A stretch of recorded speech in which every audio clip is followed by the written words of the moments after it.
The atmosphere at Game 1 of the 1998 finals was electric and deafening, with Utah's fans passionately cheering. Just recently, in the NCAA basketball tournament, the University of Utah suffered a crushing defeat at the hands of the University of Kentucky, losing their chance at the NCAA championship and becoming the biggest losers of the event. Now they longed for a victory, an NBA championship, to soothe their wounded hearts. Last season, the Bulls' Big Three had defeated the Jazz's dynamic duo and had already won 2 consecutive NBA championships. For the Utah Jazz, the Bulls were undoubtedly the opponent they most wanted to defeat. If the Utah Jazz could win the championship this year, it would not only heal the wounds from the NCAA loss, but also shake off the shadow of last year's defeat. After all, ending Michael Jordan's dream of a second three-peat would be a monumental achievement, one that would thrill Utah fans for years to come. The Jazz fans were confident, and not without reason. This season, both the Bulls and the Jazz had achieved a 6,220 record, but the Jazz held the home court advantage. The reason was simple: the Jazz had defeated the Bulls twice in the regular season. That was the source of their confidence. The Bulls were just too old. Dennis Rodman was already 37 years old, Michael Jordan was 35, Bill Wennington was also 35, when Scottie Pippen had turned 32. There were 7 Bulls players over the age of 30. Even Tony Kukoc and Luke Longley were already 29. In the NBA, most players at 32 would have long been phased out of the league. Yet this group of old men from the Bulls showed no signs of backing down. Instead, they dreamed of achieving a three-peat, and they were just one step away from that beautiful wish. At this moment, the arena was packed to capacity with fans from all over the world gathered together. Apart from the local loyal Jazz fans, the vast majority of other spectators had come specifically to witness Jordan. If Jordan could win the finals again and complete 2 three-peats, he would become the undisputed god of basketball today. After all, the current situation was vastly different from the era of the Celtics dynasty, when only a few teams competed for the championship. Nor was there any talk of 2 runner-ups equaling 1 championship. In a relatively good seat, a young man who was clearly Chinese suddenly had a flicker of divine light in his pupils, as if the core inside had been replaced. Geng's body trembled slightly. Everything. No, in his mind, the memories of 2 people surged and clashed, his temples bulging. He couldn't help but inhale a cold breath mixed with various odors. He had traveled through time. From 2024 to here, he was just playing 3v3 basketball on the court a moment ago. How did he end up here? Oh right, there was a lightning bolt. Geng couldn't help but curse crazy getting struck by lightning on a clear day. Geng was a financial practitioner who ate at cheap Shaw County chain restaurants, but talked about hundreds of thousands or millions on the phone. He hadn't made big money, but he never starved. His daily work hours varied, all spent sitting in the office calling, often to the point of tinnitus. For health, whenever weather permitted, he played basketball with friends. He never expected a bolt from the blue to send him away. After absorbing the information in his mind, he realized it was the first game of the 1998 finals. He decided to stop thinking and just watch the game. As someone born in the 1990s, his impression of Jordan playing basketball had long been blurred like videos on the internet that had been overplayed. But every time he saw Jordan holding the ball with one hand floating in the air waiting for the defender to land before releasing the ball, Geng felt that was the highest realm of basketball. Every 3-step layup was extremely graceful with clear footwork. The original Geng shared the same name. Having just helped the NCAA Kentucky team defeat the University of Utah, he received a handsome bonus. When he proposed wanting to go to the NBA, he was given a ticket to Game 1 of the finals. After all, as a meritorious assistant coach who won the NCAA championship, a regular ticket, not even front row, was no big deal. The original Geng was born in 1970, now 28 years old, 183 centimeters tall, from a family of Chinese medicine practitioners. He was born in America, coinciding with the formal introduction of acupuncture in the 1970s. His father used this to open an acupuncture clinic. Later, America learned a half-baked version of acupuncture. They discarded the slow-acting restorative type and absolutely loved the quick-stimulating type. They considered acupuncture that didn't hurt to be ineffective. The American acupuncture license only required knowing roughly where to insert needles. They also studied moxibustion, but only for faster results. To speed up effects, they even electrified the needles during acupuncture. The tingling electric sensation made them feel it was effective. Then America announced that they had their own acupuncture different from China's, something they invented themselves. Even though over 90 of their so-called acupuncture points were the same as China's, they firmly believed that as long as they didn't admit it, it wasn't derived from China. So don't think only South Korea steals. Compared to their current suzerain America, they are far behind. Geng's parents had him late in life. His mother died early, and his father taught him family medicine and boxing until college. In his sophomore year, his father also died of lovesickness, leaving him enough money to graduate. Then he reopened the family acupuncture clinic. What satisfied Geng was that when he was 18, his father took him to get a Chinese ID card, officially confirming his nationality as Chinese. Around this time last year, Geng was playing street basketball in New York. A young black man on an adjacent court was elbowed in the face and foaming at the mouth. Hearing the cries for help, Geng went over and revived him by pressing on his philtrum and tiger's mouth acupoints, saving him from having to pay off medical debt for life. This rescue caught the interest of Tubby Smith, who happened to be in the area. After chatting with Geng and experiencing acupuncture in his clinic, Smith invited Geng to return with him to the University of Kentucky as an assistant coach mainly responsible for warm-up training, physical training, and acupuncture recovery for players to keep them healthy. Geng initially wanted to consider it. His acupuncture clinic in New York made $7,000 a month at its best and over $2,000 at its worst. Besides playing basketball, he was a homebody and didn't want to travel all the way to Kentucky. Because Pitino was leaving for the NBA this summer to coach the Boston Celtics, Smith seized the opportunity. He had just taken over as the head coach of Kentucky's basketball team and wanted to make a big impact. Although NCAA basketball wasn't as profitable as football, it still made more money than the NBA at the time. Tubby Smith then deployed his money power on Geng. Smith said, "Come on, it'll give you an annual salary of $3,600. You can return every summer to run your clinic as your vacation. If we do well in March Madness, there are bonuses too." Smith was so eager not just because he experienced just acupuncture, but also because Ju reset a dislocated shoulder for a Chinese child right in front of him with extreme skill. This convinced Smith that Ju was a better team doctor than most, but hiring him as an assistant coach was more appropriate. Thus, dazzled by the $3,600 offer, Geng followed him to the University of Kentucky to perform acupuncture on students only a few years younger than himself. Geng had been a cheerful kid since childhood, so he quickly bonded with the Kentucky players. Just before the game officially started, a faint fragrance of perfume drifted from the side. Hypnotic Poison, a red poison perfume by Dior, launched this year. The image of a passionate and ambitious woman gradually emerged in Geng's mind from the scent. He couldn't help but turn his head and found the face very familiar. Jeanie Buss was just 37 now, at the peak of a woman's maturity in every aspect. A woman of this age, if she works hard, mostly possesses the charm and allure of a mature woman. Jeanie Buss had studied aristocratic etiquette, and every gesture exuded confidence and elegance, making people. Geng scanned her from top to bottom. Her eyes, trained to hide emotions, looked like deep lakes, making her seem mysterious. Her lips were adorned with light lipstick, and the corners of her mouth often turned up slightly, frequently carrying an. Her skin was deliberately tanned to a healthy wheat color and well-maintained, appearing delicate and smooth. Her figure was curvaceous, not overly voluptuous, but due to regular exercise she exuded strength and an alluring. Her attire was also professionally styled, fashionable, and appropriate, with well-fitted clothes that expressed her personality without losing taste. What people talked about most was Jeanie Buss' intelligent and resilient heart. She dared to invest, even go all in, to achieve her goals. She had an extraordinary talent in the business world, navigating it with ease. With her wisdom and courage, she defeated competitors and ultimately built her own kingdom. Even when facing disadvantage, she almost never backed down, persisting with firm beliefs and tenacious will. She also knew how to leverage situations, organizing all resources to overcome difficulties. Such a Jeanie Buss was undoubtedly a goddess in the eyes of many men and a role model of independence for many women. However, fans younger than Geng only became familiar with her when she successfully snatched Lakers management from Jim Buss, which was in 2017, when Jeanie Buss was 56. But it was only 1998 now, and 3 years ago the famous magazine Playboy had shot a series of pictorials for her which she used to declare her maturity. She wrote in the magazine, "I have grown into a woman who is confident in her gender and appearance, and can take care of everything." The original Geng had seen that pictorial. Just as Geng was thinking about these things, he suddenly saw a line of text. Jeanie Buss, appointed executive vice president of the Lakers in 1999, later defeated Jim Buss to become the Lakers controller, and in 2020 became the first female NBA owner to win a championship. Geng was overjoyed. He actually had a golden finger. Geng was so overwhelmed with excitement that he completely forgot his eyes were fixed on the subtitles floating in the void, which inadvertently meant he had been staring at Jeanie Buss. Thus, Geng's unwavering gaze finally drew Jeanie's attention. Just as Jeanie's eyes fell upon him, the subtitles before Geng shifted again. 3 years older, and you strike gold.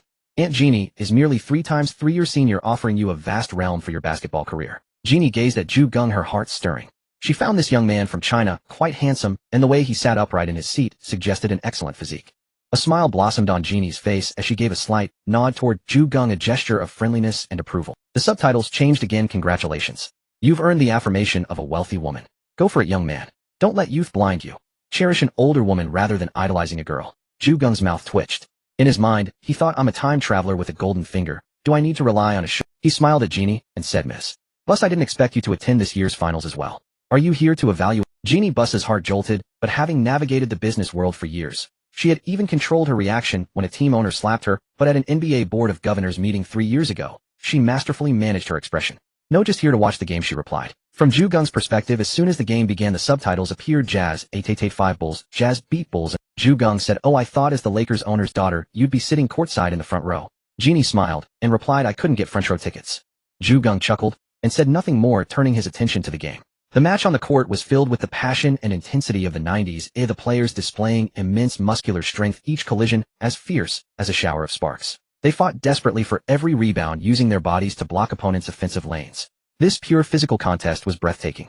On the court, Karl Malone and Dennis Rodman became the focal points, engaging in a heart-stopping wrestling match in the paint. Malone, with his massive arms and solid frame, kept engaging Rodman in close-quarters combat, trying to muscle his way for a score. Rodman, with his tenacious spirit and agile technique, cleverly countered Malone's assaults. The two wrestled on the floor, neither yielding an inch, advancing and retreating in a tense, thrilling standoff. The cheers of the crowd rose and fell, adding even more passion and energy to this magnificent duel of strength and skill. 17 all. The defensive intensity of both sides was terrifying, each score as agonizingly difficult as a painful extraction.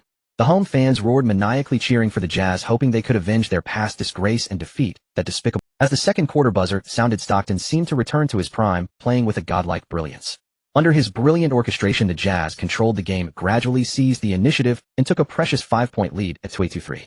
Jeanie, sitting nearby, couldn't help frowning. The situation before her was far from what she had expected.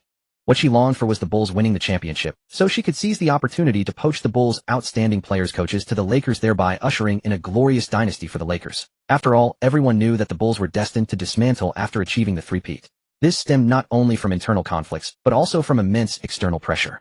Other teams were eyeing the Bulls' players covetously, as long as these players performed brilliantly in the championship journey, especially in the playoffs, their market value would inevitably skyrocket. However, apart from being extraordinarily generous to Jordan, the Bulls owner would never be so open-handed with other. If not for Dolan handing over a checkbook and letting Jordan fill in any amount, the Bulls owner wouldn't have been generous to Jordan, and there wouldn't even have been the myth of one player's salary surpassing the salary cap. Geng curled his lips into a faint smile and said softly, "Today's battle, the Bulls are doomed to lose. Even if they manage to drag the game into overtime in the end, they will still be crushed by the Jazz." Jeanie, upon hearing this, showed surprise. She turned to look at Geng, then quickly composed her expression and returned her full attention to the game. At that moment, a fan from Utah sitting nearby heard Geng's words and couldn't help laughing loudly. "Haha, brother, you are absolutely right.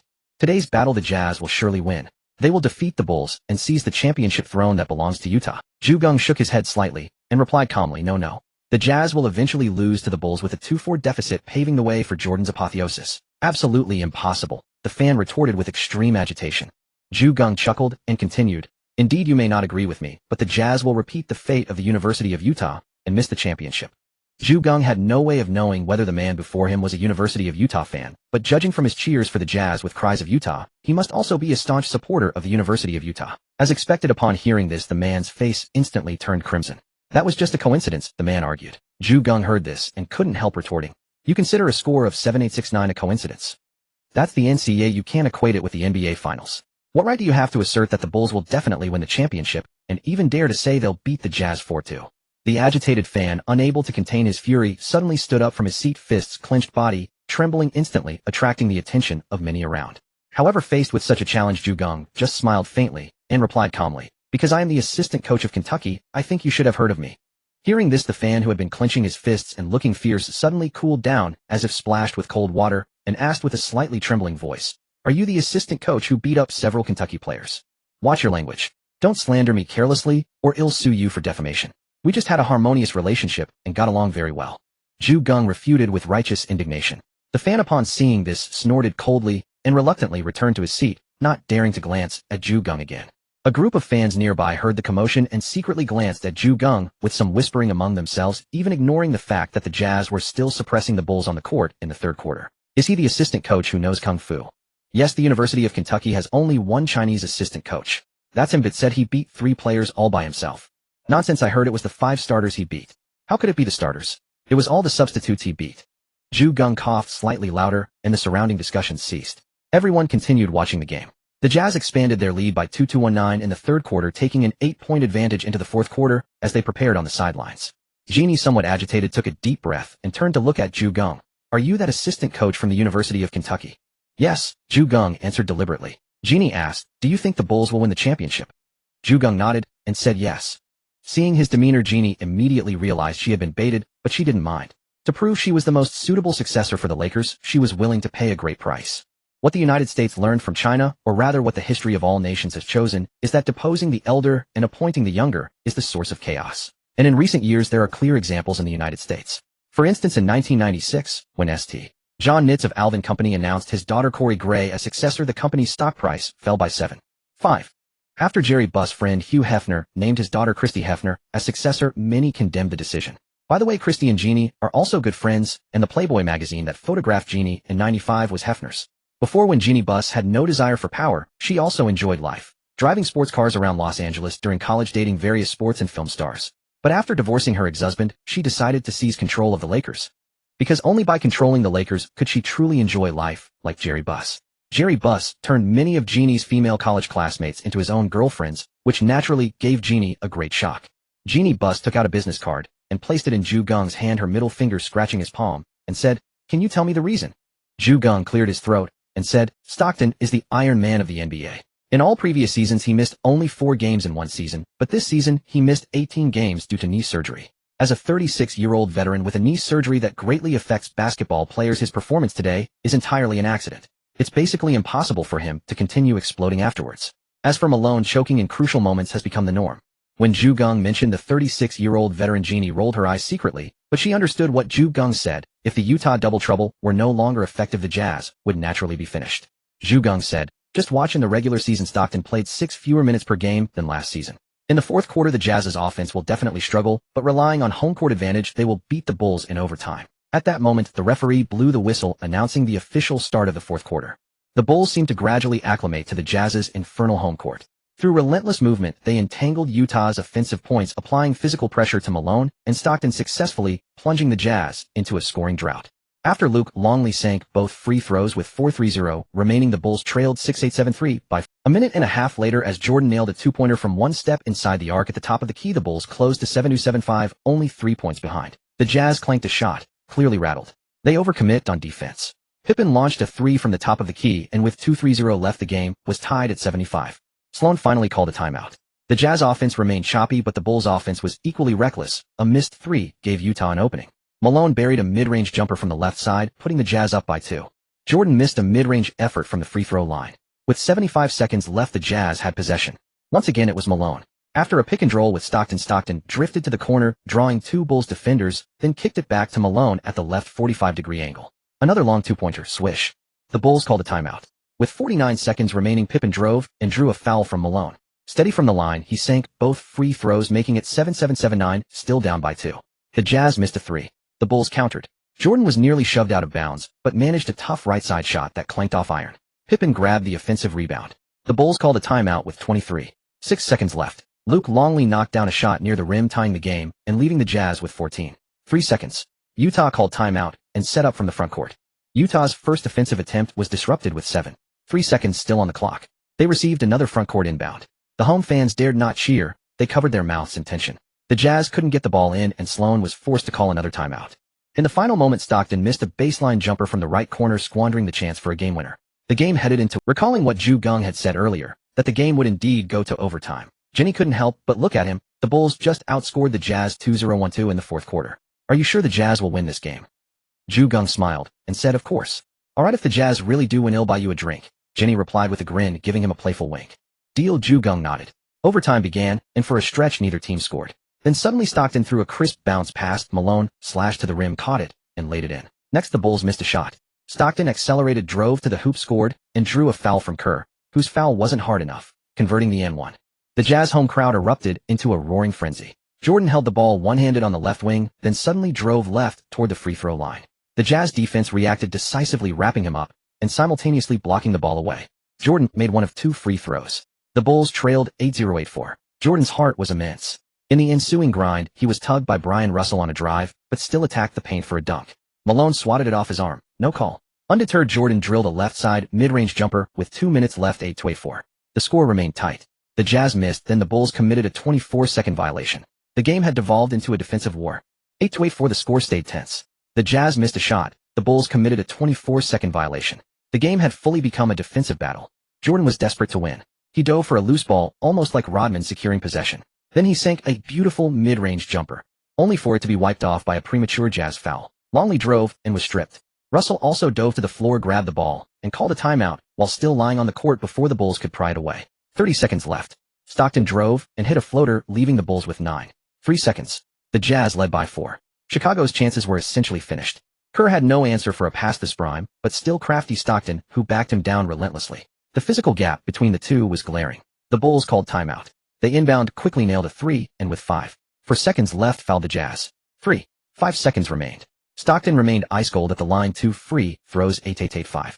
The Bulls had no timeouts left. They inbound from the backcourt. Jordan caught the ball, precariously fumbled, and managed to flip it to Pippen, whose three-pointer clanked off iron as time expired. And so the entire Jazz fan base erupted in delirium, shouting and waving their arms in celebration. Pippen tore off one of his wristbands in frustration and hurled it to the floor. The Jazz fans around Geng were ecstatic, but recalling his earlier prediction, they all frowned, unable to believe the Jazz might lose the series. Only 3 Bulls players scored in double digits, but 2 had high outputs. Jordan took 29 shots, making 13, and hit 6 of 8 free throws for 33 points. Pippen was inefficient, 7 of 19 from the field, 1 of 7 from 3, 6 of 6 from the line for 21 points. Longley contributed 10 points on 4 of 7 shooting and 2 of 2 free throws. Tony Kukoc scored 9 on 4 of 12, 1 of 5 from deep. Starting guard Ron Harper, known for defense, added 4 points on 2 of 4 shooting. The Jazz also had 3 double-digit scorers. Stockton 9 of 12 from the field, 6 of 7 free throws, 24 points, and 8 assists. Malone 9 of 25 shooting, 3 of 4 free throws, 21 points, and 14 rebounds. Brian Russell 6 of 12, 0 of 4 from downtown, 15 points. Jeff Hornacek, the father-in-law, struggled under heavy defense, managing only 4 points on 2 of 10 shooting. Greg Foster scored 2 points on 1 of 5. The Bulls' primary issue was their bench, 8 points to Utah's 22. It was clear the reserves were off their game. Even Rodman grabbed only 10 rebounds. Rodman, the rebound fanatic, came off the bench, but still logged 40 minutes. Unfortunately, Malone was simply too dominant on the glass. Geng and Jeanie left the stands together. Jeanie led him to a car, and they sped off chatting casually. Though they didn't bring up basketball again. Jeanie was adept at steering the conversation, and Geng mostly followed her lead. However, having spent years in sales, Geng wasn't slipped. He revealed only a fraction of what he knew and nothing he intended to keep hidden. They arrived at a bar. Jeanie led the way with practiced ease, and Geng followed silently. Having lived in the United States for years, he was no stranger to bars. After sitting down, they began talking basketball. "Jeanie, how far do you think our Lakers are from a championship?" Geng didn't answer immediately. He lifted his glass, swirled it slightly, and said, "About this far. Take the right steps, and you could win it in 2 years." Jeannie's eyes lit up. "And those steps are?" Geng asked. "You're planning to change head coach, right?" Jeanie paused, clearly taken aback, but she still smiled. "No such decision has been made yet." Geng smiled. "It doesn't matter. At most you'll do it next regular season. That's half a step. The other half involves trades." Jeanie nodded. "Every team needs trades to stay vibrant." Geng replied. "If you change coaches early next season, or if you make smart moves in the draft and trades, then around this time 2 years from now you'll be in the finals holding the trophy." Jeanie said, "Jerry is one of the greatest general managers of this era. His trades and picks are top-notch. No, he's only decent by current NBA standards. If I were making the picks, I'd do better." Geng stated with absolute certainty. Jeanie just chuckled, unconvinced. The Lakers had the logo man's masterful acquisitions, which had brought them the Shaq-Kobe duo. They hadn't won yet, but Kobe was only a second-year player straight from high school, and Shaq at 26 still had 7 years before a center's usual decline after 33. "You guys probably think Kobe has developed enough to push Van Exel and Eddie Jones aside. I figure you'll trade Van Exel to the Nuggets for their rookie and Tony Batty, then move Jones and some pieces to the Hornets for Glenn Rice to shore up the small forward spot. So far not bad. But some pieces in those deals will leave you dissatisfied, leading to further trades that will cost you dearly." Geng spoke with knowledge of the Lakers' operations at that time. Jeanie was stunned because the draft was imminent after the finals, and some of those moves had indeed been initiated by the Lakers. This wasn't the era of instant Twitter leaks. Most deals stayed under wraps until they were finalized, unless teams intentionally leaked info to gauge interest. Jeanie had thought this young man's big talk was a slip, but now he stunned her with insider knowledge. The trade with the Nuggets had some buzz. The Lakers wanted a defensive guard. Tyronn Lue, who stood only as tall as the man before her, was exactly that, a quick lateral defender who could hound opponents. Van Exel, the Mad fan, was definitely on his way out. In last year's playoff Game 5 against the Jazz, rookie Kobe shot an air ball in crunch time of the fourth quarter. The Lakers managed to force overtime, but Kobe, coming off the bench, kept shooting and produced 3 more air balls. Van Exel exploded, shouting at Coach Harris that shot was supposed to be mine. Last season, the Lakers lost 14 to the Jazz. This year, they were swept 0-4. Kobe was still raw then, so the Lakers kept Van Exel. Now Kobe was entering his 3rd year, so Van Exel had to go. But the Lakers were dissatisfied with Tony Batty. The 1997 5th pick had center height, but no back-to-the-basket game. Only jumpers around the free throw line and layups. He was slow defensively and had poor leaping ability, though his sturdy lower body made him a decent bodyguard. For a high-flying Los Angeles franchise, such a player was unappealing. The Lakers preferred to trade Batty for a white big man as a mascot rather than keep him to counter the Spurs' Twin Towers. The Spurs were a poor franchise that couldn't retain strong role players. They lost them after every title. Otherwise, even without a major injury to Duncan, the Twin Towers would have dominated the Lakers for several more years. Geng's words indeed managed to intimidate Jeanie. However, she still had reservations and decided to have a deeper conversation with Geng. "Will you come to watch the next game?" He laughed and said, "No, I won't. I didn't get a ticket. Today's game was arranged by the University of Kentucky. I'm already content to witness Prime Jordan in his final series. Jeannie's eyes suddenly flickered with shocked delight and surprise. She asked, according to you the Bulls will win the championship this year. After a three-peat, they will surely aim for a four-peat, right? Geng said, given the current salary structure of the NBA, there will certainly be a lockout this summer. The labor agreement will significantly shorten the season. Jordan will likely retire directly, just like after his first three-peat. After all, the other 28 teams do not want the Bulls to continue dominating the league, even though Jordan's greatness has truly spread the NBA's influence worldwide. Jeannie's hand involuntarily tightened. That was precisely why she wanted to become the controller of the Lakers. Only by becoming the team's decision-maker could she solve most of the problems. The two chatted while drinking, naturally deepening their conversation. 2 days later, Geng and Jeanie sat together in the stands at the Jazz's home court to watch the second game. The tickets were given by Jeanie. This time the seats were in a similar location to the first game. After more than 2 days of adaptation, Geng came to understand his golden finger ability. When he stared at a person or thing and silently thought about its future changes, he could roughly foresee its future, just like his summary of Jeannie's future. However, if he wanted to see specific and precise changes, he could only see 1 day into the future. For example, with today's game at the moment it ended, he could already see the final result at the same time yesterday. Besides this golden finger, Geng also discovered that his body was getting stronger. Previously, he could at most handle a few college basketball players. Now he had the strength of Ip Man fighting 10 opponents. It seemed that the family martial arts he had been practicing all along had undergone a special transformation, something he was still exploring. Jeanie looked at the players on both sides with a relaxed expression and asked, is the Bulls going to win today? Yes, Stockton and Malone will be heavily targeted today. Stockton has degraded due to injury and can hardly replicate his performance from the last game. Malone will definitely face even greater defensive pressure, and Sloan won't handle this well since the pick and roll revolves around these two. Geng said. The game began, and sure enough, Stockton couldn't even dribble smoothly, let alone score like in the first game. The Bulls were really giving him physical resistance. Throughout the game, Stockton shot 4 of 5 for only 9 points plus 7 assists. Malone shot only 5 of 16, made 6 of 9 free throws for 16 points and 12 rebounds. Since the first game of last season's finals, Pippen's remark that the mailman doesn't deliver on Sundays completely exposed Malone's tendency to choke in big games. Like many muscular guys, though big in size, they lack what truly matters. On the contrary, his father-in-law Jeff Hornacek exploded today, shooting 7 of 11, 2 of 3 from 3 and 4 of 4 from the line for 20 points. On the Bulls side, Jordan shot wild, making 14 of 33, 9 of 10 free throws for 37 points. Pippen was very steady, shooting 7 of 13, 7 of 7 free throws for 21 points. The triangle offense truly is the tactic best suited for superstars. With the Bulls bench outscored 15-32, these two led the Bulls to a 9,388 victory. This was absolutely a classic game where superstars won by their own ability. There was no talk of doing all they could or blaming teammates. Ron Harper handled perimeter defense, got steals, and occasionally played point guard to deliver nice passes. On the bench, Rodman came in to wrestle with Malone and grab rebounds. Although their scoring stats were not impressive, they gave their all on defense. Everyone had their own contributions, like parts of a machine forming the mighty Bulls.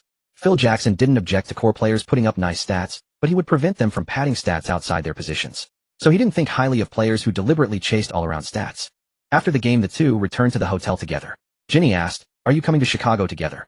Geng said, the next game won't be so tight. The Jazz's mentality is shaken. They had a 3-point lead after 3 quarters, but lost 15-23 in the fourth quarter by 8 points. In this state, going to the Bulls' home court, they will lose even worse. It might be a massacre. Jeanie said, sometimes a decisive victory is fine. These days, Jeanie had been in contact with Jerry Buss, telling him about the talented person she encountered. At first, old Buss didn't take it seriously, but as Geng's predictions accumulated, he had to pay attention and even gathered Jerry West, Kupchak, and others to discuss. After the third game of the finals, the Lakers' top executives were all shocked because the Bulls massacred the Jazz 96-54, creating the largest margin in finals history, hanging the Utah duo on the pillar of historical shame. Thanks to this game, the top 3 finals average scoring margins would all belong to Jordan, and he won all of them. In the 1992 finals against the Trail Blazers, the average margin was 7. 2 points, ranking second. In the 1991 finals, the Bulls beat the Lakers 41 with an average margin of 9. 8 points, ranking first. With this 42-point win, the average margin likely exceeded that of 1992. Having played 6 finals, he created the largest average margin 3 times. If not for the later weakening of defense, this record might have been preserved. But the bald guy probably never imagined that later someone would lose by 15 and 14 points in the finals, taking the top 2 spots for largest losing margins, causing his 3 big winning margins to be overshadowed. Sloan was anxious. After the loss in the previous game, he immediately changed the starting lineup for the third game, replacing Greg Foster with Greg Ostertag. But Ostertag shot 1 of 7 for only 2 points, not much different from Foster's 1 of 5 and 1 of 0 in the first 2 games. However, Ostertag had been efficient off the bench in the first 2 games, 1 of 1 and 3 of 4, while Foster continued to struggle off the bench with 0 of 2. This time the Bulls bench finally beat their opponents 3,417, letting off steam. Unlike Utah, Chicago's nightlife was much richer, allowing Geng to see many forms of entertainment he had never seen before. Although Geng had an annual income of over $3,000 before after taxes, it was less than $2,000. Even with Kentucky winning the championship this year, and some extra bonuses, his net income only reached over $2,000. However, following Jeanie was a completely different scene. Everything she arranged represented ultimate luxury, and comfort accommodations had to be top-class hotels, dining and entertainment venues were carefully selected to ensure every moment was the most delightful experience. The finals were still ongoing intensely, but the Lakers' plans had been completely disrupted. They began to feel conflicted, pondering whether to take action to deal with the current situation, especially whether to make use of such a unique and extraordinary talent like Geng. Jeanie had tried to explore Geng's thoughts and found that he was not very interested in joining the Lakers. The reason was simple: as a traditional powerhouse, the Lakers inevitably had the internal factional struggles common among such clubs. For a young person entering such an environment meant it was hard to gain enough influence, and he might even become a scapegoat this situation made Geng unwilling to break out of his comfort zone. He preferred to seek other opportunities more suitable for his development. Moreover, with his proficiency in using the golden finger, he started his stock investments, which was his old trade. To avoid being targeted, he acted cautiously. He put $2,000 into 2 accounts, each earning $5, of which amounted to about $5,000 total. So with 250 trading days a year, that would be roughly $1.25 million, and no additional taxes. For absolute safety, he switched brokers every so often. When his funds became large enough, he opened multiple accounts. For stocks bought daily, the profit per account could be reduced to 1 or even lower.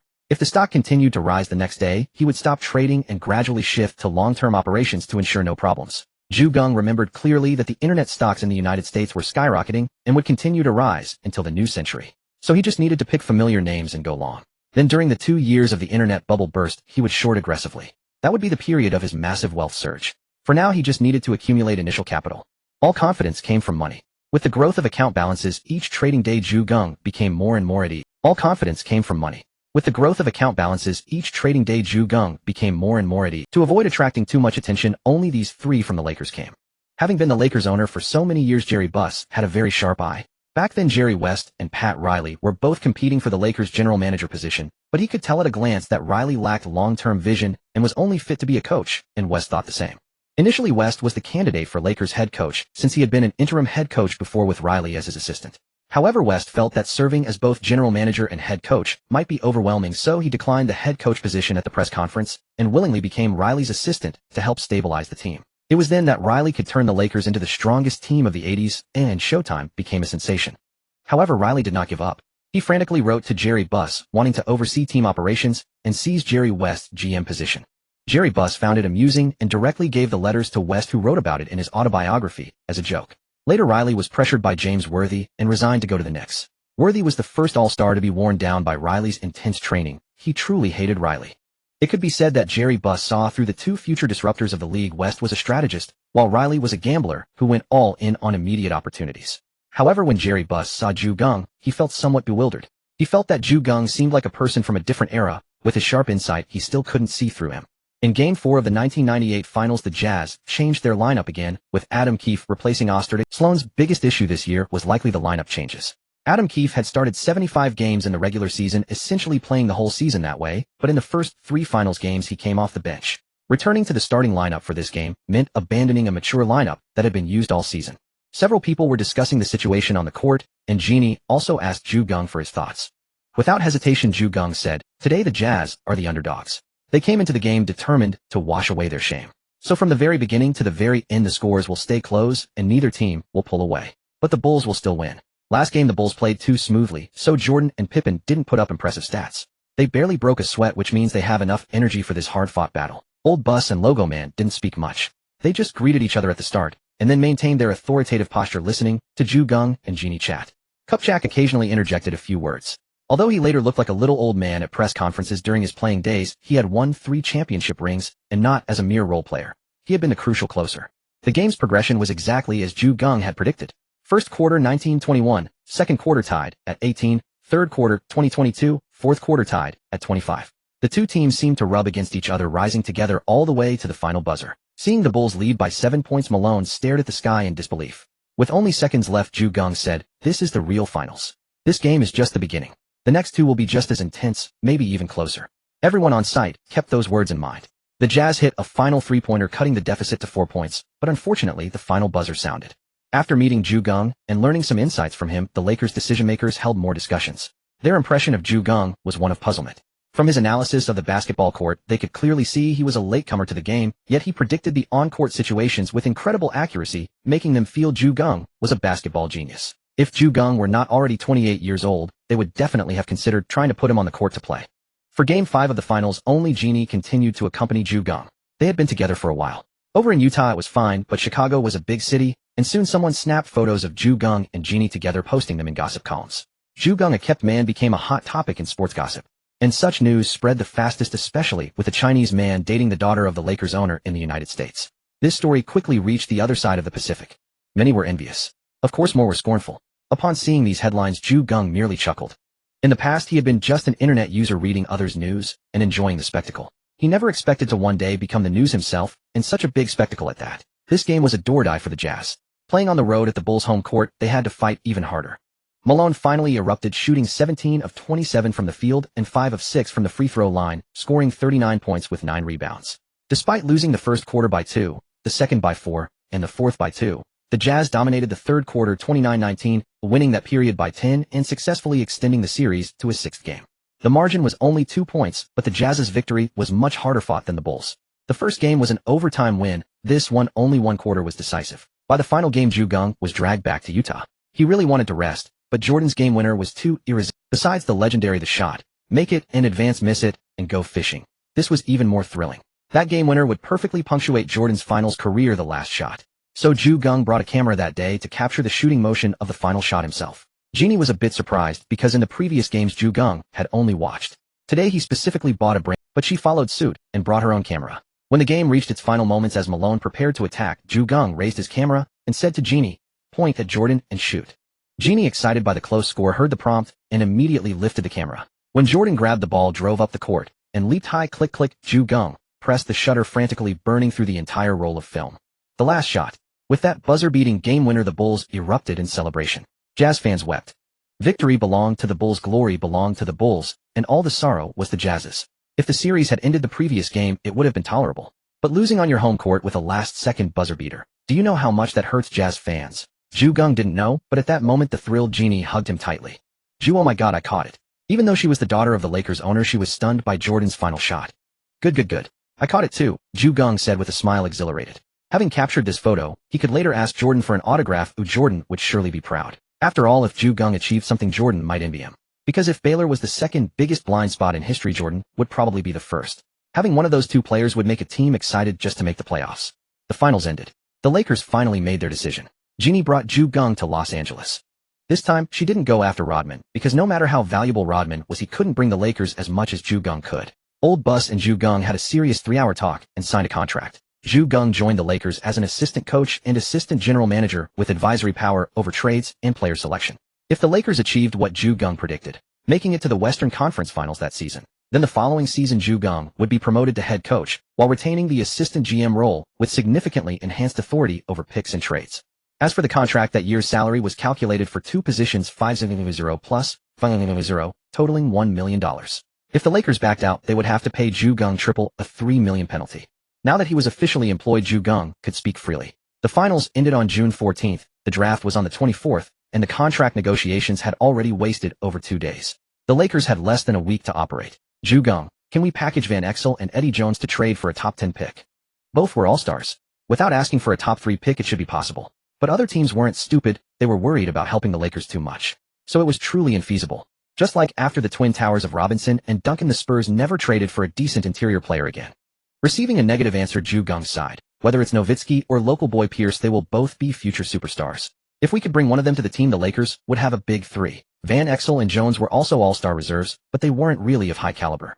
Kupchak laughed. Then players ranked higher than them, Bibby Jamison, Carter Williams, are all suitable for the Lakers. Even Olowokandi is a top prospect, but we really can't trade for them. Geng smiled and said, "Olowokandi, whoever picks him is an idiot."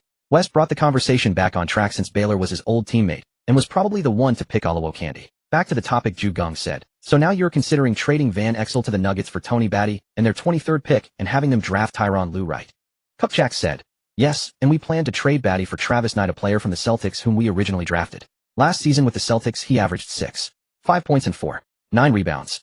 Geng said, I disagree with trading Tony Batty for him. As a 13-meter center playing 20 minutes those numbers are poor especially with only 44 shooting from the field. Batty though a rookie last season averaged 8.4 points and 5.4 rebounds in 23 minutes. Most importantly Batty has a more solid lower body. Continued as a 13-meter center playing 20 minutes those numbers are poor especially with only 44 shooting from the field. Batty though a rookie last season averaged 8.4 points and 5.4 rebounds in 23 minutes. Most importantly Batty has a more solid lower body. Kupchak said, but we already have Shaq inside. If we make the finals.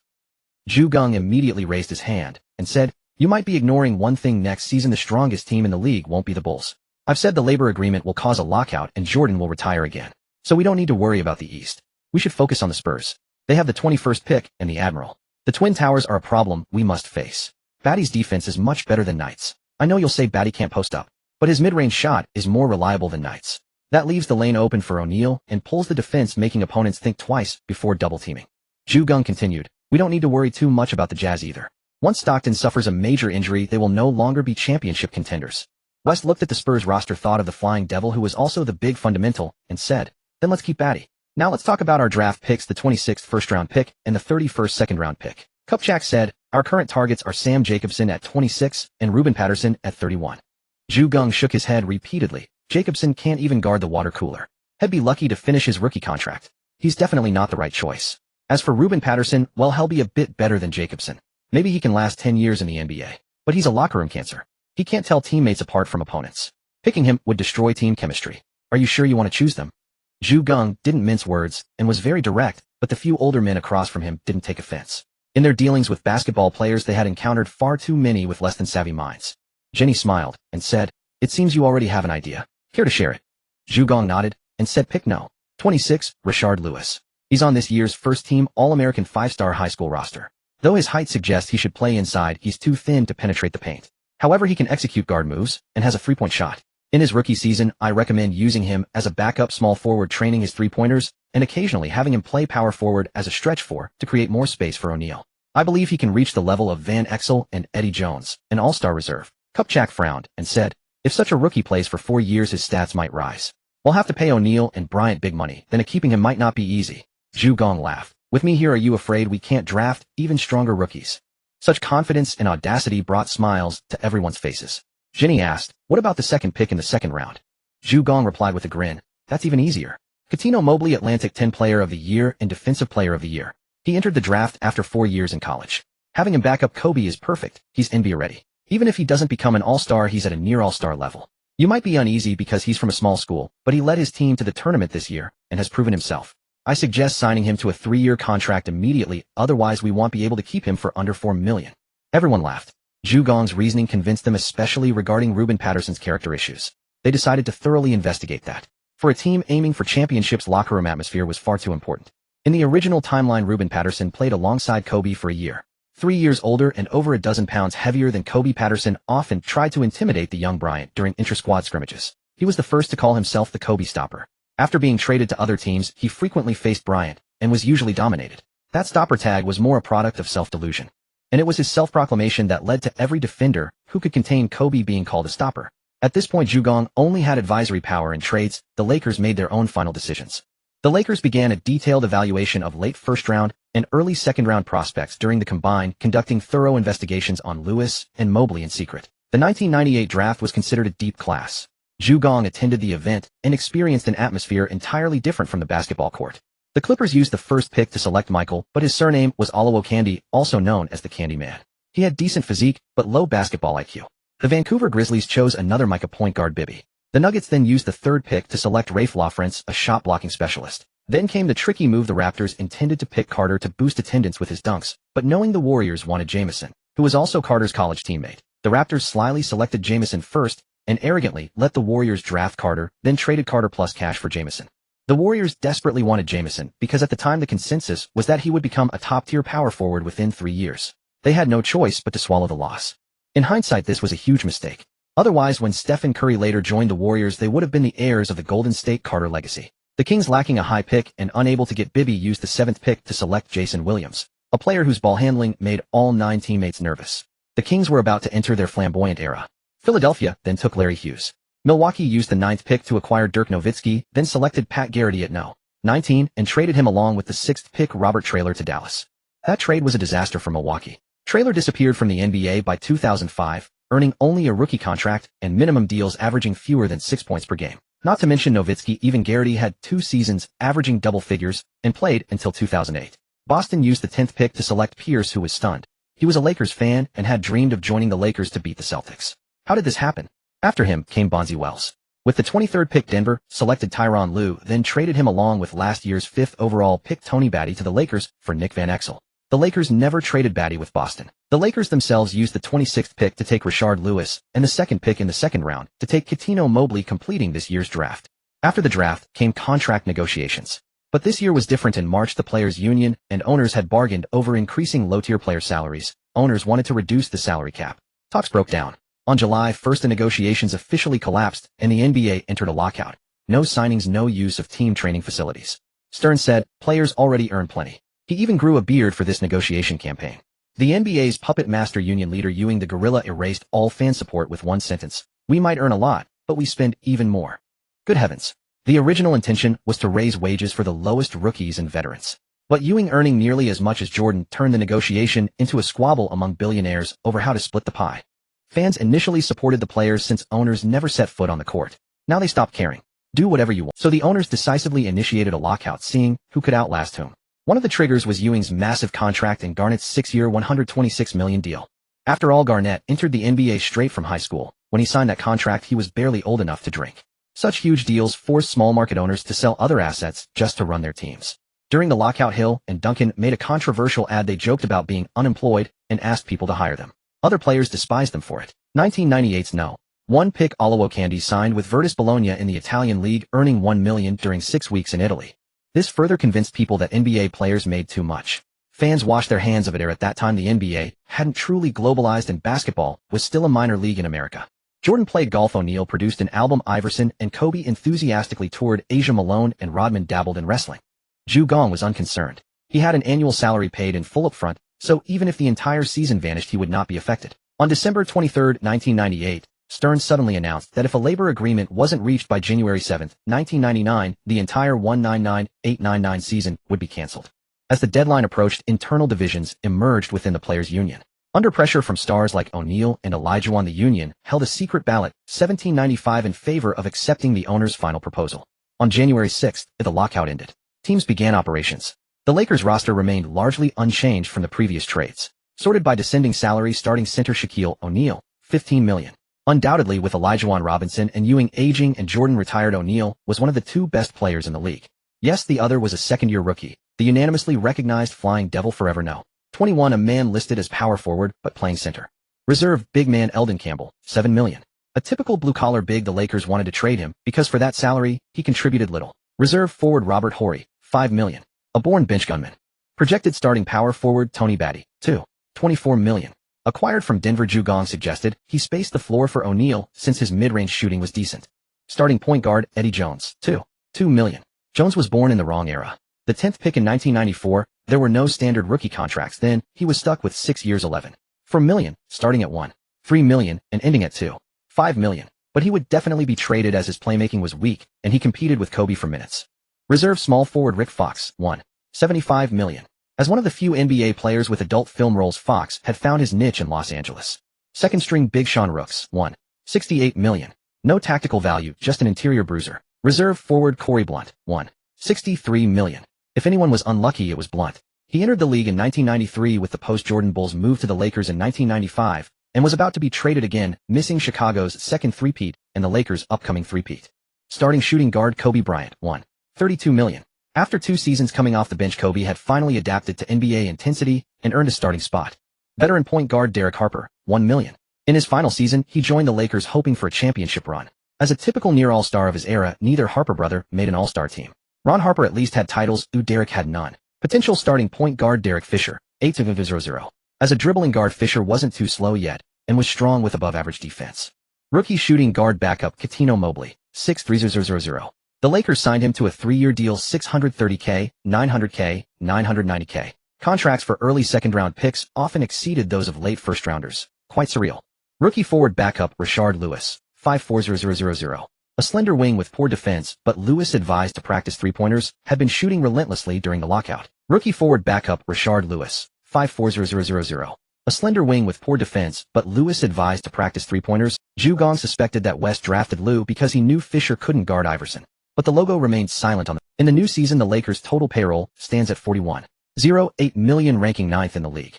The Knicks topped the list with $59.95 million, followed by the Trailblazers at $44.44 million in second place, though the spending spree hasn't gone entirely wild yet, and the Magic come in third with $46.12 million. Back then, if the Magic had been this generous, Shaq would never have bolted to the Lakers.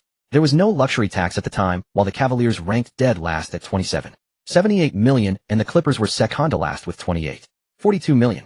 Perhaps the biggest surprise is the Bulls ranking third from the bottom. The reason is simple: Jordan's $30+ million was gone. Pippen left for Houston, and Rodman, having lost his connection with Jeanie, essentially retired outright. Cuban did reach out, but Rodman was having too much fun as a journalist and didn't join the Mavericks. However, all 14 players of the Lakers were physically resilient. With almost no preparation time for the new season, and all preseason games canceled, the regular season would commence shortly after they assembled. Geng also met with Del Harris. After being swept by the Jazz in last season's playoffs, Harris' position as head coach was already precarious. He was already prepared for dismissal, so he said nothing about the team hiring an assistant coach on their own. In fact, NBA assistant coaches fall into two categories. The first is the coaching staff that a head coach brings himself. Prestigious figures like Phil Jackson and Larry Brown mostly sign contracts for an entire team, hence their high salaries. The second is the assistant coach assigned by the team.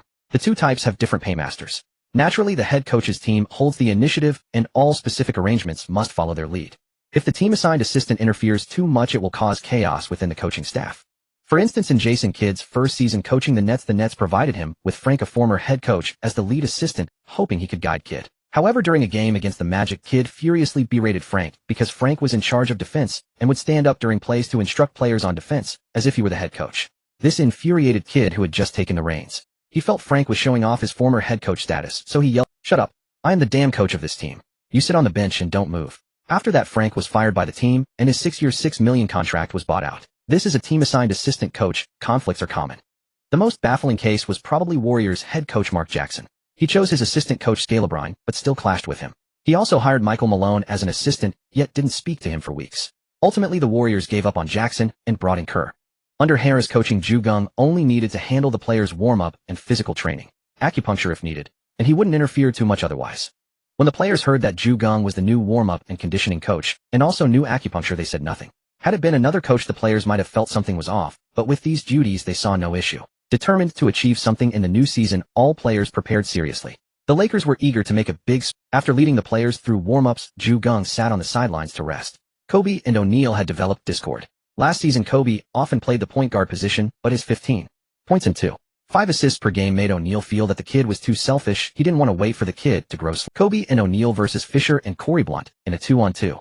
Kobe was in terrible form today, and O'Neal was essentially playing uniantwo, getting whistled for many fouls. He started cursing Kobe, and Kobe, with a fiery temper, cursed back. They traded insults while playing. Fisher and Blunt for some reason grew more aggressive, making the OK duo situation even worse. After another play, O'Neal was again called for a foul. He confronted Kobe, but Kobe refused to back down and even stepped forward. O'Neal slapped Kobe across the face. Slap. Everyone was stunned by the sudden slap. Lewis was catching the ball to shoot a three-pointer and couldn't see what happened behind him, but Harper, who had passed him the ball, froze and stopped his motion. Tyronn Lue was practicing dribbling while bending over furiously. Seeing the slap, he got excited, applied a bit too much force with his right hand, and the ball ricocheted straight into his face, making his already thick lips even more swollen. Kobe had a prominent trait: he never backed down from a fight, but he always ended up getting beat.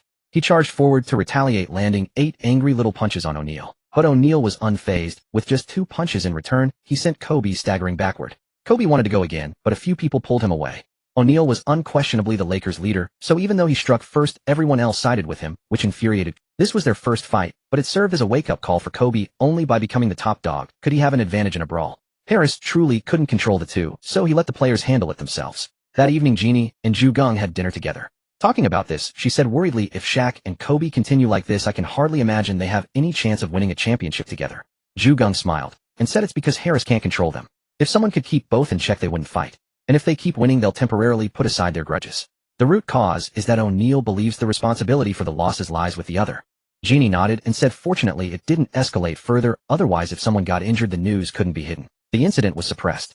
For the Lakers, if it leaked out, even a trade wouldn't fetch the true value of the OK duo. Others would likely lowball them. Then the Lakers' championship hopes would be completely dashed.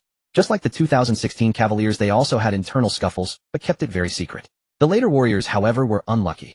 Even video footage leaked, causing both Green and Poole to be undervalued in trades, forcing the team to sell one at a loss. Players are naturally synonymous with fiery tempers. They often quarrel over various reasons, but most of the time they finish arguing or fighting within the team and then continue playing games. Just like when Geng was at the University of Kentucky, because those players were too rambunctious, Geng often knocked them down. This gave rise to rumors that he assaulted players, but no video ever surfaced. Only gossip. Harris accepted this hellish start. The Lakers' season opener on February 5th was against their old rival, the Houston Rockets. The current Rockets had assembled a bunch of old-timers in the starting lineup were Pippen, Barkley, and Olajuwon.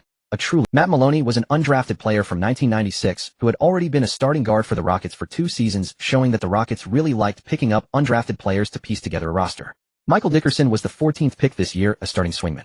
Everyone says Dawson is good at drafting, but look at this guy who disappeared after his rookie contract. You can see how blind he was.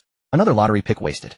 The next one was Matt Harpring, also a swingman, but a white player with tenacious defense and physicality, rivaling black players who made a name for himself. Even if they had no choice, picking a guy like Ricky Davis to support me would have been better. Rudy Tomjanovich winning a championship with the Rockets was truly a masterclass. Today was Pippen's first game after changing teams. He wanted to put on a big show, but no one expected that he would produce. After 2 seasons as a bench player, Kobe had finally turned 20 and could start. He volunteered to guard Pippen.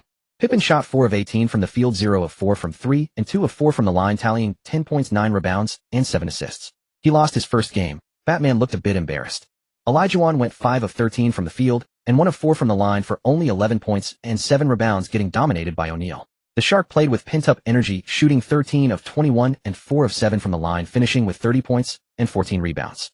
Years ago, O'Neal was swept in his first finals appearance. Now bullying and aging Olajuwon was a case of tip. Barkley was speechless. He shot 12 of 21 and 7 of 11 from the line for 31 points and 15 rebounds, but could only watch as the aging Rockets were easily handled 9,991. The Flying Pig was also out of luck. He thought he was coming to ride coattails, but ended up buying stock and becoming a shareholder. That must be how it felt. Geng frowned as he watched Eddie Jones 2 of 12 from the field, 1 of 5 from 3. This Jones was a trade chip. He needed to put up decent stats to fetch a good price. On February 7th, the Lakers played another home game against last season's runner-up, the Jazz. Jones again posted horrible numbers, 1 of 10 from the field, 0 of 3 from 3, scoring only 3 points. The Lakers lost to the Jazz again. Neither Lewis nor Mobley nor Tyronn Lue got any playing time, even though Lue was more likely to pester Stock. Geng also noticed that Harris was truly letting the Lakers play carelessly. Fisher shot 1 of 4, Corey Blunt 1 of 3. These 3 starters basically pulled the OK duo's shorts down to their knees and let them play the game. Indeed, Geng's suggestion to start Batty was rejected. Harris knew he was on his way out, so he wasn't interested in developing rookies. He just used the veteran players and let them play. The next day, the Lakers played the second game of a back-to-back on the road against the Spurs. In this game, Horry was promoted to the starting lineup.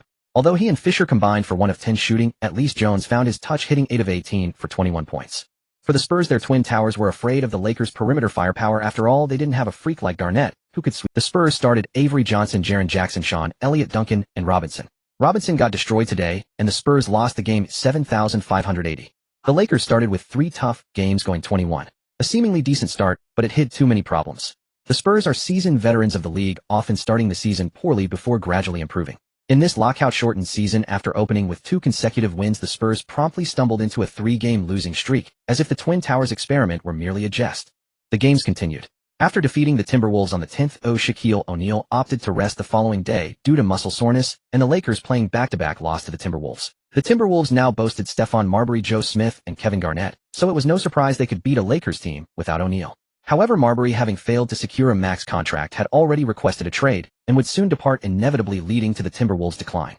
On February 14th, Valentine's Day, O'Neal officially returned to action as the Lakers hosted the Pacers at Staples. Due to the lockout-shortened season, there was no All-Star game that year, meaning many players who entered the league around that time were regrettably deprived of an All-Star appearance. The Pacers, led by Larry Bird, were undoubtedly a powerhouse in the East. Their starting lineup featured Mark Jackson, Reggie Miller, Chris Mullin, Dale Davis, and veteran Rick Smits. Smits, standing at 74-inch, was the 2nd overall pick in 1988 and had spent his entire career with the Pacers. Coming off the bench were Antonio Davis, Jalen Rose, and Travis Best, all formidable contributors. The Lakers' current offensive system was essentially dysfunctional. O'Neal and Kobe Bryant were estranged, lacking communication. Bryant resorted to isolation plays while the others operated around O'Neal, creating a de facto 4-on-5 situation. Nevertheless, after Tony Batty was inserted into the starting lineup, he spaced the floor for O'Neal with mid-range shots. O'Neal shot 16 of 30 from the field and 4 of 7 from the free throw line, amassing 36 points and 17 rebounds, single-handedly dragging the game into clutch time. However, Reggie Miller, the Pacers' spiritual leader, was a master of clutch execution. The Lakers fell 9-9-1-0-1, and Larry Bird was visibly triumphant. Bryant shot 6 of 12 and 5 of 6 from the line for 18 points, recording 0 assists. Aside from Eldon Campbell, Bryant was the only player on the floor without an assist. The Lakers stood at 33-8, the team on the verge of collapse. Fortunately, they then defeated the Hornets and the Mavericks, and on the 19th, they once again beat the still struggling Spurs, handing them a 45 start. The 3-game winning streak temporarily alleviated tensions within the team. Bryant also dished out 6 assists, helping stabilize the Lakers' locker room. But soon the Lakers faced a brutal stretch of 3 consecutive games. They lost first to the Supersonics, a perennial playoff gatekeeper, and then to the hapless Nuggets. The game in Denver went to overtime, and the Lakers ultimately lost by 4 points, their energy completely depleted. Yet seeing the Nuggets improve to 28, every Laker wore a dark expression. Most devastating was the loss to the Vancouver Grizzlies, a team synonymous with futility. Even though their record now stood at 46 after beating the Lakers that was their peak, they would win only 8 games all season. O'Neal was utterly exhausted from the 3 consecutive games, but coach Del Harris still kept him on the floor for 39. The Diesel fought hard, making 7 of 13 shots and 12 of 18 free throws, a stellar 67 from the stripe by his standards, finishing with 26 points, 10 rebounds, and 7 assists. Seeing O'Neal falter, Bryant desperately tried to seize the game. He did, but at just 20 years old, he clearly overestimated his capabilities under fatigue. He shot 5 of 21 from the field, 0 of 6 from three-point range, and 1 of 3 from the line, managing only 11 points. The Lakers lost 83-93 to the lowly Grizzlies, and the cries of the OK combo isn't working flooded every Los Angeles newspaper. O'Neal and Bryant clashed again in the locker room over the loss, though this time, being in Memphis, no physical altercation occurred. The next day, the Lakers announced the dismissal of Del Harris, who had led the team to a 66 record. Back in Los Angeles with no permanent head coach, selected Bill Burtka, the Lakers' super scout, was named interim. This Lakers legend had spent virtually his entire career with the organization, leaving only for a 2-year stint with the Utah. During his time with the Jazz, he had engineered a trade, sending a first-round pick to the Lakers for star guard Gail Goodrich. However, Jazz cornerstone Pete Maravich was plagued by knee injuries, and the fledgling Jazz, so dreadful they landed the No.1 pick, could only watch as the Lakers used that pick to select Earvin Magic Johnson. Thus, Utah's first general manager was fired after just 1 season and returned to the Lakers. Burtka had served as Pat Riley's lead assistant in Los Angeles, so when he stepped in the Lakers' locker room, fell into line with remarkable discipline. On February 25th, Burtka's first game as head coach was the Los Angeles Derby at the Clippers' home court. Burtka made only a minor adjustment, promoting Derek Harper to the starting lineup and moving Derek Fisher to the bench. The Lakers promptly demolished their crosstown rivals 115,100. The Clippers opened the season with 10 consecutive losses, truly the bottom feeders. The following day, the Lakers finalized their head coach selection, with Geng relegated to the role of lead assistant.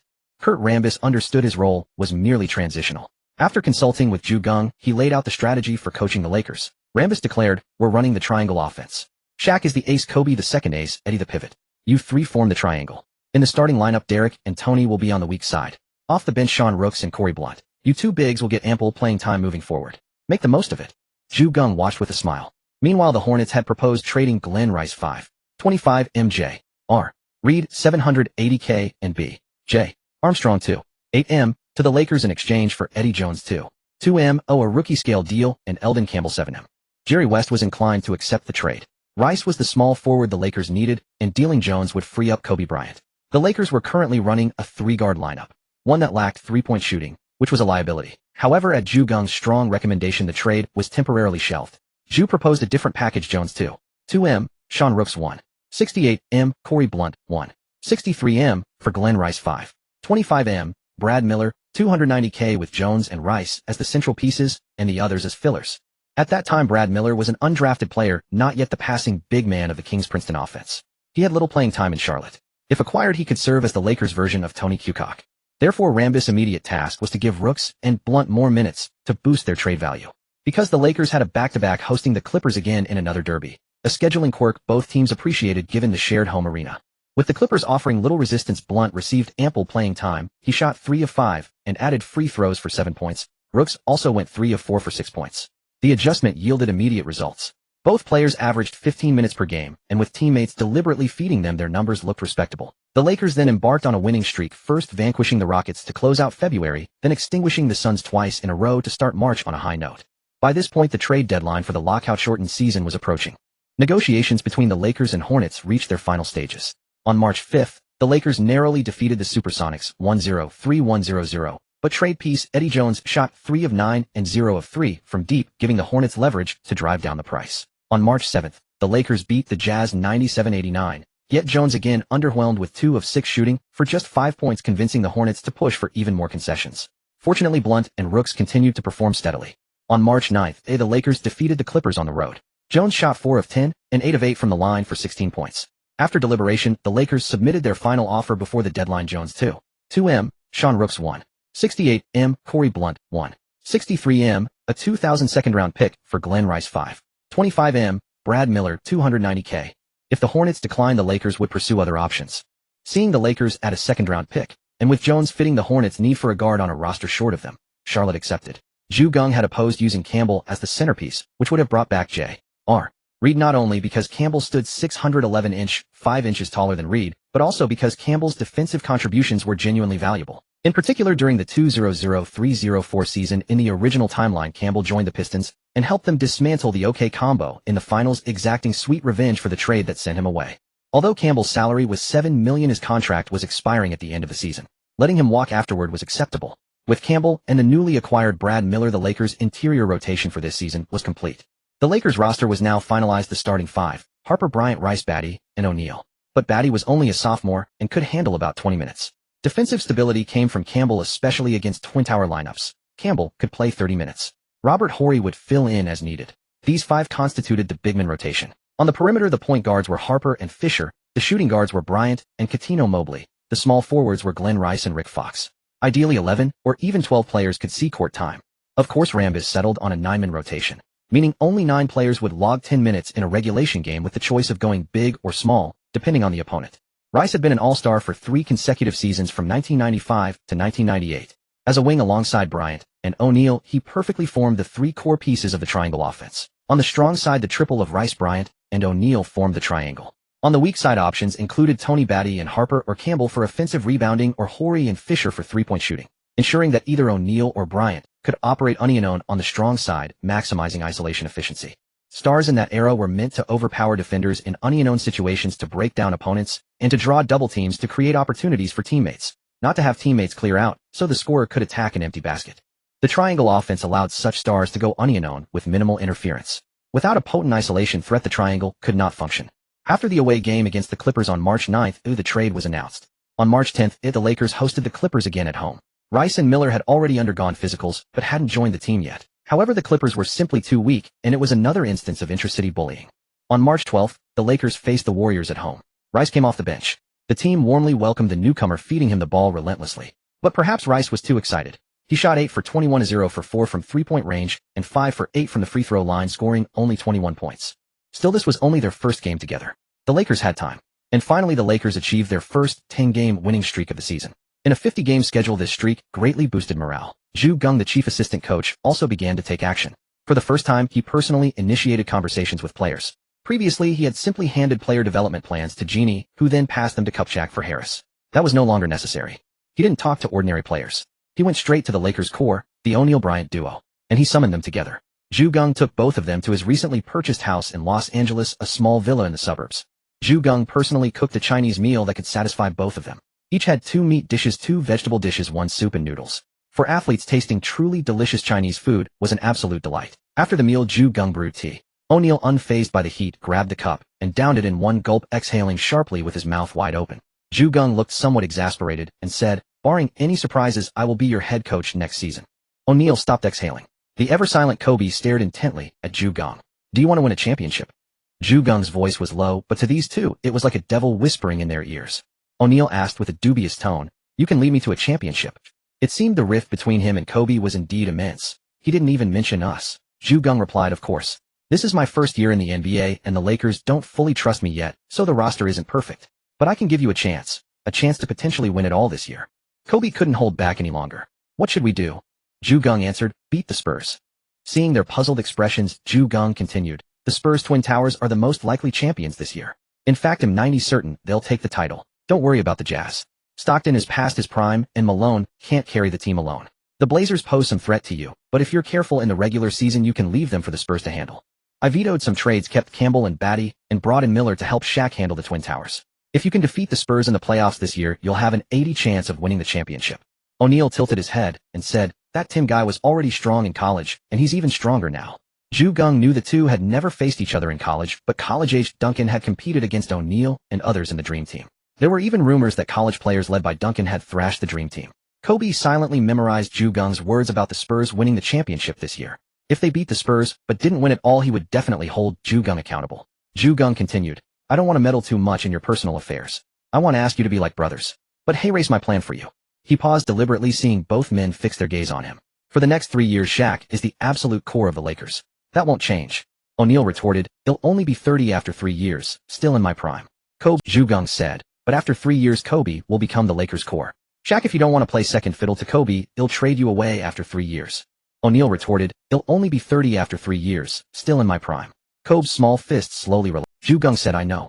But times are changing. If you look closely, you'll see that before you there were so many great centers, even appearing in droves. But since you entered the league, the only centers who can really play are your draft classmate, mourning the veteran Sabonis, last year's Duncan, who refused to call himself a center, and this year's Olowokandi, a bust.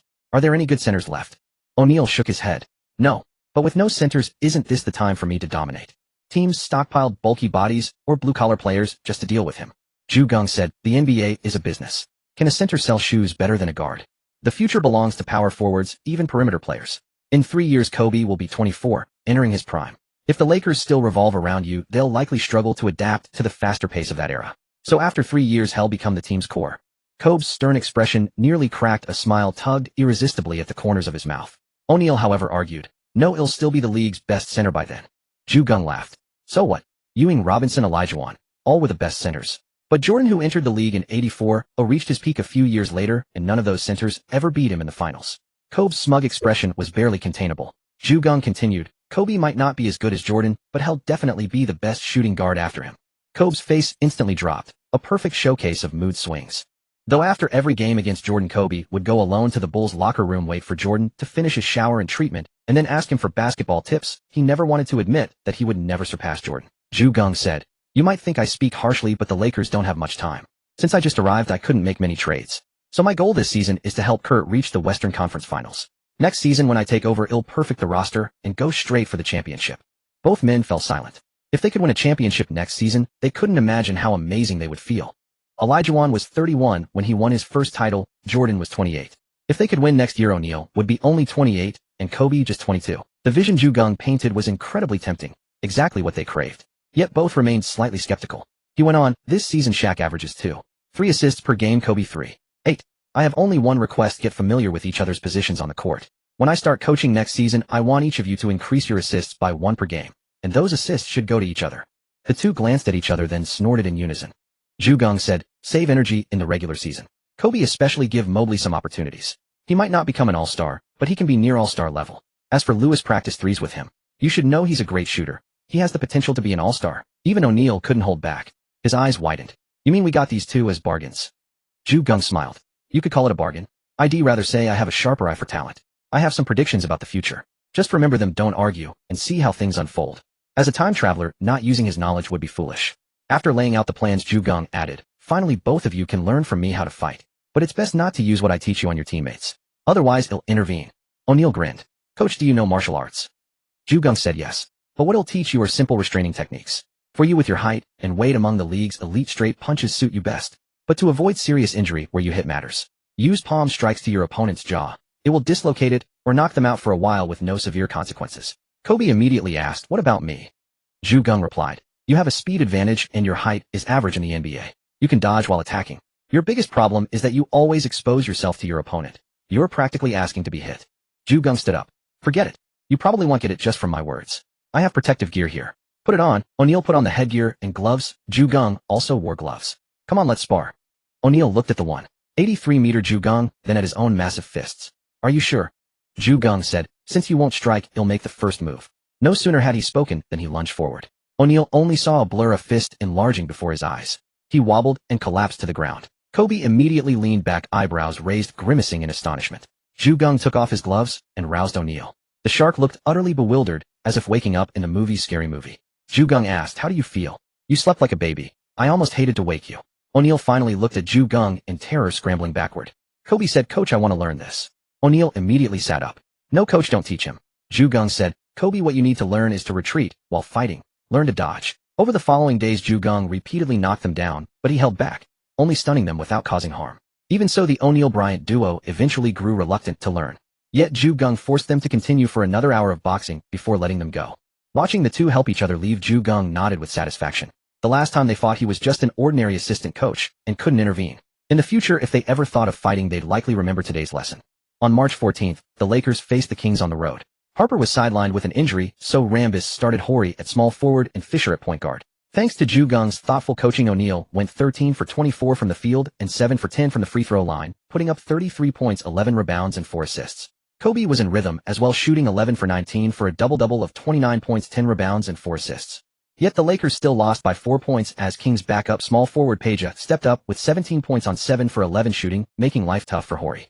Fisher went just 3 for 11, losing himself amid the hostile crowd at Arco Arena. A Kings female fan stole the spotlight. Her hourly wage reportedly jumped from $900 to $1,500. Fisher couldn't capitalize. The 10-game winning streak was snapped. The Lakers then headed to Minnesota, where the Timberwolves, having traded away Marbury, offered little resistance.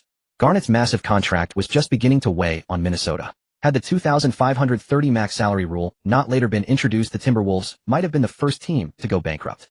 The biggest change in the March 16th game was that Rice had basically gelled into the system and earned a starting spot. This road trip was a 6-game stretch. The third stop was Cleveland on the 18th. Kobe shot 4 for 12 for only 14 points, while Shawn Kemp rediscovered his form and led the Cavaliers to a win over the Lakers. The next day, the Lakers played a back-to-back road game against Iverson's 76ers. Kobe bounced back with 23 points on 9 for 16 shooting. But Iverson went on a rampage, scoring 41 points and dishing 10 assists on 17 for 36 from the field, literally driving the Lakers into the ground. Harper was old, Fisher was slow. Neither could stop Iverson, they were mere cones. O'Neal had fought hard the previous game and had no energy left. The Lakers predictably suffered another loss. At this point, Iverson already looked like a lone hero, with the entire team's offense resting almost solely on his shoulders. On March 21st, the Lakers visited Orlando. Penny Hardaway seemed desperate to beat his former teammate. He played 44 minutes, shot 9 for 14, and finished with 22 points and 9 assists, but he was outplayed by Kobe. Injuries had long plagued Hardaway, and Orlando had mostly given the reins to Armstrong. Tonight, however, he gave it his all. Kobe, fueled by pent-up frustration and the fact that Hardaway was O'Neal's predecessor, exploded for 38 points and 4 assists on 15 for 24 shooting, 2 for 2 from 3 and 6 for 7 from the line. The Lakers crushed the Magic 1-1, 5-1-0-4. Back then, Hardaway shared equal status with O'Neal in Orlando. In fact, because he was a guard, management valued him even more than O'Neal. Unfortunately, his body was too fragile. O'Neal, naturally motivated against his old team, shot an efficient 14 for 19 from the field, though he went just 3 for 10 from the line. Still, he racked up 31 points and 13 rebounds. Their tangled love-hate history entertained the fans. After all, adding such emotions to the game always attracts. The next day, the final stop of the 6-game road trip, the Lakers faced the Mavericks. Nowitzki sat out. In his rookie season, he was just Nash's little sidekick.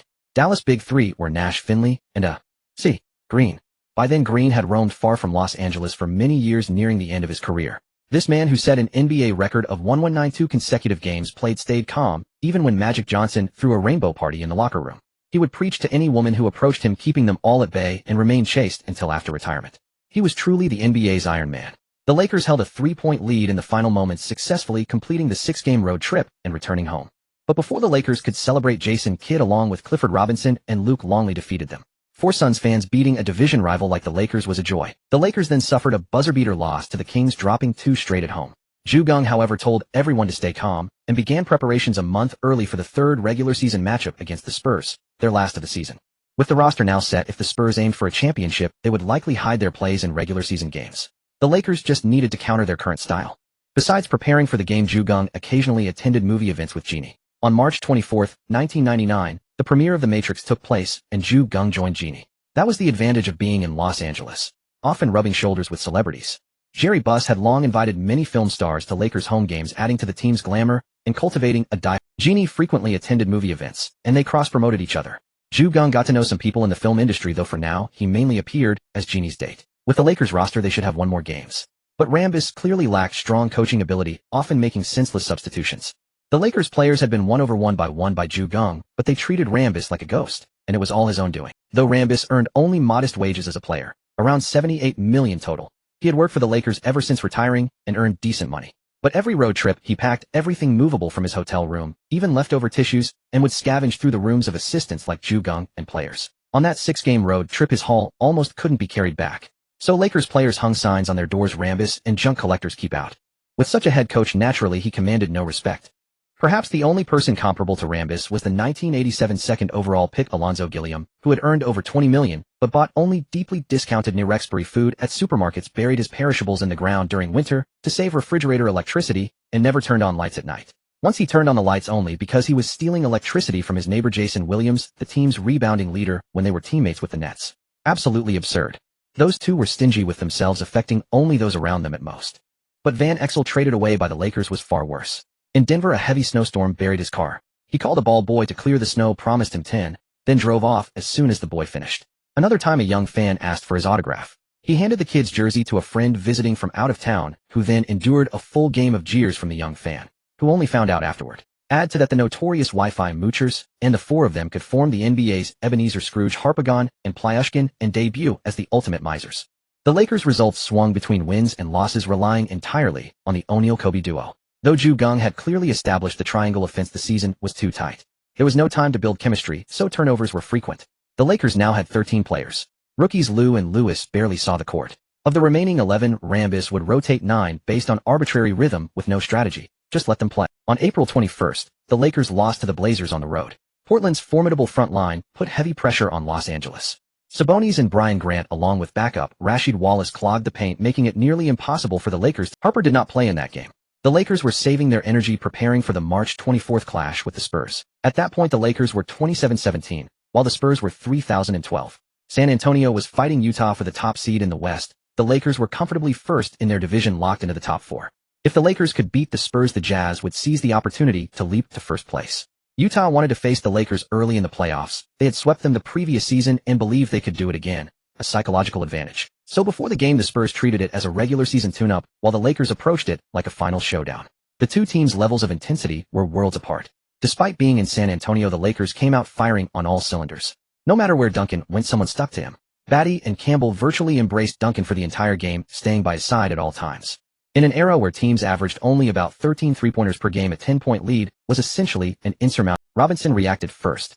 In the second quarter, when O'Neal was resting on the bench, he launched a flurry of shots. However, his defenders were Horry and Miller, both notoriously crafty. Horry used physicality, while Miller resorted to pinching and scratching.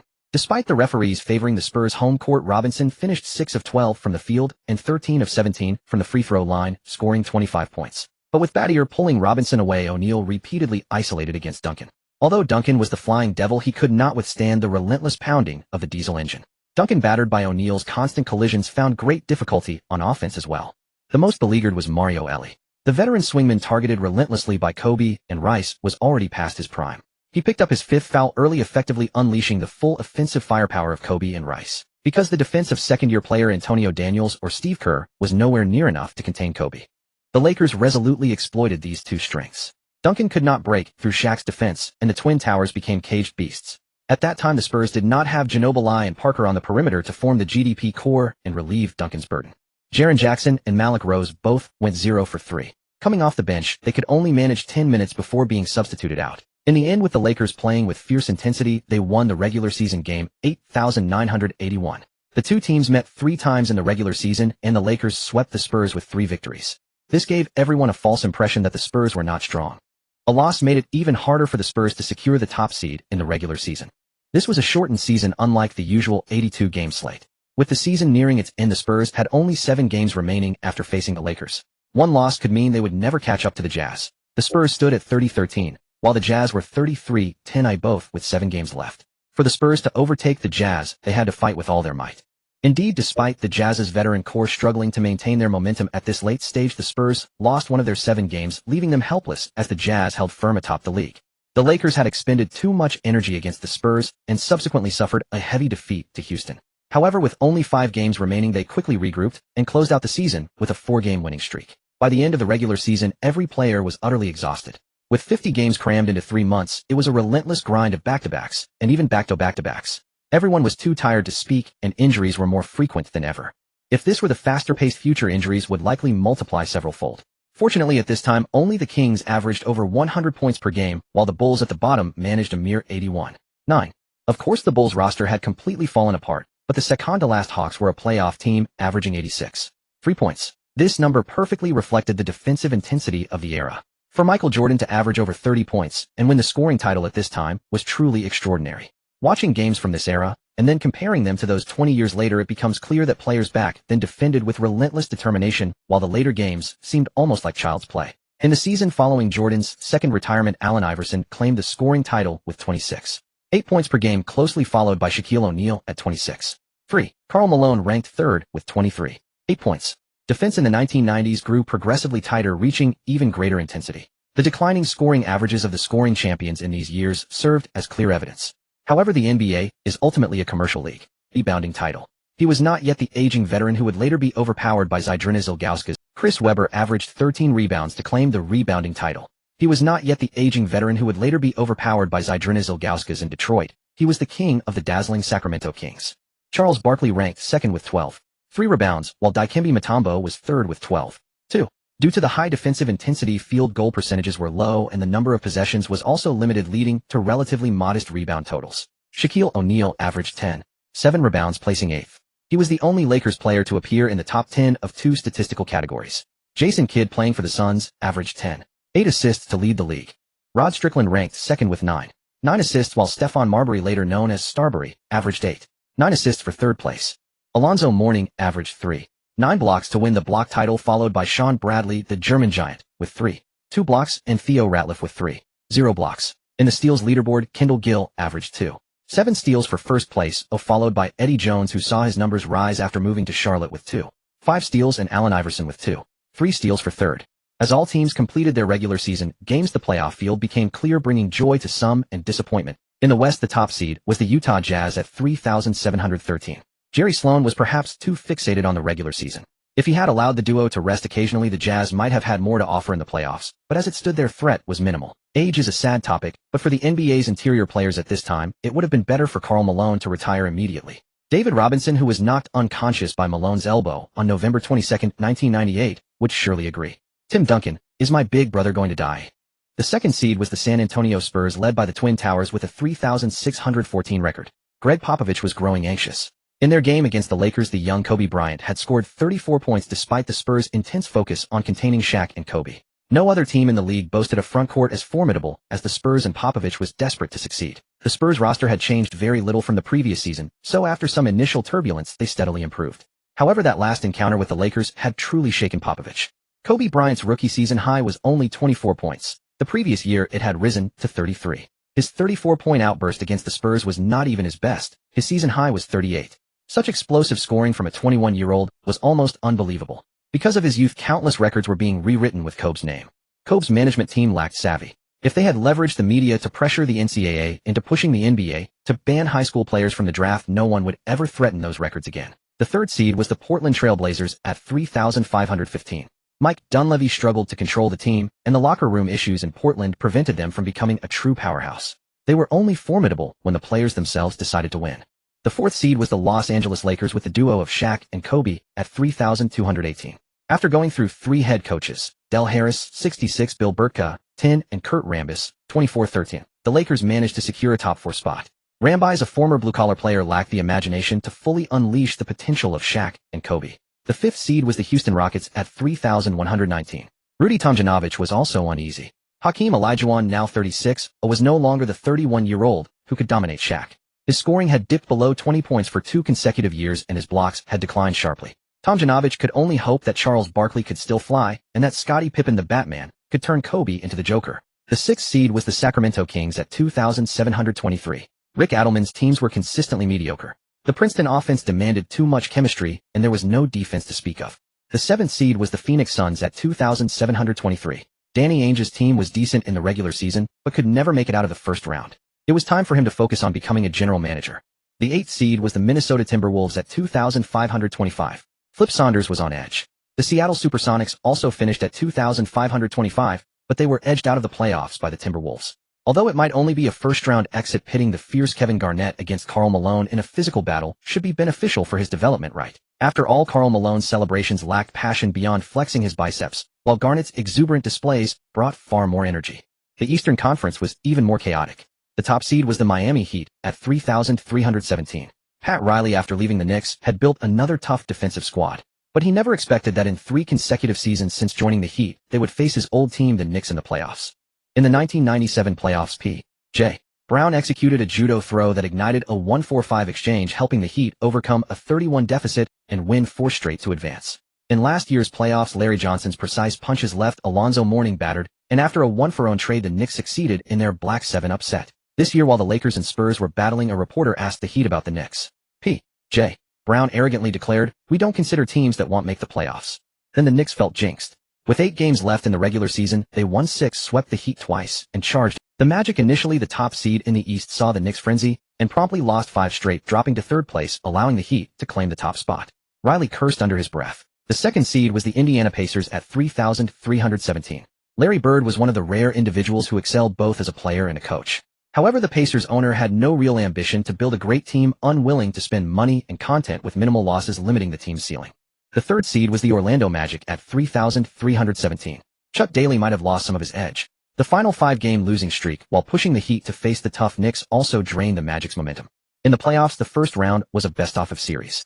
A quick surge could carry a team through, but without the will to win, it was easy to collapse in closely matched contests. The 4th seed was the Atlanta Hawks at 3,119. Lenny Wilkins' teams were always defined by The 5th seed was the Detroit Pistons at 2,921. Alvin Gentry leading Grant Hill failed to deliver the results the Motor City wanted. Both sides were entering a final evaluation period.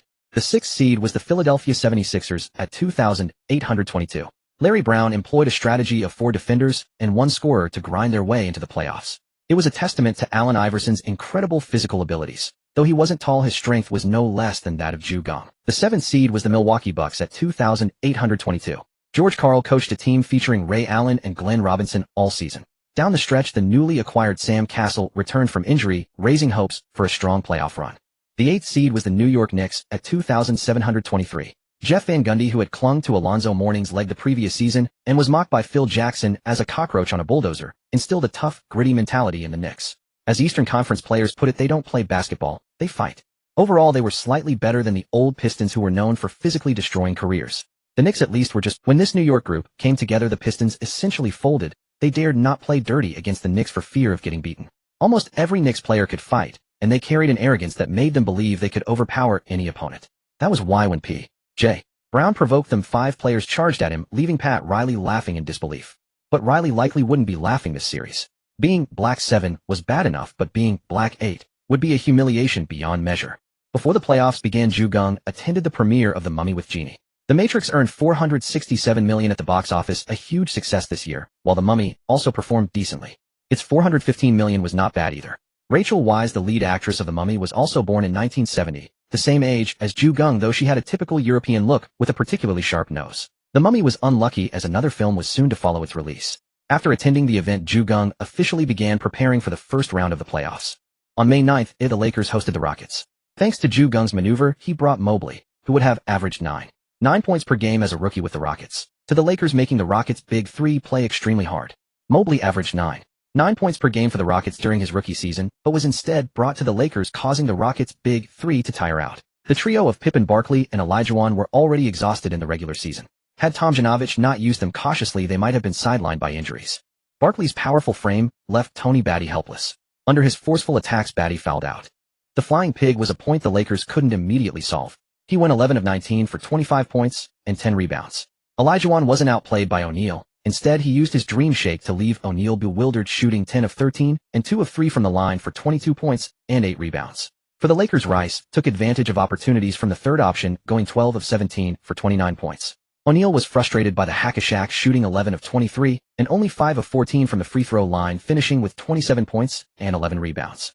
These 4 overall performances matched their reputations, but to casual observers, Pippen and Kobe seemed to have underperformed. They targeted each other all game, ending up as peripheral figures. Pippen went 5 of 13 for 14 points, 10 rebounds, and 8 assists, nearly a triple-double. Kobe shot 5 of 9 and 6 of 6 from the line for 17 points and 5 assists. Their stats weren't flashy, but those who understood the game knew they played exceptionally well, making every possession difficult for their opponents. Both were secondary options in the triangle offense, exemplifying defensive grind. In the final moments, the Rockets led 1-0-0-9-8 with possession. But Sam Mack, an undrafted player from 1992, handled the ball carelessly, passing not to an open teammate, but directly to the guarded flying pig who missed. O'Neal roared as he grabbed the rebound, and the flying pig immediately hugged him. O'Neal didn't disappoint, making one of 2 free throws. The Rockets gave the ball to Pippen, who drove past Kobe. But after a full game of running and clashing with Kobe, Pippen suddenly felt his legs give way, collapsing to the floor in a fatal turnover. Early in his career, Pippen often made such fatal mistakes. Jordan never blamed him, instead training him tirelessly until Pippen developed, and they became champions together. Fisher dove to scoop the ball and pinned it to his chest. As soon as he secured it, he immediately made a T sign, and Kobe dribbled from the left side at a 45-degree angle. After 3 quick strides, he suddenly stopped, causing Michael Dickerson to stumble. To prevent Kobe from an easy shot, Dickerson wrapped his legs around Kobe's left leg and twisted, bringing him down. Seeing such spectacular floor technique on the NBA court was like getting 2 games for the price of 1. The referee blew the whistle. Due to Hackashack, the foul limit had been reached, and Kobe stepped to the free throw line. Kobe made both free throws. With 4.7 seconds left, the Rockets used their final timeout. Tomjanovich again chose a role player for the final shot, just like in the Rockets championship years when the crucial shots were not taken by Olajuwon, but by Castle and Horry. But the current Rockets role players were clearly a tier lower.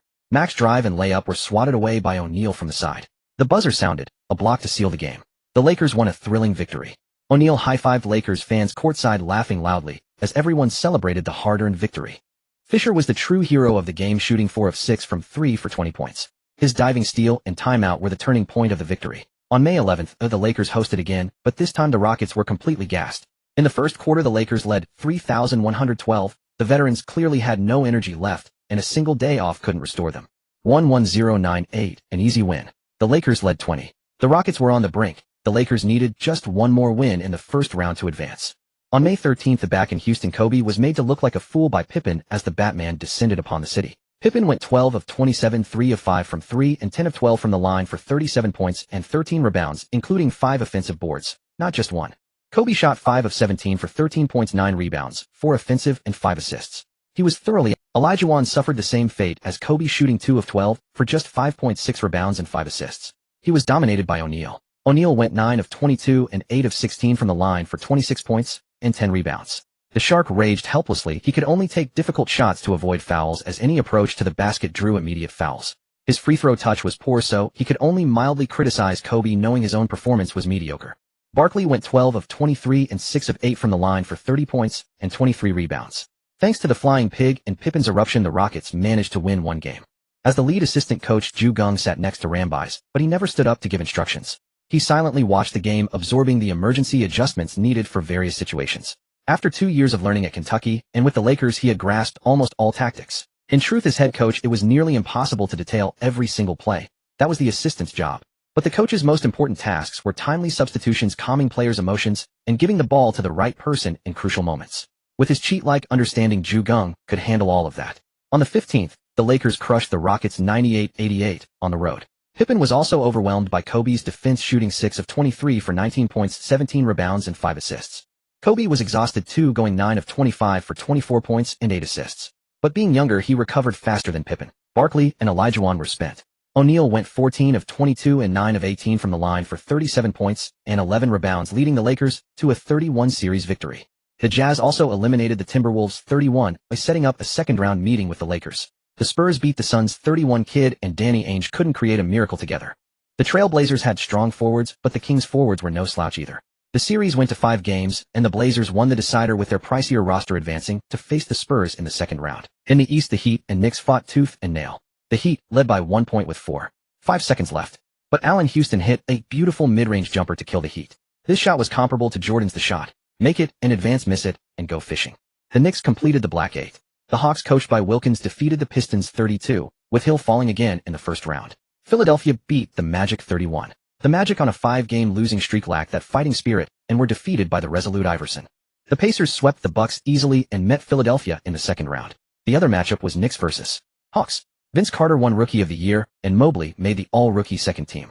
Darrell Armstrong, averaging 13.8 points and 6.7 assists, won Sixth Man of the Year and also Most Improved Player. An undrafted player from 1994, his only flaw was his height of 183 meters, and his peak was too short. Mike Dunleavy Sr. won Coach of the Year. Since the regular season awards voting began on April 16th, the MVP, unsurprisingly, went to Karl Malone of the Jazz, who had the best record. If the vote had been held after the season, Duncan, who nearly overtook the Jazz's record, might have had a chance. This year's All-NBA first team: Jason Kidd, Allen Iverson, Karl Malone, Tim Duncan, Alonzo Mourning. Second team: Gary Payton, Tim Hardaway, Grant Hill, Chris Webber, Shaquille O'Neal. Third team: John Stockton, Kobe Bryant, Kevin Garnett, Antonio McDyess, Hakeem Olajuwon. Mourning and Tim Hardaway had led the Heat to their first peak, but they were shockingly blackheaded in the playoffs. Mourning won Defensive Player of the Year and made the All-Defensive first team, outshining O'Neal, the top pick from the same draft. No Lakers player made an All-Defensive team. Eddie Jones, who was traded away, made the All-Defensive second team. From these stats and awards, one could roughly analyze who would be champion. For instance, Duncan, All-NBA first team, All-Defensive first team. Clearly at his peak, the first SSR card Popovich had drawn. On May 18th, the Lakers lost Game 1 to the Jazz in Utah. Because he was in Utah, Geng missed the premiere of Star Wars Episode 1: The Phantom Menace on May 19th. Due to its unique role in helping the U.S. bring down a superpower, Star Wars holds a special status in America and always sells well. After The Mummy was released, Star Wars affected The Mummy's box office. With $1.027 billion at the box office, its popularity was evident. Born from the moves made in political speeches, the Lakers defeated the Jazz 42 in a grueling series. Although they had the edge in talent, Malone's elbows nearly drove Batty and Campbell to tears. The Spurs swept the Trailblazers 40, a startling all-playoff teams.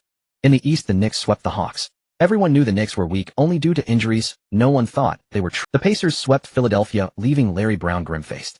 In the Eastern Conference Finals, the Knicks, driven by the trio of Houston, Sprewell, and Johnson, defeated the Pacers, led by Miller 42, advancing to the finals as a black 8 seed. The Lakers, after a 7-game war with the Spurs, were slain by Duncan, who posted 29 points and 10 rebounds. Though Kobe and O'Neal were dejected, they had truly given their all. They simply couldn't beat the Flying Devil at that moment. Still, with the decent roster Geng had assembled, they managed to push the series to 7 games, and that was satisfying enough. Especially when they saw Duncan averaging 27, 4 points, 14 rebounds, and 2 blocks per game, carrying Robinson to a championship. Both members of the OK duo fixed their eyes on Geng. They knew that next year, it would be Geng's turn to lead them to glory.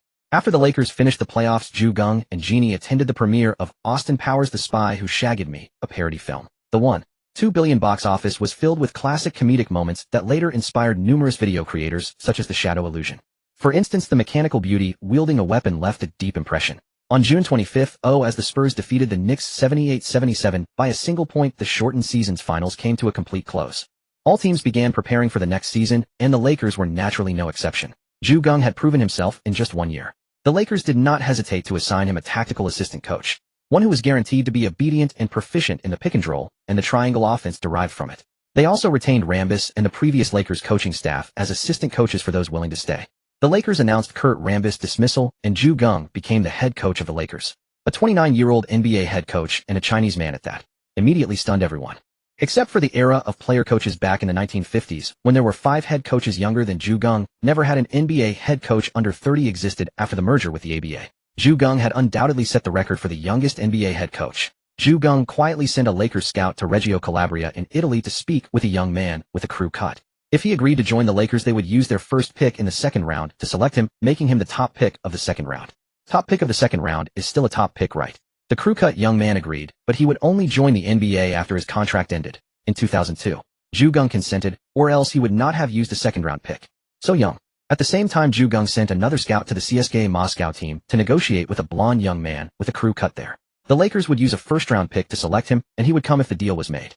Like the other young man, he would only join after his contract concluded in 2001. Geng also agreed. The blonde young man. On June 26, the 1999 draft began immediately, truly seamless. This year's draft was a superclass full of potential franchise cornerstones. The 2009 draft was very similar to this one. The Bulls successfully secured the first overall pick and selected Elton Brand. The Vancouver Grizzlies ignored Steve Francis' threat to not play for them and still selected him, but they soon learned what a recalcitrant player he was. The Hornets used the third pick to select Baron Davis, and the Clippers chose Lamar Odom. With the fifth pick, the Raptors selected Jonathan Bender. The Timberwolves chose Wally Szczerbiak. The seventh pick by the Wizards went to Richard Hamilton I, and the eighth pick by the Cavaliers was Andre Miller. The Suns took Sean Marion with the ninth pick, and the Hawks selected Jason Terry with the 10th. Further down, the Supersonics selected Corey Maggette. The Bulls later took Ron Artest, and the Nuggets picked James. 1999 was a deep draft, but the Lakers only had the 23rd pick in the first round and the first pick in the second round with no way to compete for those top talents. With the 23rd pick, the Lakers selected Andrei Kirilenko from the Great Northern Nation, not Devine George. As for the Lakers' first pick in the second round, they chose Manu Ginobili. The Mavericks, with the 7th pick in the second round, selected Wang Zhizhi from across the Pacific. Since both players would only come to the NBA after finishing their contracts, Geng turned his attention to the free agent market. However, the Lakers first suffered a poaching.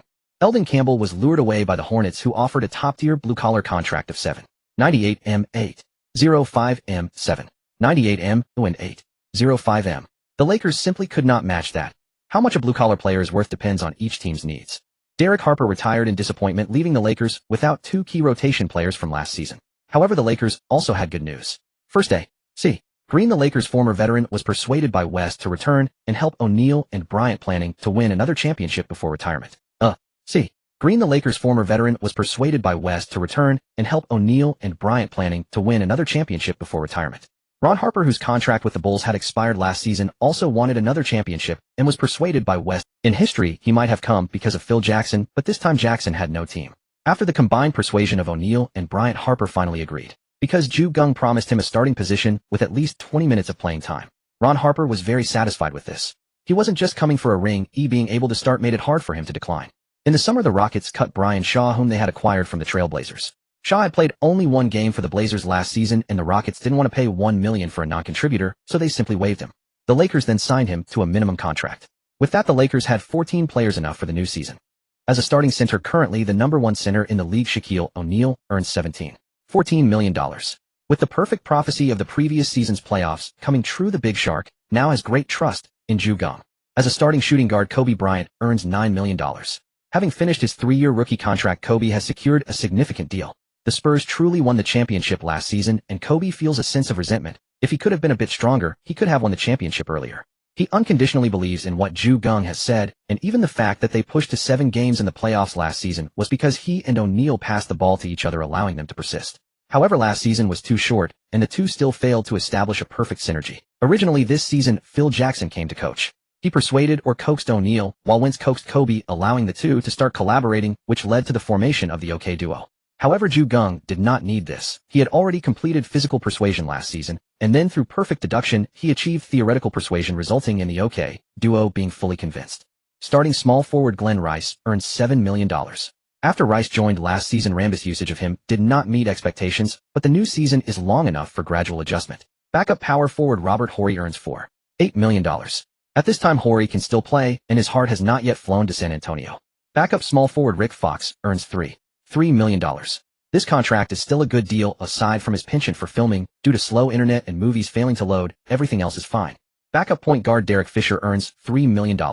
This season is still when Fisher is willing to fight hard before he later became the Union's top green hat. Backup center Tony Batty earns $53 million. He started as a starter last season, but his performance can only be described as decent for 20 minutes. Beyond that, his foot speed completely slows down. Starting point guard Ron Harper earns $2 million. Like Derek Harper, he simply did not make the All-Star team, yet his skills are absolutely top-notch, especially strong in defense. Starting power forward C. Green earns $7 million. Truly a man of iron who has remained a virgin all this time, his competitive state is at its peak, more suitable for starting than Batty. Even though due to age he can only play for 20 minutes, Geng is not a coach who is fixated on an 8 or 9-man rotation. Backup shooting guard Cuttino Mobley earns $900,000. Last season, Rambis used Mobley very cautiously. In fact, his skills have already adapted to the NBA. Water cooler manager Tyronn Lue earns $810,000. With another Harper arriving, it has become quite difficult for Lue to make the 12-man roster. Backup small forward Rashard Lewis earns $720,000. His physique as a small forward can still be at a disadvantage, but he has developed a certain accuracy in three-pointers, making him more reliable than Lue for playing time. Backup point guard Brian Shaw earns $510,000.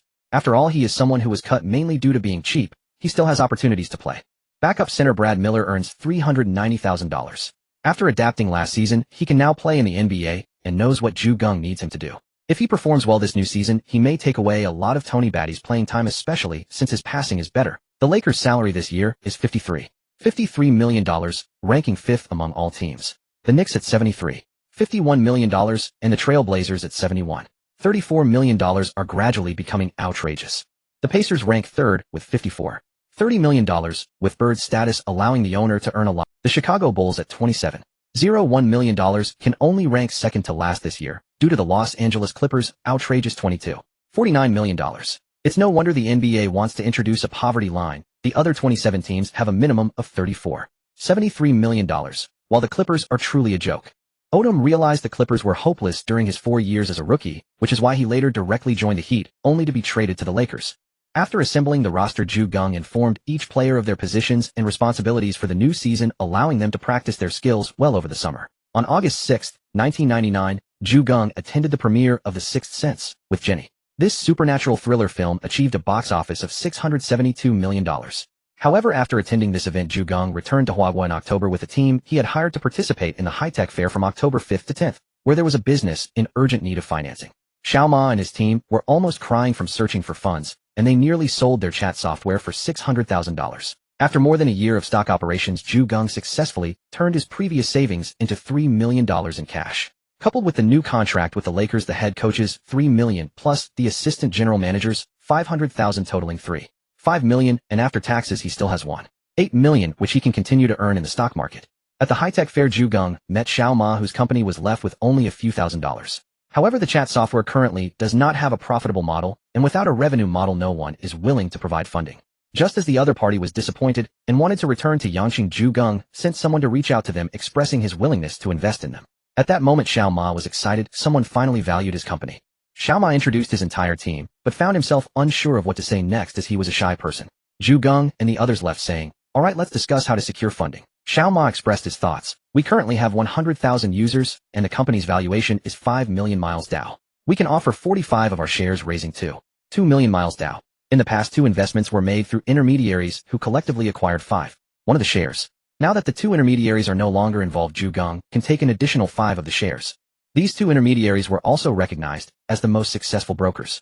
Perhaps in their most desperate hour, Xiao Ma did not make excessive demands. Geng said, "This is no problem, but I need you to meet certain conditions for us to sign this contract."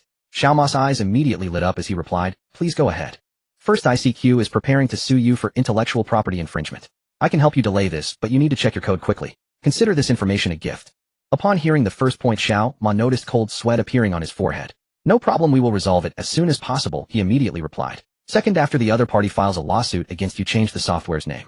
The new software code must be flawless, and you need to develop membership features based on this requirement quickly. The new version can initially focus on regaining losses without needing to generate profit." Geng presented a development requirement document. Finally, regarding the 2 million miles DAO, your team needs to use it until March 2001. Geng concluded. Xiao Ma immediately shook his head, saying, "That's not possible. There won't be enough money. Whether for upgrading software or improving server quality, it requires a lot of funds. I think for the membership function, charging 10 yuan per month is too difficult, especially since the annual income in the country is only about 1 or 2,000. It's hard to ask them to spend over 100 a year." Geng smiled and said, "No problem. In February and September next year, I can lend you another 1 million miles DAO each time to handle the expansion during the school season. This can be included in the contract with the interest set at the lowest bank loan rate, essentially providing conditions for this request. You only need to operate the software according to my guidelines until March 2001. Xiao Ma hesitated and said, "I need to discuss this with my team." They were an independent development team that didn't want too much interference from investors. Geng said, "I understand your concerns. I'm merely providing you with a straightforward path, not interfering with your development. All right, your team can review the development plan and discuss it further. If you agree after signing the contract, I can help you shoot a free advertisement during this time, but it must end by March 2001. Xiao Ma was suddenly filled with excitement, as he already knew that Geng was the new head coach of the Lakers. This identity should attract many young people, and their software was designed for these young users. When Geng's update requirements were reviewed by their team, everyone felt that it seemed feasible and could surpass all current market competitors without being overly exaggerated. Thus, Geng acquired 45 of the company for 2 million miles DAO, and these shares were transferred under the name of a small national company through Geng's continuous maneuvering. After finishing this matter, Geng returned to Los Angeles following the conclusion of the preseason. After a few days of integration with the Lakers, he flew with the revamped Lakers to Utah for their first game of the year on November 2nd, where the Lakers faced the Jazz. After finishing this matter, Geng returned to Los Angeles following the conclusion of the preseason. After a few days of integration with the Lakers, he flew with the... If there were no injuries, Harper could efficiently play 20 minutes at the point guard position, and Fisher could hold up for 20 minutes during the remaining 28 minutes. The final minutes would go to Mobley. At the shooting guard position, Kobe wanted to play more, and even aimed for 38 minutes, but he was limited to 30 minutes. Being in his 4th year was equivalent to entering the NBA after graduating from college, while Mobley could occasionally substitute for the point guard or small forward positions, playing over 20 minutes. For the small forward position, Rice would play 30 minutes, Fox 18 minutes, and Lewis would only play based on the situation. At the power forward position, Green and Horry would each get 20 minutes, with the remaining time divided between Batty and Miller, who would also serve as Shaquille O'Neal's backup. At the center position, O'Neal could play 40 minutes, but Geng limited him to 32 minutes. Liu and Shaw would find it difficult to be included in the 12-man game roster for most of the time. Aside from Lewis, Miller, and Batty, might see some playing time, depending on the situation, leading to a typical 10-man rotation for the Lakers this season. Compared to D'Antoni's 8-man rotation, although it was only 2 more players, the Lakers' style did not rely on a 7-second offense. Thus, even with longer playing times, the likelihood of all players being affected by injuries was significantly reduced. However, the Lakers roster was missing Kobe, who fractured his 4th metacarpal during a preseason match against the Wizards and would likely miss over a month of the regular season. Injuries sustained during games are common among players, but thankfully Geng immediately promoted Mobley to the Jazz employed a typical lineup of 3 power forwards and 2 guards: Stockton, Hornacek, Adam Keefe, Karl Malone, and Olden Polinis, facing the Lakers Harper, Mobley, Rice, Green, and O'Neal. Sloan intended to use 3 players over 2.06 meters tall to surround O'Neal, believing that without Kobe, O'Neal would struggle to hold his ground. However, they did not anticipate that Geng would use O'Neal as a decoy and utilize Rice as the main offensive weapon. Despite being 2.01 meters tall and 32 years old, Rice's speed remained difficult for the Jazz's 3 big men to match. In the process of continuously overpowering the opponent, Rice shot 8 of 13 from the field, 5 of 6 from 3-point range, and made all 7 free throws for a total of 28 points, leading the Lakers to a 9-1-8-4 victory, securing their first win of the new season. Although Malone was strong, he felt a sense of frustration during the game, shooting 4 of 10 and making 6 of 8 free throws for 14 points and only 5 rebounds. He struggled significantly against Green, Horry, and Miller. The Jazz this season appeared even weaker than before. The next day, the Lakers returned home for a back-to-back against the Grizzlies. The Grizzlies selected Francis, who declined to play, leaving them no choice but to seek a trade. Thus, 3 teams completed the trade. Houston acquired Francis and Mason from the Grizzlies and received 1st and 2nd-round draft picks from the Magic for the year 2000. The Vancouver Grizzlies received Antoine Walker, Dixon, Harrington Price, and the Magic's 1st and 2nd-round draft picks for 2003 from the Mosaic.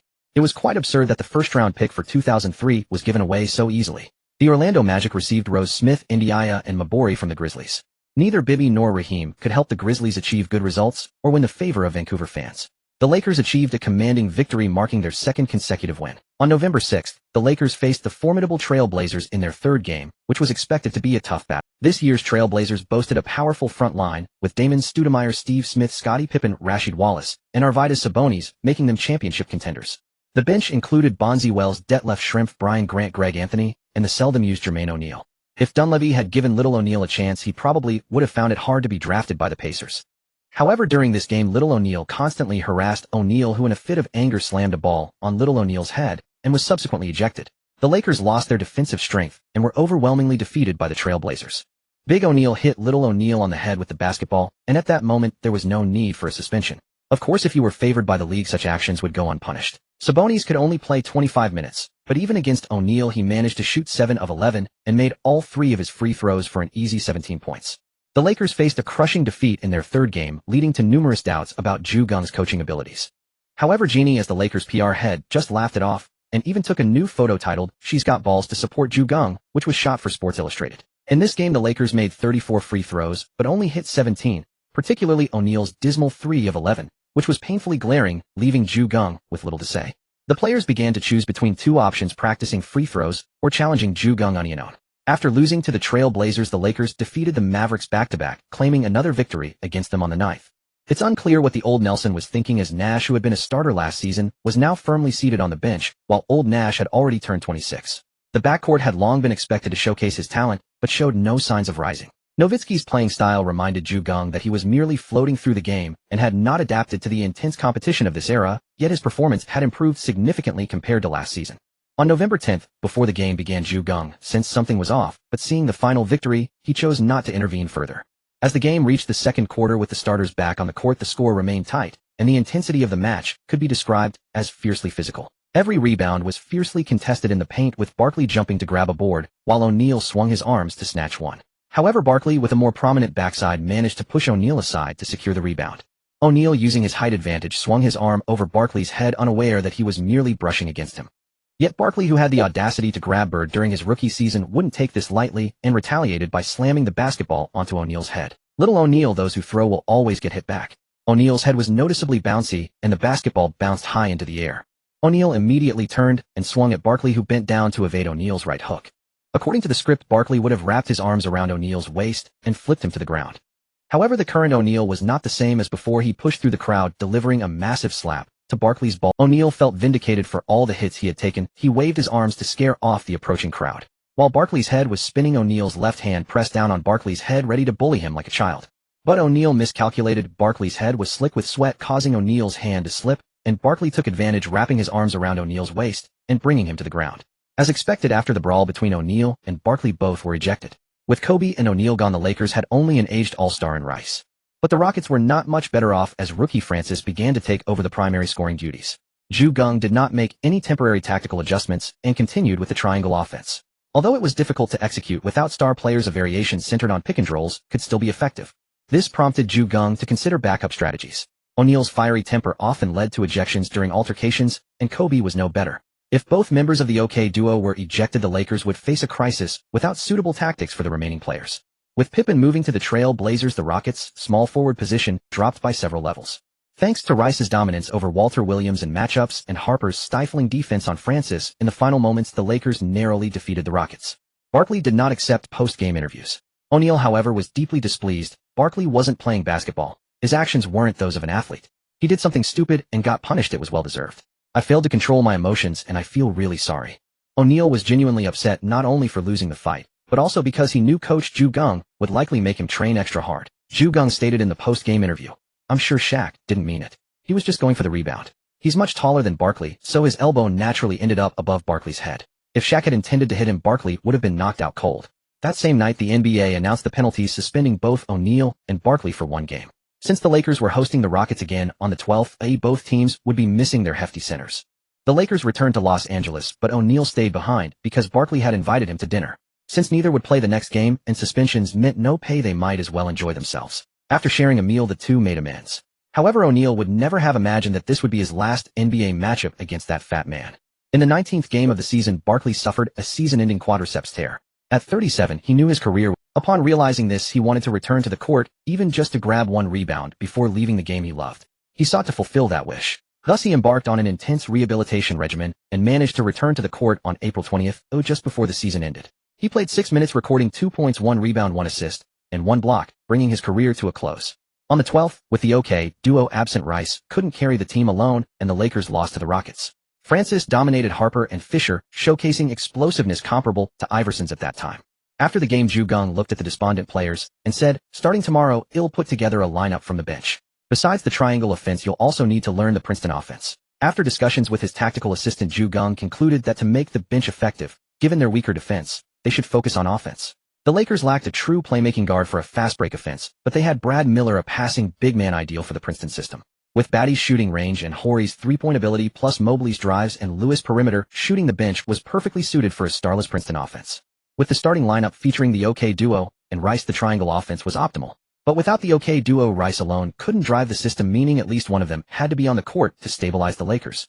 To avoid overworking the duo, Geng didn't plan to have them play 40 and 38 minutes respectively. After studying the roster and incorporating proven tactics, they decided to have the bench unit push the pace in the first 6 minutes of the second quarter and the last 6 minutes of the third quarter, running the Princeton offense and finishing each possession within 14 seconds. In the original triangle offense, besides O'Neal's 29.7 points and Kobe's 22.5 and Rice's 15.9, no other Lakers could absorb significant scoring responsibilities.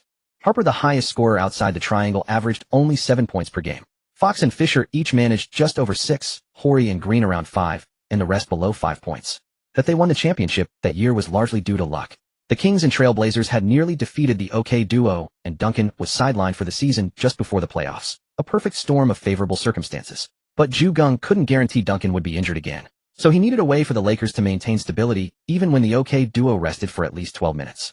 After selection, the youngest players formed this unit: 4th year Fisher, 2nd year Mobley, 2nd year Lewis, 3rd year Batty, and 2nd year Miller.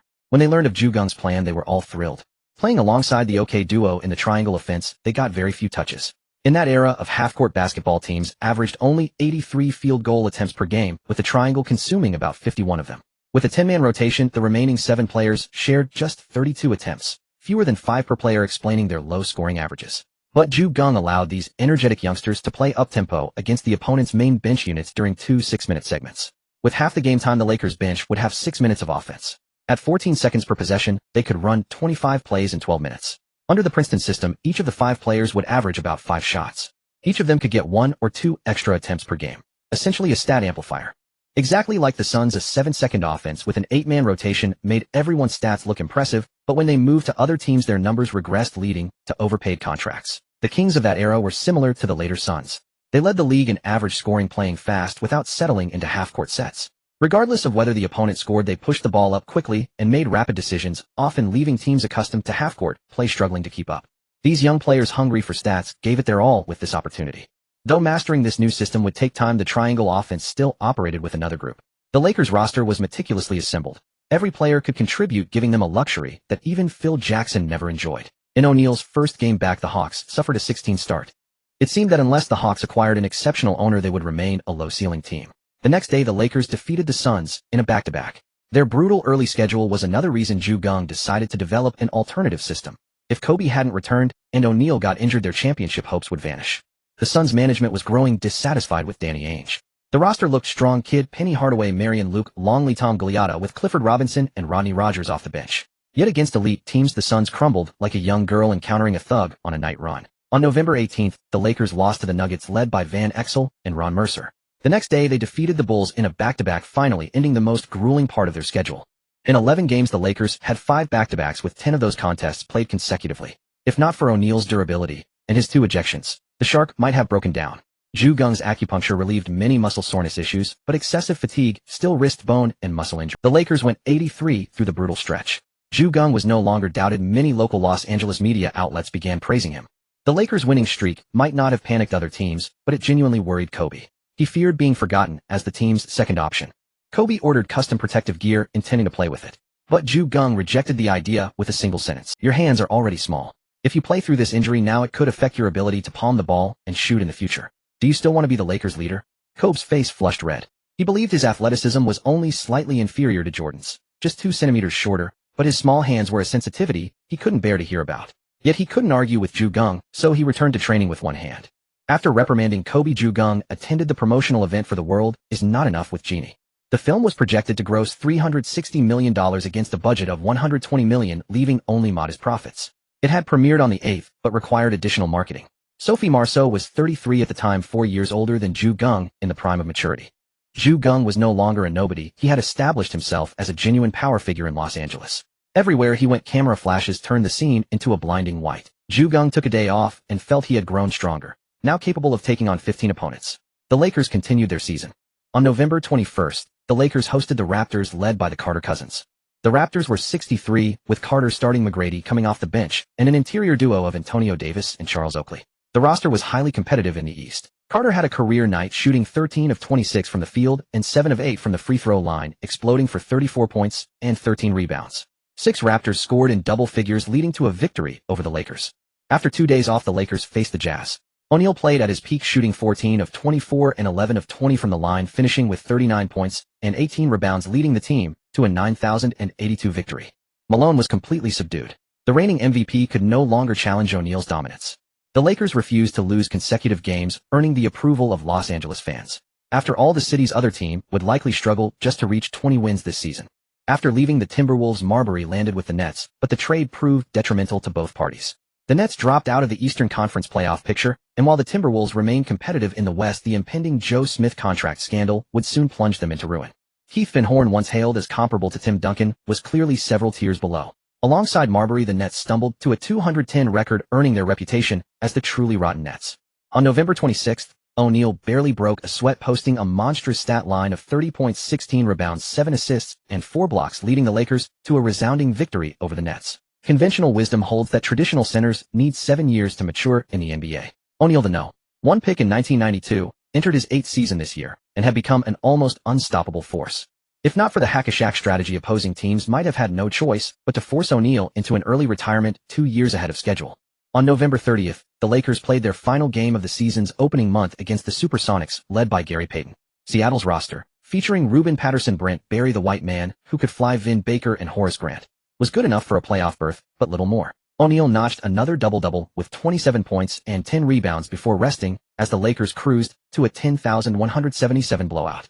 Leading the team as the sole superstar, O'Neal averaged 7 points, 13 rebounds, 3 assists, and 4 blocks per game, earning the Player of the Month award for November. At that time, the NBA had only one monthly award without Eastern and Western Conference distinctions. With an 114 record despite a brutal schedule, the Lakers posted one of the league's elite marks. Kobe could no longer contain his frustration.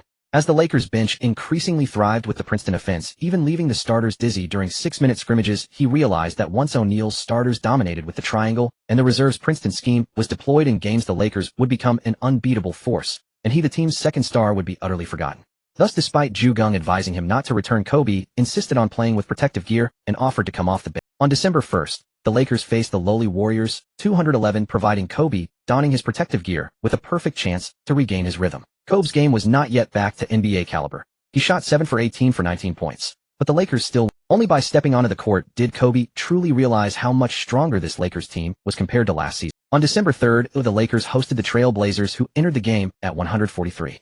Had their stats not been so evenly distributed, no one averaged over 20 points. O'Neal might not have won Player of the Month. As the game began, Kobe sat on the bench. Opposing him, Damon Stoudemire, the Mighty Mouse, and Steve Smith repeatedly drove past the defense of Harper and Mobley. Harper, now older, was vulnerable to penetration from either guard. Geng had to substitute Fisher early. At that time, Fisher could still keep up, but O'Neal and Green had already picked up fouls while helping. The Mighty Mouse continued to wreak havoc on the Lakers' backcourt. Because of him, the later Amare Stoudemire was relegated to being called Little Stoudemire shall see. Although the Mighty Mouse stood only 1.78 meters, 510 inch, he was selected 7th overall by the Raptors in 1995. As Toronto's first rookie, he beat out Kevin Garnett, Rasheed Wallace, Jerry Stackhouse, and others to win Rookie of the Year. His crowning achievement was leading a weak Raptors squad to upset the 72-win Bulls, relying purely on his blistering speed. Today, the Mighty Mouse seemed poised for another breakout as the Trail Blazers led 25-18 after the first quarter. Although his own shooting percentage had dropped due to the immense energy expended on defense, Kobe's defensive efforts brought the Trail Blazers offense to a standstill. The Lakers overturned a huge deficit in a single quarter, ending at 19-11. Trail Blazers head coach Dunleavy was a quintessential bookish coach with an extensive repertoire of offensive schemes. Having been a shooter during his playing days, his coaching philosophy leaned heavily toward offense. Every Portland possession began as soon as they advanced the ball. If they encountered defensive pressure, they would initiate pick-and-roll plays, typically seeking out the opponent's defensive weak links and relentlessly attacking mismatches. But when the opposing defense was fully locked in and none of their tactics worked, his team often suffered a complete blackout, enduring extended scoring droughts. Dunleavy had also coached the Lakers back in the day. When he first became a head coach, he presented his self-drawn offensive playbook to Magic Johnson, claiming it was the future of Lakers offense. Johnson threw it away, stating that he himself was the offense. Unfortunately, even after all these years, Dunleavy had yet to break free from this predicament. OK joined forces, defeating the Trail Blazers 9-3-8-0, keeping the Lakers on their winning streak. On December 5th, the Lakers hosted the Magic at home. The Magic, coached by Rivers, stood at 9 wins and 8 losses, hovering around the playoff threshold in the East, posing no real threat to the Lakers. Geng paused when he saw Ben Wallace on the opposing team. In his memory, Big Ben had played for the Wizards before Detroit, but he hadn't realized Wallace had also suited up for the Magic. However, Rivers clearly didn't have the right playbook for Big Ben. It would take Carlisle to unlock his potential. Unfortunately, by this time the Pistons had already set their sights on Wallace, and without an offer starting at $4 million next season, prying him away would be impossible. After 7 straight wins, the Lakers faced the Kings on December 8th in a back-to-back. The Lakers, with a 154 record, went up against the 114 Kings while fatigued from the previous game, and early on stamina issues became evident. After 4 games coming off the bench, Kobe was finally promoted to the starting lineup. The Lakers led 19-17 in the first quarter thanks to their defense, but fatigue caught up in the second quarter as they were outscored 2-3-3-2. The deficit persisted until the final buzzer, with the Lakers losing 9-1-1-0-3, suffering a crushing 12-point defeat and ending their 8-game winning streak. Both Kobe and O'Neal made 11 of 19 shots, each scoring 27 points, but the lineup shift affected others. Rice went 3 for 12 and Harper 0 for 7, clearly still adjusting to Kobe's return. After the game, Geng was asked in Sacramento whether he had resolved Kobe's reintegration issues. He simply smiled and said, "This isn't a problem. It's like a college kid who hasn't been home for months suddenly returning. They keep asking where things are. But after a few days of adjustment, they slip back into their childhood habits." True to his words, the Lakers immediately embarked on another winning streak, crushing the Grizzlies, Pistons, Clippers, and Hawks. Only the Pistons were a fringe playoff team. After beating the Hawks on the 17th, the Lakers faced a back-to-back road game against the Timberwolves. Since Marbury's departure, the Timberwolves had languished with a 712 record, still searching for answers. Garnett put up 28 points and 21 rebounds. Despite his friendship with Kobe, he played ruthlessly, but Kobe dished out 12 assists in a selfless effort, helping the Lakers secure the victory. This game was merely a warm-up. On the 19th, the Lakers visited the Raptors, seeking revenge for their earlier loss. T-Mac started, but struggled offensively, going 2 for 10 and getting locked down. Without support, Carter was contained by Kobe, shooting 11 for 28 and 7 for 10 from the line for only 29 points. The Raptors crumbled. The next day against the Celtics team, missing Pierce, the Lakers won in Boston. After completing a 4-game road trip, they returned to Los Angeles to prepare for the Christmas showdown. On the 25th, the Lakers hosted the Spurs. Since last season's Western Conference Finals where the Lakers lost 34, the two teams hadn't met. Stern knew how to capitalize on the drama. This game was destined to be the Lakers' statement that this season was different. Geng had prepared 2 strategies for this game. It had been a full month since the Princeton offense had been practiced in-house, but it had yet to be deployed in an actual game. If the Spurs caused trouble, he might spring this hidden tactic on them. If not, he would keep it under wraps, using regular season games for practice. The goal was to let the OK duo rest more during the regular season and go all out in the playoffs, not to rely on this backup unit for decisive victories. From the opening tip, O'Neal played with a chip on his shoulder, going full throttle.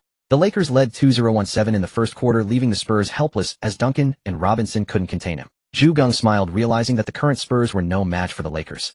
Indeed, in the second quarter, the Lakers outscored the Spurs 3-0-2-5, finding their rhythm.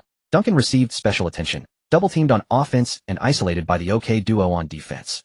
Though his defensive presence remained formidable, even the Flying Devil gets tired. Robinson's footwork had slowed and Horry was hot from mid-range, forcing Robinson to leave Duncan to battle O'Neal. In terms of skill, Duncan could outplay O'Neal. That's no joke. Duncan's mid to long range shooting rivaled guards, hitting around 40 at the perimeter, while O'Neal shot a mere 27 from mid-range and 10 from deep. Duncan's nerf basket efficiency of 44 also trumped O'Neal's 42. However, O'Neal's rim finishing rate of nearly 75 far exceeded Duncan's 69.5, making him the league's premier center with just that one move. O'Neal dominated near the rim with an unmatched touch. Duncan took only 30 of his shots at the rim compared to O'Neal's 53, which explains why Duncan insisted he was a power forward, not a plotting center. But when the Big Shark entered his prime, Duncan could manage only 8 for 23 from the field and 12 for 15 from the line for 28 points, fouling out after 45 minutes of play. O'Neal shot 13 for 22, 6 for 12 from the line, finishing with 32 points and 11 rebounds in just 35 minutes, and the Lakers won 9-9-9-3 convincingly. Over the previous 3 seasons, Duncan had averaged 40 minutes per game, which contributed to his major injury in just his 3rd year. Popovich squeezed every minute out of Duncan to achieve that stellar winning percentage early on. Even after that injury, Duncan played another 3 seasons, averaging 40 minutes before settling into a more manageable 36. Had he had a coach who managed his minutes better, Duncan might have maintained his rookie-level play into his 45th year. After winning the Christmas Day battle, the Lakers kicked off a festive celebration. Geng prepared a Christmas gift worth $1,000 for every player, including the coaching staff. For the ball boys and others who had more contact with him, he also gave gifts worth $100. Furthermore, on the 26th, the Lakers had a day off. The players only needed to do enough aerobic training at home. This made the Lakers players even more excited, even though they had a game against the Mavericks on the 27th. Geng answered the reporter's question with a smile, because from the 21st to the 24th, we were preparing for the game against the Spurs. We valued the Spurs highly. Defeating them was to draw a line under our past. Now that the game is over, we owed them a day off, so in the new year, we can greet more glory in a better state. Of course, Geng did not say that this was a rare opportunity to defeat the Flying Demon. From now on, the ground windmill was already a weakened version. Defeating the strongest opponent is what is truly something to be proud of. If one defeats an opponent who is already old and decrepit at their peak and still gloats about it, that person is definitely extremely fragile in their heart. Of course, being defeated by an older opponent would be even more embarrassing. In contrast to Geng's gifts, another head coach, one of the most famous in the NBA, made the news with a different kind of gift. On December 18th, the Heat suffered a 3-game losing streak. Riley arranged a high-volume training session, but due to overtraining, they lost to the Hornets the next day, extending their losing streak to 4.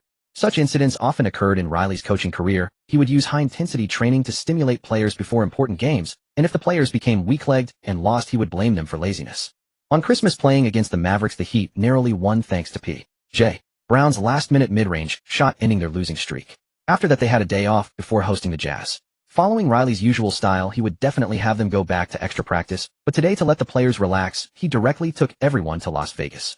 His gift to the players was to let them stay there and play until 4 p.m. the next day, then return to Miami. On the 27th, the Lakers hosted the Mavericks. At that time, the Mavericks were 919-0, and although their record was poor, their offense under Don Nelson's coaching often put opponents at a disadvantage. It was the kind of team that didn't care about strong or weak opponents. As long as their offense ran smoothly, they could beat it. Before the game, Geng said to Lewis, "Watch carefully and learn well." Although Nowitzki is a core player, there are many things worth learning from him. Lewis nodded obediently. He had not received many playing opportunities before, but as the Princeton offense was practiced more and more, when Miller, Mobley, and Fisher led the way, they could even go toe-to-toe with the OK combination. If Lewis' three-point shooting was accurate, they could even defeat the starting lineup. From that moment on, he was sure that his days of shining were not far off. Lewis paid close attention to every move Nowitzki made. His three-point ability was definitely developed earlier than in the original timeline. What he lacked now was just consistency on the court. Nowitzki faced Green and Horry today and shot wildly 10 of 16 from the field, 5 of 7 from 3 and 5 of 5 from the free throw line. He scored 30 points plus 6 rebounds, a typical perimeter style. Nowitzki's movement is indeed worth learning for all big men who play outside. Moreover, Don Nelson is truly skilled at developing offensive tactics. He has many ways to utilize big men floating on the perimeter. However, even though Nowitzki shot a lot today, he could not stop O'Neal, who went 14 of 26 from the field and 7 of 10 from the free throw line, scoring 35 points plus 14 rebounds to lead his team to victory. The Mavericks' interior players were Cedric Ceballos, 1.98 Gary Trent, 2.03 and Nowitzki. On the bench, Sean Bradley was knocked over with just one bump. Rodman made a brief comeback with the Mavericks this season, but was soon let go. As appearances increased, Kobe's condition also got better. Today he shot 10 of 22, scoring 25 points, 9 rebounds, 4 assists, and 3 steals. After watching this game, Lewis immediately began his own intense training. To go from a high school player to an all-star earning a $100 million contract through his shooting, he definitely had no problem with self-discipline. Geng just let him gallop ahead on the right path. On the 29th, the Lakers defeated Jason Kidd's Suns, officially finishing the 1999 games. The Lakers were 255. After this game, the Lakers achieved a 10-game winning streak this season, becoming the hottest team for a time. From the initial mediocre record, when people speculated how soon Geng would be fired by the Lakers, to now discussing whether he would set the record for the highest winning percentage among rookie coaches, the media's face had changed a lot before the dawn of the new century. Of course, every world has its stubborn voices. Many still believe that Geng would not bring a championship to the Lakers, otherwise his contract would not be only 1 year. It must be that the Lakers knew he would mess up the championship. Mourning averaged 23, 9 points, 10, 5 rebounds and 5 free blocks. It was precisely because his blocks were so exaggerated that he defeated O'Neal to win the Player of the Month for December. Otherwise, with the Heat's 86 record, it would never have been his. However, Geng knew that Mourning's kidneys were probably already having problems under the intense training. But Geng was not sure about this, so he did not say much, and Mourning himself still strongly supported Riley. On New Year's Day, Geng gave the Lakers 2 days off, and they only started training on the 3rd. Because the 4th and 5th were a back-to-back away and home against the Clippers, it was very comfortable. The Lakers won both. Odom was almost in tears. He was just a rookie, yet he had to carry this terrible team forward. A team with a $22 million salary cap playing against teams with $4,050 million. This season, 22 teams spent at least $40 million. That means he was playing against 22 teams feeling like a free-to-play player fighting against whales in a pay-to-win game. The pressure was enormous. O'Neal had 38 points, 15 rebounds, and 40 points, 19 rebounds. It was really like a high schooler playing against a middle schooler, completely dominant. The winning streak continued. The Hornets and Supersonics, who were on the playoff bubble, were both defeated by the Lakers in succession. The Lakers hosted the Nuggets. Before the game, Van Exel boasted that they had already beaten the Lakers once, and they would win again this time. The OK combination came for revenge today. O'Neal had 31 points, 19 rebounds, 9 assists, and 5 blocks. Kobe had 30 points, 7 rebounds, 4 assists, and 4 steals. If the point difference hadn't been 43-18 by the end of the first quarter, O'Neal would have easily gotten a super stat line of 300-2010. 13095, the Lakers won big over the Nuggets, achieving their 15th consecutive victory. On January 12th, the Lakers played on the road against the Bucks. At that time, the Bucks' big three under George Karl's frenzied offense were a nightmare for many teams with average defense. Castle, Ray Allen, and Big Dog Robinson each nearly had 20 ability. Although Castle's stats were only 18 points, he had 9 assists. However, today, all 3 of them scored 20, but they encountered the Lakers trio, also scoring 20. Moreover, Harper was in great form today, shooting 5 of 7 from the field and 5 of 6 from the free throw line, scoring 16 points. The Lakers easily secured the win. A 16-game winning streak was in hand, but on the 14th, the Lakers faced the Pacers on the road, and immediately. In this game, it could only be said that the Pacers were in unbeatable form. After all, they were undefeated in the East. Today's game fully demonstrated their strength. Overall field goal percentage over 47, three-point percentage over 45, and free throw percentage as high as 95. That was the Pacers report card today. 1-1-1-1-0-4, they stopped the Lakers' 17-game winning streak with little pressure. After this game, the Pacers were 24-11, and the Lakers were 316. After the game, Larry Bird shook hands with Geng. As Bird was about to speak, Geng immediately said, "Keep it up. Although this is only my first coaching season, you are still 7 wins behind me." Geng interrupted his spell, but Larry Bird, as the former king of trash talk, quickly smiled and said, "But we beat you," and ended your winning streak. Geng said, "I'll wait for you in the finals." The next day, the Lakers played a back-to-back on the road against the Timberwolves. Garnett and Kobe both entered the NBA directly from high school, so every time they met, both sides played very seriously. However, the Timberwolves were missing Marbury and soon surrendered under the Lakers' lineup pressure. On January 16th, the Lakers returned to Los Angeles. In the afternoon, everyone gathered for training. Geng said, "In tomorrow's game, in the latter part of the third quarter, it will be time for your second unit to step up." Fisher, Mobley, Lewis, Battier, and Miller all got excited. They had been training their lineup for a month and a half. From the initial excitement to later when the Lakers starters crushed opponents in various ways, they gradually lost confidence in getting their moment. But today the coach suddenly informed them that tomorrow they could unveil their secret weapon to surprise the opponents. So these five all became exhilarated. Although it had changed from 2 6-minute periods to 1 6-minute period, they knew that the coach probably wanted to test the intensity of a real game. The reason for using this lineup tomorrow was of course because if they played normally the Lakers would lose, but with this lineup they would completely disrupt the game. On the 17th, the Lakers hosted the Supersonics.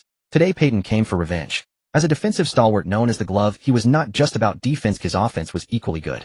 Today Peyton shot 14 of 27 from the field, 5 of 10 from 3, and 3 of 5 from the free throw line, putting up 36.6 rebounds and 7 assists. However, he did not expect that the Lakers would suddenly send out a shocking 5-man bench lineup in the latter part of the third quarter to play against the Supersonics, catching them off guard.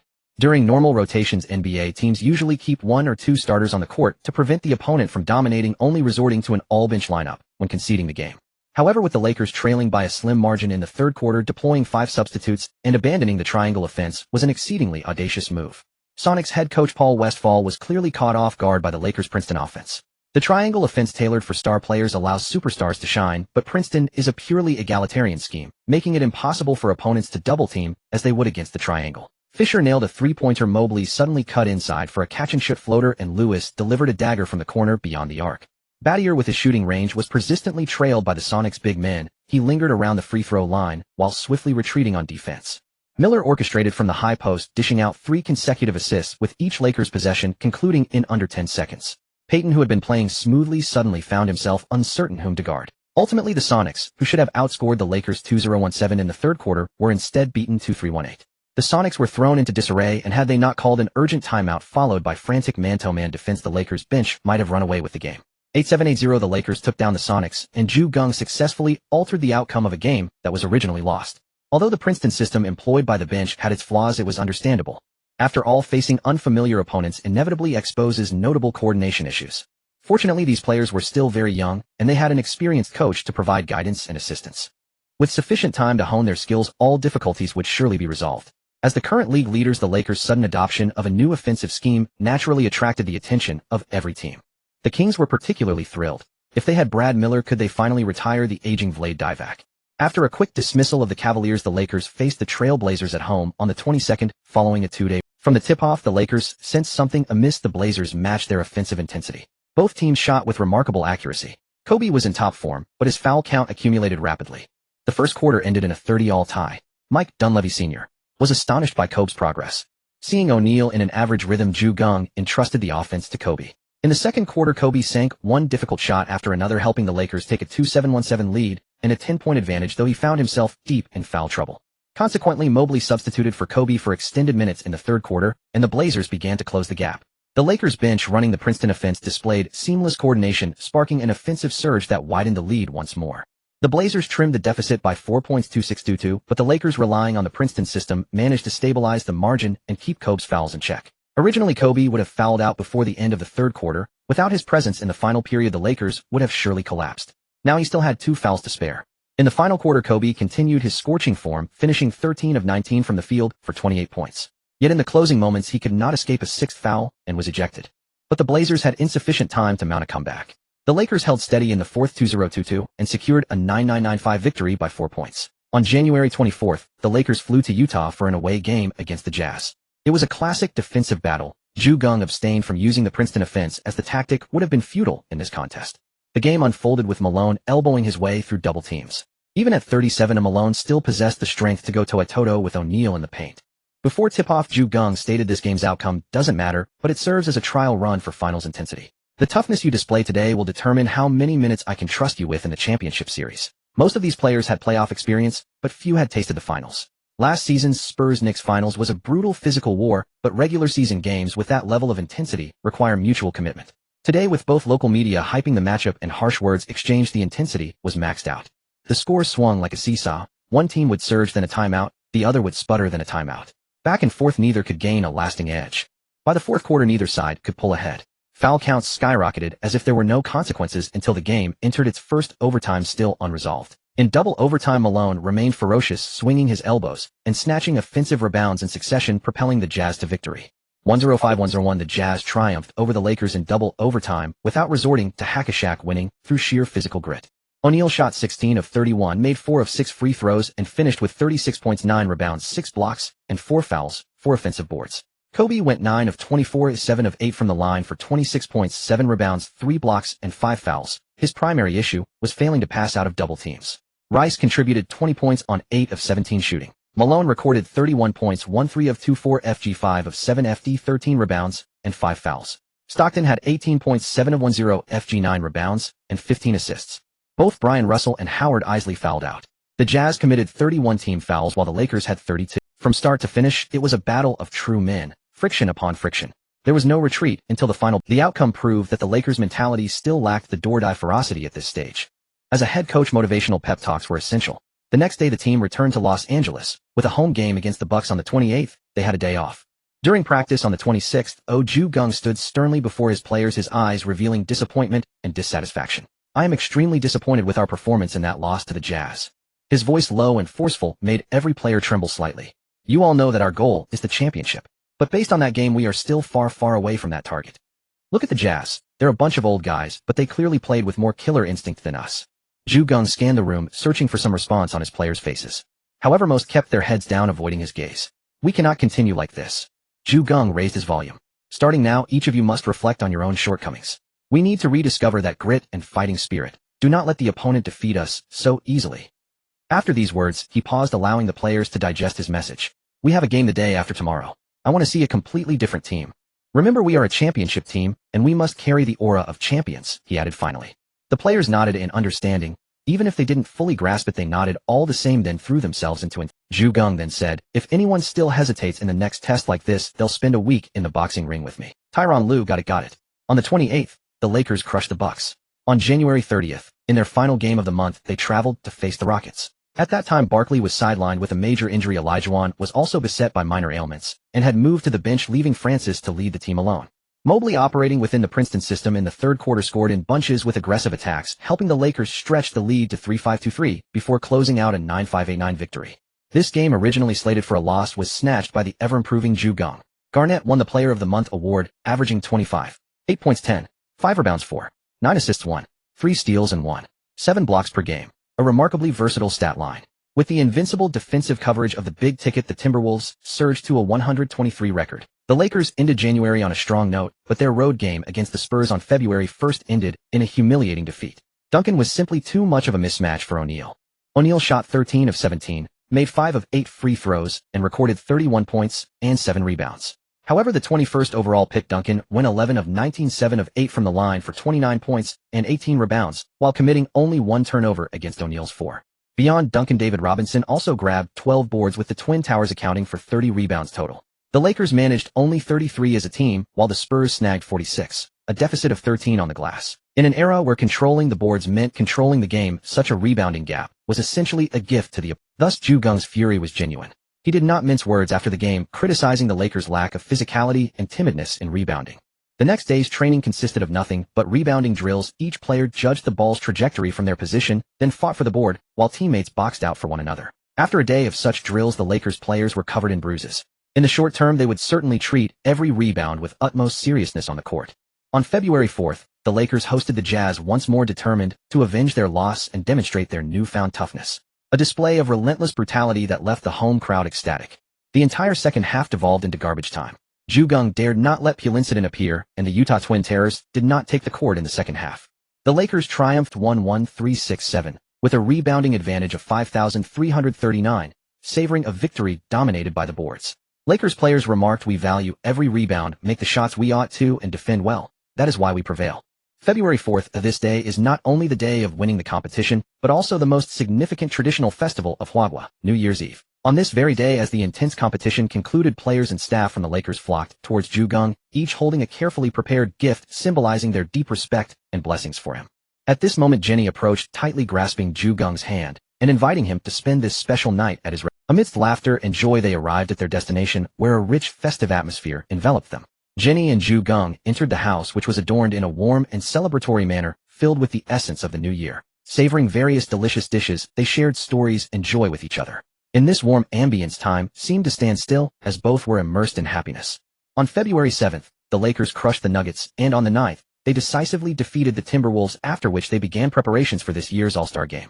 Last year it was canceled for a year, but this year the All-Star Game will be held at the Oakland Arena. The hiatus last year has drawn significant attention to this year's All-Star. In addition to Carter, his younger brother McGrady is also participating, along with the dunking wizard Francis Jordan's Jr. Starkhouse, the relentless Larry Hughes, and the future sole leader of the Cavaliers Ricky Davis.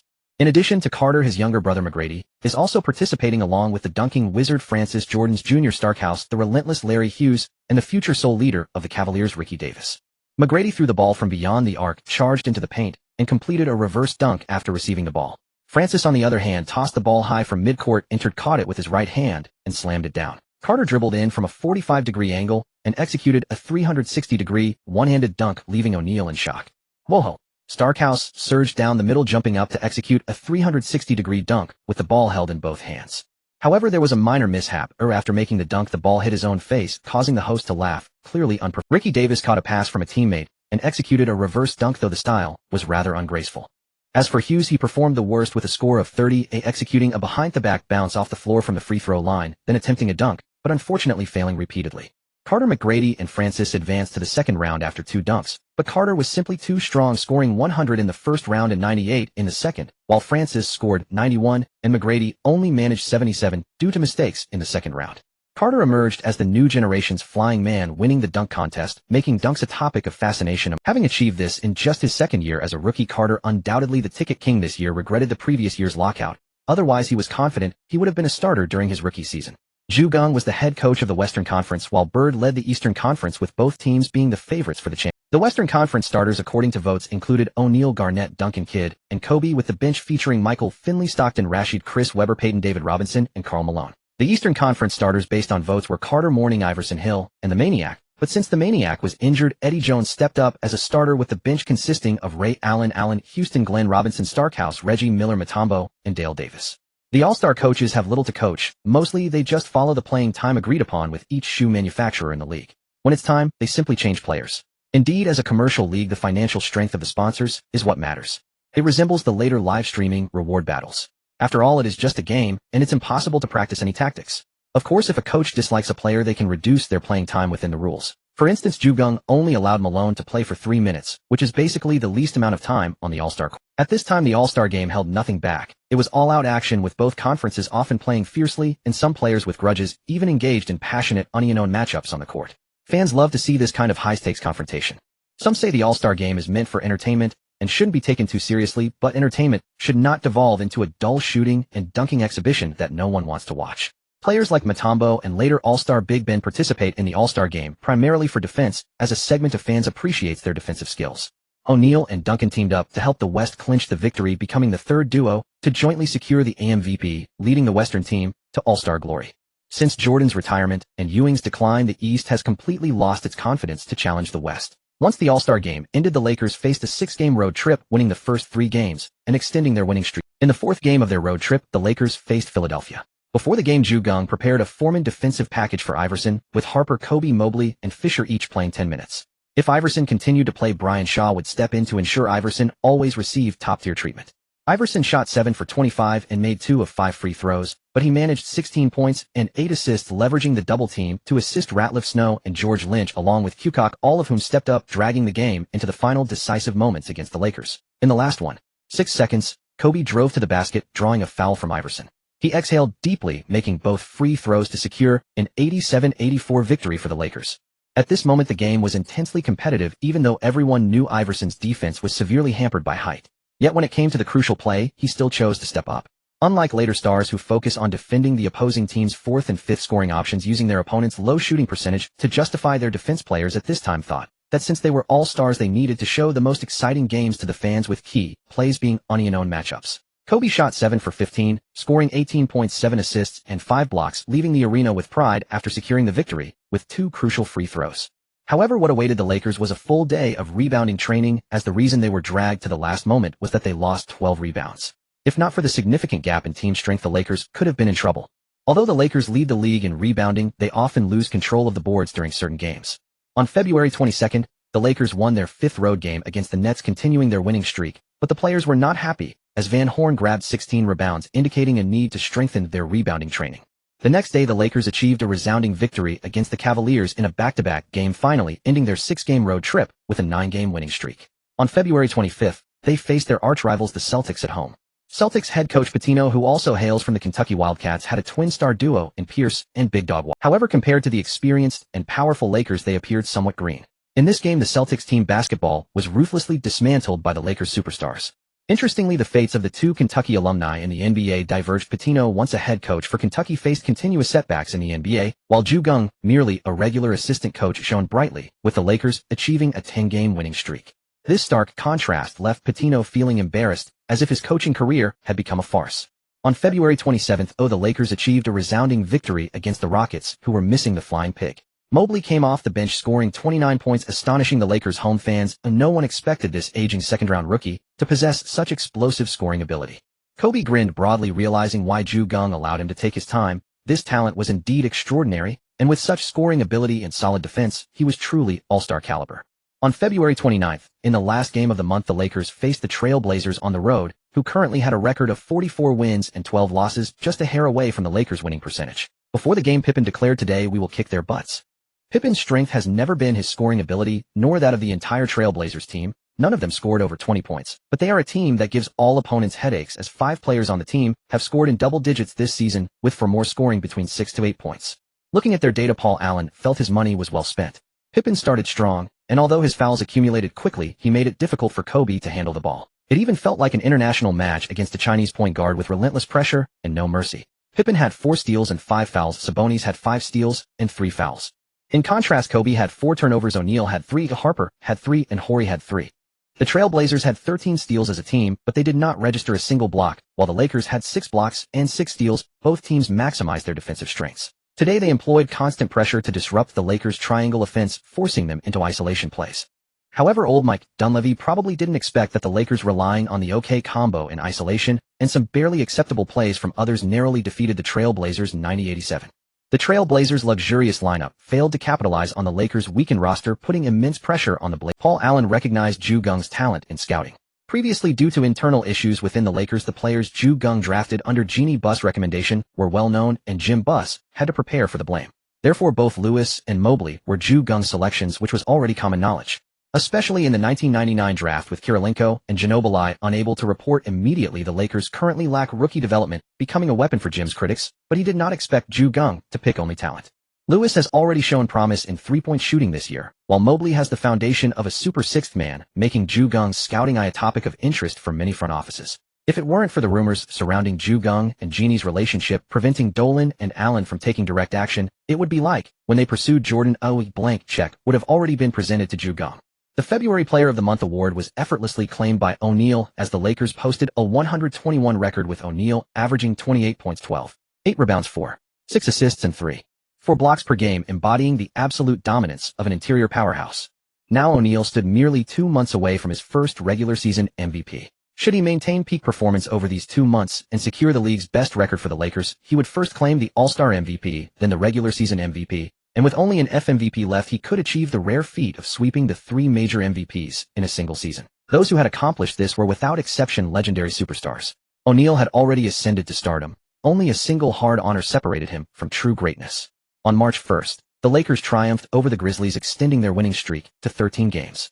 On the same day, Geng liquidated all his holdings at their peak and began waiting for a pivotal piece of news before shorting the market. On March 3rd, the Lakers hosted the Pacers, the Eastern Conference's reigning powerhouse. This marked the final regular season clash between the two teams, and Geng considered Indiana the most likely Eastern representative in the finals. Thus the Lakers prepared with utmost seriousness from top to bottom. February 24th was the trade deadline for the season, so all rosters had been finalized. The Pacers lineup presented no glaring weaknesses. Mark Jackson, Reggie Miller, Jalen Rosedale Davis, and Rick Smits, with Austin Croshier, Sam Perkins, and Travis Best providing explosive firepower off the bench.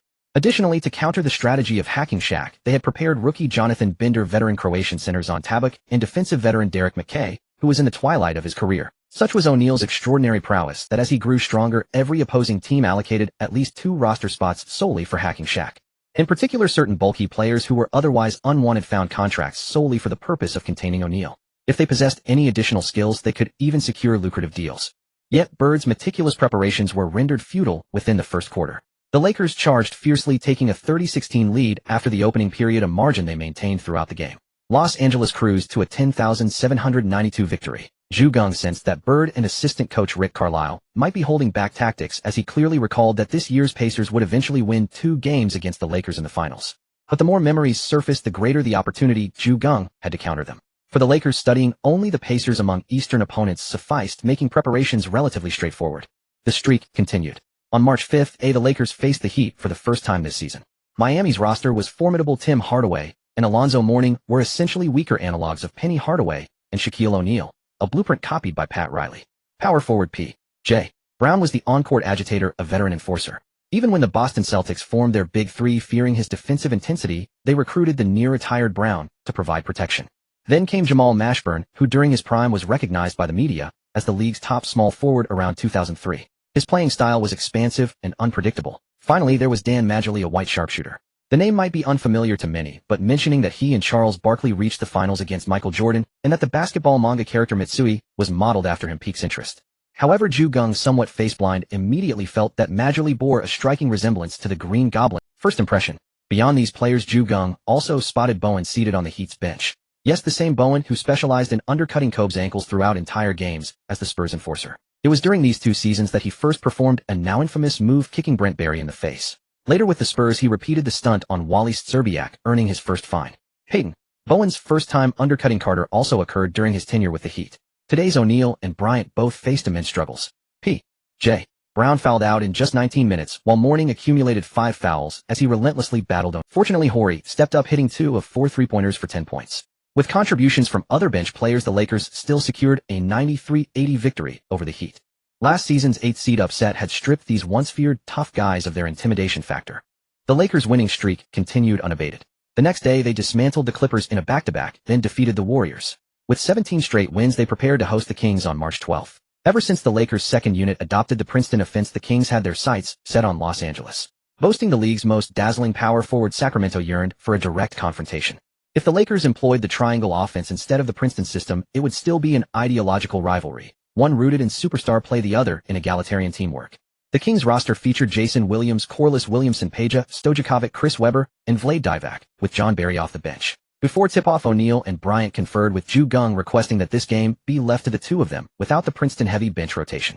Geng agreed, setting the stage for an epic showdown between the most formidable duo and the most cohesive team in the Webber shot 11 for 24, 0 for 5 from 3, 2 for 4 from the line for 24 points, 7 rebounds, and 7 assists. Peja went 9 for 16, 4 for 5 from 3 for 22 points. Divac contributed 15 points and 13 rebounds, but fouled out at a critical juncture, leaving the Kings vulnerable. White Chocolate hit 4 of 9 3-pointers for 14 points and 8 assists. Corliss Williamson added 13, and John Barry 10 points. In stark contrast to the Kings' balanced attack, the Lakers relied on their transcendent stars. O'Neal went 18 for 32 from the field, 3 for 7 from the line for 39 points, 20 rebounds, and 5 assists. Bryant, who secured the game-winning offensive rebound and converted the clutch shot 15 for 24, 2 for 4 from 3, 8 for 9 from the line for 40 points, 10 rebounds, and 8 assists, a near triple-double. 109-106. The Lakers edged out the Kings. O'Neal and Bryant combined for 79 points. Sacramento shot 9 for 23 from three-point range, nearly 40, with a volume that rivaled attempts from a decade later. Offensive basketball had always existed, but three-point shooting remained unreliable. Under intense defensive pressure, it could easily set records for futility. Thus, without rule changes, the three-pointer remained a secondary weapon. If he increased the number of three-point attempts, would he surpass the scoring teams of 20 years later? After thoroughly reviewing some data, Geng discovered that the evolution of the NBA, much like fashion trends, follows a spiral progression emphasizing defense, then defense becomes too fierce, leading to rule changes that encourage offense. Offense becomes dominant. As defense gets restricted, offense becomes too simplistic and lacks passion, prompting rule changes again to encourage defense. Horry and Brian Shaw were in exceptional form today, scoring 11 and 10 points respectively. The one who felt the most pain was Dawson of the Rockets, because it was he who chose to cut Shaw rather than pay an extra $1 million only to have the Lakers pick him up as a bargain. The next day, the Lakers played a back-to-back game on the road against the Nuggets. After Kobe's crucial offensive rebound helped the team win the previous game, O'Neal sensed the threat. He shot 14 for 20 and 12 for 16 from the free throw line, scoring 40 points, grabbing 9 rebounds, and dishing 7 assists, silencing the Nuggets' home crowd. Brian Shaw continued his efficient play, making 5 of 6 shots for 14 points. Dawson was already reaching for his heart medication. The Lakers' 19-game winning streak put them on the verge of 20. On March 16th, the Lakers faced the Wizards on the road. Geng noticed that Kobe was in terrible form. Geng asked, "What were you up to last night?" Kobe replied, "Yesterday, I played Onion with Michael." Geng cursed under his breath. Jordan became a minority owner of the Wizards in January and now often watches games from the stands. Geng said, "They'll give you 5 minutes in the first quarter. If it doesn't work, you'll be on the bench today." If anyone else had said that, Kobe would likely have argued back, but after Geng's words, Kobe just pursed his lips, looking as if he was sure he'd be fine. But once on the court, Kobe faced Richmond, who immediately saw through his condition and quickly dominated him. Originally, Kobe played 33 minutes, shooting 2 for 10, with 7 points and 7 assists before fouling out. But today he played only 5 minutes and never returned, with the rest of the minutes split between Mobley and Fisher. With Kobe absent, the Wizards swarmed O'Neal relentlessly. All 4 of their big men committed 5 fouls, displaying a desperate intensity. However, the Lakers ran the Princeton offense for 12 minutes, during the first half of the second quarter and the latter half of the third. This was the longest stretch they had used it, and it proved highly effective, giving O'Neal ample rest. The Big Shark shot 15 for 25 and 10 for 16 from the free throw line, scoring 40 points and grabbing 12 rebounds. Rice added 22 points, Mobley 15, and the Lakers defeated the Wizards 118-109.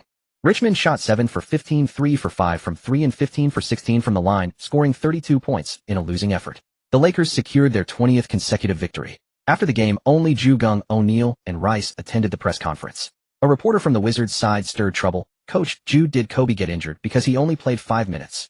Geng, "Kobe is not injured, but he is extremely tired. He was invited to dinner by Jordan yesterday, and after returning, he was very exhausted." Reporters with vivid imaginations immediately speculated about some unspoken secret between the two. O'Neal wore a broad smile. Today, he led the team single-handedly to their 20th straight win, while Kobe had faltered due to other matters. A reporter asked the other party involved. Jordan, smiling, stated in the interview, "We only practiced our skills." As for who won or lost, neither spoke of it, leaving the matter unknown. The 20-game winning streak in the regular season matched the record set by the Milwaukee Bucks in the 1970-71 season, when they boasted Oscar Robertson and Kareem Abdul-Jabbar. Abdul-Jabbar averaged 31, 7 points and 16 rebounds that season, earning both MVP and Finals MVP, while Robertson put up 19, 4 points, 8, 2 rebounds and 8 assists, securing the All-Star Game MVP. The Bucks also averaged 118, 5 points per game in the finals, claiming the only championship in franchise history. The 20-game regular season win streak was second only to the 33-game streak set by the 1971-72 Los Angeles Lakers, a dominant early powerhouse featuring Jerry West, Elgin Baylor, and Wilt Chamberlain. West averaged 25, 8 points, 4 rebounds, and 7 assists. Chamberlain, transformed by the new coach into a defensive anchor, posted just 14, 8 points, and 2 rebounds. Baylor chipped in 27, 3 points, and 13. But he participated in only the first game, a win over the Washington Wizards, before his knees could no longer keep up with the Lakers' fast-paced offense. Coach Bill Sharman moved him to the bench, inserting Jim McMillian as the starting small forward. Baylor, however, found it disgraceful to come off the bench and chose to retire on the spot. Thus a legend began. That game marked the start of the Lakers' 33-game winning streak, and they eventually won the championship that season. Had Baylor not retired, the Lakers might have remained perennial runners-up. According to later accounts, Baylor should have received a championship ring. He never played for the Lakers afterward, perhaps feeling that the team had been conspiring against him. Just as the Lakers were building their streak, Geng awaited the explosion of the dot-com bubble. On March 10th, after the Nasdaq hit 48 points, it immediately reversed and plunged. Geng decisively acted, plunging all his money into short selling. After defeating the Wizards on the road, the Lakers had 3 more games in a 5-game road trip. They crushed the Pistons in a back-to-back, extending their streak to 21 wins, now holding sole possession of the first and second longest winning streaks in history. On March 19th, the Lakers faced the Knicks on the road. Patrick Ewing, dragging his aging legs, challenged the dominant Shaquille O'Neal. The result was predictable. Ewing went 6 for 28, finishing with 12 points, 16 rebounds, 4 turnovers, and 5 fouls. Aside from his rebounding, Ewing recorded 0 blocks. After suffering major injuries in the previous 2 seasons, he had become merely an adequate interior role player. Still, it was remarkable that he had lasted so many years under Pat Riley. O'Neal shot 18 for 31 and 7 for 13 from the free throw line, putting up 43 points and 10 rebounds to lead the Lakers to a 92-85 victory over the Knicks, extending the streak. The next day, the Lakers played the final game of their 5-game road trip, a back-to-back against the Heat, the last meeting between the 2 teams that season. Now the question of who could stop the Lakers' winning streak became the headline on every sports page the following morning. Glenn Rice and O'Neal each scored 28 points while Bryant added 23. The Lakers cruised to victory and returned to Los Angeles with a 23-game winning streak. Historically, any streak exceeding 20 games had guaranteed a championship. Thus, when the Lakers arrived home, a massive crowd of fans greeted them at the airport, and Geng, the youngest head coach, was especially popular.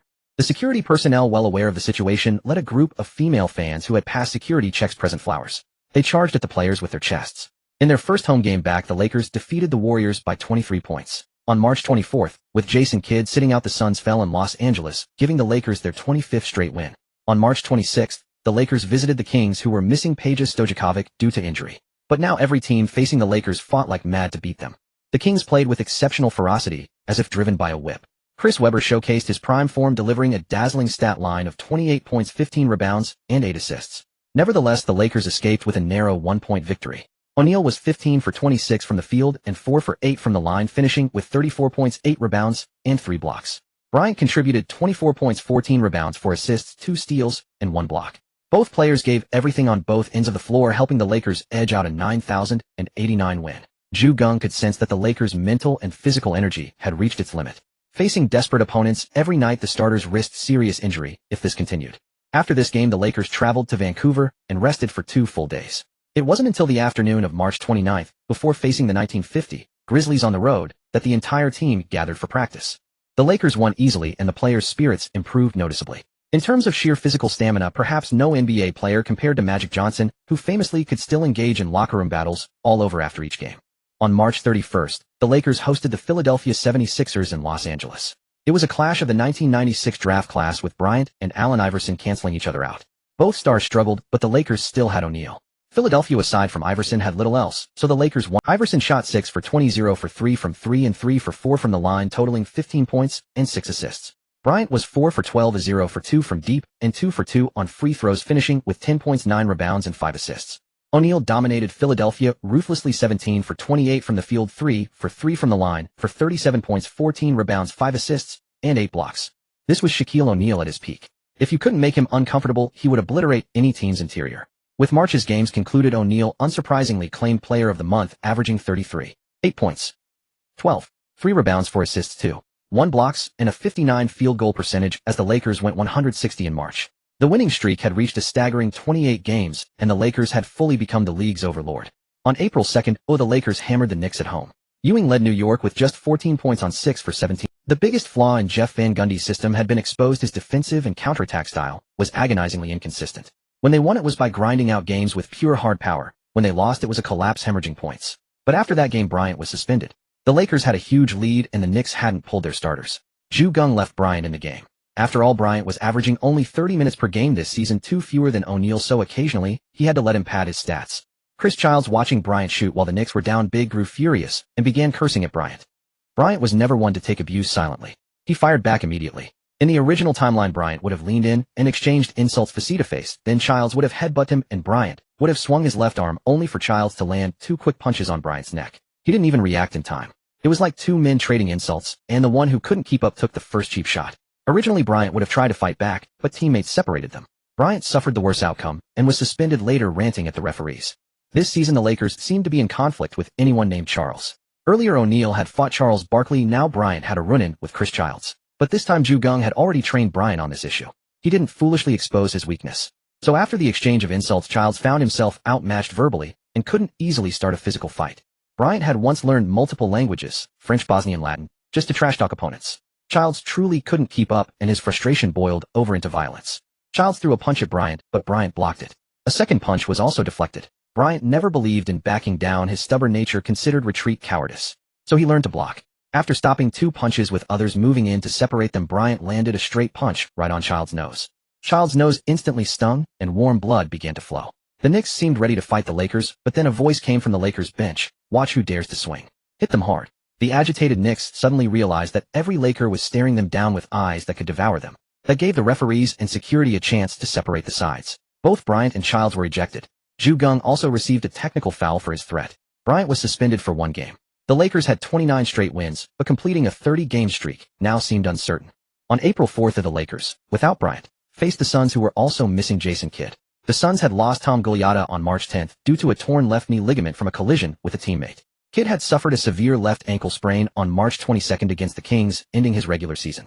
Yet despite these absences, the Suns had beaten the Kings and now caused the Lakers tremendous trouble. Anthony Hardaway, facing O'Neal, once again posted an all-star line of 23 points, 10 rebounds, 6 assists, and 2 steals. O'Neal shot 13 for 22 and 6 for 9 from the line, finishing with 32 points and 7 rebounds, but he also committed 5 fouls, keeping the Suns close throughout the game. Nevertheless, the Lakers relied on their superior depth and narrowly escaped, with an 8,483 win securing their 30th consecutive victory. The Suns' strategy was simple: defend, if possible foul hard if not. The game was intense and physical, but the Lakers survived and achieved 30 straight wins. The next day the Lakers defeated the Warriors on the road in a back-to-back. Bryant returned but played poorly, still they won the game. If they had lost, Bryant would have faced severe criticism. With 31 straight wins, Los Angeles fans believed the Lakers would set a new record. But then news broke that O'Neal would not play in the April 8th game against the Spurs. O'Neal was the league's leader in dunks. Most players eventually stopped dunking as much to preserve their bodies, but O'Neal never did. His dunk count was an order of magnitude higher than anyone else's. Geng did not force him. Even 31 straight wins would be a record unbroken for the next 2 decades. The twin towers of Tim Duncan and David Robinson cleared the paint of all Lakers, forcing them to shoot from mid-range or beyond the arc. That was Duncan's influence. With him, the Spurs' only weakness was mid-range and three-point shooting. 98-80. The Spurs demolished the Lakers, worrying Los Angeles fans and proving that San Antonio's Twin Towers remained a top-tier team. But Geng knew that sometimes you cannot force things. It's like a math problem: no matter how hard you try, if you understand it, you do. If you don't, you never will. Some games cannot be won. Even if Geng raged in frustration, he could not change the outcome. This slightly altered Lakers team still could not beat the Twin Towers Spurs. Shaquille O'Neal was crucial to the Lakers this season. Aside from Glenn Rice at the tail end of his prime, the others were either too old or too young. Even Kobe Bryant was still far from his peak. The Spurs had always been known for their slow starts. Now at the 75th game, it was their time to surge. This decisive victory over the Lakers greatly boosted their morale, and fans in San Antonio felt that this year they would defend their title. The next day the Spurs played a back-to-back away game against the Grizzlies. Facing a team with a 21-54 record, Popovich still let Tim Duncan play 44 minutes in the second game of the back-to-back. On April 11th, the Spurs played the Kings on the road. It was a back-and-forth battle. In the fourth quarter, the Kings outscored the Spurs 13-11, forcing the game into overtime. Duncan had already battled Vlade Divac and Chris Webber for 48 minutes. When overtime began, the Flying Devil finally collapsed. A torn meniscus. Duncan transformed from the Flying Devil into a stationary windmill. For an ordinary basketball player, a torn meniscus usually meant dropping from all-star to the end of the bench. But Geng knew that Duncan would merely descend from an elite superstar to a superstar. Before this major injury, Duncan would catch the ball on the wing, take one explosive step into the paint, and rise up to dunk over Shaquille O'Neal. The Big Shark could only dodge or be posterized. Only a screenshot could capture it. Duncan was faster, more explosive, and only slightly inferior in pure strength.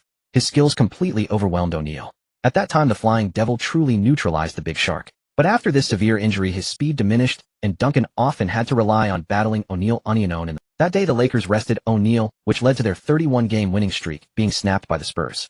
Geng was heavily criticized by fans who lacked common sense. But Geng simply stated winning 82 games in the regular season is not as important to the Lakers as on the 10th day the Lakers still lacked O'Neal. However, Kobe Bryant made 13 of 28 shots and 9 of 11 free throws, scoring 33 points with 10 rebounds, 6 assists, and 2 steals, leading the Lakers to an overtime victory over the Supersonics. Gary Payton played 51 minutes, recording 22 points, 12 rebounds, 8 assists, 3 steals, and 1 block, but he could not prevent the Supersonics from losing 103,106.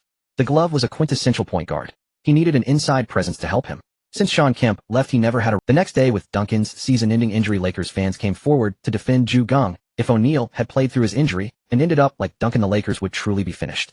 Many of those who previously criticized now supported resting O'Neal. Yet there were still some who stubbornly insisted that O'Neal should not have been rested, showing nothing but obstinacy. On April 14th, O'Neal returned. Although he had only missed 2 games, it had been nearly 10 days since the game against the Warriors on the 5th. The Lakers hosted the Kings, the same team that had dragged Duncan into overtime and ended his season.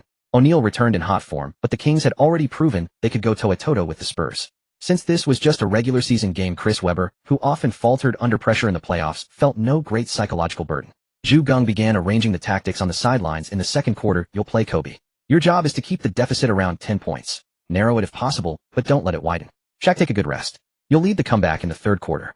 Kobe played almost the entire second quarter, and the Lakers cut the lead by 3 points, making it 2,926. Geng patted a few players on the back and said, "Good work. We'll turn it around in the second half." In the locker room, the assistant coach laid out the third quarter strategy against the Kings. After the second half began, O'Neal took over the offensive reins, and the Lakers exploded for a 3,721 single quarter, blowing the Kings out of the game. In the final quarter, the Lakers never gave the Kings a chance. The lead held steady until the end, as the Lakers played the fourth quarter to a 2,728 margin. The Lakers defeated their old rivals, the Kings, 1-2-1-1-1-4. O'Neal shot 16 of 29 from the field and 9 of 15 from the free throw line, finishing with 41 points and 16 rebounds. Kobe went 13 of 21 for 31 points, 5 rebounds, 5 assists, 3 steals, and 3 blocks. The OK combination operated seamlessly, putting immense pressure on every team in the league. Weber shot 15 of 26 and 6 of 8 from the line, tallying 36 points, 10 rebounds, 3 assists, and 3 steals. But in the second half, the Kings failed to save their team from the fire at the critical moment. Still, the Lakers had achieved their 70th win of the season, second only to the Bulls' 72. Countless balloons descended from the rafters of the Lakers' home arena. Back when the Lakers and Celtics faced off in Game 7 of the finals, the Lakers owner had prepared a massive cluster of balloons that hung from the ceiling, which only served to galvanize the Celtics. Bill Russell gave a speech and told Jerry West those balloons are never coming down. In the end, Don Nelson's buzzer beater sealed the Celtics' Game 7 victory over the Lakers, taking the championship. Although Jerry West became the first NBA Finals MVP and the only one from the losing team, he considered it a disgrace. Now the Lakers released balloons from the sky to celebrate their first 70-win regular season of the new century, but this time, it wasn't a pre-game stunt. What amazed everyone most was that the Lakers still had 3 games left to play. This led many to wonder if Geng in his first coaching season could break Phil Jackson's 72-win record. After all, the Lakers' final 3 opponents were not particularly strong. The Timberwolves were a playoff gatekeeper, the Mavericks were a team outside the playoffs, and the final game was against the formidable Spurs, but they were missing Duncan. On April 16th, the Lakers played their last home game of the regular season. Ticket prices for a single seat tripled, yet fans still scrambled to buy them. Geng limited the OK duo to 30 minutes, but the Lakers still cruised past the Timberwolves. Garnett shot 6 of 19 for 15 points and 15 rebounds, and the Timberwolves fell. The Lakers' season win tally reached 71, just 1 win shy of the 72 wins achieved by Jordan's peak Bulls. However, the Lakers' final 2 games were both on the road, so Geng had to consider the players' physical condition. The Mavericks, who missed the playoffs this year, declared in interviews before facing the Lakers that they would do everything possible to stop them from reaching 72 wins. Moreover, Texas had a fierce basketball culture, and the German sharpshooter Nowitzki was known for making extremely dangerous moves. Don Nelson, the mad scientist, devised a single strategy against the Lakers' run-and-gun, aiming to wear down O'Neal. Geng once again limited the OK duo to 30 minutes, then pulled them out. The Lakers, relying on the Princeton offense, engaged in a fierce shootout with the Mavericks. But tonight, Finley shot 12 of 21 for 25 points. Nash was hot and drew plenty of fouls, going 6 of 11 from the field and 10 of 11 from the line for 23 points. Sixth man, Cedric Ceballos, shot 6 of 9 and 8 of 9 from the stripe for 21 points. With 3 players each scoring 20, the Mavericks defeated the Lakers 1-1-2-1-0-8. The Lakers had 1 game left on April 19th away against the Spurs. Whether they could tie the 72-win mark depended on whether David Robinson and Avery Johnson's Spurs could hold firm. In a pre-game interview, Geng said the OK duo have no injuries and will definitely play. The fans come to see them. But to preserve their energy for the playoffs, they'll still only play 30 minutes. As for whether we can get to 72 wins, I'm sure I'll have another chance to challenge it, since this is my first coaching season.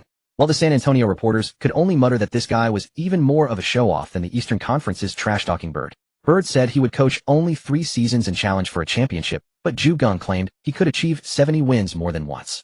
Popovich was in a foul mood. He wished he had a goon like Lane Beer to take out the Lakers' OK duo completely, making them taste the bitterness of a core player's season-ending injury. From the very start, the Spurs locked horns with the Lakers in a fierce battle. The Spurs' starting lineup consisted of Avery Johnson, Mario Elie, Sean Elliott, Samaki Walker, and Robinson. Although they were missing only Duncan, the drop in quality was enormous. Yet the Spurs' pride had always been their team defense. That defense required a cornerstone in the paint, a role Robinson had always filled, though he was far less effective than Duncan. Tonight, Robinson barely held the fort inside. After O'Neal finished the first quarter, the Lakers led by 1 point. In the second quarter, the Lakers' Princeton offense shone in the final game of the regular season. Mobley became a thorn the Spurs couldn't handle. Previously, the Cat had always played poorly against the Spurs' defense.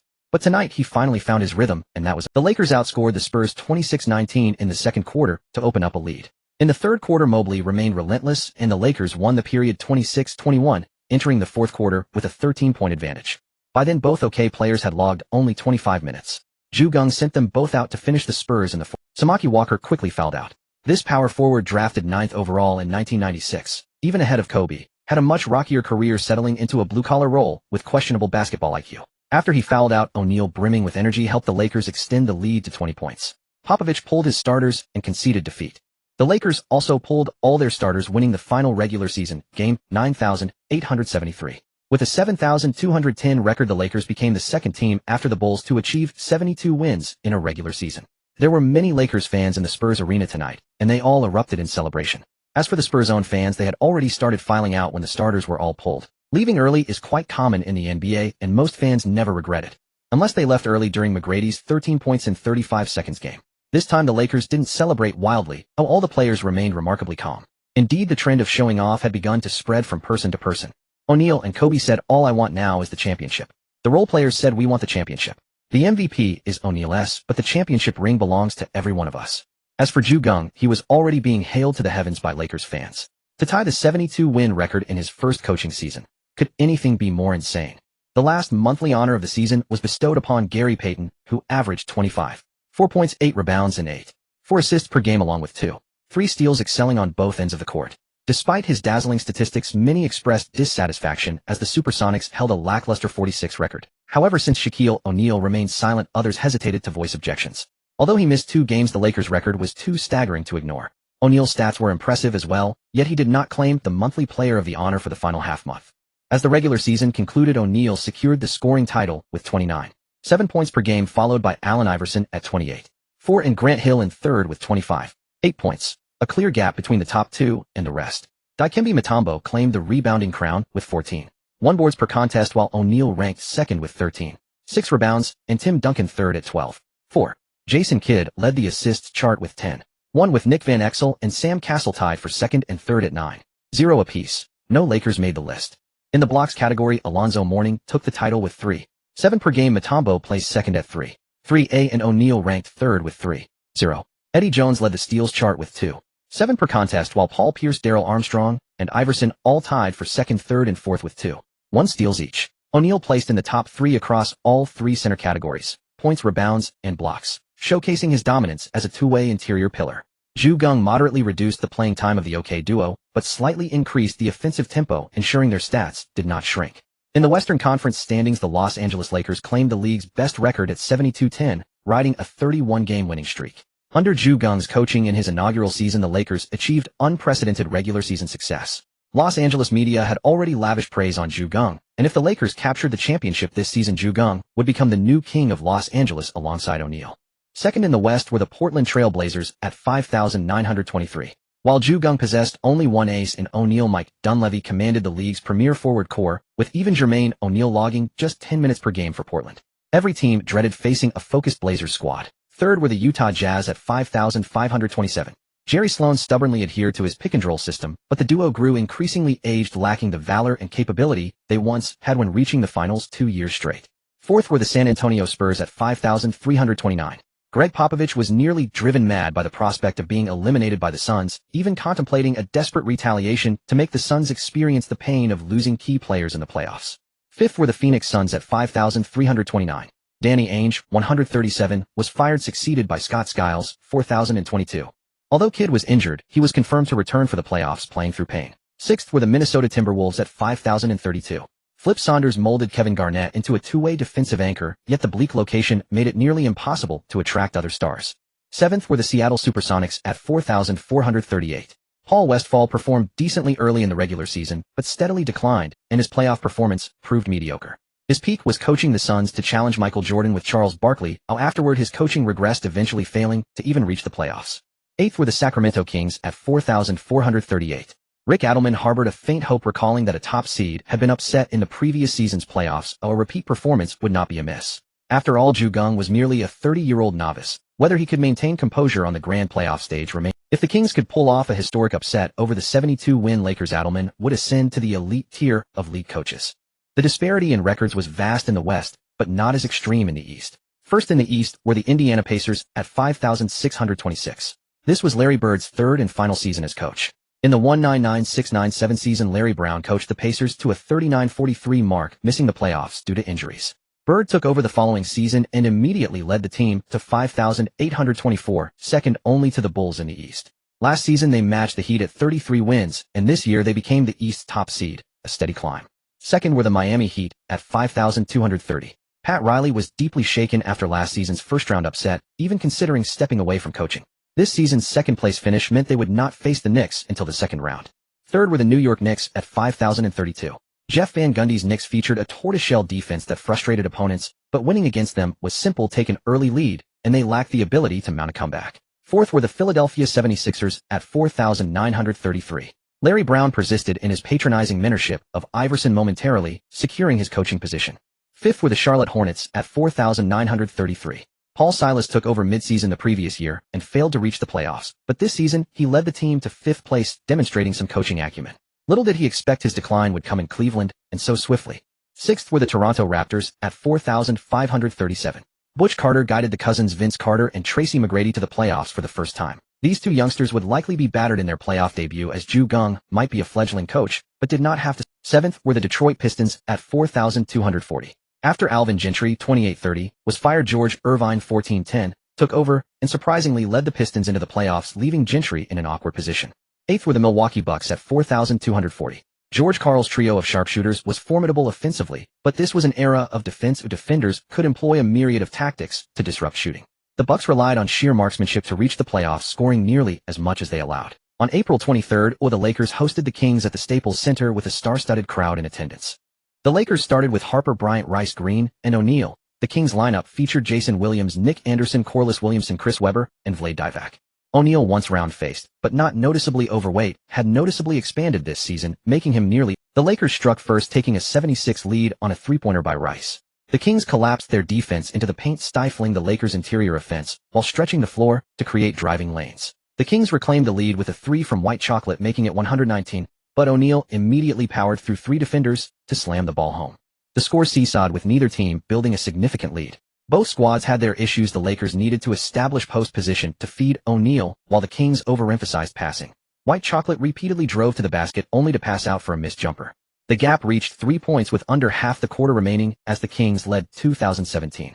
Both teams were highly efficient. O'Neal grabbed his own miss and scored. The Lakers stifled the Kings' offense with a steal, but Harper inadvertently collided with Divac, who recovered the ball. White Chocolate rushed back to catch and shoot, making it 2,219.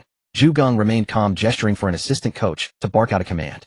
Rice led the counterattack, sinking 2 free throws and a long two-pointer to regain the lead. After a defensive stop, O'Neal lofted a left-hand hook shot for a 2,522 advantage. With 3 minutes left in the quarter, the teams were tied at 26. Neither called a timeout, so a mandatory stoppage. After the break, Bryant, sporting a new beard to appear older, hit one of 2 free throws. He then converted a driven layup, and the Lakers began their charge. Bryant defended a three-point attempt by White Chocolate, sparking a fast break that drew a foul from Webber. Harper made one of 2 free throws. Rice stripped the ball and Bryant controlled it, charging downcourt despite a push from White Chocolate. Off balance, he twisted and hit a shot near the baseline.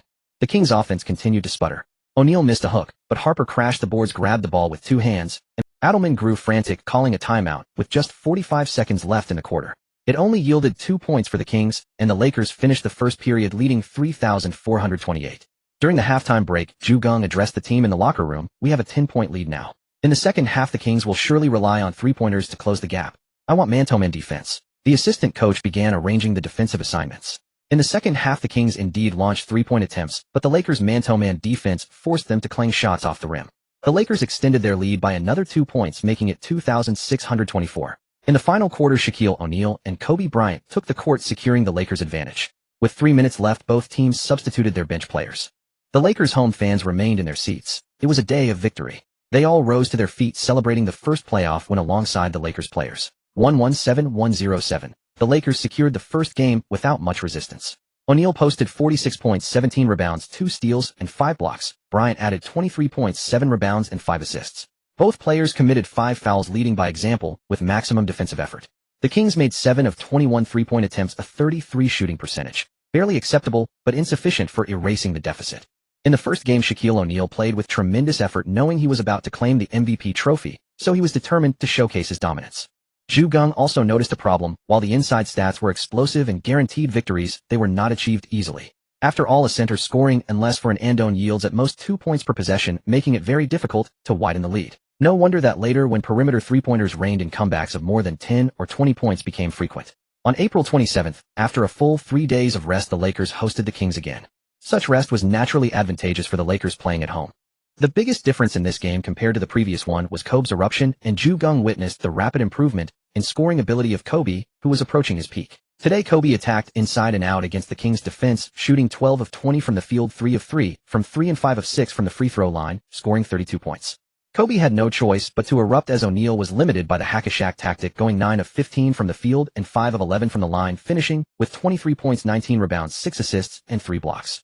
However, when O'Neal focused on defense and Kobe scored efficiently, the Lakers' quarter-by-quarter scores were 3,524, 21-17, 2,723, and 30-25, truly dominating the Kings in every period. This is the terror of efficient perimeter scoring. Inside efficiency typically yields around 60 shooting versus 50, but getting the ball inside is difficult and shot attempts are relatively limited. But when perimeter shooting is efficient, the gap often becomes 55 or even 60 versus 40, and the scoring efficiency difference becomes visibly apparent. The Lakers crushed the Kings 1-1-3-8-9, taking a 20-series lead and securing match point. In the next two games at Sacramento, the Lakers only needed to win one to prepare for the next round. In the first game, the Suns narrowly beat the Spurs 72-70, stealing a road win, which infuriated Greg Popovich, because despite the Spurs missing Tim Duncan and Jason Kidd not rushing to return, they still lost. However, in the second game, the Spurs used superb defense to rout the Suns 85-70, securing their home court. Seeing their scores alongside the Lakers' scores felt like watching basketball from two different eras. In the first game, the Trailblazers held Kevin Garnett to just 6 of 20 shooting, winning 9,188. Garnett had an all-around performance, putting up a straight of 12 points, 11 rebounds, and 10 assists for an economical triple-double, but it was futile. If Draymond Green were a Garnett fan, people might feel that Garnett was essentially an upgraded version of Green at that time. Wally Szczerbiak had a tough time against Scottie Pippen. The first game was passable, but the second game, he went 1 of 5, completely stifled by Pippen. The Trailblazers beat the Timberwolves again 8,682. In the last Western Series, the Jazz routed the Supersonics at home in consecutive games with large margins, giving the impression that the gap between the two teams was enormous. In the East, the toughest series was between the first-seeded Pacers and eighth-seeded Bucks. In the first game, the Pacers relied on defense to win 8,885. But in the second game, Ray Allen and Sam Cassell both scored 20 points, and Tim Thomas off the bench added 19 as the Bucks defeated the Pacers 1-0-4-9-1 through offense. Indiana fans were panicked, fearing a historic 18 upset. In Philadelphia, Allen Iverson erupted for 40 points in the first game, carrying his team. Former Lakers guard Eddie Jones was left questioning his existence, shooting 2 of 8 from 3 and scoring only 14 points. In the second game, Iverson shot just 5 of 21, and the Hornets won 1-0-8-9-8 at home to tie the series 11, though the next game would be on the road, which looked ominous. The Heat blew past the Pistons in the first game and narrowly won the second. Grant Hill was disappointing in both games, while Jerry Stackhouse charged hard but could not carry the team alone. The Knicks narrowly beat the Raptors in both games. In the first playoff game, Vince Carter had weak legs, so weak that he shot only 3 of 20. The Knicks thugs were too ruthless. If not for Tracy McGrady's 9 of 21 shooting 2 of 2 from 3, 5 of 6 from the line, and his line of 25 points and 10 rebounds, 8 offensive, the Raptors could not have kept the game close at 8,892. In the second game, Carter was slightly better, shooting 7 of 13 and 13 of 16 from the line for 27 points, but the Raptors still lost 83-84 to the Knicks. Although the Western Series had larger win-loss disparities, sweeping opponents seemed even harder than in the East. The Kings' home court had always been a nightmare for many teams, with noise pollution that could dizzy all unaccustomed away players. The Kings' secret weapon was cowbells. Just this thing, 1 or 2 ringing is nothing, but if hundreds or even thousands ring together, you would know what it means for your head to explode. On April 30th, at the Kings' home court, Geng encountered his first playoff loss. O'Neal struggled mightily today, showing none of his MVP form. He shot just 8 of 22 and a dismal 5 of 14 from the line, finishing with 21 points, 17 rebounds, 3 assists, and 1 block. His numbers were drastically down from the first 2 games, not even resembling a center's stats. Geng made Kobe the primary scorer. Kobe went 13 of 25 from the field, 2 of 6 from 3, and 7 of 9 from the line, for 35 points, 2 assists, and 2 steals. However, because he picked up his 5th foul early, his playing time was still affected. After the loss, Kobe had a dark face. If O'Neal's free throw percentage had been just a bit higher, the Lakers would have won. They lost 9,499, only by 5 points. Kobe kept reassuring himself only a little more than 2 years left, and then it would be his turn. Kings' Chris Webber shot 11 of 24 and 7 of 8 from the line for 29 points, 14 rebounds, and 8 assists. Off the bench, Peja Stojakovic shot 7 of 11 for 19 points, becoming the key figure in the Kings' eventual victory. On the evening of May 1st, Jeanie called Geng. "Can we win tomorrow?" Geng smiled and replied, "Should be no problem." "Why? That's great. If we can't win, we'll have to play Game 5 at home on the 5th. If we win, I can take you to the premiere of Gladiator. Remember Connie you met in March?" Jeanie said with a giggle. "The one from Mission to Mars." Geng recalled Connie Nielsen was born in 65, 5 years older than Geng. She had a son 10 years ago, and later seemed to have divorced. He had met her once before. "Right, she invited us to talk after the premiere." So the next afternoon, Geng addressed the Lakers players, who were somewhat out of sorts due to harassment from Kings fans. "Everyone go rest for half an hour now, then start warm-up drills. We must win today's game, or else you'll practice free sparring with me this summer." All the players rolled their eyes, but everyone began finding a place to rest. For them, no matter what, they had to win today. Half an hour later, everyone gathered. Geng conveyed the adjustments to the assistant coach, who then explained the night's tactics to the players. On May 2nd, at the Kings' home court, the Lakers launched a different kind of offense from the start. Ron Harper, Kobe, and Glenn Rice continuously drove. O'Neal vacated one side, letting the 3 drive and draw defenders, then dished to O'Neal for dunks. The play was simple but unstoppable. If the Kings' help defense was slow, the three would score on their drives. If they doubled, O'Neal was unstoppable unknown, and the Kings couldn't even foul in time. Rick Adelman could only hope that the Lakers' three would run out of gas since driving is extremely energy-consuming. There was only one Iverson who could keep driving endlessly. But before he could adjust, after 8 minutes, the trio of Derek Fisher, Cuttino Mobley, and Rick Fox came in.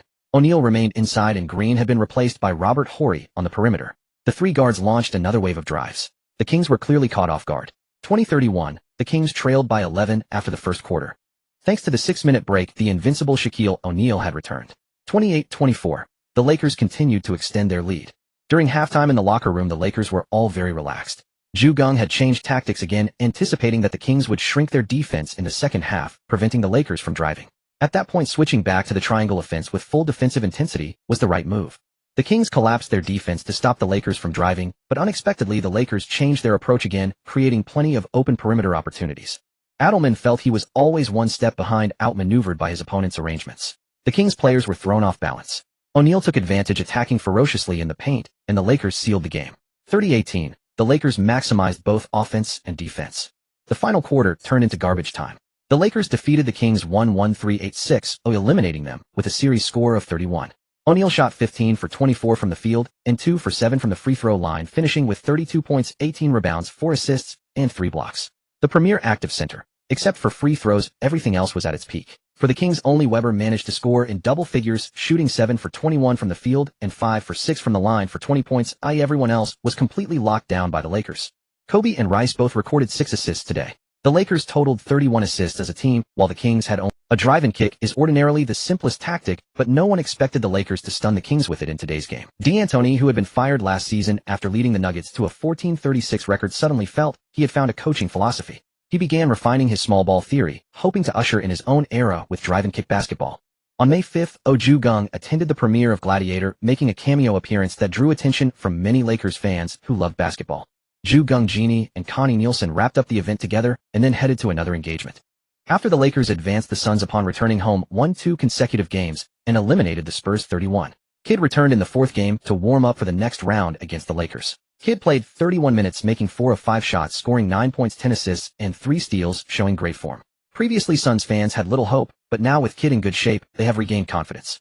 After the Timberwolves returned home, Terrell Brandon, who is the same age as Geng, the 180-meter guard, stepped up, making 10 of 16 shots, 2 of 3 from three-point range, and 6 of 6 free throws, scoring 28 points, 7 rebounds, and 12 assists, directly carrying Garnett. Moreover, Brandon completely dominated the little flying squirrel, holding him to 0 of 8, shooting only 2 of 2 free throws in 28 minutes for 2 points and 6 assists, and he fouled out.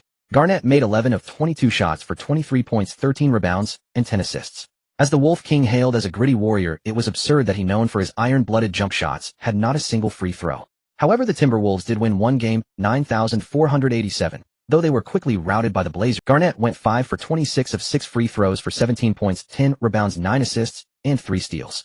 The Timberwolves led for the first 3 quarters, but the Blazers mounted a strong comeback with a 2,813 fourth quarter to win. The defensive intensity at that time was no joke. Garnett's weakness lay here. He lacked a signature move, and after being fiercely hounded, failed to deliver a superstar performance. The Timberwolves lost 7,785. The Trailblazers defeated the Timberwolves 31-a, advancing to the second round. The Supersonics returned home and immediately won 2 straight games. This reflected the current decline of the Jazz's strength, aside from their home court advantage due to the high altitude and atmosphere. They struggled on the road. Nevertheless, the Jazz leveraged their home court advantage in the final game, narrowly defeating the Supersonics 96-93 to barely advance to the second round, where they would meet the Trailblazers. In the East, the Pacers captured the first game at the Bucks' home, but the Bucks held their second home court, forcing the Pacers into a decisive 5th game. The Bucks had a former Pacer, Darvin Ham, who later became the Lakers' head coach and was heavily criticized. He was an undrafted player from the '96 Golden Generation, starting for the Bucks, playing 30 minutes with 2 of 2 shooting, primarily focused on defense. Ham always had an expressive face on the court. Who isn't, no? 21. The Pacers were only a hair's breadth away from being an 8th seed upset, but Reggie Miller scored 41 points, leading the team to a 96-95 victory over the Bucks, winning by 1 point. Bucks fans were heartbroken. If they had lost by a large margin, they wouldn't have felt this painful, but losing by just 1 point. Too painful. Glenn Robinson, the former number 1 pick chosen by the Bucks, became a thorn in the fans' side. Back when he was drafted, he demanded a $100 million contract, shocking the Bucks and nearly bringing the entire NBA to its knees.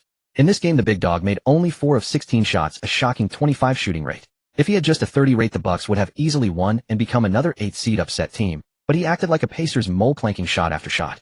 The Pacers were the only team in the East to go 5 games, making their regular season top seed. Seems somewhat underwhelming. Philadelphia returned home first, winning a defensive battle 81-76, then securing the second game with offense 10,599.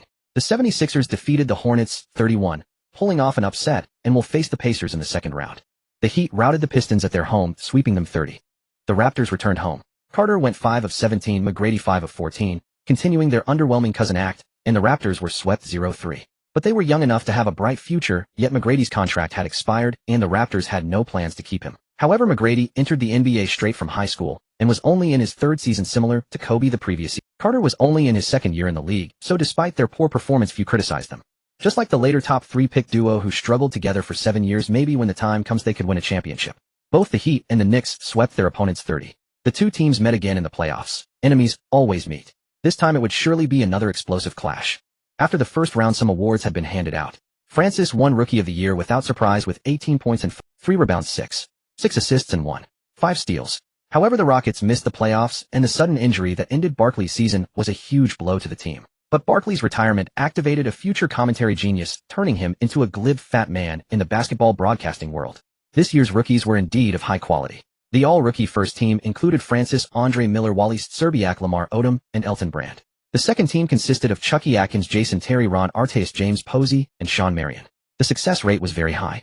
Rodney Rogers won the 6th Man of the Year award, averaging 13, 8 points, 5 rebounds, 2 assists, and 1 steal. Jalen Rose won the Most Improved Player award, averaging 18, 2 points and 8 rebounds, 4 assists, and 1 steal. This guy, who improved over 4 years with the Pacers and had been in the NBA for 6 years, was most fortunate to be mentored by Bird and took a step from an ordinary player to a quasi-star. His biggest misfortune was in his 3rd year when he joined the Pacers under Larry Brown, and his opportunities diminished compared to his first 2 years. Jalen Rose was also a 13th pick and a swingman. Of course, these awards had little to do with the Lakers except for the Coach of the Year award, which was Ju Geng's for the taking. Ju Geng answered reporters' questions about whether he was happy to win the award. It's still too early to be happy. The work isn't done yet. Celebrations are far off. Kobe learned. The movie Gladiator earned $34.8 million at its opening weekend, becoming the weekend box office champion, and its momentum was strong, remaining champion in the second week. The first game between the Lakers and the Suns saw the Lakers' devastating offense overwhelm the Suns, making them retreat step by step, and the Lakers won easily. O'Neal made 15 of 28 shots, 7 of 10 free throws for 37 points, 14 rebounds, 1 assist, 1 steal, and 4 blocks. Kobe added 25 points, 3 steals, and 3 blocks. The OK duo led the Lakers to a 1-0-5-7-7 massacre of the Suns. On May 10th, the Suns, having suffered a crushing defeat, decided to show the Lakers a thing or two. His head shines brightly. The Lakers started the game with aggressive intensity, taking a 128 lead 5 minutes in. But the Suns, especially Anthony Hardaway, aimed to hand Shaquille O'Neal a milestone defeat tainted with melancholy. Penny O'Neal's former teammate harbored a conflicted sentiment. He dreaded O'Neal's hardship, yet also dreaded his prosperity. Thus he unleashed his full offensive arsenal. The Suns overturned the score to 2,624 before the end of the first quarter. Ju Geng exhorted the Lakers to rally, yet they remained immersed in a euphoric haze. Thus he refrained from further admonition, figuring that a defeat would merely present an opportunity to intensify their training regimen. Yet today the Suns were like an indomitable cockroach, relentlessly driving themselves forward. Once traded by the Lakers, Corey Blunt charged to the forefront of the hack-a-Shaq strategy, and after accumulating 5 fouls, seemed to ignite the entire Phoenix team. With 1 minute left in the game, the Suns stole the ball from Harper, drawing a foul. After sinking 2 free throws, the Suns tied the score at 9,494. Kidd trapped Kobe into a defensive encirclement. Under the double team, Kobe lost the ball, diving out of bounds to save it, but the recovered ball landed in Kidd's hands. In the ensuing counterattack, the Suns executed a coordinated play. Kidd passed to a teammate ahead, who sank a 2-point floater, putting the Suns ahead 9,694. Ju Geng stood and called a timeout. Suns head coach Scott Skiles roared wildly, pumping his fists in excitement, while Kidd, with his blonde perm-like hair, exuberantly high-fived all his teammates. Kobe was fouled on a drive and made 1 of 2 free throws. The Suns secured the rebound. With 41.2 seconds left, Skiles called a timeout as they still held a 1-point lead. Lakers fans wildly waved MVP signs for O'Neal, while others held up No. 8 jerseys to cheer on. Kobe guarded Kidd, tightly preventing him from orchestrating the offense. Kidd passed to Hardaway, who drove for a layup, but O'Neal swatted the ball away, sparking a Lakers fast break. This is the essence of superstars. In the final moments, they take center stage, stepping up to go onion on with the opposing star without any hesitation. This is the essence of superstars. In the final moments, they take center stage. With the green light, Kobe isolated Kidd. As he drove near the free throw line, the veteran Kidd cut off his path. Forced to stop, Kobe never paused his motion. He leaped backward off both feet, leaning far back, and released a heavily contested fadeaway. Nearly losing his balance, the ball swished through the net cleanly. It felt like a reckless shot that somehow went in. Unfortunately, because Kidd anticipated the driving angle, Kobe released the ball slightly early, leaving the Suns with 2.6 seconds on the clock. Skiles called a timeout. Geng devised a defensive scheme, knowing exactly who would take the shot, and even the release point. The Lakers successfully defended the final possession. The Suns' offense was anticipated, and their final shot was an airball. Skiles stormed off in frustration, refusing to shake Geng's hand. Kobe saved O'Neal's MVP night. Without that miraculous shot, the Lakers might have lost. Though O'Neal shot 16 of 28 tonight, he made only 6 of 14 free throws, finishing with 38 points, 20 rebounds, 3 assists, 1 steal, and 5 blocks. If he had made his free throws during the hack-a-shack, the Suns would never have closed the gap. Kobe was 6 of 11 from the field and 3 of 4 from the line. He faced relentless double teams, with Kidd nearly locking him down. Yet his 15 points, 4 rebounds, 6 assists, 2 steals, and 2 blocks, along with the clutch game winner, made him the Lakers' hero. Brian Shaw and Robert Horry both scored 12 points today, emerging as the contributors off the bench. It must be said that seasoned veterans like these are more likely to deliver results in the playoffs. The Lakers' young Princeton system struggled fiercely in the postseason. It is no wonder that the Kings combination, despite years of effort, only thrived for a brief period before their complete decline. Under the intense defensive pressure of the playoffs, even with months of grueling practice, their coordination frequently faltered. In contrast, the more straightforward and aggressive triangle offense proved easier to execute under such conditions. After all, simply getting the ball to Shaquille O'Neal was enough to win half the game for the Lakers. Simplicity and directness often proved to be the most effective approach. The Trailblazers and Jazz did not encounter the same perilous situation as the Lakers in their first 2 games. Portland won both by nearly 20 points. Scottie Pippen seemed to suppress Karl Malone with nothing more than verbal taunts. In the East, the Pacers also took a 20 lead, consecutively defeating the 76ers. The Heat and Knicks split the first 2 games in Miami, with the Heat winning by 4 and the Knicks by 6. Judging from these 2 contests, the Knicks held a slight advantage. Patrick Ewing's decline was evident. His signature rabbit hop had all but vanished. In his college days, Ewing played with explosive ferocity, but knee injuries prevented him from packing on too much muscle, stripping him of much of his physical presence. He was forced to play a finesse game, and many labeled him soft, though his strength was never lacking. The tomahawk dunk from 1 step inside the free throw line was Ewing's specialty. New York fans are notoriously hard to please, demanding both results and style.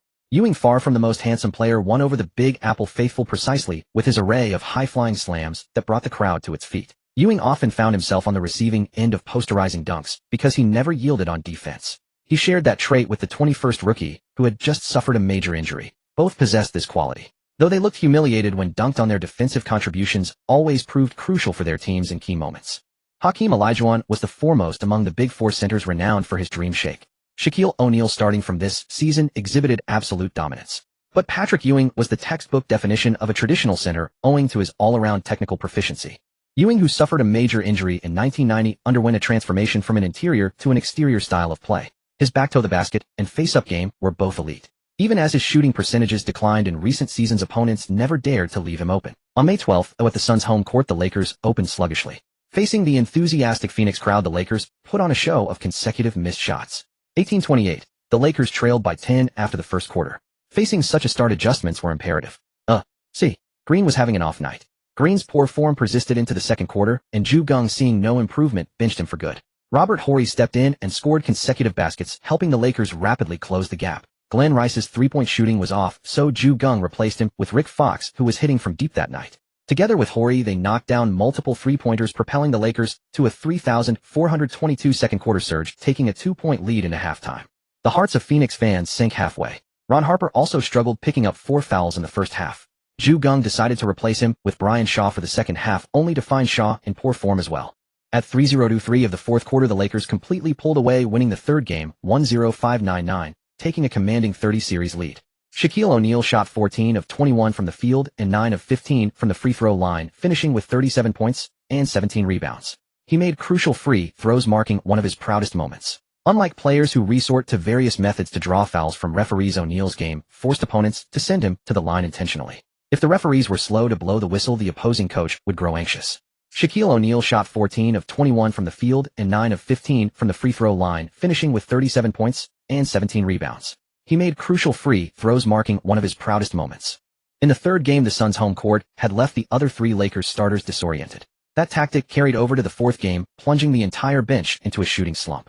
Geng rotated several players, but no one stepped up to relieve the pressure on the OK duo. Such is the nature of NBA road games. You can't guarantee every player will be at peak performance, especially in a desert city like Phoenix, where players might be drained by the passionate local women.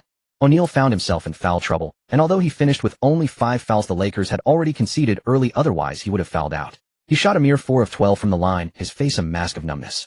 Luke Longley, the greatest basketball player from the land of kangaroos, played just 13 minutes before fouling out, having mastered the art of hack-a-shack. The Lakers lost 117-98 to the Suns. Jason Kidd played the role of a super triple-double hero, shooting an efficient 8 of 13 from the field, including 4 of 6 from three-point range, and 3 of 4 from the line, amassing 22 points, 10 rebounds, and 16 assists, with only 3 turnovers, an astonishing assist-to-turnover ratio. Back at home, the Jazz crushed the Trailblazers 1-0-3-8-4, but then lost a pivotal fourth game, 8,588, falling behind 13 in the series. The first 3 quarters of the fourth game were tied, but the final quarter turned into a brutal defensive slugfest. The Trailblazers edged the Jazz 16-13 in the fourth, securing a narrow win in that defensive battle by a 3-point margin. Brian Grant, an all-star caliber forward reduced to a bench role with the Blazers, exploded for 20 points and 13 rebounds, leading his team in both categories and emerging as this factor. In the West, both series stood at 31. Out East, the Pacers won the third game on the road, taking a 30 advantage. However, in the fourth game, the Sixers, despite Allen Iverson scoring just 19 points, suddenly embraced team basketball. 6 players scored in double digits, and they eked out a 9,290 victory, stealing 1 game from the Pacers and extending the series to a 5th. With the Pacers leading 31-0, one doubted they would advance to the Eastern Conference Finals. The Heat traveled to the Knicks' home court, where the defensive intensity climbed another notch as tempers flared. Ultimately, the Heat forced overtime and won 77-76 by a single point, edging out the Knicks. Yes, after overtime, the total score was only 77 points.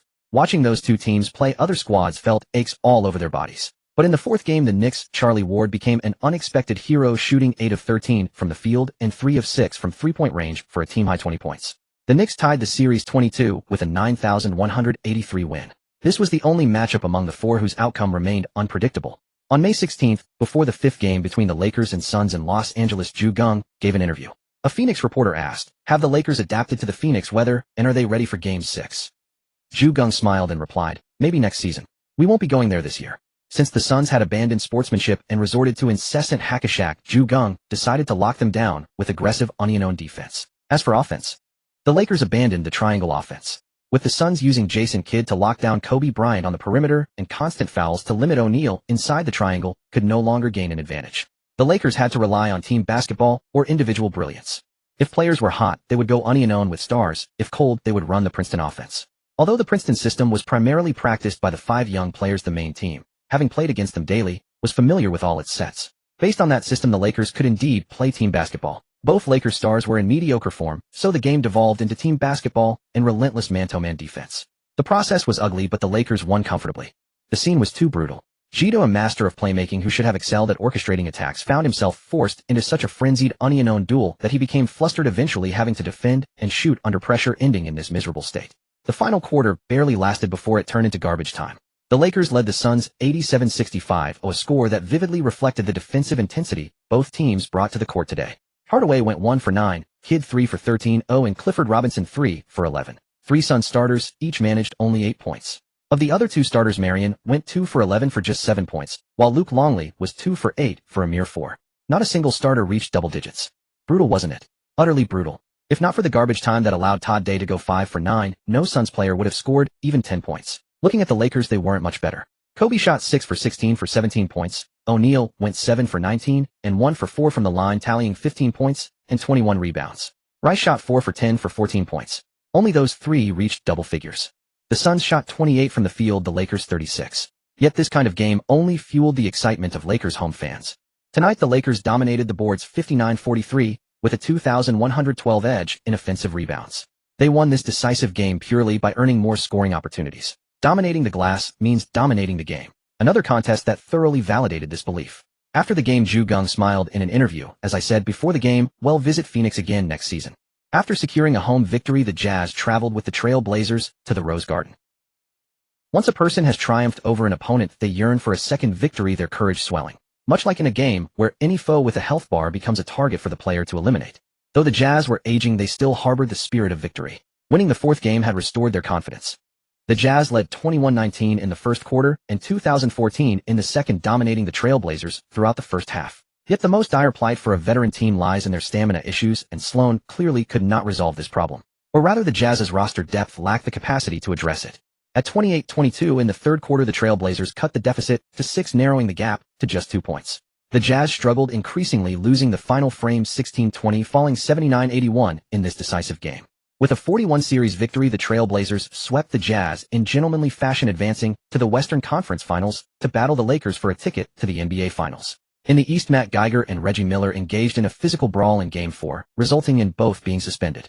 Philadelphia traded a bench player to replace Indiana's core, and the Pacers suffered a crushing 86,107 defeat at home in Game 5. However, winning through irregular means proved unsustainable. In Game 6, Miller returned and promptly led the Pacers to a 1-0-6-9-0 rout over Philadelphia, clinching the Eastern Conference Finals berth on the road. The Knicks-Heat series was a clash of titans. Heading into the pivotal Game 5 at Miami's home court, Mashburn leveraged his driving force to help the Heat secure an 8,781 victory in that critical matchup. But Game 6 at Madison Square Garden saw the Heat, aside from morning, completely off their game. After silencing the arena in the first half, Miami's offense was relentlessly harassed by New York in the second half, clanking shot after shot. The third quarter ended 13-23, allowing the Knicks to erase a 10-point deficit. In the final period, New York outscored Miami 19-12, flipping the score to a 70-72 loss for the Heat, knotting the series at 33. The Heat hosted the decisive Game 7, with the lead seesawing back and forth. Miami led by 9 after the first quarter, but New York stormed back to win the second by 15. The Heat reclaimed a 6-point edge in the third, entering the fourth quarter deadlocked. Every possession was fought with desperation. With 1 minute remaining, Ewing threw down a dunk to give the Knicks an 8,382 lead. In the ensuing minute, neither team managed to score another point. The Knicks narrowly escaped, extending their playoff rivalry with the Heat to 4 consecutive years. Once again, a final game, a game-winning shot, and a 1-point margin. The Knicks shattered the hearts of Heat fans anew. That day, Miami was filled with heartbreak. But their world soon crumbled. Their interior pillar, Mourning, was diagnosed with kidney problems during the preseason physical after winning Olympic gold. His career faced a monumental threat, and the Heat plunged into a rebuilding crisis. In the East, it was Pacers versus Knicks. In the West, Lakers versus Trailblazers. If one were to seek differences through Chinese characters, the Lakers' name has only 2 characters, making it the most distinctive among the 4 teams. Just like years later, the Eastern Conference Finals featured Pacers versus Celtics, and the Western Conference Finals featured Mavericks versus Timberwolves. From the perspective of Chinese character count, the Celtics also stand out with 1 extra character. This year's All-NBA first team: Peyton, Kidd, Garnett, Duncan, O'Neal. Second team: Iverson, Bryant, Grant, Hill, Malone, Mourning. Third team: Marbury, Eddie Jones, Carter, Chris Webber, David Robinson. Robinson, despite being this aged, still earned a spot on the All-NBA team. He won Defensive Player of the Year earlier than Olajuwon, even though he is actually 2 years younger than Olajuwon. Mourning repeated as Defensive Player of the Year, but this would be his final individual accolade. All-Defensive first team: Peyton, Bryant, Garnett, Duncan, Mourning. Second team: Kidd, Eddie Jones, Pippen, Clifford, Robinson. The OK combo simultaneously made both the All-NBA and All-Defensive teams. From this perspective, Bryant's defense this season had already reached top-tier status at the shooting guard position, though his offense still lagged far behind. Yet his personal peak was not far off. In the previous 3 seasons, the 2 of them had never been on the defensive teams together. On May 19th, the animated film Dinosaur premiered, immediately dethroning Gladiator from the top spot. The next day, the Lakers hosted the Trailblazers, opening the Western Conference Finals. Portland's starting lineup: Stoudemire, Steve Smith, Pippen, Rashid Sabonis, with Bonzi Wells off the bench. The previous evening, Geng, O'Neal, and Bryant were chatting together. O'Neal asked, "Coach, are you here to tell us how to play this?" Geng replied, "Exactly. Tomorrow I need you to play the entire game, and Shaq, don't pass the ball to Kobe. Kobe, reduce your shot attempts and focus on assisting open teammates. Don't pass to Shaq either, let others feed him the ball and have him go unknown relentlessly." O'Neal asked, "Why is that?" Kobe remained composed. Geng said, "Because the Trailblazers are your only formidable obstacle. Defeat them and the championship is within reach. But beating Portland won't be easy. Their forward lineup is far superior to the Lakers. To win, we must first rely on you to take a couple of games. After that, we'll need you to draw defensive attention so Kobe can take over. For now, avoid passing to each other to create the illusion of a rift. Then at the critical moment, suddenly start feeding each other, catching them off guard." Kobe said, "Then we should also reduce our on-court communication to make the act more convincing." Geng snapped his fingers and said, "Exactly. Tomorrow we'll also reduce Rice's shot attempts. Whoever has the hot hand will be placed in their shooting sweet spots. You two draw the defense, and when double-teamed, find that open teammate. Shaq, if you can score unknown, do it decisively. Don't be afraid if you get sent to the free throw line. We'll definitely win tomorrow. The key is Game 2. Once we uncover Portland's full hand, the rest will be easier." Back on the court, the first quarter proceeded normally. O'Neal drew interior defense, Bryant stretched the perimeter, and Rice served as the primary scorer, attracting defensive attention to himself. O'Neal conserved his energy, knowing he would play 48 minutes and couldn't charge recklessly from the start. Portland, too, tested the waters. Defensive intensity was moderate on both sides. Rice shouldered the offensive load, exchanging blows with Portland's versatile forwards. The Lakers and Trailblazers ended the first quarter tied at 26. Dunleavy was in no hurry to substitute the starters, believing that O'Neal would soon tire. However, the Big Shark had been conserving his strength all season, aiming to unify 3 MVPs, and he soon made the Trailblazers pay. By the time Dunleavy hurriedly sent the starters back in, it was already too late. The Lakers had built momentum, and when a home team is on a roll, opponents find it impossible to withstand the offensive surge. It is like when a sensation arrives, one cannot simply stop it at will. A 21-point deficit is simply insurmountable for the Trailblazers, whose offensive explosiveness falls woefully. At 3-0-2-2, the Trailblazers narrowed the gap by 8 points in the third quarter.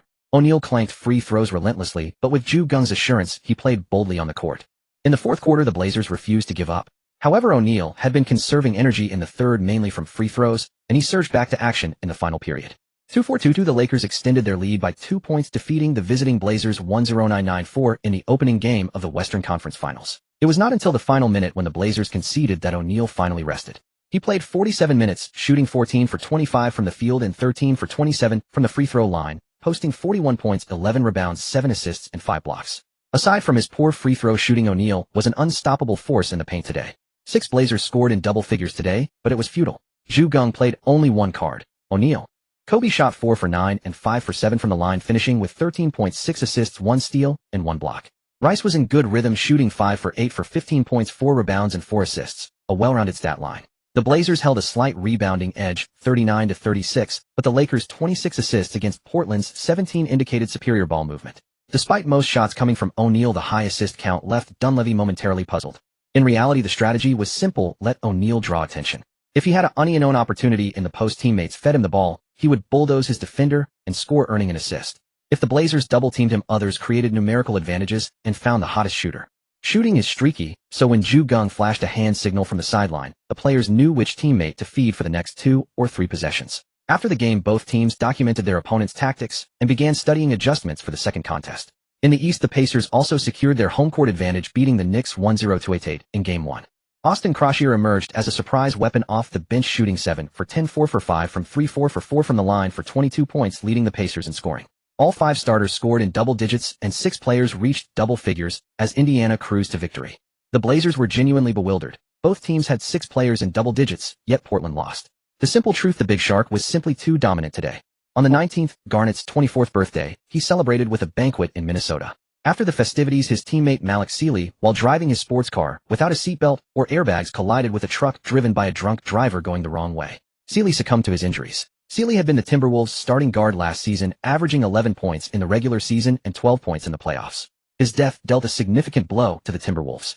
However, what truly panicked Timberwolves general manager McHale was the dispute between Joe Smith's agent and his agency. If they fell out, the underhanded deal the Timberwolves had discussed with Joe Smith, signing a 3-year minimum contract to gain bird rights, then signing a 7-year big contract, might be exposed. Once the Timberwolves lost these 2 key players, relying solely on Garnett would be exceedingly difficult. In fact, in October of that year, the league uncovered this matter, fining the Timberwolves $3.5 million and taking away their first-round draft picks for 5 years, causing the team to collapse directly. Garnett's level of misfortune could rival that of McGrady. On May 22nd, in the second game between the Lakers and the Trailblazers, with Phil Jackson coaching, the Lakers suffered a disastrous defeat, 77,106. Much of the blame lay with Jackson. The Lakers' regular season record of 67 wins was also largely due to him. Whenever the opponents went on a scoring run, Jackson failed to call a timely timeout, leading to games where the Lakers were blown out in one stretch, both in the regular season and playoffs. Some analysts suggested that Jackson had a habit of psychological analysis. He felt that calling an immediate timeout when the opponent just gained momentum would be overestimating them. Often the Lakers would be completely overwhelmed during such stretches, and even Kobe would stop shooting his competitive spirit. At this time, Kobe was not as stubborn as he later became. When defeat was evident, he would give up rather than fight. Geng knew that the Trailblazers were in excellent form tonight, while his own players had not fully adjusted mentally. Therefore, the Lakers had little chance of winning. However, he still wanted the Lakers players to see the opponent's strength and realize that their absolute power was only slightly inferior to the Lakers. As the game began, the Lakers relied on the steady performance of the O'Neal-Kobe duo in the first quarter, taking a 1-point lead at 2,322. However, on the Trailblazers side, Pippen's prestige united the team's voice. This might not have had much significance for other teams, but for the Trailblazers it was different. This group of players were all highly skilled. These players were all brought in by Paul Allen at high costs, but they often refused to submit to one another, causing the team to fall apart during games and each play individually. Now with Pippen, a man holding 6 championship rings. Using this status to successfully unify the Trail Blazers locker room, the situation had changed drastically. With 2 of 9 shooting, that was Kobe's stat line under Jackson's coaching. Now under Geng's guidance during the halftime break, Geng patted Kobe on the shoulder and asked, "How do you feel?" Kobe took a deep breath, trying to steady his breathing, and replied, "It's tough." Geng said, "You'll play a few minutes in the third quarter, then rest alongside Shaq. Let the Princeton offense 5 handle it." All the starters and veteran players looked up in shock. Since the playoffs began, the Princeton offense unit, being too inexperienced, had only played 2 to 3 minutes per stint and were consistently outplayed. At best, they could only break even. Lately, they had barely been given half a quarter of real court time, with the team relying on Horry Brian Shaw and Rick Fox alongside the starters. At the start of the second half, Kobe drove hard from the right side, but was immediately triple-teamed by the Trail Blazers and fouled. As the Lakers inbound again, the Blazers tightened their defense, giving Harper a 3-meter cushion. Harper attempted a three-pointer, but clanked it off the rim. With less than 6 minutes played in the third quarter, Geng saw the Blazers gaining momentum and called a timeout, but it couldn't stop the Lakers' cold shooting. At 5:6:48 with 6:1 left in the quarter, Geng called another timeout. Unlike Jackson, he wouldn't watch the Lakers visibly collapse without calling a timeout, while the opponent's offense exploded, eventually allowing the Blazers to drop it to a quarter. That single quarter score was simply absurd. Geng addressed the 5 players who had been pinned up for a month. "Your performance in the remaining time of this quarter will decide your future. I don't need you to overtake the lead, you just ensure the gap doesn't widen. If you can do that next season, you'll get at least 12 minutes of consistent playing time together in the regular season. I mean it." From April 19th, the end of the regular season, to May 22nd, these 5 endured the most agonizing month. Every time they stepped on the court, they got outplayed. Unlike the regular season, where they could dominate weaker opponents as starters, they had been grinding relentlessly, never giving up. Today, they finally got another 6-minute opportunity, and they were determined to show their full potential. Kobe and O'Neal sat on the bench, both looking grim. In such a crucial game, at least one of the 2 stars should have been on the court. In the previous game, O'Neal had played nearly the entire contest. Geng covered his mouth and said to Kobe, "Watch how they play with the right mindset. That's exactly what you're missing. You came to the Lakers on day 1 as a franchise cornerstone. Sure, you came off the bench, but you never lacked playing time. They're different. Tony Batty had a high draft pick, but is a blue-collar player. Derek Fisher and Rashard Lewis were late first-round picks who got limited opportunities and had to claw their way up. Coutinho Mobley was a second-round pick, and Brad Miller went undrafted. They all need every chance to prove themselves. You could say they play every game as if it's their last for the Lakers. They want to showcase their skills, hoping that if they get traded, they'll land on a team with more opportunities. Or when they become free agents, they can sign a solid mid-level contract. Not like you, who inked a max deal right away." Kobe pouted and said nothing. Geng continued, "Look at your foul count. Think about whether you contained the Blazers' offense after I called timeouts. And finally assess your own condition. If I put you back against this red-hot Blazers team, what kind of score would you give me?" The Lakers' bench fell silent. The on-court performance told the truth. Since they were all young, they didn't need to conserve energy on defense. 6.5 minutes was a sprint they could handle to the end. But even with 5 young players giving their all on defense, they couldn't stop the Blazers from scoring. There was some good news when the Blazers packed the paint. Mobley seized the chance and hit 2 straight threes, actually cutting the lead. Dunleavy stood courtside directing his players, telling Steve Smith to chase Mobley. Fisher soon drained a 3 as well, forcing Dunleavy to call a timeout in frustration. Geng then said to his players, "They'll have to spread out to guard the perimeter. Look for interior plays." Finally, he asked Lewis, "How's your 3-point shot?" Lewis replied, "Coach, trust me." The other 4 nodded. They knew how hard this high school draftee had worked over 2 years, and his 3-point accuracy was reliable. Back on the court, the Blazers still attacked fiercely, but the Lakers' offense had Brad Miller pulling back up big Brian Grant outside, while Batty jostled with Rashid on the mid-range. Fisher and Mobley were quick on drives and cuts, forcing the Blazers to have Pippen sag off his man for help defense. That gave Lewis his opening. At 2.08 meters, Lewis clearly had power forward height, but played small forward. Now stationed on the perimeter, he was guarded by a guard. Steve Smith at 2.01 meters posed some threat, but when facing Damon Stoudemire at 1.78 meters, he confidently shot over him. The Blazers were frustrated, but their strength still prevailed. They outscored the Lakers 28-25 in the third quarter. The lineup of 5 had stabilized the deficit, avoiding another 8-8 disaster. 106-96, the Trail Blazers defeated the Lakers by 10 points on their home court. Their siege against O'Neal was among the best in the league, driving for a layup against 3 defenders. After the game, many questioned Geng's decision to bench all starters in the latter part of the third quarter. Geng simply smiled and said the Trail Blazers were in better form today. Our players hadn't truly acknowledged their strength, which led to consecutive deficits in the second and third quarters. Yet those 5 young substitutes played exceptionally well, holding their ground and giving the starters precious rest. But the starters failed to turn the tide in the final quarter. O'Neal said, "It's not the coach's fault. We played terribly today. My free throws didn't deliver as they should have." O'Neal, who made 9 of 16 shots and only 5 of 17 free throws, took the blame. A free throw percentage below 30 was indeed absurd. Kobe also spoke up. He shot under 30 from the field today, completely locked down by Pippen. "I wasn't in good form today. I played poorly. We'll adjust in time." Geng smiled and and said alright, that's enough. My players have realized where the problem lies. Next game, even though it's the Trail Blazers' home court, we will win for sure. Having lost the game, yet smilingly declaring certain victory in the next match, Geng naturally enraged the entire Trail Blazers team, motivating them to defend their home court and preserve the hard-earned home court advantage. Dunleavy's smile froze stiff. He couldn't believe this young coach had inadvertently done him a huge favor, uniting the Trail Blazers as a tightly knit unit. The next game the Trail Blazers would play even more ferociously. The Western Conference tied 11, while the Eastern Conference Pacers won 2 straight at home. Jalen Rose went 7 for 19 from the field and 10 for 12 from the free throw line, scoring 24 points, becoming the hero of the Pacers. Latrell Sprewell also shot poorly today, making only 3 of 14 shots. The Knicks lost 84-88 to the Pacers. Although Reggie Miller was at the tail end of his career peak and performed poorly today, he, like later players Hamilton and Curry, got his shots through constant movement. Sprewell was exhausted by his running, which is why he shot so poorly. This can be considered a trade-off tactic. Reggie Miller is the earliest player found using the elevator door play in videos, and his teammate was Mark Jackson, who later became the Warriors' head coach.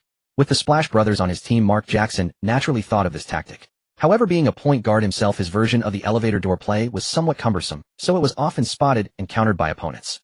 But later Kerr, a shooter himself, knew that a true shooter only needs a fleeting opportunity and doesn't require such complex play coordination. Thus, the elevator door play implemented by Kerr was extremely lethal. The NBA has never banned the elevator door play, but they have been particularly strict on the Warriors' moving screens. Just like when Yao Ming faced the Mavericks in the playoffs after Cuban complained, the league, in order to protect the Mavericks, kept calling moving screen fouls on Yao, allowing the Mavericks to come back and win. After Donaghy was caught, he specifically pointed out that after Cuban's complaints, the league instructed officials to watch Yao's moving screens. So in the NBA, when teams are close in strength, the referees' calls can indeed affect the outcome of a series. But if there's a huge gap in strength, unless the referees have bet heavily, they can only accept the result. After the second game, the Lakers headed to Portland to prepare for the third game. On May 24th, a Mission Impossible 2 directed by John Woo was released. This film marked his peak.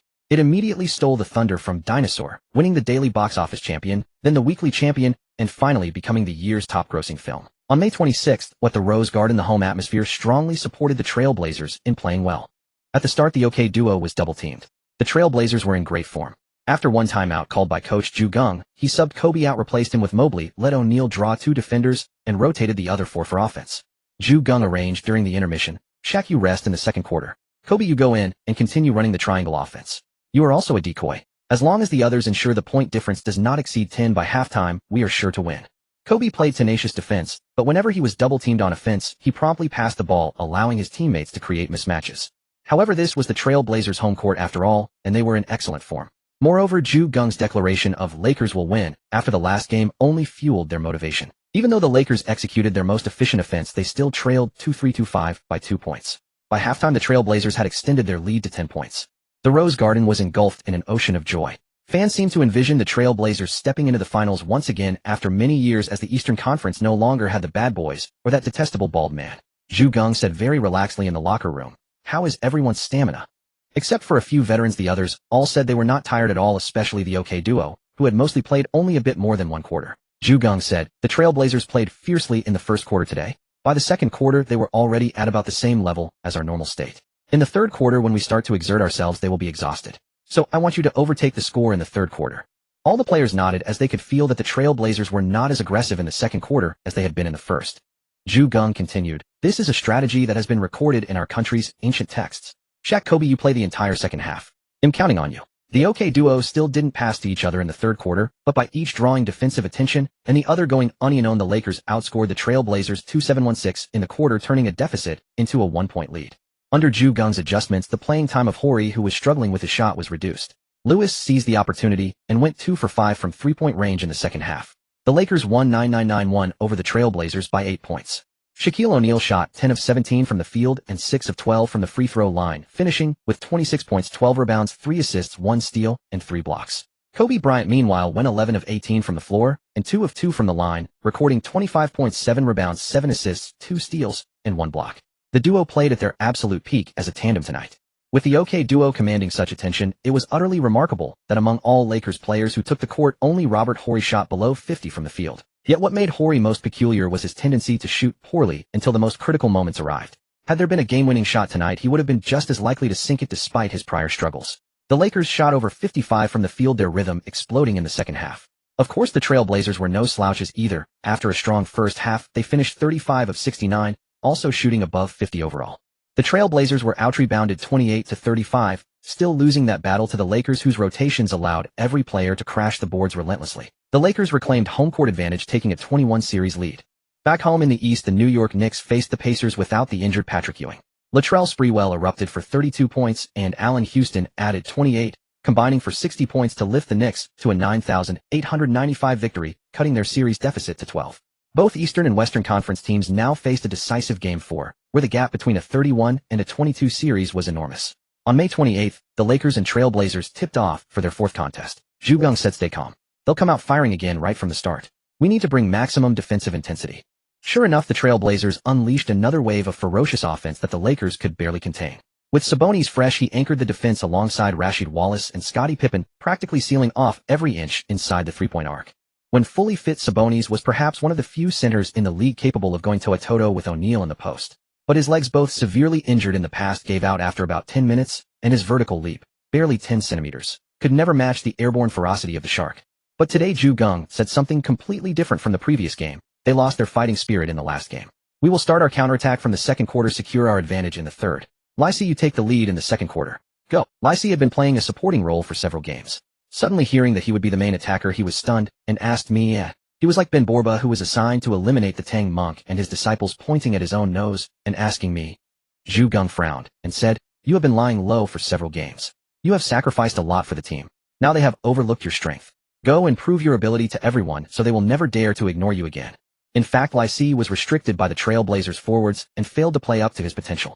But with that one sentence, Geng completely fooled this forward, who was 3 years older and over 2 meters tall, into believing otherwise. For a moment, Lycée believed that it was due to the coach's arrangement that he had concealed his strength in the previous games, and now it was time for him to shine. "Ben Borba," Lycée said with deep emotion, "Thank you, coach." The OK duo was on the court from the start of the second quarter, which stunned Deng Liwei. He looked at Geng. "You didn't play like this last game." Geng smiled at Deng Liwei. The camera focused on the two coaches, and the commentators laughed, noting that from their expressions the Trailblazers coach looked flustered, while the Lakers head coach appeared composed. As expected, with the OK duo drawing defensive attention, Lycée got many opportunities and played efficient offense. The Lakers outscored the Blazers 26-21 in the second quarter, cutting the deficit by 5 points, and their confidence was much higher than in the previous game. In the last game, they only started their comeback in the third quarter, but today they began in the second. At halftime in the locker room, Geng said with a smile, "In the second half, Shaquille Kobe, I leave it to you. I need you to widen the gap in the third quarter and then play for high percentage shots in the fourth." Under Geng's arrangement of handover timing, the OK duo's relationship was much more harmonious than in the original timeline. Moreover, the team's continuous winning streak this season had concealed many of the Lakers' flaws. 3-4-19, the Lakers outscored the Blazers by 15 points in the third quarter. Before the fourth quarter began, the Lakers held. Rasheed Wallace roared wildly, trying to ignite the Trailblazers' ferocity. However, despite establishing himself in his familiar spots on offense and repeatedly scoring on isolation plays, yet Pippen, hampered by his back injury, clanked shot after shot. Steve Smith scored a fair amount, but whether guarded by Fisher or Harper, his efficiency remained low. As for the little mouse, he had been targeted throughout this series. With his height as a glaring weakness, without any specialty moves, he had no way to break through. With a 10-point cushion, the Lakers executed an efficient offense in the final quarter. O'Neal and Kobe constantly stretched the defense, while the others found open looks. No matter how hard the Trailblazers tried, they couldn't cut into the deficit. 10,391. When the final buzzer sounded, the Lakers defeated the Trailblazers by 12 points, capturing both games in Portland and returning home with a commanding 31 lead. Many Trailblazers fans were in tears. After all, the Blazers had stolen a home game from the Lakers. If they had taken both of their next two home games, they would have been poised to defeat the Lakers. O'Neal shot 8 for 17 from the field and a perfect 9 for 9 from the free throw line. Yes, 100 free throw shooting. He finished with 25 points, 11 rebounds, and 3 blocks. Rice shot 7 for 11 and 5 for 5 from the line, pouring in 21 points. Kobe and Pippen canceled each other out, both shooting 33 from the field. Rasheed put up a futile 34 points and 13 rebounds tonight, earning the dubious honor of empty stat king. The Lakers seized the advantage and returned to their home court to prepare for Game 5. Out east, Ewing continued to sit out, yet the Knicks, fueled by the unexpected brilliance of Kurt Thomas, edged out the Pacers 91-89, leveling the series at 22 before heading to the cornfields of Indiana for the pivotal Game 5. In Portland's arena, the crowd chanted, "Beat LA," but upon arriving at the Lakers' home court, fans were given "I Love LA" t-shirts. The sea of yellow dazzled the Trailblazers, but they were determined to prevent the Lakers from advancing in just 5 games. On May 30th, the Lakers faced the Trailblazers in Game 5, a clash that Geng intended to settle. With only 1 day of rest and a change of cities, neither team was at peak condition. Before tip-off, Geng told Rice and Green, "Today in the first quarter, you must defend at all costs. Don't take a shot unless you're wide open. Both were veterans who hadn't recovered much in a single day, so their offense was unreliable today. Geng then said to Harper, "Ron, you've won several championships. Today take the lead on offense and show the younger guys how it's done. Get more shots up." After that, Geng turned to Kobe, "Cut down on outside shots today. Look for drives and cuts. They'll bring in Tony soon. He has a mid-range shot. If they double-team Shaq and you can't get the drive pass to Tony. If they double you and Shaq has an onion feed Shaq. Today you need to work together passing the ball. Well, settle this series and head to the finals to wait at ease." Geng looked at O'Neal. "Shaq play the whole game today. Once Tony and Brad check in well-run Twin Towers. You're the offensive focal point. Attack aggressively. You're the MVP, so the refs won't call cheap fouls on you.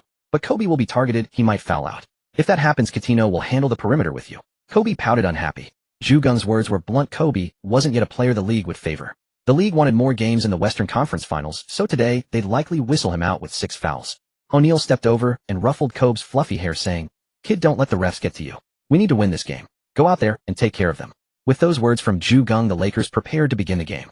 Rice stepped onto the court and immediately saw the Blazers were keying in on him. He recalled the coach's instructions to focus on defense and cut his shots. Remembering his brilliant performance in the previous game and the attention it drew, he smirked. The Blazers were too slow. Today he wasn't the primary scorer. Their defensive focus came too late. If Rice had been forced to attack, he'd have gone 1 of 8 from the field and 2 of 3 from the line for just 4 points. Green went 0 of 2 for 0 points. So Geng had them focus on defense. Green, being older and not fully recovered, was quickly toyed with by Rashid. He couldn't stop him. No chance. After picking up 2 fouls, Tony Batty entered the game. Rashid's efficiency dropped noticeably. Batty matched his speed, had a solid lower body, and was young and strong, making it hard for Rashid to score easily. Kobe began to drive, shredding the defense. Sabonis still clung tightly to O'Neal, while Rashid also stuck close. The big shark wore a resigned expression, his mouth slightly agape as he watched Kobe slash. O'Neal didn't even throw up his hands to complain to the refs. Rice drew Pippen away, Kobe drove, Steve Smith stayed on his hip, and the mighty mouse suddenly double-teamed. Kobe dished to Batty, who was in his vision, and Batty knocked down the mid-range jumper. The Trailblazers didn't realize that Rice was merely a decoy today. The real offensive focus from the forwards was Batty and Miller. Kobe, burdened with 2 fouls, sat on the bench during the second quarter. However, Mobley replaced him. Miller took over for Batty, and Lewis substituted for Rice rather than Fox. Miller made 1 of 2 shots for 2 points. Lewis hit 2 of 4 three-pointers for 6 points, and Mobley drove for a successful layup. With the contributions of these players, the Lakers led 28-27 by a single point.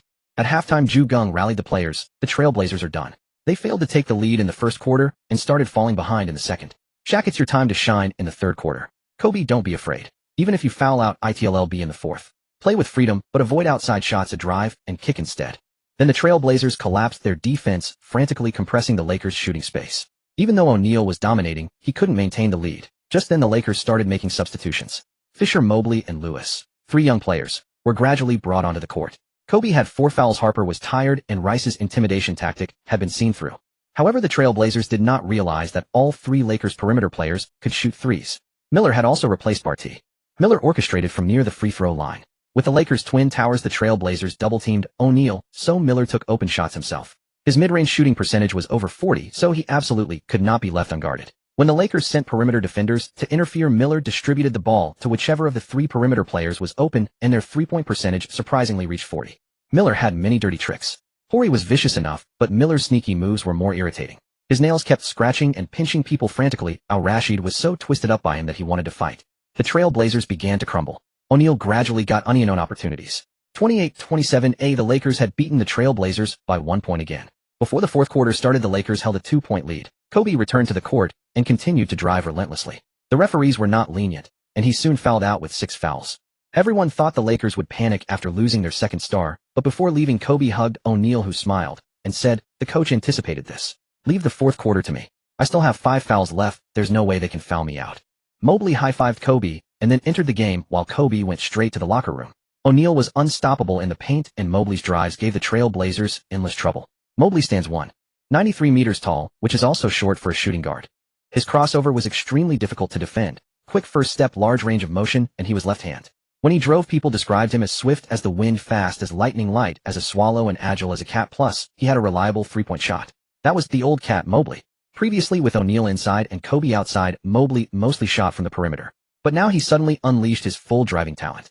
Except for the aging Pippen, no one on the Trailblazers could guard him. Rashid was tortured into consecutive missed shots, while the Lakers, with the cooperation of the fish and cat combination, played better and better. The Trailblazers had no choice but to go all out. Going all out naturally meant full man-to-man defense, harassing opponents relentlessly, essentially abandoning double teams. Both O'Neal and Mobley were players who could dominate their unknown matchups. Basketball is 5-5, but there are times of full-court pressure. Occasionally someone would suddenly double-team and disrupt rhythm, but the Lakers steadily expanded their lead through the higher shooting percentages of these two. 21-16. The Lakers delivered a fatal blow to the Trail Blazers in the final quarter. Final score 10,396. The Lakers defeated the Trail Blazers, eliminating them 41. The Trail Blazers scored 5 more points than in the previous game. If they had a chance to play another game, they still had a high probability of beating the Lakers. Rashid shot 7 of 21 from the field, 7 of 8 from the free throw line, finishing with 22 points and 10 rebounds. Pippen shot 8 of 12 from the field, 4 of 7 from the line, tallying 22 points and 6 steals. Those two truly gave everything. O'Neal shot 12 of 20 from the field, 7 of 12 from the line, recording 31 points, 21 rebounds, and 2 blocks. Kobe shot 4 of 10 from the field, 8 of 9 from the line, recording 17 points and 4 assists, fouling out. Although Mobley only scored 11 points in the most crucial fourth quarter, he relieved pressure from O'Neal and also added. The OK combination reached the NBA Finals for the first time. Kobe also returned from the locker room to the court, celebrated with his teammates, and accepted the applause of the fans. The Trail Blazers departed. After leaving, Jordan, Pippen had again fallen short before the finals, not even reaching the championship round, let alone winning a title. He kind of missed that bald-headed guy. After the game, Geng accepted an interview and said with a smile, "The OK combination is the foundation of our wins. I'm very fortunate to coach them. But Coutinho is a player I personally selected. He has all-star caliber. You should have seen his driving speed, his shooting accuracy, and his defensive ability. And Richard, he has sharpshooter abilities. He will be all-star level in the future. Just imagine it too. 8-meter tall big man with a three-point percentage over 40. He has a mismatch against anyone. No matter who wins in the East, we will claim the championship.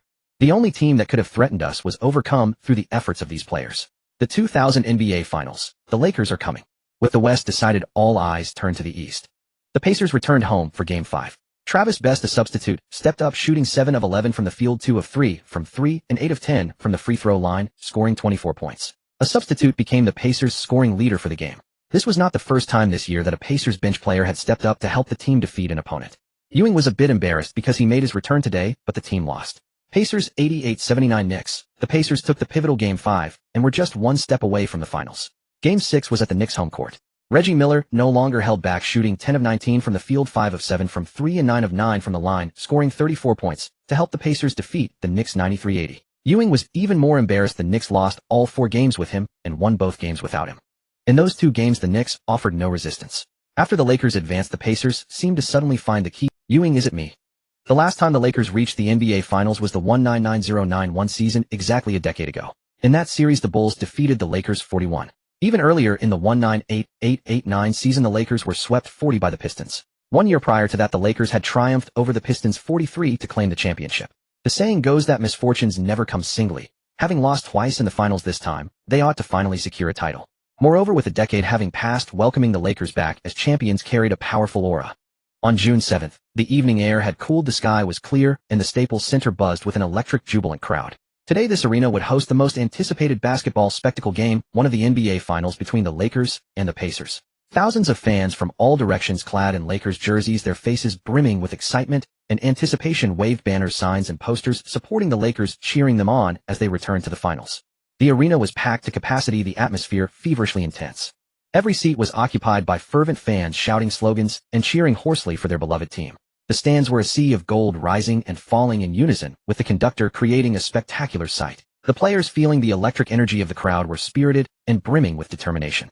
The Lakers stars, clad in the purple and gold jerseys of glory, wore resolute expressions. The Pacers, predominantly in blue, demonstrated a unified force. This was the first non-lockout season of the new millennium. The previous season, marred by a lockout and Jordan's retirement, had seen a sharp decline in ratings. Had it not been for the Knicks' Cinderella run as the 8th seed and Dolan's broadcasting network, the finals ratings would have hit rock bottom. If one were to attribute the NBA's global expansion, Michael Jordan was undoubtedly the most critical engine, while Stern held the steering wheel. Jordan's 2 retirements both caused viewership to plummet, making Stern realize that another Jordan, or in Jordan's absence multiple diluted Jordans, must emerge to sustain the league.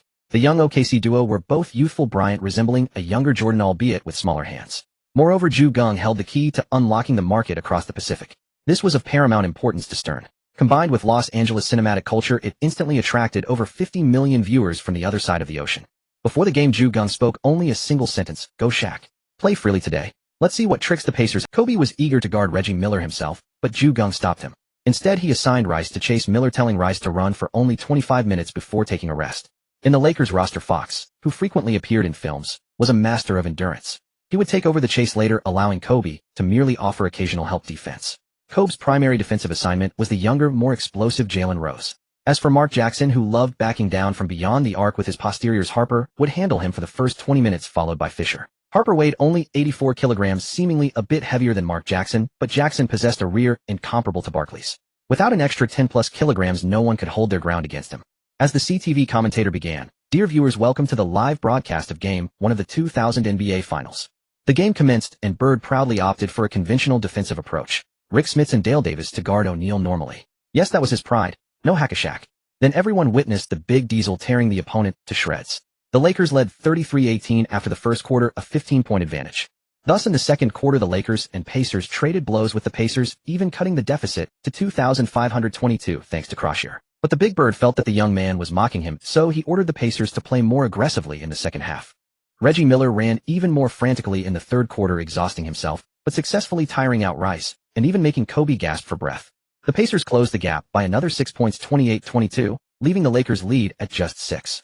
Geng turned to O'Neal, who had rested for half a quarter, and said, "Shaq, it's time to end this." And just like in the first quarter, since the Pacers didn't hack-a-shack, O'Neal tore them apart. 27-16, the Lakers delivered a devastating blow in the final quarter.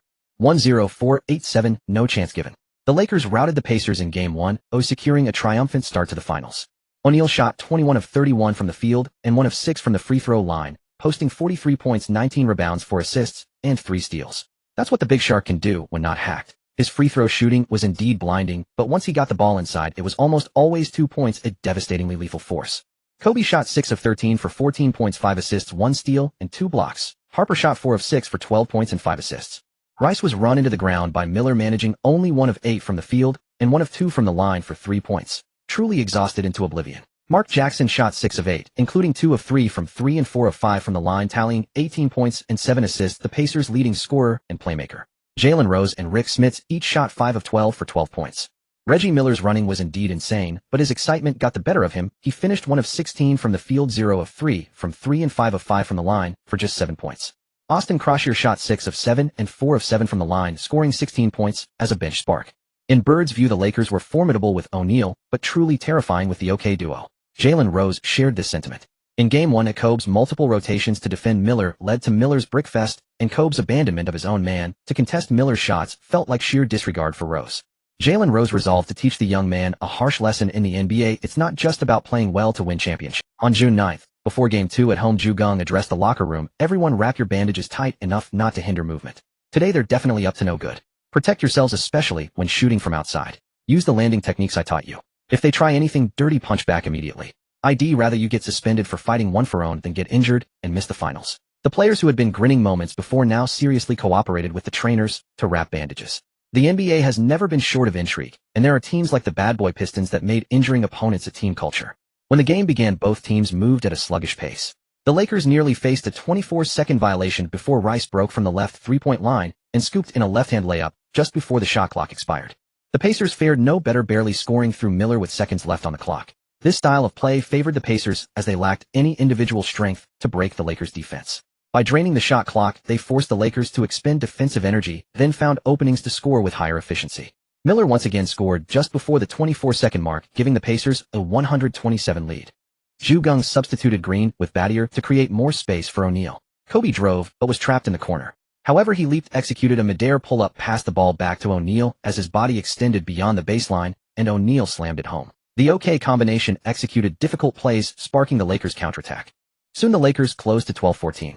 Though Kobe hadn't scored, his penetration tore the defense apart. Frustrated by his inability to contain Kobe, Rose resolved to take the kid out. But Kobe wasn't the primary scorer today, and he kept waiting for an opportunity that never came. As the Lakers remained within striking distance, his impatience grew. With just over 2 minutes left in the first quarter, Kobe caught the ball from the left 45-degree angle and rose for a jumper, his form textbook. Jalen Rose saw his chance. Feigning a block, he turned his head to watch the basket while jumping with both feet together. But midair, he suddenly spread his legs, extending his left foot forward to land under Kobe's left foot. A classic undercut, the loop backthrough plus a forward kick. As Kobe landed, he felt something under his foot. He shifted his weight to his right foot and crouched to absorb the impact. Yet absorbed in the game, he was unprepared for this. He felt a pull inside his left foot, a tearing sensation. That was the sound of ligaments tearing felt only by Kobe through the vibration in his bones. The ball went in, but Kobe collapsed clutching his ankle. The Pacers ignored him and continued their offense. After the Lakers secured a stop, a fast break opportunity arose, but Geng called a timeout. Kobe got up, gritting his teeth, trying to walk. The searing pain made him limp unevenly as he reached the bench. At that moment, Kobe remembered the coach's pregame warning. He had just forgotten. If he had punched Rose, with the boxing power head trained for over a year, the man would have fared no better than Rudy Tomjanovich. Geng approached him, patted his shoulder, and said, "Remember this lesson." Then Geng signaled the trainer to take Kobe back to the locker room. In the original timeline, Kobe suffered a grade 3 sprain, severe enough that an ordinary person would need crutches for over a month. Yet he chose to rest only Game 3, then managed to reduce the swelling and played the remaining games on one leg, helping the Lakers win the championship. Perhaps from that moment, the obsessive Kobe began to emerge. But today, thanks to Geng's pregame advice on bandaging those still sprained, it was only a grade 1 sprain. Given Kobe's youth, recovery would be swift. After resting Game 3, he would likely be fully healed.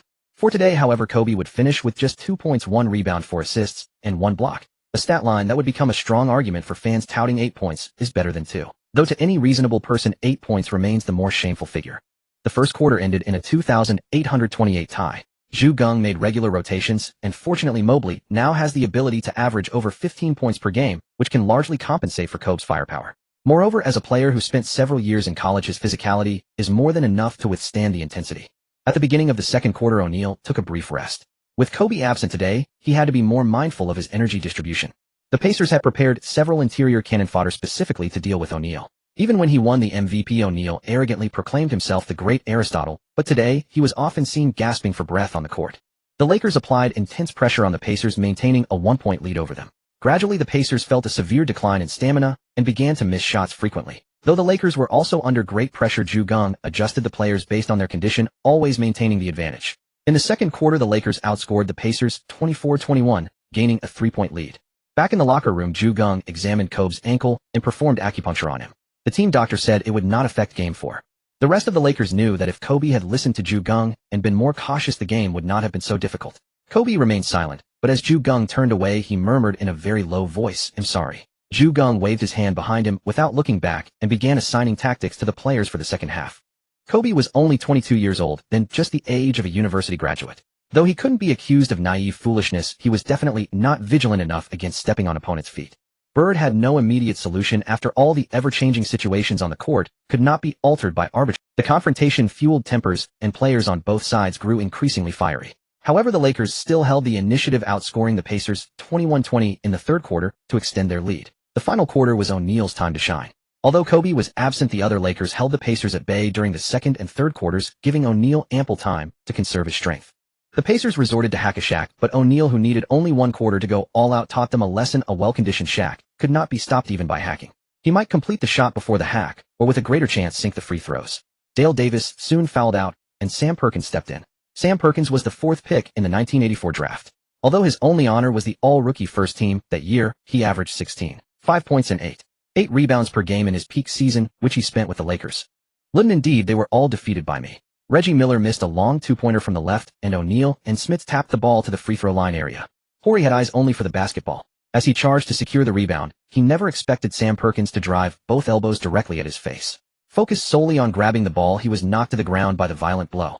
For an old-school interior player, this was a routine move. At that moment, Horry, facing these seasoned veterans, could only lie prostrate on the floor, silently enduring, without the ferocity he would later display against weaker opponents. Although Fisher was much shorter than his opponent, he immediately stepped forward and locked bodies with him. "What's your deal, eh?" No wonder Fisher later became the Union president. Just the fact that he could glare back at someone so much taller than himself was something few could pull off. Miller knew the Pacers couldn't afford another interior player being ejected, so he rushed over and shoved Perkins away, stabilizing the situation. Otherwise, the two teams would absolutely have broken into a full-scale brawl in the finals. It wouldn't have been impossible to turn the Palace of Auburn Hills brawl into an earlier one at Staples Center. Although the Lakers suffered a hard foul, they fought back even fiercer, with every forward throwing elbows, daring any Pacer to drive. The Pacers players also valued their lives. The more they played, the farther they retreated to the perimeter, their shooting percentage plummeting. The Big Shark continued to dominate, eventually fouling Sam Perkins out of the game. Seeing the lead widen, the Pacers resorted to hacking Shaq and shooting threes to catch up. Although Shaq's free throw shooting was poor, the Pacers' three-pointers were also off that day. Time dragged on interminably with possession after possession, yet the Lakers maintained their advantage. The Lakers outscored the Pacers 38-35 in the final quarter, winning 1-1-1-1-0-4 and taking a 20 lead in the finals. O'Neal shot 11 for 18 from the field and 18 for 39 from the free throw line. Despite a free throw percentage under 50, his destructive power still haunted the Pacers players in the dead of night. The 39 free throws also set a finals record for individual attempts. Apart from O'Neal being hacked, it's hard to imagine any other player flopping or begging their way to such a number. No disrespect to them, but even diving or raising one's hands has its limits per game. Rice went 5 for 6 from 3 and Harper shooting 8 for 12, added 21 points. Together with O'Neal's 40 points, they helped the Lakers hold home court. The Lakers took a 20 lead over the Pacers. After the game, Geng commented on Kobe's performance. He played very well tonight, 4 assists in 9 minutes. If his scoring ability weren't so strong, and he focused solely on being a point guard, he could contend for the assist title. Geng spent a full 3 minutes lambasting Jalen Rose's actions, finally saying, "The league needs to impose stricter penalties for such dirty tactics. Otherwise every team star could get injured, and if both sides lose their stars, who would watch the NBA?" However, the league did not suspend anyone. Kobe missed Game 3, which aligned with the league's desire for a longer series. This was pure business. Hurting players was fine as long as money flowed. On June 11th, outside Kentucky Fieldhouse in the Indiana cornfields, Pacers fans held a rally to support their team. The streets were filled with Pacers supporters. A heavy downpour dispersed the fervent fans. As they entered the arena, they received a t-shirt printed with "We Love Our Pacers," and on every seat lay a yellow towel emblazoned with "Pacers Proud." This time there was no beat LA. Playing at the Pacers' home court was still pressure-filled. Indiana is also a basketball mecca because the state boasts Indiana University, an NCAA champion team that has won 5 NCAA men's basketball titles. NCAA can sometimes overshadow the NBA, and the people here truly love basketball with pure passion. In Game 3, O'Neal shot 14 for 25 from the field, but only 3 for 13 from the free throw line, finishing with 33 points, 13 rebounds, 1 assist, 2 steals, and 2 blocks. Without Kobe, the Pacers double-teamed O'Neal without restraint. Reggie Miller shot 11 for 22, 2 for 7 from 3 and 9 for 9 from the line, scoring 33 points. The Pacers' home court advantage was palpable. Geng told his players not to overthink. Just foul hard when necessary. During a matchup between Ron Harper and Mark Jackson, the physicality escalated into shoving. The referees promptly assessed a technical foul on each. Yet these two veterans weren't hotheads. Soon they were laughing and joking, lamenting their bad luck, and competing over who was more unfairly treated. Ultimately, amid hacking Shaq, the Pacers shot 21 for 24 from the free throw line, compared to the Lakers' 8. The Lakers' free throw percentage of a little over 42 was even worse than their field goal percentage of 38 for 76, stunning countless observers. O'Neal single-handedly reversed the norm that free throw percentage is usually higher than field goal percentage. This feat is unlikely ever to be broken. The Pacers won their first home game, 10,095. They had 2 more consecutive home games and a chance to beat the Lakers again. Indiana erupted in wild celebration. Fans rejoiced, but they overlooked the fact that the NBA Finals. After the game, an Indiana reporter asked O'Neal, "Why can't you overcome your free throw inner demon?" O'Neal rolled his eyes. "I think everything has its reason. Given my current strength, if my free throw percentage were as high as 80, don't you think that would be terrifying? Therefore, my awful free throw shooting makes me seem more approachable. Imagine if I had Reggie Miller's accuracy. Would I still be wasting my breath with you? Wouldn't I look like the basketball god?" Although the Lakers lost one game, their morale wasn't low because Kobe was ready to return. However, while most Lakers players were united, their families weren't necessarily on the same page. Rice's wife criticized Geng for giving Rice too few minutes, arguing it didn't do justice to Rice's all-star level talent. Before Game 4, Indiana media continued to ask O'Neal, "Will this cause internal strife in your team?" O'Neal said with a straight face, "Of course. Last night I ate chicken and rice, and later I planned to have some chicken soup, but since I'm on a diet, I reluctantly gave up." What a non-answer. The Big Shark was a master of deflection, and as Barkley's future best partner, a true wordsmith. On June 14th, though only 5 days had passed since the trip, Kobe had largely recovered. As long as he wrapped his ankle tightly, it wouldn't affect him. Unlike in the original timeline, where he had to play injured jumping off only one leg. The Lakers were ready to make their opponents pay. O'Neal, who had struggled from the line in the previous game, vowed that if he shot under 50 from the stripe today, he'd do an extra hour of free throw practice. Even before stepping onto the court, O'Neal was already sweating profusely. But pressure brings motivation. As he said, he almost never missed clutch free throws. Kobe stepped onto the court with a stern expression. Today the Black Mamba was seeking revenge. Before the game started, Geng suddenly said to Rice, "Today you focus on three-pointers from beyond the arc, and Ron is responsible for driving." This was actually the strategy from the second game. In the third game, Harper shot threes and Rice drove, but neither performed well, so the Lakers lost. Considering their shooting touch, Geng made this request.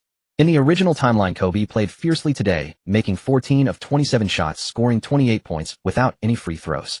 In overtime, O'Neal fouled out, and Kobe hit a game winner against the Pacers. When O'Neal was ejected, some said the Lakers had no adult in the house. Those easily amused were laughing uncontrollably. If you watched the game, you would notice that although Kobe had drives and leaps, he played very slowly. Oldman Hook shot slow-motion drives, completely unlike the young flying hero of the past, more like an old man taking a leisurely stroll. Today Geng also told Kobe to slow down and protect himself. The game started with Miller hitting a three-pointer to draw first blood. Smith intended to challenge Shaq's status as the top center today. In the first 4 minutes of the first quarter, he scored 8 consecutive points with hook shots, fakes, and drives, and long-range catch-and-shoot jumpers. With his offense, he demonstrated that a center who reaches the NBA Finals is definitely no ordinary player.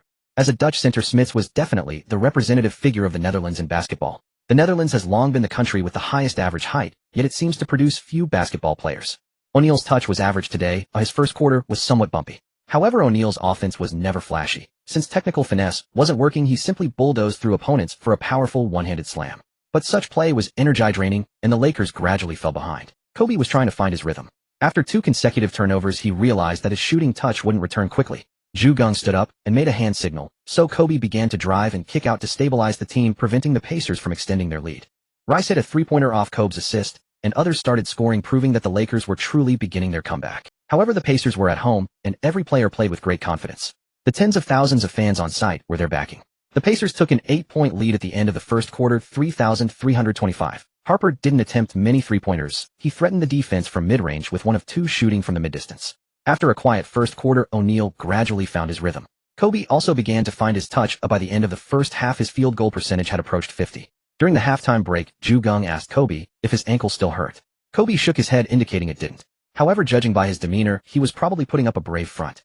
Although a grade 1 sprain typically heals in a week or 2, returning to the NBA Finals court just 5 days later meant that pain was certainly still present. Geng pretended not to notice and said, "In the second half, you and Shaq attacked together."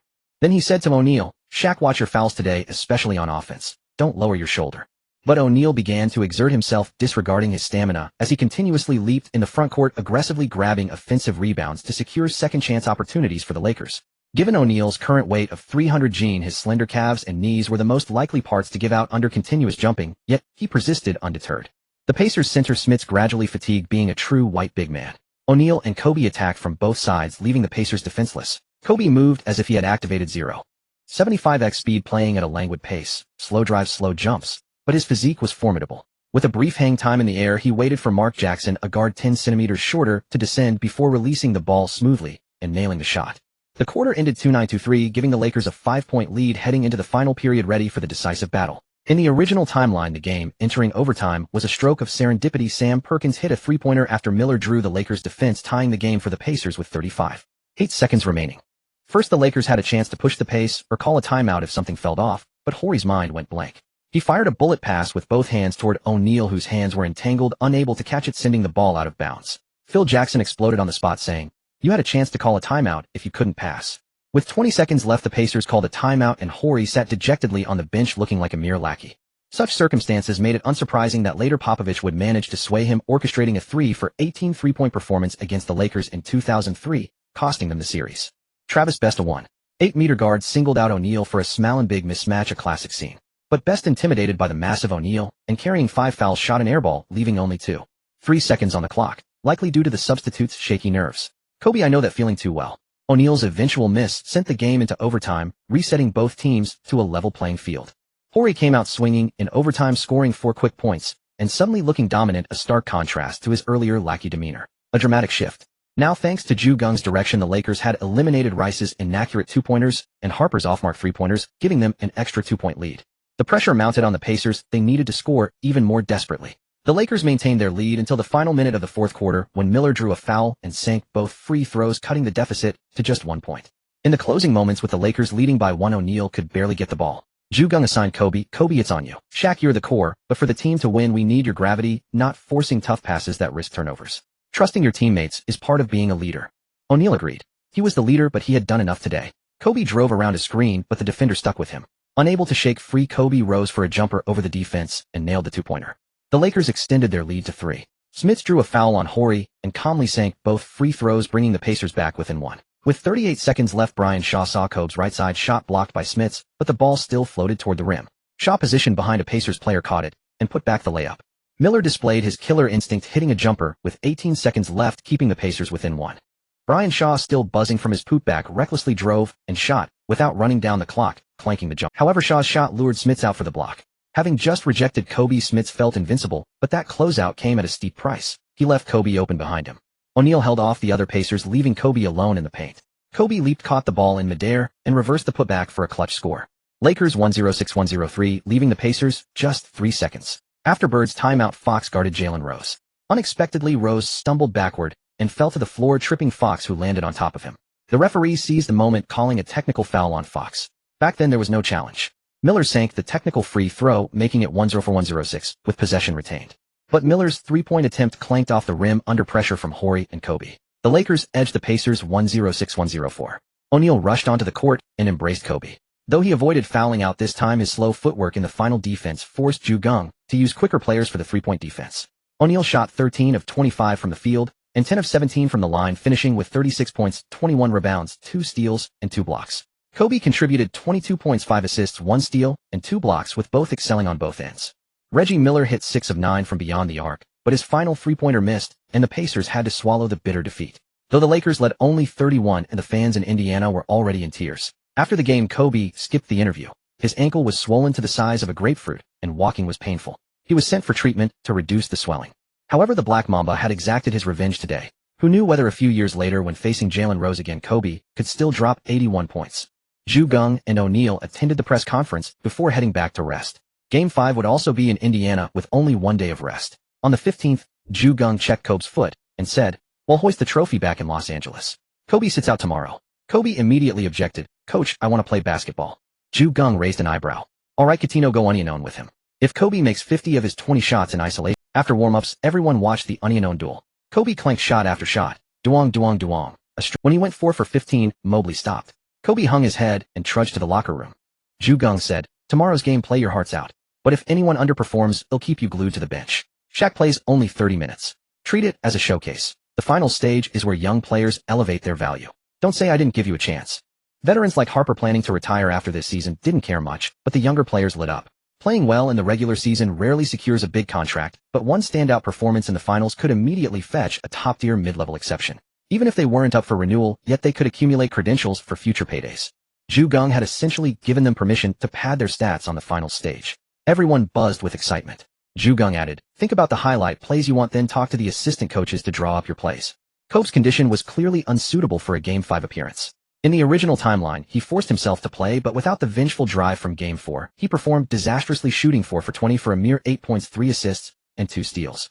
He failed to turn the tide, and instead delivered a monumental letdown. This later became evidence for the infamous 8-point slander. Geng naturally would not make such an obvious mistake. He had Kobe rest his injury and instead gave the young players a chance to revel, an opportunity to shed their burdens and showcase their talents on the final stage. This move was the NBA equivalent of buying a horse's bones with 1,000 gold pieces. Once word spread among the players who wouldn't be delighted to play under Geng. Game 5 was undoubtedly the most entertaining of the series. The Lakers played no double teams, relying solely on man-to-man defense. All 12 players on the active roster saw the court, with Shaquille O'Neal logging the most minutes at just 30. Nearly every player executed at least 3 tactical plays, coordinating selflessly to create opportunities for veterans. Ron Harper and A.C. Green stepped aside, playing only a few minutes. The young players' implementation of the Princeton offense kept the Lakers within striking distance. With Kobe sidelined by injury, 2 veterans yielding, and O'Neal already the core, the remaining 9 players reveled in the opportunity. Only Tyronn Lue, who had been injured and missed the 13-man playoff roster, was unable to make the active 12-man list and thus missed his chance to shine. Coach Lue felt the pain deeply. Despite the Lakers' gritty efforts, they couldn't match the well-honed Pacers without the OK duo's star power. Yet this pack of wolves style of play made the Pacers labor heavily. In the end, both teams unleashed their offense. The Pacers won 1-2-0-1-1-1, trimming the series deficit to 23, with the next 2 games shifting to the Lakers' home court. Except for veteran Brian Shaw, who went 0 for 4, every other Laker scored. The players showcased themselves before all the finals viewers. Though they lost, the Lakers left the court with heads held high, firmly believing that once Kobe recovered a bit in Game 6, they would clinch the title at home. When the Lakers returned to Los Angeles, passionate fans greeted them as if they'd already won the championship. Across the court, the Pacers watched the news with simmering fury, eager to strike back. However, they dared not resort to dirty tactics like tripping. Doing so at the Staples Center would likely have them carried out. On June 19th, after another 5-day recovery period, Kobe was still not fully healed. During warm-ups, he clanked shot after shot. Before the game, Geng pulled Kobe aside and said, "Once we have the win secured, you can do whatever you want. But until then, focus on defense. Your touch is off today, so limit your outside shots. Drive to the foul line if your ankle allows it." Kobe pursed his lips and nodded intently. In the original timeline, Kobe faced immense hardship at this time. During the winter trade window of 1999, Phil Jackson urged Jerry Buss to trade Kobe for Jason Kidd and Shawn Marion. In the locker room, Jackson elevated O'Neal while diminishing Kobe. Kobe requested more post-up opportunities like Michael Jordan, but Jackson refused, insisting O'Neal was the core and the sole beneficiary of comfortable scoring chances. Feeling excluded, Kobe approached Jerry West. "Does the Lakers not need me? If so, trade me." The logo, however, steadfastly supported Kobe. He spent one day each week teaching Kobe the nuances of shooting guard play. This greatest shooting guard of his era calmed Kobe, then urged Buss to ignore Jackson's whispers, effectively saving Kobe's career. West also advised Kobe to master defense, noting O'Neal had always neglected it due to star player syndrome. Once Kobe excelled at both ends, O'Neal began to defend earnestly. Under these circumstances, O'Neal earned his first all-defensive second-team selection in 8 years. In the summer of 2000, leveraging his championship credentials, Phil Jackson demanded greater trade authority, leading to Jerry West's departure from the Lakers. This move broke the logo's heart, explaining why he remained estranged from the Lakers for over 2 decades thereafter. Of course, this series had many repercussions. For instance, in 2001, Kobe wore West's No. 44 jersey to show support for his return, signaling the team shouldn't have let West go. Feeling slighted, Jackson again pushed for Kobe's trade. However, when the Lakers won in 2001, Kobe was no longer the injured player of 2000. He was an absolute core and Buss untouchable asset. By then, Kobe's explosive style drew legions of fans and stars, guaranteeing ticket sales. The growing rift between Phil Jackson and Kobe led Jackson, after being dismissed by the Lakers, to write a book claiming Kobe was uncoachable. Geng had established the timeline for their leadership roles from the start, so Kobe and O'Neal avoided the covert power struggles of the original history. Kobe remained obedient to Geng's guidance. Once the game began, the Pacers displayed tenacious resistance, dominating the Lakers from the outset. Rick Carlisle, as Bird's assistant, proved formidable. In just a few days, he devised defensive schemes targeting every Laker who had shown in the previous game. The Pacers made their move, and the Lakers countered. They reduced the previous game's tactics and instead relied on the OK duo to draw double teams, finding open teammates with high efficiency. The Pacers were forced to work tirelessly on ball movement, expending multiple times the energy of the Lakers, who simply found open men after drawing double teams. However, aside from Reggie Miller's three-pointers falling short for the Pacers today, the rest of the team's three-point shooting was almost ablaze. Fortunately, the Lakers' three-pointers were also on fire. Lakers players felt fine, but the Pacers players hurried back to the locker room to recover, otherwise they would definitely suffer cramps in the second half. At halftime, Geng said, "In the third quarter, we will continue to trade offenses with them. Loosen up on defense. We don't want to play Game 7, but the league wants us to, so don't let the officiating affect our mentality. I will guide the crowd to put pressure on them. As long as we keep the score close in the third quarter, they will definitely collapse in the fourth. Then it will be our turn to lift the trophy." The statistician courtside grew increasingly perplexed as he tallied the figures for the Pacers. Though employing hack-a-shack, kept their free throw count on par with the Lakers, a truly alarming phenomenon. Yet what followed was even more staggering. Both teams' three-point percentages far outstripped their two-point percentages. It felt like a sci-fi spectacle. Why in this finals game had the axiom that proximity to the basket ensures accuracy been so thoroughly inverted? Summoning their final reserves of resolve, the Pacers edged ahead 28-26, securing a 2-point lead to close out the third quarter, bracing themselves for the decisive battle to come. After the Lakers secured the victory, Kobe Bryant drove for a layup and accidentally caught Jalen Rose on the corner of his eye, with an elbow splitting it open. Rose had to leave the court for stitches and never returned to the game. After the Lakers secured the victory, Kobe Bryant drove for a layup and accidentally caught Jalen Rose on the corner of his eye, with an elbow splitting it open. Rose had to leave the court for stitches and never returned to the game. Kobe received a technical foul as a result. Geng was somewhat surprised that he wasn't ejected outright, but then realized that such an inconspicuous elbow indeed wouldn't warrant an ejection. The Pacers got one free throw in possession, but it didn't help them turn the tide. They pulled all their starters. Although Larry Bird was displeased, he had always backed up his boasts. Unfortunately, now he could no longer pull it off. Geng also put in a pure bench lineup, giving everyone a chance to appear. The Lakers won 1-2, 2-1-1-1, defeating the Pacers 42 to claim the 1999-2000 NBA championship. Geng also became the youngest head coach to win an NBA championship, leading his team to victory in his rookie season. A truly remarkable achievement. Shaquille O'Neal made 19 of 32 field goals and 3 of 12 free throws, finishing with 41 points, 12 rebounds, 2 assists, and 4 blocks. Kobe Bryant had 26 points, 10 rebounds, 5 assists, 1 steal, and 2 blocks. The O'Neal-Bryant duo became champions in Geng's very first season. The two of them gathered around Geng, exchanged glances with a few others, and then together they lifted him up into the air. Good heavens, Geng was tossed up and down, and his phone flew right out of his hand. Fortunately, the Nokia he was using at the time was incredibly sturdy. It could even withstand being used as a hammerhead. After exchanging hugs with the Lakers players, the Pacers left the court. The Lakers players began putting on championship t-shirts and caps. After being tossed around for a while, Geng finally set foot on solid ground. David Stern was delighted, as it was reported that 70 million people across the ocean were watching the NBA Finals, an astonishing number. The Pacers fought hard with 5 players scoring in double figures including 3 with over 20 points, yet they could not stop the O'Neal-Bryant combo. Such an offensive game was particularly thrilling to watch. The Lakers made 43 of 90 shots, a field goal, 20 of 33, a free throw percentage of 66, which was truly absurd. However, the Pacers were not far behind, 8 from the three-point line. Actually, their free throws were only 20 of 33, a free throw percentage of 66, which was truly absurd. However, the Pacers were not far behind, making 36 of 77 shots with a field goal percentage of 46, 8 from the field. Actually, they hit 12 of 25 three-pointers, a three-point percentage of 48. Both teams had a higher three-point percentage than their overall field goal percentage. Reggie Miller cried for today. The sharpshooter was relentlessly hounded by Rice, Fox, and Lewis, making only 2 of 10 three-pointers, becoming a liability for the Pacers. Otherwise, the Pacers might have had a glimmer of hope. David Stern began to award the Larry O'Brien Trophy. Shaquille O'Neal won the Finals MVP with a dub. Nyao left the crowd with a composed expression, facing defeat with equanimity. During the MVP voting, O'Neal was nearly infuriated, for he fell just 1 vote short of a unanimous MVP, a feat that would have made him the first in NBA history in that regard. Yet that media member voted for Iverson, the Philadelphia Iverson, with a 4,933 record and ranked 4th in the East, received that 1 vote. This was utterly absurd, catching everyone off guard. Now that FMVP was secured unanimously, O'Neal had finally become a gleeful 300-pound fat man. He had achieved the grand slam of AMVP, MVP, and FMVP. Those who had done it before were Chamberlain, Bird, Magic, and Jordan, 4 of the league's most elite superstars. Now the championship celebration officially commenced. This was the advantage of winning at home. Everything was prepared with everything one could desire. Champagne sprayed freely, beautiful women accompanied in abundance, and in Los Angeles these were never lacking. From Staples Center to the entire city of Los Angeles, everyone celebrated the victory.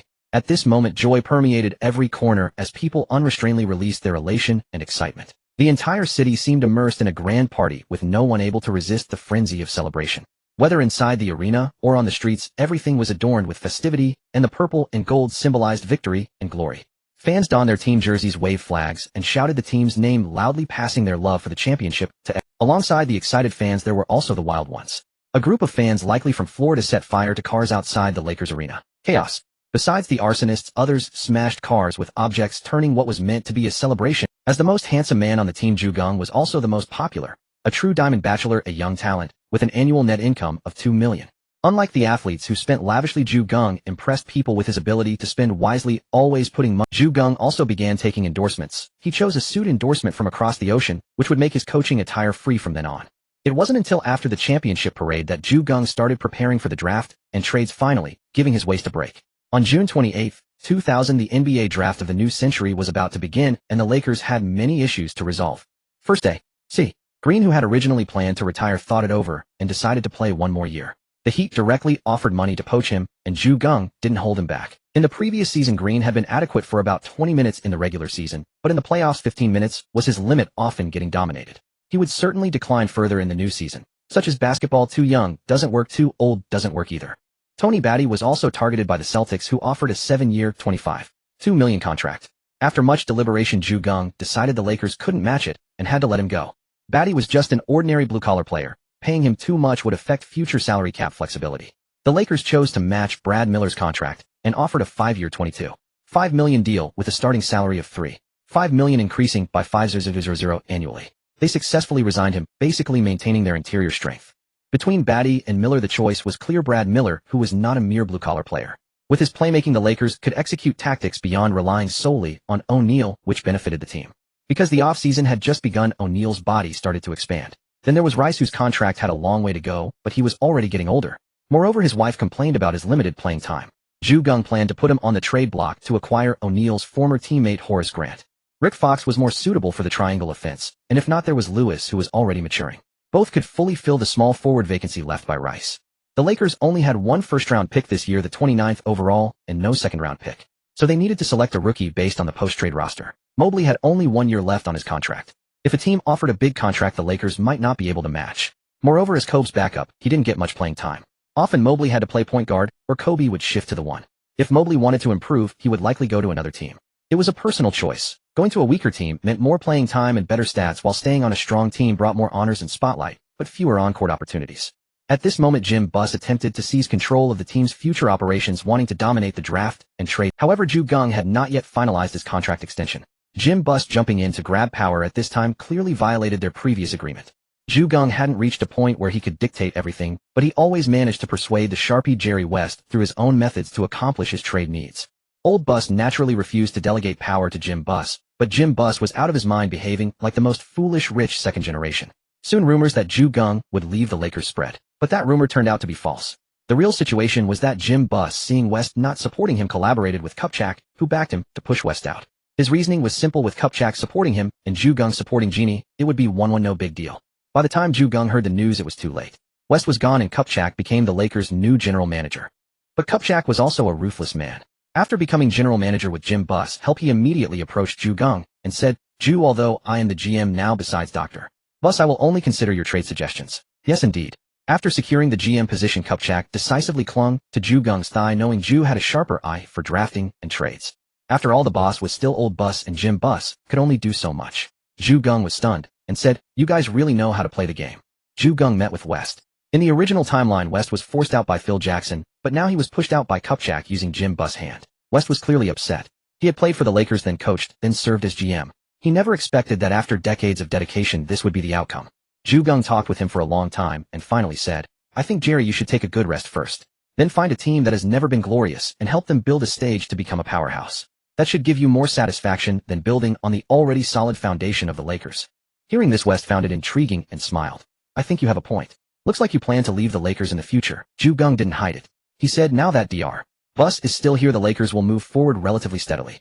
But he is old. When he can no longer manage things and fears that I might interfere with, or even take over the Lakers, he will surely fire me in advance. Then he'll go find a weak team to play around with." West immediately thought of his own situation and said, "I never expected Mitch. Anyway, since you already know this, it's truly remarkable that you can still stay with the Lakers." Geng smiled. "Can't help it. Los Angeles has the best promotional effect. It suits me." West advised, "But you have to be careful. Elvin's experience is a cautionary tale."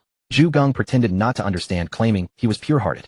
Unlike 1999, which was a deep draft year, this year was universally acknowledged as a weak draft class. On draft day, Kupchak appeared at the scene, but Geng did not go. He signed a 5-year, $30 million contract with the Lakers, which matched Phil Jackson's final year with the Bulls at $6 million. The Nets used the first overall pick to select Kenyon Martin. Though also a number 1 pick, this one, later dominated by Duncan, was clearly far inferior. Of course, there was another view: kid elevated Martin to a height he didn't belong. The Vancouver Grizzlies with the second pick selected the high-flying Stromile Swift. Everything above the neck was top-tier basketball material.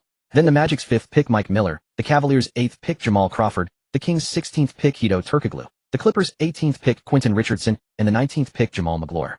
These players were somewhat familiar. With the 29th pick, Kupchak didn't mess up and selected the left-hand Michael Redd. At that time, Redd hadn't developed his three-point shooting, yet relying on left-hand drives, which is why he dropped to 42nd in the original timeline. However, after drafting him, Geng told Redd to practice NBA three-pointers, hoping he could take over Mobley's position after his rookie season.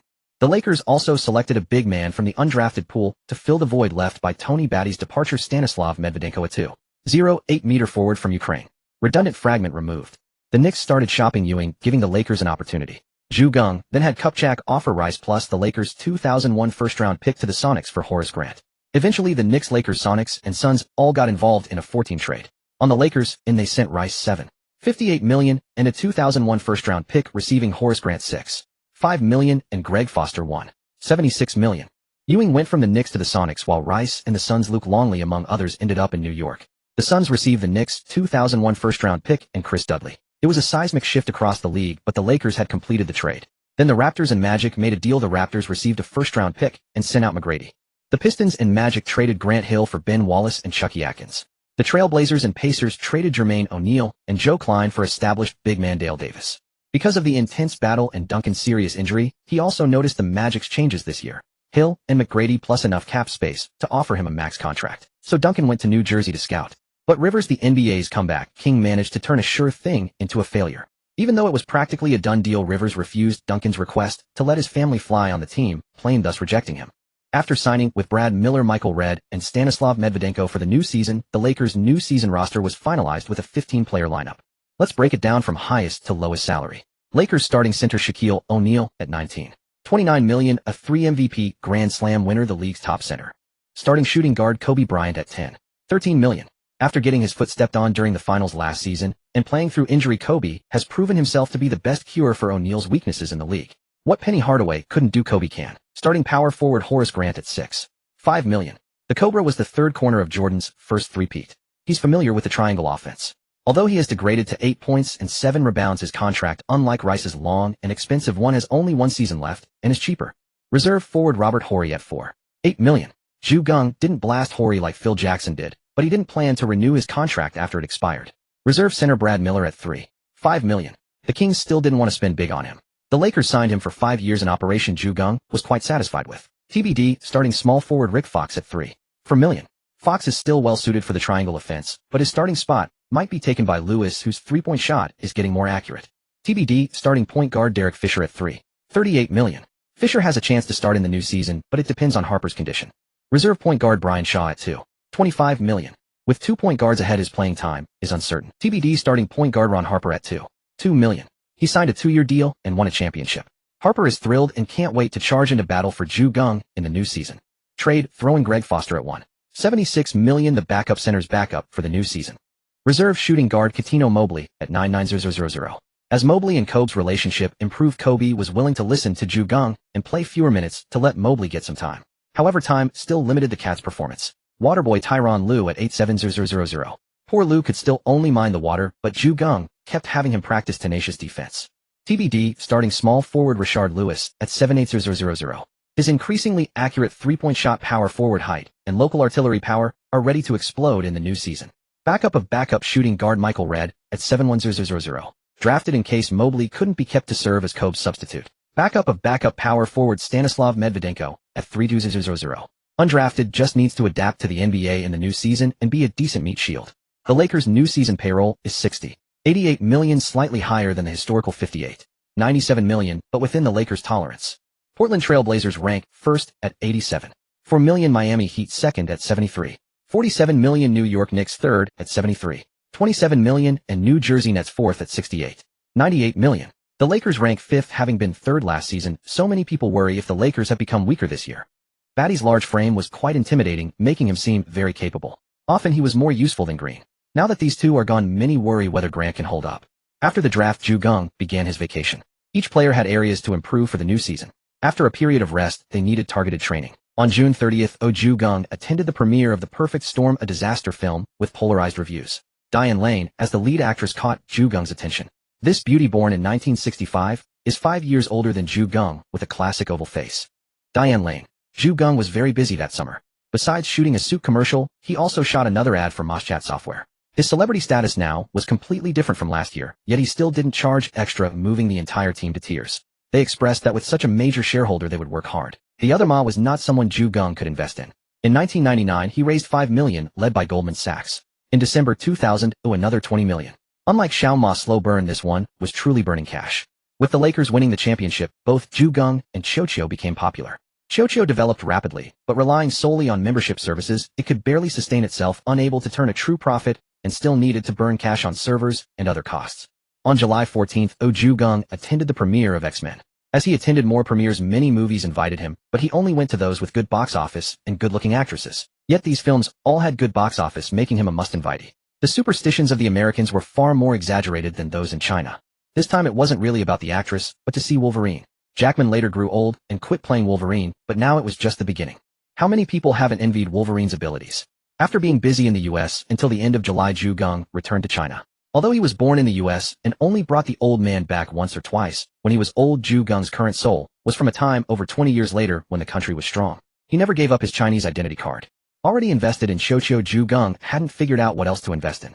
Mainly besides the money lent to Chocho, the rest was used for short selling in the US stock market. After paying wages and taxes, he would have about $10 million in cash flow.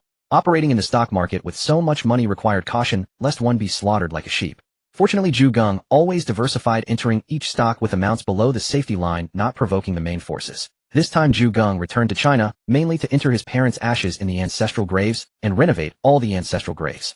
When he came back last year, the village put him off, saying there was no precedent. This year they called Geng and said it was fine. Ignorance is bliss. Geng pretended not to know the real reasons and handled the matter according to local customs. Then Geng found the village head, who had always been a local, but other positions might not be. Geng obtained a register of all villagers' names and ages. At that time, the per capita disposable income in rural areas was 3600 yuan.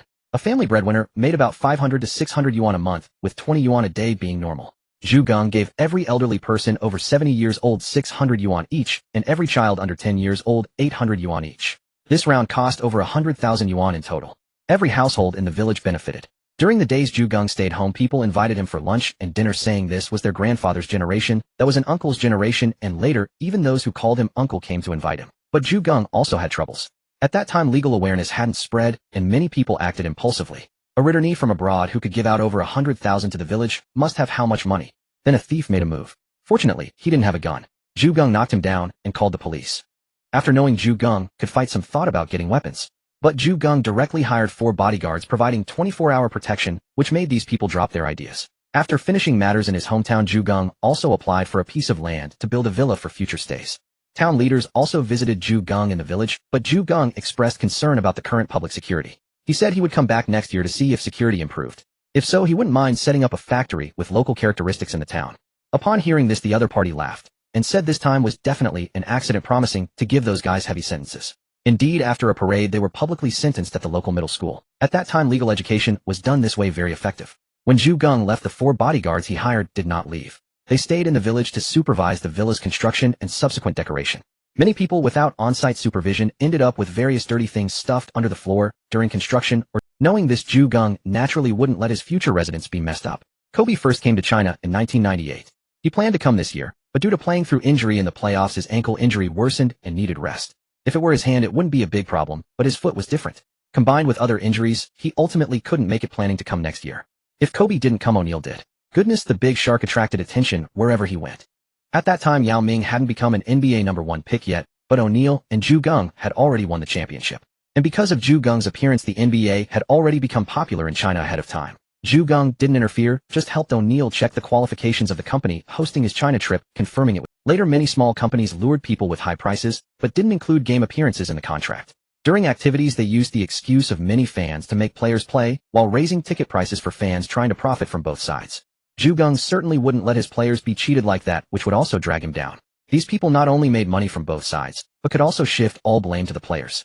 Their spin-doctoring skills were top-notch, and Zhu Geng as the coach would certainly be vilified by them. So the simplest operation was to eliminate the cheaters, or have O'Neal pay attention to the contract scope and announce activities online in advance. Even if cheaters came, they couldn't stop O'Neal from promoting. Vacation time is always short. After a trip to the University of Kentucky, he met Prince, who was in his sophomore year about to become a junior. This physique. Coach Smith proudly introduced his star player. Zhu Geng watched Prince, who looked like a thin bamboo pole, but in fact he was quite muscular, otherwise he wouldn't have been capable of being rumored with Serena Williams. Smith smiled and said, "What do you think? Tayshaun is a good prospect." Zhu Geng replied, "Keep it up. You can learn a lot under Coach Smith. If you can play 4 full years, I will select you." He patted Prince on the butt. Prince grinned like a fool. This was an NBA head coach who had won the championship in his rookie season. Prince had originally planned to finish his senior year in college before entering the NBA, and with this guarantee, he no longer had to worry about his draft position. The Lakers received bad news 6 weeks before the season started. Derek Fisher suddenly broke his leg and underwent surgery, needing at least 6 months to recover. In other words, he wouldn't be back for the first 60 games of the regular season. The Lakers' roster of 15 immediately became 14, which was quite absurd. Harper secured his starting spot in such a way. No one knew how Fisher broke his leg, but Zhu Geng guessed that the guy was probably caught playing poker with someone's wife, and for a moment Tyronn Lue felt his chance had come. With Fisher out for the season, if he could outcompete Brian Shaw, he would definitely. But he didn't expect that Brian Shaw, as O'Neal's former teammate, was more familiar with playing alongside O'Neal and was much better at the business of passing the ball to him. The core of the triangle offense was to pass the ball to the strongest player. Rodman understood the core of this tactic in 15 minutes. Shaw could pass the ball to O'Neal, just like the guard in China who was best at passing to Yao Ming, so he was destined to get playing time. The normal 12-man active roster for the new season also came out. Apart from Lue, only Medvedenko, an undrafted. The normal 12-man active roster for the new season also came out. Apart from Lue, only Medvedenko, an undrafted player, was inactive. The season opener was not a home game for the Lakers. They played on the road, so the ring ceremony would have to wait until a home game. On October 31st, at the Rose Garden, the new-look Trailblazers faced the Lakers.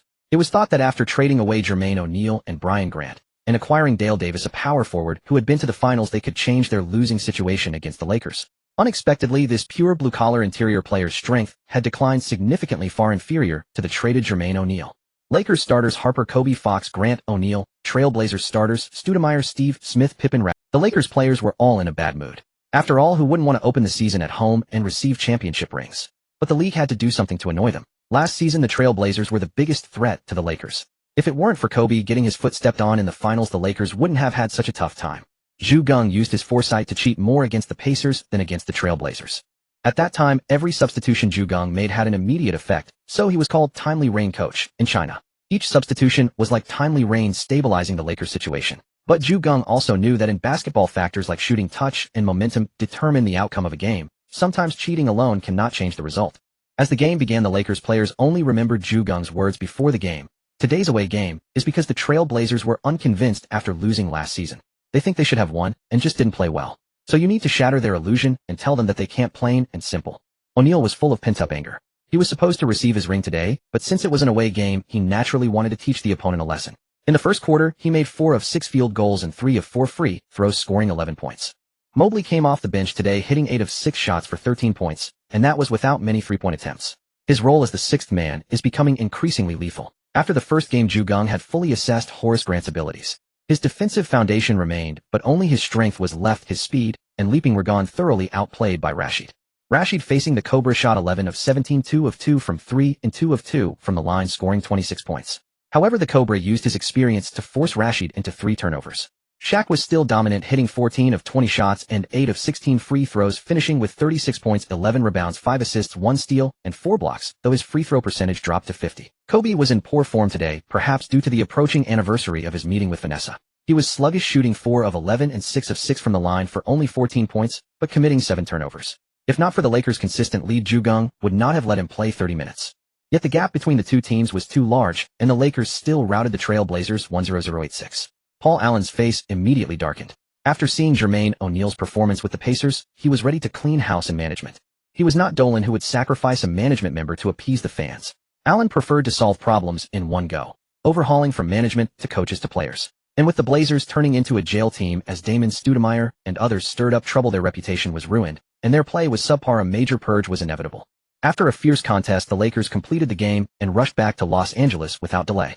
The reason for such haste was that they had a back-to-back game against the Jazz the next day, which was not only their home opener, but more importantly, the players would finally receive the symbol of their championship from last season, the championship ring. Before the game, all Lakers members, dressed formally, joyfully received their championship rings. Every face shone with happiness and satisfaction. The rings themselves were costly to produce. For Geng, this ring was extraordinarily meaningful, as it was the first NBA championship head coach ring in his life. Though he had already amassed considerable wealth, obtaining such an honor was still a cause for ecstatic joy. At that moment, Geng's face bloomed with a genuine and radiant smile, filled with a unique sense of achievement. I dare say, I am the #1 figure in Chinese basketball. Who agrees, who opposes? The Lakers' home fans were overjoyed watching their city's team close in on the Celtics' total championship count, filling them with pride. But once the game began, the entire Lakers team lost their way, overwhelmed by the aging Jazz. Geng's expression revealed no emotion. After the first quarter, the Lakers trailed 106-4, down by 8. The Lakers fans were distressed. They did not want to see a loss on such a celebratory occasion. During the break, Geng looked at the eager substitutes and said the starters seemed to lack the desire to win today. You go in and run the Princeton offense. I want passion. His voice was filled with encouragement and inspiration, injecting a powerful impetus into the substitute players. Having practiced for an entire season, the Princeton offense had become a regular tactic for the Lakers, occasionally even integrated with the starters. Although Fisher was injured and Batty left this season, Geng added Red and Horry.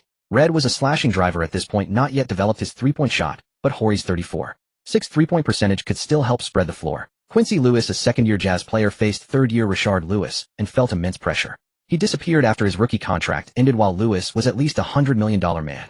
Rashard was 7 centimeters taller than his opponent, and his 43.2 three-point shooting led the Lakers. After 2 seasons of hard work, the 2.08-meter sharpshooter was ready. As the core of the Lakers' Princeton system, Brad Miller's shooting percentage was only 43.5 due to high-post shots. But after 2 seasons of experience, he averaged 3 assists per game in just 20 minutes. Although Mobley's average points per game this season were not as high as the historical 19.5, because Geng would not give him 38 minutes, Mobley still efficiently scored 15 points in 25 minutes. Horry and Lewis positioned as sharpshooters beyond the arc, while Miller drew Malone to the high post. Malone, or veteran Olden Polynis, stayed under the basket, but with no one to guard, they had to pull out. Facing such a lineup, Malone could only mutter elbow raised, heart lost. Red ran aimlessly, making Stockton follow him around. Veteran John Starks could only defend Mobley, getting torched. What the starters failed to accomplish, the Lakers' substitutes completed. The starters lacked the resolve to win, but the substitutes had it. Unrestrained, and under Geng's direction, this was the Lakers' Princeton offense. The aging Jazz could not withstand such relentless movement. They were outscored 2-0-5 in the second quarter, with the Lakers substitutes closing the gap by 5 points. At halftime, Geng looked at the dejected OK duo in the locker room. and said, "Have you adjusted your mindset? If you still can't take the Jazz seriously, the substitutes will continue playing." The OK duo shouted in unison, "Coach, we want to play." Geng turned around, "He'll give you one more chance. Show some spirit in the second half. I want a clean win. No tragic milestone will be allowed on my team." In the final quarter, neither team had much energy left for physical defense. The Lakers were playing on a back-to-back while the Jazz were simply showing their age. In the last period, the Lakers outscored the Jazz 3-6-3-2, extending their lead and ultimately defeating them 102-97, ensuring this day would not be remembered as a defeat. Despite the victory, Geng still took a jab at Stern, remarking that receiving championship rings on a back-to-back night nearly caused the Lakers to stumble. In the original timeline, the Lakers did indeed lose that game, but fortunately this roster was strong enough to prevail. Lakers' third game fell on November 4th, an away game against the Vancouver Grizzlies. Yes, they were still in Canada at that time. The opponent was too weak. O'Neal made only 3 of 14 free throws, yet the Lakers still won by 9 points. That's how easy it was. The next day, the Lakers played a back-to-back home game against their little brother, the Clippers. The Clippers' interior lineup of Odom and Olowokandi was completely demolished by O'Neal, and Odom fouled out. The Lakers won overwhelming. On November 7th, the Lakers played an away game against the Rockets. In that game, the Rockets had nothing else but endless defensive friction, causing all of the Lakers' offense to fall into trouble.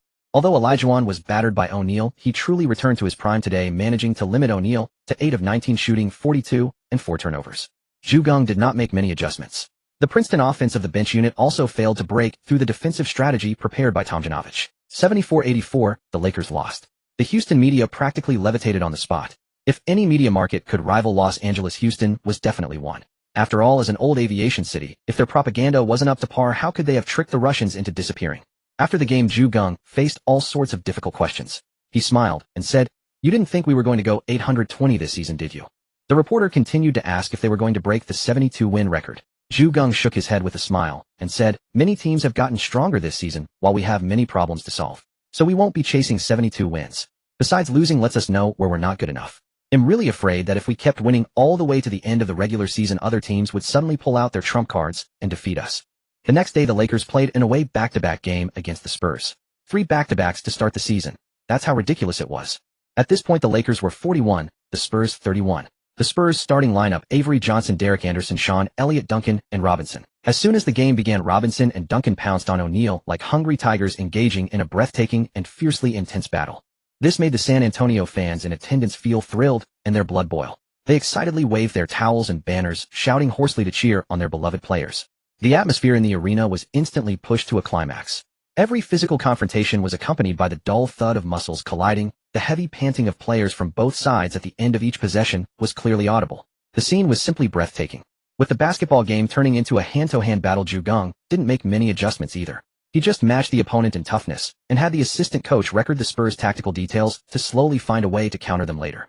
However, Grant and Robinson went head-to-head with perfect shooting. Grant made 3 of 3, Robinson 4 of 4, with extremely high accuracy.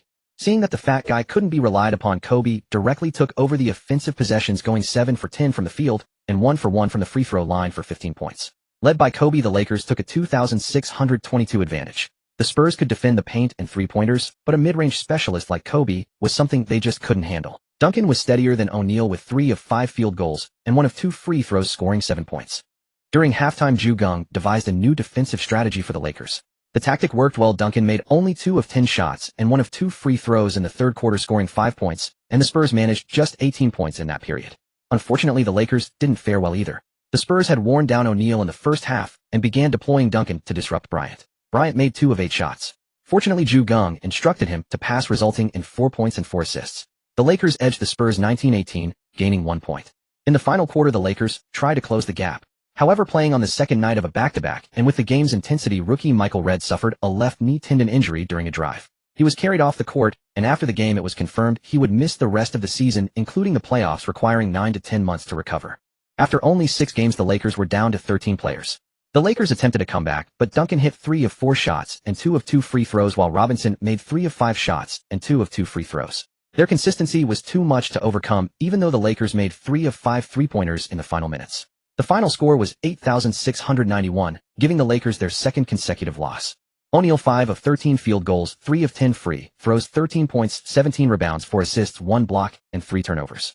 Bryant shot 15 of 31 for 32 points, 8 assists, and 3 steals. He had a good game, but O'Neal struggled in back-to-back games, and the Spurs' Twin Towers were too effective against O'Neal's lack of shooting. Duncan also paid a price, hitting 9 of 24 shots for 22 points, 17 rebounds, and 3 assists. Though not highly efficient, he made both free throws in the clutch, proving more reliable than O'Neal. After 2 straight losses, Geng faced some impertinent questions. He calmly replied, "We've encountered some difficulties. Injuries are an unavoidable part of sports. I've been cautious with player minutes, but some unforeseen injuries are inevitable. As long as medical conditions keep up, they'll return and perform well. I believe in them. As for the 2 losses, we will avenge them at home against Houston. As for the Spurs, we'll strike back the next time we meet. I'm grateful they defeated us. It allows us to identify our weaknesses. Next time we will be the ones winning." Lou finally made the 12-man roster, nearly weeping with joy. Medvedenko remained outside the roster. On November 12th, the Lakers hosted the Rockets. O'Neal played fiercely for only 32 minutes, stopping 4 minutes short of his usual 36, because he fouled out. O'Neal 6 of 14 field goals, 2 of 5 free throws, 14 points, 5 rebounds, 3 assists, and 5 turnovers. Yet he was still crucial to the win, tallying 6 blocks. Bryant recorded 37 points, 10 rebounds, and 3 steals. After O'Neal fouled out, he steadied the team with aggressive play. The Lakers' desire to win was evident in their defensive intensity. Bryant and Grant each committed 5 fouls. The Lakers had 33 total fouls, 9 more than the Rockets' 24. This was a Lakers home game, and they dominated the boards 4,636. Geng delivered on his promise, handing the Rockets a crushing defeat at home. The Lakers trailed 25-27 after the first quarter, but unleashed O'Neal and Bryant together in the second, outscoring the Rockets 29-17 to lead by 10 at halftime. The Lakers ultimately defeated the Rockets 1-0, 5-9-9, a tough win against a team with 7 players in double figures. The Rockets made 33 of 41 free throws, more attempts than the Lakers' total of 29. Courtside fan Jack Nicholson screamed at the referees, even flashing a shining expression. On the 14th, the Lakers hosted the Nuggets. Still fuming from being ejected in the previous game, O'Neal erupted for 16 of 21 field goals and 2 of 4 free throws, finishing with 34 points, 19 rebounds, 8 offensive, 2 assists, 1 steal, and 2 blocks, dominating the Nuggets' front court. Nuggets head coach Dan Issel, who would be fired and lose his job next season, inexplicably failed to use hack-a-shack against such an O'Neal, truly underestimating him. Bryant, facing Van Exel, also went berserk, making 12 of 23 shots and 6 of 6 free throws for 31 points, 4 rebounds, 9 assists, 2 steals, and 1 block. With both OK duo efficient over 30, the Lakers' bench depth made losing nearly impossible. 119-103, a Lakers blowout.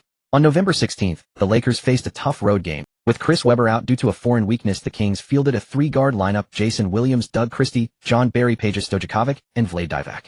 Peja essentially played as a small forward, making this a 1-big-4 small lineup. This lineup epitomized small ball. They launched 22 3-pointers, hitting 10. This style reminded Geng of the future small ball era. It was a classic battle between O'Neal and small ball. How did O'Neal respond? 16 of 22 field goals, 0 for 4 on free throws, but a monstrous 32 points, 14 rebounds, 4 assists, 1 steal, and 4 blocks. Whenever the Kings dared to drive inside, O'Neal, despite his preference for camping under the basket, would swat the ball away. If the Lakers' own 3-point shooting had been better, the game wouldn't have been so intense. They could have steamrolled them. The Lakers won the game, but received terrible news. O'Neal had a toe infection and would miss the next game. Carrying around 300 pounds and jumping explosively, O'Neal's feet endured unimaginable pressure. The Lakers had to promote Miller to starter and bring Medvedenko into the 12-man roster. Medvedenko and Greg Foster would serve as Miller's backups, but together they might not last 15 minutes before getting destroyed. Miller could handle 25 minutes, but no more. This left a gap at center, forcing Geng to consider deploying a death small lineup. Without prior practice, the Lakers couldn't run a smooth small ball lineup. This also highlighted O'Neal's declining availability. It was O'Neal's weight gain and frequent absences that led Bryant to feel he wasn't worthy as the franchise player in the original timeline, escalating their conflict. Relying solely on Brad Miller to anchor the Lakers' front court was far from sufficient. There was no solution this season, but next season the Lakers would have to make changes. On November 17th, Dr. Seuss How the Grinch Stole Christmas, starring Jim Carrey, Cale's half-brother of a different mother, was released. On its opening day, it grossed $15.6 million, with Carrey's exaggerated facial expressions and quirky plot captivating a large audience. Jim Carrey was dominating the film market, but Cale failed to secure the head coach position with the Pacers. Meanwhile, Geng and the team had already flown to Denver. It just so happened that on the 18th, the Lakers faced the Nuggets on the road without O'Neal. Having lost to the Lakers by double digits in their previous encounter, the Nuggets were naturally eager for revenge on their home court. The NBA ethos of strike while the iron is hot was ever present. The Nuggets' starting lineup featured Van Exel, Tariq Abdul-Wahad, James Posey, Antonio McDyess, and Rafe LaFrentz. A pure defensive lineup that, while lacking in offensive firepower, was certainly solid on defense. Van Exel and Kobe had never seen eye to eye since their days as teammates. The friction dated back to Kobe's infamous airballs, which sealed their inevitable split. Van Exel never anticipated that the Lakers would keep Kobe and trade him a former All-Star guard. That alone wasn't enough to break Van Exel. What truly shattered him was the Lakers winning the championship last season. The very prize that eluded him Jones and the 4 All-Stars of Shaq and Kobe. And they did it with a 72-win season. How was that possible? Was it even reasonable? Right from the opening tip, Geng could see the Nuggets were ready for a war. Brad Miller wasn't quick enough, let alone Greg Foster or Slava Medvedenko. None of them could stop Denver's relentless drives. On defense, the Lakers fought tooth and nail, engaging in a physical brawl with the Nuggets. The game was far from pretty. Kobe shot 10 of 25 from the field, 3 of 6 from 3, and 9 of 10 from the line, finishing with 32 points, 5 rebounds, 4 assists, and 1 block. Van Exel, who had been locked in a fierce battle with Kobe, managed to contain him, but at a cost. He shot just 7 of 21, 1 of 4 from deep, scoring only 15 points, though he added 11 assists, 1 steal, and 1 block. Under his orchestration, the Lakers and Nuggets traded leads throughout the game.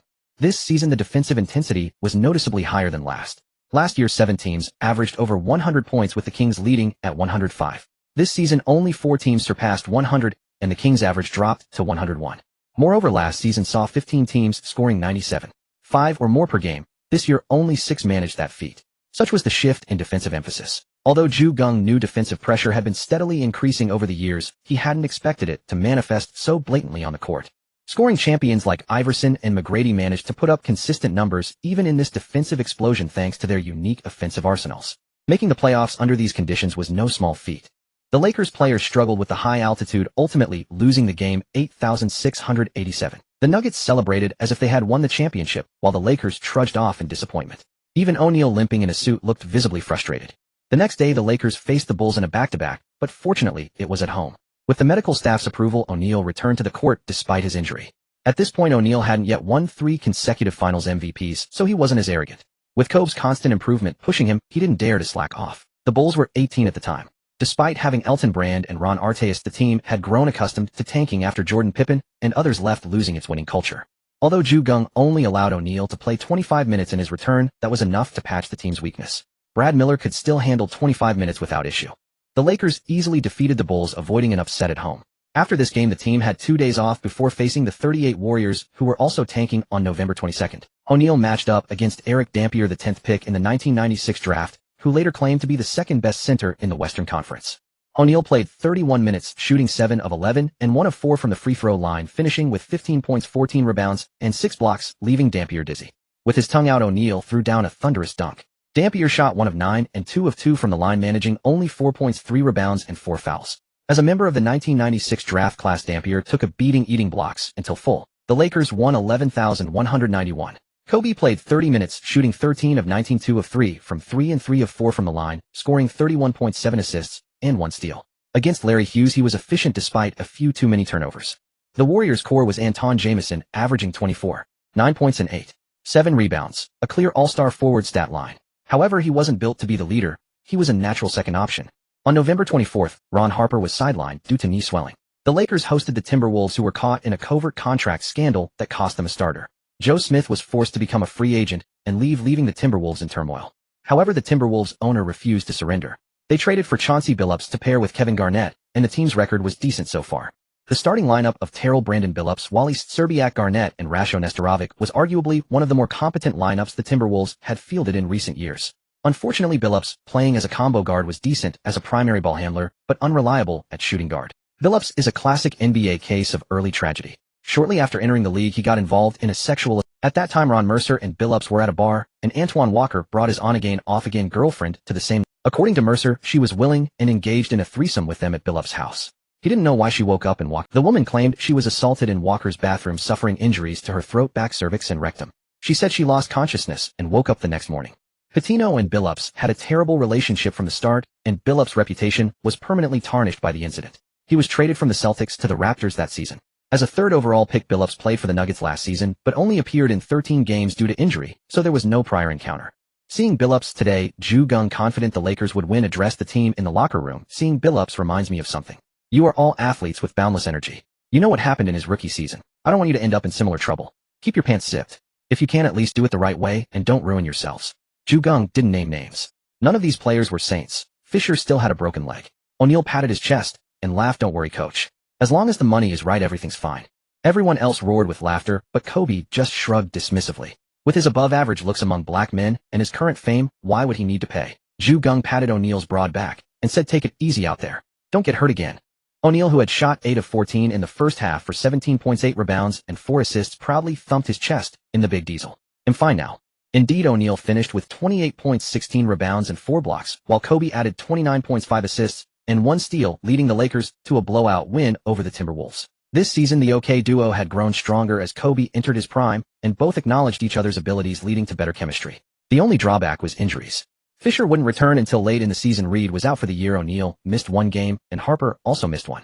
All 3 were key rotation players, with O'Neal being the core. Geng could only manage playing time to protect them, but injuries were inevitable. On November 27th, Harper returned, and the Lakers routed the Clippers on the road.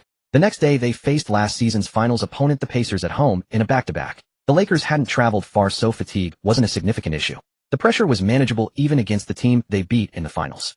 For some reason, the Pacers hadn't hired Carlisle as head coach, but instead chose Isaiah Thomas, the smiling assassin. Geng needed no further reassurance. Thomas made a lineup change, moving Jermaine O'Neal, who had been starting for a while, to the bench, and starting Jonathan Bender, perhaps to protect Jermaine O'Neal, who had once been hit in the head with a ball by Shaquille O'Neal during his time in Portland. This would be Jermaine's only game off the bench this season. This season, Jermaine O'Neal got his opportunity with the Pacers and became their starting center. The other starters were Travis Best, Reggie Miller, Jalen Rose, and Austin Croshier. They also added Al Harrington. While the roster seemed improved, Thomas' coaching ability left much to be desired. The Pacers entered the game with a 66 record, but facing their finals opponents, they were ready to give it their all.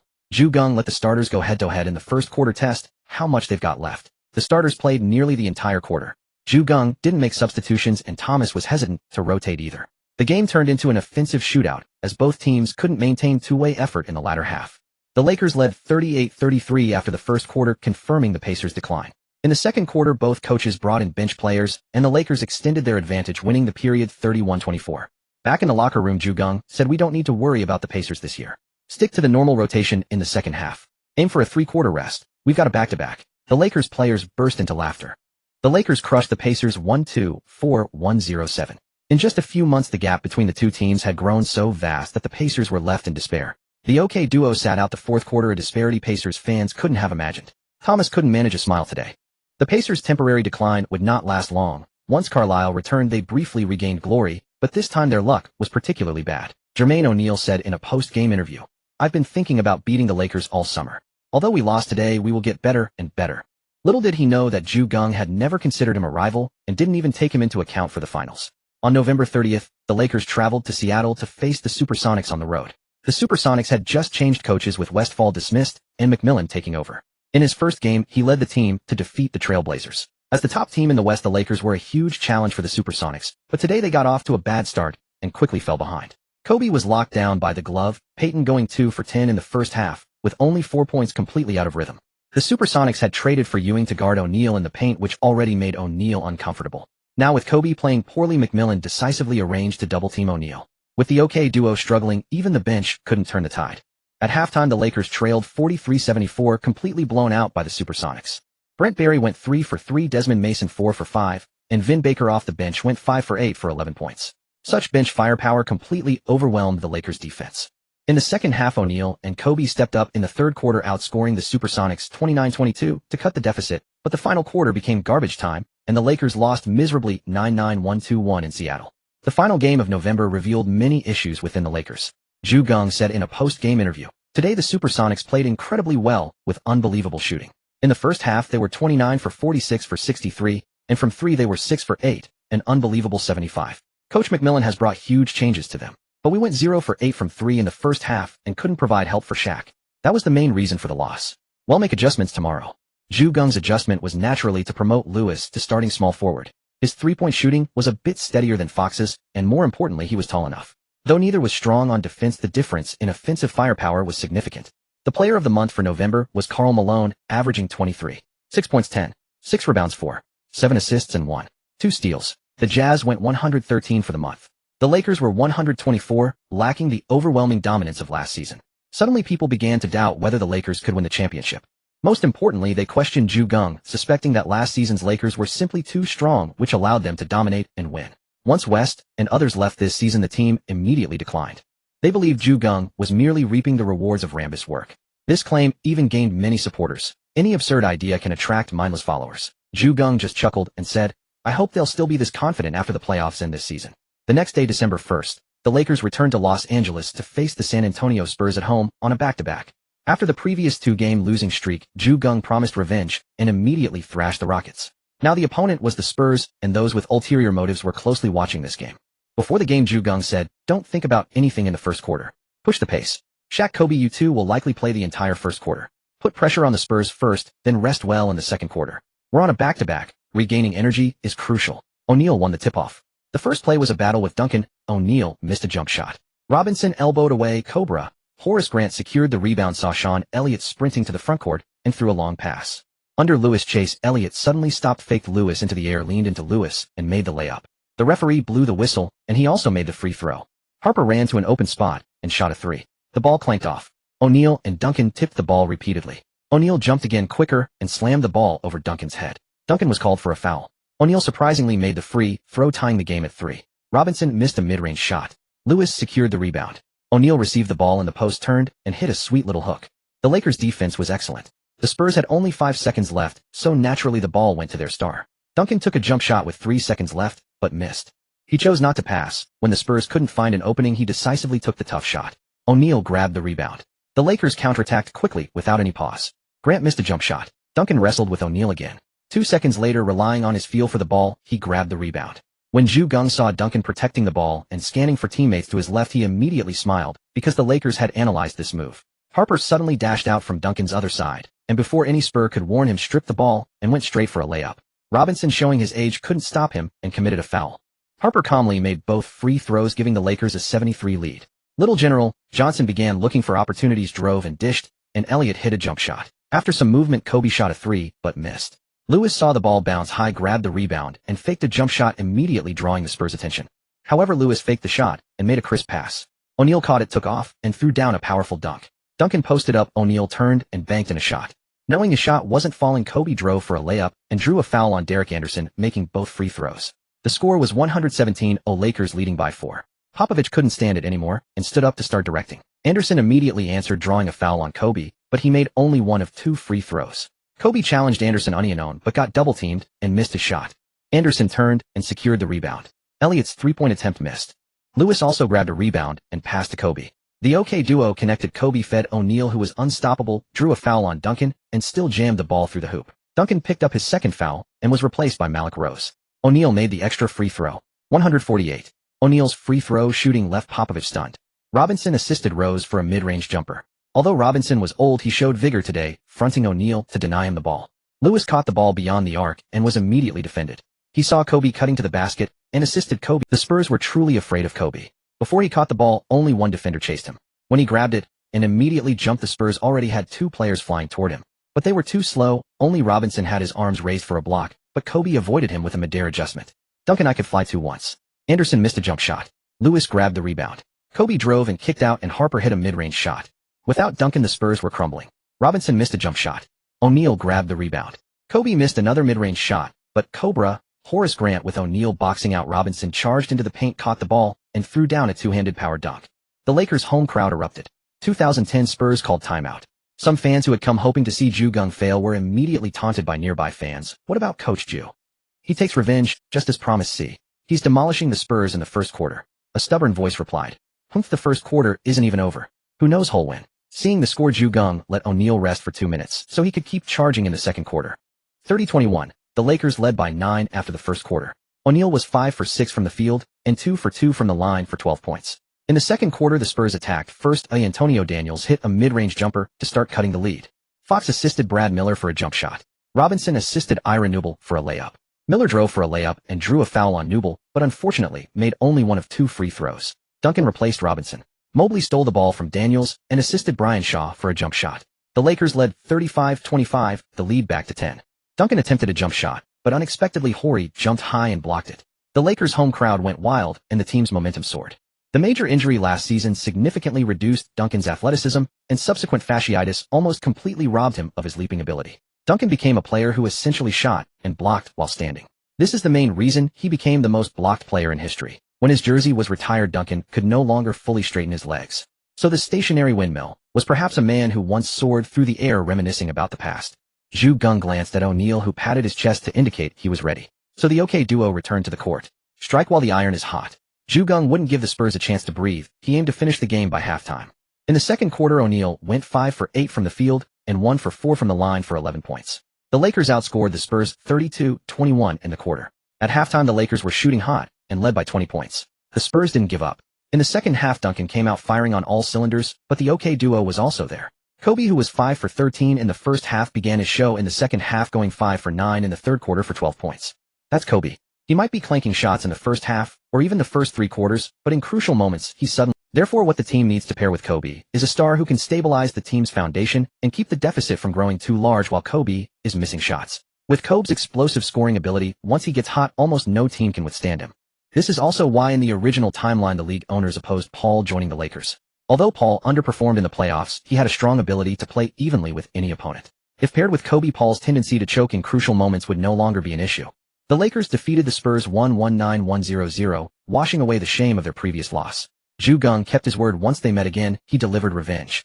Cuban was certainly a rare life winner, a top businessman among IT guys, and he had a gambler's spirit, having bet correctly several times. In January 2000, he officially became the big boss of the Mavericks, and this move later made him a huge winner. However, the first meeting between Cuban and Nowitzki left Cuban a bit embarrassed. He went to a bar dressed like a slut. Having just bought the Mavericks, he saw Nowitzki and Nash at the bar, his 2 key players, so he raised a champagne glass and went over to have a drink with them. To his surprise, Nowitzki and Nash just glanced at him and then walked away, completely ignoring him. The next day, Cuban met the two in the arena and announced that he was the owner of the Mavericks. Nowitzki and Nash WTF. This would be a stale face-slapping plot in a novel. Cuban invested money to renovate the arena and began building the team around Nash, Finley, and Nowitzki. The Mavericks started their path to improvement. On December 3rd, the Lakers hosted the Mavericks at the Staples Center in Los Angeles. Nash was out due to injury, so the Mavericks adjusted their lineup. Starters were Howard, Isley, Courtney Alexander, Michael Finley, Dirk Nowitzki, and Christian Leitner. This lineup was average for the playoffs, but in the regular season it was definitely a headache for many teams. Although Leitner made it to the NBA, he had become an ordinary level player due to his lack of career ambition. However, in college he was a player who could dominate Shaquille O'Neal. In fact, back in college, Leitner almost did the same thing as Larry Bird, hitting a jump shot to win the game. During his college years, Leitner was selected for the Dream Team, becoming the only college player besides the NBA superstar. The Mavericks were currently 116. At a time when the league was focusing on defense, Don Nelson, who had once been a supporter of defense, began his tactical research and went Allen on offense. As a head coach who came from the Celtics, Don Nelson was definitely the most rebellious. Back then the Celtics believed defense wins championships, but Nelson now developed extreme offense with defense being optional. Nowitzki was a typical stretch four player, which in the eyes of American fans at that time was considered soft. But Cuban valued Nowitzki. The relationship between the two need not be elaborated. Today, challenging a top Western powerhouse, the Mavericks, though missing Nash, showed no fear. A power forward like Nowitzki was a nightmare for Horace Grant. In the first quarter, he took 6 shots, 4 of which were 3. Horace Grant had never seen such a power forward. Even though players like Chris Webber could shoot threes, they would at most take 1 in 10 shots. Nowitzki, however, used the three-pointer as a regular weapon. There was still a gap between the two teams. The Lakers took a 2,319 lead in the first quarter. However, Don Nelson wore a sly grin because Shaquille O'Neal made only 1 of 3 free throws in the first quarter, giving him hope of winning. As the first NBA coach to use the hack-a-Shaq strategy, Don Nelson saw the Lakers extend their lead to 2,418 in the second quarter and ordered the strategy. O'Neal made 2 of 4 free throws in the second quarter. In the third quarter, O'Neal made 1 of 4 free throws. In the fourth quarter, he was even worse, making only 1 of it. In the final quarter, Nowitzki went 4 for 5 from the field and 1 for 2 from the line, scoring 10 points. Finley went 5 for 6 for 10 points as well. Together, they once brought the score to 8,889. Kobe saw that the fat guy had entered this sharp protection period. No fouls on off-ball players in the last 2 minutes of each quarter, otherwise free throws plus possession, and then began his own show. Kobe hit a jump shot to stabilize the situation. The Mavericks missed their offensive attempt, grabbed the offensive rebound, but the putback was blocked. Kobe grabbed the rebound and waved his hand, signaling. Everyone spread out and going onion on. Kobe drove for a layup, making it 9,388 with 42 seconds left. The Lakers basically secured the victory. Kobe, Horry, and Lewis combined for 6 for 6 from the free throw line, sealing the win completely. Although Nowitzki hit a buzzer-beating three-pointer, the Mavericks only closed to 9,799, still losing the game. O'Neal went 10 for 19 from the field and 5 for 19 from the line, finishing with 25 points and 14 rebounds. The hack-a-Shaq was so crazy. Don Nelson was definitely the founder of O'Neal's difficult times. When playing the Spurs, O'Neal only had 14 free throws. Popovich saw O'Neal's performance and felt he could increase the hack-a-Shaq intensity. He usually wouldn't go crazy with hack-a-Shaq because the Spurs had the league's unique twin towers, but Duncan was injured and Robinson was indeed old. It was time to change tactics. Geng kept reminding himself to learn to change. Popovich had stood firm in the NBA for so many years not just because of Duncan, he indeed made many changes. The Spurs evolved from a defensive team to one balanced in offense and defense. Geng himself should constantly adapt to the times, implement tactics suitable for each version of the NBA. The apparent core kept changing, from Duncan to Ginobili to Parker and finally to Leonard, but the true core was always Duncan, which kept the Spurs a strong team. Even after Duncan retired, they were still barely decent. Kobe went 15 for 28 from the field and 7 for 9 from the line, scoring 38 points, 10 rebounds, 6 assists, 2 steals, and 2 blocks. It's unknown how the Mavericks triggered Kobe, but every time he played them, he was especially motivated. Both the Mavericks and Spurs had headaches every time they faced Kobe. On December 5th, Philadelphia came to challenge the Lakers. The battle between Iverson and Kobe was definitely the most classic duel of this era. At that time, Philadelphia had not yet acquired Mutombo, but they were already 143-0 better than the Lakers' record and were the undisputed top team in the East. Philadelphia's starters Iverson, Eric Snow, George Lynch, Theo Ratliff, and Nazr Muhammad. When Muhammad saw Geng smiling at him, he immediately bared his teeth, but his face wore a smile uglier than tears. He was a key player from the University of Kentucky's 1998 championship team, and also a frequent practice opponent for Geng. Geng pulled him aside and said, "Tough going under Brown, huh?" Muhammad looked around and nodded helplessly. As soon as he entered the league, he was traded to Philadelphia. Larry Brown simply wouldn't let rookies play. In the lockout-shortened season, he played 26 games, averaging less than 5 minutes, 6 points and 1 for rebounds. Then last season, a full season, unexpectedly, he played only 28 games, averaging less than 7 minutes, only 9 points and 8 rebounds. This season, he remained a bench player, still averaging less than 7 minutes. Barely getting a start today only because they were putting him on the trade block, intending to occasionally showcase him to raise his trade value. Life was too hard. Muhammad's big eyes were welling up with tears. Geng smiled and said, "Play well. Maybe if you get traded." Muhammad immediately asked, "Coach, is it the Lakers trading for me?" Geng rolled his eyes and said, "No, but I think your good days are coming. Next season you'll definitely get a decent mid-level contract." Muhammad then smiled genuinely. "Then he'll definitely treat you to a good time. Let me tell you, there are many in Philadelphia." Despite Muhammad's dumb look when he got on the court, he fronted O'Neal, with shot-blocking specialist Ratliff providing help defense, annoying O'Neal to no end. O'Neal finished only 11 for 28 from the field, under 40 shooting. For such an interior destroyer, that was an off night.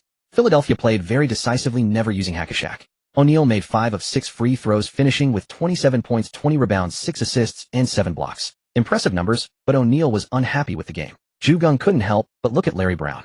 One could mock him for not winning a championship all these years, but the defense this old guy arranged was absolutely top tier in the league against O'Neal. No wonder with the two Wallaces in Detroit, they could shut down O'Neal. Fortunately, the Lakers locked down Iverson, making him go only 9 for 27 from the field and 8 for 9 from the line, scoring 27 points, 3 assists, and 2 steals. Philadelphia had no one to lock down Kobe, who went 15 for 28 and 5 for 5 from the line, scoring 36 points, 4 assists, and 1 block. Relying on Kobe's performance, the Lakers won the highly anticipated game, 9,685. After the game, Geng said to his assistant coaches, "First, study Philadelphia a bit. After the trade deadline this season, we'll see. We might need to consider them as finals opponents, then we'll study them more thoroughly." When the Lakers players heard this, they immediately asked, "Coach, do you think they can make the finals?" Geng smiled and said, "Their defense on Shaq shows they have prepared a lot. There are no strong teams in the East this year. The Pacers, Heat, and Knicks all made major roster changes. Only Philadelphia and Milwaukee are left. But the Bucks rely too much on hot shooting. They probably won't get past Philadelphia. However, we still need to see if they make any trades." "Coach is awesome." Everyone gave a thumbs up. They felt that with Geng's analysis, they only needed to focus on Philadelphia and Milwaukee in the East. For the players, knowing who their opponents were meant they could prepare earlier, naturally increasing their chances of winning. The next day, the Lakers played the Warriors on the road in a back-to-back and accidentally lost. The Lakers lost to the Warriors in overtime, 122,125. Anton Jamison went 21 for 29 from the field, 2 for 5 from 3 and 7 for 8 from the line, exploding for 51 points, 13 rebounds, 5 assists, 1 steal, and 2 blocks. In this game, Jamison's shooting was on fire. Kobe was also efficient, going 18 for 35 and 13 for 13 from the line, also putting up a stunning 51 points, 7 rebounds, 8 assists, 2 steals, and 1 block. However, his last-second three-pointer in overtime missed, and the Lakers lost the chance to tie the game, which frustrated Kobe greatly. In overtime, he made 4 of 5 field goals, and all 4 free throws, scoring 12 points. He only missed the game-eating 3 at the end. O'Neal went 1 for 1 in overtime, and 1 for 2 from the line for 3 points. But the Warriors were too ridiculous today. In overtime, Jamison went 4 for 4, Larry Hughes went 2 for 2 and 2 for 2 from the line, and Bob Sura went 1 for 1 and 1 for 2 from the line, scoring 8, 6, 0 and 4 points respectively, beating the Lakers by 3 points. Geng couldn't blame anyone. The Lakers shot 54-3, the Warriors 52-1. Both teams had hot hands, but after all, it was the Warriors' home court. With this game, Jamison became the second highest scoring power forward of the season, behind only Chris Webber. After the game, Geng praised Jamison's performance and also praised Kobe's performance today. However, Geng quickly shifted the topic and said, the Lakers are still adjusting. The O'Neal-Bryant duo is strong, but the team's shot distribution needs further refinement. To win, they must give opportunities to the players with hotter hands. I know that when players get excited they tend to go unknown, but that's not what a player on a strong team should do. Besides dominating in critical moments, core players should control the team's rhythm during normal times. That's their most important duty. Although Geng did not name names, he was clearly implying that Kobe was taking too many shots and needed to focus on. Then on December 8th, the Lakers narrowly lost at home to the Supersonics, marking the second time the Supersonics had defeated them this season. Under Payton's defense, Kobe made only 8 of 25 field goals, 3 of 5 free throws, scoring just 19 points with 2 assists, 3 steals, and 1 assist, perfectly demonstrating his hot and cold streak. This Lakers team was not like the era of Smush Parker and Chris Mihm. Both Lewis and Mobley were worthy of Kobe. But when facing Payton, Kobe imagined he was competing against Michael Jordan. After all, Jordan's worst finals performance was induced by Payton. Kobe did not leave after the game. He kept practicing his shots. Since it was the Lakers' home court, extra practice was no issue. After the press conference, Geng returned to the court to find only Kobe's personal assistant retrieving balls for him. Do you know why we lost today? Geng asked from the center circle. Gasping for breath, Kobe caught the ball, made a fake, and shot. I wasn't accurate enough, he said. Anything else? I didn't involve my teammates. Geng said, I once told you that Coutinho has near all-star caliber and Rashad has all-star caliber. You should see their offensive ability. You need to trust them. When you and Shaq don't have good looks, you can look for them instead of forcing shots over 2 or 3 defenders. Moreover, as core players, you should draw double teams and pass out. Clutch shots are your moments to shine. Shaq is a big man and passing to him is difficult, so you have more opportunities for clutch plays. A hero should conceal his edge in ordinary times and strike at crucial moments to reveal his true nature. That makes the hero even more brilliant. Elevating your teammates is also what core players should do. You should know better than me what Scottie Pippen was like at the beginning. He was cultivated step by step. Michael Jordan gave. When Shaq came to the Lakers, he was already near his prime, and he waited a few years for you, even though he was not very willing. If they have no chance to shoot like today, they will become weaker. If you could win games alone, basketball wouldn't be a 5-man sport. Ron and Horace are at the end of their careers. They can't bring energy every game in the long regular season. You still need to rely on the young players. You are the future core of the Lakers. You must also learn to give young players opportunities. If they get more practice in the regular season, they can contribute more in the playoffs. Lastly, giving them opportunities to perform will make them acknowledge you as the future leader. When Michael Jordan and Dennis Rodman grabbed a rebound together, Jordan would let go first and credit the rebound to Rodman. That's all I have to say. Go back and think it over. Geng turned and left. Kobe stood still, silent. On December 10th, the Lakers hosted the Pistons. The Pistons' starting lineup had become Atkins, Stackhouse, Michael Curry, Ben Wallace, and Eric Montrose. Yes, coach George Irvine had deployed Ben Wallace as a power forward, which left the offensively limited Wallace struggling. Kobe went 11 for 21 from the field, 2 for 5 from three-point range, and 2 for 2 from the free throw line, finishing with 26 points, 9 assists, 1 steal, and 1 block. After that conversation, Kobe attempted to make some changes, and the Lakers routed the Pistons 1-1-2-8-8. Geng was not entirely convinced. Phil Jackson had once said Kobe was uncoachable.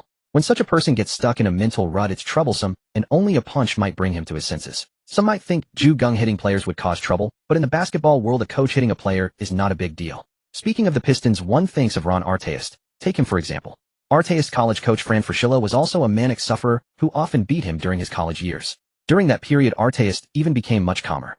Fraschilla also taught Artest techniques to elbow or hit opponents without being ejected. It was a perfect match. However, a player hitting a coach is definitely a major incident. The madman once nearly choked Screamer Carlesimo and was suspended for the entire season.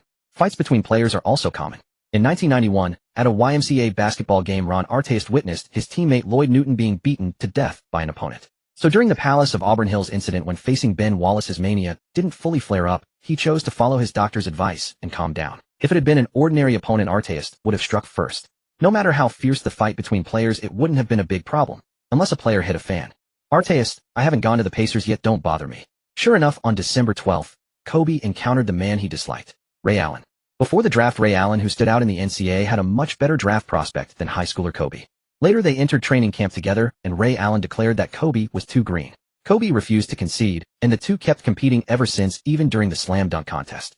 Today Kobe got stuck in a mental rut again. After watching the first quarter, Geng was both amused and exasperated. Shaq went 1 for 5 from the field, 2 for 5 from the line, scoring 4 points. Kobe went 2 for 10 and 1 for 1 from the line, scoring 5 points. A Fox went 1 for 5, was scoring 2 points. Logically, with 2 core players and a backup playing so poorly, the Lakers should have been crushed by the Bucks. Yet the Bucks trailed 25-26 by 1 point. Even Ray Allen, who went 5 for 7 in the first quarter, was baffled and said he couldn't understand it. Because on the Lakers side, Grant, Harper, Mobley, and Horry all shot 100 from the field. Shaq had 4 assists, Kobe had 3 assists, and even bench player Fox had 3 assists. The Lakers' home fans were stunned. The core players were clanking bricks, while the role players were running wild.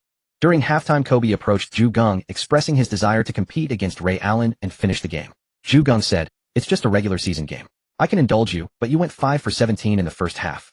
If you still lack touch in the second half, and we lose, the other players will certainly be unhappy. You need to persuade the others. You're a team. Even if you become the core in the future, you have to consider everyone's feelings."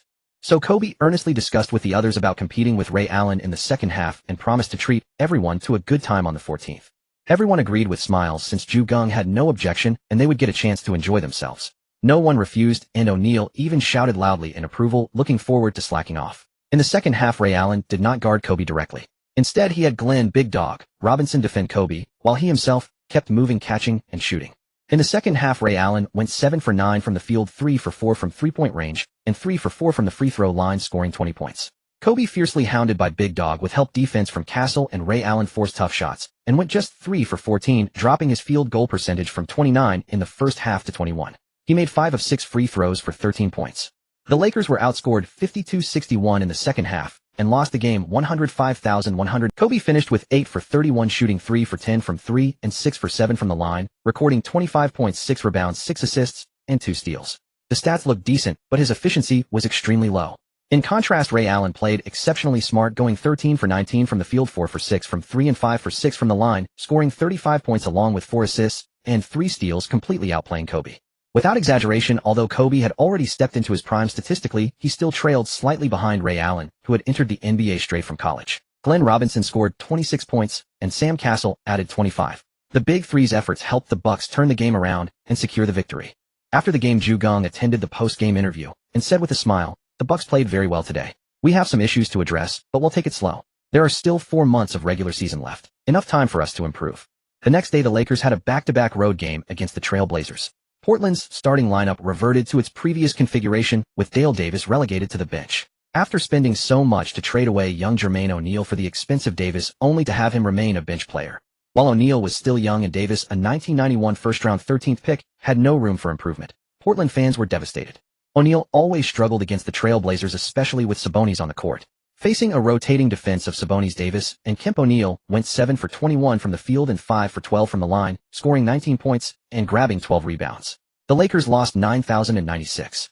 Kobe shot 12 for 25 and 9 for 13 from the free throw line, efficiently scoring 35.6 rebounds, 6 assists, and 2 steals. But the team couldn't secure the win. The back-to-back took its toll, and they were overtaken in the fourth quarter at Portland's home court. In the final quarter, Kobe committed 4 consecutive fouls in an attempt to rally with 3-pointers, but the Trail Blazers converted 12 of 13 free throws. Despite the loss the next day back in Los Angeles, Kobe kept his promise and took the whole team out for a night of fun, spending over $1,000. On the 15th, the Lakers hosted the Grizzlies at home. O'Neal was absent to pick up his diploma, but the Lakers, still elated from the previous night's outing, crushed Memphis 98-76. Vancouver fans were increasingly losing interest in watching games. The Grizzlies were far too weak, with only Raheem and Bibby scoring in double digits. The Lakers wrapped up the game by the third quarter. After this game, the Lakers were set to embark on a 4-game road trip, and O'Neal would join the team directly in Toronto. After so many years, having won the championship last season and combining 3 MVPs, O'Neal finally obtained his. According to O'Neal himself, after entering the draft in his junior year, he had been studying during his summers all these years, which is why he was now able to earn his bachelor's degree. Geng was somewhat inclined to believe it. After all, if that guy had exercised a bit during the summer, he wouldn't have gotten so fat. On December 17th, the Toronto Raptors hosted the Lakers, with Carter facing off against Kobe. Before the game even started, the Lakers players, who had just been treated to a great time by Kobe, said, "Kobe, go out there and have a good matchup with that dunker. We've got your back." At that time, whether it was Kobe, Iverson, Carter McGrady, or even Stackhouse, Finley, and others, the NBA wanted to groom them as heirs to Jordan. It wasn't until they each had a large fan base that they felt being themselves was better than being Jordan. Stern also realized that a monopoly was not as good as a flourishing diversity, so he began to promote several standout players and deliberately diluted the coverage of Jordan, ushering in an era of mutual rivalry in the NBA. The Raptors' head coach this year was replaced by Wilkins. Under the veteran coach, the Raptors were very steady. The starting lineup was Mark Jackson, Carter, Corliss Williamson, Charles Oakley, and Antonio Davis. Mark Jackson had also etched his name in NBA history because last season he started posting up from midcourt using his huge backside to make people uncomfortable in the finals, prompting the NBA to introduce the 5-second back-to-the-basket rule. Barkley was speechless. He had already retired, yet people still said the rule was to limit him. Besides his own post-ups in the paint versus Jackson's from midcourt, Clearly Jackson's midcourt backdowns were uglier. Oakley was at the end of his career, but every time he stepped on the court, he still made opponents miserable. As Yao Ming later said, he's not there to play basketball, he's there to fight. Rodman, The Raptors bench included Kevin Willis and Del Curry, who was the father of the little student Steph Curry. That's why later when Curry first met his opponent Carter, he ran over and called him Uncle Carter, stemming from the time they were teammates. At the tip-off, O'Neal secured the offensive possession. Harper saw an opportunity and passed the ball. O'Neal turned and threw down a powerful dunk. Carter, guarded by Kobe, did not pass. He chose to drive and pull up for a jumper, but missed. Davis grabbed the offensive rebound because he had the league's top box-out forward, Oakley. Oakley was old and couldn't jump anymore, but his elbows and fists were still his capital for boxing out in the paint. He could grab rebounds himself or help his teammates get them. Davis missed a layup. Grant secured the rebound, but as he was grabbed by Oakley, he passed to O'Neal. Davis seized the opportunity and stole the ball from O'Neal. O'Neal committed a turnover, but then he saw Oakley take a jump shot and successfully contested it, resulting in a miss. Davis pushed past Grant and grabbed the offensive rebound, but fortunately his putback was blocked by Grant. Relying on his youth, Davis jumped again and once more secured the offensive rebound, then attempted another shot. O'Neal's block was called a foul. Davis made one of 2 free throws and O'Neal grabbed the rebound. This season, with Oakley's boxing out, Davis succeeded in averaging double-digit rebounds. The Raptors thought he would be their interior pillar and gave him a multi-million-dollar salary. Then the Raptors felt they should download an anti-fraud app. Lewis assisted Kobe for a mid-range jumper. Carter tried to respond, but his three-point attempt missed. O'Neal grabbed the rebound. Grant missed a jump shot. Harper snatched the offensive rebound and passed back to Grant, who missed another jumper. Williamson grabbed the rebound. Grant committed a blocking foul. The Raptors inbound again, and Mark Jackson assisted Davis on a layup. Williamson committed a blocking foul. The Lakers inbound, but Harper carelessly had his pass stolen. Jackson made the steal. Oakley caught the ball on the fast break, chased down by O'Neal, then passed to Carter, who nailed a three-pointer. Kobe missed a jump shot. Harper grabbed the offensive rebound. Harper used a pump fake to draw the defense and passed to O'Neal. O'Neal plunged into the Raptors' interior like a depth charge. Boom. Throwing down a powerful dunk, tying the game. Even the fans at Toronto's home court marveled at O'Neal's dunk. It was a completely different kind of beauty from Carter's dunk. Davis missed a jump shot. Harper secured the rebound. In transition, Kobe went unknown against Carter and hit a. Kobe grew hotter as the game went on, shooting 6 for 11 in the first quarter, including 1 for 2 from 3, scoring 13 points in the period. He contributed on both ends. Under his defense, Carter shot 3 for 8 from the field, 1 for 3 from beyond the arc, and 2 for 2 from the free throw line for 9 points. The Lakers led the Raptors 25-23, holding a 2-point advantage after the first quarter.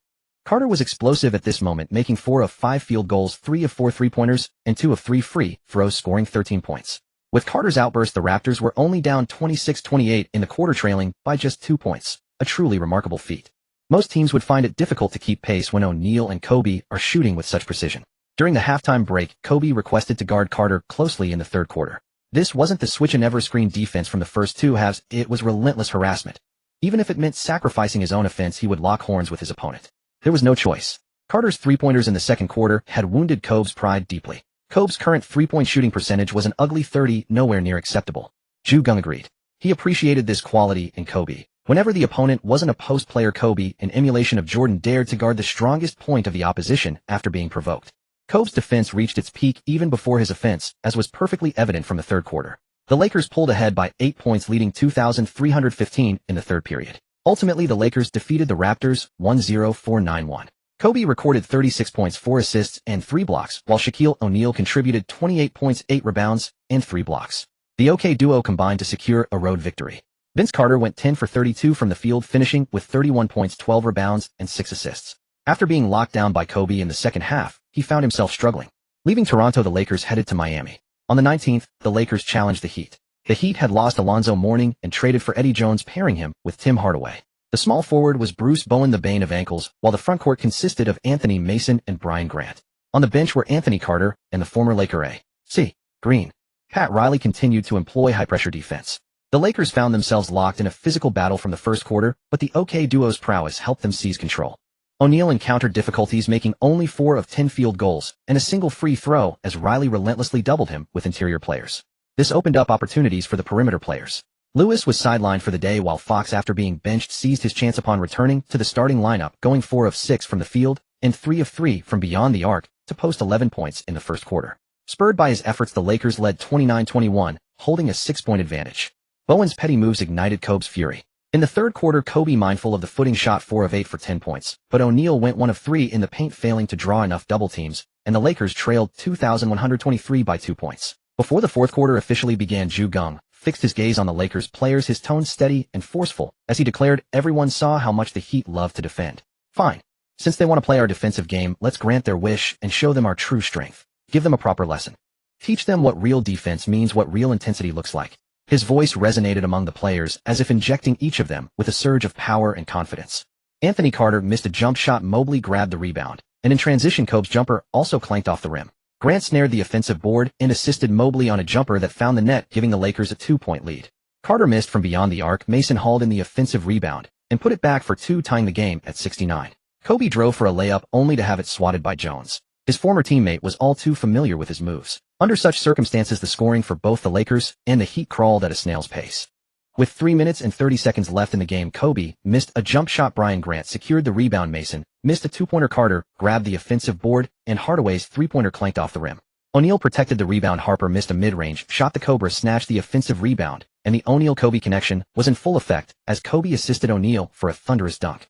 With 2 minutes and 50 seconds on the clock, the Lakers held a narrow 7,776 lead. Carter drove for a layup, but missed. O'Neal grabbed the board, and Kobe assisted the Cobra on a jumper that swished through, extending the lead to 3 points with 2 minutes remaining. Brian Grant's layup was rejected by O'Neal. The Cobra secured the rebound, and O'Neal fed the Cobra for an easy layup, putting the Lakers ahead by 5. Hardaway slashed to the basket with exaggerated pump fakes, drawing a foul from Harper, but he missed both free throws. O'Neal, the moment he caught the ball, was bear-hugged. He too clanked both attempts from the line. Brian Grant assisted Hardaway on a 3-pointer that cut the deficit to 2, with 40 seconds left on the clock. Kobe drove and had his layup blocked again, but O'Neal crashed the boards for the offensive rebound with 15 seconds remaining. 9 seconds left. The Heat swarmed for a steal, forcing a jump ball. They won the tip and called their final timeout. Geng diagrammed a defensive scheme on the sideline.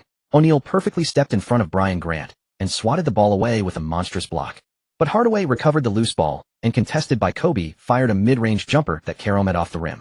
The final horn sounded with the Lakers winning 81-79, fueled by the defensive prowess of O'Neal and Kobe, who together subdued the Heat and claimed their second road victory. Kobe went 9 for 24 from the field and 5 for 8 from the free throw line at the Heat's home court, struggling under Jonas' defense, finishing with 23 points and 6 assists. Shaquille O'Neal had an even tougher night, going 10 for 21 from the field and a miserable 2 for 11 from the free throw line, collecting 22 points, 14 rebounds, 4 assists, and 4 blocks. His final block all but extinguished the Heat's hope of a tie. Geng couldn't fathom why Riley didn't attempt a game-winning 3-pointer, but with his foresight he successfully led the Lakers to defeat their opponents.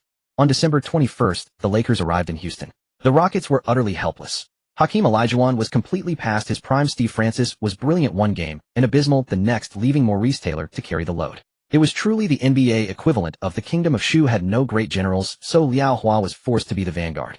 Kobe went 20 for 26 from the field and 4 for 6 from the line against Steve Francis, erupting for 45 points, 3 assists, and 1 steal, completely unstoppable as the Lakers easily defeated the Rockets. Francis managed just 4 of 12 shooting, completely outmatched. Houston was now in decline, but refused to admit it, stubbornly avoiding a full rebuild, always one step away from the playoffs. Yet the Space City's propaganda machine never stopped spinning, churning out big trades every year. The next day, the Lakers played the final game of their 4-game road trip, facing the Mavericks on a back-to-back. Cuban was watching courtside, but after the first quarter his face was dark with displeasure. The Lakers' triangle offense had been terrifying lately. When the starters took the floor, it really was just 3 points. Harper and Grant were almost exclusively defenders. Geng saw they hadn't expended much energy in the first quarter and didn't make substitutions for them. Kobe went 4 for 7 from the field and 2 for 2 from the line for 10 points. O'Neal went 3 for 5 from the field and 3 for 9 from the line for 9 points. Lewis went 4 for 7 from the field and 2 for 3 from 3-point range for 10 points as well. Behind the performance of these three, the Lakers led the Mavericks 29-23 after the first quarter, taking a 6. A Lakers team like this was certainly abnormal, but Harper and Grant truly had little left in the tank. They gave their all on defense, leaving their offense to shine only occasionally. When they were replaced by Horry and Brian Shaw, the latter two were happy to yield shots to the younger, more capable players, leading to this result. After OK's appearance, the Mavericks completely lost their resistance, being outscored by the Lakers 32-18 in a single quarter. The Texas Rednecks, who had started off so arrogantly, were silenced, with many fans leaving at halftime. The Mavericks frantically chased points in the second half, but the deficit from the first half was too great to be closed by these players' inaccurate 3-point shots. The Lakers secured the game with a final score of 110-97, achieving a 5-game winning streak and a 4-game victory on the road, returning to Los Angeles in high spirits, ready for the Christmas showdown. This year the Lakers faced the Trailblazers in their Christmas game, and the Blazers still show no signs of decline, remaining a strong team in the West with a record of 18 wins and 10 losses, while the Lakers are at 21 wins and 8 losses. The starting lineup of Little Flying Mouse, Smith, Pippen, Rashid, and Sabonis remains unchanged with Deng Liwei as part of the 8-man rotation, while the others include Bunchy Wells, Rain Man, Kemp, and Dale Davis. Lakers fans at home saw many celebrities today, as many of these stars also wanted to be in the spotlight on Christmas. Sabonis won the first possession, and as a representative of the world's rooftop, he was truly extraordinary. Smith's jump shot missed, and O'Neal secured the rebound. In the fast break, O'Neal received the ball and scored with as long as he stays within the paint. O'Neal's skills are the most comprehensive. He can dunk, shoot floaters, make hook shots, and more, but he struggles when it comes to close-range shots. Therefore, defending against O'Neal requires strong physical presence to push him out. Little Flying Mouse assisted Rashid for a mid-range jumper. Lewis assisted Kobe with a layup, eliciting cheers from Lakers fans, many of whom were left in awe. Mouth's agape at his twisting waist. Sabonis missed a mid-range shot, but Pippen grabbed the offensive rebound, faked a pass to Sabonis, who was matched up against Harper, drawing a foul and making both free throws. Old Sabonis has a free throw shooting percentage close to 80, which makes O'Neal envious. Kobe assisted Grant for a successful layup. Little Flying Mouse scored with a driving layup, tying the game at 6. After both teams missed shots, the Lakers countered again, but Kobe's fadeaway missed. With a loud shout, O'Neal grabbed an offensive rebound and took off, but was brought down by Sabonis just in time. The Shark gritted his teeth and stomped his foot, making both free throws, excitedly high-fiving all his teammates. Both teams continued to miss shots, and a minute later Pippen drove in and stopped abruptly to draw a foul against O'Neal, making one of 2 free throws. Now that Pippen is older, years of back injuries have made his play less explosive. When he first entered the league, he was known for his powerful dunks. A dunk over Ewing.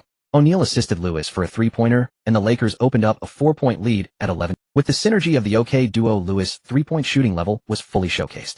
In the first quarter, he made 3 of 5 from beyond the arc, igniting the Staples Center. He shot 4 of 7 overall with 2 of 2 from the free throw line, scoring 13 points, surpassing Mobley's role as the OK duo's primary supporting player. With Lewis stepping up, the Lakers led 30-21, a 9-point advantage as they entered the second quarter. After Shawn Kemp entered the game in the second quarter, he was reminiscent of his peak going up against Brad Miller. He showcased his former form, hitting all his shots 4 for 4 and making 2 of 2 free throws, scoring 10 points in a row. Although Miller played a little dirty, Kemp, being a seasoned player, was not intimidated by such antics.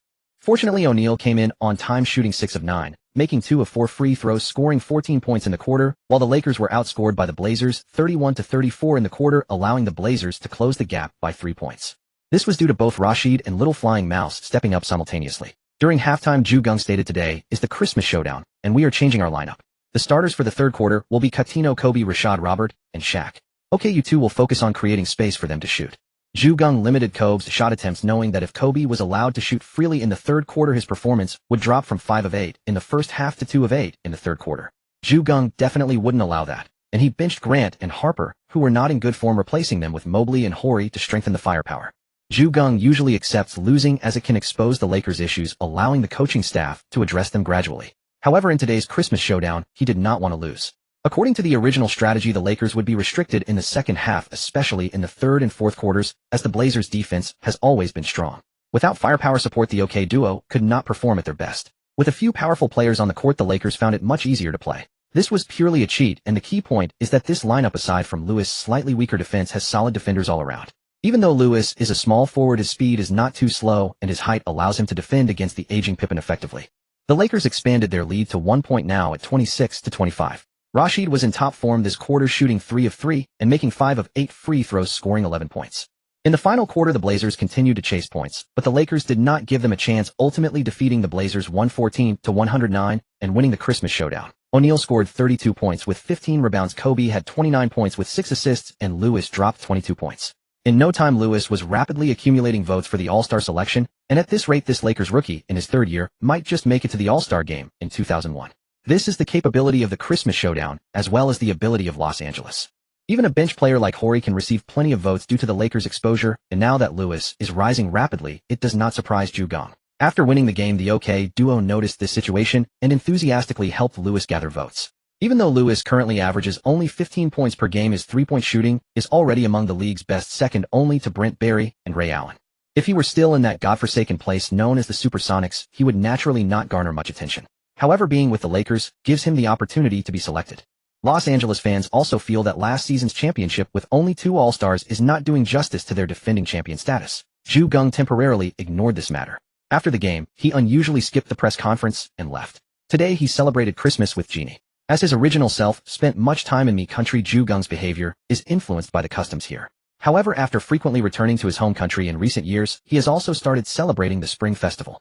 Anyway, these foreigners are indifferent to any holidays. They just like to join the fun. In fact, Geng does not feel much about Christmas, as aside from the booming business in hotels, it's mostly Apple vendors making a lot of money. However, accustomed to short videos, Geng remembers most vividly MacArthur's Christmas offensive wishing to screen movies in me country. On Christmas, Geng received a call from a neighbor in me country who is also a close elder of his original parents, urging him to get married soon. Taking this seriously as a junior, Geng could only say he was a bit busy and would try to marry and have children before turning 35. During this festive season, Geng found himself sweating profusely. After the holiday, he resumed his journey for games with the Lakers facing the Phoenix Suns on December 28th. This was Kid's last season with the Suns. Although it was a home game for the Suns, the Lakers played exceedingly well, with all 12 players scoring, achieving a resounding victory of 115-78. Kobe scored 38 points in 3 quarters, clocking out after tearing apart the Suns' defense. Suns fans were bewildered, thinking how could they lose to the Lakers today when they're not weak. On December 30th, the Lakers played their last game of the year facing the Clippers on the road. Today, the Clippers starters were almost overwhelmed by the Lakers, but the Clippers bench player Eric Piatkowski suddenly went berserk, scoring 27 points with 9 of 13 shooting, including 4 of 5 from three-point range and 5 of 6 from the free throw line, helping the Clippers drag the game into overtime.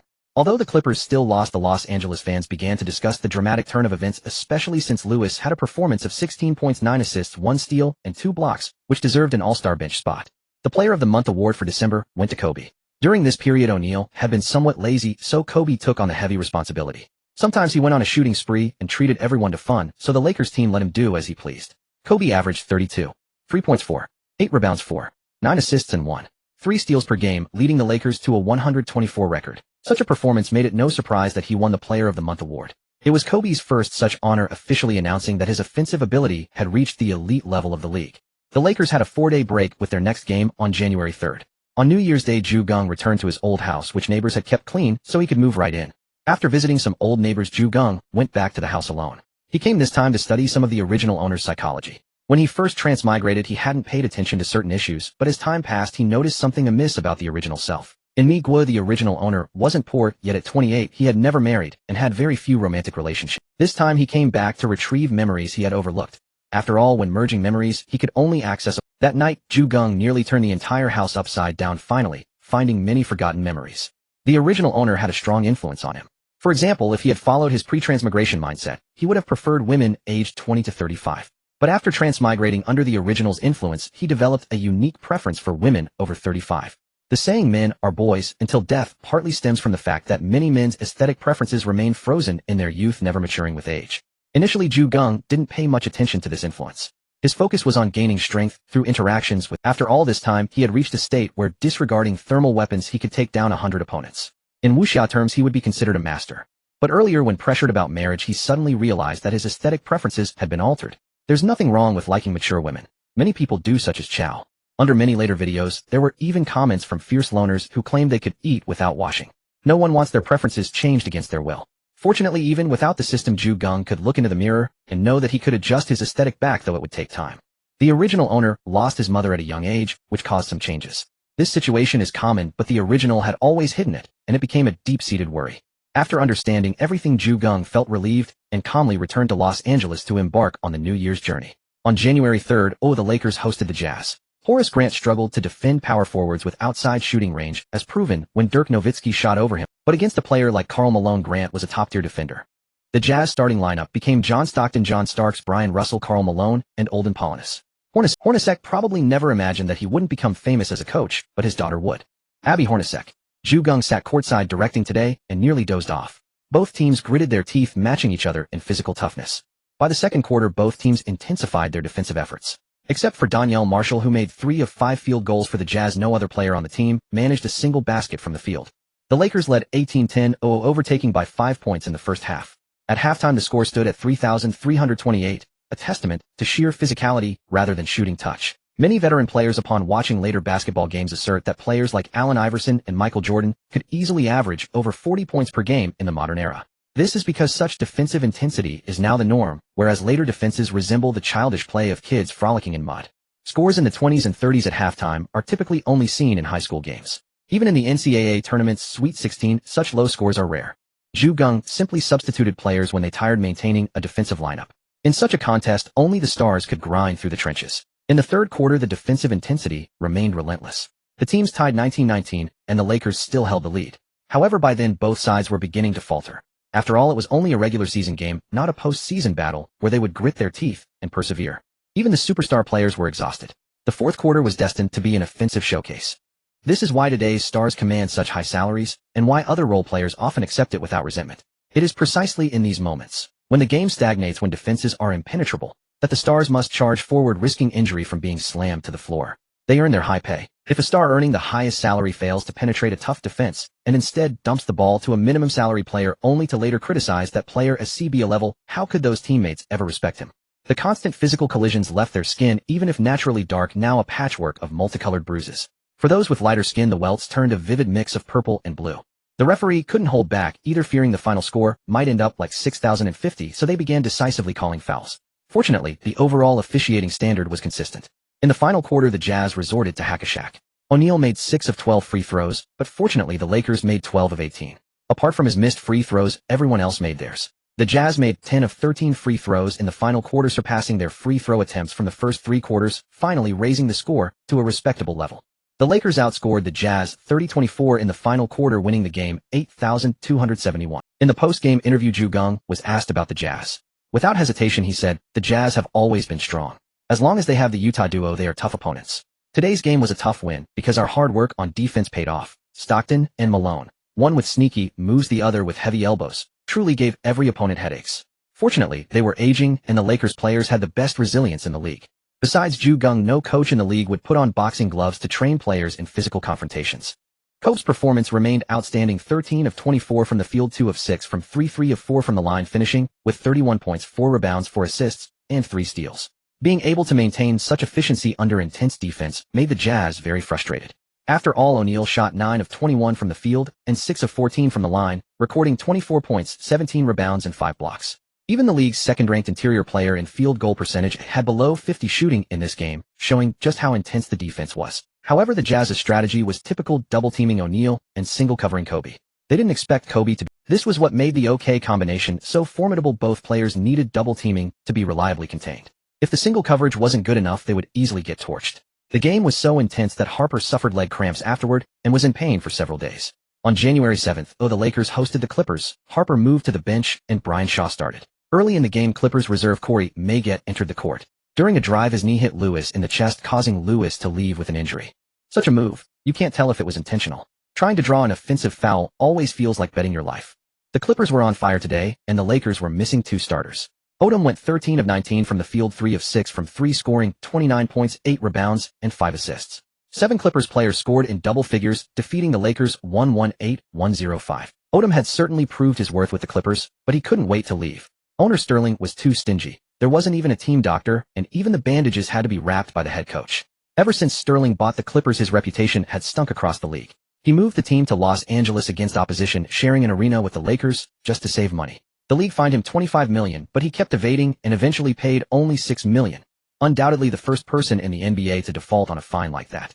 Odom just wanted to finish his rookie contract quickly and be signed by another team. Lewis left early with injury. Kobe went 0 of 5 from 3, Fox 0 of 4, Horry and Mobley both 0 of 2. In such circumstances, Geng was powerless. Even though the Lakers' OK duo scored 60 points, they still lost to the weak Clippers by 13. Fortunately, the break between games was long enough. Harper was fine, but Lewis continued to rest. On January 12th, after 4 days of rest, the Lakers hosted the Cavaliers. The Cavs wouldn't improve until they changed owners, so the Lakers easily won. The next day, the Lakers played the Jazz on the road. Brian Shaw and Lewis sat out.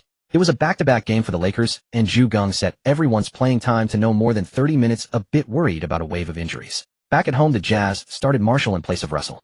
With 3 players scoring over 20 points, the Jazz beat the Lakers 111-103. Utah media clamored to interview Geng, wanting to hear his take on the loss. Geng spread his hands and said, "As I mentioned before, the Jazz are tough opponents. We played well enough, but still lost to them. Now injuries have plagued the Lakers. We need to overcome these hurdles." On January 15th, the Lakers hosted the Vancouver Grizzlies and won. Lewis returned, shooting 3 of 3 from 3, adding 2 blocks, shining brilliantly. Lewis is more known for steals than blocks on defense, averaging 1.2 steals per game this season, second only to Kobe on the Lakers. However, his blocks were only 0.6 per game, but today's performance left an extremely deep impression on people. Among forwards, Lewis votes have now entered the top 6. If Stern tilts his hand a little, he could become an all-star. Lewis has now surpassed Sharif Abdurrahim on a weak team, the aging Karl Malone, and young star Anton Jamison, who has scored 50 multiple times this season. He also holds a narrow lead over Sean Elliott of the Spurs. Jeanie was in charge of the Lakers' publicity. She began to build hype for Lewis, hoping to turn him into another Lakers all-star. Even as a reserve, it's still an all-star. Jeanie, after all, was the daughter of the Lakers owner and in charge of the team's promotions. She decided to build momentum for Lewis, and everyone on the Lakers cooperated, causing Lewis votes to skyrocket. Of course, Jeanie wouldn't just raise Lewis' value for no reason. After all, Lewis' contract would expire next year.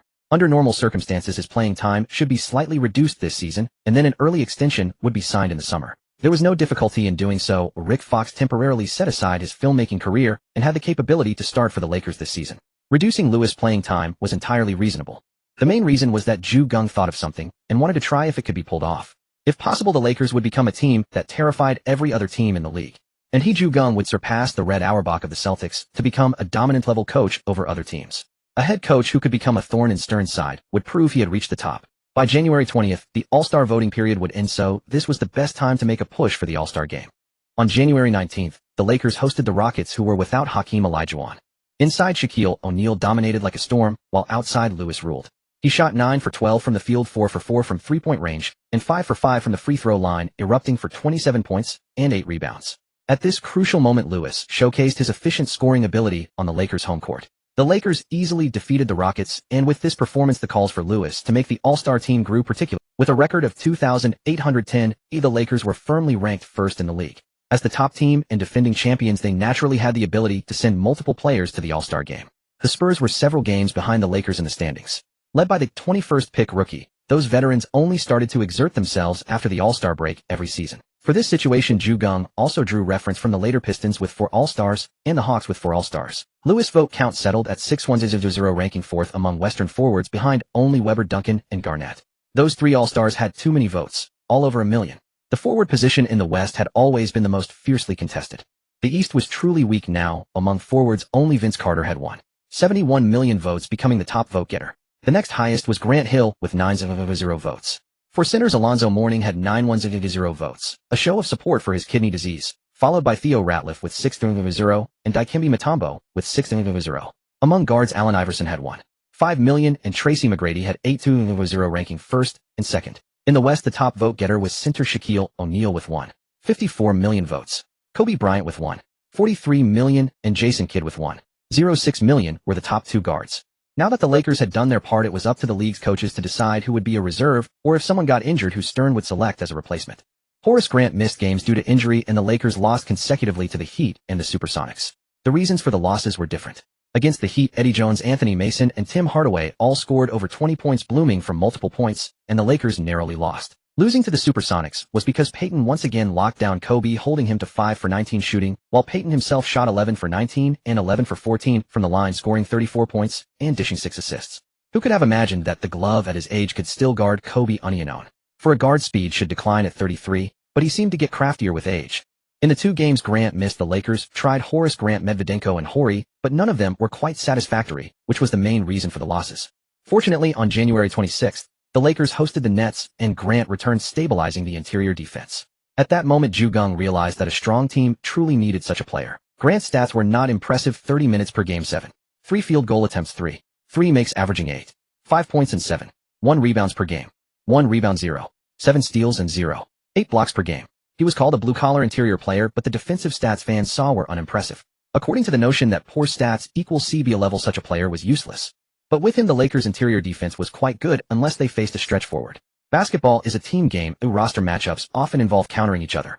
Geng didn't believe there was an absolutely invincible lineup. Unless it was a team of Nutcracker Paul, Footstomper Bowen, Footstomper Alphabet, Decathlon James, and Elbow Malone. In a series, the opponent's 13-man roster would likely have fewer than 5 players left standing, with the rest all injured, guaranteeing victory. Possessions are limited and shots are limited. Both Kobe and O'Neal needed many shot attempts, and they could absorb those shots with high efficiency for their position-suppressing opponents. This was the secret of the OK combination success. But these two had an advantage: they didn't need too much ball possession and could play off the ball. This gave other players opportunities to shine. They wouldn't be idle on offense, and if they passed the ball well to OK, it was easy to get assists. The lineup of Marbury, Van Horn, and Kenyon Martin was like scattered sand under the Lakers' offense. Lewis scored 24 points again, looking every bit the Lakers' third star. The Lakers defeated the Nets 1-1, 3-1, 0-1. Winning was good, but the Lakers received bad news. O'Neal had inflammation in his right big toe and needed to be sidelined for. However, the bad news was just beginning. The team doctor said he would recover in half a week, but it later proved that the Lakers' medical staff was really incompetent. O'Neal even missed the All-Star game. Geng felt it was really unlucky. After that, the Lakers had a 3-game road trip. On January 28th, they faced the Knicks, who were without Ewing. Brad Miller started in place of O'Neal. Although he lacked interior skills, he could clear the space under the basket for Kobe. Kobe had long been eager because with O'Neal in the paint, Kobe often had to play on the perimeter, unable to utilize the many post-up techniques he had learned from Jordan. Jackson believed Kobe was the sidekick and O'Neal was the primary scorer. So unless O'Neal was resting, the paint belonged to O'Neal, and Kobe was strictly forbidden from entering it. This was also the reason the conflict grew. And Jackson ran the two stars into the ground. Both played over 40 minutes, leaving little opportunity. Fortunately, the lineup Geng put together was strong, allowing both to play only 36 minutes. This staggered their minutes by a few minutes, allowing Kobe to practice his post-up game earlier in games than in the original timeline. After the tip-off, Kobe and Lewis scored consecutively, especially Lewis, who hit 2 of 2 from 3, helping the Lakers start well at 14-10. Jeff Van Gundy really had some defensive tricks. After a timeout, the Madman targeted Kobe and Allen Houston provided help defense, stalling the Lakers' offense. Geng's timeout didn't change much, and the Knicks went on a 152 run. Moreover, with Miller starting, the backup interior could only be Greg Foster, who shot 1 for 5 against the Knicks' defense, posing no threat at all. Seeing the team fall behind, Kobe started going on crazily. Unfortunately, in the second quarter, the Knicks continued to trap Kobe, holding him to 1 for 5. By halftime, the Lakers trailed 3,347. During halftime, Geng said, "In the second half, let's try a different lineup. After Brad started, your bench can't run the Princeton offense. Greg will start the second half, and Brad will still run the Princeton." Unfortunately, they had fallen too far behind. The Lakers lost to the Knicks 86-91 in New York, delighting the local fans. Kobe shot 12 of 27 and 8 of 11 from the line, finishing with 33 points, 11 rebounds, 5 assists, and 2 steals. He was criticized for lacking accuracy without O'Neal, which made Kobe very angry. On January 30th, the Lakers played the Cavaliers on the road. Kobe brought the anger from the previous game to Cleveland. The fans here were truly lucky to witness a young No. 8 Kobe playing with fury. Geng didn't start Brad Miller again, but had him come off the bench. He entered the game at the 6-minute mark of the first quarter and played until near the end of the first half. This way, Miller's stamina issue was hidden. He could lead the bench in the Princeton offense, while Kobe rested early in the second quarter, ensuring that without O'Neal, the Lakers wouldn't need Kobe to play 48 minutes. Today, Kobe shot 12 of 26 and 23 of 26 from the line, dropping 47 points, 3 assists, 3 steals, and 1 block. He went completely berserk, driving into the paint every time. The Cavaliers had no interior presence. Their big man Zydrunas Ilgauskas was also injured, and Chris Mim couldn't stop Kobe at all. After taking down the Cavaliers, the Lakers immediately rushed to Minnesota for a back-to-back road game against the Timberwolves. Before the game, Geng received more bad news. Grant's knee was swollen with fluid, and he needed to sit out. The injury wave had come, even though Geng had been very careful. But the NBA was an era of the toughest defense. Fortunately, these injuries only required a game or 2 of rest. Kobe had pushed too hard yesterday, and clearly had no energy today. He shot 6 of 17, finishing with 24 points, 5 assists, and 3 blocks. He played only 30 minutes before Geng pulled him out. Mobley couldn't drive to the basket against Kevin Garnett's defense, and even Lewis had one of his 3-pointers contested by Garnett. People often see Garnett's humorous videos acting tough crazily, but in reality his offense relied only on tough jump shots. If you think he's soft, you're mistaken. This guy's defense was absolutely hardworking. He ran incessantly on the court, even performing ridiculous plays like guarding 4 players at once. This is why, despite his limited offensive moves, no one called him soft. On defense, Garnett truly gave his all, unafraid of contact, and willing to help teammates. He was like Dwight Howard with faster help defense. The Lakers lost to the Timberwolves 89-96, and their regular season record started to slip. Even if it hadn't, Geng couldn't be the all-star head coach 2 years in a row, so he could enjoy a vacation this year. The Kings took advantage, and Adelman became the West's all-star coach. The Spurs hadn't started exerting themselves, yet otherwise it would have been Popovich. January had not been a favorable month for the Lakers. Kobe Bryant had been the player of the month the previous month, but with Shaquille O'Neal sidelined due to injury, Los Angeles fell out of contention for the award.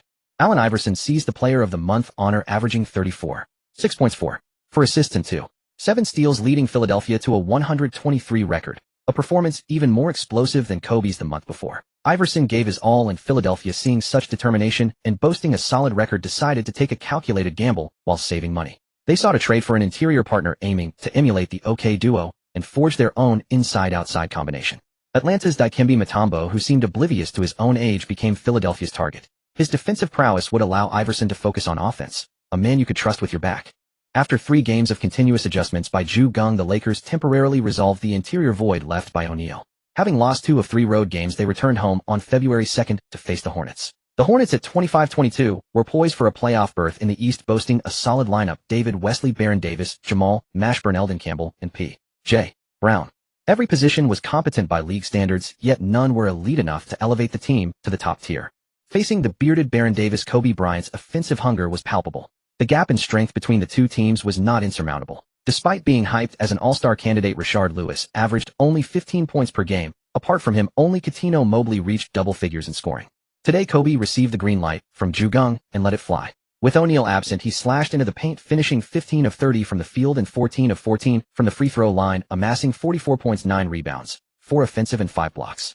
Kobe's performance electrified Lakers fans. Standing under 2 meters, he alleviated pressure on the front court at both ends after O'Neal's absence, a feat that earned deep respect from his teammates. The Lakers subdued the Hornets, plucking their sting. Baron Davis, targeted by Kobe, managed only 4 of 13 shooting, left speechless and vowing revenge in their next meeting.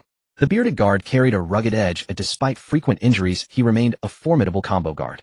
On February 4th, the Lakers hosted the Kings in a highly anticipated matchup.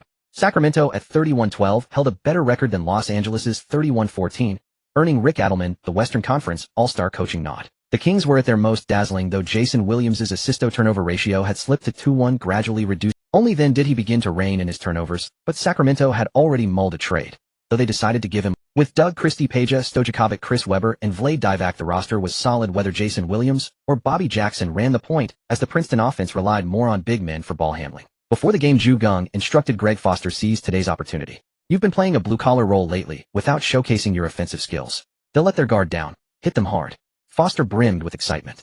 Geng then advised Kobe, "Involve your teammates well. If you want to score, try to avoid Christie's defense." Kobe, of course, bristled at the suggestion. He wanted to challenge every elite defender.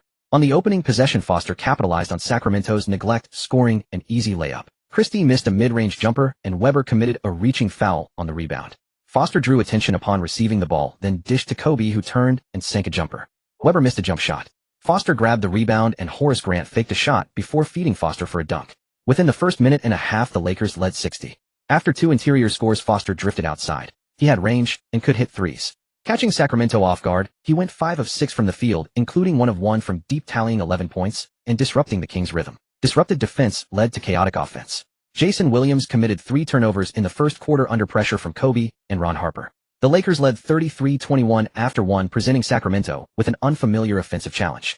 The Lakers' triangle offense barely functioned, yet their Princeton-style attack outplayed the Kings' own Princeton system, a bitter pill for Sacramento. However, Christie, true to his all-defensive caliber, held Kobe to 8 of 26 shooting. Kobe still managed 26 points, 11 rebounds, 4 offensive, 4 assists, and 1 steal. Had he not fought for those offensive boards, Geng would not have let him launch so many shots. Moreover, the Lakers' defense stifled the Kings' flashy style. Webber shot 12 of 32 for 25 points, 5 rebounds, 9 assists, and 4 steals. As a big man, Webber lacked rebounding and shot-blocking prowess, but excelled in playmaking.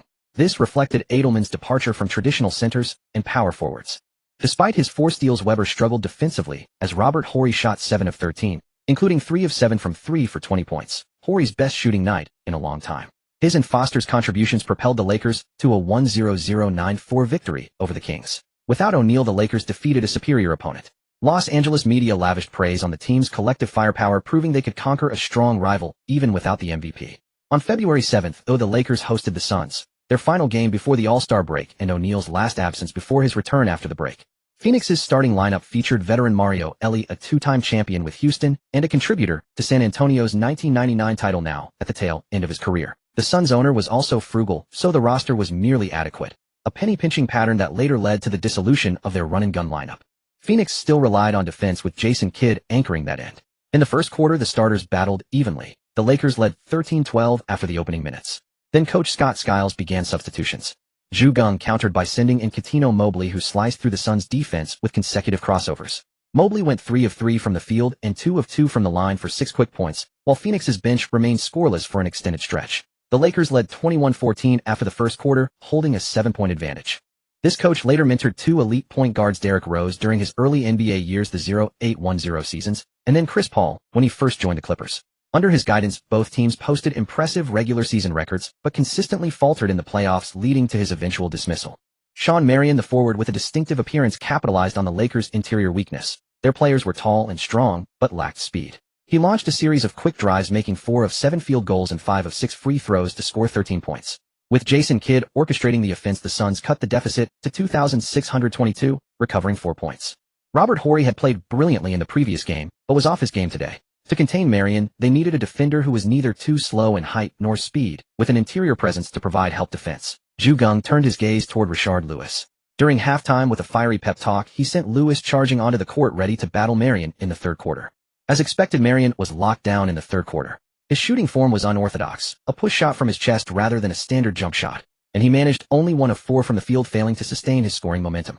Kobe Bryant found his rhythm in the third quarter, going 5 for 6 from the field, and making both free throws for 12 points along with 3 assists. He helped the Lakers extend their lead to 2,719. In the first half, Kobe was 4 for 8 with good touch and dished out 6 assists. After turning up his scoring in the second half, he continued to rack up assists. With Shaquille O'Neal sidelined, Kobe grew increasingly comfortable in his role. Clifford Robinson, a former All-Star reserve, put on a show against the increasingly fatigued Lakers frontline in the fourth quarter, fed by Kidd's passes. Despite shooting only 4 for 10, he quickly tallied 12 points with free throws. On the Lakers side, with Kidd leading the effort to cut off passing lanes, they were forced into isolations by Kobe, Cuttino Mobley, or Ron Harper. Under the Suns' defense, their perimeter shooting was abysmal. As the score slowly tightened, Geng would typically make an adjustment and resolve the issue quickly. However, having seen the script of tonight's game, he stood up and signaled, "Let no. Hey, take it onion." Tyronn Lue, who played a total of 11 minutes in the second and third quarters, suddenly became excited. So that's how easy. The Lakers' active roster had only 12 players, except for Stanislav Medvedenko. All 11 others had seen action today. Seeing Geng's trust in him, Kobe ramped up his defensive intensity, and the Lakers maintained their edge over the Suns. But with 11.5 seconds left in the game, Tom Gigliotta, after receiving a pass from Kidd, launched a three-pointer despite his season 25 three-point percentage. Swish. The three-pointer miraculously went in, tying the game at 83. Geng called a timeout. Not much changed. Brad Miller inbound from the sideline, with Grant appearing ready to catch and attack the rim inside, while Kobe, Lewis, and Horry lined up outside. Miller passed the ball to Kobe, who dribbled the clock down as many fans in the arena couldn't bear to watch. Finally, with 3 seconds remaining, Kobe rose for a classic fadeaway jumper. 2 or 3 Suns defenders leaped to contest, but could only watch as the high-arcing ball sailed into the net. The Suns still had 7 seconds. Kidd orchestrated once more, but Clifford Robinson's three-pointer clanked off the rim, failing to steal the win. Kobe's would-be game winner became the actual game winner. The Lakers defeated the Suns 85-83. In the 6 games Shaquille O'Neal missed due to injury, the Lakers went 42, showing no major issues. With the All-Star game approaching, Geng could finally take a break. The 2001 All-Star game was a rare occasion where the All-Stars treated it like the NBA Finals. Both Eastern and Western Conference All-Stars, fed up with each other's cocky demeanor, were determined to humble the other side. Eastern guard Allen Iverson stood out, leading all guards in votes, and Eastern forward Vince Carter likewise led all forwards. However, the other guards and forwards in the East fell far behind their Western counterparts in voting.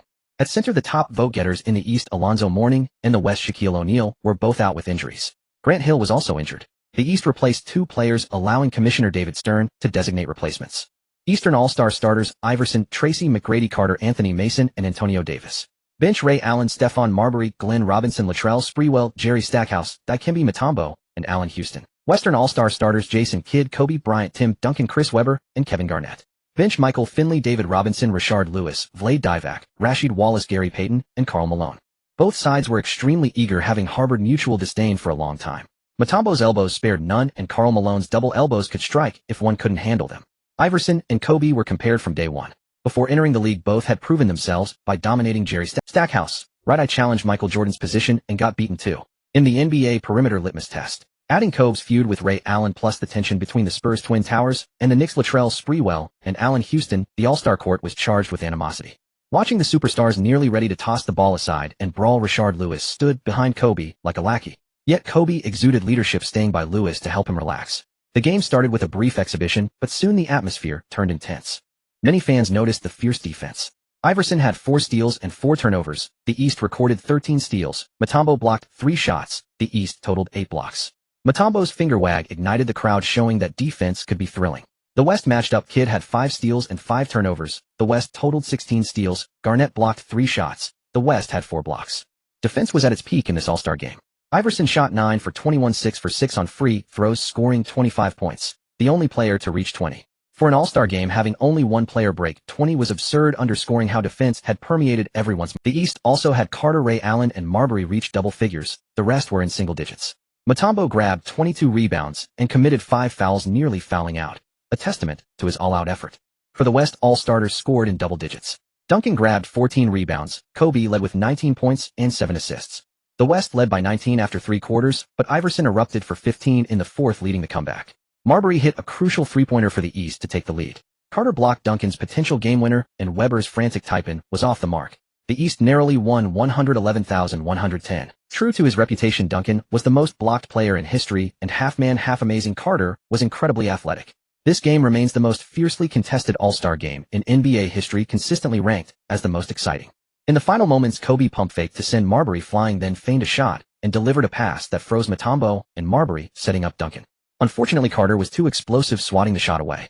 Carter's bald head gleamed as he got the tip block. Geng also noticed that Weber was unreliable in crunch time. Duncan's shot was an airball after the block, and Mutombo was drawn out.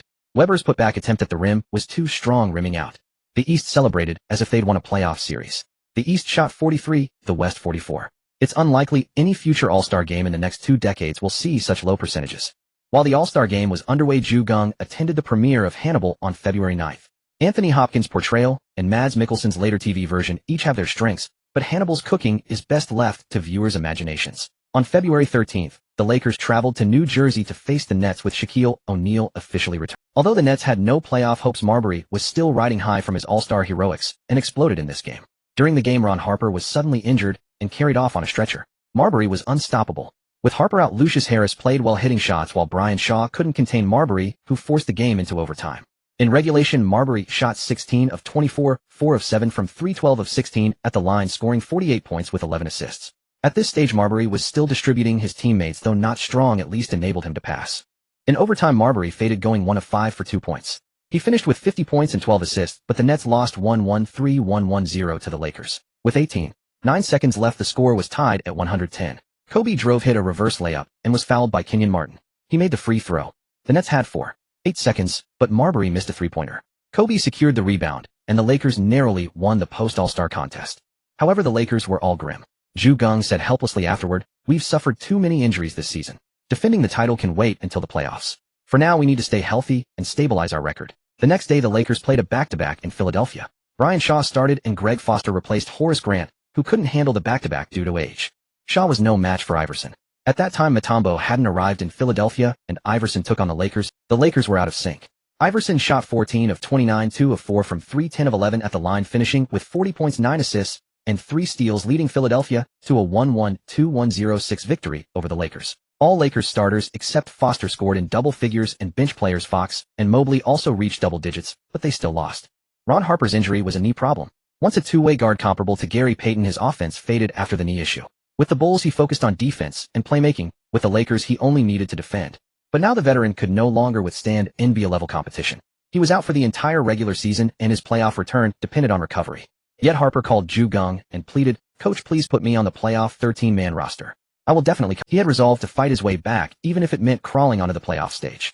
Geng said, "Don't worry, recover well. They'll save you a spot, and they'll make sure you step on the court." "Thank you, Coach," Harper choked out. Geng sighed. The Lakers roster would need adjustment again. The only silver lining was that Fisher, the broken leg guy, was nearing a return. After 2 road games, the Lakers still had 4 more on this trip. On February 16th, Geng changed the starting lineup to Kobe, Fox, Lewis, Grant, and O'Neal. After deliberation, he kept Mobley on the bench to maintain scoring depth. Playing point guard, Kobe shot 8 of 17, 9 of 10 at the line, posting an efficient triple-double, 25 points, 10 rebounds, 10 assists, and 1 steal. The Lakers swept the Hornets in the regular season. This lineup inevitably had issues. Kobe holding the ball too long hurt the offense. He was best when he dribbled for a few plays, then played off ball to draw defense, and attacked again when opponents let up, like teasing at the doorstep back and forth to keep the opponent off balance. On February 18th, the Lakers faced the Pacers on the road. The Pacers were 22-28. Isaiah Thomas was far inferior to Larry Bird. However, the Pacers' home court was notoriously tough. In the first half, the Lakers rode the O'Neal-Bryant duo to quarters of 3,125 and 29-21, building a 14-point halftime lead.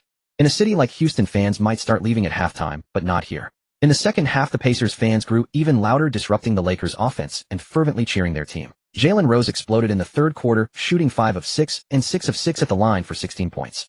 The Pacers outscored the Lakers 28-23, cutting the deficit to single digits, 9 points by the end of the quarter. Geng adjusted the defense, holding Rose scoreless in the final period, but Reggie Miller erupted. Just as one problem was contained, another arose. Miller shot 5 of 7, 2 of 2 from 3, 6 of 6 at the line for 18 points in the quarter, orchestrating a stunning comeback for the Pacers. Kobe missed the game-winning shot. Notably, Miller's consecutive 5 points to take the lead had already electrified the Pacers' final shot went to Travis Best. Geng had prepared for it, but Best's mid-range jumper fell. The Lakers lost 109-110 to the Pacers on a buzzer beater. The mood was sour. Geng was asked, "Have the Lakers given up on this season?" Geng chuckled bitterly. Losing one regular season game doesn't mean a team gives up. Otherwise your Pacers would have given up 28 times this season, wouldn't they, eh? Indeed, after this game the Pacers were 23-28, still below the playoff threshold. What a guy. Arrogant even after a loss. The Indiana media railed against Geng. But he had already left for Dallas. Lakers fans could only read newspapers in Los Angeles these days, keeping track of the Lakers situation. Upon learning that Harper was out for the season, they were deeply worried. But when they saw Geng's remark that offended the entire Indiana, they finally felt relieved. At least the Lakers head coach wasn't panicking, and there was still hope for the Lakers' title defense. On February 20th and 21st, the Lakers played back-to-back away games against the Mavericks and the Spurs, ending their 6-game road trip. The Mavericks, with a record of 33 wins and 20 losses under Don Nelson's leadership, had already shown their early prowess with the core trio of Nash, Finley, and Nowitzki. They would only grow stronger before the eventual disbandment. The Mavericks' starting lineup also included veteran guard Howard Eisley and Lettner. It was naturally difficult for them to confront the returning O'Neal Heaton, but fortunately their hopes lay in the perimeter, so they didn't need to attack the basket. Nash was one of the hardest guards to defend in the league. He rarely engaged in isolation plays. Most of the time he drove and passed, or used screens for quick shots. He was an exceptionally intelligent player. However, since there are only limited opportunities to use screens in each game, his scoring average was never high. But in this game facing Kobe or Fox's defense, Nash found his opportunities. Kobe's individual defense was strong due to his speed, long wingspan, and willingness to take physical contact. However, having not undergone college basketball training, he was not as adept at navigating screens, whether to switch or chase, as he would later become. He would always be a step slow, and that was the Mavericks' opportunity. Small hands only affect the ability to palm the ball, not defense. Moreover, overly long hands affect shooting touch. Rondo approves. At the start of the game, O'Neal missed a floater. Lettner secured the rebound, and Eisley assisted Lettner on a mid-range jumper. O'Neal's jump shot, which was not close to the rim, clanked off the iron.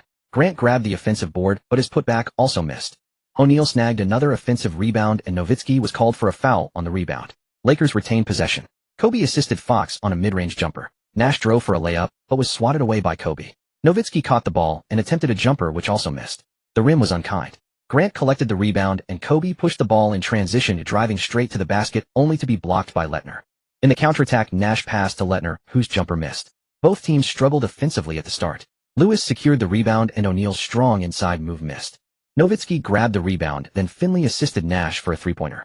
Fox attempted a three-pointer, but missed. Nash secured the rebound, pushed the pace, and Eisley hit a three-pointer off Nash's assist. Lewis' mid-range jumper again clanked off. Nowitzki snatched the rebound, and the Mavericks quickly countered, accelerating the Lakers' tempo.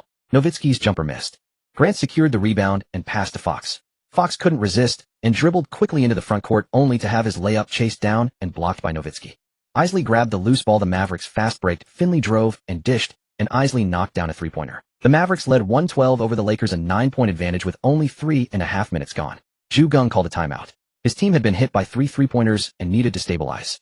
Kobe Shaq, the Mavericks defense is focused on both of you. Let's turn it against them. Rashard, Rick, you two shoot more and steady the pace. Don't follow the Mavericks fast break, play half-court. Geng first instructed Lewis and Fox to take more shots, then arranged the defense, deciding how to defend against their three-point attempts. Kobe drove and passed. Fox hit a mid-range jumper. Nash came off a screen and directly launched a three-pointer, which also went in. The timeout seemed not to have cooled the Mavericks' shooting touch. Lewis hit a jumper. The Lakers were patient, playing half-court offense. Nash drove and drew a foul on Lewis, licked his fingers, and made both free throws. Kobe assisted Lewis on a layup, making it 816, still an 8-point deficit. Nash's mid-range attempt was denied by Kobe, and Grant secured the rebound. After Lewis drew defensive attention, he immediately dished to O'Neal, who finally dunked powerfully. With Kobe going 0 for 2 from the field in the first quarter, he followed Geng's advice and increased his passing. Fox went 4 for 6, scoring 9 points. Lewis went 4 for 7, scoring 8 points. Kobe dished out 4 assists. None of them disappointed. Geng fulfilling their roles. The Lakers trailed 25-26 by just 1 point. Nash went 2 for 2 from 3 and 4 for 4 from the free throw line, a perfect shooting performance, scoring 10 points in the first quarter. His show was not over. In the second quarter, he remained efficient, going 4 for 7 from the field and 2 for 2 from the line, scoring 11 points in that quarter alone. However, whether it's Nash or Paul, when point guards like them score too much themselves, it indicates that their teammates are not. Lau Nielsen once considered employing the hack-a-shack tactic, but unfortunately O'Neal made 2 of 2 field goals and 5 of 7 free throws, scoring 9 points, which ensured the Hurin took the lead. When the Hurin stabilized their pace, slowing down each time, and competing with the Xiao in terms of success rate rather than being dragged into chaotic acceleration. The entire situation turned into the Hu-Ren's advantage. Lakers, 30-23, extending their lead. In the final quarter, Shaquille O'Neal shot 4 of 8 from the field and 4 of 5 from the free throw line, scoring 12 points to secure the advantage. The Lakers defeated the Mavericks 119-109. Kobe Bryant repeatedly attacked the basket, and during the fourth quarter, he felt soreness in his ankle. After the game, his ankle quickly swelled up. Today, Fox and Lewis both scored over 20 points. After the win, the Lakers headed to San Antonio. Kobe Bryant returned to Los Angeles for an examination first. The subsequent checkup revealed no major issues. The swelling would take about half a week to subside. Geng had Brian Shaw fill in as a starter. Fortunately, after enduring various injuries for so long, the Lakers had become accustomed to being shorthanded. The Spurs were not in a good position either. With Avery Johnson getting older, they could only start Terry Porter, Antonio Daniels, and Derek Anderson in the backcourt, with the Little General coming off the bench. The frontcourt featured the Twin Towers. Steve Kerr was also plagued by injuries and sat out today's game.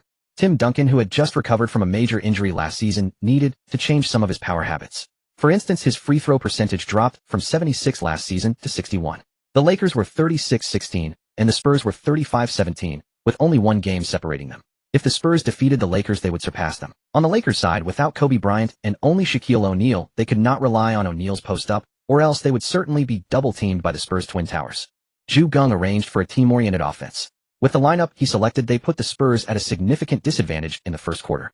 The Spurs' three-guard lineup naturally lacked height on the perimeter. Meanwhile, due to injuries, Fox and Lewis were too tall for the 2 and 3 positions for the Lakers. Shaquille O'Neal shot 4 of 5 for 8 points, Grant shot 3 of 4, and made all 4 free throws for 10 points. Fox scored 5 points and Lewis added 6. The Lakers led 29-25 after the first quarter, taking control on the road.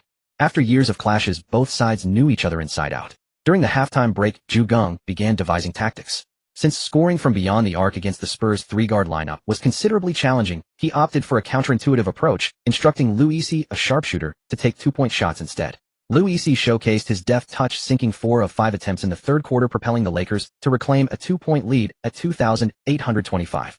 Geng almost blurted out, "Whose warrior is this?" But the Lakers also had such a talent. Horry was 3 for 3 from the field, 2 for 2 from 3, and 2 for 2 from the free throw line, scoring 10 consecutive points. The Lakers grew increasingly dominant. In the final moments, Geng even substituted Shaquille O'Neal and let Brian Shaw take the free throws. Shaw sank 4 consecutive free throws, and the Lakers defeated the Spurs 1-0-199 in the last game of a 6-game road trip. Back at home, with Kobe still sidelined on the 23rd, the Lakers first plucked the Hawks' feathers. Brian Shaw continued to start in hot form, shooting 10 for 15 for 22 points. On February 25th, the Lakers hosted the Magic at home. At that time, the Magic's lineup consisted of Darrell Armstrong, Tracy McGrady, Mike Miller, Bo Outlaw, and Andrew DeClercq, with Monty Williams, the guy who later became a head coach, on the bench. Tracy McGrady regretted not having downloaded an anti-fraud app. It was supposed to be McGrady, Grant, Hill, Tim Duncan, but Duncan never came. Hill was out for the season, and only McGrady was left. Well.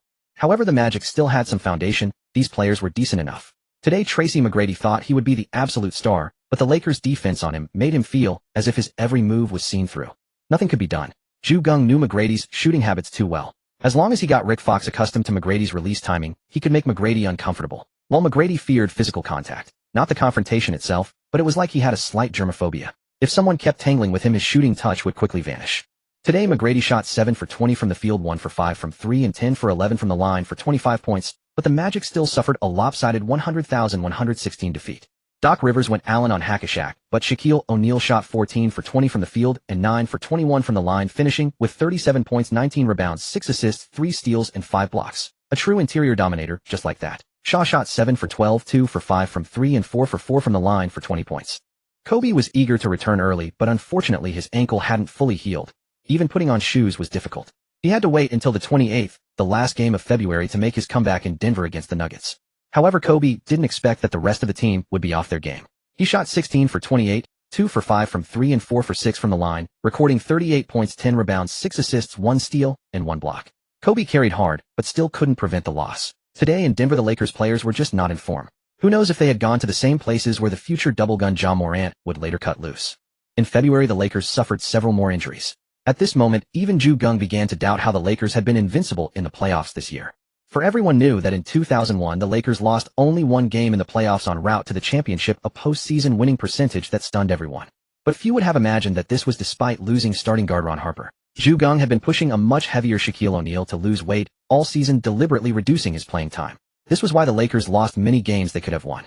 A man like O'Neal without a whip at his back would truly be as lazy as possible and utterly unable to control. In fact, it wasn't just O'Neal. In football, both Ronaldo and Ronaldinho failed to manage their bodies, yet their talents were arguably the strongest of their era. This was also part of the reason O'Neal couldn't suppress Kobe. Kobe's scoring this season was already comparable to O'Neal's, and he often played the role of clutch performer in critical moments. O'Neal couldn't even maintain a proper game attitude coasting through the regular season, which naturally irked Kobe.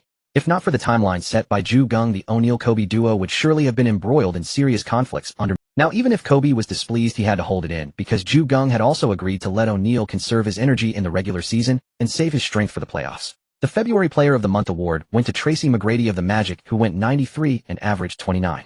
3.7. 6 rebounds, 5 assists, and 7 steals and 1 blocks. At this time, McGrady had just moved from the Raptors, where he built his game on defense, to the Magic in his first season.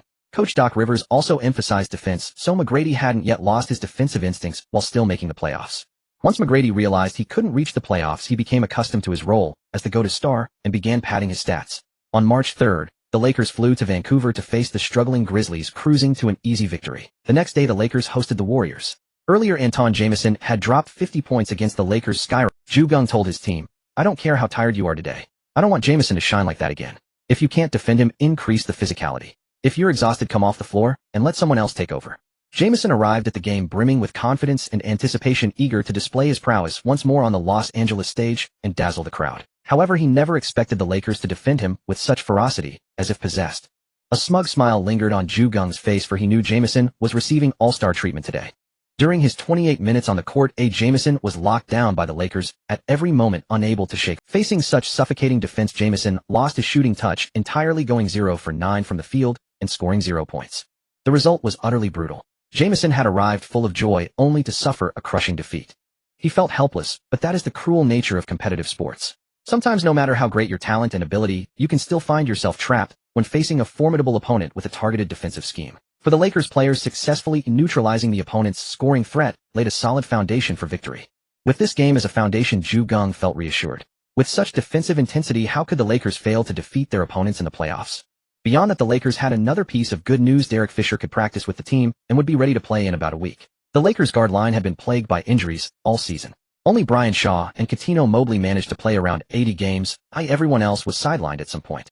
On March 6th, the Lakers faced the Warriors again, but this time in Golden State, where Jamison sought to redeem. However, although the Lakers' defense wasn't as intense as the previous game, it still held Jamison to 8 of 23 shooting, 1 of 4 from 3 and 4 of 7 from the line for 21 points. The Lakers won again, achieving a genuine double victory. The next day, in a back-to-back at home, they hosted the Raptors, led by Vince Carter. It was an unknown duel between Kobe and Carter, and Geng did not intervene, letting them go at each other. Both players were fired up. At first, they passed to teammates, but soon it devolved into pure isolation. The others were happy to watch essentially 8 players spectating 2 men going head-to-head.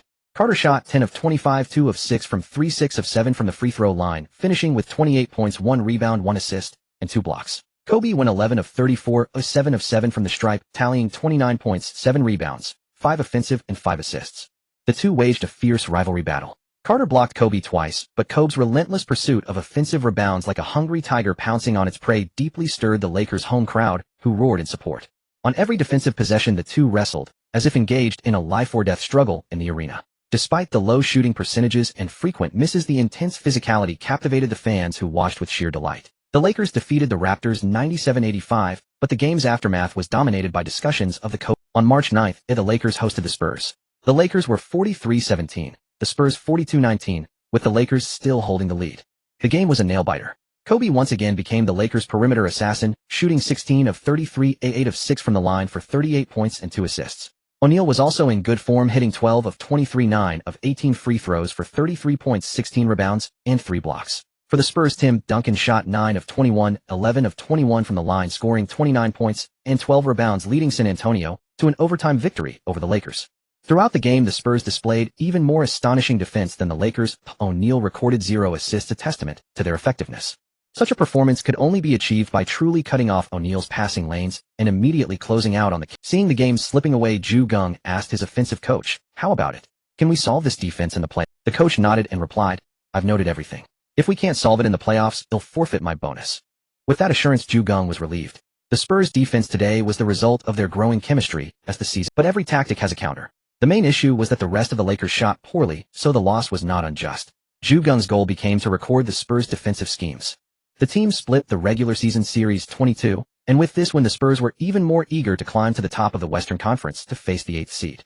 However, misfortune struck the Lakers again. After his intense duel with Carter and his relentless attacks on the rim in a game where teammates were struggling, Kobe got injured once more. This time it was soreness in his foot, unable to exert force, a kind of injury that doctors in Migwa couldn't diagnose. Now the Lakers were likely to be overtaken by the Spurs. Geng felt helpless. This was like an internal injury in a martial arts novel requiring only recuperation and rest. On March 11th, Tyronn Lue replaced Kobe in the starting lineup. Lue was so moved he nearly cried. In recent days, due to the constant injuries, he had earned some playing time, shedding his role as a bench warmer, and now he was starting. However, Lue was tasked with harassing Gary Payton, making the veteran chase him around, and wearing him down with speed. Geng motivated Lue with a single promise: Tyronn, if you show your speed today, they'll give you plenty of minutes in the finals this year. Lue thumped his chest and declared, "Coach, I can do it." The Lakers roster actually had 3 players who could match Allen Iverson's speed: Kobe, Coutinho, Mobley, and Lue. But if Kobe guarded Iverson, his own offense would suffer, so Lue and Mobley would have to step up. Geng was essentially using his foreknowledge to motivate people in advance, but as long as it worked, it was fine. The Supersonics were fighting desperately for a playoff spot, and the Lakers were dragged into overtime again, eventually losing. After consecutive overtime losses, Geng faced renewed criticism. A reporter asked if he wasn't good at coaching tight games, or if the Lakers were afraid of overtime. Geng smiled and replied, "The Lakers have never feared anyone. We've just had too many injuries." On March 13th, the Lakers hosted the Celtics at Staples Center. The Celtics had had enough and fired Rick Pitino. Since taking over the Celtics in 1997, Pitino had wielded enormous power, making all personnel decisions. He didn't like Chauncey Billups, so he traded him away. Otherwise, a lineup of Billups, Paul Pierce, and Antoine Walker might have produced results, but the Celtics never made the playoffs under Pitino with their best winning percentage below 44. Pitino's NBA career was effectively over. The Lakers finally received good news: Derek Fisher was cleared to retire. Fisher was still a capable player at this point. He shot 8 of 16, 2 of 4 from 3, and 8 of 9 from the line, finishing with 26 points, 8 assists, and 6 steals. In his first game back, he tore apart the Celtics guard line with an electrifying performance of drives and outside shooting. The Lakers' home fans were stunned. Was this the same Fisher who had averaged just 6 points in over 20 minutes per game? Paul Pierce was left in disbelief. He shot 13 of 19, 3 of 7 from 3, and 13 of 21 from the line, scoring 42 points in a stellar performance, but it was all for naught. Antoine Walker had already begun his love affair with the three-point shot, going 4 of 12 from deep, a sight that baffled the basketball world of that era. The Celtics were desperate. The Lakers were their archrivals. If the Lakers were rising while they remained mired in mediocrity, they would have to take drastic measures. The spiritual leader of the Celtics, Red Auerbach, is now less involved. Since Stern's maneuvering prevented the Celtics from drafting Duncan, he has lost interest in further endeavors. Yet he still influences the Celtics, and they remain the only home arena in the league without cheerleaders. They recalled Danny Ainge, recently fired by the Suns, a man who during his own tenure with the Celtics once dared to demand trading the legendary Bird. Perhaps he is the right general manager for the Celtics. The Celtics are like a patient in need of surgery to excise decaying flesh, requiring a ruthless hand to 3/4 of the season have passed, leaving just 1 month of regular season games. Given current trends, it seems unlikely any team will reach 60 wins this season. This season, the tanking teams have fully committed to losing while the rest vie for playoff spots. The top teams in particular are easily drawing explosive performances from star players leading their squads alone. Because those stars representing a city can indeed by sheer individual brilliance defeat opponents. On March 15th, the Lakers traveled to face the Pistons. Kobe returned to action with a starting lineup of Fisher, Kobe, Lewis, Grant, and O'Neal. Barring surprises, this would be the Lakers' main playoff rotation. The Pistons' interior defender Big Ben had already showcased his formidable defensive prowess, but the team's overall defense was lacking. Meanwhile, Stackhouse, their perimeter scoring threat, had the disease of a superstar without the destiny of one, becoming almost a defensive sieve. This is why, despite his scoring ability, he swiftly declined into a bench role. Kobe, just returning from injury, engaged in a scoring duel with Stackhouse. Whenever he came back from a layoff, he would go all out to put points on the board. Kobe shot 16 for 28 from the field, 1 for 3 from three-point range, and 6 for 7 from the free throw line, amassing 39 points, 5 rebounds, 7 assists, and 3 steals. Stackhouse shot 13 for 30 from the field, 3 for 8 from deep, and 17 for 19 from the line, exploding for 46 points and 4 assists. Yet it was all for naught as the Pistons lost 119-125 in overtime to the Lakers. Every Lakers starter scored in double figures, with bench player Horry also reaching that mark.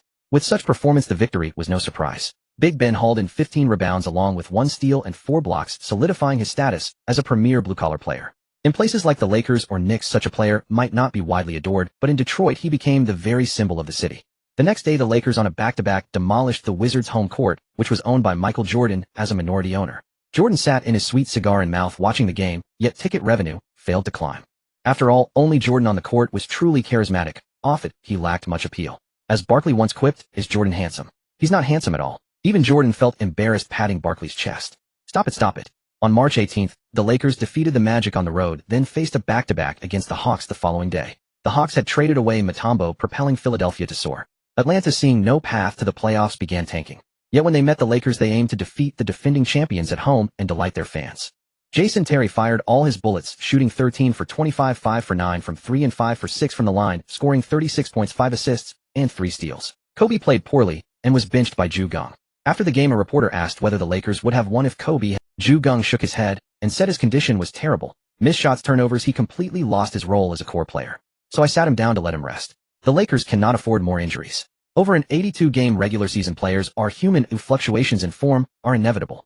Geng was unaware that Atlanta's Gold Club was only missed shots, turnovers, he completely lost his role as a core player. So I sat him down to let him rest. The Lakers cannot. Of course, that club operated beyond Atlanta. Rumor had it that one team chartered 10 dancers to other cities for performances, then used playing cards to pair them up. Ewing, Rodman, and Mutombo were all frustrated as they would soon be subpoenaed for questioning. Their names had appeared on the Lakers' 5-game road trip included 2 back-to-backs. With only one day off, not a back-to-back, they played 5 games in 7 days, the final one on the 21st against the Bucks. Geng essentially gave up on that game. Not only were the players exhausted, but even the head coach felt a mental fatigue from constantly being on the road. The Lakers returned home with a 2-game losing streak because Kobe had injured himself again, rolling his ankle during an intense duel with Ray Allen. This time he would be sidelined for over a week. By then, Kobe's ankle had become a serious vulnerability.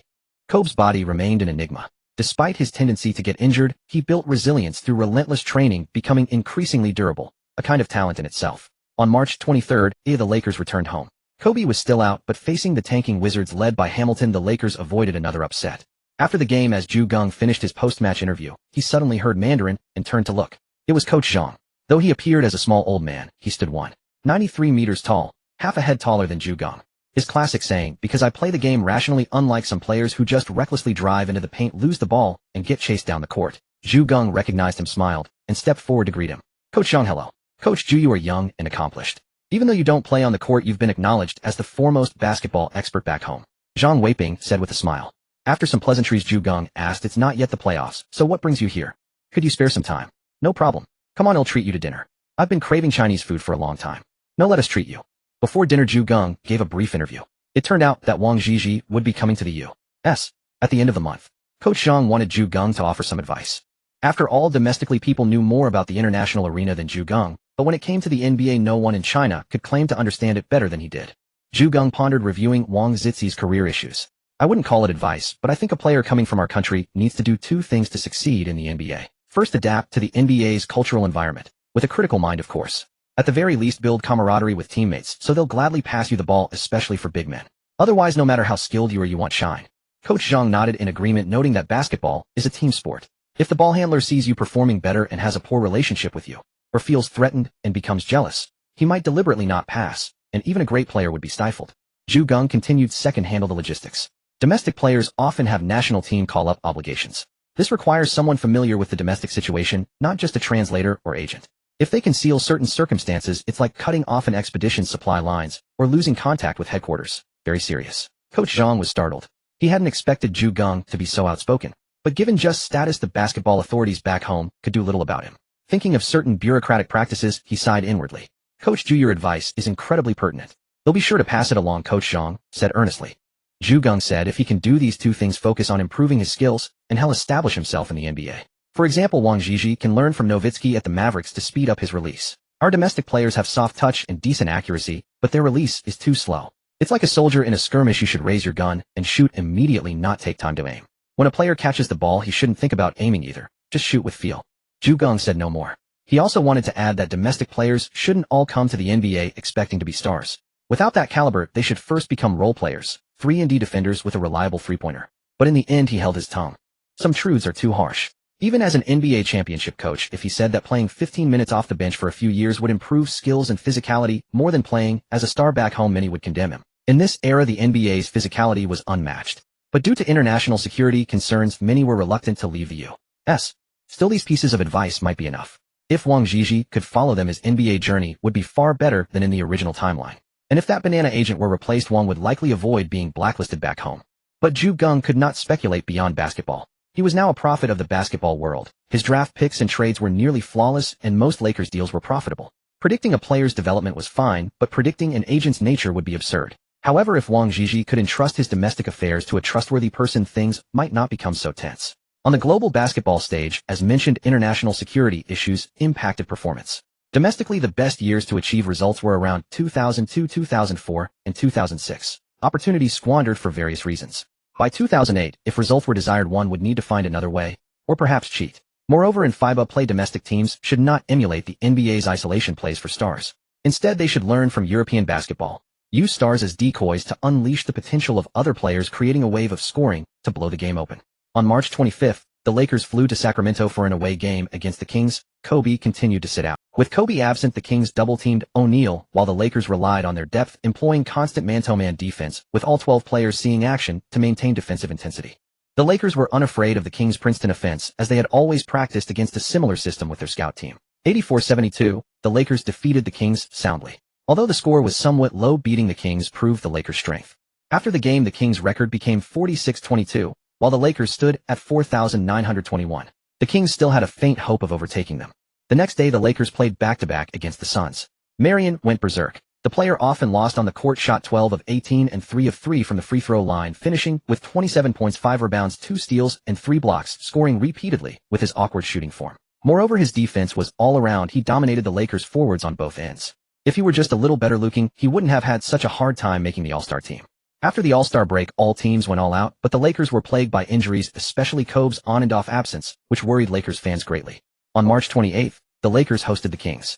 Kobe was still recovering. In this game, the Lakers failed to contain the Kings' bench. Turkoglu went 6 of 7, including 3 of 4 from 3, scoring 17 points. Bobby Jackson was 5 of 5 for 11 points. Together, they helped the Kings avenge their loss 109,101.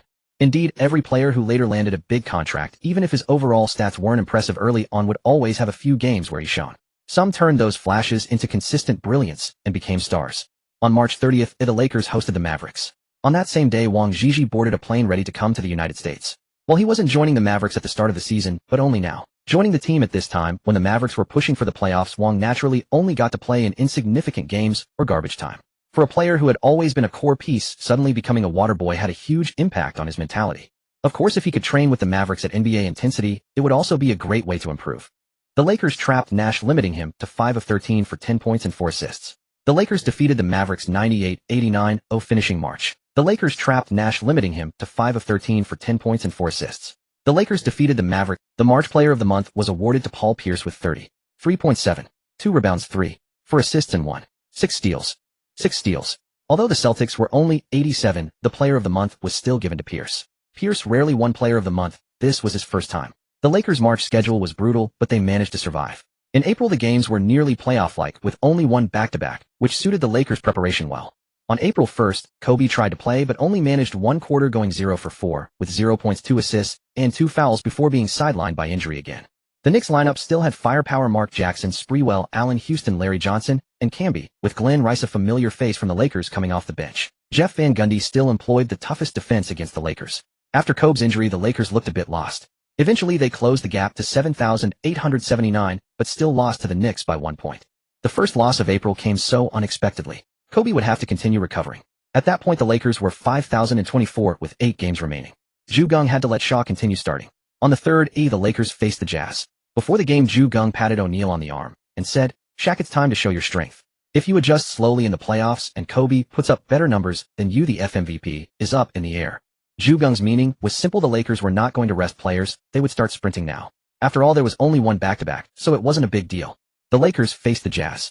Although the Jazz's regular season record was 4,924, seemingly just a bit worse than the Lakers once the game started, Malone was stunned. Motivated by Geng's words, O'Neal played exceptionally, going 13 of 24 and 5 of 11 from the line for 31 points, 11 rebounds, and 4 blocks, as the Lakers easily took a win in Utah. On April 5th, the Lakers routed the Bulls. Miller, coming off the bench, scored 21 points, exploiting the weak Bulls. Watching Miller dominate the Bulls' interior, Geng suddenly recalled that O'Neal and Miller were supposed to have a big fight. It seemed that Artest barely managed to hold back the furious O'Neal. Artest was so obedient. Geng felt a bit regretful. He was also someone who loved to watch the world burn, never expecting such a thrilling live show to be ruined. The next day, the Lakers beat the Celtics on the road in a back-to-back. O'Neal scored 39 points for the second straight game. It was as if the moment Geng flipped the switch, O'Neal transformed from a dead fish into a shark. This great shark reminded people of the unstoppable Diesel from last season's finals. On the same day, Wang Zhizhi got playing time in the Mavericks game against the Hawks. In 8 minutes, he went 2 of 5, 2 of 2 from the line for 6 points as the Mavericks defeated the Hawks. After that, Wang played garbage time in 2 losses, scoring 0 points both times. In the game against the Warriors, Wang scored 5 points. Wang's final game of the season was against the Timberwolves. He got the most playing time, 17 minutes, going 5 of 10 and 3 of 4 from the line for 13 points. Facing the Timberwolves for the first time with Garnett as his opponent, Wang dared to attack and played his best game of the season. On April 8th, the Lakers continued their road trip against the Garnett-led Timberwolves. O'Neal again exploded for 34 points, 11 rebounds, 6 assists, and 4 blocks, limiting the Wolf King to just 4 of 14 for 11 points. Garnett couldn't get into the paint at all. Either Grant pushed him out or O'Neal sent his shots back. Later, Grant asked, "Why aren't you pounding your chest today?" Garnett almost threw punches at Grant, but seeing the opponent's strong build, the Wolf King held back. On April 10th, the Lakers hosted the Suns. The previous loss had left the Lakers frustrated, and Kobe chose. O'Neal continued his dominance, going 13 of 20 and 6 of 10 from the line for 32 points and 13 rebounds, as the Lakers routed the Suns 1-0-6-8-0. Kobe was not allowed to go all out today, but he still shot 7 of 14 and 6 of 8 from the line for 20 points, 4 assists, and 6 steals. The mutual disdain between Phoenix and the Lakers was nothing new. This rivalry would continue. On April 12th, the Lakers routed the Timberwolves again at home. O'Neal had 31 points, 12 rebounds, and 6 assists, while Kobe contributed 30 points and 9 assists. The OK duo found their rhythm at the same time, perfectly understanding each other. The Lakers officially became On April 15th, the Lakers hosted the Trail Blazers. The Blazers were 50-30 and still striving to improve. O'Neal went completely berserk, recording 33 points, 18 rebounds, 4 assists, and 2 steals, crushing the Blazers' formidable frontcourt. The Lakers' regular season ended with a home game against the Nuggets on the 17th. O'Neal had 33 points and 13 rebounds, leading the Lakers to a big win. Thanks to his insane performance during this final stretch, O'Neal averaged 33, 7 points, 12, 6 rebounds, 3, 4 assists, and 2 blocks, successfully winning the Player of the Month for the Lakers' final record of 81 made other teams panic, especially since O'Neal had been coasting for 5 months, finally showing his fangs in the last half month before the playoffs. The regular season ended and the leaders in various stats were decided. Iverson averaged 31, 1 point, winning the scoring title. In a season with such low scoring averages, to achieve 30 showed that the 1996 No.1 pick had fully realized his talent. Stackhouse ranked second with 29, 8 points. Although he had been a background character many times and the king of empty stats, you couldn't say he was weak. The Lakers were no longer low-key. O'Neal ranked third with 28, 7 points, and Kobe fourth with 28, 5 points. No wonder other teams were panicking. With just Iverson scoring, Philadelphia was already strong. But the Lakers had 2, and the triangle offense was perfect for unleashing star power. Mutombo led the league in rebounds with 13, 5, and was traded to Philadelphia to support Iverson. At the tail end of his prime, Philadelphia was making a true final push. Ben Wallace ranked second with 13, 2 rebounds. Wallace's reputation soared. As a pure blue-collar player, his passion ignited great energy in Detroit. O'Neal ranked third with 12, 7 rebounds. Kidd averaged 9, 8 assists to win the assist title. Stockton had grown old, averaging 8, 7 assists. Ranked second, while Van Exel averaged 8, 5 assists for third. On the blocks leaderboard, it was surprising Jermaine O'Neal, Sean Bradley, and Shaquille O'Neal all averaged 2, 8 blocks. To rank in the top 3, O'Neal's dominance was still evident from his positions in scoring, rebounding, and blocks. His efficiency rating was 32, much higher than second-place Carter's 25, although not many paid attention to this stat.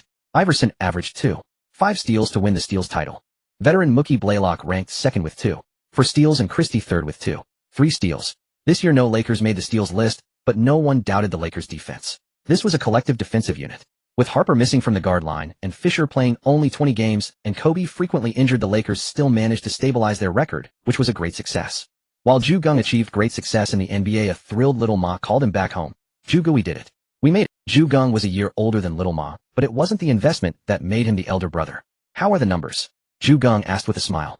"In March this year, our SMS business exploded. The total messages sent reached 30 million, accounting for over half of the Mobile Dream Network's business." The voice on the other end trembled with excitement. Geng smiled. This was barely 2 million in revenue, still far from profitability. They needed to keep pushing. Keep following this approach. First break even on revenue and expenses, then solve the pain point of internet companies lacking profitability.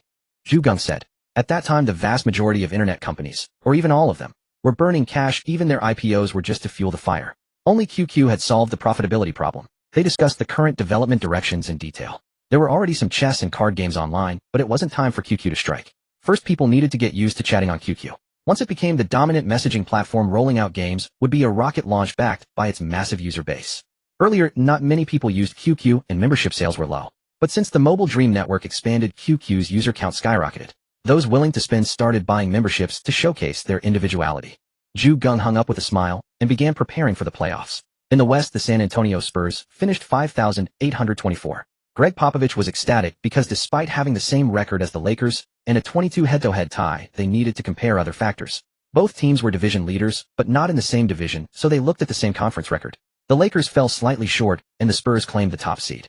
Second in the West, the Los Angeles Lakers at 5,824. After Geng's dramatic arrival last season, seeing the Lakers' record this year made other head coaches breathe a sigh of relief, feeling that this guy was still human. Third in the West, the Sacramento Kings at 5,527. Rick Adelman always felt his team was missing something, but he couldn't pinpoint what. Fourth in the West, the Dallas Mavericks at 5,329. Don Nelson had ramped up the Mavericks' offense, but it was far from its peak. Fifth in the West, the Utah Jazz at 5,230. Jerry Sloan remained unmoved. Even though the duo was aging and everyone could see they were running on fumes, Sloan's philosophy was simple: as long as the team could still win, don't change a thing. Like a computer that still runs, don't bother dusting it out. Sixth in the West, the Phoenix Suns at 5,131. Scott Skiles coached Jason Kidd, and he was deeply troubled. In January, Kidd was embroiled in a scandal involving domestic violence that stirred up a storm. After the season, Kidd was traded for Stephon Marbury, switching teams. Kidd believed Skiles was one of the masterminds behind the trade, even declaring Skiles his public enemy number one. Every time he faced a team coached by Skiles afterward, he would explode. Seventh in the West, the Portland Trail Blazers at 4,933. Mike Dunleavy had a headache. He would rather face the Spurs in the first round, but his players wanted the Lakers because of their back-and-forth battles last season. Eighth in the West, the Minnesota Timberwolves at 4,735. Flip Saunders had no idea where the Timberwolves were heading. No first-round picks, Minnesota couldn't attract stars, and Kevin Garnett's contract was massive. The Timberwolves had no future. This year, no team had a particularly dominant record, but the West as a whole was still stronger than the East. First in the East, the Philadelphia 76ers at 5,626. Larry Brown felt that this was his closest shot to the finals, and he was glad he had stuck with Allen Iverson. Second in the East, the Milwaukee Bucks at 5,230. George Karl and his Big Three, the Three Musketeers, blasted their way to the second-best record in the East. Third in the East, the Miami Heat at 5,032. Pat Riley had lost Alonzo Mourning, but traded for a new roster to barely stabilize the record. He was a gambler, and the Heat's training regimen was the most intense in the league, giving them decent competitiveness in the East. Fourth in the East, the New York Knicks at 4,834. Jeff Van Gundy's relationship with the Knicks had soured, and they were likely headed for a divorce. He might be better off as a commentator. Fifth in the East, the Toronto Raptors at 4,735. Lenny Wilkins managed to lead a Raptors team that had lost Tracy McGrady to the playoffs, a respectable feat. Sixth in the East, the Charlotte Hornets at 4,636. Paul Silas lacked a bit of edge. The Hornets could have achieved a better record. Seventh in the East, the Orlando Magic at 4,339. Doc Rivers was relieved they had snagged McGrady. With McGrady unleashed on offense and some defense, the Magic at least made the playoffs. Eighth in the East, the Indiana Pacers at 4,141. Isaiah Thomas could run an offense, but as a head coach he fell far short. Last season's finals participant barely scraped into the playoffs this year. The Lakers had 15 players on the roster. With Glenn Rice out for the season and Slava Medvedenko excluded from the 13-man playoff list, the playoff roster was set. However, Ron Harper was still recovering and couldn't play in the first round, leaving a 12-man active roster. The Lakers' starting lineup: Derek Fisher, Kobe Bryant, Rashard Lewis, Horace Grant, Shaquille O'Neal. They faced the Blazers starters Damon Stoudemire, Steve Smith, Scottie Pippen, Rasheed Wallace, Arvydas Sabonis. The Lakers had refreshed their roster while the Blazers stood still, even trading away Jermaine O'Neal, who could have provided punch off the bench. The Blazers were not as strong as last season. Sabonis won the tip, and the Blazers attacked first. Stoudemire's layup missed. O'Neal grabbed the rebound. In transition, he took the ball on the left side, drove face up, then spun past Sabonis for a jump hook in the paint that found the net. Sabonis missed a mid-range jumper, and Horace Grant secured the rebound. Scottie Pippen committed a defensive foul. The Lakers inbound. Lewis missed a three-pointer, but the long rebound was grabbed by Stoudemire, who immediately pushed the fast break. His pass was too casual, and Lewis saw the opportunity, intercepting it cleanly. Lewis passed to Kobe, who dribbled once near the free throw line and attempted a jumper. Rasheed Wallace blocked it, nearly sending Kobe to the floor. Stoudemire recovered the ball and sprinted toward the basket. Fisher disrupted his layup, but Wallace, with his quickness inside, tipped in the rebound. 2 minutes into the game, it was 22. O'Neal attacked from the left again, but was pushed out of the paint by Sabonis. Smith grabbed the rebound. Sabonis missed a post-up, and Wallace hauled in the offensive rebound. The Blazers reset, but Wallace missed a corner three. Fisher grabbed the board. The Lakers countered. Lewis drove but was cut off. He made a no-look pass back to Fisher, who caught and shot in one motion, nailing the jumper in less than half a second.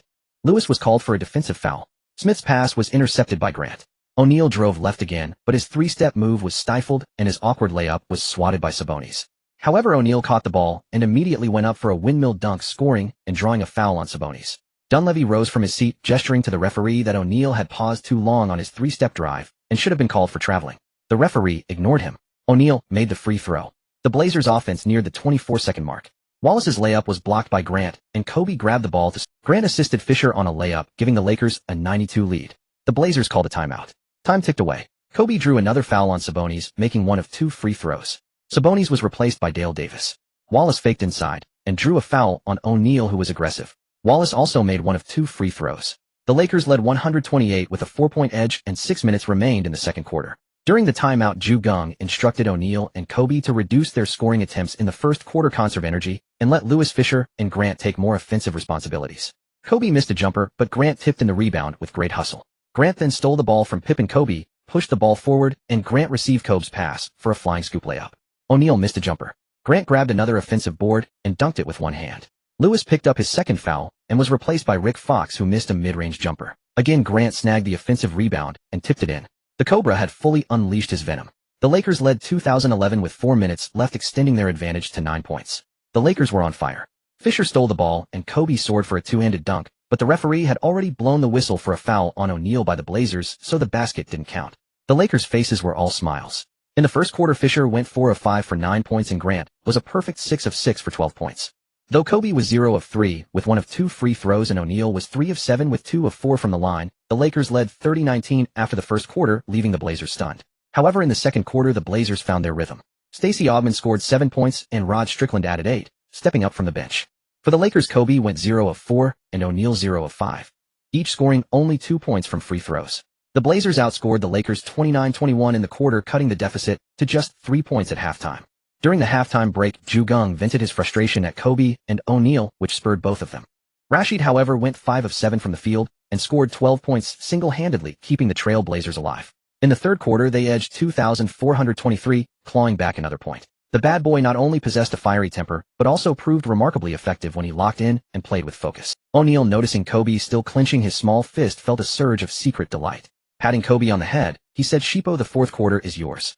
Kobe, unaware of O'Neal's true intentions, eagerly shouldered the responsibility, going 4 of 6 from the field and 6 of 7 from the free throw line in the final period, erupting for 15 points in a single quarter. O'Neal coasted, making 1 of 2 field goals and 5 of 7 free throws for 7 points. Together, they powered the Lakers to a 3,221 advantage in the fourth quarter, sealing the game decisively. 1-0-6-9-3, the Lakers stormed to a dominant victory in the first game, never trailing from. Kobe played poorly in the first half, but transformed into a superstar in the second half, making 9 of 20 field goals and 9 of 12 free throws, finishing with 28.6 rebounds, 7 assists, and 2 steals.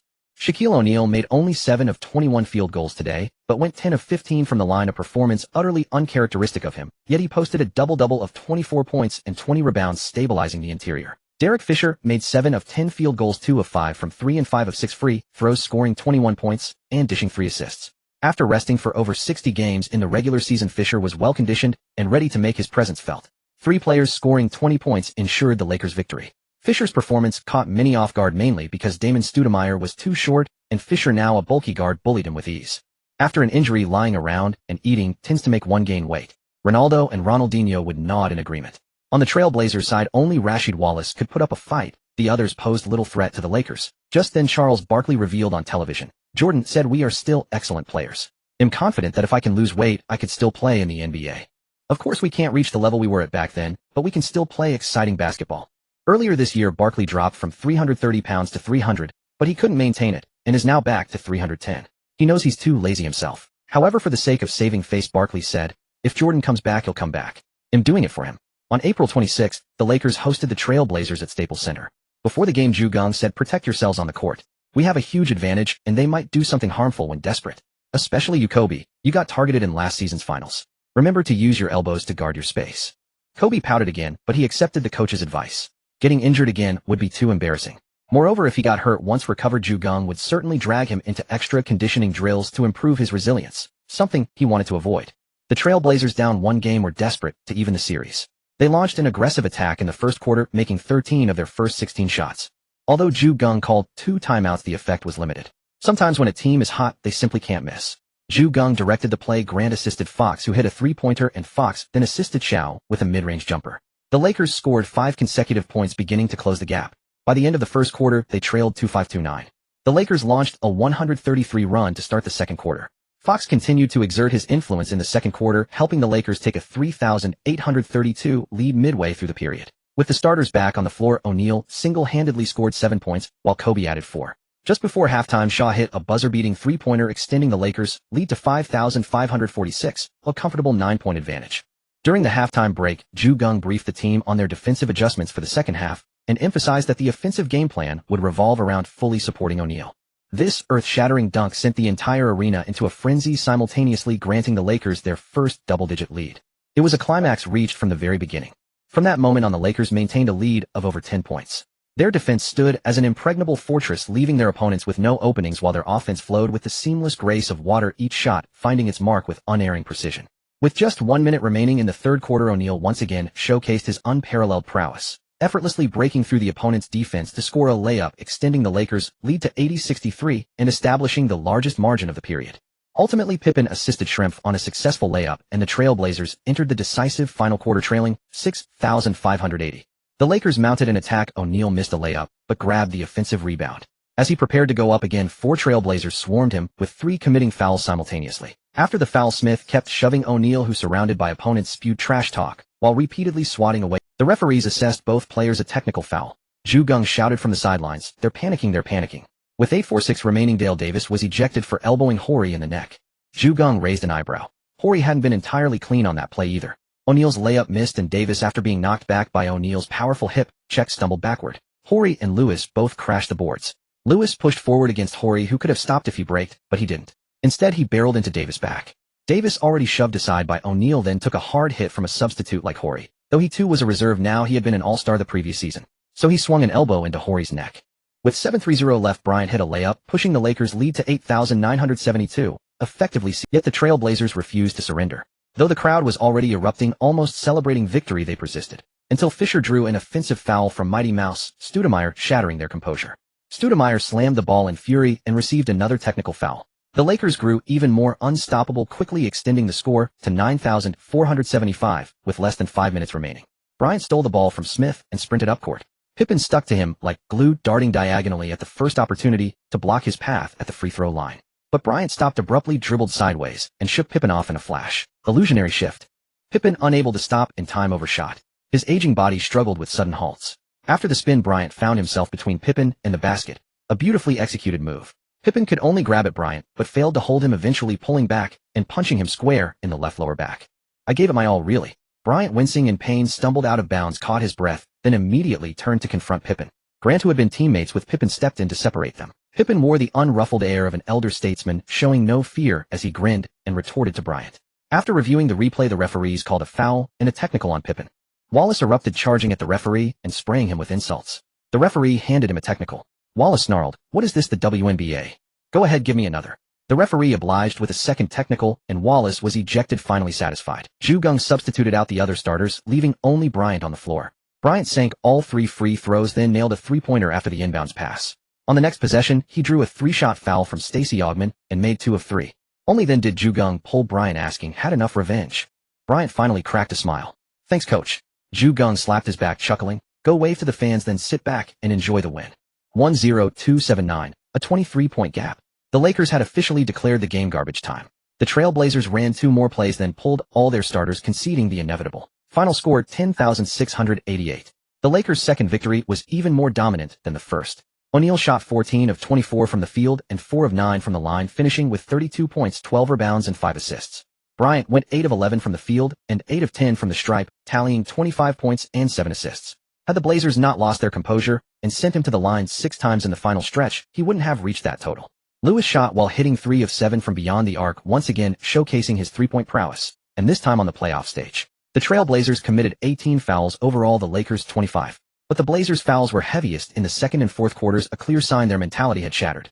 Pippen scored 21 points on 8 of 15 shooting, yet none of his teammates delivered the expected performance. The struggling Wallace even managed to get himself ejected. Many opined that the Trailblazers had lost both the game and their dignity. Geng called for severe punishment after the game, and the league did not go easy. Dale Davis' elbow to Horry's throat was deemed too dangerous, nearly career-threatening, earning him a one-game suspension. Pippen and Wallace, however, escaped without further penalty. But now with the first-round best-of format, the Trailblazers stood on the brink. Davis might not have contained O'Neal, but he at least served as a meat shield. Without him, the Trailblazers were all but finished. In the Western Conference first-round matchup between the top-seeded Spurs and the Timberwolves, Duncan put up 33 points and 15 rebounds in Game 1 to secure a win. Garnett had no answer for the stoic big man. In Game 2, Duncan anchored the defense, leading the Spurs to a 8,669 blowout. The Spurs slapped the Timberwolves twice, once with offense, once with defense, leaving them no hope. Still at home, the Timberwolves might muster a glimmer of hope. The third-seeded Kings stumbled in Game 1. Weber shot 12 of 32 and 3 of 5 from the line for 27 points. Jason Williams' potential game-eating three-pointer missed, and the Kings fell 8,386. But in Game 2, the Kings showed their true strength. 7 players scored in double figures as they demolished the Suns 116-90, revealing the wide gap between the two teams. The series stood tied 11, with the next 2 games in Phoenix. In the 4th vs. 5th matchup between the Jazz and Mavericks, Game 1 also went down to the wire. The Jazz fought harder and controlled the boards to secure the win. Finley missed a potential game winner, and the Mavericks lost 8,688. In Game 2, Nowitzki struggled, shooting just 3 of 11. The Mavericks fell 9-8-1-0-9 to the Jazz, dropping to a 0-2 deficit. In the Eastern Conference, the first game was an upset. Philadelphia lost to Indiana 78-79. The Philadelphia fans were devastated. At the start of the 4th quarter, the 76ers held a commanding lead, but the Pacers outscored them 21-13 in the final period. With just 2.9 seconds left, Reggie Miller received an assist from Jalen Rose and sank a three-pointer to seal the victory over Philadelphia. Reggie Miller proved he was still among the league's elite shooters. Though his scoring was modest for the game-winning three silenced the home crowd in Philadelphia. The second game was a legendary duel between Miller and Iverson. Miller, nearing the twilight of his career, shot 14 of 22, including 3 of 5 from three-point range and 10 of 12 from the free throw line, recording 41 points with remarkable efficiency. After showcasing his clutch prowess in the previous game, he now displayed his explosive scoring ability. However, Iverson responded with 15 of 27, shooting 3 of 7 from beyond the arc and 12 of 14 from the charity stripe, totaling 45 points, 9 assists, and 2 steals, leading Philadelphia to a decisive 116-98 victory over Indiana. The series was tied 11-0, and Pacers fans clung to a glimmer of hope. In the first game between Orlando and Milwaukee, McGrady shot 12 of 34, amassing 33 points, 9 rebounds, and 8 assists, but his inefficiency contributed to a lopsided loss for the Magic. In the second game, McGrady improved to 15 of 31, hitting 2 of 4 from 3 and 3 of 3 from the line for 35.6 rebounds and 7 assists. Yet Castle and Ray Allen erupted simultaneously, repeatedly driving to draw fouls and combining for 22 free throws, more than the entire Magic roster's 16, as Orlando fell again. A shooter like Ray Allen attempted merely 3 three-pointers in that game. The Heat vs. Hornets series was a mismatch, with New Orleans winning both games by over 20 points with ease. Though Mourning's performance was significantly hampered by kidney disease, he returned for the final 13 regular season games to regain form, ultimately participating in the playoffs. However, he could not recapture his former dominance. In the Raptors-Knicks series, Carter shot a woeful 5 of 22 in the first game, leading to Toronto's loss. Alvin Williams stepped up in the second game, scoring 23 points on 10 of 18 shooting. With the pressure alleviated, Carter shot 10 of 22 for 22 points, and the Raptors crushed the Knicks 94-74 in New York, tying the series 11. By this point, Carter had revealed his limitations as a primary option. He required another star to draw defensive attention, as his ability to break pressure with the ball was insufficient. He would have been an ideal second or third option, but his fame and contract made it difficult for most teams to accommodate such a role. On April 29th at the Rose Garden in Portland, the arena was filled with "Beat LA" signs as the fans refused. The NBA's officiating on flagrant fouls often overlooked subtle tactics like stepping under a shooter, but obvious acts such as elbowing the neck typically resulted in suspensions. The Trailblazers had lost their will to win. Though they had a chance to seize an advantage in the first quarter, they failed to capitalize. Lashida made only 1 of his 6 field goal attempts. However, the little flying squirrel and Sher Misai attacked the paint, earning 6 free throws collectively and converting all of them, giving the Trailblazers a 2,623 lead, a meager 3-point advantage. For the OK duo, they might be off target for one quarter, but you cannot expect them to remain inaccurate for the entire game. Sure enough, as the second quarter began, O'Neal immediately unleashed his dominance, converting 3 of 4 attempts from the field, and more importantly 6 of 8 free throws, scoring 12 points in a single quarter, truly unstoppable. Kubai went 4 for 9, adding 9 points, and the Lakers outscored the Trailblazers 31-21 in that quarter. During halftime, Geng said, "As I keep saying, protect yourselves. In the third quarter, whoever gets an opportunity should take the shot. First stabilize the point difference, conserve energy for the fourth quarter, and then go all out to secure the victory." Kubai, who had already attempted 16 shots in the first half, was singled out by Geng. Steve Smith hit 3 of his 4 three-pointers, scoring 9 points to keep a glimmer of hope alive for the Trailblazers. After the third quarter, Geng said, "We need to tighten up on defense in the fourth quarter and not give them any chances." Dunleavy Sr. thought the same, so the final quarter turned into a defensive battle. The Lakers shot 7 of 17 from the field, 1 of 4 from 3, 5 of 6 from the free throw line, committed 5 turnovers, and managed only 20 points in the quarter. The Trailblazers fared worse, shooting 7 of 24, 0 of 7 from 3, and scoring a mere 14 points. The Lakers crushed them 9,986, offering no chance sweeping the series 30. Scott Pippen nearly erupted in fury, missing all 4 three-pointers in the final quarter, and finishing 3 of 13 overall, 0 of 6 from beyond the arc, scoring only 7 points. Shaquille O'Neal shot 9 of 17, made 7 of 10 free throws, and tallied 25 points and 15 rebounds. His 70 free throw shooting was quite remarkable. Kobe Bryant shot 9 of 23, with a very inefficient first half, but still managed 22 points, 9 assists, and 2 steals. Derek Fisher, who had only been invited to Kobe's home once and never again, scored 17 points, grabbed 8 rebounds, dished 6 assists, and notched 2 steals, overshadowing Rashard Lewis 13 points, and looking like the third star. The top-seeded San Antonio Spurs stumbled in Minnesota as Tim Duncan was plagued by foul trouble and played only 29 minutes. The Spurs lost decisively 8,493. In Game 4, David Robinson took multiple fouls to protect Duncan, and the Spurs locked down Kevin Garnett, winning 97-84 to eliminate the Timberwolves 31. Jazz fans were heartbroken. They had led 20, but in Game 3, Dirk Nowitzki exploded for 33 points, leading the Mavericks to a 9,491 victory. The Jazz weren't panicked, but in Game 4 Nowitzki again dropped 33 points, hitting 5 of 10 three-pointers, as the Mavericks crushed the Jazz 1-0-7-7-7. Wang Zhizhi played only 5 minutes, but performed well, shooting 2 of 3 and making both free throws for 7 points. Now the Jazz panicked, losing by 40 showed the Mavericks were no pushovers. In Game 5, in Utah, Nowitzki finally struggled, making only 3 of 11 shots, but he went 10 of 10 from the line for 18 points. However, when one problem was solved, another emerged. Michael Finley shot 13 of 24 for an efficient 33 points. Indeed, the Jazz now felt uneasy at the sight of 33. With 9.6 seconds left, Calvin Booth hit a 2-pointer off Finley's assist, putting the Mavericks ahead 8,483. The Jazz inexplicably let Brian Russell take a 3-pointer, which clanked off the rim. John Stockton grabbed the offensive rebound with 4 seconds left, passed to Karl Malone, whose game winner missed. The Mavericks escaped narrowly. The Jazz went from a 20 lead to a 23 elimination, failing to get past the first round. Utah fans despaired. But the Mavericks had little reason to celebrate, as their next opponent was the Spurs. Over in Sacramento, the Kings let Jason Kidd become the Suns' leading scorer in Game 3, cruising to an easy win. In Game 4, Peja Stojakovic exploded for 37 points. After losing the first game, the Kings won 3 straight to eliminate the Suns 31, setting up a second-round showdown with the Lakers. The Western Conference picture featured the Mavericks versus Spurs and the Lakers versus Kings, both formidable matchups.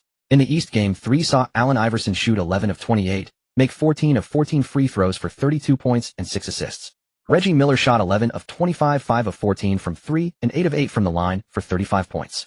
But Aaron McKie, a reserve, shot 8 of 14 for 22 points, helping Iverson's 76ers beat Miller's Pacers 92-87. In Game 4, Iverson shot 10 of 31, 3 of 10 from 3, and 10 of 12 free throws for 33 points and 4 assists. Miller was more efficient, shooting 11 of 22, 4 of 9 from 3, and 6 of 6 from the line for 32 points. But once again, Aaron McKie sank 2 critical free throws at the end, sealing an 88-85 victory for Philadelphia over Indiana.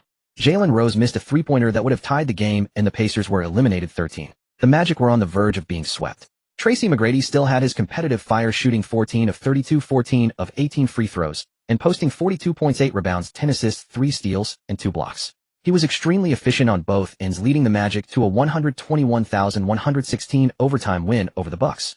But McGrady, with his questionable back, faded in Game 4, shooting 10 of 26, 5 of 8 free throws for 25 points, 8 assists, and 2 steals. The Magic lost 1-0-4-1-1-2, falling 13 to the Bucks.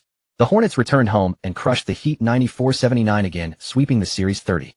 In Game 3 between the Raptors and Knicks in Toronto, Vince Carter struggled again, hitting only 5 of 21 shots. The Raptors lost their first home game 8,997, pushed to the brink. In Game 4, Chris Childs was red-hot, shooting 8 of 11, 4 of 5 from 3 and 5 of 6 free throws for an incredibly efficient 25 points. With Childs' eruption, Carter shot 10 of 22, 2 of 4 from 3, and 10 of 14 free throws for 32 points, 7 rebounds, 4 assists, 2 steals, and 2 blocks. The Raptors evened the series with a 10,093 win. The series went to a decisive Game 5. Knicks fans nearly rioted at Madison Square Garden. Starters Allen Houston and Kurt Thomas each had 5 fouls. Marcus Camby fouled out, and Latrell Sprewell had 4 fouls. Carter shot 11 of 22, hit all 3 three-pointers, and made both free throws for 27 points, 3 assists, and 2 steals. This time he was truly the biggest reason for the Raptors' victory. The Raptors won 93-89, taking the series 32. The Knicks committed 27 fouls to the Raptors' 19, nearly sparking a fan riot aimed at the referees. The Knicks, who had swept the Raptors last season, were defeated by Toronto, and it was the Raptors' first ever playoff series win in the second round. This season had no standout rookies. Mike Miller won Rookie of the Year, and only the first ever Roy and Jason Kidd, who didn't shoot much, had lower scoring averages than him. But one grabbed boards, and the other piled assists. Among this year's rookie class, Kenyon Martin and Mike Miller would have more memorable moments, while others like Darius Miles and Morris Peterson are less known. As for the last pick, Mark Jackson, a center drafted by a weak Warriors team, didn't develop much. Cuttino Mobley won the 6th Man of the Year award this season with an average of 13.9 points per game, defeating Aaron McKee of Philadelphia. Tracy McGrady won the Most Improved Player award. Last season with the Raptors, he was a little brother. This season with the Magic, he was the sole core, averaging 26 points per game. 8 points. Naturally, he was the most improved. Larry Brown won the Coach of the Year award this season. After 19 years of coaching, he finally earned an NBA Coach of the Year award. If it weren't for his mentor's brilliance, Brown wouldn't have attained such a high status. Rachel Weisz recently began promoting The Mummy Returns. The two have known each other since the previous Mummy film, and Geng naturally gave his full support. On May 4th, after attending the premiere, Geng threw himself into the last day of training before the second round, began holding his waist in pain on the afternoon of the 5th. His dedication is truly commendable. On the 6th, the Lakers hosted the Kings at home, and Geng had fully recovered. A Kobe who refrained from shooting posed no real threat. Thus, even though Geng could see that Kobe's touch was ice cold, he still let him take shots, merely hinting that he should reduce his attempts. The game began. The Kings won the jump ball, but Divac's high post delivery was too careless. As Peja prepared to catch the ball beyond the three-point line, Lewis intercepted and sprinted for a two-handed dunk. Weber used his footwork to draw a foul from O'Neal in the paint, but his shot was soft. He made only one of 2 free throws. O'Neal received the ball on the left side of the free throw line, executed a right side back pivot, and hit a jump shot. Divac missed a mid-range jumper. Lewis secured the rebound. Kobe was stripped by Weber. Jason Williams drilled a transition three-pointer. Few in the league attempted such shots in fast breaks back then, but he was a maverick. O'Neal scored again on a solo play. Then both teams traded misses until Peja drew a foul on Lewis and sank both free throws. O'Neal was also fouled by Weber, making 1 of 2. Divac continued to miss. Fisher grabbed the rebound and moved into the half-court. Lewis, spotting O'Neal's gaze from beyond the left arc, delivered a two-handed push pass for an assist. O'Neal soared for a one-handed alley-oop slam. Weber drew a foul on Grant while hitting a jump shot, completing a three-point play. The score was tied at 9. Grant missed a jumper, Christie grabbed the rebound, but Fisher stole the ball from Weber. Kobe assisted Fisher for a three-pointer. White Chocolate pulled up for a sudden stop, drawing a foul on Kobe. He calmly sank both free throws. The Lakers feigned a paint attack. O'Neal delivered a Naluk bounce pass. Kobe, wide open at the top of the arc, leaped high and airballed. Peja hit a mid-range jumper from the right baseline, giving the Kings a 13-12 lead. Grant assisted Kobe. Divac drew a foul on O'Neal, but missed both free throws. Horry replaced O'Neal, who had 2 fouls, and Miller replaced Lewis to maintain physicality. The Lakers held a slim lead until, with 4:18 left in the first quarter, White Chocolate drained a three-pointer, tying the game. Cobra Grant also picked up his second foul. O'Neal replaced Grant. After both teams missed shots, Kobe dribbled toward the free throw line, slipped, and fell flat on his face. A costly turnover. Peja hit a 3 from the top of the arc, giving the Kings the lead. O'Neal missed a shot, but Kobe grabbed the offensive rebound. O'Neal caught the ball, but Weber poked it out of bounds. However, Peja's shot was blocked by O'Neal. Both teams went cold. Kobe passed to Fox, who fumbled the ball out. Weber drove and raised his elbow, barely grazing Horry, but Horry collapsed dramatically. Weber cursed at Horry, but the referee called a foul on Horry and issued a technical foul. As soon as the Lakers regained possession, Horry continued to harass Weber. Weber swung his elbow again. This time the referee caught it, and Horry was knocked down. The referee gave Weber another technical. Truly a 50-50 call. Geng called a timeout directly. After the inbound pass, O'Neal passed to Fisher, who hit a jump shot, ending the first quarter. The Lakers trailed 2,830 by 2 points. In the first quarter, the Lakers were plagued by foul trouble. O'Neal, Grant, and Horry each had 2 fouls. Kobe made only 1 of 6 shots, scoring just 2 points. Fortunately, O'Neal and Fisher scored 10 and 7 points respectively, with high efficiency. The OK combination began to exert themselves. Though not highly efficient, they still led the Lakers in closing the gap. Surprisingly, Weibo also managed to go 4 for 5 from the field. During this halftime, Geng did not let OK hold back. Shaq, Kobe, it's your turn in the third quarter. You two go all out. The rest of you support them on defense. On offense, unless absolutely necessary, let them cooperate. O'Neal and Kobe exchanged glances, both nodding excitedly. Geng rarely made such demands. After all, this Lakers team did not lack firepower. Geng said to the others, do not worry about missing opportunities to shine. Once their defense is all focused on OK, it will be up to you. Kobe's playing style became increasingly known. When he was cold, he was nothing but bricks, but once he found his rhythm, a shooting percentage of 6,070 rivaled that of interior players truly capable of shooting the opponent to death. The Kings continued to adhere to the Princeton offense with balanced scoring, but were outscored 31-24 by the Lakers. The twin-engine power unexpectedly proved stronger than a pack of wolves, leading many teams to ponder whether they should also adopt two offensive stars while the rest focus on defense. As for relying solely on one player for offense, they felt it was difficult to find someone as strong as Iverson, otherwise someone like Stackhouse would actually be quite disappointing. After the start of the final quarter, O'Neal went 5 for 9 from the field and 3 for 8 from the free throw line, scoring 13 points to help the Lakers maintain the lead. In the closing moments, Kobe made 4 of 5 free throws, never giving the Kings a chance. Finally, Weber assisted Peja on a buzzer-beating mid-range shot, but the Lakers won the game steadily at 108,105. O'Neal shot 17 for 32 from the field and 10 for 19 from the line, posting 44 points, 21 rebounds, 4 assists, and 7 blocks, becoming the brightest star on the court. Kobe shot 10 for 23 and 9 for 11 from the free throw line, finishing with 29 points, 4 rebounds, and 5 assists. Although his shooting percentage was merely acceptable, his dominance in the third quarter was exceptionally strong. Weber had a tough performance today, shooting 10 for 22 and 10 for 14 from the line for 34 points, 8 rebounds, and 3 assists. Unfortunately, Peja went 6 for 18, and although he also scored 20 points, he posed no threat. On May 8th, the Lakers rested for a day and then faced the Kings in Game 2. Before the game, Geng said, "In the first quarter of the last game, we allowed 30 points. This time I want you to raise the intensity. If we get beaten like that again, we'll have an extra hour of defensive practice tonight." "Coach, that'll kill us." Brad Miller groaned. His defense was already weak. He could only front his man, and an hour of practice was truly exhausting. As the game began, the Lakers immediately cranked up the intensity.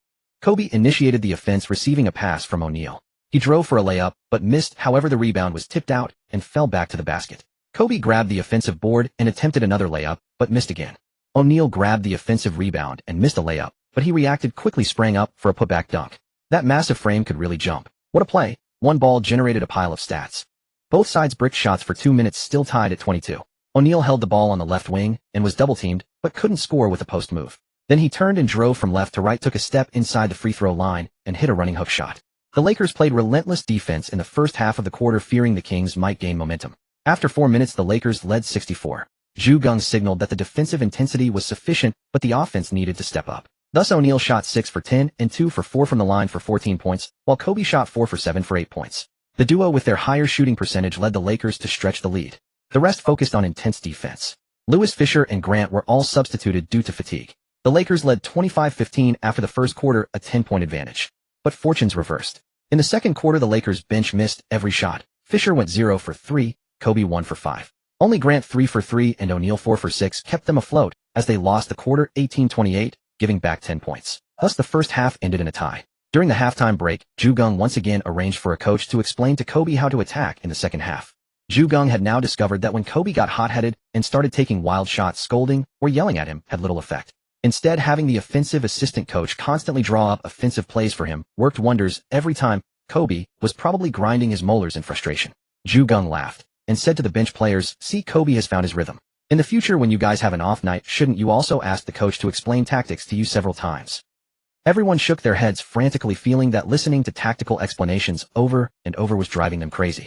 Geng couldn't suppress the smile at the corner of his mouth. Indeed, the Tang monk's words had driven several little demons to collapse. The effect was truly remarkable. The Lakers played even more ferocious defense in that quarter, with a score of 3-1-1-3 opening up an 18-point gap in a single period.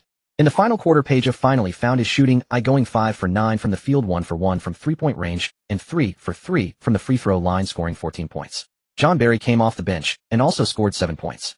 Unfortunately, the tide had turned. The 18-point deficit was simply not something the Kings could overcome with such efforts. However, the Lakers eased up a bit in the final quarter, giving the Kings some leeway as long as they didn't shoot threes. The Lakers won the game comfortably with a final score of 9-6-9-0. O'Neal went 18 for 26 from the field and 7 for 13 from the free throw line, posting an astonishing stat line of 43 points, 20 rebounds, 2 assists, 1 steal, and 3 blocks. Kobe went 9 for 19 from the field and 9 for 10 from the free throw line, scoring 27 points, 9 rebounds, 5 assists, 1 steal, and 1 block. The Lakers took a 20-series lead. Weber continued to struggle today, making only 9 of 26 shots for 22 points, though he grabbed 18 rebounds. Peja remained off target, as well, hitting 7 of 18 for 20 points. On the other side, the Spurs dominated the Mavericks in the first game with quarter scores of 16-11, 3,123, and 29-19, completely overpowering Dallas on both ends of the floor. In Duncan's first playoff encounter with Nowitzki, he shot 14 of 22 from the field and 3 of 6 from the free throw line, posting an all-around stat line of 31 points, 13 rebounds, and 2 blocks. Nowitzki went 3 of 13 from the field, 0 of 3 from three-point range, and 3 of 4 from the line, scoring just 9 points.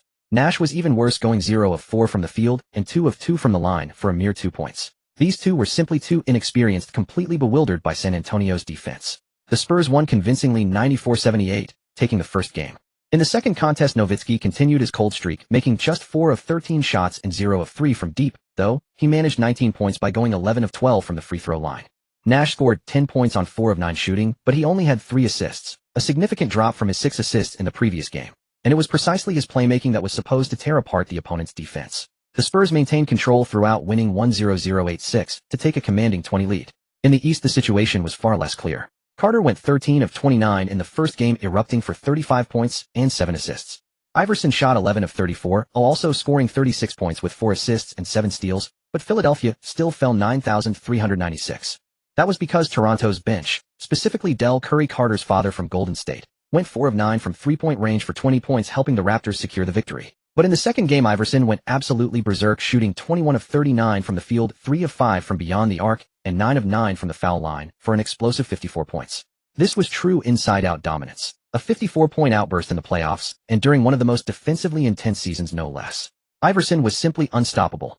Philadelphia even the series with a 9,792 victory. The fans in Philly were ecstatic, feeling that Iverson was an unstoppable force, the greatest offensive guard since Michael Jordan. The series between the Bucks and the Hornets also proved to be a tightly contested affair. In the first game, Milwaukee cruised to an easy 10,492 win. But in Game 2, the Hornets kept it close all the way to the final moments. Unfortunately for them, Ray Allen was too steady, hitting a mid-range jumper to seal the lead and kill the game. Darvin Ham of the Bucks was specifically sent in to commit fouls, making his own little appearance in the playoffs. Milwaukee squeaked out a 9,190 victory, but the Hornets roster had a gritty, volatile edge to it. Baron Davis, Jamal Mashburn, and P.J. Brown, players who would create opportunities even when there were none. Now with a taste of victory, they fought even harder. They planned to give the Bucks a surprise back at home. After the second game, the Lakers traveled to Sacramento. Game 3 didn't tip off until the 11th. The Kings, returning to their home floor, were eager to even the series. The fans were electric, holding up signs in support of the Kings. When the game began, the intensity was palpable from the opening tip. O'Neal and Divac battled for the jump ball. Shaq tipped it back, nearly sending it out of bounds. Fisher then assisted Grant on a jump shot for the first points. Weber drove and missed a layup, but he jumped again, grabbed the offensive board, and put it back in. Geng nudged the defensive coach with his elbow, prompting the coach to shout, "Watch the boards." Fisher missed a mid-range jumper. Divac grabbed the rebound. Doug Christie's shot also missed. Christie was a solid defender, but his offense left much to be desired. He went 0 for 3 in the first quarter. O'Neal collected the rebound, and the Lakers pushed the fast break. Lewis drew a foul from Weber on a layup attempt, and calmly sank both free throws. Fisher intercepted a pass from White Chocolate, then found Kobe for a thunderous dunk. O'Neal swatted Christie's layup. The Lakers began to dominate the Kings on both ends of the floor, even as the visiting team. They had the demeanor of a team playing at home. The score went from 126 to 168, and eventually to 2,412. Kobe came out with 2 fouls, and Weber also picked up 2 fouls and went to the bench. The Lakers led 29-19 after the first quarter. Kobe had 8 points on 3 of 6 shooting, 2 of 2 from the line, while O'Neal had 6 points on 2 of 2 from the field, also 2 of 2 from the line. Weber's jumper missed. O'Neal grabbed the rebound, then Kobe's jump shot clanked off the iron. Scott Pollard secured the board, and Horry immediately stripped the ball for a steal. Horry drove straight to the basket, but was called for an offensive foul. Geng substituted Grant in for Horry. Weber's jumper missed again, and Kobe protected the rebound. Bobby Jackson stole the ball from O'Neal, and Fisher chased down with a foul to stop the Kings' fast break. Turkoglu nailed a mid-range jumper. Kobe's mid-range shot missed, and O'Neal fouled while fighting for the rebound. Geng had no choice but to call a timeout. Aside from Fisher's intentional foul, both of those fouls occurred within the first 2 minutes of the second quarter. Geng shouted, "Don't let the referees disrupt your rhythm. Robert, you replace Shaq. Keep fighting them, don't back down." He had to yell because the noise in the Kings' home arena was too distracting. Geng replaced O'Neal with Horry, who served as the Lakers' rodman, specializing in rattling opponents' minds. The referees were extremely strict. In the second quarter, O'Neal committed 2 fouls, Lewis 2, and Shaw 2. The Lakers had 9 fouls in that single quarter. Fortunately, the players understood Geng's hints and applied matching physicality to the Kings. The referees only called 3 fouls on the Kings, but every Lakers foul disrupted the Kings' fluid offense. O'Neal took 0 shots and scored 0 points in the quarter. Still, Brad Miller and Grant held the paint. Kobe went 0 for 4, and both OK players had 3 fouls by halftime. The Kings cut the deficit by 1 point, 18-17, at least bringing the lead back to single digits. They couldn't be faulted for lack of effort. With OK combining for only 2 points, the Lakers still kept a stable lead. This panicked Adelman, who hadn't expected so many Lakers besides OK to step up. Unexpected meant unprepared. They knew how to defend Lewis three-pointers. After all, they had Pager on their own team. But the Lakers also had Fisher, Horry, Shaw, and Miller, all with range capable of stretching the floor completely and constantly running effective plays. At halftime, Geng praised the team's defense and demanded they maintain the same intensity in the third quarter. As for offense, Geng patted OK on the shoulders and said, "You two scored 10 and 6 in the first half. Can you score 40 combined in the second half? That shouldn't be too hard, right?" Kobe pounded his chest resolutely. Typically, the first 3 quarters belonged to O'Neal, but this time, Geng's message was clear. Starting from the third quarter, both of them would unleash their full firepower. Kobe went 3 for 8 from the field, a mediocre shooting percentage, but he made 5 of 5 free throws to score 11 points in the quarter. The Lakers' defense, encouraged by Geng, once again performed admirably, holding the Kings to 19-17 in the period and extending their lead to 11 points. Despite their own offensive struggles, the Lakers relied on superior defense to keep the Kings at bay. Before the fourth quarter began, Geng gave the OK duo the green light to play freely. Both players were dissatisfied with their performances in the third quarter and unleashed their full power in the final period. Kobe caught fire, hitting all 4 of his field goals and drawing fouls aggressively, making 7 of 10 free throws to score 15 points in the quarter. O'Neal also erupted, going 4 for 4 from the field, but only 3 for 10 from the line, netting 11 points. The duo combined for 40 points in the second half, fulfilling Geng's requirements, and the Lakers secured a 9,876 victory, pulling all their starters. Commentator: "The game has entered garbage time, with both teams sending in some garbage players." After Lou and Turkoglu each hit a three-pointer, the game ended with the Lakers winning 103-81 over the Kings, taking a 30-series lead. Kobe finished 10 for 22 from the field and 16 for 19 from the line, scoring 36 points with 4 assists and 2 steals. O'Neal went 8 for 13 from the field and 5 for 14 from the line, tallying 21 points, 18 rebounds, 1 steal, and 1 block, weathering the game with only 5 fouls. After the game, the Lakers team doctor delivered the news: Ron's injury has healed. Though his form has dropped significantly, Geng kept his promise and gave him playing time in the fourth game, leaving Lou to remain on the bench. The second-round schedule was tight. Game 4 commenced on the 13th. The Kings, unwilling to be swept, naturally went all. Kobe was in the zone right from the start today, hitting 6 of 9 field goals and 1 of 1 free throws, all mid-range jump shots. Since O'Neal vacated the paint, Kobe also executed back-to-the-basket plays. For a moment, he really resembled Jordan. The Lakers led 27-22 after the first quarter, a 5-point advantage. The Kings started the first quarter with their starters only, but failed to produce results. In the second quarter, Turkoglu came off the bench and erupted, shooting 4 for 4 from the field and 2 for 2 from three-point range, scoring 10 straight points. His sudden outburst disrupted the Lakers' game plan. Moreover, Turkoglu also distributes the ball well. After dishing out 2 assists, the Lakers found him even harder to defend. Even though Kobe went 2 for 3 from the field and 3 for 3 from the free throw line, and O'Neal found his rhythm, going 5 for 6 from the field and 1 for 2 from the line, the Lakers still lost the second quarter 37-26, falling behind by 10 points. Weber and Pager both scored 9 points. The home crowd in Sacramento was in a frenzy at halftime. During halftime, Geng clapped his hands, drawing everyone's attention, and said, "Everyone has worked hard. I know you're tired, but this game is crucial for us. Today Ron will be on the court. We must welcome him with a victory, so I hope you can persevere." The players nodded in understanding. Then Geng began to analyze the situation. "From what we've seen, the Kings are fired up. They don't want to be swept, so they'll give it their all. As for us, we just need to hold our ground and not let them widen the gap." He emphasized, "The upcoming third quarter is critical. We must keep the margin from expanding. Once they fail to extend the lead, they'll grow anxious and reveal weaknesses. That's when we'll have our chance. In the final quarter, we can focus and finish them off." Geng's deduction was remarkably accurate. In the third quarter, the Kings fought tooth and nail against the Lakers, matching them blow for blow, while the Lakers' shooting was abysmal. Geng made 2 adjustments, but neither yielded results. He was ruthless enough to bench Shaquille O'Neal, who had gone 2 for 6 from the field and 1 for 4 from the free throw line, deploying a lineup of Fisher, Mobley, Bryant, Fox, and Miller, a small ball configuration with 4 perimeter players. Miller stayed away from the paint, while the other 4 all possessed three-point range, stretching the floor completely. Moreover, each of them had the ability to drive to the basket. Relying on drives that drew fouls, the Lakers closed the gap to 27-25, stabilizing the deficit. Just before the final quarter began, Geng pulled O'Neal aside and said, "You'll act as a decoy in the fourth quarter. Let Kobe take charge." Then he whispered to Kobe Bryant, "In the final quarter, Shaq will set screens for you. It's on you. Think of it as a chance to get used to being the focal point." Kobe's eyes lit up instantly. He was brimming with newfound motivation, feeling his blood surge with fire.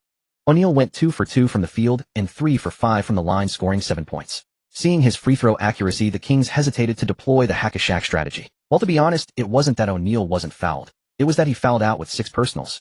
However, thanks to his drawing of attention, Kobe seized numerous opportunities, shooting 5 for 8 and 5 for 7 from the line, erupting for 15 points.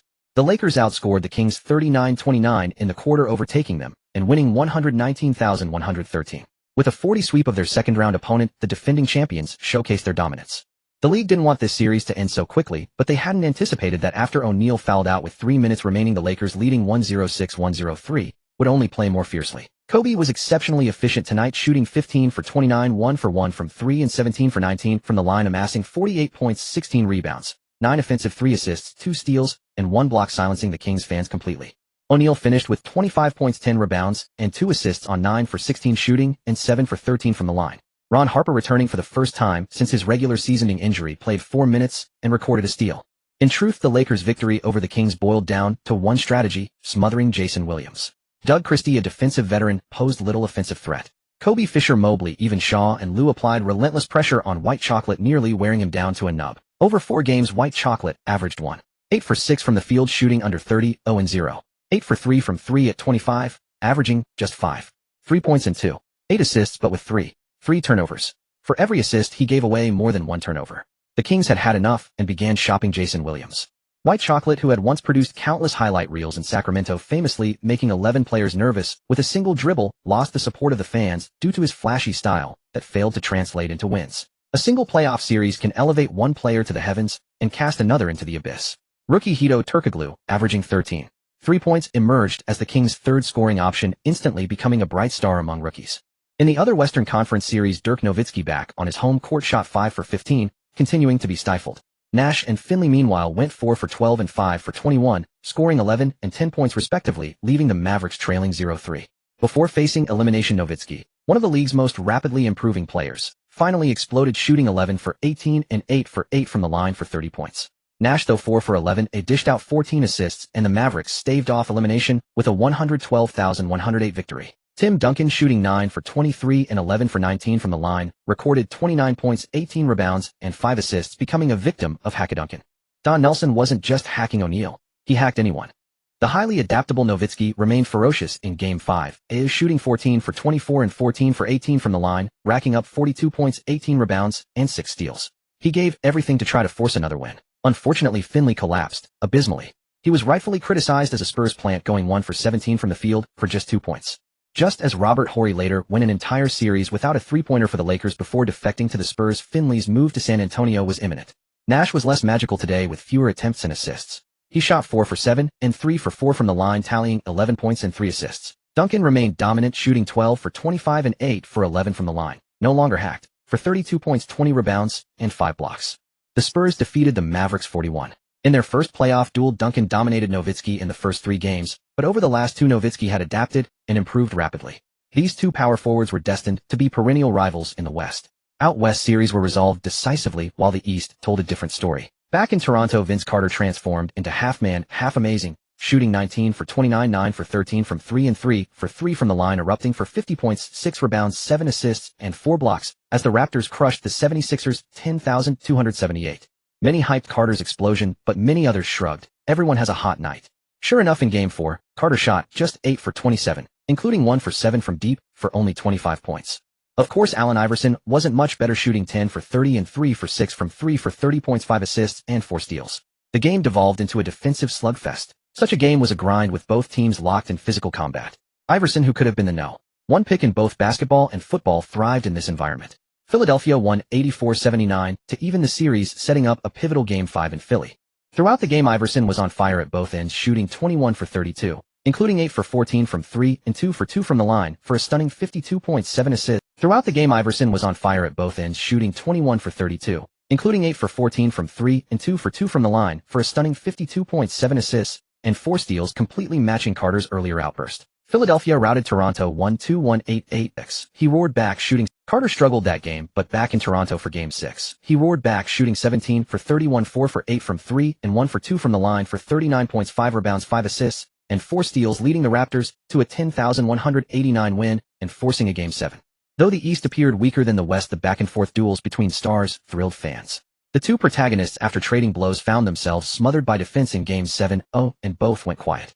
Carter shot 6 for 18, 0 for 3 from 3 and 8 for 9 from the line, for 20 points, 7 rebounds, 9 assists, 3 steals, and 2 blocks. Iverson shot 8 for 27, 1 for 3 from 3 and 4 for 4 from the line, for 21 points, but his passing was dialed in. Every pass seemed to find a teammate for a bucket as he dished out 16 assists.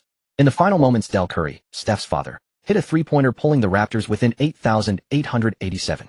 With 55 seconds left, both teams had a chance no matter how Philly played. Iverson dribbled down the clock, pulled up off a drive, and clanked the shot, but Aaron McKie grabbed the offensive rebound.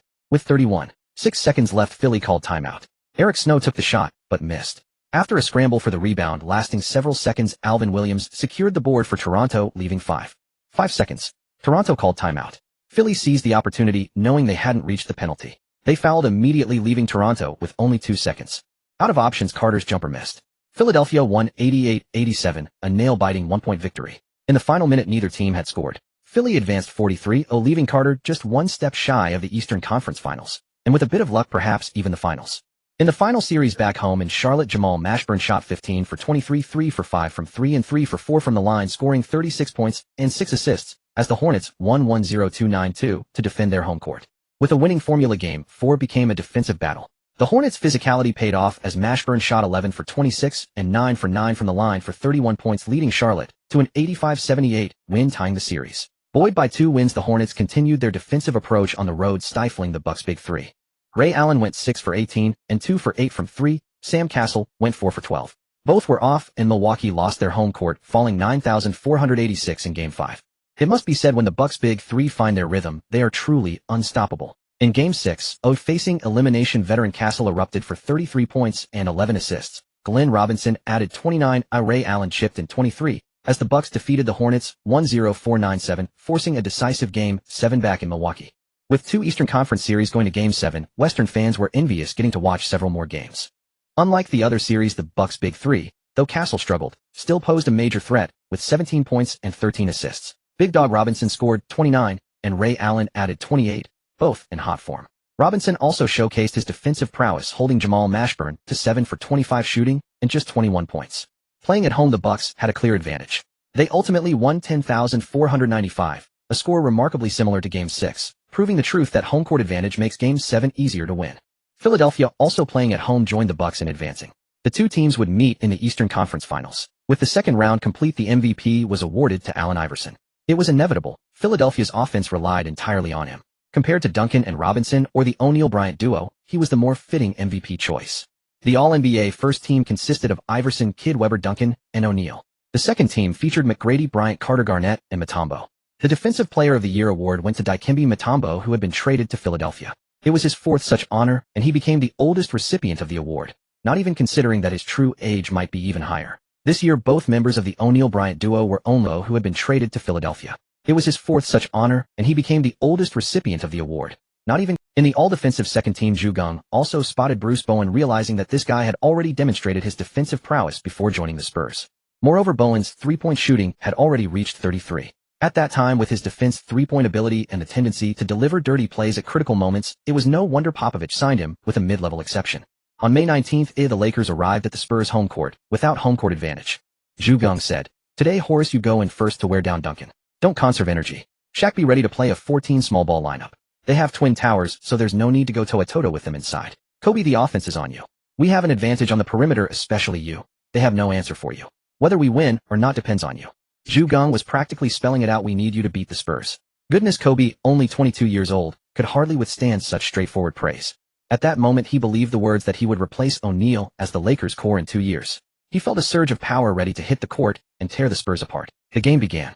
O'Neal, as usual, turned and scored from his favorite spot. Robinson hit a jumper.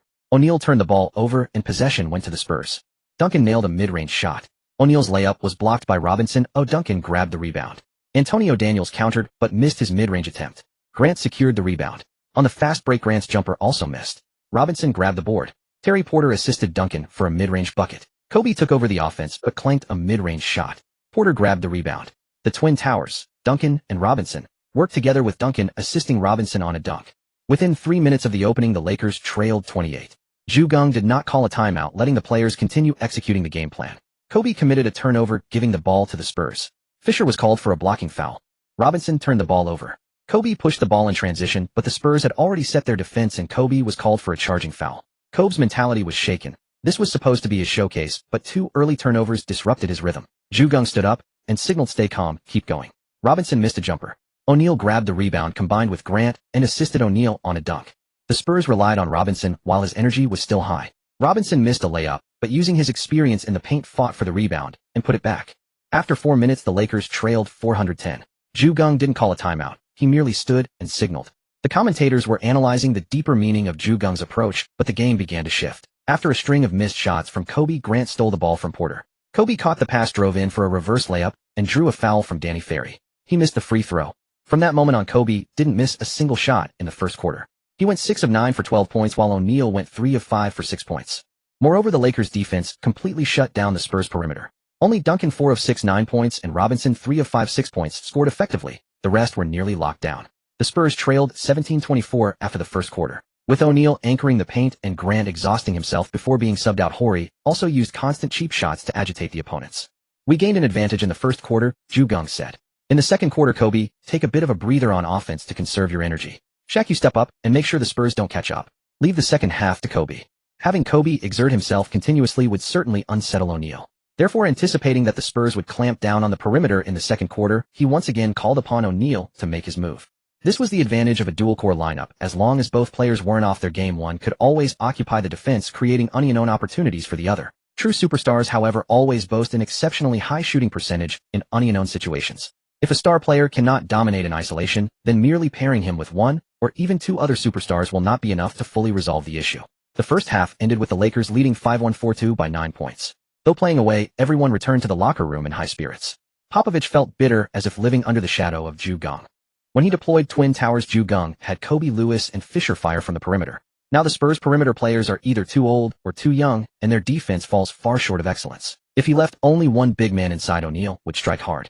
Although O'Neal has gained weight, he remains a nimble. Geng directly had Kobe go all out in the third quarter because Terry Porter, a first-round pick from 1985, couldn't keep up with switches due to stamina, and Antonio Daniels, a guard in his fourth year, was not a good defender. As for the forward Ferry, also a veteran first-round pick from 1989, standing 2.08 meters, the Spurs essentially had 3 towers on the court. If Kobe used a mismatch to attack big men, only Duncan could put up some defense. The other two were essentially giving away points. The Spurs currently have no one who can contain Kobe. Thus, on the Spurs' home court, Kobe displayed his offensive repertoire time and again. Spurs fans witnessed all kinds of acrobatic layups as Kobe soared repeatedly and threw the ball into the hoop from impossible angles. Kobe's firepower was overwhelming. Another quarter with 6 of 9 from the field and 3 of 3 from the free throw line, scoring 15 points in the quarter. Daniels answered Popovich's call with 4 of 8 shooting, scoring 10 points in that quarter. The Spurs lost the third quarter 2-4-2-9, falling behind by another 5 points. The deficit was now 14 points, and with that gap the Spurs' defeat was all but certain. In the final quarter, the Spurs desperately targeted O'Neal. They dared not leave him free. O'Neal went 1 of 5 from the field and 2 of 2 from the line. Exasperated, the Spurs were surrounding him like a pig that had escaped its pen. At this moment his arms looked powerful. Duncan stepped up, shooting 3 of 4 from the field and 5 of 7 from the line, scoring 11 points to lead a comeback attempt. However, Kobe had Geng's approval to control the shots and attacked fiercely, going 5 of 11 from the field and 2 of 2 from the line, adding another 13 points in the quarter. The final quarter ended tied at 24, and the Lakers won 1-0-4-9-0, taking the first home game.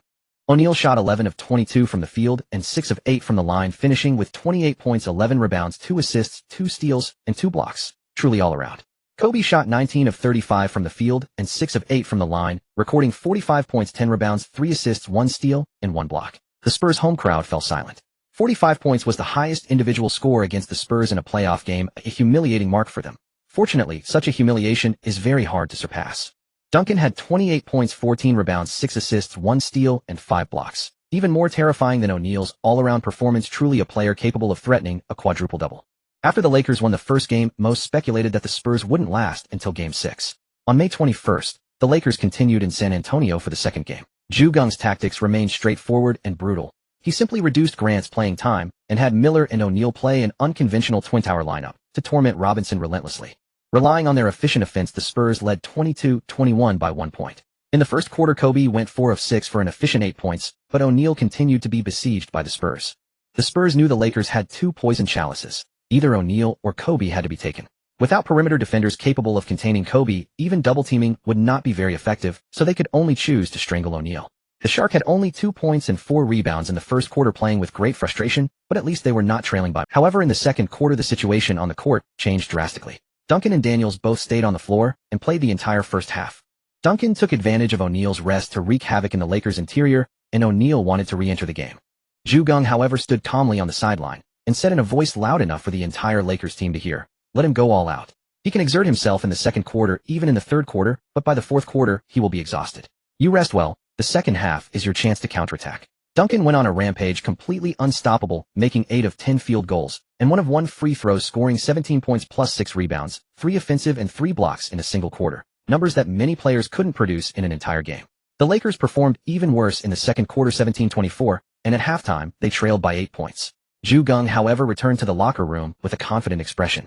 In the first half, O'Neal had only 5 points and 7 rebounds, and he returned to the locker room boiling with anger.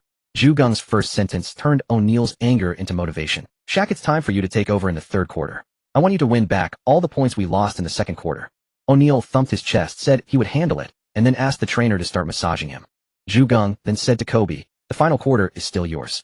Shaq will help distract the defense. You played well in the first half, but to win, that's not enough." After saying that, Geng looked at the group of shooters and smiled. "It's time for our three-pointers to hurt the Spurs.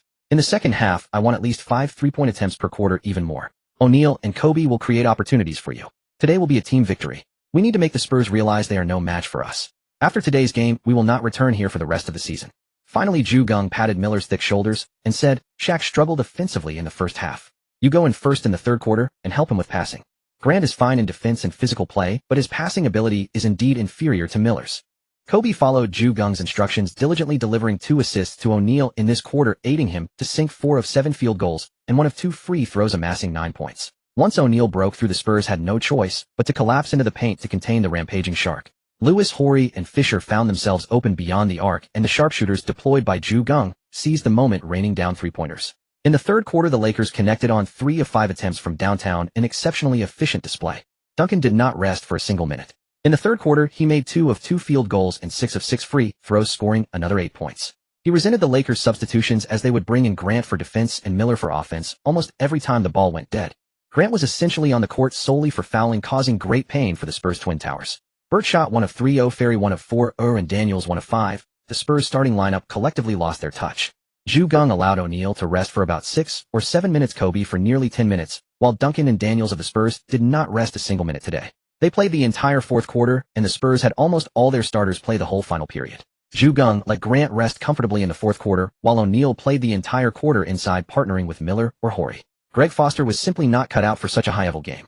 The Lakers overtook the score at 6,867 as Duncan committed a turnover. Lakers inbound, Kobe drove and hit a layup, making it 7,067.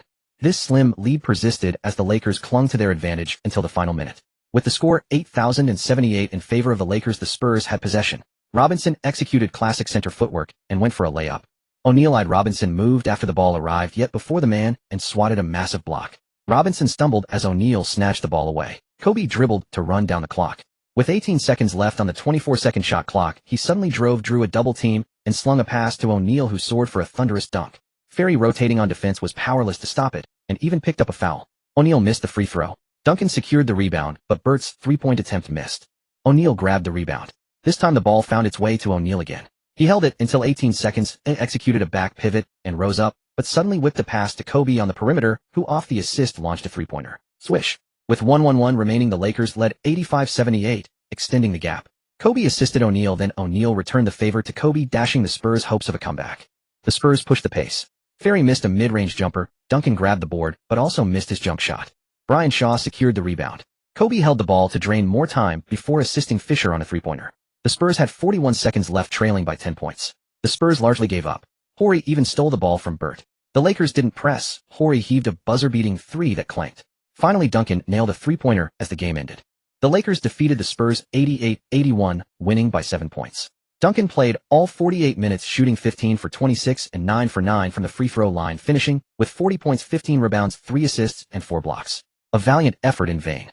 Kobe shot 11 for 24 and 5 for 6 from the stripe, posting 28 points, 7 rebounds, 6 assists, and 2 steals. O'Neal faced more ferocious double-teaming today, going 8 for 21 from the field and 3 for 6 from the line, scoring only 19 points. He did grab 14 rebounds. For the league's premier center, it was a frustrating night. He wasn't hacked much. The defensive pressure alone brought him low, leaving O'Neal deeply irritated. Still, the win was. In the post-game interview, Popovich couldn't help but berate his Spurs players. "We committed 14 turnovers to the Lakers 7. We lost by 7.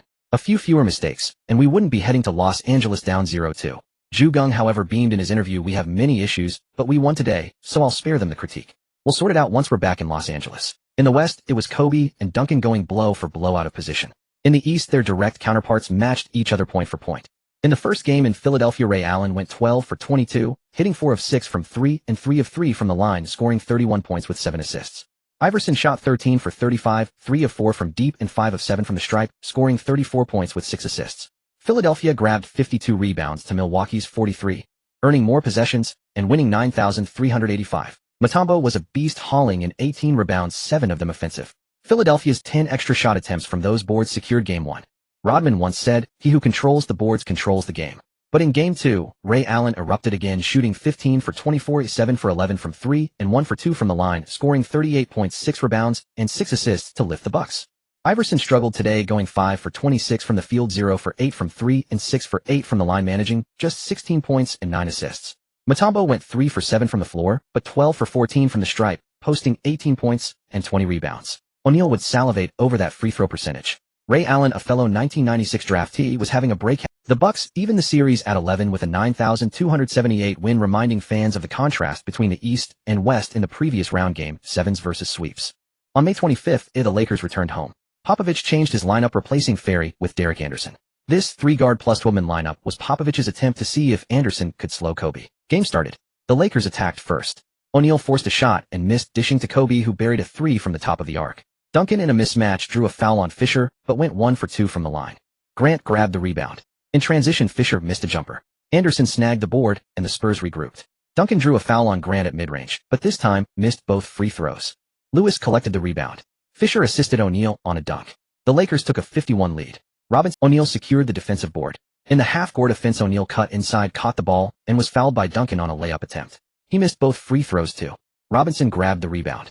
Duncan missed a mid-range jumper, but Robinson pulled down the offensive board and drew Grant's second foul. He sank both free throws. Geng called an immediate timeout, first stating that Horry would replace Grant. Then Geng said, "Now swarm Duncan. Don't give him any easy looks. When applying defensive pressure, don't foul. But if you're beat on the closeout, make sure you foul hard. Put the heat on him." Duncan, unaware of Geng's scheme and his recent free throw struggles, was targeted with the hack-a-Duncan strategy. Under this special attention, he went 0 for 3 from the field and 1 for 4 from the line, scoring just 1 point. With Duncan drained from being targeted, O'Neal thrived, going 7 for 8 from the floor and 1 for 4 from the line to score 15 points, shedding his frustrations from the previous 2 games. Kobe shot 4 for 7, 1 for 1 from 3, and 2 for 2 from the line for 11 points. The OK duo fired together, ending the first quarter with a 3,421 lead. Robinson had a stellar first quarter, going 4 for 6 and 3 for 4 from the stripe for 11 points, but he stood alone. The Lakers dominated the boards, 178 in the quarter. Popovich wasn't easy to handle and locked in defensively in the second quarter. Kobe went 1 for 6 and 3 for 4 from the line. O'Neal went 2 for 6 and 1 for 4 from the line. Both scored just 5 points. During the halftime break, the locker room was filled with excitement. Geng chuckled, "The Spurs are done." By the third quarter, well, lock in the victory. "So okay, today you all go all out. Crank up the defense to the max. It's time for us to seize the match point." Duncan remained agonizingly out of sync, barely able to receive passes. He made only 1 of 3 field goals and 1 of 2 free throws, managing a paltry 3 points. By the end of the third quarter, the Spurs trailed 20-32. The deficit irrevocably widened. Despite a 22-point deficit, the Spurs refused to concede. As the fourth quarter began, all 5 Spurs starters took the court, while Kobe Bryant led the Lakers' charge. Kobe was unstoppable, hitting 5 of 7 shots and scoring 11 points in a burst, expanding the Lakers' lead. However, the Spurs refused to wave the white flag. Geng brought O'Neal back onto the floor, while Kobe took a breather. O'Neal was efficient, scoring 6 points on 3 of 4 shooting. At last, with 5 minutes and 30 seconds remaining, the Spurs pulled Duncan and raised the white flag. The Lakers crushed the Spurs 258 in the fourth quarter, sealing a 11,172 victory, falling just short of a 40-point blowout. Duncan sat blankly on the bench. Today he made only 3 of 14 field goals and 3 of 8 free throws, finishing with 9 points, 13 rebounds, 7 assists, and 4 steals, plus another 4 assists recorded, thoroughly shackled by the Lakers' defense. Greg Popovich wore a grim expression. The Lakers' defense was infuriatingly cunning, fronting Duncan to deny him even the chance to receive passes. Meanwhile, David Robinson managed 24 points, but he was no longer capable of single-handedly determining the outcome. Kobe Bryant shot 14 of 27 from the field, 2 of 4 from 3, and 6 of 9 from the line, amassing 36 points, 9 rebounds, and 8 assists. With a little more effort, he might have flirted with a triple-double. Shaquille O'Neal dominated with 16 of 23, shooting 3 of 9 from the line for 35 points and 17 rebounds, finally embodying the form of the league's premier center. The two superstars combined for 71 points, nearly equaling the Spurs' total output. The Lakers claimed their third straight when going up 30 and earning a commanding series lead. The most brutal statistic was the 63-35 rebounding margin. The Lakers hauled in 22 offensive rebounds, grinding the Spurs into the floor. Geng, observing the data, commended, "All those extra rebounding drills we put in, clearly they were not in vain." With the Twin Tower lineup, the Spurs should never have been out-rebounded by the Lakers by such a margin. But after they replaced the taller Ferry with Anderson fielding 3 guards, all under 6 feet, they were completely outmatched by the Lakers' faster-paced roster. When Geng saw that the Spurs were still starting Anderson in Game 4, he knew the Lakers had this one in the bag. San Antonio struck first, but Anderson's jumper clanked off the rim. O'Neal grabbed the rebound. Grant received an assist from Fisher and nailed a jumper. Robinson's jumper missed. Duncan muscled past O'Neal, snatched the offensive board, and passed to Daniels, whose three-point attempt also clanked. Fisher snagged the rebound and slowly dribbled up the court. The ball moved back and forth, but with their energy still fresh, the Twin Towers' defense was an impenetrable fortress. With the shot clock winding down, O'Neal got the ball and went up for a reverse layup that missed, but this time he cleared space with his elbow and tipped in the putback. Duncan isolated against Grant, but his reverse layup also missed. Kobe snatched the rebound and immediately exploded into a sprint. In the blink of an eye, he was at the other end with Spurs players unable to catch up. Kobe soared and threw down a one-handed tomahawk dunk. The Lakers jumped out to a 60 lead in less than 2 minutes, putting immense pressure on the Spurs. Popovich immediately rose from his seat to direct the team. Duncan decisively took over the offense, posting up and hitting a hook shot off the glass. When the team is stuck the star, Grant assisted Kobe, who sank a fadeaway jumper. In that moment, Grant seemed to glimpse the image of that bald-headed legend taking the same shot. Anderson was trapped by Fisher and Kobe, and his pass sailed out of bounds. Lewis assisted Fisher for a three-pointer. In less than 3 minutes, the Lakers were up 112, playing with unstoppable fury. Popovich called a timeout and remained standing on the sideline, directing his team after play resumed. Geng, meanwhile, sat coolly in his seat, occasionally clapping and praising his players' performances. O'Neal missed a mid-range shot, but Grant grabbed the offensive rebound. Fisher immediately came to support. Kobe, who had already started to retreat on defense, saw this and charged toward the basket. Fisher, aware of Kobe's leaping ability, lobbed a two-handed pass. Kobe caught it one-handed for an alley-oop, gliding through the air before slamming it home. Fisher intercepted a pass from Robinson, who seemed a bit dazed. The Lakers pushed the fast break with a touch of carelessness. Fisher's pass to Kobe nearly went out of bounds. Kobe barely recovered it, but unable to dribble, was trapped by the Spurs and lost possession. Terry Porter came up with the steal and advanced on the fast break. He fed the ball to Robinson, who rose up ready for a dunk. At that moment, Kobe, who had been chasing hard all along, also leaped and swatted the ball away with a single hand from the side. Kobe blocked Robinson. Daniels received the ball unfazed by his veteran teammate's misfortune and calmly sank a jump shot. Kobe had gone 3 for 3 in the first quarter, but was forced to sit out due to 2 fouls, though he had dished out 4 assists. O'Neal shot 4 for 8 for 8 points, and the Lakers hit 3 of 4 three-pointers, putting immense pressure on the Spurs. After the first quarter, Los Angeles held a 33-23 lead, up by 10 points. The Spurs sensed a grim familiarity with the previous game's collapse. In the second quarter, San Antonio's bench was Kobe began the second quarter on the floor, having rested enough in the first. Leading the offense, he went 3 for 5 and 1 for 1 from the line, tallying 8 points and 3 assists. Once O'Neal entered the game, he enjoyed excellent scoring opportunities, shooting 6 for 6 and hitting 3 of 6 free throws for 15 points. However, he and Duncan both soon left the floor after picking up their third fouls in the first half.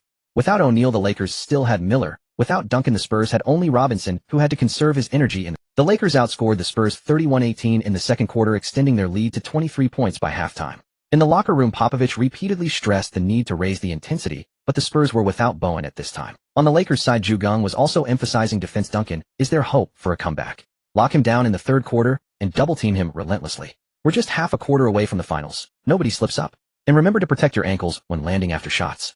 The Spurs still chose to swarm O'Neal. The Big Shark was almost stunned from the start of the third quarter. He often found 2 defenders clinging to him whenever he moved. He went 0 for 4 from the field and 1 for 2 from the line, scoring just 1 point. As the Spurs did on to O'Neal, so the Lakers did on to Duncan. The young number 21 went 0 for 3 from the field and 1 for 2 from the line, also managing only 1 point. Both teams' cornerstones were completely neutralized, a feat possible only in the playoff defensive intensity of that era. Grant and Miller were draped over Duncan at all times, while Robinson was practically hugging O'Neal, dancing with him in a squid-like entanglement. Geng patted Harper and said, "You'll get some playing time in the fourth quarter as well. We're about to enter the finals." In the previous game, the Lakers won by a large margin, but Harper's knee swelling was severe. The team doctor advised him not to play, fearing he might lose the ability to walk in the future. After warming up today, he felt in good shape. With a 20-point lead, and given Harper's defensive prowess, even if he played 7 or 8 minutes, there was little risk of him being overwhelmed. Popovich substituted in the veteran Kerr, but by then Kerr had lost his ability to turn the tide, missing both of his shots. In the final quarter, Duncan continued to be double-teamed, managing only 2 blocks, one on Mobley and one on Kobe. However, the point gap was simply too large. Kobe finished the game with 10 of 19, shooting 3 of 3 from the free throw line, totaling 24 points, 11 assists, 2 steals, and 1 block. Shaq posted 11 of 19 from the field and 4 of 8 from the line, amassing 26 points, 10 rebounds, 1 steal, and 2 blocks. However, foul trouble prevented either of them from delivering a standout performance. Duncan went 5 of 10 from the field and 5 of 9 from the line, recording 15 points, 7 rebounds, and 4 blocks. Like the OK duo, he played less than 35 minutes due to foul issues. During the regular season, Kobe and Shaq had already grown accustomed to playing around this many minutes thanks to the bench's contributions, so the Lakers were well adjusted. Duncan, however, was different. He averaged 39 minutes in the regular season and over 40 in the playoffs. Losing 5 or 6 minutes today immediately threw the Spurs off balance. The Lakers won 111-182, a near 30-point victory. The Spurs improved, scoring 10 more points than in the previous game. Fisher, Lewis, and Fox were remarkably accurate from beyond the arc, combining for 9 of 12 three-point shooting, an astonishing percentage.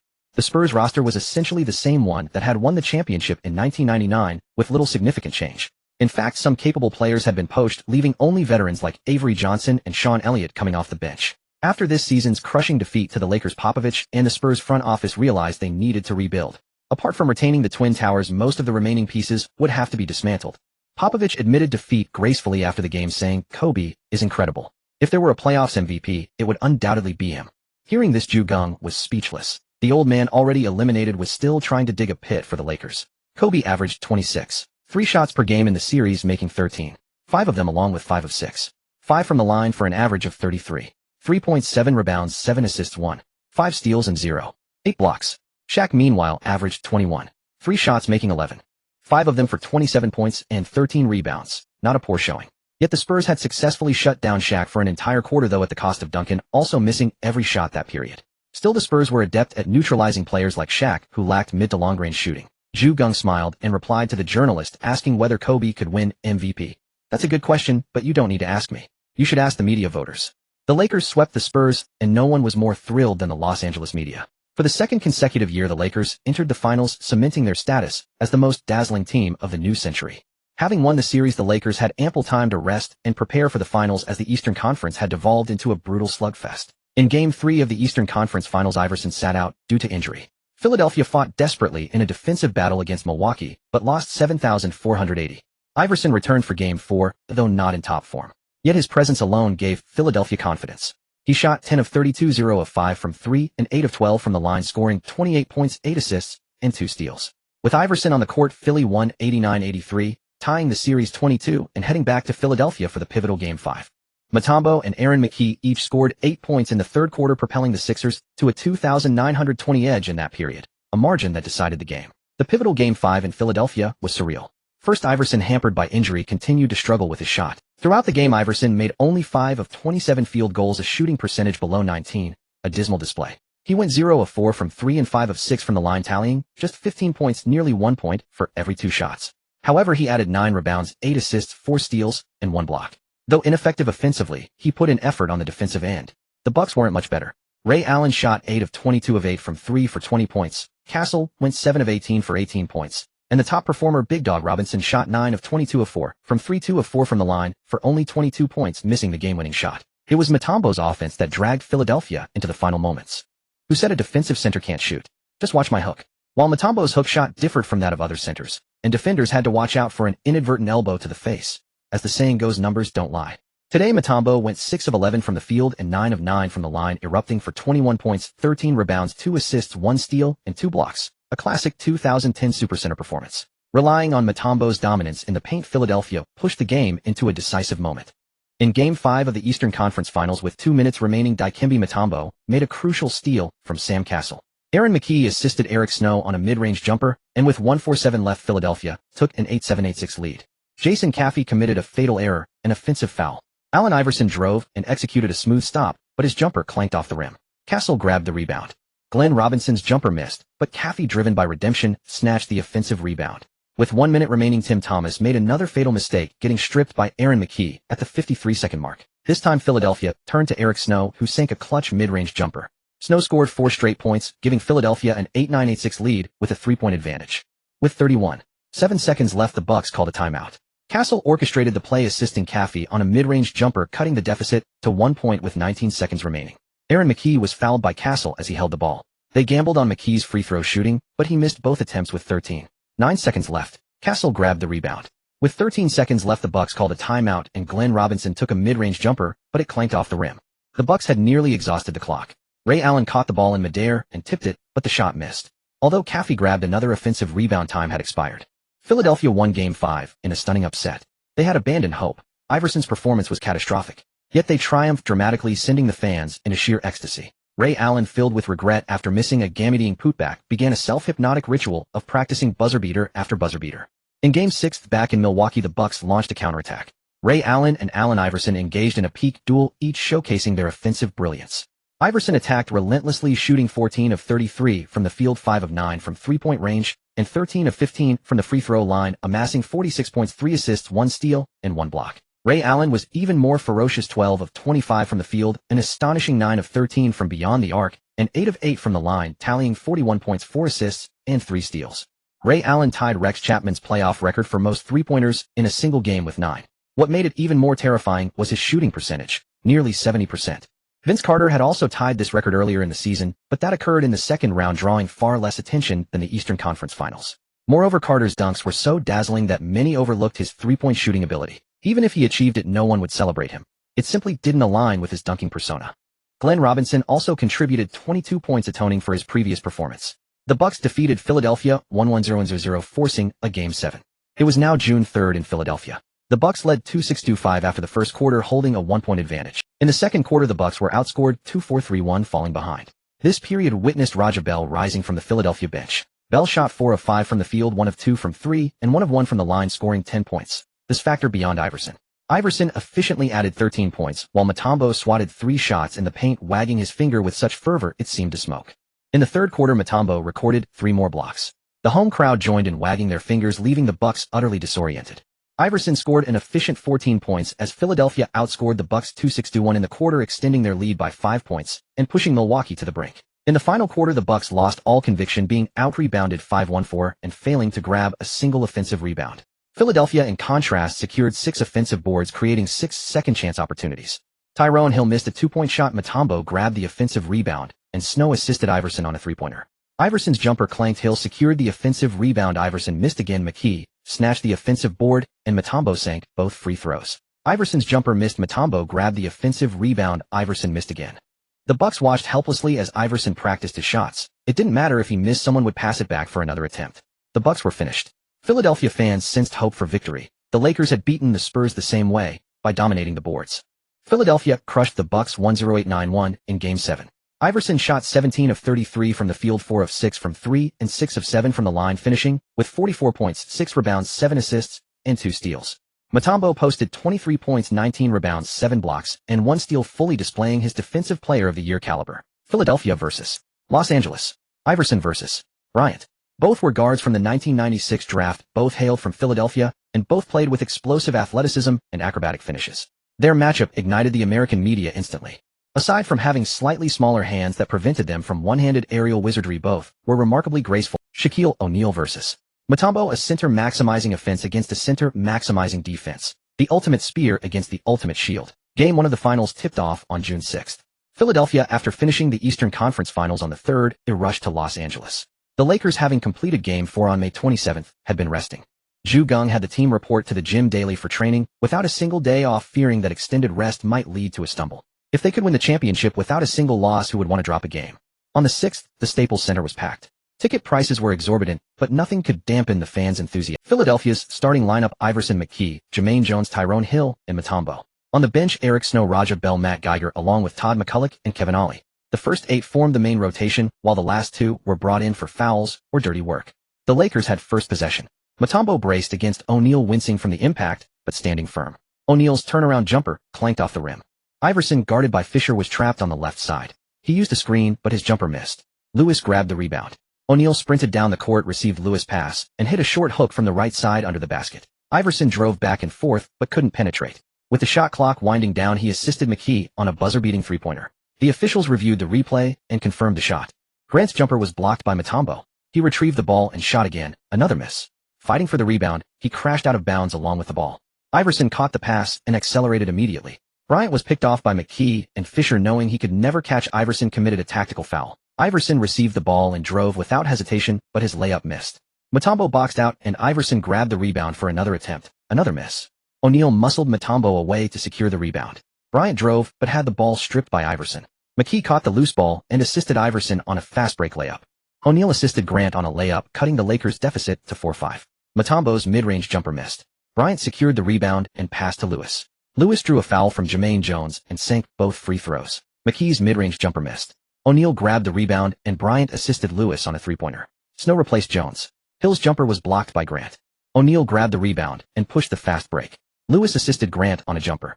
Iverson was pressured into a traveling violation, giving the Lakers possession. O'Neal drew a foul from Mutombo and made one of 2 free throws. Snow's mid-range jumper missed. O'Neal grabbed the rebound. Bryant drove, but was called for an offensive foul. This infuriated Bryant. He stole the ball from McKee and assisted Lewis on a fast break dunk. Fisher stole the ball from Iverson. The Lakers fast broke, and Bryant hit a fadeaway jumper. He brought intensity on defense and didn't slack on offense.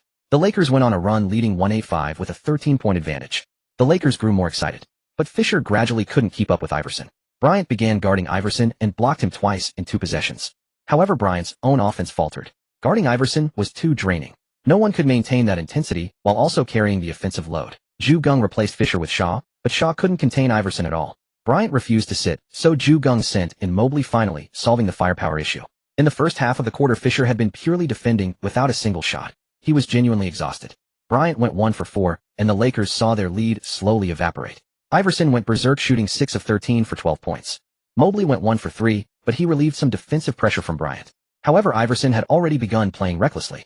The Lakers led 2-5-2-2 after the first quarter. Geng asked Bryant during the quarter break, "Do you want to defend Iverson or run the offense?" Bryant fell silent.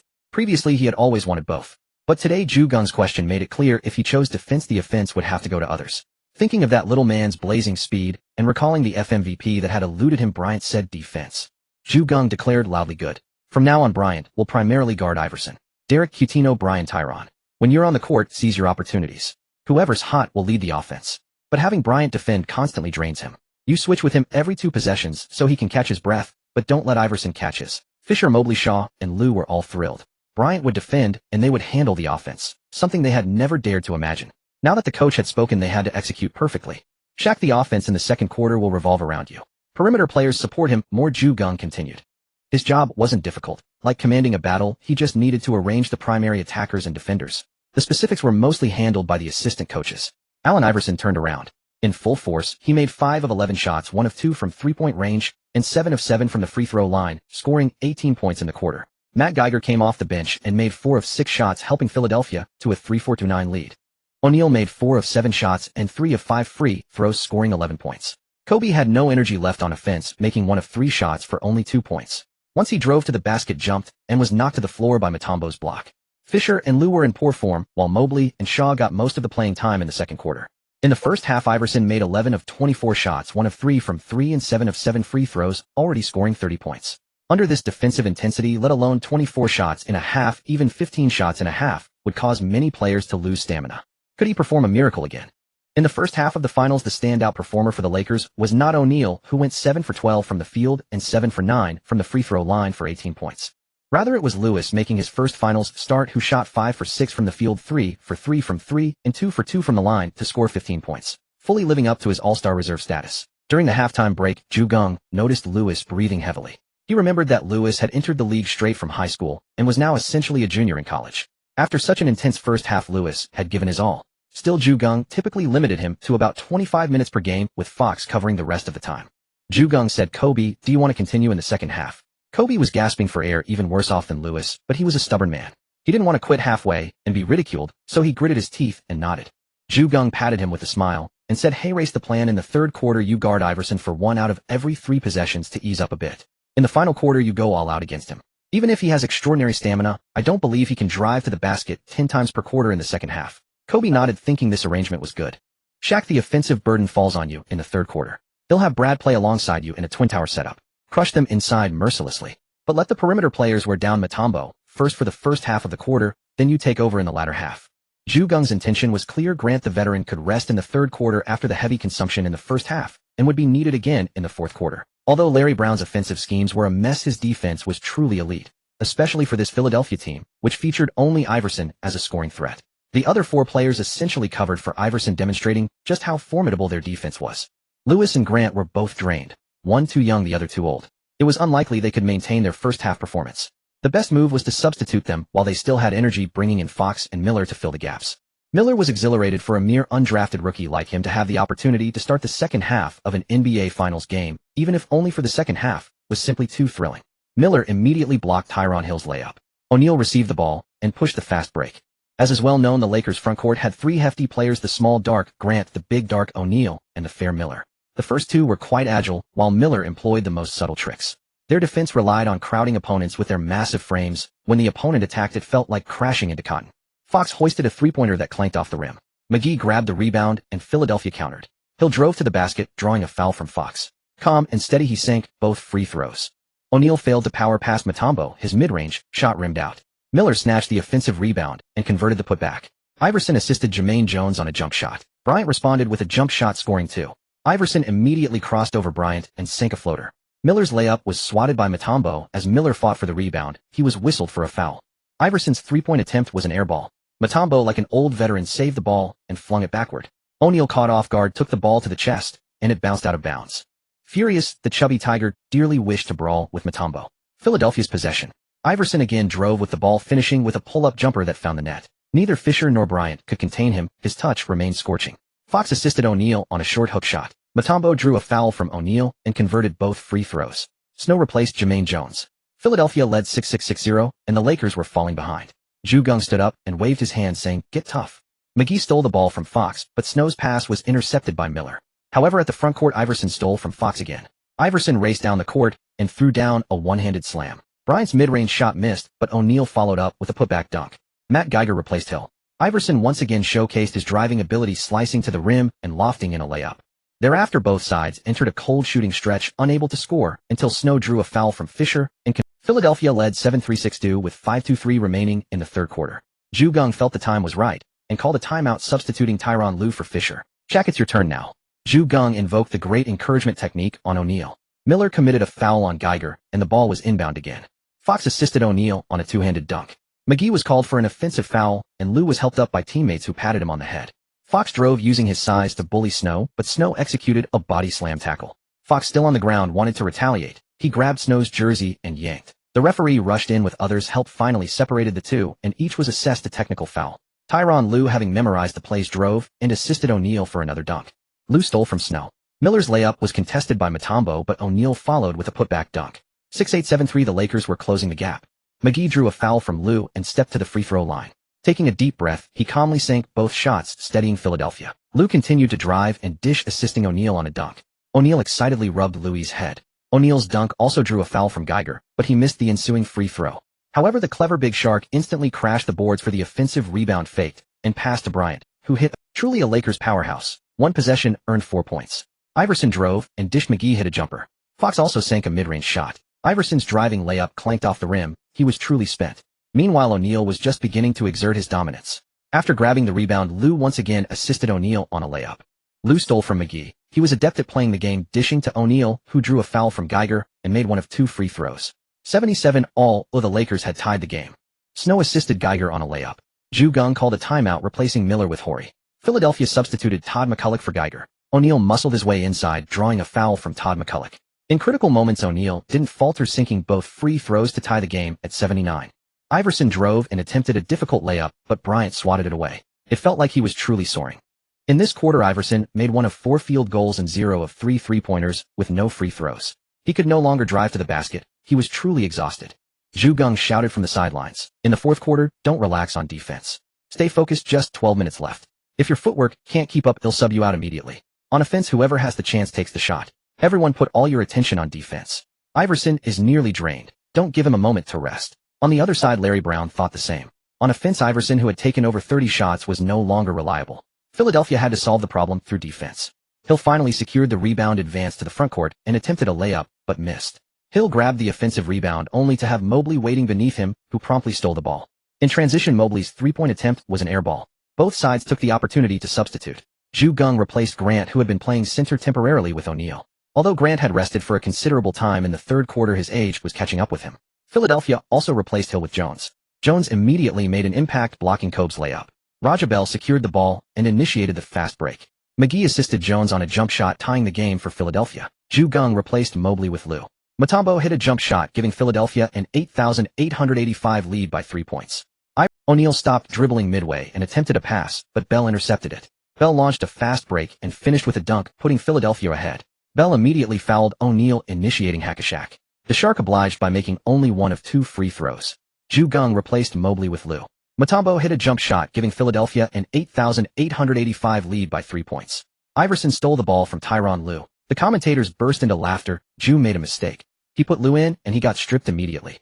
McGee's jump show. Lue stole the ball from McGee. He pushed it himself, finished the layup. McGee had the ball again, once more facing Lue.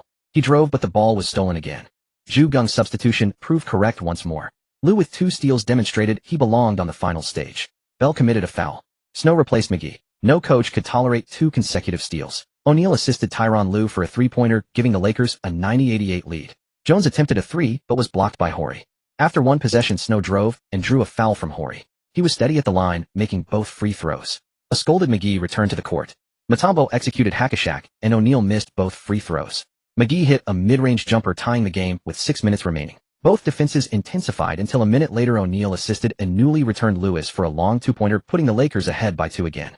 McGee missed a mid-range jumper. The Lakers countered. Lewis missed a 3, but O'Neal sealed off position, drawing a foul from Geiger. The enraged Shark missed both free throws. Kobe committed a foul, stalling Philadelphia's offense again. With under 4 minutes left, Lue grabbed the rebound. With 3.5 minutes to go, Kobe hit a fadeaway jumper. 96-92, the Lakers led by 4, already halfway to victory. Another full minute of missed shots followed before Philadelphia fed the ball to Iverson. Iverson saw no hope of winning. His legs had gone weak. If he could rest for 2 or 3 minutes, he would surely charge again, but Brown dared not take him out now. Iverson shook back and forth, only to be emphatically blocked by Lue. O'Neal grabbed the ball. The Lakers slowed down. The OK connection worked. Kobe assisted O'Neal for a dunk. Iverson drove and dished. Snow hit a mid-range jumper, cutting the deficit to 4 with 1:38 left. Kobe drove for a layup, but McGee blocked it. Horry secured the offensive rebound.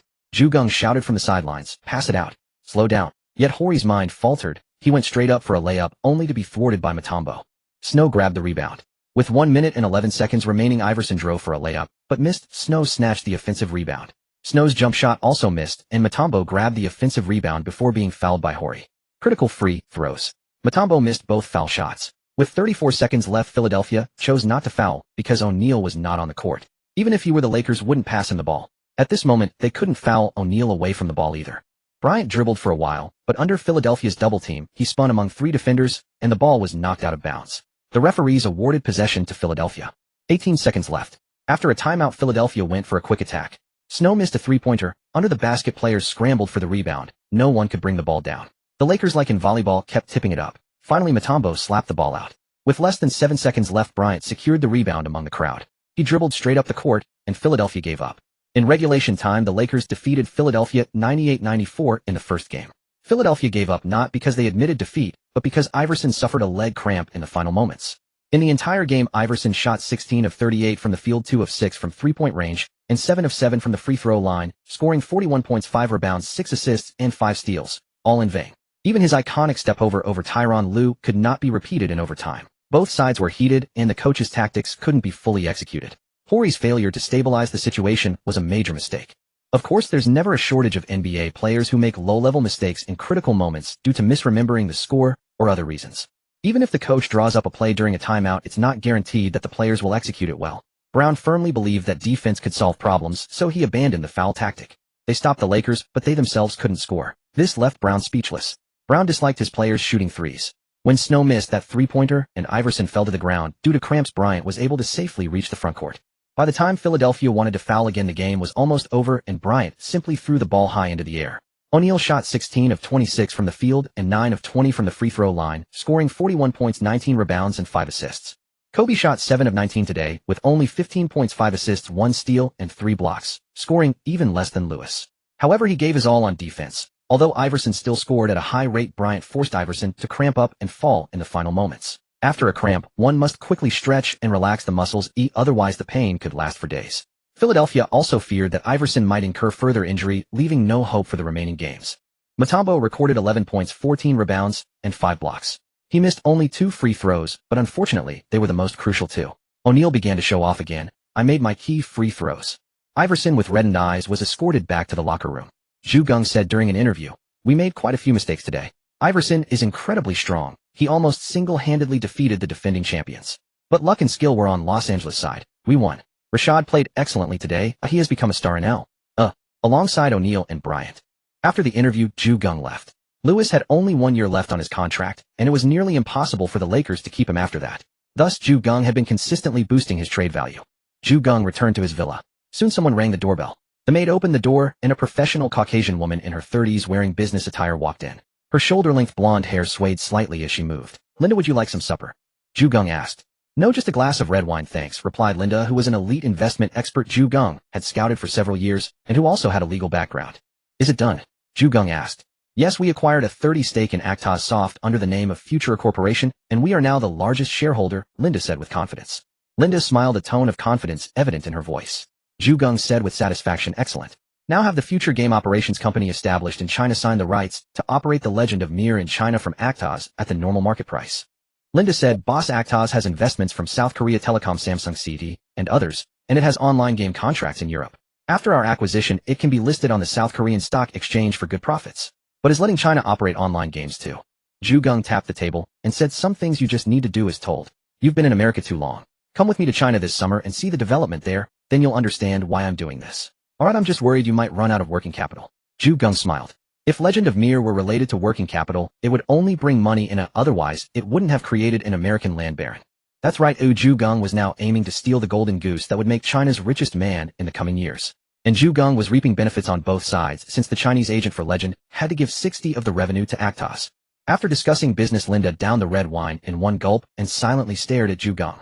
Linda's performance surprised Geng because Actos was almost at the end of its rope. The effects of the 2000 IT bubble were still lingering for about half a year. Their CEO had personally gone to China seeking cooperation.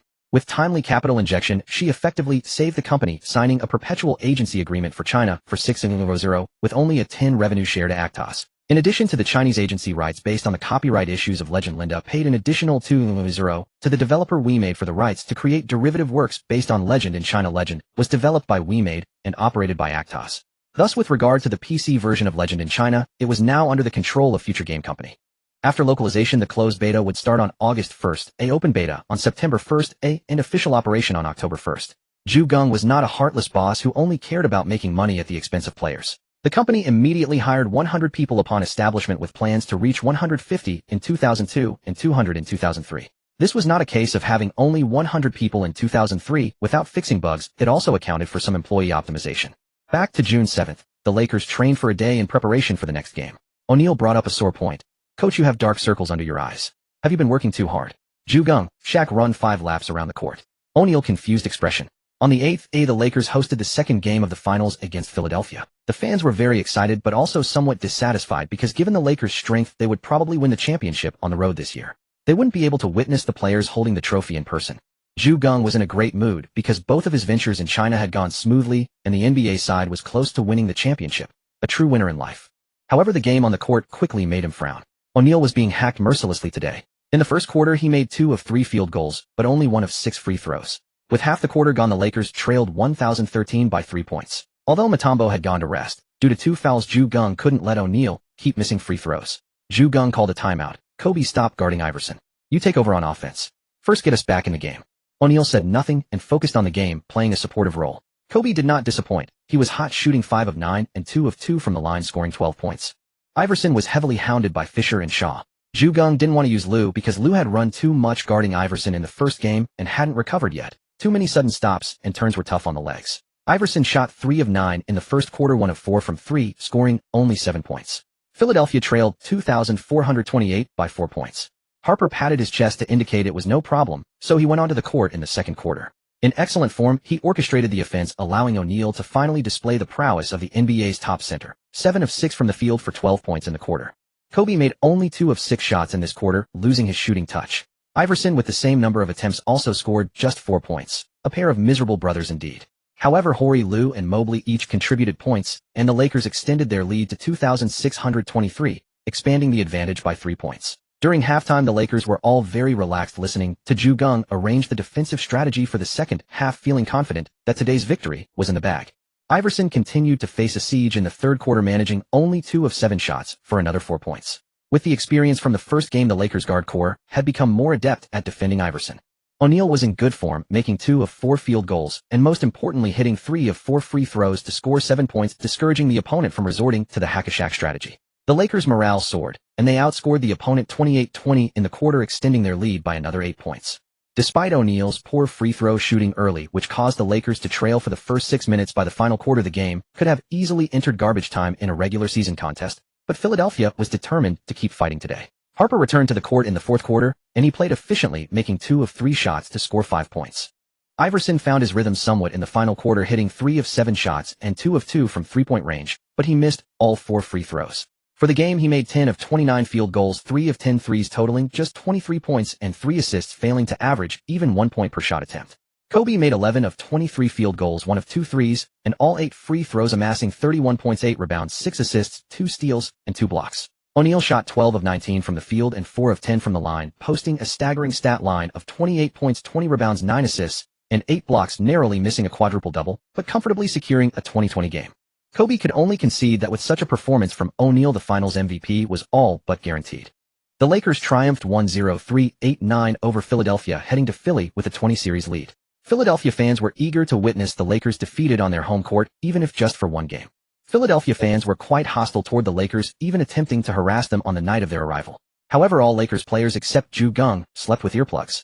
Even if someone set the hotel on fire, Geng's strength was enough to kick open every door and lead them downstairs. On June 10th, the Lakers faced Allen Iverson and his defensive teammates on the road in Philadelphia. Before the game began, Geng emphasized, "They're playing at home today, so they'll definitely try to catch us off guard. Don't focus too much on offense in the first quarter, concentrate on defense. Center the offense around Shaq and play steadily." O'Neal won the opening tip, but missed a layup. He grabbed the offensive rebound, missed again, then put back another attempt, only to be hacked by Hill. He made 1 of 2 free throws. From the very first play, the crowd fell silent. O'Neal dominated the paint, failing to score, but snatching 2 offensive. Hill grabbed the rebound, Iverson missed a jumper. Grant secured the rebound, Jermaine Jones stole the ball from Fisher, and Lewis quickly fouled to stop Philadelphia's fast break. McGee assisted Iverson on a mid-range jumper. At that time, Iverson's TV appearance was truly ugly with his mustache. Of course, Kobe was not yet at his peak either, and Fisher looked like a preserved egg. Iverson intercepted Lewis' pass, but missed a jumper in transition. The Lakers grabbed the rebound, and Fisher's long 2-pointer clanked off the rim. Jones grabbed the rebound, but missed his own jumper in transition. O'Neal pulled down the board, and Kobe's jumper also missed. The defense was intense from the opening tip. Hill secured the rebound, Jones assisted Mutombo on a dunk, giving Philadelphia a 41 lead. Nearly 4 minutes into the game, Kobe drove and kicked out to Lewis, who hit a mid-range jumper, making it 34, and breaking the scoring drought for both teams. McGee sank a beautiful long 2-pointer, as if he found his rhythm after the Lakers scored. Kobe immediately assisted Lewis on a 3-pointer, tying the game at 6. Iverson missed a fadeaway jumper from the left baseline after receiving a return pass from Mutombo. Grant grabbed the rebound, and in transition, Lewis assisted O'Neal on a dunk, giving the Lakers an 86 lead. It was less than 5 minutes into the game, but soon nearly 7 minutes had passed. O'Neal grabbed an offensive rebound, and upon landing threw down a powerful one-handed jam, extending the Lakers' lead to 106. The Lakers found their offensive rhythm. Half a minute later, O'Neal backed down, suddenly accelerated, spun, and slammed a 2-handed dunk. The rim shuddered under the brief burst of force, nearly shattering. Kobe intercepted Jonas' pass and assisted Fisher on a layup in transition, giving the Lakers a 146 lead and pulling away. Philadelphia called a timeout, but the Lakers' momentum was unstoppable. Then came O'Neal's showtime. Kobe drove baseline from the right, soared under the basket, and executed a reverse layup with a silky smooth motion, but the ball clanked off the rim. O'Neal leaped and stuffed the loose ball back through the hoop. Larry Brown, dejected, lowered his head and rubbed his forehead with his right hand. Philadelphia could only stop O'Neal by fouling. In the first quarter, O'Neal shot 4 of 8 from the field and 1 of 4 from the free throw line, scoring 9 points. Kobe shot 2 of 5, tallying 4 points and 4 assists. Iverson shot 3 of 9 from the field and 2 of 4 from the line, scoring 8 points. Philadelphia trailed 14-22 after the first quarter, down by 8. With mostly substitutes on the floor for both teams, Mutombo played with the dominance of his senior brother Ewing, sinking 3 of 3 field goals and 1 of 1 free throws for a quick 7 points. Shaq quickly returned to the court, but luck was not on his side. Receiving a pass from Horry, he prepared to rise for a thunderous dunk, only to have Mutombo press his left shoulder, Hill leaping to block. O'Neal couldn't lift the ball as Jones clamped down on his arms, and Hill swatted it away, not seeing the ball, but something round sending it down with a sharp slap. O'Neal's head was driven down by the blow. Hill felt something greasy. It was O'Neal's bald head. The impact left O'Neal dazed and disoriented.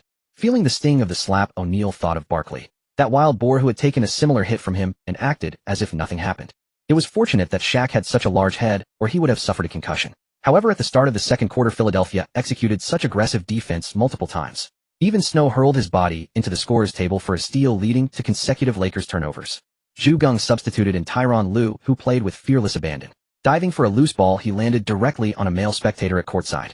Lue sank a three-pointer and Horry followed with another triple. Next, Geng brought in Ron Harper. Harper played with even more desperation, knowing this was his final season before retiring. He held nothing back, going 5 for 5 from the field, 1 for 2 from 3, and 1 for 1 from the line for 8 points, plus 1 assist, and 1 block. He remained that defensive powerhouse, a Jordan light, in every sense. With the perimeter opened up, O'Neal found his opportunities, shooting 5 of 3 from the field, and 5 of 8 from the free throw line for 11 points. Iverson, guarded by a well-conditioned backup throughout the second quarter, went 1 for 5 from the field and 5 for 6 from the line. The Lakers outscored Philadelphia 29-23 in the second quarter, extending their lead to 6 points. At halftime, the score was 5,137, and the home fans in Philadelphia were subdued, sensing that today's game was likely lost. In the locker room, Geng said, "In the second half, they'll tighten their defense on everyone else, denying easy scoring opportunities. This is your moment, the OK duo. Everyone else has done their part. The third quarter is on you." O'Neal and Kobe exchanged a glance and clapped hands in encouragement. As the second half began, indeed, every other Laker was tightly guarded, but Philadelphia's aggressive defense only handed the OK duo unknown opportunities. O'Neal shot 4 of 8 from the field and 2 of 4 from the line for 10 points. Kobe went 2 of 4 and 5 of 6 for 9 points. Iverson continued to shoot bricks, making only 2 of 7 for 4 points. Mutombo, in outstanding form, delivered 4 of 5 from the field, adding another 8 points. But with the OK duo's efficiency so high, Philadelphia simply couldn't keep pace. The Lakers won the quarter 2,622, further widening the gap. In the final quarter, with the Lakers employing staunch single coverage, Iverson delivered an exceptionally efficient performance, making 6 of 9 field goals, 2 of 3 from beyond the arc, and 3 of 4 free throws, scoring 16 points in that single period. Unfortunately, his teammates were all locked down by the Lakers, utterly unable to ignite a collective offensive explosion. The Lakers, in contrast, persistently spread the scoring across the roster, capitalizing on their three-point shooting prowess by hitting 5 of 10 from deep in the quarter, thereby maintaining the gap. Taking 10 three-pointers in a single quarter was remarkably ahead of its time. Only a team like the Lakers, possessing such a multitude of capable three-point shooters, could have executed such a strategy. Philadelphia narrowed the deficit by 4 points with a 27-23 quarter, but the prior chasm was too vast. The Lakers crushed Philadelphia 1-0-0-8-6 in Game 3, taking a 30 lead. Only one victory remained for a perfect championship run. The Lakers players did not celebrate wildly, as Geng had stated that the job was not done until Game 4 was won. Anyone who celebrated could sit out the next game. Shaquille O'Neal went 12 of 25 from the field and 8 of 16 from the free throw line, finishing with 34 points, 14 rebounds, and 5 assists. Had his free throw shooting been even slightly more reliable, he would unquestionably be regarded as the greatest center of all time, without any dispute. Of course, if Yao Ming were given O'Neal's legs, he could just as easily be molded into another unsurpassed center. I have spoken, oh, who agrees, who opposes. In truth, writing a story titled Yao Ming with O'Neal's legs might well become a hit. Kobe Bryant shot 6 of 13 from the field and 7 of 12 from the line, recording 19 points, 10 rebounds, 9 assists, 1 steal, and 1 block. His overall efficiency was modest, as besides guarding Iverson, he was severely hampered by the nearly defense-only Eric Snow. Allen Iverson went 12 of 30 from the field, 1 of 4 from 3, and 10 of 14 from the free throw line, amassing 35 points, 4 assists, and 1 steal. An inefficient outing. After this game, Game 4 between the Lakers and Philadelphia was scheduled for June 13th. The ratings for that contest skyrocketed, as everyone wanted to witness whether the Lakers could complete a perfect championship run and etch a new chapter in history. Geng, hailed as the mysterious coach from the East, drew many Americans to the arena in person. In truth, American media coverage of China was scarce and heavily distorted, leaving most Americans largely ignorant of the country. Even 2 decades later, a considerable number believed that all Chinese practiced martial arts, and some dabbled in sorcery. If Geng had appeared on the sidelines in a Taoist robe for the final game, these people would have undoubtedly claimed he had performed black magic to lead the Lakers to an undefeated championship. On the 13th, Philadelphia changed their lineup. Such a late adjustment, unless truly inspired, often only worsens matters. Iverson, Aaron McKie, Eric Snow, Tyrone Hill, and Dikembe Mutombo took the court. Inserting Snow was merely an attempt to bolster Philadelphia's hopes with his defensive prowess. Snow's defense was indeed formidable, holding Kobe to 0 of 4 from the field in the first quarter, who managed only 4 points on 4 of 5 free throws. Geng shot a surprised glance at Larry Brown. That old fox truly possessed a defensive acumen. Today in the opening period he not only stifled Kobe, but also limited O'Neal to 3 of 6 for just 6 points without a single free throw attempt. Geng called 2 timeouts to adjust the tactics. Rashard Lewis hit 2 of 2 from 3 and Derek Fisher went 2 of 3 from deep. Relying on this era's three-point barrage, the Lakers trailed only 2,427, a mere 3-point deficit. Iverson scored 11 points in the first quarter on 5 of 10 shooting and 1 of 2 free throws. Philadelphia's offense had already stagnated with snow on the floor. His passing ability proved more valuable than his scoring. The Lakers needed to make some adjustments to counter Philadelphia's defense and dismantle their containment of the Shaq-Kobe duo. Under normal circumstances, when a core player is restricted by the opposing defense and seeks to break the deadlock, the tactic is to draw a double team, allowing teammates to find open shots. After sinking a few baskets, the opponent is forced to abandon the double team, and the core can then make their move. But the peak Shaq and Kobe needed no such strategy. Geng reorganized their offense into the simplest, most direct pick and roll, having the two superstars screen for each other. Even against Philadelphia's elite defenders at their respective positions, once the pick created a mismatch, either could score with ease. Though occasionally the defense would prevent separation, they still scored at an exceptionally high rate. The Lakers' defense against Philadelphia's revamped lineup also proved effective. In the second quarter, Allen Iverson shot 2 of 7 from the field, 1 of 3 from beyond the arc, and 3 of 4 from the free throw line, scoring 8 points. On the Lakers' side, the Shaq-Kobe two-man game ignited. Shaquille O'Neal shot 4 of 7 from the field and 3 of 6 from the stripe, tallying 11 points. Kobe Bryant had an off-shooting night, going 2 of 6 from the field, 1 of 3 from 3 and 2 of 2 from the line, scoring 7 points in the quarter. Propelled by their dual engines, the Lakers shattered Philadelphia's lockdown defense, operating far more smoothly than Iverson's solo act. They outscored the Sixers 28-21 in the second quarter to take the lead. At halftime, the Lakers held a 4-point advantage. Back in the locker room, Geng assessed his players' condition and declared, "In the third quarter, I want Cat and Kobe, Rick, Brad, and Shaq out there first. I demand only offense. Unleash every bit of firepower you have. Just stick to man-to-man defense." Lewis had efficiently scored 11 points in the first half. Fox with fresher legs would take over and sustain the scoring output. Fox ran with a distinctive gait reminiscent of Pansy in the film Hands Up. However, Fox's 2011 remarriage to Lisa Dushku was still a decade away. She was only 30 in 2011. Lisa Dushku. At present, Fox was just 32 and in his prime. He played exceptionally well in the third quarter, drawing repeated fouls and sinking all 4 of his free throws. Although he didn't attempt a single field goal, he thoroughly disrupted Philadelphia's defense. As Fox drew defensive attention, the others found their scoring opportunities. O'Neal shot 3 of 4 from the field and 3 of 7 from the line, scoring 9 points.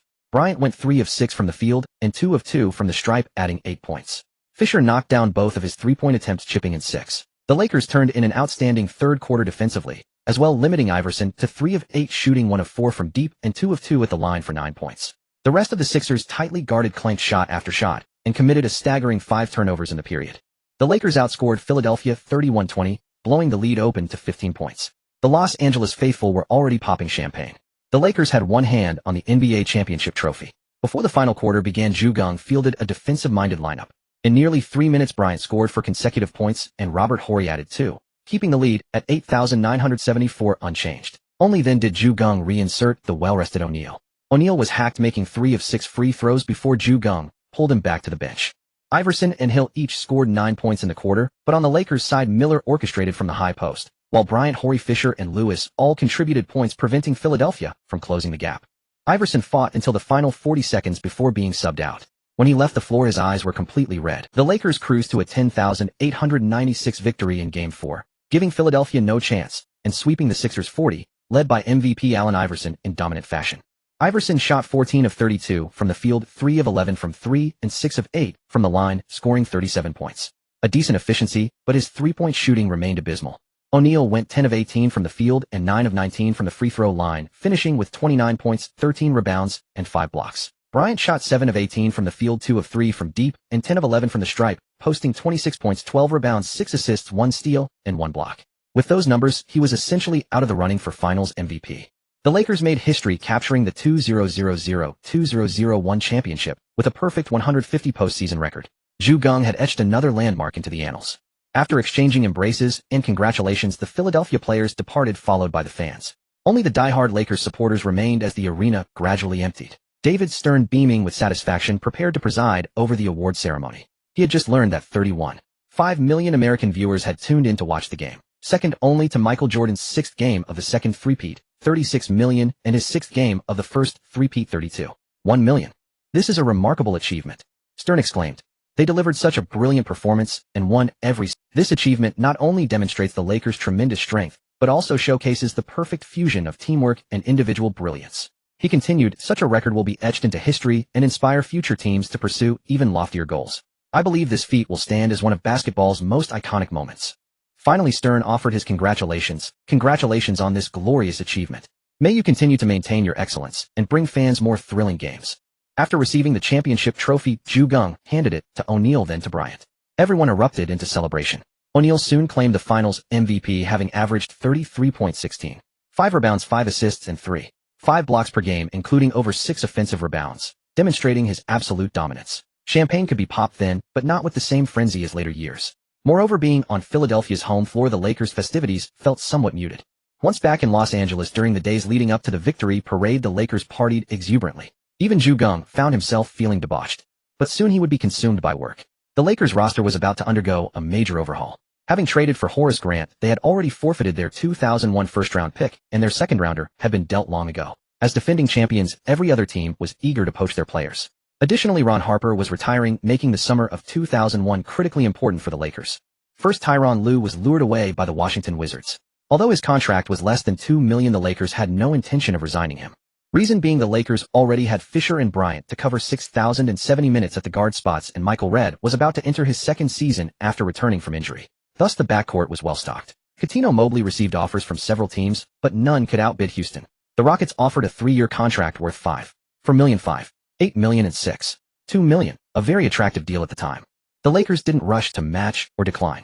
Instead, general manager Mitch Kupchak flew to Atlanta to begin negotiations. Atlanta wasn't only talking to the Lakers. The soon-to-relegate Vancouver Grizzlies were also in discussions with the Hawks. Atlanta found both sets of offers appealing, but Kupchak's words tipped the scales in the Lakers' favor. Does Sharif Abdurrahim have a winning gene? He couldn't lift the Grizzlies out of their slump. How could he lead the Hawks out? On June 27, 2001, at Madison Square Garden in New York City, the NBA's annual draft commenced. Michael Jordan, using the Wizards' hard-earned No. 1 pick, selected the first high schooler to go first overall, Kwame Brown. The Clippers then used the No. 2 pick on Tyson Chandler and immediately traded him to the Bulls in exchange for Elton Brand, their new captain. Seeing that Chandler could make it in the NBA and even go second overall, a young, crooked-haired guy back in China suddenly solidified his resolve he would burn his bridges. Next, the Atlanta Hawks selected Pau Gasol. Soon after, David Stern announced a trade. The scoreboard displayed the trade. The Hawks sent Pau Gasol to the Lakers in exchange for Rashard Lewis $1 million, Brian Shaw 9600, Stanislav Medvedenko 4700, and a 2008 first-round pick, plus a second-round pick. Indeed, though the Hawks coveted Lewis, he was only a third option. They ultimately squeezed an additional first-rounder and second-rounder from the Lakers along with veteran Shaw and rookie Medvedenko. Such is the price a defending champion must pay in trades. Other teams will do everything to avoid dealing with you. No wonder the Spurs preferred to develop through the draft rather than chase high picks and trades. Geng noted that the Hawks had assembled a backcourt of Jason Terry and Rashard Lewis, a poor man's version of Terry and Dirk Nowitzki. Geng spotted many familiar names later in the draft: Eddie Curry, Jason Richardson, Shane Battier, Joe Johnson, Richard Jefferson, Zach Randolph, Gerald Wallace, and Tony Parker, who was taken by the Spurs. Geng considered bringing Parker to the Lakers, but ultimately decided against it. With Fisher already aboard, adding Parker might blow up the entire locker room, and even his fists couldn't fix that. Of course, Geng had a vivid memory of Troy Murphy, the early million-dollar fraud who got a big contract, and then this year's draft class was very deep. In the second round, there was Gilbert Arenas, the early gunslinger, and Mehmet Okur, a stretch big. Unfortunately, the Lakers coveted them, but couldn't acquire any as no one would trade with them. Misfortunes never come singly. After losing Harper, Horace Grant was lured back to his old team, the Magic. The Lakers couldn't offer him a big contract given his age, especially after trading for Pau Gasol. Though a rookie, his impact wouldn't be much less than Grant's. On July 2nd, when free agency opened, the Lakers were hit with yet another blow. Derek Fisher broke his left foot again, the same spot that had broken the previous summer. Geng suspected Fisher had climbed the same person and got kicked in the same spot. Fortunately, there was still time. The new season was about 4 months away, so it was likely a 5-month recovery given it was an Kupchak scrambled to find a trade, eventually sending garbage player Greg Foster to the Bucks in exchange for 188-meter guard Lindsey Hunter as a stopgap. Then Kupchak told Geng, the owner doesn't want to resign Mobley. Feels he's too expensive. We'll have to let him walk. Geng was speechless. The Lakers have always been willing to offer high salaries to players who can deliver on the court, while those who attract fans can also secure decent wages. However, for some role players, or those with limited commercial value, they are reluctant to hand out contracts, preferring to scrape together marginal talents instead. That was how the oft-criticized Grim Reaper came into being. Yet Kupchak managed to make amends by signing Mitch Richmond, a former 20-point-per-game scorer, on a minimum contract. However, a major injury the previous season had stripped the one-time All-Star guard of any ability to serve as an NBA backup, reducing him to a mere short rotation player. Next, the basketball prodigy from the North, Andrei Kirilenko, the versatile swingman, signed a 4-year deal with the Lakers, confirming his entry into the NBA this season. With his arrival, next the basketball prodigy from the North, Andrei Kirilenko, the versatile swingman, signed a 4-year deal with the Lakers, confirming his entry into the NBA this season. With his arrival and Fox still lingering at the tail end of his prime, the small forward position was no longer a concern. Pau Gasol wanted to go to the NBA, but his former club Barcelona demanded a $2.5 million buyout. The Lakers, or rather NBA regulations, could only contribute a maximum of $500,000. The deadlock persisted until Gasol personally negotiated with the team, paying $165 million of his own money to buy out his contract and arrive in Los Angeles. Kupchak then signed Samaki Walker from the pool of players who had left the Spurs. However, the Lakers' trades infuriated Shaquille O'Neal, especially the departure of Brian Shaw, which left him deeply disturbed. Though Shaw was merely a veteran on a minimum contract, he and O'Neal had known each other since their Magic days. Shaw had essentially come to the Lakers on O'Neal's influence, hoping to retire with the team, only to be traded away as a throw-in. But O'Neal's rage subsided, for this was the year of the three-peat, the last season built around him. In the end, he held it. O'Neal merely exchanged heated words with Kupchak. As to why he didn't confront Ju Geng, it was likely because Ju was not the general manager. Ju Geng looked over the 12-man roster, silently calculated, and said, "It's enough. If there are any remaining minimum contract players worth signing, we can consider it. If not, it's fine." The Lakers would charge into the three-peat with just 12 players that season. Here is the new roster's salary breakdown from highest to lowest. Starting center. The league's premier center Shaquille O'Neal earned $21.43 million. After 2 consecutive championships, the earlier 40 sweeps he had suffered were no longer scars, but became thorns on the path to glory. Starting shooting guard, Kobe Bryant, earned $11.25 million. The previous season, Kobe had already demonstrated his elite scoring ability.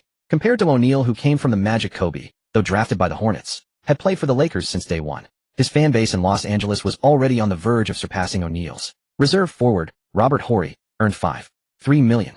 Ju Geng was not entirely satisfied with his current contract. For that price, Horry's contributions seemed somewhat inferior, especially since the younger Mobley commanded a similar salary. Reserve big man, Brad Miller, earned $4 million. After several seasons of training, Miller had grown stronger.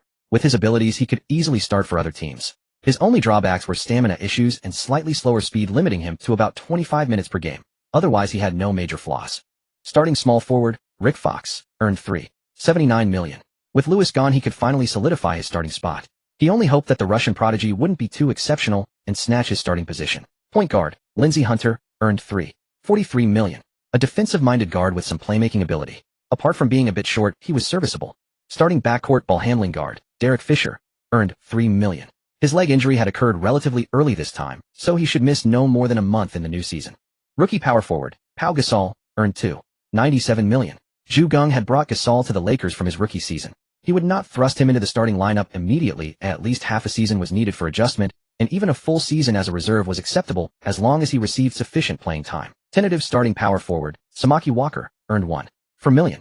Although he came from the Spurs, his tactical abilities had apparently not earned the Spurs' approval. His basketball IQ was questionable, but his physical attributes were decent. Reserve veteran, Mitch Richmond, earned $1 million. He was essentially here to chase a championship ring. He could help with perimeter defense on the backcourt. Reserve shooting guard, Michael Redd, earned $76,000. After a major injury last season, Redd had been anxious, fearing a trade from the Lakers. But after Ju Geng reassured him, he pounded his chest, promising to stay with the Lakers for another season if needed in the future. Reserve small forward, Andrei Kirilenko, earned $65,000. Drafted several years ago, the versatile warrior was finally coming to the Lakers. His arrival also stirred some ulterior motives in Jim Buss. Ju Geng soon learned from Kupchak's assistant that originally trading for Gasol would have only required Lewis and Medvedenko, plus a second-round pick. But to make the Lakers pay a heavier price and then bring in an underwhelming player, thereby undermining Ju Geng's reputation, Jim Buss helped drive up the cost, adding a first-round pick and Brian Shaw. After all, O'Neal leaned toward Jeanie Buss. If Jim could make O'Neal realize that he was the future successor of the Lakers, Jim wouldn't mind flexing his muscle. Ju Geng was speechless. Jim was truly the kind of good-natured guy who often picked up the tab during outings, completely single-minded. Old Buss' eldest son Johnny had won 2 championships in the WNBA, but later decided to pursue music, giving up on the Lakers. However, he often stood behind Jim, allowing Jim to suppress Jeanie. Old Buss had no choice but to let Jim take over. But his eldest daughter Jeanie now had the support of players and coaches. Kupchak's stance remained ambiguous, seemingly backing Jim, yet always siding with Ju Geng at crucial moments. The Lakers' path to a three-peat was fraught with undercurrents threatening to capsize at any moment. Jim traded away Brian Shaw partly because Shaw leaned towards staying with the Lakers after retirement to help Jeanie. The fault lay in his too obvious inclination. After hearing these reports, Ju Geng felt utterly unsettled. They could have secured more championships, but with this meddling, he had to focus on developing young talent this season, and the regular season would be handled casually. Fortunately, with Gasol and Kirilenko's talent by the playoffs, they would certainly be stronger than Medvedenko, Devin George, and Mark Madsen, since the other key players remained with the Lakers. Though Red had an oddly angled jumper, he was still far superior to the Shaw of that time. Geng envisioned him as a sixth man, with better three-point shooting than Crawford, ideal for scoring off the bench. The overall strength of the Lakers had likely improved. Who agrees, who disagrees? With only 12 players for 82 games, they still needed to manage minutes carefully, or injuries could cause trouble. Geng's acupuncture could reduce the impact of chronic injuries on players' performance, but sudden hard contact injuries, unless Geng had another trick, were unavoidable. Rumors had already spread that Geng used sorcery to win championships. If the Lakers had no injured players at all, his troubles would be immense. Moreover, as long as these athletes could play in the crucial playoffs and win the championship, that was sufficient. As they say, where you sit determines where you stand. Geng could not jeopardize himself for their sake. The Lakers' total payroll was $98 million, slightly less than the previous season. Nevertheless, that ranked fourth in the NBA. The Knicks led with $85.99 million, followed by the Trail Blazers at $84.29 million, and the Nets, who had traded for Kidd that year, at $75.19 million. Philadelphia ranked fifth with $58.07 million. A total of 19 teams had payrolls exceeding $50 million. This was the first season the NBA introduced the luxury tax, yet no team actually paid it, due in part to the Bird exception and other cap exceeding extensions. The rules were still immature at the time. In fact, from its introduction in the 2001-02 season, only this season and the 2004-05 season saw no luxury tax payments. In every other season, at least one team paid. Thus it was often said that the Spurs won one championship in a lockout-shortened season and another when the luxury tax was officially implemented, but no team paid it. The 2001-02 season was considered to have flawed rules. Some claimed both of those Spurs titles lacked legitimacy, but that was a distortion of logic. Everyone operated under the same conditions. Why didn't other teams win? Those who paid sky-high luxury taxes and still failed to capture a championship were the true shame. As for the claim that paying a super luxury tax didn't make a team a super team, that was utter absurdity. Geng left the Summer League to the assistant coaches and returned directly to China. He would not go back to the United States until after National Day. By then, Legend would have launched, the landscape settled, and he could achieve financial freedom before Tencent's IPO. After returning home, he busied himself for over a month scouting the timing, meticulously leveraging his computer skills. On September 11, 2001, at 2046 Beijing time, a post appeared simultaneously on Chinese forums, such as Tianya and Junshi, predicting that in 1 hour a plane would crash into the Twin Towers in New York. Then it continued, I am a time traveler, from November 1, 2009. If you don't believe me, just watch. Besides this event, I have other ways to verify, such as a major snow disaster in southern China after New Year's 2008, and on May 12. These posts posted at that hour initially drew little attention. Even if someone saw them, they dismissed them as a joke, never taking them seriously. There were people browsing the internet at that time, but very few were still online at 9 in the evening. Legend had already begun to catch fire. Those in internet cafes were all immersed in the game, shouting, "Kill him." But when news from abroad broke an hour later, those posts exploded onto everyone's radar with full force. Within the nation, the prophetic posts stirred up a flurry of discussion, with everyone speculating whether the two subsequent predictions would come true. In Migua, however, an explosion occurred. Literally, as the 5-point star reportedly transformed into a 6-pointed one. When the citizens of Migua a few days later caught wind of tabloid reports about a prophecy in Hua country, they erupted online in fury, condemning their own government's incompetence. Why didn't you bring the prophet to Migua, they demanded. Meanwhile, a company was founded with the mission of facilitating the immigration of all those from Hua country who were fervently obsessed with Migua. It enabled financially stable but immigration-challenged spiritual Migua citizens in major Hua cities like Jingdu, Modu, and Pingdu to exchange their Hua assets for opportunities abroad, securing loans to reach Migua. The company expanded at an astonishing pace, acquiring an increasing number of properties across many large Hua cities. Subsequently, several enterprises were established in succession, first milk, tea, snack, and fast food outlets in commercial districts, then courier services catering to these shops for delivery. Employees were permitted to rent accommodations within the company's housing stock, fostering mutual growth. Beyond these, numerous home service companies also emerged, developing in concentric circles. Utilizing domestic assets acquired with dollars, purchasing formulas and machinery, and enlisting recently retired veterans as quality supervisors, these enterprises embarked on a trajectory of rapid development. After all, while others had to grope in the dark when starting businesses, Geng could rely on his experience to identify which products would take off, requiring only sufficient quality and promotion. In addition, numerous large supermarkets emerged. In this primitive era, Geng had no desire to let others control such a powerful terminal sales tool as supermarkets, so he naturally established an integrated supply chain. Although he kept these companies separate, conducting transactions normally, and allowing returns for substandard products according to standard rules. Within a single year, Geng had resolved the employment of over 3,000 people in these areas. Given the current pace of foreign capital exchange and loan collection, it was projected that at least 3,000 more jobs would be created annually, if not more. In any era, if you can create jobs, Geng did not expect these companies to generate much profit. His aim was simply to build a formidable presence through numbers. Returning to basketball after the major event, Gwen needed a hero. Jordan, the then minority owner of the Wizards, transferred his shares to the majority owner for safekeeping and announced on September 26 that he would return to the court for the 2001-2002 season. This brought immense encouragement to the capital of Migwa. Even Geng, while in Hua country, received interview calls asking for his thoughts on Jordan's comeback. Geng smiled and said, "Jordan handed his shares over to a Pai-Sho mythical creature known for hoarding treasure, and I suspect he won't get them back. So I'm not optimistic about this comeback of his." Jordan chuckled dismissively. Ju is just a coach. He doesn't understand the spirit of agreement we meet people share. After brushing it off, Jordan immediately began preparing for his return. He went to Chicago and summoned a number of young talents to practice with him, among them Chicago's so-called genius, Ron Artest. Upon receiving his first paycheck, Artest brought his mother and a host of aunts and cousins to Chicago for a spree, only to end up broke, without even money for food. He had to take a part-time job at a supermarket until the Bulls' general manager, embarrassed by the situation, took him under his wing. The genius was ecstatic at the prospect of finally playing with Jordan.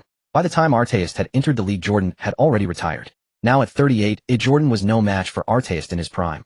Artest was determined to dominate him. In an unknown session, Artest fancied himself a lockdown defender, but Jordan scored over him time and again. On offense, Jordan could block Dikembe Mutombo's shot and wag his finger mockingly against Artest's rudimentary moves. Jordan handled him with ease.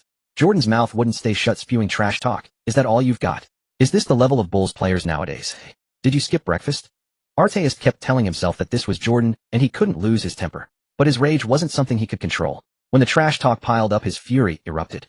Artest drove into Jordan, then smoothly raised his elbow and struck. Thud. Jordan let out a grunt. But Jordan, having weathered the brutality of the Pistons, gritted his teeth, swiped the ball away, then straightened up. As Artest stared in disbelief, Jordan rubbed his chest and said, "Now the ball is mine." Jordan isolated Artest, executed a beautiful hangtime jumper, and nailed it. After the shot, he turned and walked away without a word. Artest remained frozen on the spot, suddenly calmed down once more. No sooner had Jordan left the training facility than he let out a hiss of pain and told his bodyguard, "Quick, take me to the hospital." Soon Jordan received the report 2 ribs were broken and a third was fractured as well. When Artest heard the news, he was terrified. Jordan was Migwa's hero, and his comeback was tied to national confidence. Artest had broken Jordan's ribs, preventing him from appearing on the court for the new season, a grave offense. For the next 2 days, Artest didn't dare step outside his home, fearing he'd be shot. Fortunately, Jordan came forward and said, "The kid's got strength, I don't blame him." Only then did Artest dare to. By the time Geng arrived in Los Angeles, the Legends game had already taken off.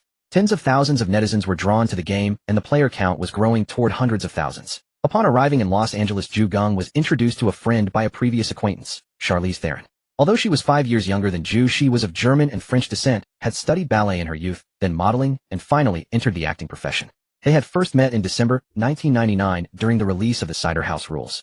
At that time, Ju, then in his early 20s, wasn't particularly drawn to her, instead being captivated by Tobey Maguire, the future Spider-Man.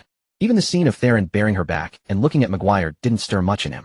But this time he was astonished to see how the once innocent Theron had changed. A glance back. At that moment, Theron was preparing to play a role of a woman trapped in a desperate situation before she had met Stuart Townsend. Geng had been the head coach of the Lakers for 2 years and had won 2 championships, but he had endured considerable attacks. If he hadn't privately acquired some online media outlets to promote himself, he would have been vilified long ago. Theron had faced a similar situation. Her mother, a German, had shot her father, a Frenchman, when he drunk threatened to kill them with a gun. After investigation, she was acquitted. When Theron first arrived in Migwa and was just gaining some fame, the media immediately asked about her father's death. She said he died in a car accident, but they already had sources to dig up the truth, tearing open her wounds and even accusing her of perjury to protect her mother. This had drastically changed her personality. Theron, seeing Geng undergoing a similar ordeal of being smeared by the media, immediately felt a bond of shared experience. They confided in each other, spoke heart-to-heart, spent nights talking, and forged a deep connection. Before long, their frequent appearances together landed them on the front pages of gossip columns. Headlines screamed, "Lakers' son-in-law falls for another, three-peat now impossible," and Geng's fickle heart loves young vase, Jeanie now yesterday's news. Geng simply smiled and didn't address the issue directly, only replying, "Jeanie and I have always been the best of partners, and Charlize is a very close friend of mine." Geng was delighted. At least his tastes were becoming normal. The 26-year-old Theron would remain in her prime for many years to come. Standing at 177 meters with ballet-trained long legs, she was shapely and strong. Beyond Geng's gossip and Jordan's comeback, the NBA witnessed a flurry of blockbuster trades. The swap involving Jason Kidd and Stephon Marbury, and the exchange of Mike Bibby and Jason Williams, both major point guard moves. left the teams generally satisfied. The biggest winners were the Nets and the Kings. In rookie deals, Houston traded Richard Jefferson, Jason Collins, and Brandon Armstrong, 3 first-round picks, for Eddie Griffin. Why? Because the 3 rookie salaries were too high. Of course, the trade that shocked the league most was Houston dealing Hakeem Olajuwon to Toronto for 2 draft picks. A truly heartless move. Geng paid particular attention to Boston's trade, sending Joe Johnson to Phoenix. He wished he could have acquired him, but a 10th pick wasn't enough without significant assets. Even the defending champions would have had to sweeten the deal. On October 30th, at the Lakers' home court, the championship rings were awarded. The opening game opponent was once again the Portland Trail Blazers. Geng smiled as he received his ring, but his mind wandered. Paul Allen might be richer than me now, but he could only watch me receive the ring on TV. Not bad indeed. The Trail Blazers had traded Steve Smith to the Spurs for Steve Kerr and Derek Anderson. Their new starting lineup featured Damon Stoudemire Anderson, Scottie Pippen, Rasheed Wallace, and Dale Davis. Veteran Arvydas Sabonis was out for the season, having been born in 1960. Former media joked his knees were 133 years old. Portland's bench included Bonzi Wells, Zach Randolph, Shawn Kemp, and Steve Kerr.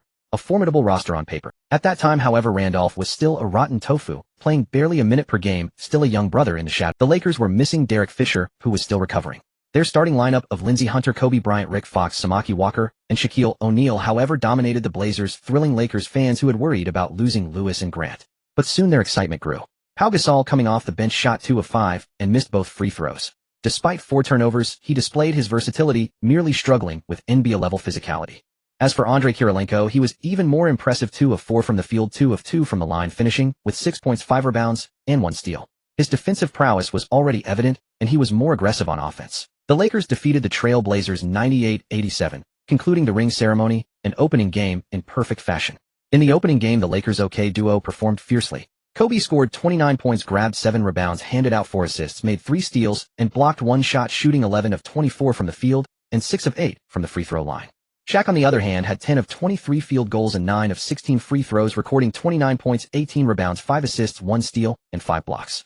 The OK combo began to dominate the court on both ends of the floor. Geng was elated after the opener, for on November 1st, the Lakers were to face the Jazz on the road. Instead of Kirilenko, who would have scored 15 points, 4 rebounds, 1 steal, and 2 blocks on 5 of 10 shooting, 1 of 3 from 3 and 4 of 7 free throws, the player was now on his own roster. The first time Kirilenko encountered Kobe, he delivered a resounding block on him. The Jazz lineup had changed considerably, with the starters being Stockton, Quincy Lewis, Donnell, Marshall Malone, and Greg Ostertag.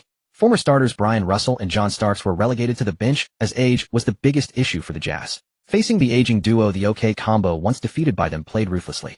Kobe scored 39 points, 6 rebounds, 9 assists, 3 steals, and 1 block, shooting 11 of 22 from the field and 16 of 19 from the line.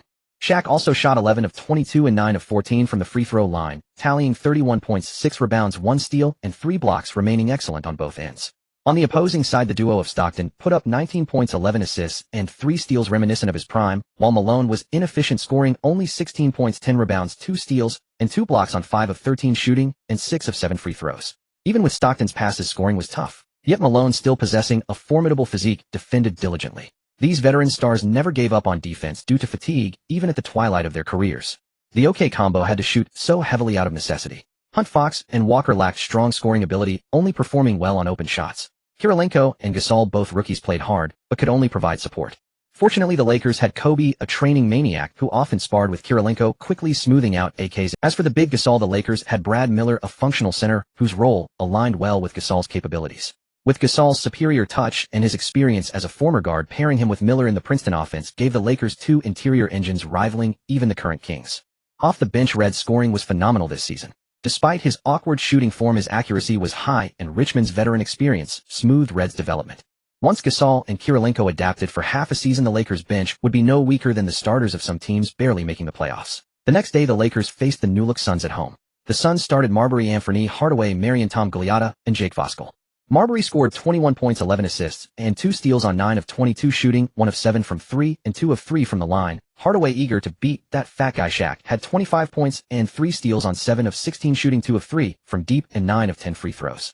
Shaq, feeling the same, had proven himself and indirectly shown Hardaway's inadequacy, but he didn't hesitate to go hard. He shot 10 of 21 and an astonishing 16 of 18 from the line, over 88, finishing with 36 points, 16 rebounds, and 6 blocks. Geng, witnessing Shaq's incredible free throw percentage, felt as if Yao had possessed him today. Kobe scored 24.6 rebounds, 9 assists, 2 steals, and 1 block on 9 of 14 shooting and 6 of 7 free throws. At this time, when Shaq was dominating, Kobe was still willing to pass. After 3 games, the new Lakers players had mixed feelings. Some were delighted while others harbored different thoughts. Lindsey Hunter had performed commendably in 3 games and was reasonably satisfied with his 20-plus minutes, knowing he was a stopgap. If Fisher returned in good form, Hunter might become a backup. Walker, however, was unhappy. After playing 25 minutes in the first game, his time dropped to 20 and then 15 minutes, barely a starter's role. Horry, one of the top ring-bearing role players, was envied by Walker, but there was no help for it. Yet Gasol, a rookie, was already getting comparable minutes, which infuriated him. With a grudge, Walker arrived late for training on the 3rd. Everyone else was already practicing, and Geng stood at the door with his eyes closed, blocking the path from the locker room to the court. After changing in the locker room, Walker approached and saw Geng facing him with closed eyes, and he froze, unsure what. The NBA is strict about tardiness. Usually only stars get away with it occasionally, while role players might be suspected. Still, if a team wanted to smear a star before a trade, past lateness could be leaked as bad press, lowering trade value slightly, but helping the team appear sympathetic to fans, minimizing fan loss. After a moment, Walker tried to slip away quietly, but Geng suddenly opened his eyes. Walker stopped.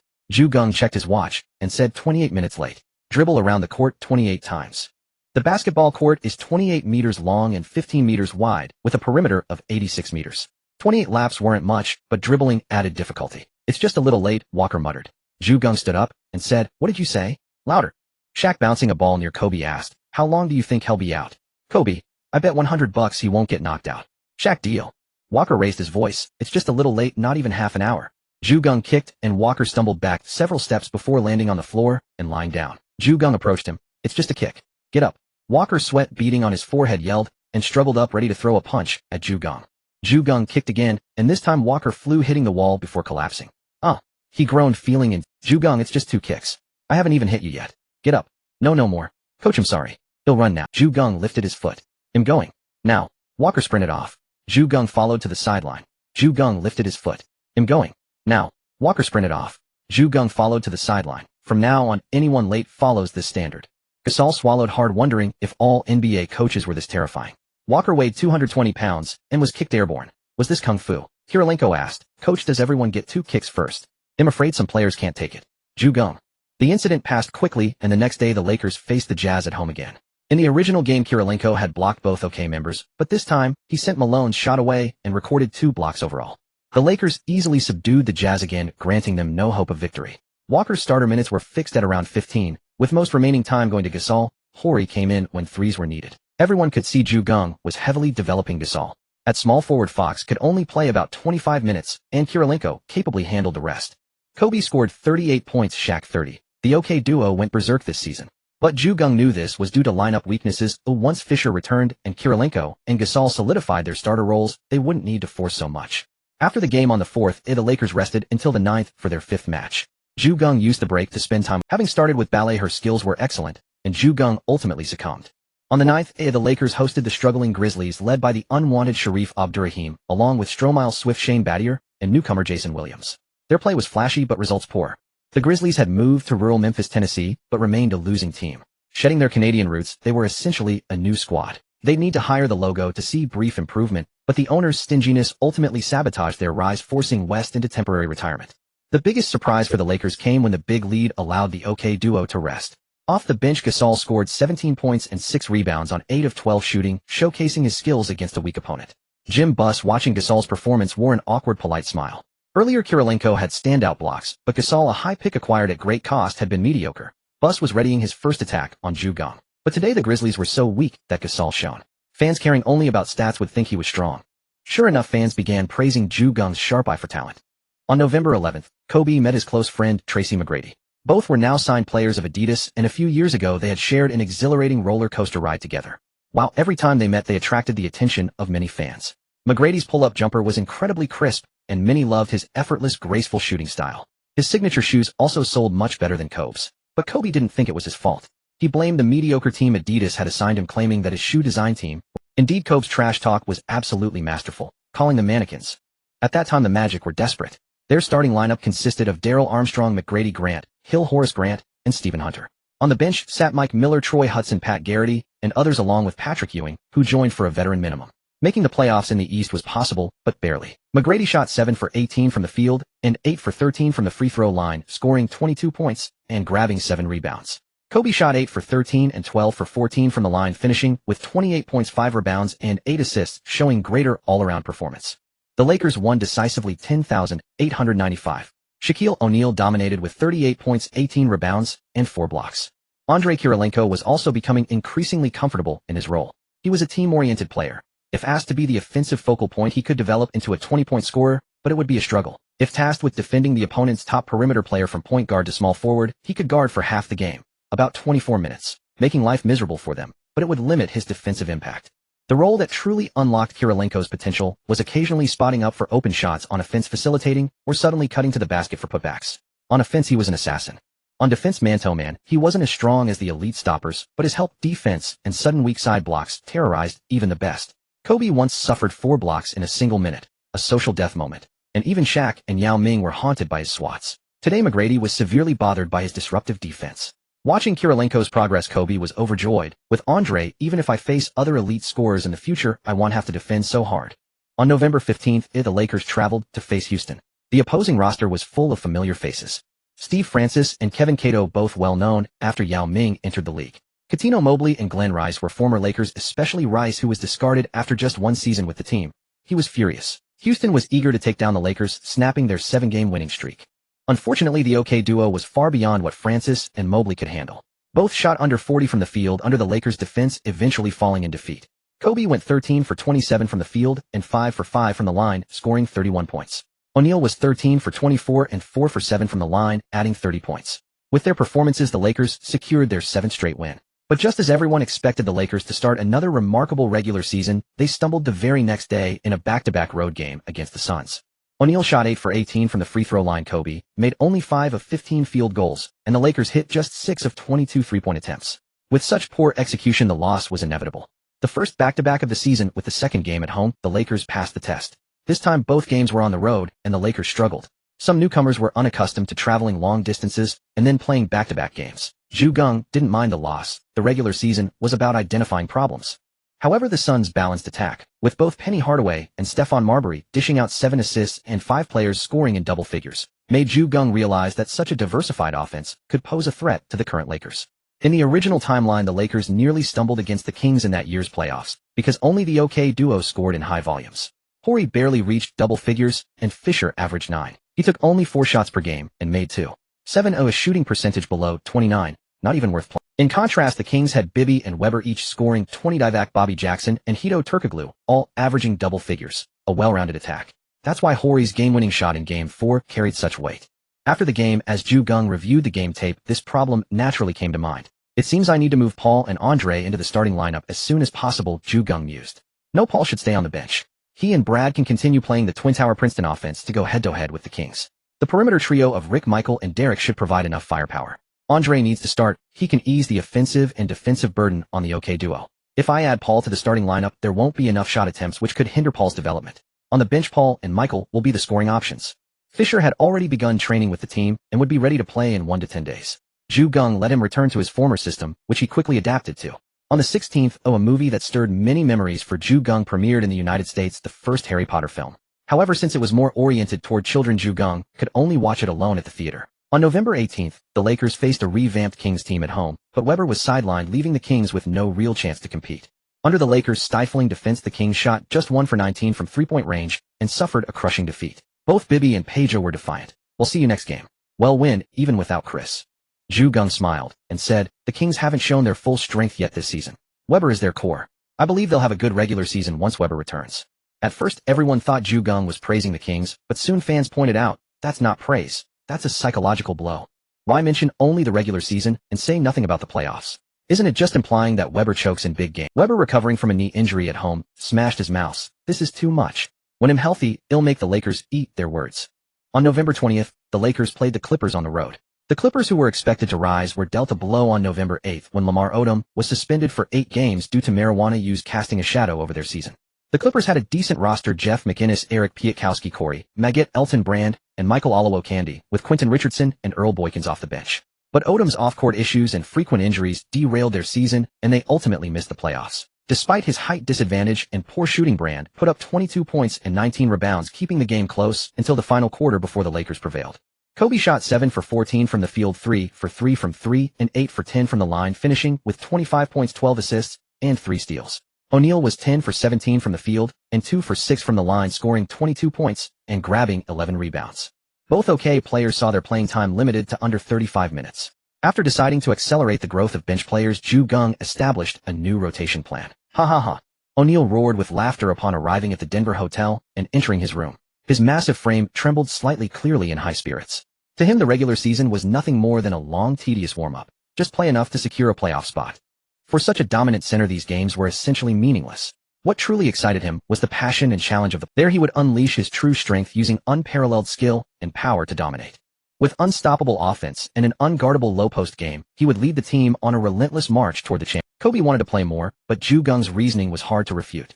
If the main rotation players didn't get enough reps during the regular season to improve, how could they be expected to perform in the playoffs? Geng also deliberately accelerated the starters' offensive pace, ensuring their stats didn't drop significantly. The combined field goal attempts of the other three starters were roughly equal to O'Neal's. Kobe's regular season shot attempts were already the highest on the Lakers, nearly 2 more than O'Neal's. Of course, O'Neal was often hacked and went to the free throw line, so his scoring attempts equaled Kobe's.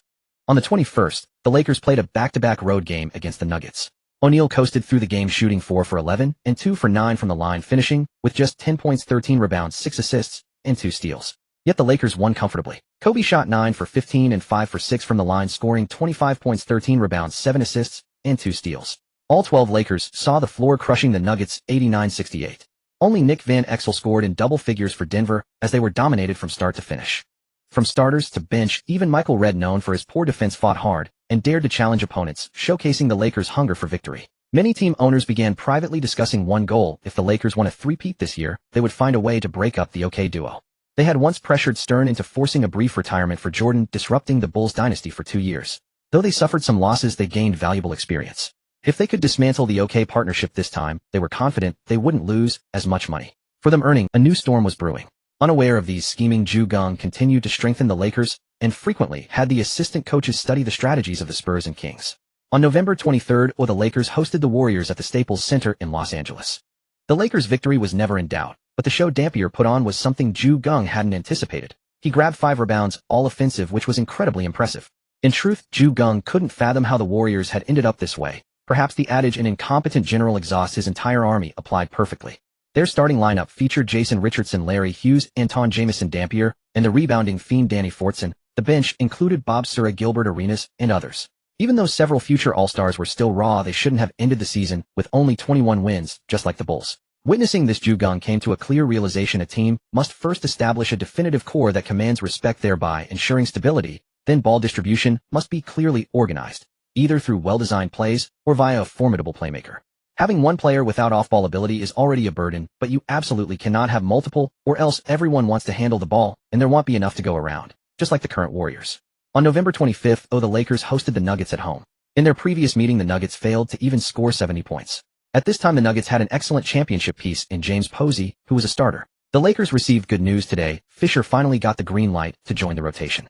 Van Exel played with electric fervor today, shooting 14 of 23 from the field, 2 of 3 from 3, and 4 of 5 from the line, tallying 34 points and 8 assists. Yet it was still a losing effort.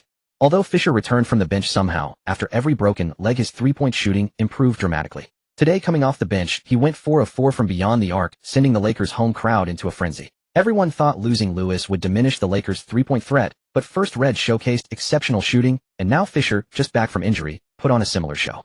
With them stretching the defense outside, wouldn't O'Neal be free to wreak havoc on opposing big men inside? On November 27th, the Bucks stormed into town with a fearsome record. The Lakers stood at 121, but the Bucks at 91 topped the East, not far behind the Lakers as the West's best. The Bucks still relied on the trio of Castle, Ray Allen, and Big Dog as their core. Their interior featured Anthony Mason and Joel Przybilla, with the bench including Tim Thomas, Rafer Alston, Irvin Johnson, sharing a name with Magic Jason Caffey and Greg Foster, whom the Lakers had sent over. Beyond the big three, George Karl employed a "whoever is hot becomes the star" philosophy, overwhelming opponents with chaos. However, against the Lakers, only the alien was uncontainable among the big three. Ray Allen went 6 of 14 from the field and 1 of 5 from 3 for just 13 points. Big Dog shot 5 of 17 and 2 of 2 from the line, managing only 12 points. No matter how strong the OK duo was, they couldn't limit the alien. Barkley, right. The egg is the alien. The Lakers won 10,485. They shot 10 of 31 from three-point range. Fisher, seeking rhythm in garbage time, shot a shocking 2 of 11 from deep, making Geng laugh from the sidelines. Either divine or disastrous, never consistent. On November 30th, the Lakers' final game of the month was a road matchup against the Supersonics. Last season the Lakers had poor results against them in the regular season, and this game was full of twists. The Lakers started well. Although Kobe was called for a questionable blocking foul, the Lakers took a 73 lead. But O'Neal was hacked, and the Supersonics began to close the gap. Just then Kobe was whistled for another foul on Desmond Mason, who made both free throws, forcing Kobe to the bench. This frustrated O'Neal, who muttered a few words to the referee. Earlier Samaki Walker had already picked up 2 fouls and was replaced by Gasol. But Walker was a defensive player while Kobe was the core, completely different. With 5 minutes left in the first quarter, O'Neal began leading the team alone. Though missing Kobe, the Lakers' firepower from Red was enough to trade scores with the Supersonics. However, Fox soon went to the bench with 2 fouls as well. Already annoyed by the hacking tactics, O'Neal felt the referees had gone insane. 3 Lakers starters with 2 fouls in the first quarter was unheard of. With 2 minutes remaining in the first quarter, O'Neal was fouled on a layup. But the referee chose to ignore it, infuriating O'Neal, who started letting loose. "You blind jerk, can't you see he fouled me? He already hit me in the face, can't you see that? If you can't call the game, then don't officiate." The referee didn't penalize the Supersonics player for the foul, but instead gave O'Neal a technical. O'Neal's eyes bulged as he continued his tirade. Had Gasol and Kirilenko not quickly pulled him back, he would like. The referee gave another technical, and O'Neal was ejected. In less than 10 minutes of play, 3 Lakers starters had 2 fouls, and the core player O'Neal was thrown out. A disastrous start. After the Trailblazers converted 2 free throws and retained possession, Mason fouled Kirilenko, who made both free. Geng called a timeout and said, "Everyone calm down. Even if the referees want us to lose, we're going to win today despite them and make them pay big." After saying this, Geng began to set up the tactics. By the end of the first quarter, the Lakers trailed 20-24. In the quarter, the Lakers out-rebounded the Supersonics 17-7, including 6 offensive rebounds. The Supersonics had none. Through collective effort, the Lakers won the quarter 30-19, taking the lead. During halftime, Geng pulled off another clever move. In the third quarter, "Kobe, you draw the defense. I'll let Samaki cut inside and pass him the ball immediately for dunks. Olin will wait in the corner on the perimeter." Geng did not assign scoring duties to the heavily cultivated Pau Gasol, Michael Redd, or Andre Kirilenko. Instead, he employed the 2 starters who had been focusing on defense. As expected, the Supersonics never anticipated that the Lakers would let these 2 attack aggressively. Walker dunked 3 times in a row, forcing the Supersonics to tighten their defense. While Kobe drew the defense to one side, Lynn Hunter lurked in the opposite corner. He delivered a stat line of 5 for 7 from the field, 2 for 3 from three-point range, scoring 12 points in the quarter. Relying on the 2 players who had previously focused solely on defense, the Lakers played another excellent quarter, 31-23, building a substantial lead.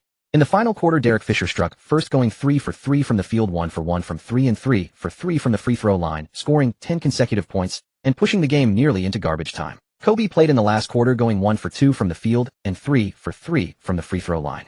He played symbolically for a while before stepping off the court to savor the joy of victory. Kobe Bryant played magnificently, making 10 of 19 field goals and 10 of 11 free throws, scoring 30 points in total.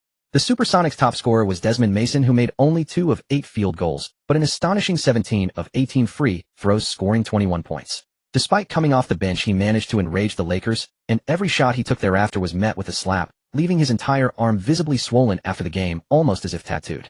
With a record of 14 wins and 1 loss, even the Lakers' 72-win season did not have such a perfect start. Other teams panicked, wondering if a new record was about to be set. Indeed, this was also the best start for the Lakers in many years. Neither West Chamberlain Abdul-Jabbar nor Magic Johnson had achieved such a start. Indeed, the Lakers had another new record. After the game, Horry said smugly, "If other teams lost a core player like we did, they would unite in common hatred." Meanwhile, the opponents would often slack off when they secretly rejoice. From this season onward, the Player of the Month award was divided between East and West. Kidd, having just arrived in the East, claimed the first Eastern Conference Player of the Month. He was incredibly versatile, averaging 13.7, 5 rebounds, 9, 5 assists and 1.8 steals per game, leading the Nets to a 105 record. The Western Conference Player of the Month was Kobe, averaging 27, 6 points, 5, 7 rebounds, 6, 5 assists and 2.1 steals per game. If O'Neal hadn't been coasting, he would have had a chance to share the honor. On December 1st, the Lakers played a back-to-back home game against the Timberwolves. The Husky leader Garnett was extremely nervous, knowing that the big shark who was ejected yesterday would be out for blood today. Sure enough, O'Neal went on a rampage today, making 9 of 15 field goals and 5 of 7 free throws. Playing only 30 minutes, he recorded 23 points, 9 rebounds, 5 assists, 1 steal, and 2 blocks. Garnett was so well defended that he made only 5 of 18 field goals, 1 of 3 three-pointers, ending with just 11 points, 14 rebounds, 4 assists, 1 steal, 2 blocks, and 6 turnovers. Although he played 39 minutes, he grew increasingly frustrated. Garnett thought he could bully Gasol, but unexpectedly that Russian Kirilenko repeatedly thwarted him. Being blocked by O'Neal was one thing, but even Kirilenko blocked him. Kirilenko had become the Lakers' master of blocks. Today he made 4 of 7 field goals, 4 of 4 free throws, scoring 12 points, 2 rebounds, 1 assist, 2 steals, and 4 blocks. If he started, his rebounds and assists would surely increase. Geng was astonished to see Billups playing as a substitute for the Timberwolves. He asked Kupchak to try making an offer with some guards, but it was directly rejected. Hunter Fisher and even Red were all rejected by the Timberwolves. Their message was clear: they would not supply ammunition for the Lakers' three-peat. The Timberwolves even exposed the Lakers' trade attempt, hoping to throw the Lakers into chaos. Helpless Geng could only take the three guards out for a meal to console them. After shifting the blame to Kupchak, the three players all agreed that the coach was good, while the management were the bad guys. Kupchak silently took the blame. Geng went home with a dark face, knowing that the Lakers could not casually propose trades mid-season anymore, or chaos would surely ensue. After defeating the Timberwolves 1-0-2-7-6, the Lakers embarked on their December campaign. However, Geng silently noted the Timberwolves' conduct. On December 5th, the Lakers hosted the Mavericks at home. The Mavericks roster saw little change, still centered around Nash, Finley, and Nowitzki, though the shooting guard position was filled by defensive guard Adrian Griffin, and the interior featured the lanky Sean Bradley. Bradley stood 2.29 meters tall, but was exceptionally thin, lacking any resistance in onion-owned battles. The bench included Danny Manning, Juwan Howard, Tim Hardaway, and Wang Zhizhi, making the team even stronger than last season. But this game was O'Neal's moment to shine. He demonstrated to everyone how the Big Shark played when opponents lacked a bulky interior player to push him away from the basket. O'Neal shot 18 of 23 from the field and 10 of 22 from the free throw line, racking up 46 points, 15 rebounds, 2 assists, 1 steal, and 1 block, with a field goal percentage near 80. Unless opponents employed a bulky defender to shove O'Neal away from the basket or resorted to hack-a-shack every time, he could simply bulldoze through defenders and throw down easy dunks. The reason the Big Shark was the NBA's premier dunker was simple: he didn't need flashy moves. Just a powerful shove to clear his path, followed by a thunderous slam. And if O'Neal drove to the basket with full momentum, no one dared to step in front of him. Everyone knew that with O'Neal's speed attempting to block him, Heaton wasn't a question of injury. It could be a matter of life and death. Nowitzki had become the Mavericks' most consistent scoring threat. Although Finley still carried the label of team leader, his performances often fell short. Today, Finley was thoroughly harassed by Fox and Kirilenko, both of whom struggled offensively. Fox shot 1 of 8, but dished out 6 assists. He was never a primary scoring option for the Lakers. Finley, as the Mavericks leader, shot 3 of 10 for just 11 points. Nash shot 4 of 10, finishing with 13 points and 13 assists, his playmaking growing increasingly refined. Nowitzki shot 12 of 20, including 3 of 5 from three-point range, and 6 of 8 from the free throw line for 33 points and 14 rebounds. Wang Zhizhi played 13 minutes today, shooting 4 of 9 and 1 of 3 from deep, scoring 9 points and grabbing 4 rebounds. With his height and tendency to drift outside, he resembled a smaller version of Nowitzki. At this time, Nelson still emphasized defense, not yet fully embracing his run-and-gun philosophy. With both Wang Zhizhi and Geng present, domestic interviews naturally followed. Coach Zhang asked Geng for his thoughts on Wang Zhizhi's development. Geng, however, steered the conversation elsewhere. "I think domestic attention shouldn't be so fixated on the Asian Games. As long as we secure Olympic and World Championship berths, we should let young players compete. Having players like Wang Zhizhi participate guarantees a championship, but it robs the country of opportunities to cultivate new talent. They should spend summers refining their skills and play only at World Championships and Olympics every other year. Otherwise, if he stays in that role for a decade, won't there be a gap when he retires?" His words were met with dismissive laughter. But Geng privately inquired and learned that Wang Zhizhi hadn't entrusted everything to his agent. Without the agent's concealment, at least the incident of refusing to return wouldn't have escalated to such a degree. The Lakers' victory wasn't clean, and Fox's performance particularly troubled Geng. Against strong small forwards, Fox was too easily exploited. On December 7th, the Lakers flew to Sacramento for a road game against the Kings. Bibby showcased his superiority over Jason Williams, holding Lakers starter Lynch Hunter to 1 of 7 shooting and Fisher to 3 of 12, with Mitch Richmond going 0 of 2. Geng was forced to deploy a Kobe and Red offensive lineup to stabilize the situation. The Kings were out for revenge after their previous loss and had made bold proclamations. Beyond Bibby, Page shot 4 of 5 from three-point range and provided help defense, limiting Fox to 2 of 8 shooting. Fox had now struggled in 2 consecutive games, but Geng wasn't yet ready to insert Kirilenko into the start. The Lakers lost 93-96 to the Kings. After the game, when asked about the reason for this second loss of the season, Geng paused for 2 seconds and said, "Blame Shaq. Yeah, I've already made him shoot an extra 100 free throws a day. If he hadn't gone 3 of 11 from the line, we wouldn't have lost." O'Neal, who had known Geng would say this, barely suppressed a laugh. "My free throws. Kareem and Magic both tried to teach me, and this is still the result." In order to defend the title last season, O'Neal's free throw percentage had plummeted to a staggering 37 by the end of 2000. Unable to endure Geng's relentless pressure, he had his agent Leonardo Amato hire Palyabinskas, a former U.S. college free throw champion. Palyabinskas discovered that O'Neal's right wrist had been injured, causing an abnormal shooting motion that prevented him from using the classic free throw form. Under his tutelage, O'Neal's free throw percentage peaked at 70 in 1 month and stabilized at 53 during last season's finals. But Palyabinskas was too expensive for O'Neal to sustain. 2-0 per day, plus bonuses for percentage improvements. The man was taking 1-0 a month from O'Neal. So after last season O'Neal fired him, much to Palyabinskas' chagrin. O'Neal claimed he had learned everything and could rely on himself, then spent the summer posing as a police officer for publicity, letting his free throw practice slide. Had basketball not become second nature, his skills might have completely deteriorated. Geng was forced to intensify his training again. After the press conference, Geng and his assistant coaches began analyzing the Kings' current roster, preparing tactical counters for future encounters. On December 11th, the Lakers faced the Supersonics at Staples Center. The Supersonics made lineup adjustments. Gary Payton's defensive prowess returned, making Kobe hesitant, while Payton himself caught fire, offensively shooting 14 of 29 and 1 of 3 from 3 for 29 points and 10 assists. Kobe's shooting touch was icy. 7 of 23 from the field, 0 of 3 from deep, and 2 of 3 from the line for just 16 points. His poor efficiency forced him into extra practice. Lynch Hunter again shot 1 of 6. Geng decided to move him to the bench, reinstating Fisher as the starter for the Supersonics defeated the Lakers 1-0-4-9-8. O'Neal again posted a dismal 1 of 7 from the free throw line. Seeing the Lakers lose 2 straight, their fans were displeased, but not overly concerned, as the team had always carried a "we just coast" in the regular season attitude. But other teams were practically celebrating. They saw that the Lakers were weaker than last season. Simply contain Kobe and Hack-a-Shaq, and victory was well within reach. Fortunately, the Lakers' next game was on December 14th at home against the Clippers. Fisher started, and the Lakers crushed the Clippers 1-1-0-8-0. Pau Gasol came off the bench and played dominantly, shooting 6 of 8 and 6 of 7 from the line for 18.7 rebounds, 3 assists, 1 steal, and 1 block. He was already showing glimpses of his future self. On the 16th, the Lakers bullied the Warriors at home again. After 2 straight wins, their momentum had returned. On December 20th, the Lakers played the Rockets on the road. Without Francis, they won handily. The next day, the Lakers challenged the Grizzlies on the road in a grueling contest. The reason was simple: the entire Grizzlies organization knew the Lakers had snatched away their preferred prospect, Pau Gasol, delaying their rebuilding plans. Jason Williams shot 9 of 17, including 4 of 11 from 3 and 4 of 4 from the line, recording 26 points, 4 assists, and 2 steals, almost single-handedly keeping the game competitive into the fourth quarter. But Kirilenko's performance off the bench was too brilliant. In the crucial fourth quarter, he delivered 2 consecutive blocks, extinguishing the Grizzlies' hopes of victory. After this game, the Grizzlies fell to 620 and began their all-out pursuit of the top draft pick. This year's Christmas Day game featured the Lakers hosting the 76ers, a true spectacle. At that time, only 2 Christmas games were scheduled.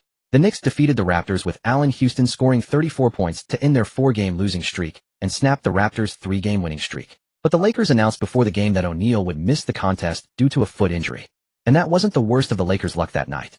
Shortly after tip-off, Kobe, while driving, had his arm entangled by snow, resulting in a strained arm muscle. In the Christmas Day game, both Kobe and Iverson were injured.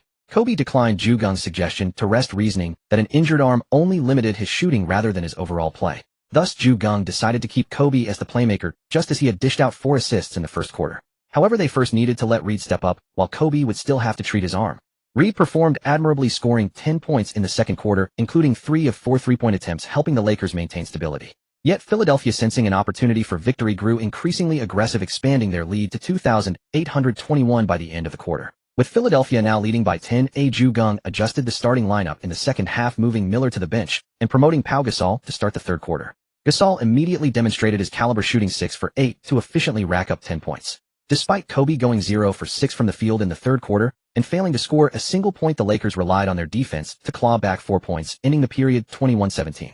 However, at the start of the fourth quarter, Geng chose not to continue with Gasol, instead resting him and deploying a lineup of Hunter, Kobe, Kirilenko, Horry, and Miller. Miller initiated the offense from the high post, and Kobe proceeded to score consistently. In the final quarter, Kobe shot 4 for 5, netting 8 points, while Kirilenko and Horry each added 7, and Hunter contributed 6. The Lakers overwhelmed Philadelphia 28-16, overturning an 8,288 deficit to claim victory in the Christmas Day showdown. Kobe's overall shooting percentage was low, 6 for 19. But he posted a near triple-double with 12 points, 11 rebounds, and 9 assists, in a sense atoning for his earlier struggles. Iverson, despite shooting 11 for 28 and scoring a game-high 31 points, was left frustrated as Philadelphia tasted defeat.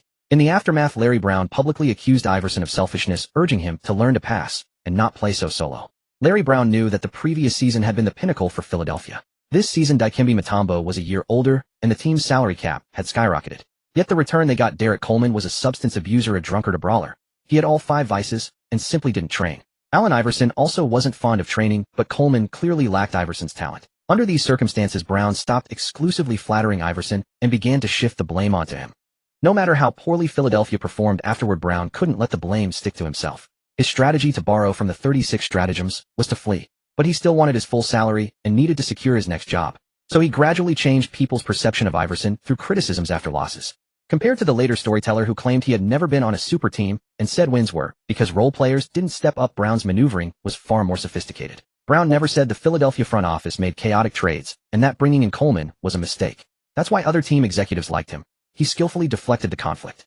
It's like ordering takeout. The platform takes too much of a cut, leading to poor food quality, but the blame can be shifted onto the merchant versus the customer, or even onto the delivery driver versus the customer. After the Christmas game ended, the Lakers immediately headed to Golden State. Even Charlize Theron, whom Geng had recently started dating, had to quietly fly to Oakland. Shaquille O'Neal's foot injury would likely keep him out for 5 or 6 games.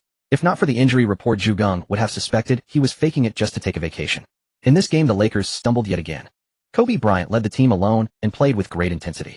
He shot 17 of 28, 3 of 7 from 3 and 2 of 2 from the free throw line, scoring 39 points with 5 assists and 1 steal. But the Lakers still fell just short. Aside from starting center Mike Miller, who went 5 of 10 and played decently, almost everyone else on the Lakers played like routed soldiers on Christmas Eve, distracted by the holiday. Rick Fox went 1 of 5, Derek Fisher 2 of 10, Robert Horry 2 of 8, Mitch Richmond 1 of 5, Lindsey Hunter 1 of 4, and Michael Redd 1 of 4. They nearly bent the rim at Oracle Arena. Andrei Kirilenko went 2 of 4, Pau Gasol 4 of 10. They were already considered outstanding.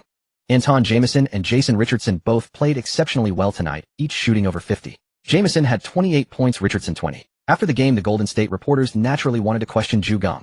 But Geng was busy talking about life, so he only said a few guys on the Warriors played their best today. I feel like they all have the potential to be all-stars in the future. The Golden State media were delighted. Look, we've got this guy so impressed that he says several future all-stars are on one team. The Warriors front office thought, motherfucker.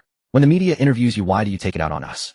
Geng and the team returned to Los Angeles. On the 28th, the Lakers hosted the Raptors. They had almost no holiday break. Theron also left to continue filming. O'Neal continued to sit out. The Raptors started Alvin Williams, Vince Carter, Morris Peterson, Antonio Davis, and Keon Clark. With no good point guard, Lenny Wilkins let them play an egalitarian offense. Before the game, seeing Fisher brick mid-range shots, Geng pulled him aside and said, today, aside from threes, don't go inside. Spread the floor more. Let Brad pull defenders out and give Kobe room to post up. With Geng's instructions, Fisher stopped using his unreliable mid-range jumper. The interior was left to Kobe, who had been working hard on his post-game. Kobe had long wanted to play this way. He had nearly mastered all of Jordan's offensive moves, including post-up techniques. But because the paint was O'Neal's comfort zone and he could handle almost any opponent, Kobe had to defer. Now that Geng was letting him showcase his skills, Kobe was naturally thrilled. Posting up inside compared to driving from the perimeter and finishing with a layup was a huge energy saver. Kobe felt he could take 30 shots a game while still maintaining defensive intensity. Miller's shooting was off in the first quarter, so Geng brought in Pau early. With Kobe drawing attention inside, Pau made several impressive plays from the high post. When Miller returned in the second quarter, he led the Princeton offense, trading blows with the Raptors' egalitarian attack. Veteran coach Lenny Wilkins felt uneasy. Without O'Neal, the OK duo seemed like a chance for the Raptors to win, but the Lakers had changed their style. They used tall players to hit mid-range shots, pulling the Raptors' big men out, then fed Kobe in the post. A classic late career Jordan move. By the time the Raptors found some defensive answers, the Lakers switched to the Princeton offense. As an egalitarian system, it was the most effective tactic, and with 2 passing big men, the Lakers' multipoint attack was unstoppable. In the second half, the Lakers primarily used man-to-man defense combined with zone principles. Kirilenko thrived in this scheme, appearing at crucial spots to disrupt the Raptors' offense with steals or blocks. Though his stats were far from a 5x5, Geng could already see a glimpse of it. Under the Lakers' defense, Carter shot 7 of 16, 1 of 3 from 3 and 2 of 4 from the line for 15 points. After the loss, Carter hugged Kobe and left the court. On December 30, 2001, the Lakers played their final game of the year at home against Houston. Geng felt something was off about this matchup, as if something always happened between these two teams. Steve Francis was plagued by injuries, playing fewer than 60 games this season. Cuttino Mobley became the primary scoring option, but when his full ability was on display, people realized his height was a fatal flaw. He was too undersized for small forward and could only play guard. And he needed to be Pippen, not the leader. However, Mobley's defense on Kobe made Kobe sweat. Kobe shot 7 of 17 and finished with 16 points and 11 assists. The two hugged after the game. Kobe was still a bit uncomfortable that the team hadn't kept this good backup, but at least Michael Redd wasn't bad, or he would have yelled at Mitch Kupchak. Kupchak, yeah, it's all my fault. After a big win, the Lakers wrapped up all their games in 2001. Soon after, Geng received 2 reports. The first was from Legendary. The net revenue of Future People games over the past few months was 4.55 million yuan, but net profit was 3.2 million, an obscene margin. Then came Tencent's report revenue, nearly 50 million yuan, net profit over 10 million. Yes, at the tail end of the dot-com bubble, while other internet companies were still trying to squeeze money from investors, Tencent was already making money. On New Year's Eve, Geng spin it with Charlize Theron. The first big joke of the new year involved the newly released Harry Potter merchandise. Mattel, which secured the license for the Nimbus 2000, produced a broomstick that could hold batteries and vibrate, hoping to give kids pretending to fly the sensation of a vibrating broom. Soon someone placed these broomsticks in adult shops on Broadway. Kids playing with vibrating toys was obviously inappropriate, but if you had a partner it was quite suitable. Theron, always ahead of the curve, rode the broomstick that night dressed as a witch with fishnet stockings over her long legs and high heels clicking as she walked, leaving Geng stunned. Something like that. It must be said that when it comes to such associations, it's not just the Chinese, as Mr. Lucen claimed, but people from all countries are pretty much the same. When Mattel got feedback about the adult store incidents, they were dumbfounded and stopped producing the vibrating version, only making brooms without batteries. The next day, New Year's Day, many headlines read, "New love replaces old. Geng has completely changed his heart." The happiest person seeing Geng and Theron together was Jim Buss. He practically laughed through New Year's, throwing money, and when Geng returned to the team to head to Denver, Jim specially gave him a gift, saying it was for Theron. Geng could only say, well, when you were with Jeanie, I never saw you give gifts like this. On January 2nd, the Lakers arrived in Denver to face the Nuggets on the road. O'Neal continued to be absent. The Nuggets' defense made the Lakers' offense highly inefficient. However, after a coaching change, the Nuggets' morale was low. If not for Van Exel's personal grudge against the Lakers and his jealousy of Kobe, which drove the Nuggets to fight tooth and nail, the Lakers might have crushed them early. But even with the high-altitude disadvantage, the Lakers still won the game, sealed by a near buzzer-beater from Kobe, the player Van Exel despised most. With 55 seconds left, Kobe drove to the basket and was blocked by Jeanie. In the chaos, Kobe recovered the ball and made a seemingly casual floater, putting the Lakers up 8,786. The Nuggets called a timeout. Vashon Leonard held for 24 seconds and missed a three, but James Posey grabbed the offensive rebound and Denver called another timeout. With 14 seconds left, Van Exel's pull-up jumper also missed. Rafe LaFrance grabbed another offensive rebound, but the Nuggets had no timeouts left. They had to let the players figure it out. The ball was knocked out of bounds by the Lakers' dead ball. The Nuggets head coach made a substitution, bringing in Jeanie for Avery Johnson, but their offensive execution was chaotic. No set play had been drawn up. They didn't even get a shot off before time expired. Furious, Van Exel returned to the locker room and smashed his locker. He could accept losing, but not to a game winner by Kobe. Kobe had silenced the Denver crowd too many times. Tonight, though, it was only a near buzzer beater. The Lakers took the win, and it was Kobe who hit the shot, so the fans here will remember him. The Eastern Conference Player of the Month for December was awarded to Pierce and the bulky Walker, the Twin Stars, shining in Boston. Walker averaged 23 4 points, 9 3 rebounds, 4 9 assists, 1 steals. Pierce averaged 27 7.6 6 rebounds, 3 assists, 2 steals, 6 blocks. Both players performed at their best on both ends of the floor, leading the Celtics to an 115 record this month. The Western Conference Player of the Month was awarded to Duncan, who averaged 26 7 points, 13 1 rebounds, 3 6 assists, 0 9 steals, 3 1 blocks, and Duncan's free throw percentage this month reached a staggering 80, making opponents afraid to intentionally foul him. He led the Spurs to an 113 record. Geng truly felt the dominance of Duncan at this time. Although his smile was often eerie, there was no denying that the guy indeed had the right to smirk wickedly. On January 4th, the Lakers returned home to face the Suns. O'Neal finally made his comeback. He had been resting since the Christmas game and returned just as the New Year holiday ended. Many suspected he simply wanted to slack off through the holidays. The OK duo reunited and naturally gave Marbury's Suns no chance, crushing them 11,886. After this game, the Lakers were about to embark on a 5-game road trip. Charlize Theron was busy filming while Geng was flying everywhere. On January 6th, the Lakers flew to Toronto to challenge the Raptors. At that time, the Raptors lineup was unstable. Only 3 starters from the previous game remained: Antonio Davis-Carter and Alvin Williams. The other 2 were replaced by Jerome Williams and Eric Montrose. The big changes were due to injuries and lineup adjustments. Such a Raptors team offered no resistance and were crushed by the Lakers 10989. On January 8th, the Lakers faced the Pistons on the road, who had replaced their head coach with Carlisle. The Pistons, who won only 32 games last season, were currently 16-16 this season. As the season deepened, they kept improving. Carlisle, although born in 1959, was a rookie head coach and still relatively young. As a veteran, Geng was very considerate of his juniors. After shaking hands with Carlisle before the game, he smiled and said, "It's a pity. If only you had agreed to be my assistant coach back then. But still, congratulations." Carlisle smiled and said, "I regret not going to. Otherwise, I would surely have learned a lot." Despite the polite exchanges before the game, the Lakers showed no mercy at the Palace of Auburn Hills, crushing the Pistons 121-92. It turned out that without a good power forward to help defend, Big Ben had no answer for O'Neal. Of course, it was also possible that Big Ben's muscles had not yet reached their peak. I wonder if Stern did it on purpose. The next day, the Lakers played the Pacers on the road in a back-to-back. The Pacers head coach was the smiling assassin who had pushed Carlisle out.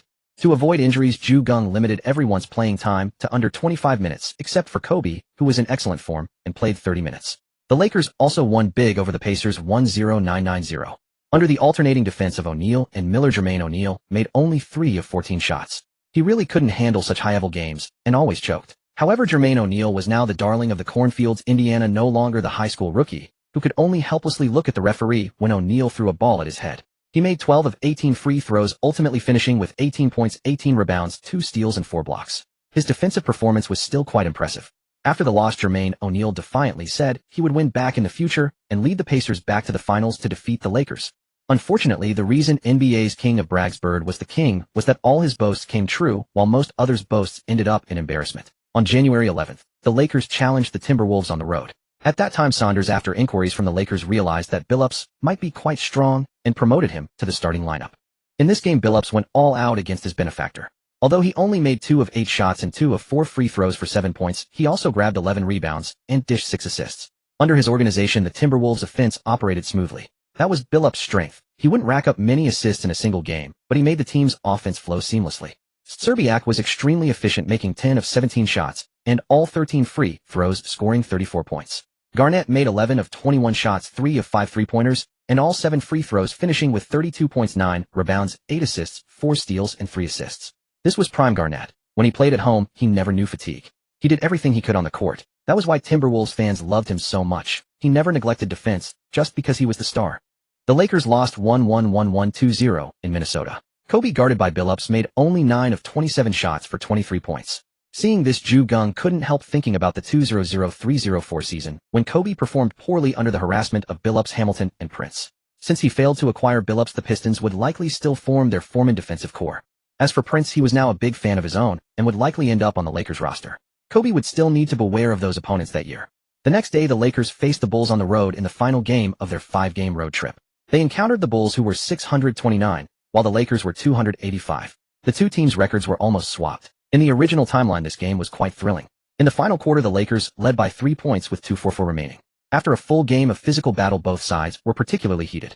After receiving the ball inside, O'Neal was roughed up by both Brad Miller and Charles Oakley. In order to hurt O'Neal, Oakley even elbowed Miller in the face. That's how fierce it was. O'Neal had already been angered by Miller's scratching. He turned around, saw that Oakley's fists were too tough, so he immediately lunged at Miller, swinging his arm. The first punch missed, but the second landed squarely. However, Miller was tough and grabbed O'Neal's jersey, pulling them both down. Really swung hard. Basketball is never as exciting as a fight. Unfortunately, although Oakley was still with the Bulls, rookie Tyson Chandler clearly didn't have as many irritating tricks as Miller. The Lakers would not lose in overtime because of O'Neal's fight this time. Artest made only 2 of 12 shots and fouled out. Facing the Lakers' offensive firepower, Artest felt for the first time that he couldn't defend. After this game, the Lakers could finally return to Los Angeles. On January 14th, they hosted the weak Grizzlies. Back at home, Kobe made 21 of 34 shots, 3 of 6 three-pointers, and 11 of 12 free throws, exploding for 56 points, 5 rebounds, and 4 assists, leading the Lakers to a 12,081 crushing victory over the Grizzlies. Battier's trademark face-guarding defense method had little effect on Kobe, who wouldn't flinch even when Barnes threw the ball. However, before the game ended, O'Neal had to leave early after having his foot stepped on. His toenail also became inflamed, requiring him to rest for 2 games. On January 16th, the Lakers hosted the Heat at Staples Center. Mourning hadn't undergone surgery yet, but had already returned to the basketball court. That guy truly feared nothing, not even death. The backcourt featured Rod Strickland and Eddie Jones, with forwards Kendall Gill and Brian Grant. The lineup was decent, but lacked an all-star. Riley directly began tanking, leading to a 926 record. With O'Neal absent today, Mourning once again showed the value of a top pick and second pick both not being busts. Even with his kidney failing, he played at an all-star center level against Miller and the inexperienced Pau Gasol. Mourning finished with 17-12, shooting 47 free throws for 28 points, 11 rebounds, and 3 blocks. Of course, Riley also taught Geng a lesson with his defensive scheme, limiting Kobe to 12-30, shooting for 29 points, 8 rebounds, and 7 assists, and causing the Lakers' offense to stutter multiple times. The Lakers lost 9-8-1-0-2 to the Heat at home, upset by a weak team. Riley was elated. Even though it was just a regular season win over the Lakers, it was enough to make him happy. Lakers owner Buss was also his enemy. Back then, he had painstakingly written many letters to Buss criticizing West. But the old man turned around and sold him out, even driving him away. It was the greatest humiliation of Riley's life. On January 19th, the Lakers faced the Spurs on the road. O'Neal continued to sit out due to his toenail issue. The Spurs were 27-10 at the time. Their starting lineup featured a 3-guard set of Charles Smith, Steve Smith, and Antonio Daniels, paired with the Twin Towers. The bench included Steven Jackson, Malik Rose, Terry Porter, and veteran big man Mark Bryant. After the game started, both the Lakers and Spurs were probing each other's current state. Even though the Lakers only had Kobe, Miller could draw one of the Spurs' twin towers outside, creating space for Kobe. The Lakers trailed 22-24 after the first quarter. The Lakers reversed the deficit to lead 2,721. During halftime, Geng sketched out interior tactics for Kobe, tasking him to shoulder the offensive burden. Kobe responded with 5 of 9 shooting, netting 10 points, and propelled the Lakers to a 2018 edge, expanding their advantage by 2 points. By the start of the fourth quarter, Robinson's stamina began to wane, or perhaps Popovich was being cautious with him. Seizing the opportunity, Geng unleashed his Princeton offense once more. Gasol, in tandem with Miller, delivered a series of crisp passes that allowed the Lakers' perimeter players to score in succession. The gap widened rapidly in the fourth quarter as the Lakers orchestrated a 2,918 run, extending their lead and rendering the contest firmly into garbage time. The Lakers defeated the Spurs 98-81 in their first encounter of the season, leaving Popovich visibly disheartened. He had anticipated a loss, but never imagined that without Shaq, and with only Kobe, the Spurs would succumb so thoroughly. Kobe finished with 28 points, 7 rebounds, 5 assists, 2 steals, and 1 block, shooting 11 of 25 from the field and 5 of 7 from the free throw line. The rest of the squad also posted solid numbers, demonstrating their ability to absorb sufficient shot attempts, a key to victory tonight. The Lakers are a peculiar team, as many would say. No matter how strong the opponent, they can still win, but no matter how weak the opponent, they can still lose. On January 26th, the Lakers lost at home to the Denver Nuggets. James Posey went 8 for 13 from the field, 4 for 6 from 3 and 3 for 4 from the line, scoring 23 points while playing tenacious defense until fouling out with an honorable 6th foul. Van Exel, the mad scorer, shifted gears to showcase his playmaking, dishing out 12 assists. Off the bench, Vashon Leonard shot 9 for 11, including 3 for 3 from beyond the arc, and finished with 11 of 8. No, he scored a game-high 29 points for the Nuggets. Even though Shaquille O'Neal shot 17 for 22 and 6 for 9 from the line, racking up 40 points and 11 rebounds, he couldn't prevent the defeat. Returning from injury to a lost Shaq was deeply disheartened. After the game, O'Neal's fake tears made him look like a 300-pound kid who just lost his lollipop. The next day, the Lakers faced the crosstown Clippers on a back-to-back at the Clippers' home court. Corey Maggette, a muscle-bound forward, put up an impressive stat line: 9 for 16 from the field, 4 for 6 from 3, and 8 for 6 from the line. Actually, 8 for 6 doesn't add up. He scored 28 points, leading his team to a stunning upset over the Lakers. After a 2-game losing streak, the Lakers' 39th game of the season, Geng announced a lineup change for the next game. Rick Fox, who shot 0 for 5 from 3 against Denver and 0 for 2 from 3 in this game, with a field goal percentage of only 33 in both contests, was moved to the bench. The youthful shot-blocking machine Andrei Kirilenko entered the starting 5. Derek Fisher, whose form had been erratic lately, also went to the bench, while Hunter returned to the starting lineup. Pure blue-collar worker Walker ultimately kept his starting spot. If he were relegated to the bench, the reserves would rely solely on Reed and Miller, making the Princeton offense far less fluid, without the presence of the great Pau Gasol. On January 25th, Kirilenko made his first start facing the San Antonio Spurs, who had Tony Parker available off the bench. The last time they met, Parker was sidelined. This time, he was determined to showcase his full abilities. The Spurs' starting lineup remained unchanged. They won the opening tip, and Tim Duncan assisted Charles Smith on a mid-range jumper. O'Neal answered with a turnaround jumper in the post. Charles Smith missed a jumper, David Robinson missed a putback, Duncan boxed out 2 Lakers, Robinson grabbed the rebound and slammed it home. Walker cut to the basket, caught a pass, but missed the layup. Duncan went for the rebound, but collided with O'Neal, losing the ball out of bounds. Lakers ball. Kobe's pull-up jumper clanked off the rim. O'Neal snatched the rebound over everyone, backed down repeatedly, but the defense was physical and relentless. After nearly 2.5 minutes in the first quarter, Hunter finally broke through with a drive-and kick, assisting O'Neal on a thunderous dunk. The score was tied at 4. A minute later, Daniels stole the ball from Kobe, pushed the break, and fed Duncan for a dunk. But the Lakers responded immediately. Walker delivered an interior pass to O'Neal, who finished with a two-handed jam. The back and forth continued until there were 5 minutes left in the quarter. The Lakers led 14-13 by a single point. An assistant coach suggested making substitutions, but Geng waved him off and said, "Let them play a bit longer. Let Shaq stay out there, he'll come out later." Though the first quarter featured intense defense against the Spurs, the pace was slow and none of the Lakers felt fatigued. Even when the Spurs subbed Parker in for Charles Smith, the Lakers made no move. Seeing the opponent's substitution, O'Neal suddenly became the focal point of the offense. He first assisted Walker on a dunk, then found Hunter for a jumper. Just as the Spurs shifted focus, Walker returned the favor by feeding O'Neal for a dunk. The Lakers extended the lead to 2015. The Spurs went to Robinson, who missed a jumper. O'Neal grabbed the rebound. Walker missed a jumper, but O'Neal pulled down the offensive board and missed a putback. Walker swooped in from the side for a type-in dunk. The Lakers led 22-15, up by 7. After a series of heavy touches, Geng pulled O'Neal out for a breather. With 3 minutes left in the first quarter, Parker missed a jumper. Kobe grabbed the rebound and pushed the break, finishing with a layup. Malik Rose replaced Steve Smith. Both Smiths were now resting. Parker drove for a layup, but missed a dunk and free from O'Neal's presence, jumped repeatedly, and tipped in the rebound. Fox replaced Kirilenko. Both teams had swapped two starters. Kobe drove into traffic, got trapped, and couldn't pass out. Malik Rose blocked his shot. Daniels grabbed the loose ball. Rose missed a mid-range jumper in transition, and Hunter secured the rebound. Fox's pass was intercepted by Robinson. Parker sprinted the length of the court in 4 seconds and scored on a layup. The Spurs cut the deficit to 19-24. Kobe backed down in the mid-post, turned, and arched a beautiful fadeaway that swished through the net. Duncan faked, but couldn't fool Walker, who blocked his shot. Miller grabbed the ball. In transition, Miller's jumper was rejected by Duncan. Duncan secured the ball, pushed it up, but missed the jumper. Miller snatched the rebound. Kobe drove for a layup, but Duncan fouled him hard, knocking him to the floor. Since the contact was more on the man than the ball, and after reviewing the video, the officials assessed a technical foul. Kobe made 2 of 3 free throws. The Lakers inbound the ball, but Kobe turned it over to Rose, who stole it. Neither team scored thereafter. The Lakers led 28-19, up by 9. The Lakers continued to expand their lead. During halftime, Geng began to devise tactics for Pau Gasol, anticipating that the Spurs would key in on O'Neal and Kobe in the second half, forcing them into a string of missed shots. Deng scored 18 points on 9 of 14 shooting in the second half, completely reversing his slump from the first half. Although the Lakers ultimately won by 3 points, Geng clearly didn't want such a nail-biting finish, so he sought to reduce the unreasonable shot attempts by Kobe and Shaq, allowing the more efficient Pau Gasol to take more shots. After half a season, Pau Gasol had proven himself starting caliber, and on a weaker team, he could even be cultivated as a core player. The Grizzlies, Geng exploited David Robinson's lack of stamina in the second half. He had Shaq and Duncan battle inside, while Pau Gasol used his nimble footwork to kite Robinson, forcing him to chase all over the court. Robinson was furious. He was the second among the 4 great centers to win a championship, only later than Hakeem Olajuwon, who was now playing out his twilight years in Toronto. Yet now he was being run ragged by a rookie. At the Lakers' home court, Pau Gasol displayed his all-around versatility, seamlessly transitioning from the 1 to the 5 position, showcasing a natural flair for face-up play. Lakers fans were astonished. They had assumed this Spanish basketball player would be as rigid as other European big men, but instead he played with remarkable flair and creativity. He even executed a face-up drive, then suddenly stopped to fake out David Robinson, followed by a half-turn scoop layup.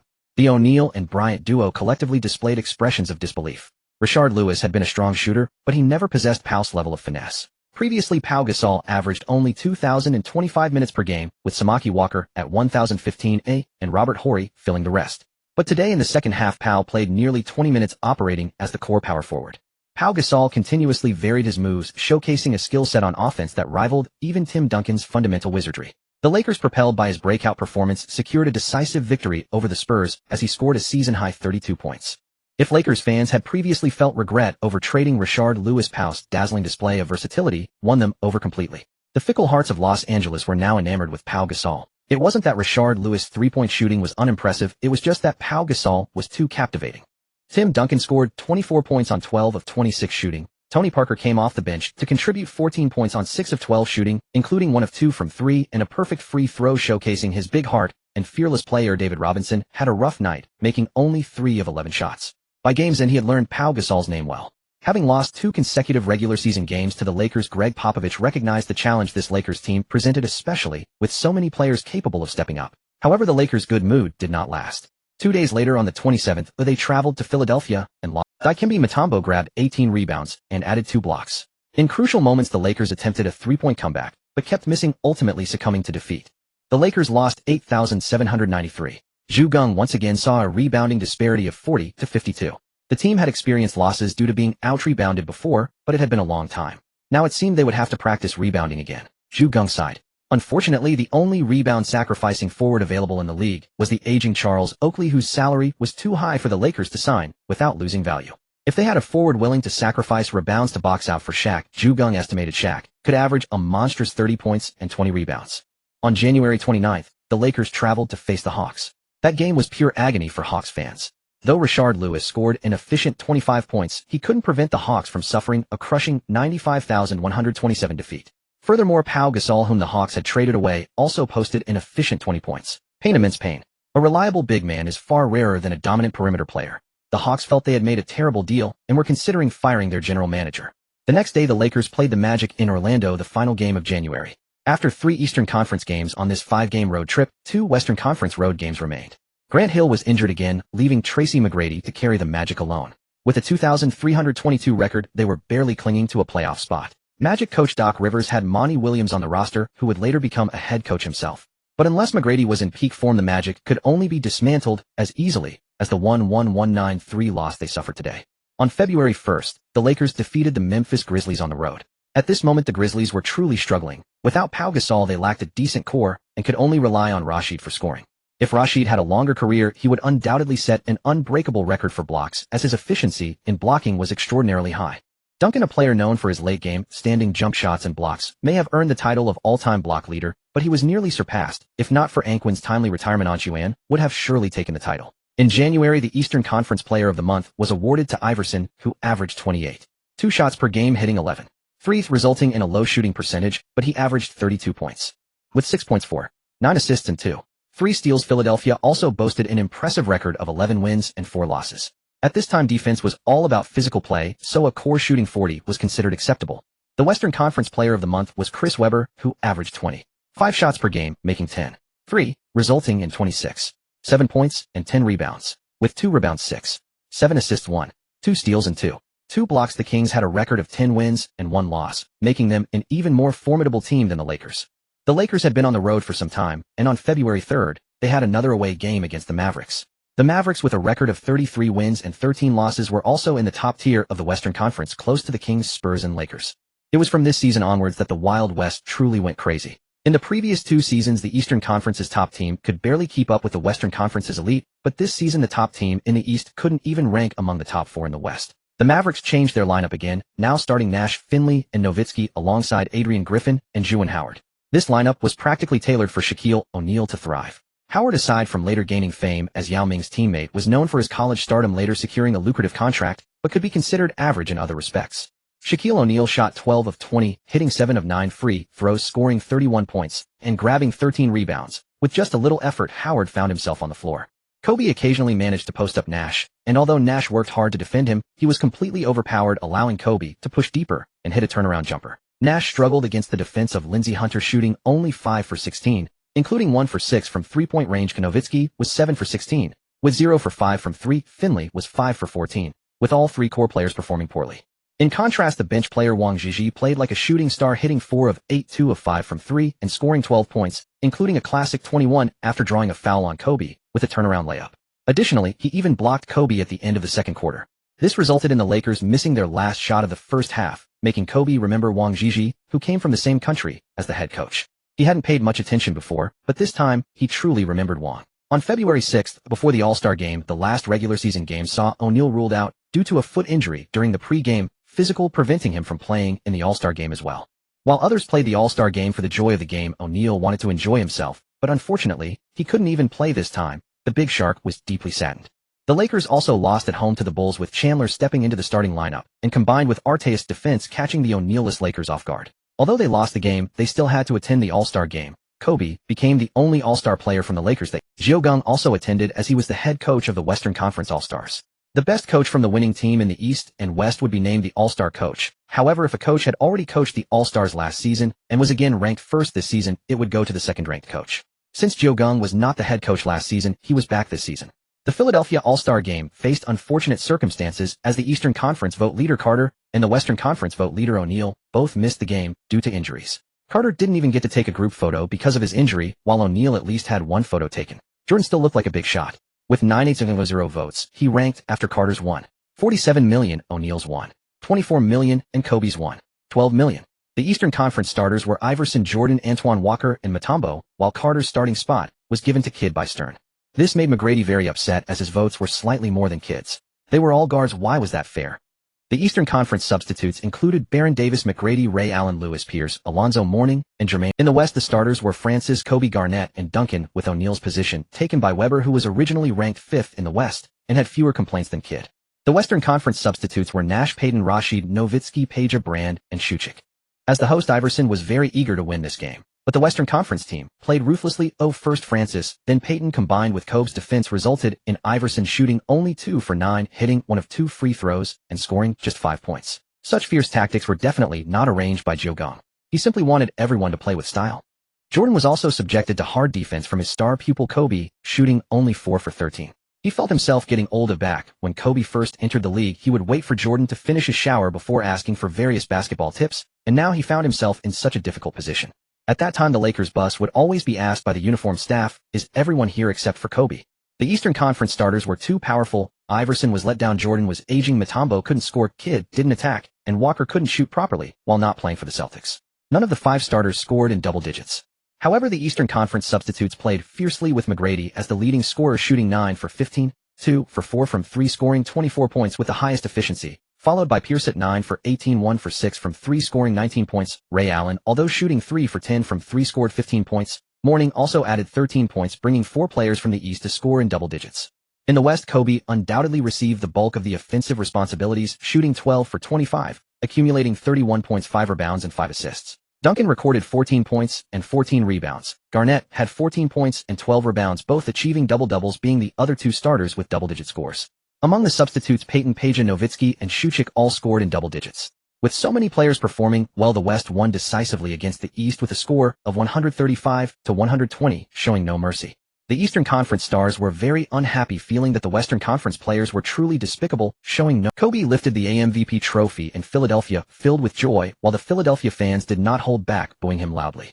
Seeing this situation, Geng couldn't help but think about the mayor of a twisting city, but at that time the internet wasn't as developed, and there weren't as many talented netizens.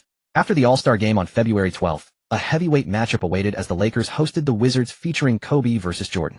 Even with an aging Jordan, tickets were still hard to come by. The Wizards weren't terrible, yet under Jordan's leadership they held a record of 26 wins and 21 losses and should still make the playoffs in the East. However, Jordan had fluid in his knee, risking season-ending injury at any time, causing him to play intermittently. With O'Neal absent, Miller stepped into the starting lineup. The Wizards' starting lineup consisted of Chris Whitney, Richard Hamilton, Jordan Popeye Jones, and Jahidi White, with the bench featuring Etan Thomas, Tyronn Lue, Brendan Haywood, and Christian Leitner, while the Wizards' first overall pick was out. At this point, Hamilton was already very fast, and with Jordan occasionally interfering with Kobe managed to shoot only 1 for 5 in the first quarter, hitting 1 of 2 free throws for just 3 points. Hamilton shot 6 for 8, while leading the Wizards to a 2-5-1-6 lead by 9 points. Geng was very unhappy and mixed the starters and bench players in the second quarter. Kirilenko matched up against Jordan and blocked him. However, the Lakers' shooting percentage was very poor. If it weren't for hitting 3 of 4 3-pointers, they would have been completely outmatched. In the second quarter, the Lakers scored 19 points to the Wizards' 23, losing by 4 points again. During halftime, Geng decided to change the lineup for the second half, aiming for an offensive battle against the Wizards. With Lindsey Hunter, Kobe, Kirilenko, Gasol, and Miller on the court, this lineup immediately showcased an incredibly powerful offensive capability. Kobe shot 4 for 6, hitting 4 of 7 free throws, scoring 12 points, and delivering 5 assists, tearing apart the Wizards' defense. Kirilenko hit 2 of 3 from 3, Gasol 2 for 2, Miller 2 for 2, and Hunter 4 for 5, with others producing highly efficient offense under Kobe's playmaking. The Lakers managed to achieve a staggering 4-2-2-6 lead in that quarter, flipping the score around in just 1 period. Having taken the lead, the Lakers made sure to give the Wizards no chance, continuing to dominate the final quarter with a score of 2-6-2-0 against the fatigued Wizards. Jordan shot 8 for 20, hitting 6 of 8 free throws, scoring 22.6 assists, 2 steals, and 1 block, showing he still had strength, but unfortunately, he couldn't dominate the game. Hamilton had a shooting percentage of 6 for 8 in the first quarter, but finished with only 7 of 17 in total. He was completely restricted by the Lakers' guards, who rotated effectively. The Wizards didn't have strong players like Ben Wallace or Rasheed Wallace to hold their ground. Kobe shot 9 for 20, hitting 5 of 9 free throws, scoring 25 points, 11 rebounds, 15 assists, 1 steal, and 1 block, achieving a triple-double, and even defeating Jordan, which made Kobe extremely happy, beaming with joy. At that time, a triple-double was still highly valued, and this was only the 3rd time Kobe had achieved this statistic, which is why people still mention Big O Robertson among the top 5. However, once that turtle from the sewer started shooting, Big O's status in the NBA was directly shattered. With Jordan not in peak form, the next time the two teams met, he might not even be able to play. The game between the Wizards and the No. 12 team coincided with the Chinese New Year. By this time, Jordan's fame in China was already immense, though most people still had limited access to information about him. On February 14th, Valentine's Day, the Lakers traveled to Seattle to face the Supersonics. The Sonics no longer had the Raymond who used to soar through the air, only the aging glove remained. With fewer and fewer fans, they stood at 25 wins and 24 losses.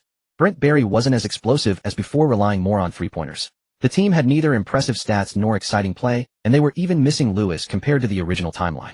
O'Neal remained sidelined, but after so long the Lakers had grown accustomed to playing without the big diesel. Kobe was still inefficient against Peyton's defense, yet through collective effort they managed to steal a victory from Seattle. However, around this time Kobe had a major conflict with Three Stripes. The second generation of Kobe's shoes from Three Stripes were far too ahead of their time, and made from sealed, non-breathable materials. A basketball shoe without ventilation would essentially be ruined after a single game. The shoes simply couldn't sell even when discounted to $45 a pair. Three Stripes placed the blame on Kobe. Furious, he once again declared that the team assigned to him by Three Stripes. The war of words dragged on for quite a while. Kobe's agent team felt that it would be better to simply pay to terminate the contract with Three Stripes. Three Stripes management didn't treat Kobe with respect either. When subordinates claimed that Kobe lacked the appeal to sell shoes, management accepted that reasoning and readily agreed to Kobe's request to dissolve the contract. Negotiations began. By the time Geng heard the news, both sides were close to reaching an early termination agreement. Besides demanding a penalty fee, Three Stripes also prohibited Kobe from signing any shoe endorsement contract before the end of the 2002-2003 season. That day, returning from Seattle to Los Angeles, Geng invited Kobe to a bar to talk. "I heard about your issue with Three Stripes. Your approach is too crude." Kobe said, "Coach, they push me too far.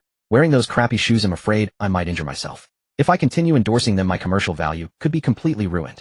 Geng said, "You need to understand one thing. What is your identity?" Kobe answered without hesitation, Exactly. Where does a basketball player's commercial value come from? It comes from constantly scoring high, constantly winning games, earned bit by bit. Do you know why McGrady's commercial value surpasses yours?" Kobe was silent for a moment. "Because Three Stripes designed better shoes for him." Geng shook his head and said, "If that's the case, you should have your agent survey why your fans aren't buying your shoes. Find out if it's because the shoes are too ugly, too stuffy. You have to be factual. Just like playing on the court, yelling alone won't solve problems. You have to win through defense and offense, proving you're better than your opponent." Kobe nodded silently, feeling that Geng had a point. Geng continued, "The reason I say you've offended people is that you have no evidence, only speculation. If you do this now, when you sign your next shoe contract, the next company might worry that if they make a bad shoe, you'll badmouth them too. Your commercial value will actually decrease. Moreover, the people you've offended might sabotage you from behind after you sign a new contract. After all, even though you've terminated the contract, they haven't been hurt. To prove that it wasn't their design flaw, they'll definitely try to make sure your next sponsor's shoes don't sell. If you had solid evidence, then terminating the contract would get them into trouble. Once they're fired, they won't have the power to retaliate." Kobe was speechless. Everything Geng said made sense. He suddenly realized that after this termination, even if he signed with another company, Three Stripes would certainly take action.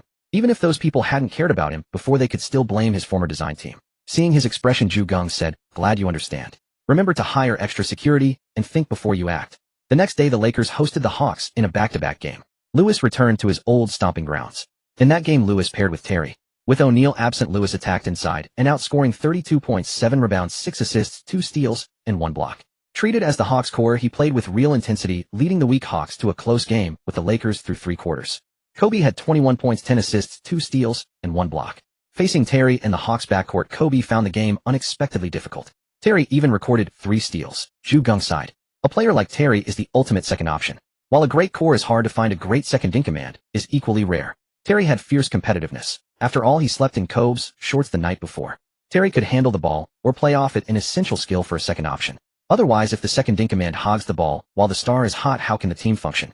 Despite his height disadvantage, Terry played hard on defense. When his shot was falling, he could be an explosive scoring outlet. Unlike other streaky players with questionable decision-making, Terry's mind, apart from his habit of sleeping in opponents' shorts, wasn't particularly flawed. After the game, the Lakers were happy to have won and witnessed Gasol's progress inside. The Hawks were also pleased as Lewis had fully shouldered their offense. Although their record was poor, that was because apart from Lewis and Terry, everyone else was a role player, hardly a starter on a strong team. Yet they still had 17 wins, far better than weaklings like the Grizzlies. On February 17th, besides O'Neal remaining out, the Lakers received more bad news. Miller twisted his ankle and would need to rest for 6 games. It was truly a case of misfortunes never coming singly. The Lakers traveled to face the Trail Blazers, who had completely lost the dominance of previous seasons. The Portland Jail Blazers had become infamous, now standing at 26 wins and 24 losses. The Lakers were forced to start with Lindsey Hunter, Kobe, Kirilenko, Walker, and Gasol. Gasol could only start briefly before being replaced by Horry. Although they lost size, the Lakers could play a small ball lineup to speed things up, with Gasol leading the second unit in an outside-in-out game. With such a depleted roster, the Lakers still traded blows with the Blazers. Unexpectedly for Geng, Ruben Patterson, who had never played for the Lakers, still resented Kobe's max contract at such a young age. Off the bench, he did everything to annoy Kobe, even using his body to block Kobe during a drive and nearly sharing a passionate kiss with him. "Don't speak, kiss me." Kobe's eyebrows shot up in anger, his lips pursed as if they could hang an oil pot. In that kind of suffocating defense, Kobe made only 11 of 26 shots, hit 6 of 6 free throws, and scored 28 points. Gasol had 22 points, 8 rebounds, and 4 assists, showcasing his versatility. Though he was not yet the dominant power forward he would become, he only had more moves, not enough experience. The Lakers fell 106,111. Bonzi Wells, Rasheed Wallace, and Patterson all scored over 20 points. On February 19th, the Lakers hosted the Celtics, who seemed to be emerging from mediocrity. With a 30-23 record in the East, they were basically assured a playoff spot. The Lakers fell 106,111. Bonzi Wells, Rasheed Wallace, and Patterson all scored over 20 points. On February 19th, the Lakers hosted the Celtics, who seemed to be emerging from mediocrity. However, there was good news. O'Neal finally returned, alleviating the Lakers' shortage of big men. Though O'Neal was scheduled to play only 33 minutes in the regular season, he could handle 40. The Celtics had reached their current state relying on the twin stars of Pierce and Antoine Walker. A bit like the later duo of Tatum and Brown, except Walker kept drifting further from the era, launching threes wildly and inaccurately. That last point was key. So the Celtics kept only Pierce. Walker went 12 of 30 from the field, 5 of 12 from 3, and 1 of 2 from the free throw line, a decent three-point percentage, finishing with a triple-double of 30 points, 14 rebounds, and 10 assists. Pierce always played hard against the Lakers, the result of unrequited love. He shot 7 of 19 from the field, 3 of 7 from 3, and 16 of 20 from the line. Although it was the Lakers' home court, Pierce became untouchable. Even with a monster like O'Neal, the Lakers managed only 19 free throws as a team, making 15, while the Celtics shot 37 and made 28. Geng remained calm. Even after Walker's injury forced Horry into the starting lineup, the Lakers relied on Gasol, Fox, Red, Richmond, and Fisher in a 1-big-4-small lineup, trading blows with the Celtics. It was Gasol's interior presence and passing that allowed the Lakers to stay competitive into crunch time despite the Celtics having twice as many free throws. Watching the Celtics desperately chase points, Geng waved his hand and sent out a lineup with Gasol anchoring the paint, surrounded by Horry, Kobe, Red, and Fisher for three-point shooting. If the Celtics spread out, Gasol would post up. If Kobe drove, or if the Celtics collapsed, someone would immediately pop out. In the end, despite Walker hitting a late three, the Lakers prevailed 112-109, thanks to Geng's tactical brilliance. On February 21st, the Lakers set off on a 5-game road trip, starting with a matchup against the Cleveland Cavaliers. Unlike O'Neal, who was sidelined by a foot injury and could skip the trip, Walker had to accompany the team for conditioning despite being unable to play. Of course, if Walker were as big a star as O'Neal, he could have trained at home, but only all-star players possessed such spacious houses and full training facilities. At that time, Ricky Davis and Zydrunas Ilgauskas were still bench players for the Cavaliers. The starting lineup featured Andre Miller, who was decent, but with only Chris Mim in the frontcourt, and without Kobe's relentless feeding, he couldn't put up impressive numbers. The Lakers won the game without breaking a sweat, right after they rushed to Charlotte for a back-to-back against the Hornets. However, that very night, an extremely ugly incident occurred. As everyone knows, African Americans love rap, and Kobe had recently taken a liking to incessant trash-talking. During a card game on the team bus, he won $100 from Walker, but Walker reneged on the debt, so Kobe kept taunting him. Feeling humiliated, after all, though he had welched, he still had pride, Walker started firing back. Kobe, seeing the deadbeat dare to retort, went straight into full-on verbal assault. The exchange grew increasingly heated. Everyone else was drowsy after the game, but as the shouting erupted, they just awoke to witness Kobe slapping Walker across the face. The area beneath Walker's right eye immediately swelled. He instinctively tried to retaliate, but his arm wouldn't lift. Only then did he recall his elbow injury. By then, those who had come to their senses pulled them apart. Walker, still defiant, demanded the bus stop, so he could settle it on, but the bus never stopped. Someone shouted, "Cut it out. If we stop, the coaches on the bus behind will know, and you'll both get..." Both Walker and Kobe realized the severity. After some mental adjustment, Kobe suddenly recalled the time O'Neal had hit him, and he tried to fight back, but was held back. Now he had hit Walker, and Walker was also being restrained. Kobe almost laughed, but stifled it, taking the initiative to apologize to Walker. Walker, surprisingly emotionally intelligent, accepted Kobe's apology. Geng instructed them to simply tell the truth. In sports, teammates throwing punches isn't a big deal. Geng instructed them to simply tell the truth. In sports, teammates throwing punches isn't a big deal. If you can't cover it up, coming clean often diffuses the situation. If the Lakers tried to conceal it, and others later exposed it, the whole affair would become far more troublesome. The Hornets remained formidable in the East, and the Lakers were also missing Miller and Walker. The Hornets, Eldon Campbell and P.J. Brown relentlessly double-teamed O'Neal, and the game went down to the final minute with no decision. Kobe drove past Baron Davis, interference, took 2 steps, then a third, but couldn't elevate, and was called for traveling. 50 seconds left. At that time, there was number 0-12 rule. Campbell missed a jumper, 43 seconds left. Fox grabbed the rebound, and Geng immediately called a timeout. In crunch time, he preferred veterans as young players were prone to mistakes. The Lakers inbound from the front court. Fox quickly fed the ball inside, and O'Neal, catching the defense off guard, threw down a one-handed dunk. Brown tried to foul him, but lacked the strength, getting knocked out of bounds, and called for the foul. O'Neal sank the free throw, making it 9,492 with 39 seconds left. Mashburn missed a three-pointer, 20.8 seconds left. The long rebound fell to Baron Davis, who hurried around a screen and launched another three. Clank, 14.6 seconds left.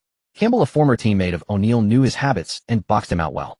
Brown snatched the offensive rebound. Though Fox nearly poked the ball away, Brown managed to put it back in the chaos. 9.7 seconds left, tying the game at 96. Geng used his final timeout, drew up a simple play, and told Kobe, "Watch the clock, it's on you." Kobe clenched his fists and nodded seriously. He dribbled slowly just inside the three-point line. With only 2 seconds left, he suddenly drew a double team, but still pulled up for a step-back fadeaway jumper. The ball swished through the net. Kobe glanced at the clock. He had left the Hornets 0.3 seconds, not a true buzzer beater. The Hornets inbound, but the game ended. Despite wearing casual clothes, Walker rushed onto the court and gave Kobe a big hug. That was how the Lakers resolved the teammate altercation, though some still said it could be the turning point or the Waterloo of their season. On February 24th, the Lakers visited the New York Knicks. Miller returned finally, giving the Lakers front. This year's Knicks had already begun to crumble. They fired Jeff Van Gundy and brought in veteran coach Don Chaney, but it clearly couldn't revive them. They stood at 20-33. Without Van Gundy, the Knicks lost their trademark tenacious defense. The Lakers cruised to victory with O'Neal posting 30 points, 15 rebounds, and 5 assists, dominating the paint. Every star loves to have a signature performance at Madison Square Garden. On February 26th, the Lakers faced the Bucks on the road. The Bucks were no longer the top team in the East. They were 32-22, still likely to make the playoffs. But Glenn Robinson's heavy drinking had sapped his game, and he blamed Ray Allen for being too selfish instead of looking at himself. At that time, Ray Allen wasn't the team's leader. George Karl didn't want a single leader, he just went with whoever had the hot hand. The disarrayed Bucks offered little resistance, and the Lakers cruised to a 9,989 victory. The next day, they played a back-to-back in Minnesota against the Timberwolves. After 4 straight road wins, the Lakers finally stumbled. And it was a complete collapse. Kevin Garnett's jumper was lethal that night.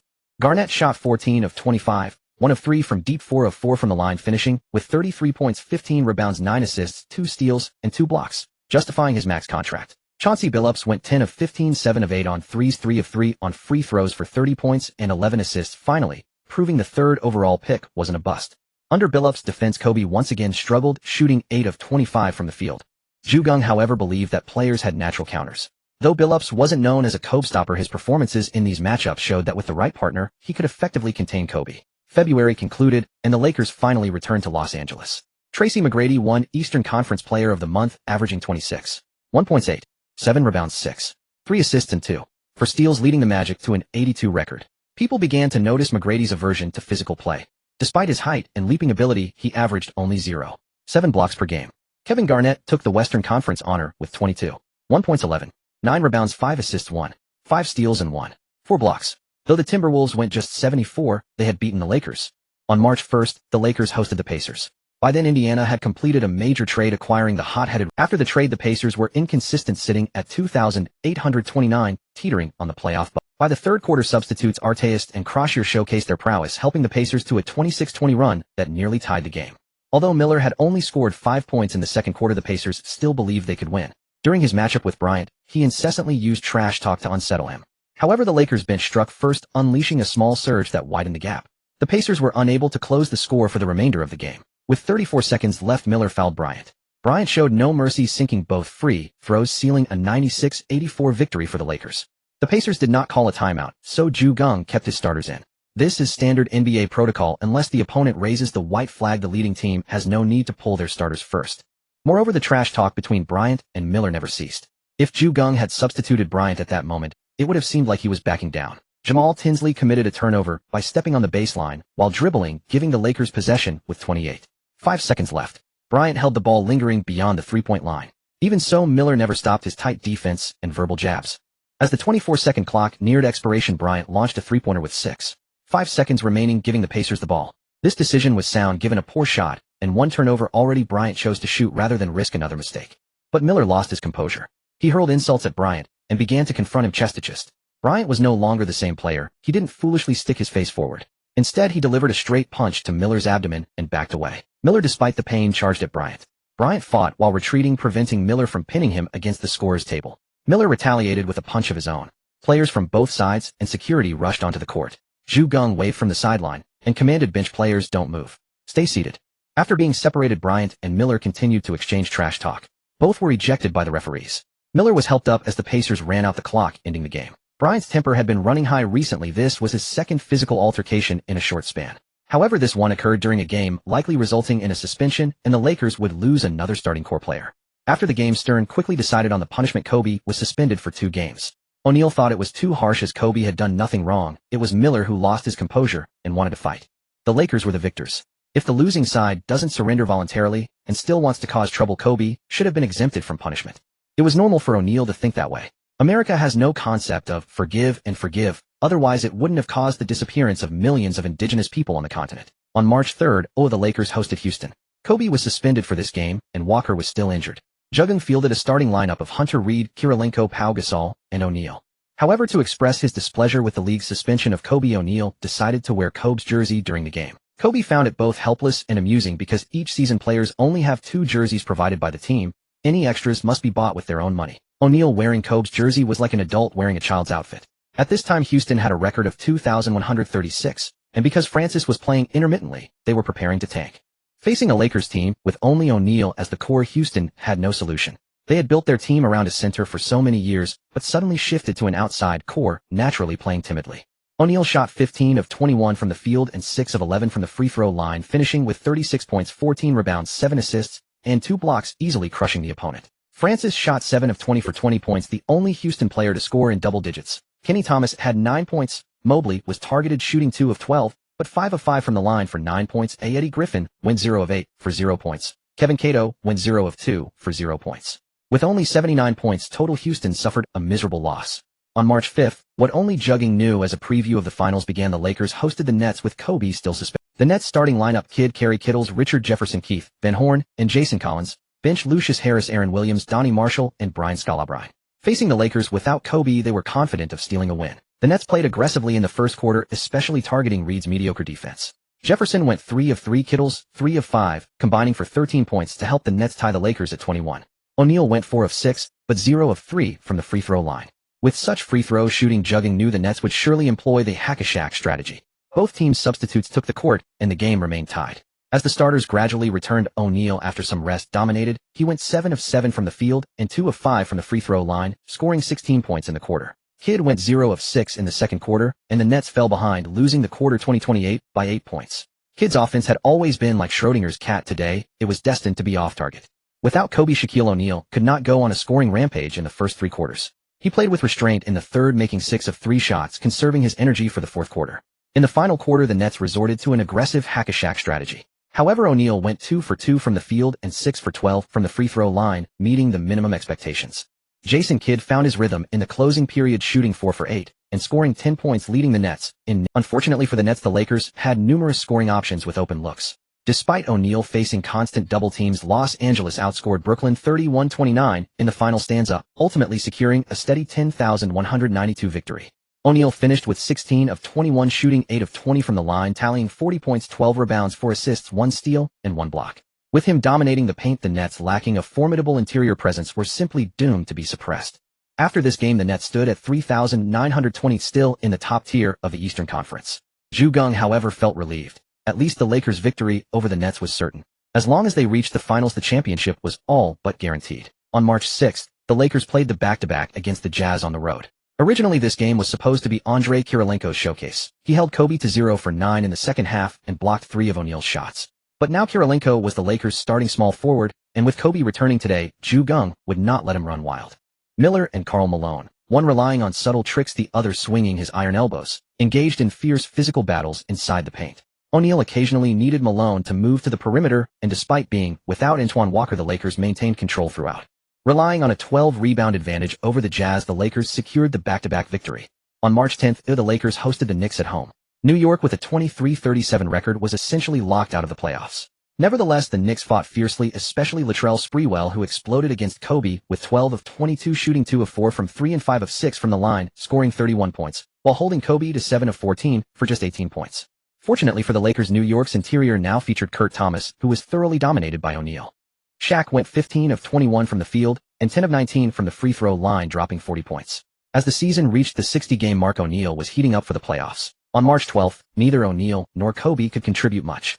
Had the Lakers not been limited to just 11 available players, many more might have seen the court today. Last time at the Hornets' home court, the Lakers needed a last-second shot to win. Today, they stormed to a 2,616 lead in the first quarter and never looked back. The Lakers nearly massacred the Hornets, 1-0-7-6-6. This was Charlotte's final season. Next year, they would relocate to New Orleans. Although the new team would also be called the Hornets, they would not inherit the history of the current Hornets. Just like the Grizzlies, they would be an entirely new franchise. The New Orleans Hornets would remain in the Eastern Conference for 2 more seasons before moving to the West after the Bobcats were established. And though the new Hornets didn't inherit the old team's history, they inherited the habit of losing by huge margins. Chris Paul Blackface. JPG. On March 14th, O'Neal dropped 40 points and 13 rebounds as the Lakers crushed the Warriors led by Gilbert Arenas, Jason Richardson, and Anton Jamison. The next day the Lakers returned home and easily sank the Clippers. In Geng's era, Blue Sky Studios had already been acquired, finally bidding farewell with a 34-second animation. 34 years of struggle culminating in the squirrel finally catching its acorn. In Geng's era, Blue Sky Studios had already been acquired, finally bidding farewell with a 34-second animation. 34 years of struggle culminating in the squirrel finally catching its acorn.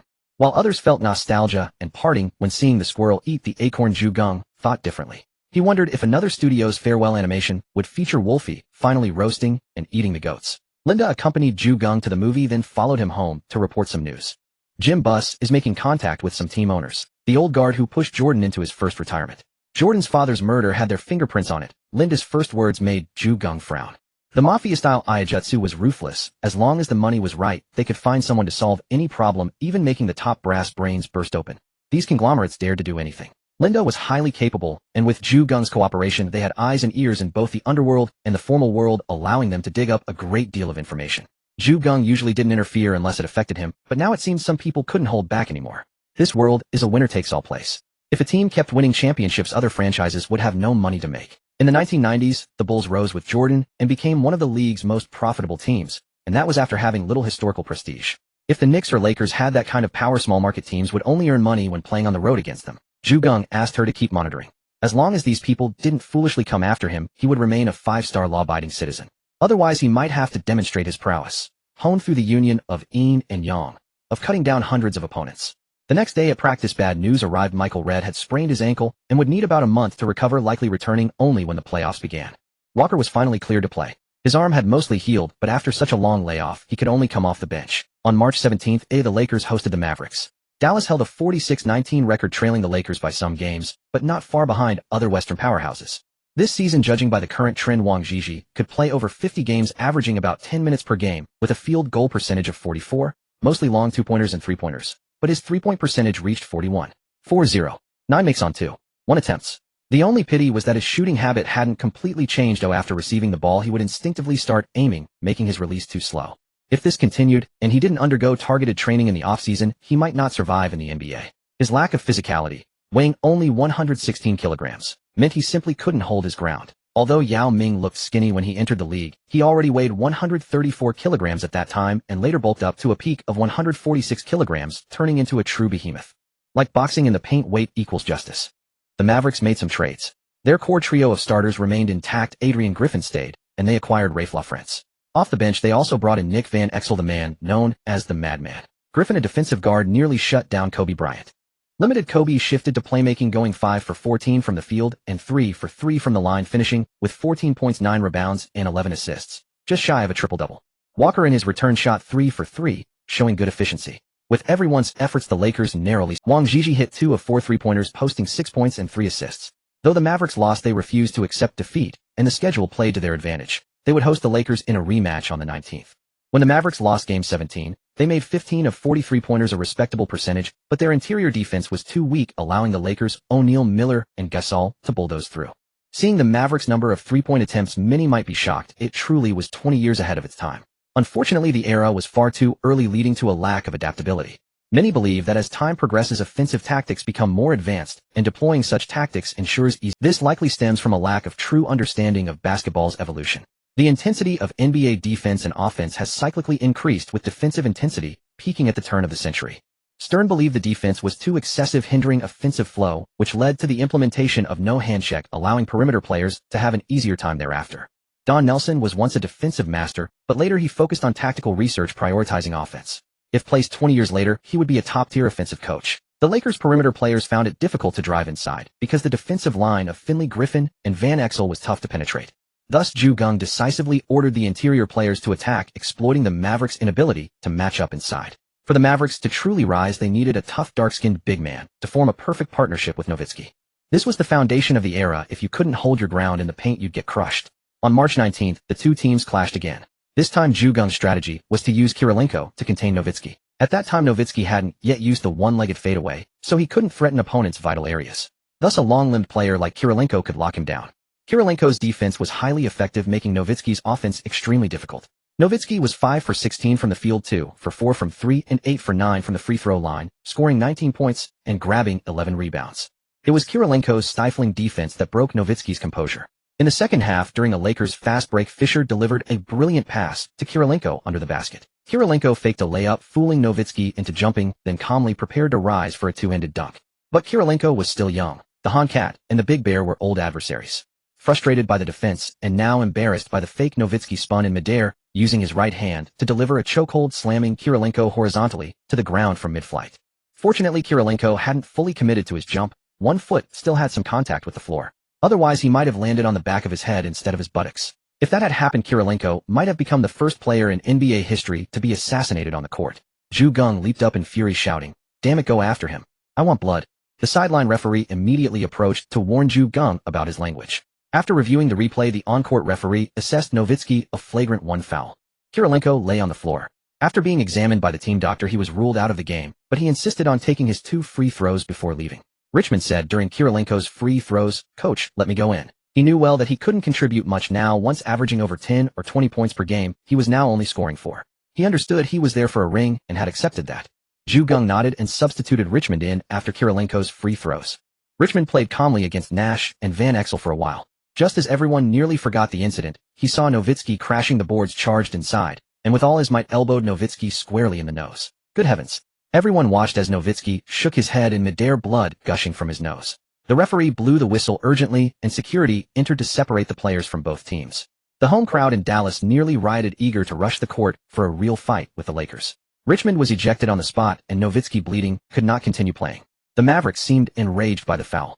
Nash scored 30 points and grabbed 15 rebounds, while Van Exel and Griffin locked down Kobe, holding him to 4 of 18 shooting for 12 points and 4 assists. The Mavericks trounced the Lakers, avenging their previous loss, but the animosity between the two teams was now cemented. After the game, Richmond was suspended for 2 games, and Geng was fined $1,000 for inciting violence from the sidelines.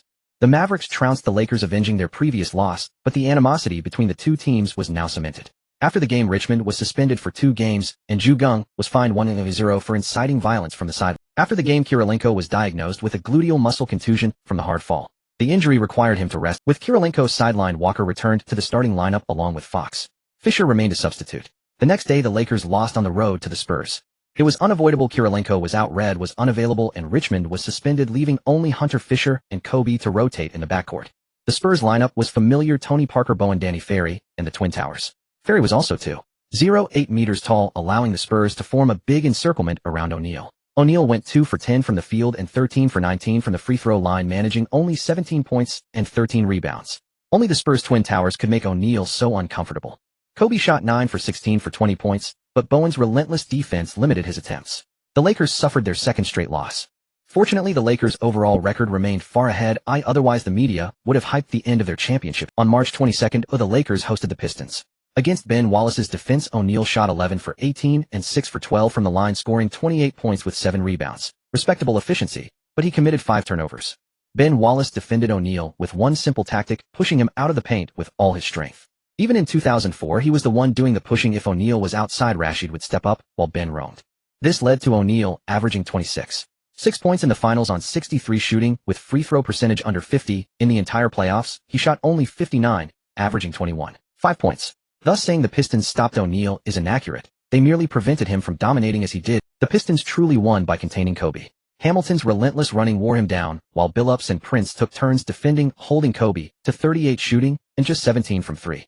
However, this Pistons squad lacked sufficient perimeter defenders to limit Kobe effectively. Even though Carlisle made the Lakers' offense difficult, he couldn't prevent them from winning. At this point, the Pistons were far from matching the Lakers in caliber. It was a matter of roster disparity. On March 24th, the Lakers traveled to face the Kings. Walker's injury flared up, moving him to the bench. The Kings held a 49-18 record, the closest team in the league to the Lakers standing. The Kings lineup had changed, starting Bibby Christie, Turkoglu, Weber, and Divac, with Bobby Jackson and Scott Pollard off the bench, a 7-man rotation. Adelman was truly ruthless, challenging the depleted Lakers with such a thin roster. Geng laughed. Playing like this, how much energy can the Kings possibly have left for the playoffs? Weber's notorious softness in crucial games. Could it be from the grind of regular season play? However, such a short rotation had its benefits. With ample energy, their chemistry was exceptionally smooth, perfect for the... In the first quarter, Weber was 5 for 8 from the field and 4 for 4 from the line, scoring 14 points, leading the Kings to a 3,027 lead. But Geng was unfazed.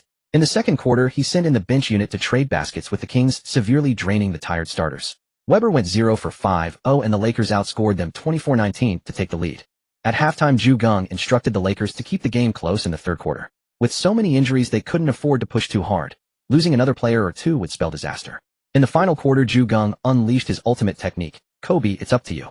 Kobe finally felt the adrenaline of those clutch shots as the teams traded baskets back and forth. Divac grabbed consecutive offensive rebounds, ultimately drawing a foul from O'Neal, who fouled out. Divac, unstable at the free throw line, made one of two, tying the game at 93 with 78 seconds remaining. Kobe held the ball high, suddenly drove, and hit a pull-up jumper. With 66 seconds left, the Lakers led by 2. Bibby, mimicking Kobe, attempted an isolation play but clanked his jumper off the iron. 53 seconds remained. The referee called a foul on Kobe for rebounding, granting the Kings free throw opportunities. Christie made one of 2, leaving 52 seconds on the clock. Fortunately, it was a rebounding foul, otherwise the Kings would have retained possession. The Lakers inbound and Kobe again took the shot. Without hesitation, he drove into the paint and executed a reverse layup, scoring. With 36 seconds to go, the Lakers led 9,794. After a timeout, the Kings wasted no time, and Weber sank a jumper to cut the deficit to 2 with 29 seconds left. No matter how the Lakers milked the clock, the Kings still had one opportunity. The Lakers stalled as much as possible, but lacking any timeouts, their final play grew chaotic. After Kobe was stifled, Fox launched a shot just before the 24-second violation, only to have it blocked by Divac. The Kings used their last timeout. With 5 seconds remaining, they had one more chance. The ball went to Weber, who under Horry's defense tensed up and missed his jumper. Time expired. The Lakers edged past the Kings 97-96 in a thrilling escape. Even with O'Neal fouling out, Kobe held his nerve in the final quarter, shooting an efficient 4 of 6, including 2 crucial makes. The Lakers defeated the Kings, leaving them trailing helplessly in the dust. On March 26, the Los Angeles Lakers hosted the Cleveland Cavaliers at home, a team that had already been eliminated from playoff contention. Ricky Davis was in his 4th season, having been acquired by the Cavaliers this year. Aside from Andre Miller, he had seemingly become one of the more reliable scoring options for Cleveland. Against a weak opponent, as long as the Lakers avoided any blunders, the game proceeded with effortless ease. In the third quarter, Fox, who started in place of Kirilenko, went 6 for 8 from the field, 1 for 3 from 3, and 2 for 2 from the free throw line, scoring 15 points. The Lakers led 36-30, extending their advantage to 17 points. Geng did not start the quarter, but Ricky Davis continued to score relentlessly, shooting 6 for 10, 1 for 2 from 3, and 3 for 3 from the line, putting up 16 points. During garbage time, Ricky Davis showcased his versatile skills, displaying a variety of scoring techniques. However, even the Lakers bench was not an easy opponent for him. The Lakers secured the victory without needing their starters. But who can say Davis was ineffective in the final quarter? Even Jordan rarely managed to score 16 points with such efficiency in a last quarter, did he? Geng chuckled, suspecting this might be a Cleveland tradition. The latter also often dominated in garbage time, only leaving the court after padding his stats. The next day, the Lakers faced the Suns on a back-to-back away game. With the playoffs approaching, Geng implemented a limited rotation, ensuring no starter played more than 30 minutes in back-to-back games to minimize injury risks. Kirilenko and Red were still on the injury list. Marion delivered a standout performance, shooting 13 for 21 and 6 for 6 from the line, amassing 32 points, 18 rebounds, 4 assists, 2 steals, and 1 block. Even Marbury contributed 26 points and 11 assists, as the Suns routed the Lakers 118-106 at home. Joe Johnson had earned a starting spot with the Suns. Though his performance was average, starting indicated he was valued. Geng once heard someone claim that Nash rode on the coattails of Marion, Stoudemire, and Barbosa to win 2 M. This clearly came from someone who hadn't watched the games at the time and simply dismissed Nash's stats. They had no idea how astonishing it was that Nash, replacing Marbury with essentially the same roster, transformed a 29-win Suns team into a 62-win powerhouse. That was Nash's ability. Averaging 10 assists per game wasn't something just anyone could do. It required exceptional court vision and the knack for delivering the ball precisely to open teammates. Of course, if there was one player whose trades best demonstrated the value of his departure, Geng believed Marbury was the undeniable champion. When Marbury was traded for Kidd led the Nets with the roster largely unchanged to consecutive finals appearances during a weak Eastern Conference. When Marbury went to the Knicks and Nash came to the Suns, the roster barely changed, yet the Suns shot to the top of the regular season standings. Marbury changed teams twice, and both times his former teammates improved without him. These thoughts brought a melody to Geng's mind. I want to say thank you. On March 29th, the Lakers hosted the Trail Blazers at Staples Center. Rashid was out due to injury. The Lakers focused their defense on Pippen, limiting him to just 2 for 18 from the field, including 1 for 11 from 3. Though Pippen's season stats seemed solid, his shooting percentage had dropped 4 points from the previous year, and his back injury made it difficult to regain the form that once captivated Madonna. Pippen looked at Jordan, who had started strong in Washington, but saw his team falter due to injuries and realized that the bald legend was truly old, and so was he. Perhaps it was time to consider retirement. Later Pippen would pay an even heavier price for his back injury, even being forced to shrink a generation compared to Jordan. Both O'Neal and Bryant scored 34 points playing at an elite level. The Lakers routed the Trailblazers. On March 31st, the Lakers hosted the Spurs at home for their final regular season meeting. The Spurs fielded a new starting lineup: Parker, Steve Smith, Bowen, Duncan, and Robinson, with Danny Ferry moving to the bench. Before the game, Geng said, "If Bowen is near you when you jump, watch your landing. Don't be afraid to foul. If he crowds you, use your elbows. Protect yourselves." There are only 2 weeks left in the regular season. With Walker back to normal and Kirilenko still out, the Lakers' starting lineup reverted to Fisher, Bryant, Fox, Walker. O'Neal secured the opening tip and Bryant assisted Fisher on a jumper. After that basket, both teams endured a defensive grind with offensive fouls and passes sailing out of bounds. It wasn't until 2 minutes in that Duncan assisted Parker on a floater to tie the game. A minute later, Robinson hit a jumper to give the Spurs a 2-point lead. Bryant drove and missed a reverse layup. As he grabbed the offensive rebound and prepared to shoot again, Bowen alertly stripped the ball. Parker grabbed the ball and completed a fast break in just 4 seconds. Bryant dribbled into the lane. Bowen lost position and fouled him. The Lakers inbound and Bryant drove again, but Bowen forced him into a corner, leading to a step-off bounce turnover. Parker drove again, lofting a floater that sailed over O'Neal's fingertips and into the net. Fisher's jumper clanked off the rim. Steve Smith drove for a layup. O'Neal fouled him hard on the arm, sending him to the line for 2 free throws. Smith made one, but the Spurs still led 92. Geng rose and signaled attack the paint first, then spread the floor for Bryant to isolate. He settled back into his seat. Walker got his shot blocked by Duncan, but immediately grabbed the rebound and put it back in. Fisher drove and missed a layup, but he grabbed his own rebound and converted a putback. Parker assisted Smith on a 3-pointer, keeping the Spurs ahead 126. Walker's layup was contested, but he again secured the rebound and assisted O'Neal on a thunderous dunk. The Lakers' interior had delivered. Now it was Bryant's turn. He hit a pull-up jumper, converted an and-one on a drive, and sank a fadeaway. In the latter half of the first quarter, Bryant shot 6 for 9, scoring 13 points. After Fisher blocked Parker's 3-point attempt, the first quarter ended with the Lakers leading 2,322.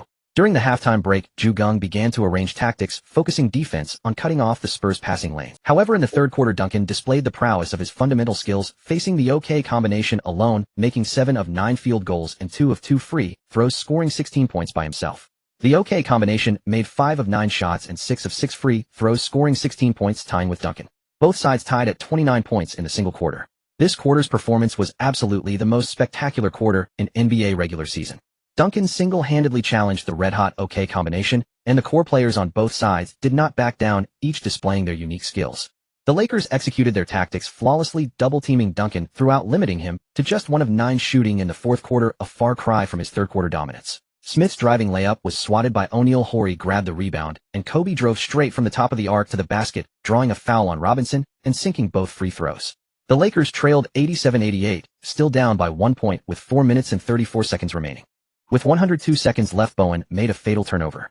Horry's fast break drew a foul from Smith, and he calmly made both free throws. The Lakers trailed 94-95, still behind by 1. Duncan's jump shot clanked off the rim. O'Neal grabbed the rebound. In transition, Horry drove, and Smith flopped, drawing an offensive foul on Horry. With 57 seconds left, the Spurs had possession. Duncan's layup was fiercely contested by O'Neal, and the ball bounced off the rim. Kobe collected the rebound and sprinted forward, but his layup was disrupted by Bowen with 33.1 seconds left. Malik Rose grabbed the rebound. Duncan again posted up, turned, and used his bank shot, a signature move, but missed again. O'Neal was truly giving his all on offense. He couldn't get the ball, so he had to use his bulk on defense. Fisher used his lower body strength to box out, and when Rose tried to crash the boards, he was called for a pushing foul. Because the team foul limit for the quarter had been reached, Fisher went straight to the free throw line. He was steady, sinking both shots, and the Lakers took a 9,695 lead. Duncan backed down O'Neal on a crucial play. With 6 seconds left, he rose and shot. O'Neal, like a flying shark from the sky, blocked Duncan's shot successfully.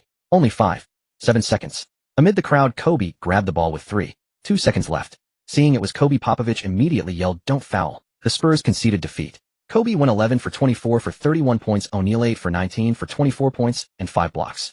Both struggled tonight. Bowen on Kobe, Duncan on O'Neal. Duncan also had a tough night, 11 for 28 for 26 points, 11 rebounds, 8 assists, and 3 blocks. His overall numbers were more impressive, but he couldn't explode in the crucial fourth quarter due to O'Neal's defense. This was a classic showdown between Shaq and the Big Fundamental. The March game concluded. The Eastern Conference Player of the Month for March was awarded to Big Ben. From an undrafted player to Player of the Month, Big Ben was truly a top talent. 7.3 points, 15 rebounds, 2 steals, and 3.8 blocks per game, a defensive machine. The Pistons went 126, playing 18 games in a month. Their schedule was brutal. The Western Conference Player of the Month was won by the Matrix, Shawn Marion. He was so versatile, averaging 23, 6 points 12, 6 rebounds and 8 steals and 1 block per game. Although the Suns were only 68, Marion's numbers were indeed impressive. Currently the MVP rankings are dominated by Duncan, Kidd, and O'Neal, with the rest far behind. However, O'Neal coasted too much early and mid-season, and Kobe's numbers this season are not inferior to O'Neal's, which puts O'Neal at a disadvantage in the MVP race. Based on the current trend, although the Nets have improved significantly, their record lags far behind the West's. The MVP will most likely still be Duncan's. In the victory over the Spurs, O'Neal's right wrist felt uncomfortable from repeated clashes with Duncan. On April 2nd, the Lakers faced the Wizards on the road. Kobe, usually brimming with passion, played with little interest. Because Jordan's injury had worsened, he could only come off the bench and play for one quarter, making 1 of 5 shots for just. After this game, the Wizards fell to 3,440, and Jordan's ambitions for the season gradually faded. The day after the game, O'Neal skipped practice. The team doctor examined him and found an old wrist injury causing pain. With the playoffs in mind, Geng decided to let him rest. Who would have thought that O'Neal, so lively against the Wizards, would quickly land on the injury list? Kwame Brown still had a touch of innocent foolishness in his eyes, not yet crushed by Jordan's criticism. On the 3rd, the Lakers faced the Nets on a back-to-back road game. Reed, Kirilenko, and O'Neal were on the injury list, and Walker missed pre-game practice due to an upset stomach. With only 12 players on the entire Lakers roster, only 8 were available to play under such circumstances. Kobe fired relentlessly, making 14 of 30 shots and 5 of 5 free throws for an efficient 33 points. But the rest of the Lakers played poorly. Fox intentionally missed his second free throw. Kobe grabbed the offensive rebound, but his putback attempt in the final second was blocked by the Nets. The ball bounced on the rim twice before falling out. The Lakers lost 92-94 to the Nets. Jason Kidd, who rarely shoots, made 5 of 7 for 13 points and 11 assists. It was his clutch mid-range jumper that gave the Nets a 3-point lead. Martin's foul nearly allowed the Lakers to tie the game. On April 5th, the Lakers faced the Celtics on the road. The atmosphere was indescribable, practically a hostile environment for the Lakers. Kobe faced extreme defense today, making only 5 of 25 shots and 16 of 18 free throws for 26 points. The Lakers suffered a crushing 8,199 defeat. After the game, Geng told everyone to shower and kept Kobe behind, asking, "Do you know what the problem is?" Kobe remained silent, his lips pressed tightly together. That was Kobe at the time. Give him the green light, and he couldn't control himself. His stats could be otherworldly, or when criticized he would say nothing. So when Phil Jackson had to talk to Kobe without Winter, he felt Kobe was uncoachable.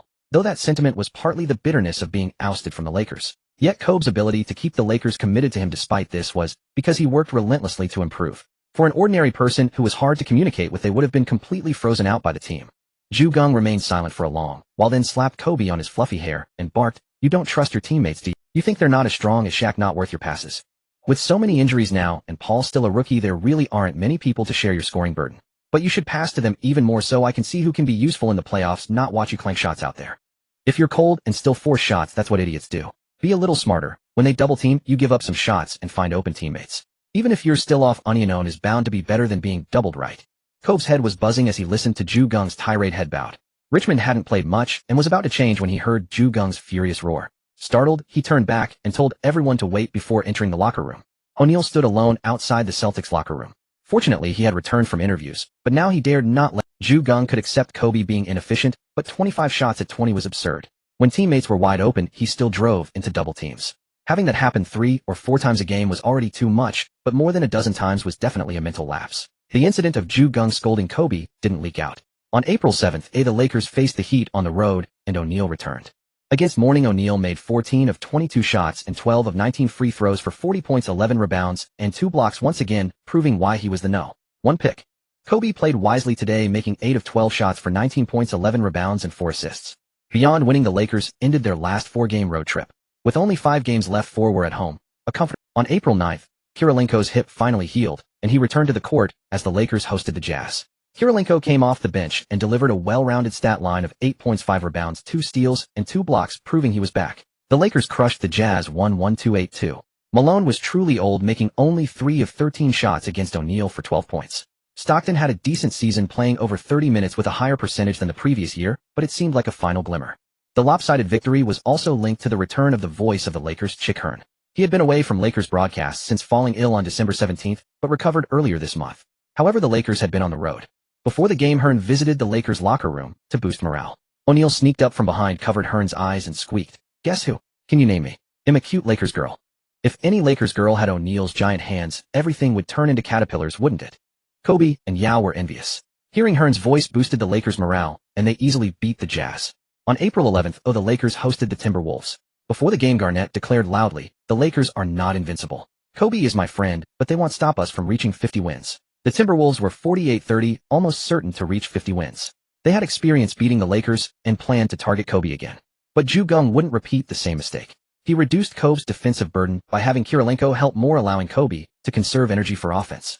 Billups wasn't so magical today. He made 2 of 10 shots for 10 points. Under the Lakers' deliberate targeting, he couldn't replicate his chaotic efficiency. Kobe made 9 of 20 shots and 10 of 10 free throws for 28 points.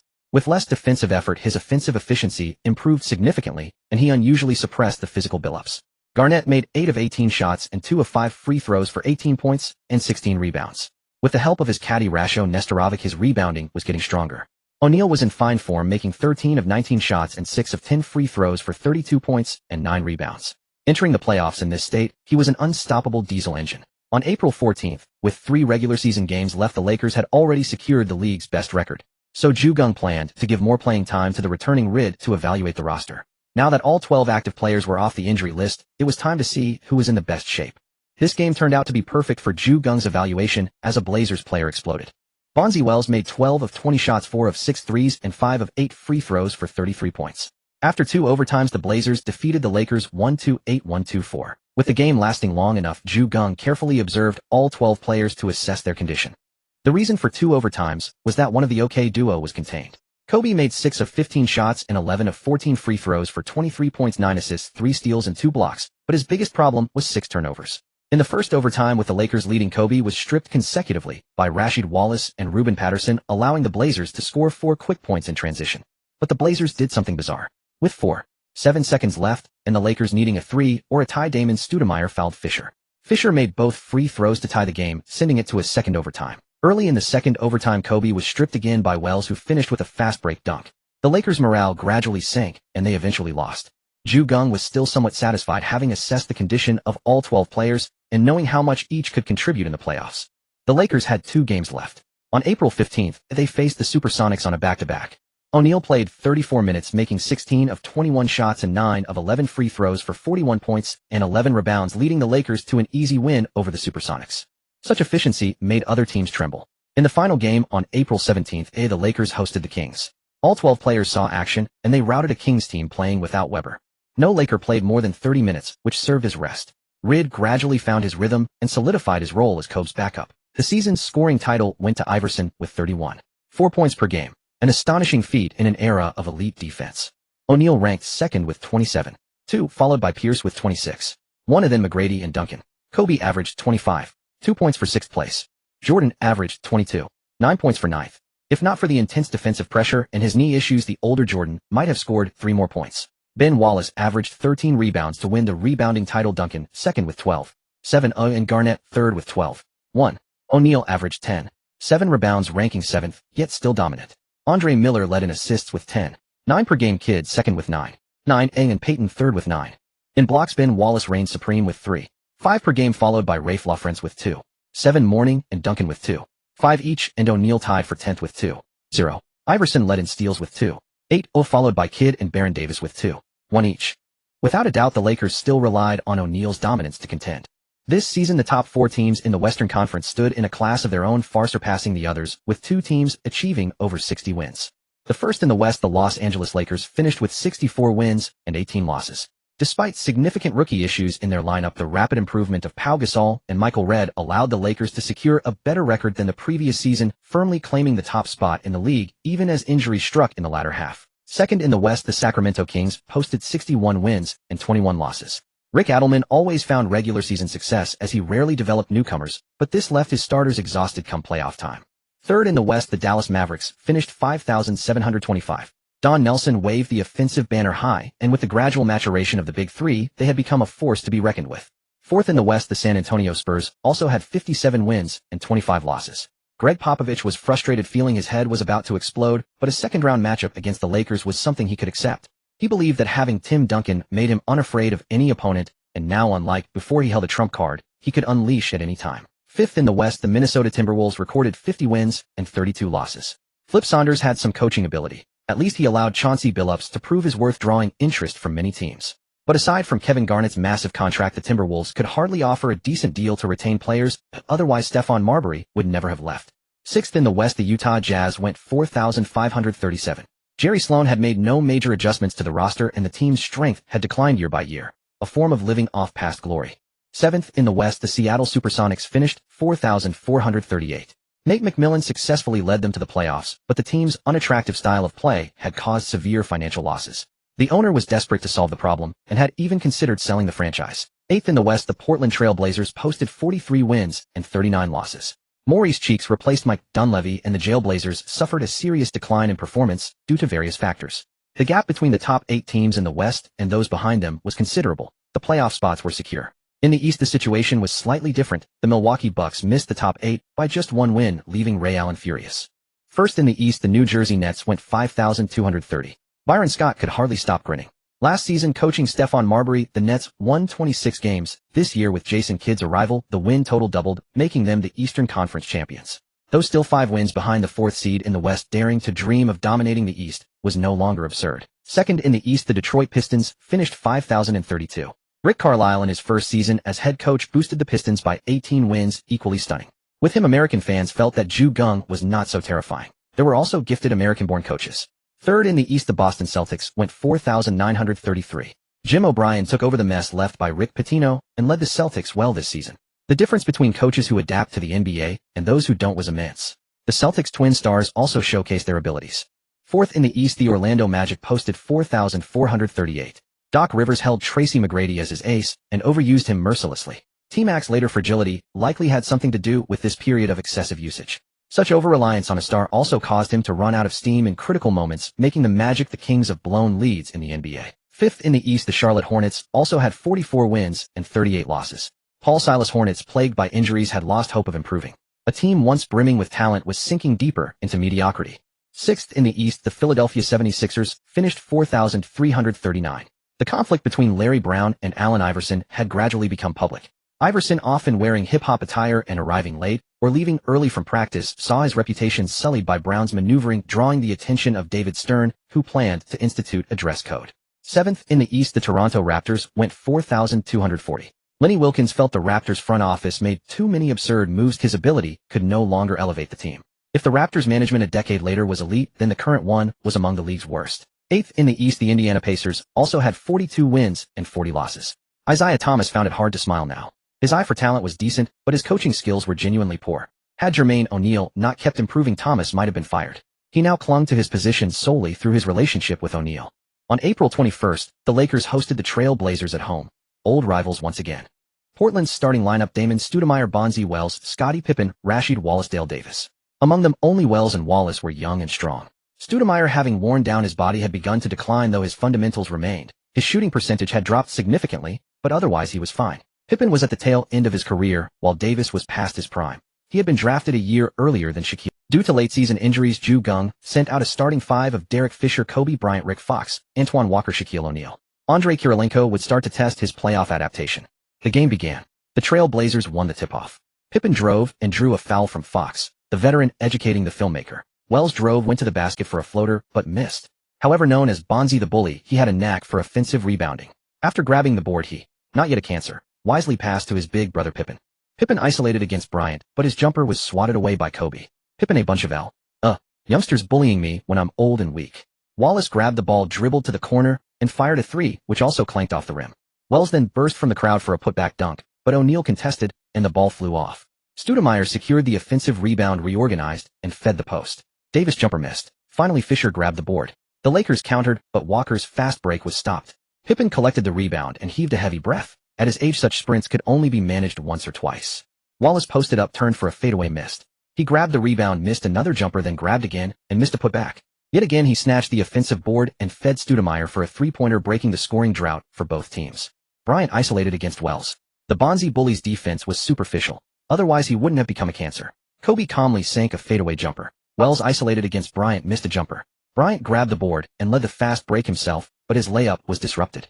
Wallace grabbed the rebound, and Pippen assisted Wells for a one-handed slam. Walker's jumper was blocked by Wallace. Davis grabbed the ball, and the Blazers pushed forward. Pippen isolated against Bryant, but was stripped by Kobe. The Lakers countered, but Bryant's pass was intercepted by Davis. Pippen then assisted Davis on a layup, giving Portland a 72 lead. Geng stood up, signaling to secure rebounds and focus on efficient scoring. Fox and Fisher combined, with Fisher hitting a 3-pointer. Stoudemire's jumper missed. Walker grabbed the board. O'Neal posted up, turned for a baby hook, and scored. The game, Wells drove for a pull-up jumper that missed. Fox grabbed the board and pushed the break, but Walker's pass sailed out of bounds. Wallace isolated against Walker this time, decisively drawing a foul. He calmly sank both free throws. Point guard Fisher brought the ball up, but was stripped by Wells as he passed to Bryant. Wells raced to the other end for a dunk. Geng waved, pulling the struggling Walker and inserting the still raw Pau Gasol. Bryant drove past Pippen. Pippen lost position and deliberately fouled. Fox assisted O'Neal on a two-handed jam, clearing everyone near the rim. Stoudemire drove. Fisher set his position and flopped, drawing an offensive foul. O'Neal passed to Gasol, who hit a high-post jumper. Wallace went 2 of 4 from 3, scoring 10 points. Portland starters played almost the entire first quarter, leading the Lakers by 2. For the Lakers, Bryant feasted on Pippen, going 5 of 8 from the field and 2 of 3 from 3 for 12 points. The Lakers scored 21 in the first quarter. O'Neal played conservatively, hitting both his shots for 4 points. When O'Neal stepped onto the court, the Big Shark ignited the arena. He made 4 of 6 field goals and 2 of 3 free throws, scoring 10 points. The Lakers went up 2-7-1, leading by 4 points. During halftime, the Lakers cheerleaders began their dance. This time, Geng kept emphasizing defense because the Trail Blazers lacked a particularly strong scoring option. As long as the Lakers applied enough pressure, they could lock them down with their defense. As for offense, Geng stressed shooting efficiency. If double-teamed, they must pass the ball. Even O'Neal and Kobe had to abide by this. A mere 15 shot attempts in a single quarter. Even for this era, it is an appallingly low figure. The Lakers' offense struggled, as well as the Trail Blazers' defense never relented. The Lakers managed only 22 points in that quarter. However, if both teams continued this pace, the Lakers were surely destined to secure the victory. As the final quarter commenced, Miller and Gasol played for a stretch alongside Kirilenko, allowing the Trail Blazers to nearly erase the deficit and tie the game. With 8 minutes remaining, Geng substituted in O'Neal and Bryant, while leaving Kirilenko, Red, and Miller on the floor. Although Red had barely played last season before being sidelined, he was at least a second-year player now.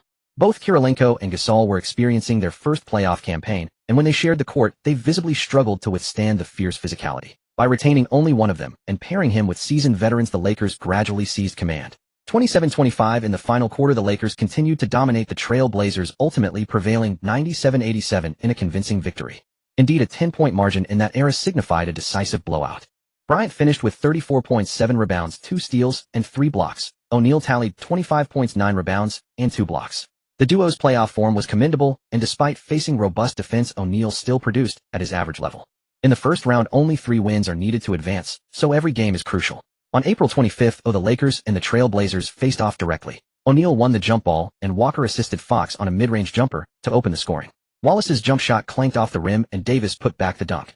In the previous game, although the Lakers lost many offensive rebounds at the start, they gradually recovered and ended up losing by only 3 rebounds. However, Geng did not want to allow the opponent to continuously snatch offensive rebounds on home court again.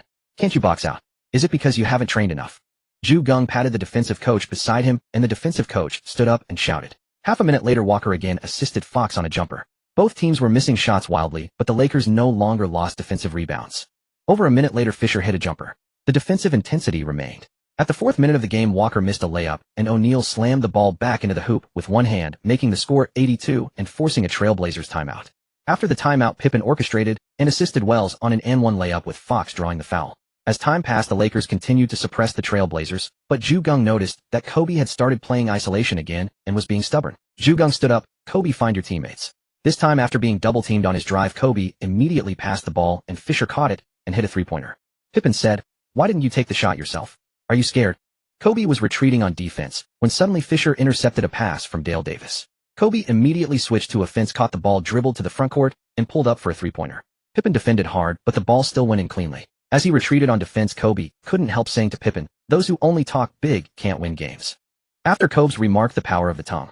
Rashid went 0 for 6 in the first quarter, facing the Lakers' tightest defense, and the Trail Blazers trailed 18-27 by 9 points. Kobe was 2 for 7 in the first quarter, somewhat dragging the team down. Otherwise, Geng wouldn't have stood up to tell him to find his teammates. In the early part of the second quarter, Geng put out a lineup of Reed, Fox, Horry, Gasol, and Miller, while Kirilenko would join the starting unit later in the half. The Lakers bench first scored 8 points. After the starters returned to the floor, Kobe went 3 for 6 from the field and 1 for 2 from the free throw line, scoring 7 points as the Lakers extended their lead to 2,419. Rashid went 4 for 7, starting to find his rhythm, but he could not carry the team alone. Seeing that they were already 14 points down at halftime, he gritted his teeth and prepared to keep fighting. Rashid's mentality was like Chung Yao-jin on the solo lane. He clearly had a great chance to get first blood with his passive that increases attack as HP decreases, but unexpectedly the opposing support was Su Lai, who combined with Xiang Yu to continuously push, and Cheng Yaojin ended up giving first blood. But his teammates' support helped the marksman and still didn't get first blood, so they fell behind from the start. When the dragon appeared, Cheng Yaojin, who had been farming quietly, bought the Red Lotus, had both ultimate and jump ready, and entered his first power spike. He solo killed the opponent on the solo lane, but when he turned around, all 3 other lanes had collapsed. Cheng Yaojin called for everyone to farm first, and fight the dragon team fight at the 10-minute mark. Opponent Shaquille O'Neal, with 7 of 5 from the field and 5 of 3 from the free throw line, also scored 13 points. Although Kobe Bryant went 0 for 4 from the field, he was 6 of 6 from the charity stripe, and the third quarter ended in a 2,626 tie.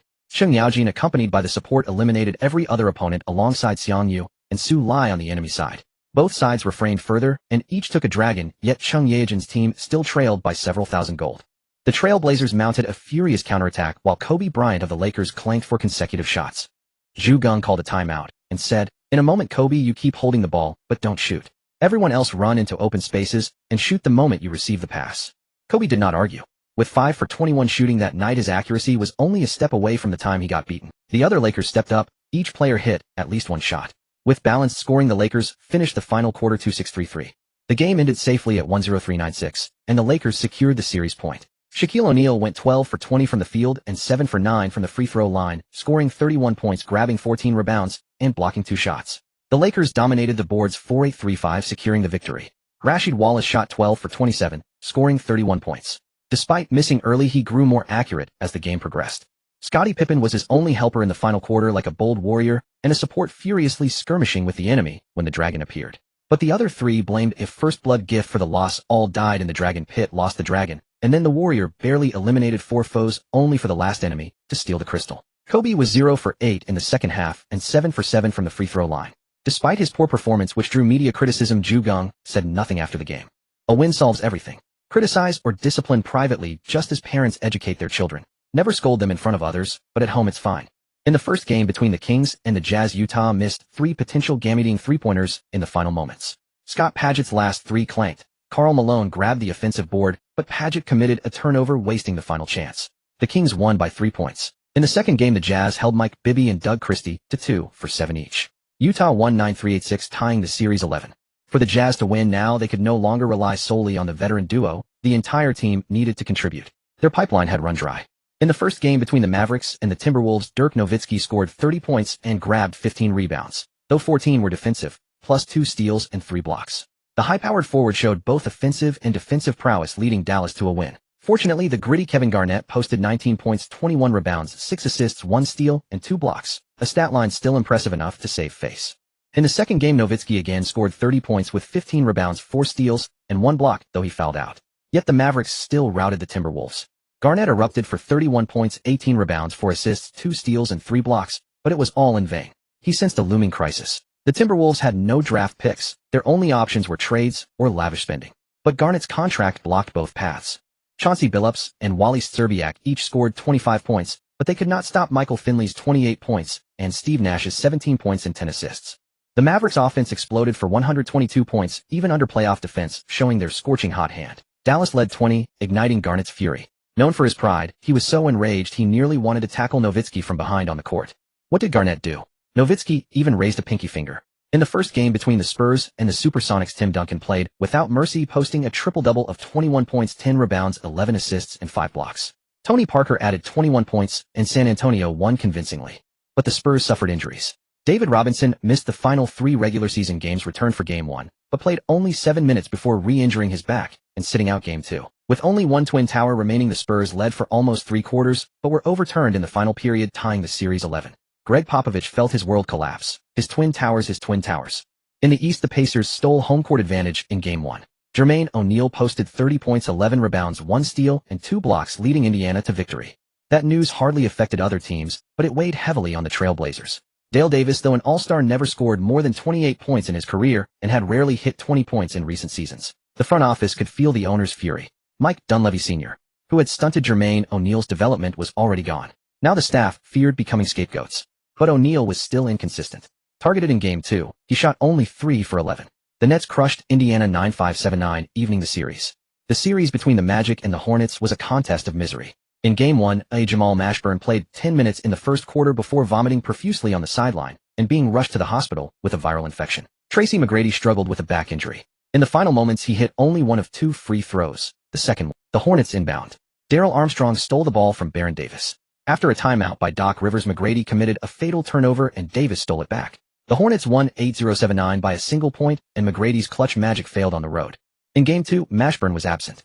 McGrady had a solid but unspectacular performance. 31 points, 11 rebounds, 7 assists, 2 steals, and 3 blocks. And with rare grit, he secured a win. Under Rick Carlisle, the Pistons irked David Stern in Game 1 by crushing the Raptors 8-5-6-3.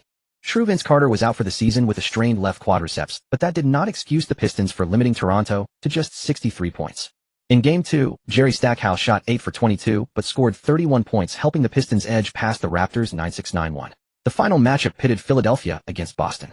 Allen Iverson shot just 4 for 15 in Game 1, and the 76ers predictably lost badly. Paul Pierce scored 31 points, grabbed 11 rebounds, recorded 4 steals, and blocked 3 shots, showcasing a more versatile game than the older Antoine Walker and proving he was better suited to be the franchise cornerstone.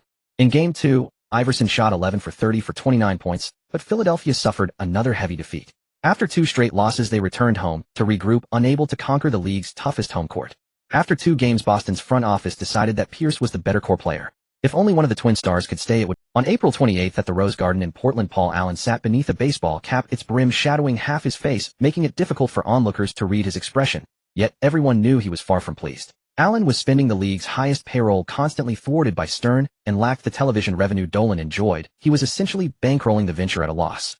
Witnessing Jermaine O'Neal's performance after being traded to the Pacers, he realized they might have been mocking him, drafting talented rookies only to neglect their development, instead splurging on players with flashy stats or big names regardless of fit for the Blazers.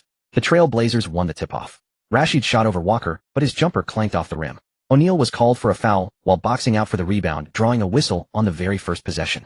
O'Neal stood there utterly bewildered. Portland inbound. Rashid attacked again, only to miss once more. Walker grabbed the board, but on the fast break his pass sailed directly out of bounds. The Little Mouse dashed to the front court, hoping to exploit his speed against the Lakers. But Kobe Lightning Quick stayed on his hip, swiped the ball cleanly, and raced to the other end for a smooth reverse layup. Pippen missed a mid-range jumper. Though he had spent years alongside Jordan, mid-range shooting demanded a unique talent. Even in this season, Jordan, aged and plagued by injuries, led the league in mid-range scoring. Walker secured the rebound. The Lakers pushed the tempo, but Fisher's trailing three-pointer clanked off the rim. Pippen grabbed the board and advanced himself, only to have Fisher strip the ball. The ball found Kobe. He drove, but Rashid had already planted himself. One slight bump sent Rashid tumbling to the floor. The referee blew his whistle, offensive foul on Kobe. Both O'Neal and Kobe seethed with frustration. Geng rose from his seat and shouted, "Defense." Thus began a mutual ordeal of attrition. The first quarter ended in a 19-19 stalemate. Walker's lackluster first quarter prompted Geng to decide early in the second that unless foul situations demanded otherwise, Walker would remain on the bench. The remaining minutes would be split between Horry and the elder Gasol. Horry's performance caught many off guard. In the playoffs, a player in such form could do it all. At the start of the second quarter, he dished out 3 consecutive assists and added 5 points of his own. The Lakers' bench erupted. Portland rushed all its starters back onto the floor, while L. stuck to its regular rotations, knowing they held the advantage. In the second quarter, O'Neal was remarkably cooperative. He didn't take a single shot, yet went 6 of 8 from the free throw line, forcing Portland to abandon the hack-a-shack strategy. Kobe shot 3 of 5 and 1 of 2 from the stripe, scoring 8 points. The Lakers took the quarter 31-22, leading by 9 at halftime. Portland fans were on the verge of tears. 2 years ago, they could still trade blows with the Lakers. Now they faced the prospect of being swept, a fall faster than a shooting star. The second half began with Gasol starting at power forward. Facing Rashid, he drove face up, missed the layup, but, thanks to his youth, quickly leaped again for the putback. Yet the tide gradually turned against L. Portland's foul count rose quickly, but their physical play went largely unpunished. Similar actions that drew fouls for the Lakers were overlooked when committed by the Blazers. Geng rose to pressure the officials, but they turned a deaf ear. Geng called a timeout. "Don't panic," he said. "If we're going to foul, make it count. On offense, use O'Neal and Kobe as anchors. Everyone else, shoot the open looks with conviction. Misses are fine, but be decisive. That forces them to stop double-teaming. Then it's on those two." 3 minutes later, Geng called another timeout. By then, Portland, aware that the referees, or perhaps the league, wanted to stretch the series, played with relentless momentum. Geng had no choice but to halt their offensive surge. But the partiality, the shift in momentum, also affected the players' touch. The Lakers lost the third quarter 19-26, allowing the Blazers to claw back 7 points. Kemp grabbed the rebound. Pippen's shot missed, but Rashid put back a dunk, giving the Trail Blazers a 3-point lead with 39 seconds left. Horry assisted Fox on a jumper that hit with 33 seconds remaining. Geng arranged from the sideline to foul the opponent's interior player with the ball, not to casually foul the perimeter players. So with 17 seconds left, when Rashid got the ball, Kobe fouled him immediately. Rashid made one of 2 free throws. Geng called a timeout to set up a play. Kobe received the ball and immediately shot a three-pointer. With 12.7 seconds left, the three-pointer went in, giving the Lakers a 91-90 lead. The Trailblazers called a timeout.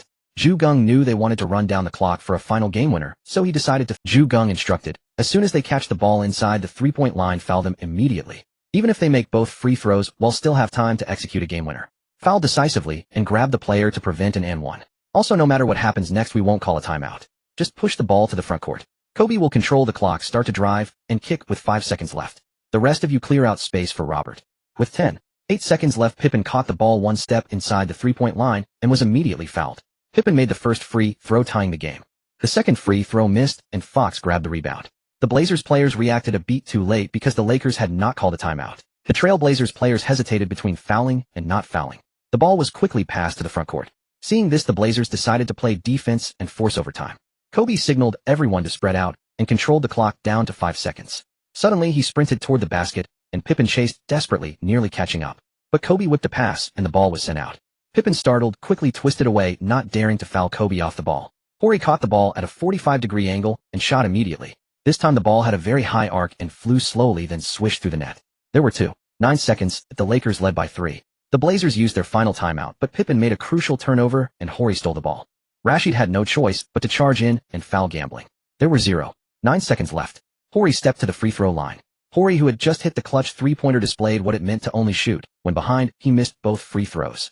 Fortunately, O'Neal, Miller, and Big Gasol, 3 big men, boxed out under the basket.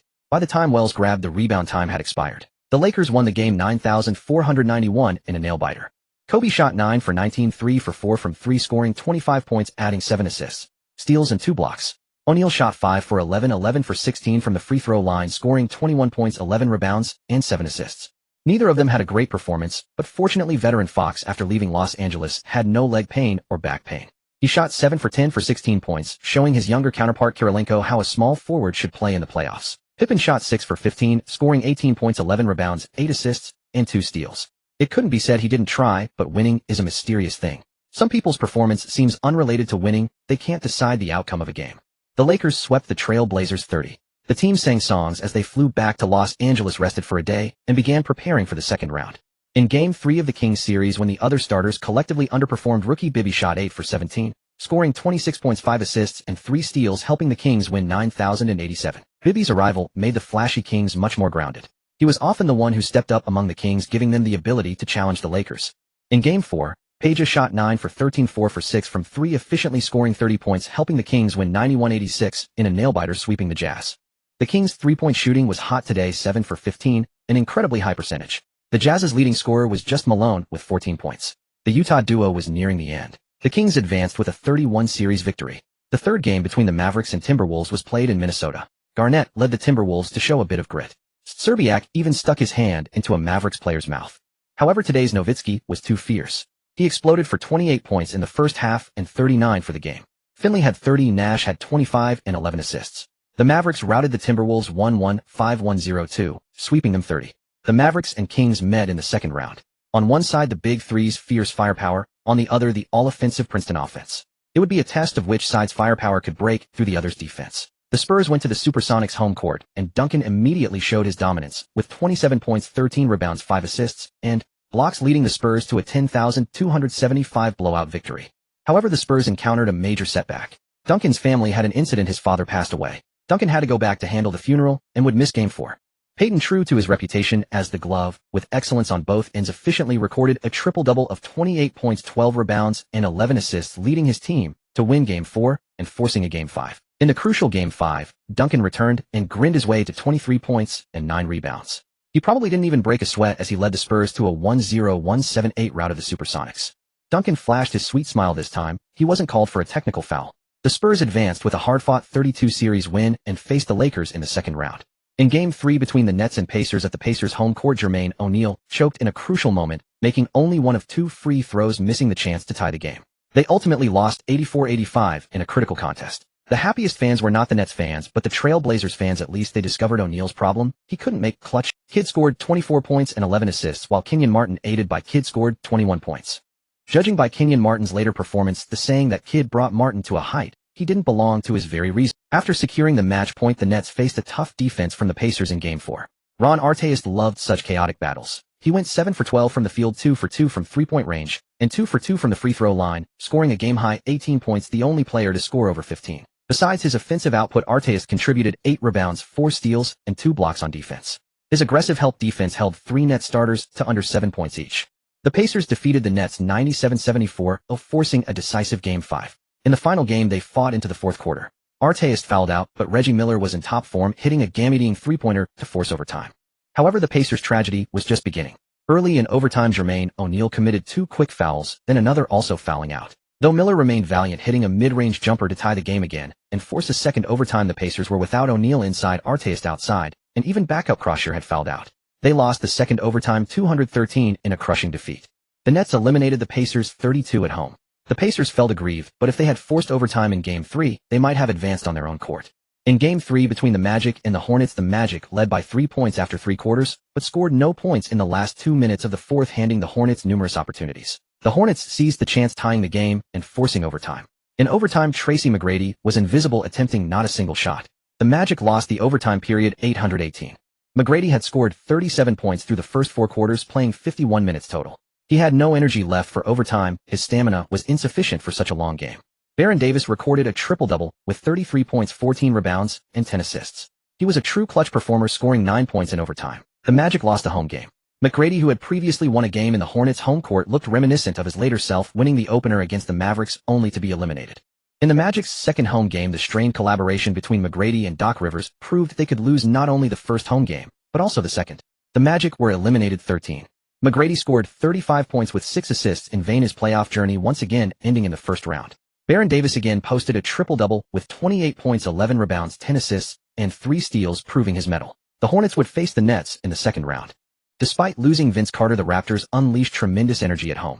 Antonio Davis shot 14 for 19, scoring 30 points and grabbing 8 rebounds, leading his team to a victory.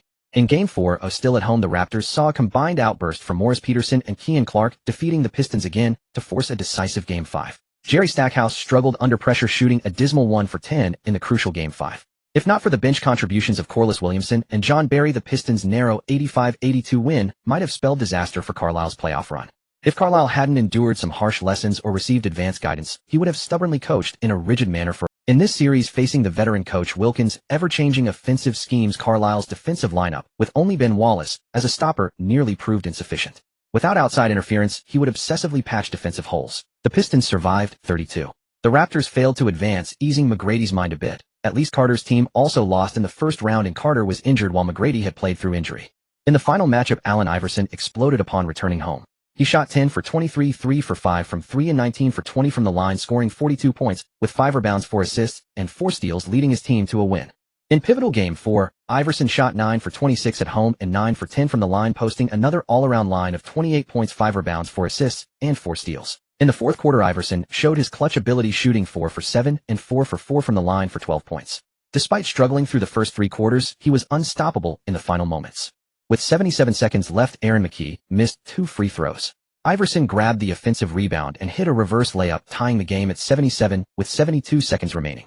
McKie redeemed himself by stealing the ball from Paul Pierce. Eric Snow assisted Iverson on a pull-up jumper. Iverson showed no hesitation in crunch time with 55 seconds left. Pierce argued that McKie's steal was a foul, nearly coming to blows with McKie. The referees separated them, handing each a technical foul. Pierce missed a jumper and Rodney Rogers tipped in the rebound, tying the game at 79 with 39 seconds left. 3 seconds. Iverson isolated using crossover dribbles and hit a jumper with 1 seconds left. Antoine Walker held the ball, and with 4 seconds left he threw up an air ball on a three-pointer. The crowd was stunned, reminiscent of Kobe Bryant's 4 air balls in a playoff game, though Kobe was a rookie then. Walker, a contemporary of Kobe, airballed a crucial game-eating shot, infuriating Celtics fans. Iverson grabbed the ball and sprinted, only being fouled by Kenny Anderson with 6 seconds left. Iverson made both free throws, giving his team a 4-point lead. Pierce hit a 2-pointer, but it was too little too late. Game over. In Game 5, Paul Pierce finally displayed his all-around offensive arsenal. He shot 16 for 25, 8 for 10 from 3 and 6 for 7 from the line, scoring 46 points, with 6 assists, 1 steal, and 1 block, outshining Iverson, who shot 11 for 24 for 31 points. Pierce even echoed Iverson's famous words to express the joy of advancing tonight. The rim felt like the Celtics routed Philadelphia 1-2-0-8-7. Larry Brown and Allen Iverson had grown. The Pistons and Celtics met in the second round. Pau Gasol won Rookie of the Year, though his stats were limited by about 20 minutes per game, averaging 12, 2.6, 4 rebounds, 2, 1 assists and 1, 2 blocks. Still, he received the most votes. 2.6, 4 rebounds, 2, 1 assists and 1, 2 blocks, but he still received the highest. Richard Jefferson and Andrei Kirilenko couldn't match Gasol's dominance. Jason Richardson scored plenty but garnered too few votes. Both Gasol and Kirilenko made the all-rookie first team. For a championship contending team like the Lakers, this sight made other teams cry wolf. Corliss Williamson won Sixth Man of the Year, averaging 13, 6 points and 4, 3 rebounds. Michael Redd scored over 2 points less per game. Jermaine O'Neal averaged a double-double of 19, 1 points and 10, 4 rebounds, earning Most Improved Player. Watching this, Trailblazers owner Allen's heart nearly shattered. Rookie coach Rick Carlisle won Coach of the Year. The award is tied to win-loss records, but it also tends to rotate among deserving candidates, giving opportunities to those with strong records who haven't won before. If a rookie coach performs well, the award often goes to him. On May 5th, at the Lakers' home court, Geng emphasized in the locker room before the game, once you're on the court, don't get so caught up in the game that you forget to protect yourselves. Especially you, Kobe, always land on both feet. When Bowen approaches, use your elbows to keep him at a distance. And the rest of you use your elbows and feet to pressure their offensive players. The game started with intense physicality. The Spurs shot 7 for 25, scoring just 17 points. Tim Duncan was frozen out, going 0 for 10 from the field, truly scoreless. But Duncan was never just about scoring. He grabbed 12 rebounds in the quarter, including 3 offensive boards.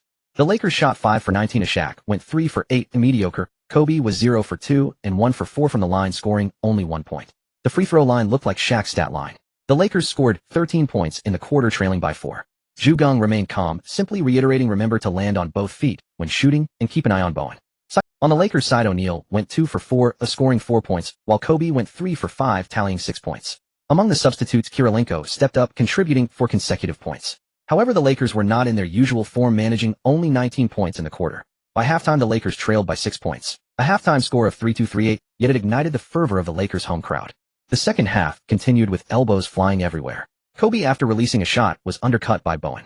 To avoid injury, he immediately fell backward, his elbow crashing into Parker's face, who had been bracing Kobe's lower back.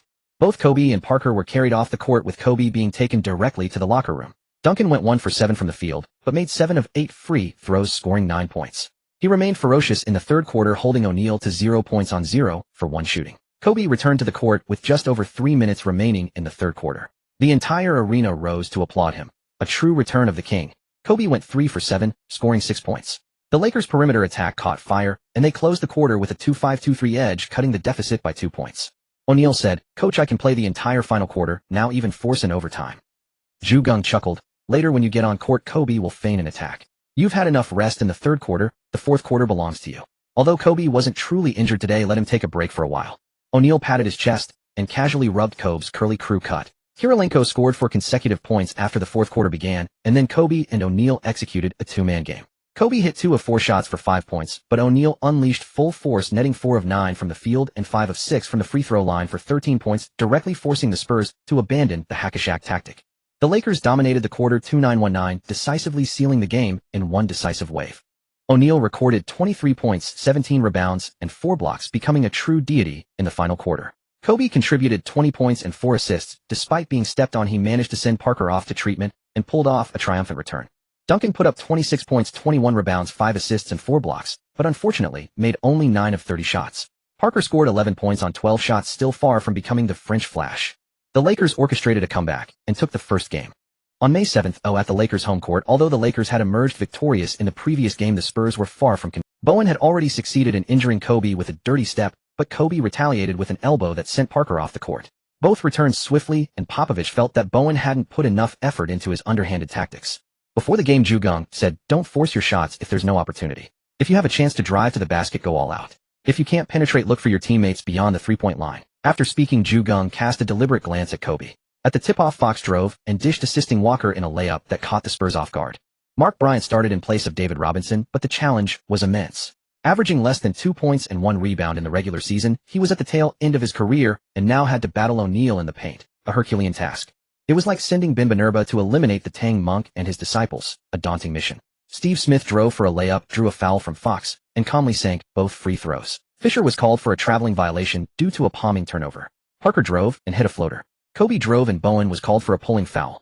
Both defenses remained fierce. 2 minutes into the game, Duncan assisted Bowen on a jumper, putting the Spurs ahead 6. Duncan stole the ball from O'Neal and Kobe fouled immediately to stop the fast break. However, Duncan then drew a foul from Fisher on a mismatch and made both free throws, extending the lead to 82. O'Neal overpowered his defender with a powerful dunk. Duncan continued his assault, drawing a foul from Walker this time. He was less accurate, making only one of 2 free throws. Smith intercepted Walker's pass and Parker's fast break layup was chased down and blocked by Kobe. Walker grabbed the rebound. O'Neal missed a jumper, and during the scramble for the rebound, he and Duncan knocked the ball to the floor. Duncan, more agile, kicked it away. The Lakers inbound again. Kobe assisted Fisher on a three-pointer. While retreating, Smith deliberately bumped into Fisher. Recalling Geng's instruction to create space with elbows, Fisher lashed out with one. Smith crumpled as if elbowed by Malone, lying on the floor until the referee called a technical foul. He rose with help from his teammates and made the technical free throw. During the free throw, Geng substituted Horry for Walker. The Spurs were awarded 1 free throw and possession. Duncan drew a foul from O'Neal, who didn't hold back, but Duncan missed both free throws. Fox grabbed the rebound. Kobe drove and dished, assisting O'Neal on a dunk. The O'Neal-Kobe connection made Popovich's expression darken. Parker drove and found his teammate Bryant for a layup. O'Neal missed a jumper and knocked the ball out of bounds while fighting for. Duncan grinned as he knocked down a high-post jumper, extending the lead to 149. O'Neal then assisted Kobe on a jumper, keeping the game competitive. Kobe stole the ball from Duncan, and the Lakers broke. Bryant intercepted Fox's pass, prompting a Spurs fast break, but Duncan was called for an offensive foul. Horry was lifted up by the O'Neal-Kobe duo. When you fall, don't get up alone. Your brothers will always pull you to your feet. Fox drove, saw no help defense, and decisively pulled up for a jumper that swished through. Bowen missed a mid-range shot. Fox grabbed the rebound. O'Neal was double-teamed inside and quickly passed out. Horry drained a three-pointer. The Lakers took a 16-14 lead. However, Kobe forced 2 shots under double coverage, both clanking off the rim. Despite a steal on defense, Geng replaced him with red. Michael, keep moving. Whether it's a 2 or 3, stay active and shoot when you get the chance, Geng instructed. With O'Neal replaced by Miller, the Spurs' Duncan and Parker played the entire first quarter, gradually reclaiming the lead. In the final moments, Red took 3 mid-range shots, but Bowen, who hadn't rested, was relentless on defense. Red made only 1 of 3, and the Lakers trailed 2,324. Geng pulled Lynch Hunter and sent out Red, Bryant, Kirilenko, Horry, and Miller to start closing the gap. With Bryant's threat, Red got 3-point opportunities and hit 3 of 3 from beyond the arc, helping the Lakers narrow the deficit. However, Duncan and Smith went 5 for 5, scoring 10 consecutive points. The Spurs played with incredible fluidity in that quarter. Geng had few options. Kirilenko went 2 for 4 points, but when the starters, including O'Neal, returned, the Big Diesel shot 1 for 4 and missed both free throws. The Lakers lost the quarter 21-32, surrendering 11 points in a single period. At halftime, the score was 4,456, with the Lakers trailing by 12. Back in the locker room, Geng saw the team's low spirits and said, "In the second half, everyone else focuses on defense. Let Bryant carry the offense. Set screens for him, draw Bowen away, and let Bryant isolate. Once he opens up the game." For Bryant, scoring always fueled his energy. In the third quarter, with screens pulling Bowen away, Bryant went 5 for 9 and 2 for 2 from the line, scoring 12 points.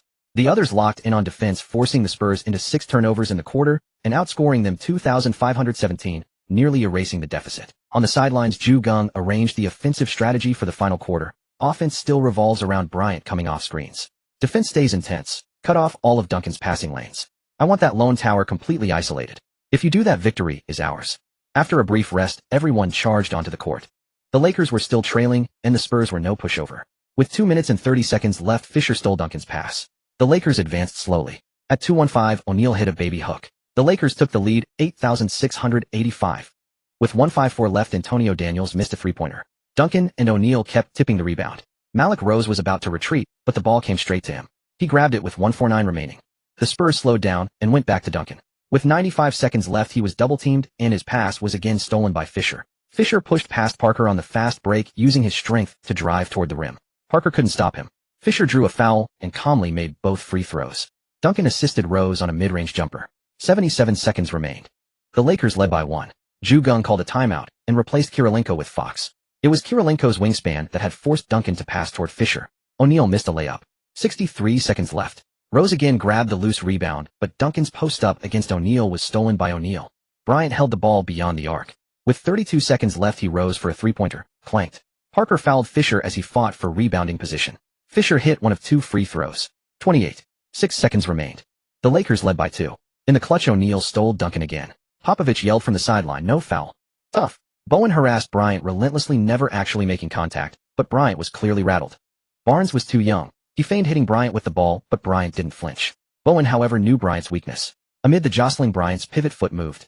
The entire Spurs bench screamed, "Walk! Walk!" The referee blew the whistle. The Spurs had 4.8 seconds for a potential game-eating three. Popovich called timeout. Geng said directly, "If Duncan or Bowen catches the ball inside the three-point line, foul them immediately. Control the ball to avoid an and don't understand. If they miss the second free throw, grab the rebound and pass to Bryant immediately. No timeout. Let Bryant run out the clock or get to the line." Everyone returned to the court. The Spurs planned to let Duncan hold the ball, waste a few seconds, then have Bowen, Parker, and Smith burst in three directions to break the defense and catch and shoot threes. But no one expected that as Duncan held the ball at the elbow posturing for a game-eating attempt, Horry bear hugged him. Popovich felt a jolt. Normally no one would foul in that situation. The Lakers led by 2, so a foul would gift free throws. But Duncan and O'Neal were about equal at the line. He had outsmarted himself. Of course, if Ginobili and Parker had both been on the perimeter, the Spurs wouldn't have needed Duncan to orchestrate. But there was no if. Duncan stepped to the line. He made the first free throw, but the second bounced twice on the rim before O'Neal swatted it away, finding Fox perfectly. As the Spurs prepared to foul, the ball had already been launched down court. Bryant caught it in the front court, dribbled away, and the clock expired. BZZT. Game over. Lakers 89, Spurs 88. A narrow escape. The Lakers won by employing the hack-a-Duncan strategy. Duncan shot 10 of 19, 7 of 12 from the line, finishing with 27 points, 17 rebounds, 5 assists, and 5 blocks. But his free throw percentage remained below 60. Bryant went 12 of 25, 2 of 2 from the line for 26.6 assists and 3 steals. O'Neal shot 7 of 16, 5 of 10 from the stripe, recording 19 points, 7 rebounds, 5 assists, 2 steals, and 2 blocks. His 2 clutch steals made up for a subpar offensive night. The Lakers took a 20 lead and headed to San Antonio. In the first game between the Mavericks and Kings, Dirk Nowitzki was the focal point, but struggled, shooting 8 of 24 for 23 points and 14 rebounds. Finley scored 21 points. Nash was stifled by Christie, going 4 of 12 for 12 points and 5 assists. Compared to the Mavericks' big three of offense, the Kings' attack was far sharper, with their front court decimating Dallas. Peja Stojakovic had 26 points and 10 boards, Chris Webber 20 and 10, Vlade Divac 18 and 16, playing like an all-star in his prime. The blame fell on Dallas' weak interior. The Kings dominated the boards, 5,343 and assists 27-13, overwhelming the Mavericks in nearly every facet. Cuban was displeased. Nash's point guard struggled immensely against Christie, even stumbling while dribbling. Cuban's assessment of Divac in the first game was he lingered too long in the 3-second zone, but he jumps like a tuna fish flopping on the deck. Don Nelson quickly devised a plan, letting Nash go small against the big man or navigate picks to guard Bibby, which was still better than facing Christie. Thus in the second game, Nash made 12 of 18 shots, including 4 of 6 from three-point range, scoring 30 points and dishing out 8 assists. However, Nash's defense remained consistently mediocre, with no steals or blocks. Finley went 2 of 10, faltering, but Nowitzki and LaFrance performed adequately, and the Mavericks evened the series with a 110,102 victory. Peja made only 5 of 19 shots, scoring 14 points. Many remarked that this was the tragedy of shooters. When hot, they could defeat anyone, but against formidable defense, even the most accurate shooting would clank under pressure. The series stood at 11, but overall the Kings held a clear advantage, as anyone could see. The Western Conference playoffs drew immense attention, but the Eastern Conference second round attracted far less interest, especially from domestic audiences. Due to their records, the Bulls, Warriors, and Grizzlies had the highest odds for the no. 1 pick to select Yao Ming, yet the NBA only allowed the Bulls and Knicks to conduct individual workouts with Yao. Yes, that was how commercial it was. Yet Geng, aware of the NBA's behind-the-scenes maneuvers, knew that certain consortiums had already cultivated cooperation with Houston locally. The primary reason these NBA teams were so focused on Yao was that the CBA still had intensity and was a league recognized internationally. Stars like the War God had made names globally. Yao, after defeating the War God's team in the finals with astonishing stats, cemented his reputation. If it were an era where the CBA was not worth attention, even if a mother status could change many things, Yao, despite his talent, would never have been the no. 1 pick. With Mashburn sidelined for the Hornets, the Nets took game 1, 9,993. 7 Nets players scored in double figures, Kidd himself netting 24 points, making such a victory unremarkable. The Hornets were simply unfortunate, losing their star player and forced to fight desperately on home court. The first game between the Pistons and Celtics showcased their contrasting styles. The Pistons relied purely on defense, struggling offensively and being stripped 12 times, but they recorded 10 blocks. Big Ben alone had 5 and 7 steals, while the Pistons themselves were never blocked. Their ironclad defense secured game 1. After that game, the Celtics, seasoned in playoffs, immediately pinpointed the Pistons' weakness: lack of offense, relying solely on Stackhouse's chaotic play. Targeting that, the Celtics won game 2, 8,577, leveling the series. In such a defensive battle, Pierce felt right at home. He could pull up his pants after being stripped and sprint to an open spot for a mid-range jumper unfazed mentally and physically. After Game 2, Yao returned from the U.S. On May 10th, in San Antonio, Geng, after much deliberation, inserted Gasol into the starting lineup so that Walker no longer had to play, his rough technique having failed to free O'Neal from double teams in the playoffs. However, the Spurs also had a surprise for the Lakers. David Robinson made an urgent return. Geng stuck with his tactical plan, but Parker had improved rapidly. Against Gasol, he used his speed to exploit the mismatch, shooting 5 of 7 and 2 of 2 from the line in the first quarter, scoring 12 points. Meanwhile, Duncan, after Horry replaced the starter, repeatedly bullied Horry, hitting 3 of 6 shots and 2 of 2 free throws for 8 points. Bryant went 2 of 7 in the opening quarter, and the Lakers trailed 2,428. Perhaps being relegated to the bench motivated Walker. In the second quarter, he suddenly erupted, making all 3 shots for 6 points. One a dunk off a Bryant assist, 2 on offensive rebounds, purely aggressive. With this interior disruptor, Bryant received Geng's approval to shoot freely, hitting 6 of 13 for 12 points in the quarter. Although Parker remained efficient in the second quarter, going 3 of 3 for 8 points, the Spurs were outscored 24-29 and fell behind by 1 point. Parker was targeted by Kirilenko, going 0 for 3. Duncan was 2 for 8. Although Robinson played, he might as well have sat out, committing 3 fouls in the quarter and being completely overpowered by O'Neal. The Spurs lost the third quarter 19-21, falling behind by another 2 points. In the final quarter, Popovich shifted the defensive focus onto O'Neal. Despite his injury, the Admirals' defense remained tenacious. Working in tandem with Duncan, they held O'Neal to 0 for 4 in the quarter. However, the essence of the Lakers' twin cores was that containing one only let the other break out. Bryant went 5 for 5 in the final quarter, scoring 11 points and dishing out 2 assists. Moreover, Kirilenko, facing his old European rival Parker, held him to 1 for 4. His help defense was reminiscent of a mini Kevin Garnett.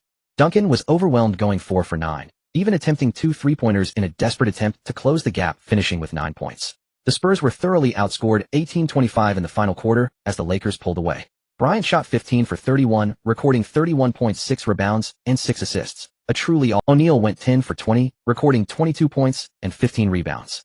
The OK duo remained the foundation of the Lakers' victory. At present, Kirilenko was fearless on defense, but his offense was ineffective more often than not. As for Saw, he was proficient in 18 kinds of weapons, yet none were lethal. Moreover, he was at best proficient, still far from the supreme state of barely understanding. Duncan shot 9 for 26 and 9 of 10 from the line, scoring 28 points and grabbing 12 rebounds. Parker contributed 24 points and 5 assists. The Spurs had formed their own Doppy combination. The Lakers defeated the Spurs 99-89, securing the series point with a 30 lead, just 1 win away from a sweep.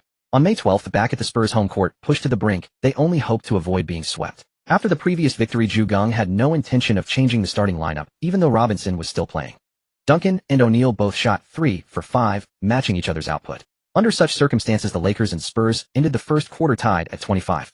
However, in the second quarter, Kobe Bryant failed to replicate his performance from the previous game, shooting only 3 for 10.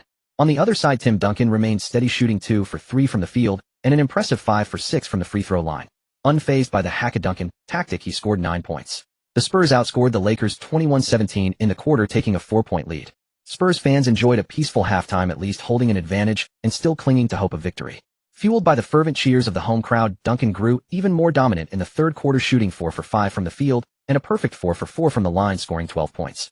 O'Neal went 3 for 4 from the field and 3 for 4 from the foul line, scoring 9 points and fulfilling his role. However, Kobe Bryant still couldn't find his rhythm, and he became locked in a duel with Bruce Bowen, shooting just 3 for 9.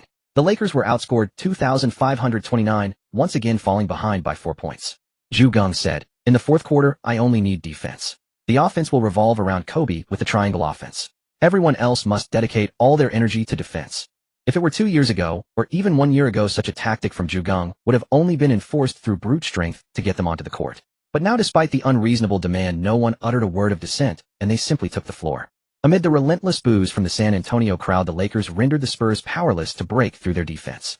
In the final quarter, San Antonio shot an astonishing 3 for 18 from the field, and managed only 3 for 6 from the free throw line, scoring a mere 10 points in the period. Horry blocked Ferris' shot. With 3 minutes remaining, O'Neal assisted Kobe for a 3-pointer, narrowing the gap to 8,284, just 2 points behind. Duncan drew a foul from O'Neal, who was willing to commit it. Duncan returned to form, sinking 1 of 2 free throws. Yet the Lakers' offense remained simple. O'Neal again assisted Kobe, and once more it was a 3-pointer. With 130 seconds left, the Lakers tied the Spurs at 8,585. Robinson missed a mid-range jumper. Horry secured the rebound, but Duncan, like a mantis stalking a cicada, stole the ball from behind. However, Bowen's ensuing mid-range attempt clanked off the rim. O'Neal grabbed the rebound. Kobe missed a jump shot. With 51 seconds left, Robinson gathered the board, but Duncan's offensive drive was met by the veteran Fox, who drew an offensive foul on Duncan. Horry missed a three-pointer.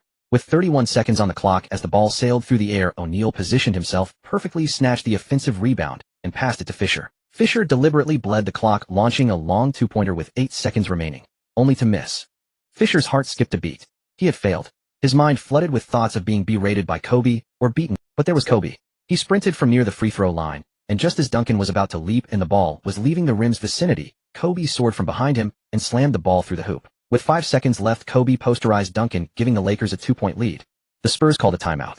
A sly grin curled on Geng's lips as he addressed the Lakers. Now there are 5 seconds left. Watch the clock carefully. With 3 seconds to go, they'll definitely make a move. Our man-to-man defenders foul immediately. Remember, we only have 3 team fouls now. As long as it's not a shooting foul, flagrant, or technical, the time will dwindle to just over 2 seconds. We'll have effectively thwarted their possession. Understood. Horry fouled Duncan. The referee adjusted the clock to 2 seconds. Popovich, gritting his teeth, used his final timeout to reorganize. Popovich ultimately chose Duncan to take the equalizing shot. Duncan's buzzer beater banked off the glass, rattled on the rim, and as time expired, the ball refused to fall. Kobe's Nurgum winner sealed the deal, 8,785. The Lakers swept the Spurs 40. The Lakers advanced first, while the game between the Kings and the Mavericks fell entirely into the rhythm of the Kings. After the third game started, Nowitzki struggled and faced a setback.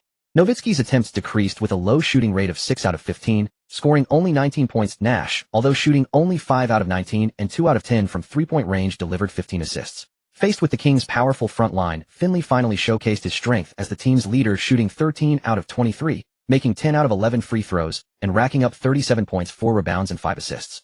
LaFrance efficiently scored 24 points and grabbed 13 rebounds, being the player most well-fed by Nash. The Mavericks recorded 24 assists, just 1 less than the Kings, yet they still lost in rebounding, 38-47, falling behind by 9 rebounds. This also explains why Cuban later had no choice but to pair Nowitzki with so many tough and skilled players, such as the second-best center in the West, Dampier. Weber scored 31 points and Bibby 29 points, which weren't particularly shocking, but the most surprising was Christie's performance, shooting 6 for 6 and making 6 free throws, totaling 20 points with a perfect shooting percentage, astonishing for a guard known for his defense. Aside from these three, Divac also contributed with a double-double of 19 points and 13 rebounds, showcasing the Kings' formidable firepower, which explains why they could compete with the OK duo. Moreover, Peja shot 1 out of 7 in this game, completely lacking the feel of a shooter, yet the Kings still won 125-119 without needing overtime. Many young fans who haven't seen the game at this time might think that later players had stronger offenses, but that's not true. When they really let loose, these players played more flamboyantly than later ones, but the defense at this time was truly formidable. The fourth game between the two teams was the most intense of the series, with regular time being fiercely contested, ending at 109-all. In regular time, both teams had chances for a game winner, but Finley's driving layup was blocked by Christie. Turkoglu secured the basketball with 7 seconds left. With 5 seconds left, the Kings called a timeout, but they surprisingly chose to let Bibby shoot a three-pointer, which also missed, leading to overtime. Both teams had fought so hard earlier that they couldn't move in overtime. The Kings shot 2 out of 12, scoring 6 points, while the Mavericks shot 1 out of 6 for 4 points. In overtime, the Kings secured victory with a 5-1 advantage in offensive rebounds. After watching the game, Geng thought that if the Mavericks had at that time replaced Finley or Nash with a boxer and brought in Terry Nowitzki and the boxer, wouldn't the Mavericks have succeeded in 2006? After the Kings led 3-1, the Mavericks seemed to have completely lost their ability to resist, unable to cope with the noise assault from the Kings' home crowd. Nowitzki shot 13 out of 25, scoring a hollow 32 points and grabbing 12 rebounds. The Kings' scoring was extremely concentrated. A total of 8 players participated, but only 6 scored, with the least among them scoring at least 15 points, including Bobby Jackson from the bench. The Kings triumphed over the Mavericks with a resounding 115-101 victory, completing a gentleman's sweep of 4-1, marking Nowitzki's playoff journey that ended in the second round for 2 consecutive years. In the East, Byron Davis, returning to his home court, scored an impressive 26 points, 7 rebounds, 8 assists, and 7 steals, outperforming Kidd and leading the shorthanded Hornets to a 115-97 victory over the Nets. Of course, the contributions from the bench were crucial, as McGlory stepped up with 16 points, allowing Byron Scott to adjust Richard Jefferson to the bench, nullifying the advantage of his 16 points. David Wesley, known as the Mickey Mouse guard, is estimated to stand only about 1.8 meters tall, yet he also scored 22 points and had 6 assists today. However, in the fourth match, Kidd scored 24 points, 11 rebounds, and 8 assists, relying heavily on free throws, making 10 out of 11. The Nets deployed their winning weapon, defense. The Hornets managed only 79 points throughout the game, ultimately losing to the Nets by 10 points, which at that time was considered a significant loss. In this battle, the Nets found Davis' weakness, a guard who shot 9 out of 17 from the free throw line, forcing Davis to either take three-pointers or go to the line. He was often fouled when he drove, but today he was particularly ineffective from beyond the arc, making only 1 out of 10, nearly bending the rim. However, the Nets knew they could only use such a strategy for one game, so when the fifth game returned to their home court, they shifted to an offensive mode while maintaining their defensive foundation. The Hornets opted for a balanced attack with 7 players scoring in double figures, though none surpassed 15 points. The Nets concentrated their firepower on Kidd, Kittles, Van Horn, and Martin. Unfortunately, Martin underperformed. Kidd shot 9 out of 18, scoring 23 points, 7 rebounds, 13 assists, and 5 steals, supporting the Nets on both ends. Despite Kidd's slight deficiency in athletic shooting, his catch-and-shoot prowess remained formidable. With Kidd's ability, the Nets defeated the Hornets 103-95, advancing to the Eastern Conference Finals with a 4-1 record. New Jersey was originally in a difficult position, lacking support from both their uncle and grandmother. However, with the Knicks eliminated and the Nets reaching the Eastern Conference Finals, the owner finally saw the team starting to make a profit. If in the previous 3 matchups the Spurs and Lakers excelled in both offense and defense, the Kings and Mavericks were all about offense with defense neglected, while the Nets and Hornets had mediocre performances on both sides, just relying on their form. With a flurry of free throws almost all making it in during the final moments, the Celtics secured a 66-64 victory at home in the third game. Stackhouse had a low efficiency, shooting 7 out of 19 for 19 points, scoring once for each attempt. Pierce also shot 7 out of 23 for 19 points, making them the top scorers of both teams. With a flurry of free throws almost all making it in during the final moments, the Celtics secured a 66-64 victory at home in the third game. In the fourth game, the Celtics' twin stars erupted, with Pierce scoring 30 points and Walker contributing 25 points and 17 rebounds, relying on avoiding the inside presence of Big Ben, leading the Celtics to a 90-79 victory in the series point. The Pistons were on the edge of a cliff, yet Stackhouse shot a dismal 3 out of 18, completely underperforming, leading the Pistons to lose the final game 81-90. Carlisle's first playoff journey ended with a 1-4 defeat to the Celtics, which reminded him of the time when Geng invited him over the phone. Unfortunately, he was just an assistant to Bird back then, and later lost the head coach position to the smiling assassin. Feeling disheartened, he thought that being a head coach didn't reflect his value. If only he had known to study for a season before becoming a head coach. Thus, the second round concluded with the Western Conference featuring the Lakers versus Kings, and the Eastern Conference showcasing the Celtics versus Nets, with all regular season awards now distributed. This season's MVP was awarded to Duncan, who achieved 25 points, 12, 7 rebounds, 3, 7 assists, and 2, 5 blocks, truly excelling in both offense and defense. Kidd narrowly missed the MVP selection by less than 2, but at that time the MVP still held considerable value. The Spurs' record was only second to the Lakers and Kings, with the Lakers relying on the OK duo, and the Kings with their starting 5, making Duncan the most suitable choice. The All-NBA first team consisted of Kidd, Kobe, McGrady, Duncan, and O'Neal, while the Lakers had a double first team, prompting other teams to exclaim that the Wolves were coming. The Best Defensive Player award rightfully went to Big Ben, who averaged 13 rebounds, 1, 7 steals, and 3, 5 blocks, showcasing exceptional versatility. For the all-defensive team, Payton and Kidd edged out Kobe, leaving Kobe only able to make the second team, while O'Neal was excluded from the defensive lineup. On May 18th, at the Lakers' home court on the floor of the Western Conference Finals, O'Neal reminisced about Duncan's bewildered expression when he eliminated the Spurs in the previous round. At that time, O'Neal told Duncan a phrase Geng taught him: "The future is yours." The future is yours, Duncan thought in speechless disbelief. This was something he had long wanted to tell the younger generation, yet here was this big shark reversing it. O'Neal and Divac began exchanging trash talk before the game started, with O'Neal saying the Kings' inside game was as soft as noodles, only knowing how to flop to draw fouls. Early flopper Divac just smiled.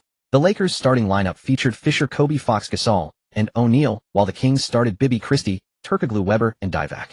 Indeed, Pedro was injured in the shoulder during the previous round against the Mavericks and was unable to play. To be honest, if these players had been allowed to rest properly during the regular season, without an 8-man rotation, the Kings wouldn't have been in such a tight spot. But Adelman didn't care, even daring to use only 6 or 7 players in the playoffs, so the Kings often faltered at crucial moments due to lack of stamina. They truly were running on empty. O'Neal won the tip-off, but Fisher's jump shot missed, and Christie secured the rebound. Divac's mid-range, O'Neal grabbed the rebound and passed it directly to Kobe, who reciprocated with a quick pass, leading to O'Neal catching the ball and slamming it down. Christie's three-pointer missed, and Gasol collected the rebound. Fisher then made a layup after driving in. Weber's jump shot missed, Kobe secured the rebound, and Gasol was called for traveling after being bumped off balance by Divac. Bibby isolated against Fisher, who allowed him to drive in for a contested jump shot that went in. Kobe then opted for an isolation play, hitting a fadeaway jumper. O'Neal committed a defensive foul, allowing Weber to score with a jump shot. Fisher assisted Fox for a three-pointer, leading the Lakers to a 9-4 lead. Adelman remained calm on the bench, but he soon couldn't sit still. Weber's jump shot missed, Gasol secured the rebound, and Kobe once again connected with O'Neal for another thunderous dunk. Divac's layup missed, Kobe grabbed the rebound, and Fox assisted O'Neal for another dunk. It was 13-4, and O'Neal, having enjoyed his dunks, yelled at Divac, "You're softer than noodles." Adelman quickly jumped up to call a timeout, while Geng observed the state of his 5 players, saying, "Maintain your form. You 5 play hard in the first quarter, ideally until the end, and give them a warning." Such a gap persisted until there were only 5 minutes and 18 seconds left in the first quarter when Kobe grabbed a rebound and Fox assisted Fisher for a 3-pointer, putting the Lakers ahead 22-12, leading by 10 points. Geng still made substitutions as Gasol was after all a rookie, but he brought in Horry instead of Walker. There were 36.6 seconds left in the first quarter. Horry secured the rebound and Fisher assisted Horry for a 3-pointer with 27.2 seconds left. The defender completely failed to react to the difference between Gasol and Horry. With 7 seconds left, Bibby's pass was intercepted by Horry, who leaped for the steal. Kobe received the ball and dashed up the court, finishing with a layup. The Lakers led 36-22, ahead by 14 points after the first quarter, and all Lakers fans knew they were likely secure today. Geng made a substitution in the final moments of the first quarter, bringing in Huali, who immediately delivered results. This move was replayed repeatedly at the venue, hailed as a masterstroke. The Kings also shifted their offensive burden to Bobby Jackson, while the starters took the opportunity to jog and recover stamina during their offensive plays. But Geng's instruction was, "When you step on the court, I don't need you to match the starters' offense. Just focus on defense and don't let them narrow the gap. Whether they score or not, push the ball fast after you get it. Don't give them any chance to rest. Run them into the ground." Then Lakers fans saw that the two teams, which had been playing half-court offense, suddenly shifted in the second quarter. As soon as the Kings completed a score and began to slowly retreat, the Lakers, led by Hunter or Reed, would launch a fast break. The Kings starters, who had not yet rested, could only grit their teeth and sprint back on defense. They were not the secondary GOAT capable of letting opponents go 5-on-4 on defense or leaving after images in a fast break. Despite Jackson's efficient offense against Reed, shooting 4 of 7 and 1 of 2 from the free throw line for 9 points, the Lakers capitalized on the Kings' slow transition defense, maintaining the lead. Kirilenko went 2 for 2, scoring 5 straight points and blocking Scott Pollard's shot from behind. Not until the 6-minute mark of the second quarter did Geng slowly start bringing in his starters. Ultimately, the Lakers were outscored 23-22 in the quarter, losing 1 point. In the first half, Kobe was in good form, shooting 8 of 14 for 16 points. But in the third quarter, he went just. However, O'Neal was in excellent shape. Thanks to sufficient rest in the first half, he dominated in the third quarter, shooting 6 of 11 for 12 points. The Lakers and Kings tied the quarter at 24 each. The Lakers were not panicked, but the Kings grew anxious. They were still trailing by 13 points. Without Peja, the Kings attempted only 1 3-pointer in the final quarter, a miss by Christie, and no further 3-point attempt. Facing such a comeback attempt, Geng simply protected O'Neal from intentional fouls and relied on Kobe to lead the team. Even so, they stayed neck and neck with the Kings. Ultimately, the Kings outscored the Lakers 30-24 in the fourth, but that was as close as they got. Geng cleverly exploited the Kings' lack of Peja and poor lineup chemistry, building a huge lead in the first quarter with his starters and maintaining it until the end. The Lakers defeated the Kings 106-99 by 7 points. Kobe finished with 30.6 rebounds, 5 assists, 2 steals, and 2 blocks. O'Neal had 26.9 rebounds, 2 steals, and 4 blocks. The OK duo was in top form. For the Kings, Turkoglu came off the bench and went 0 for 8, scoring 0 points. Turkoglu was a second-year rookie who had averaged less than 25 minutes in regular season play and hadn't received enough development. Yet Adelman started him in place of Peja and played him for 30 minutes, a major coaching pitfall. Weber played elegantly, shooting 14 of 25, but not attempting a single free throw, finishing with 28 points, 14 rebounds, and 6 assists. His high-post play was flashy and graceful, but lacked impact. A big man without any interior presence becomes an easy target in critical moments. While Geng was busy with the Western Conference Finals, Charlize had finished filming The Long Fall and begun post-production. She watched the game from courtside today and went home with Geng. On May 3rd, Tobey Maguire's Spider-Man had already premiered, and 2 weeks later its merchandise line began to boom, especially the female Spider-Man costumes, which sold like hotcakes. After his shower, Geng saw Charlize wearing a custom Spider-Man costume.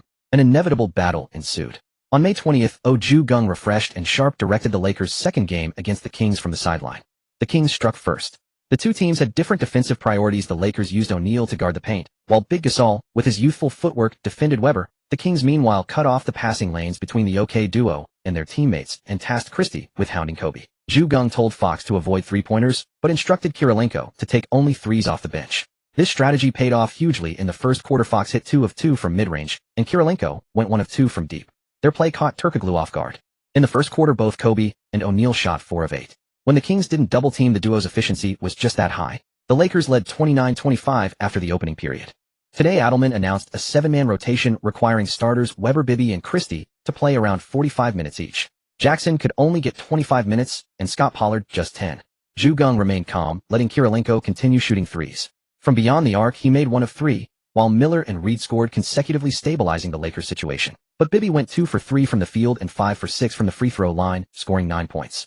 Kobe, on the other hand, turned into a blacksmith, making only 1 of 4 shots and missing both free throws.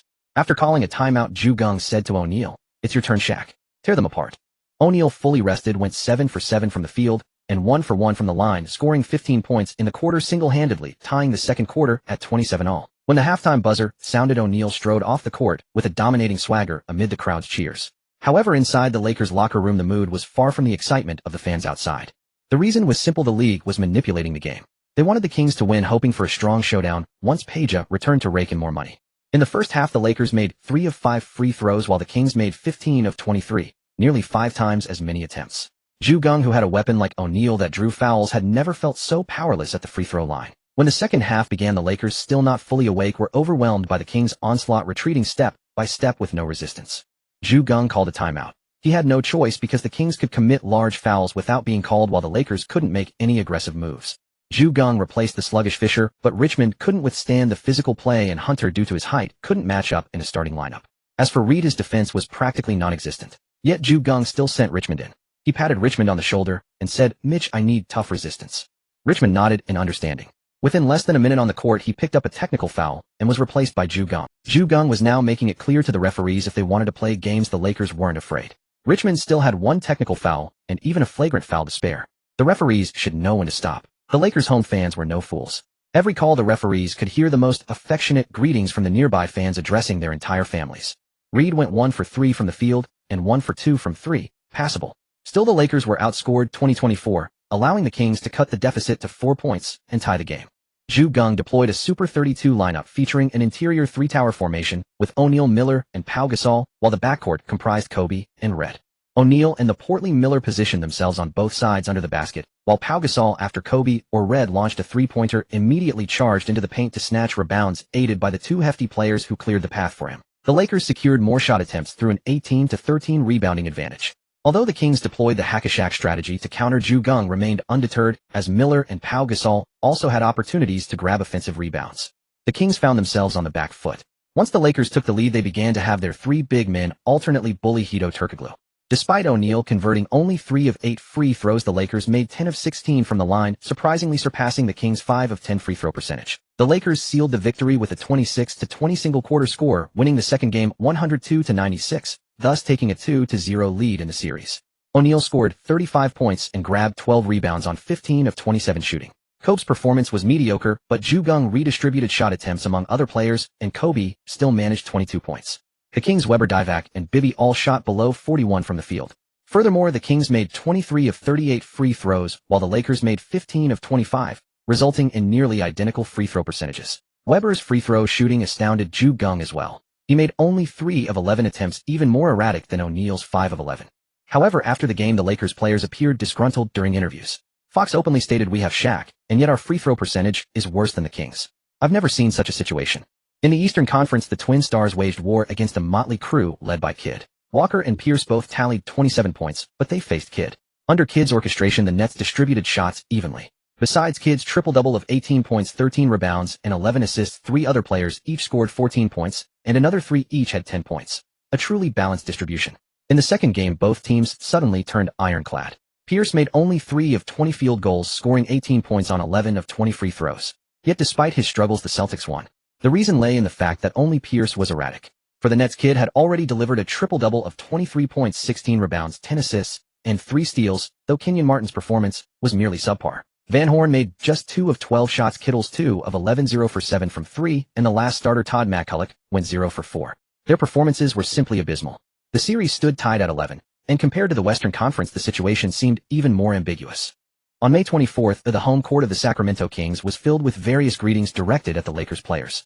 Adelman still prepared his main 6-man rotation. Scott Pollard was only there to give the 2 big men a breather, and if he played more than 8 minutes, it would be a loss for the coach. But Geng knew in his heart that the Lakers were probably doomed today. After arriving here, Kobe must have eaten some spoiled seafood or something, causing food poisoning, vomiting, and diarrhea. Although he received emergency treatment and could barely play, his condition was truly unimpressive. Fans made bold speculations. First, it might have been orchestrated by interests related to the Kings. Second, it could be the work of fans from 2 Eastern Conference teams who wanted to play the Kings instead of the Lakers. Regardless, it was certain that Kobe would underperform. Kobe went 1 for 6 in the first quarter. Christie's defense was no joke. If Kobe were in good form, Christie's unknown defense would depend on Kobe's touch, but as it was, he could easily prevent Kobe from scoring effectively. Kobe went 1 for 6 in the first quarter.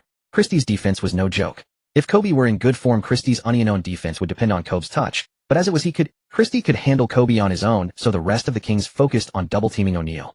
No matter how strong Pau Gasol was, he would have to wait until after his second season, the 2003-04 season, to shed his rookie label. At that time, he led the weak Grizzlies into the playoffs a few times, though they never won a single game.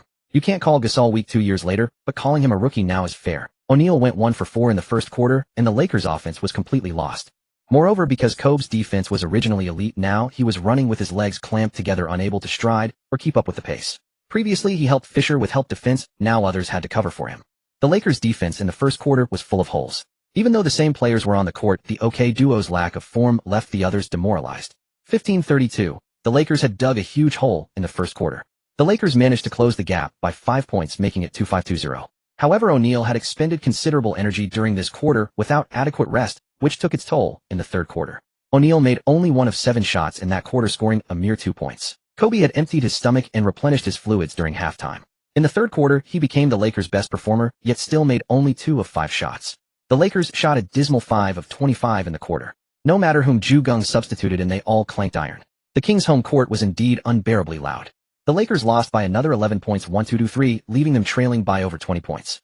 In the final quarter, even though the Lakers had already secured the victory and pulled their starters, Adelman did not substitute in any other bench players. He kept Weber, Bibby, and Christie on the court, truly fielding only 7 players for the game. With 16 points in the final quarter, Kobe Bryant finished the game with 22 points, 3 assists, 2 steals, and 2 blocks, becoming the Lakers' leading scorer in this contest. Shaquille O'Neal contributed 20 points and 19 rebounds, albeit with low efficiency. For the Kings, Weber scored 26 points and Bibby 24, while the other 4 primary rotation players all recorded double-digit points. Geng sat on the sidelines and said, "Remember this damn feeling of losing. Before the next game, everyone must eat the prescribed food and drink only the water prepared by the team. Don't drink any water that has been out of sight." The NBA has never been short of conspiracies. Back when Michael Jordan ate a pizza, he felt he was nearly done for. On May 26th, the 4th game continued at the Kings' home court. Fisher became a sieve as well. Although he made 2 of 4 shots on offense, he went 0 for 2 from 3-point range, utterly failing to stretch the floor. Geng had no choice but to bring in Red early to replace Fisher. Though Kobe was useless on offense, at least his defense was present today, whereas Fisher was ineffective on both ends.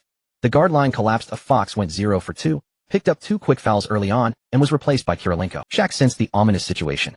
He shot 4 for 7, made 1 of 2 free throws, scoring 9 points. The Lakers' performance gradually improved, but in the playoffs at that time, a single quarter of 20 points was below average. However, Pau Gasol soon picked up 2 fouls and was benched. Shaq also received his second foul with 2 minutes left in the first quarter and went to the bench. The Lakers players could barely touch their opponents. A mere brush was a foul. The Kings went berserk. Divac shot 2 for 2 and 6 for 6 from the line, scoring 10 straight points. Bibby shot 5 for 6, also scoring 10. Weber shot 4 for 5 for 8 points. Turkoglu shot 3 for 5 for 8 points. Lakers, 20-40. The first quarter was even more outrageous than the last game, trailing by 20 points in a single quarter and scoring only half as much. Geng said calmly, "We will definitely win today." In the second quarter, Kobe leads the offense. Michael, you and Kobe play the whole quarter. Rick, Robert, Paul, you guys start. Kobe attacks the paint, and the rest be ready to shoot threes. Kobe struck first, shooting 6 for 10 and scoring 13 points, successfully earning the privilege of being double-teamed. When Kobe was double-teamed, the three-point prowess of this group emerged. Even Pau Gasol shot threes. Though in the NBA he only shot from the corners, if you dared to leave him open, he could still make them. The Lakers began a frantic comeback. They shot 4 for 7 from 3 in the quarter, outscoring the Kings 34-25 to cut the deficit by 9. At this pace, the Lakers would surely win in the end. However, during halftime, Kings fans were not worried. Instead, they celebrated wildly, as if the series were already tied, and they were preparing for the pivotal Game 5. In the Kings' home locker room, the players were very relaxed. After all, even now, they led by 11 points. In the visitors' locker room, Geng's face was frosty. "Can't you put more effort into the defense in the first half? That Divac jerks back like a clown at the slightest contact. Can't you actually elbow him a couple of times to make him miss free throws? In the second half, I want you to hold the Kings to under 40 points. The lower the better." Whether the others took it to heart is unknown, but Kobe definitely did. On the first play of the half, Bibby was still dribbling, looking for a pass to the big man, when Kobe rushed up to press. Bibby was startled. Seeing the ball about to be lost and mindful of the referee's bias, he immediately spread his arms and thrust his chest toward Kobe. Kobe knew that if he made any contact, Bibby would yell and flop backward, earning a foul. So he pretended to poke the ball to Fox as if not expecting Bibby to lean in, and instead slapped the ball onto Bibby's face. Beep, beep, beep. The referee called a foul on Kobe. The others picked up Kobe's signal and began playing high-intensity defense. Shaq's elbows also constantly came into play while jockeying for position in the paint. However, one player was quickly replaced by Geng. Fisher was not only bricking shots on offense, but also infuriating to watch on defense. He simply could not stop Bibby's drives getting blown by like a traffic cone without even being able to stay in front. Naturally, he was substituted. 2 leg-breaking injuries had indeed severely compromised Fisher's speed. For the entire quarter, the Lakers maintained a suffocating prison-like defense without rest substituting anyone who fell even slightly behind. They accomplished Geng's mission, holding the Kings to just 15 points in the quarter. Led by Shaq, 3 for 5, and Kobe, 3 for 6, the Lakers scored 22 points in the quarter, cutting the deficit by another 7 points. Adelman was panicking like crazy, but he had no idea what to do. He feigned calmness, pretending to be very composed as he drew up tactics. Still the Princeton offense, still egalitarian ball movement. Geng, however, arranged for Kirilenko, Red, and Miller to lead the attack in the fourth quarter, and after O'Neal and Kobe were brought back, the primary scorers would be the two of them along with Horry. Indeed, the more critical the moment, the fewer shot options Geng designated. The effect was remarkable. Though the bench contributed only 4 points, they devoted most of their energy to defense and prevented the Kings from extending the lead. The Lakers deployed a death lineup of Kobe, Kirilenko, Horry, Miller, Shaq for players over 2.06 meters. This lineup of 4 players over 2.06 meters dominated the paint, and both Kobe and Kirilenko had a wide defensive range. This lineup, like the death small ball lineup, could not be sustained for long, but used for just over half a quarter, it proved highly effective. The Lakers firmly controlled the rebounds. Even with 9:40 left in the final quarter, Kobe assisted Kirilenko on a jumper, making the score 8,286, Lakers still trailing. Then Bibby missed a three-pointer for the Kings. For nearly a minute and a half, it was almost all Lakers offense. When they missed, they grabbed the offensive rebound and kept attacking. Horry suddenly caught a pass and drove for a layup, drawing a foul from Divac. He calmly made both free throws, making it 84-86, Lakers still down by 2. The Lakers gradually narrowed their attack to 3 players. Meanwhile, Kirilenko was relentless on both ends of the court, and Kobe even saw a reflection of his younger self. He too had started from defense, rising from benchwarmer to reliable reserve. In the final minute, Kobe hit a fadeaway jumper, tying the game at 9,898. With 47 seconds left, Christie caught a pass from Weber and missed a three-pointer. Shaq grabbed the rebound, and the Lakers immediately called a timeout. Geng instructed them to run some clock, and then let Shaq get the ball and attack. When Divac saw Shaq catch the ball, he fouled him immediately, but he never expected Shaq to make both free throws. The time was down to 26. 9 seconds left. After the Kings' timeout, Geng said, "Our team fouls haven't reached the bonus yet. After they inbound with about 20 seconds remaining, we should commit a foul first to make them inbound again, then directly try to disrupt their play." This tactic was the simplest and most direct. Since the foul count hadn't reached the penalty, the Lakers could let the Kings inbound and run for 7 or 8 seconds to discern their setup, then foul, forcing the Kings to inbound again. The King, aiming to consume time, would naturally drag it to the full 24 seconds, ideally with the buzzer sounding as the ball went in, leaving the Lakers less than 3 seconds. But Geng had precisely calculated that once O'Neal received the ball, if the Kings didn't foul, O'Neal would quickly execute a powerful dunk, leaving 26 seconds on the clock. Regardless, the Lakers would still have one more shot opportunity. Thus it was a series of brilliant interconnected maneuvers. Adelman stood frozen on the sidelines, utterly baffled. Although the Kings had only run their play for 8 seconds, with 16 seconds remaining, they had only one tactic. Once carefully studied, their initial movements could roughly reveal their entire arrangement. Adelman could only grit his teeth, reluctantly using the Kings' final timeout to reorganize the strategy. Geng, however, cheerfully began to arrange, "If Divac gets the ball, don't hesitate. Send him straight to the free throw line. We'll hack a Divac. If we secure the rebound, call an immediate timeout. If someone else takes the shot, we'll do this." Adelman ultimately chose to start the play with 15 seconds left and with 11. At 8 seconds, the ball was passed to Divac. Just as Divac leaped, Horry wrapped his arms around him, and O'Neal. Divac stepped to the free throw line, taking deep breaths, but to no avail. He only made the second attempt. 9-9-1-0, the Kings still trailed by 1 point. With the Lakers in possession, the ball was entrusted to Horry in the final moments. He went 4 for 3 from the line, while the Kings missed both three-point attempts, ultimately losing the crucial game, 9-9-1-0-3. O'Neal recorded 27 points, 18 rebounds, and 3 blocks. Kobe had 25 points, 2 steals, and 3 blocks, and Horry contributed an efficient 18 points, ensuring the Lakers' monumental comeback. Though this time it wasn't Horry who sealed the game against the Kings, he remained the most pivotal figure in the final quarter, going 4 for 3 from the line and solidifying the Lakers' advantage. Among the Kings' 6-man rotation, only Christie took 7 shots. The rest all had 10 or more attempts. When leading, they played with fluidity and grace, scoring 65 points in the first half. A majestic Kings team in favorable conditions. But when confronted by the Lakers' tight defense, the Kings crumbled. They lacked anyone capable of breaking the pressure while dribbling, managing only 34 points in the second half, within 0 for 8 from three-point range and 4 for 8 from the line, worse than O'Neal's 7 for 8 free throw shooting in the same half. Physical exhaustion took a heavy toll. The Kings shot 14 for 18 from the line in the first half, but only 50 in the second. The Lakers had secured a 3-1 lead, leaving them just 5 victories shy of a three-peat championship. In the East, the Celtics returned home and delivered an equally astonishing performance in Game 3. The young Pierce in particular sank 7 of 6 shots in the final quarter, made 7 of 9 free throws, scored 19 points alone, and led his team to a staggering 4-1-1-6 single-quarter rally.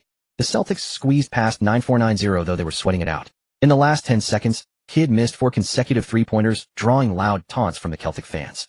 Unwilling to fall behind 1-3, the Nets entered Game 4. After realizing Martin was unreliable, Kidd decisively turned to Van Horn and Kittles, the former scoring 21, the latter 22, while Kidd himself posted 19 points, 9 rebounds, and 9 assists, carrying the team to victory. Despite Pierce's 31 points and Walker's 38, the Celtics were defeated by 2 free throws from Lucius Harris. The Nets tied the series 9-4-9-2, forcing a crucial Game 5 at their home court. The Lakers also returned to their own arena, ready to eliminate the Kings in one decisive battle. On May 28th, the Lakers' home court, Geng received news before the game that Peja had been activated and would likely. Geng smiled at his players and said, "Guys, let's play a game. Today Peja is back, so you must give him a sufficiently warm welcome. If you prevent him from scoring a single field goal, he'll give each of you $100. But if he scores one on any of you, not only do you lose the reward, but the one who allowed it must give me $100. Anyone in?" A playoff player who has been sidelined for a while and suddenly rushed back. Geng felt it would severely disrupt team chemistry. If Peja were truly recovered, it might be acceptable, but judging by his condition, he clearly wasn't ready. With this game in mind, the Lakers won the opening tip. Whether due to distraction, Kobe committed a turnover on the first possession, handing the ball to the Kings. O'Neal struck first, hitting 6 of 8 shots for 12 points, leading the Lakers to an early lead. However, he quickly picked up his second foul and was replaced by Miller. Kobe took over the offensive reins, going 3 for 6 to maintain the Lakers' lead. But soon both Kobe and Fisher also picked up their second fouls and left the court. The Kings seized the chance to close the gap, but Miller, Reed, and Hunter managed the transition, and the Lakers ended the first quarter leading 3-3-2-7. However, early in the second quarter, just after Geng had brought O'Neal back, and he missed his only shot, the Lakers paid a heavy price. First, Horry committed an offensive foul. Then, on the defensive end, O'Neal was called for a defensive foul, simply for guarding a drive. The Big Shark could only laugh bitterly. On the other end, Kobe was hounded relentlessly by Christie, committing 3 consecutive turnovers in almost succession. The Lakers' offense stagnated, and every reach on defense was called a foul. Geng called a timeout, pondered, and fielded a bizarre lineup: Miller, Big, Gasol, Walker, Fox, and Kobe. On offense, Walker positioned near the basket for easy finishes. Miller and Big Gasol spread out on the wings. Fox lurked in the corners, and Kobe either penetrated from the arc or posted up inside to receive the ball for back-to-the-basket plays. Kobe's touch was decent, going 4 for 8 from the field, though his free throw shooting was lacking, 1 for 3. Still, a 9-point quarter was acceptable. Unfortunately, this lineup was forced by foul trouble, a patchwork, to keep playing. The Lakers lost the second quarter 1-6-2-4, allowing the Kings to take the lead. At halftime, the Lakers surprisingly trailed by 2 points. O'Neal was fuming. During the halftime break, Geng gave him an encouragement package, channeling O'Neal's wrath but Geng also reminded him, "Shaq, be careful. The referees are acting strange today. You didn't get a single free throw in the first half. When you start the second half, don't stop your attack, even if you anticipate a foul from the opponent. Complete your shooting motion smoothly. I suspect the refs might deliberately avoid calling fouls on them." After all, Geng had outsmarted Adelman last game with fewer than 5 fouls and no free throws. Today, the referees were meticulous: 7 fouls in the first quarter, 7 in the second, ensuring that the Lakers would neither have too many fouls in one quarter nor too few in another. When O'Neal re-entered the game, no matter how hard he battled inside, even if Weber or Divac hung on him, no fouls were called. But O'Neal was mentally prepared. He went 8 for 9 from the field, made 0 of 1 free throw, and scored 16 points in the quarter, leading the Lakers to reclaim the advantage to a 2-2. Yet the Lakers were in deep trouble. O'Neal had accumulated 4 fouls. By the start of the fourth quarter, both teams were essentially playing rugby with a basketball, a fight with a ball. The Kings knew that no matter what they did, the referees would protect them. The Lakers, on the other hand, figured that since even a light touch would be called a foul, they might as well be aggressive. Clang, clang, clang. Both teams missed shot after shot. The Lakers maintained control, but the Kings, aided by the referees, earned more free throws and steadily narrowed the gap. With 3 minutes and 21 seconds left, Bibby drove and drew a foul from O'Neal on a layup attempt. He was hit hard, but made only 1 of 2 free throws. However, it sent O'Neal to the bench with 6 fouls. The Kings trailed 8-5-8-8 by just 3 points. Miller replaced O'Neal, forming the Lakers' final lineup alongside Horry, Fox, Kirilenko, and Kobe. Geng signaled Kobe would drive and dish. Kobe was furious. He wanted to solve the problem by going onion on. But Geng ordered him to penetrate and create opportunities for others. If he disobeyed and the team lost, the consequences would be severe. So he opted to drive and pass, successfully drawing a foul from Christie on Fox. Fox was clutch, sinking both free throws. The Lakers regained control. With 1 minute left, Kirilenko caught the ball and drew a foul from Turkoglu, nailing both free throws to extend the lead to 9-4-8-8. But at the critical moment, Kobe was whistled for a foul on Bibby.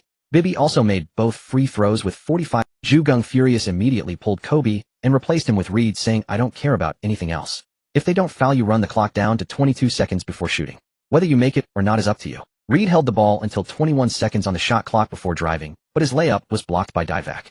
With 23 seconds left, Bibby caught the ball, and the Kings used their final timeout. The Kings rushed a three-point attempt, but missed. However, they grabbed the offensive rebound. The Lakers pressed, and the Kings passed the ball several times without any good opportunity. This was the biggest problem. When lacking a core player, no one stepped up in the clutch. Finally, the ball was desperately delivered to Bibby, who stepped on the three-point line and hit a mid-range jumper, making it 9-2-9-4 with 8 seconds left. The Lakers had possession. Geng sent out 4 reliable free throw shooters, with Big Gasol inbounding from the baseline. The game turned into a final exchange of free throws and three-point attempts, but in the end the Kings' three-pointers couldn't create a miracle. The Lakers defeated the Kings by 2 points, winning the series 4-1. Kobe scored 30 points, an average performance, and was benched by Geng in the final moments. He embraced the Kings players with a visibly displeased expression before forcing a smile for the crowd. O'Neal went 14 for 18 from the field, with only 1 free throw. The Lakers shot 17 for 23 from the line, a higher percentage than the Kings' 22 for 33. Page's return turned into a mere presence on the court. He went 0 for 3 from the field, failing to score a single field goal and only managing 2 points from free throws. Although Geng had to pay out a few $100, he was still elated. Despite the referee's interference, the Lakers had advanced, but the referees also suffered. As the crowd dispersed, an unidentified fan hurled a bottle of JDL Sports drink, striking one referee on the nose, sending blood streaming down his face as he left the court. The pivotal Game 5 of the Eastern Conference Finals was fiercely contested. Pierce remained relentless, albeit with poor shooting. Only 5 of 13 from the field and 2 of 9 from three-point range. But he sank all 12 free throws, finishing with a versatile stat line of 24 points, 12 rebounds, 5 assists, 1 steal, and 3 blocks, showcasing his prowess on both ends of the court. Walker, however, went just 5 for 20 from the field, playing the role of a sleeper agent. He was outperformed by substitute Rodney Rogers, who scored 20 points. The veteran Rogers leveraged this performance to boost his market value, later signing with the Nets. For the Nets, orchestrated by Kidd, 4 starters each scored at least 18 points, with Kittles leading at 21. Truly an equitable distribution of opportunities. Riding the collective efforts of their starters, the Nets defeated the Celtics 1-0-3-9-2 in a decisive game. In Game 6, Kidd reverted to his all-around brilliance with 15 points, 13 rebounds, and 13 assists. Under his leadership, the Nets had 6 players scoring in double figures, a quintessential team victory where nearly everyone contributed.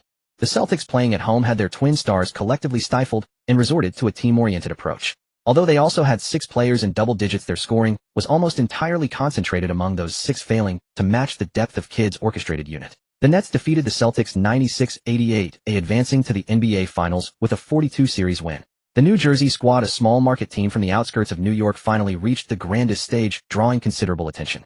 Kidd, an MVP contender, proved his mettle with this run, though fortune had eluded him in the race against Tim Duncan. On June 5th, the NBA Finals tipped off at the Lakers' home arena, packed with a star-studded crowd. Several celebrities who had deep conversations with Geng were present. Naturally, the most prominent was Charlize Theron, who had been in the spotlight. By this time, the power struggle between Jeanie and Jim had escalated to the point where only Jerry Buss could suppress it. Yet Buss remained steadfast in his patriarchal and primogeniture beliefs, allowing Jim to retain control of the team. This forced Jeanie to temporarily focus on her official duties as the Lakers' marketing chief. The Nets' starting lineup featured Kidd and Kittles as guards, with Martin and Van Horn as power forwards and Todd McCulloch at center, a classic bigman formation.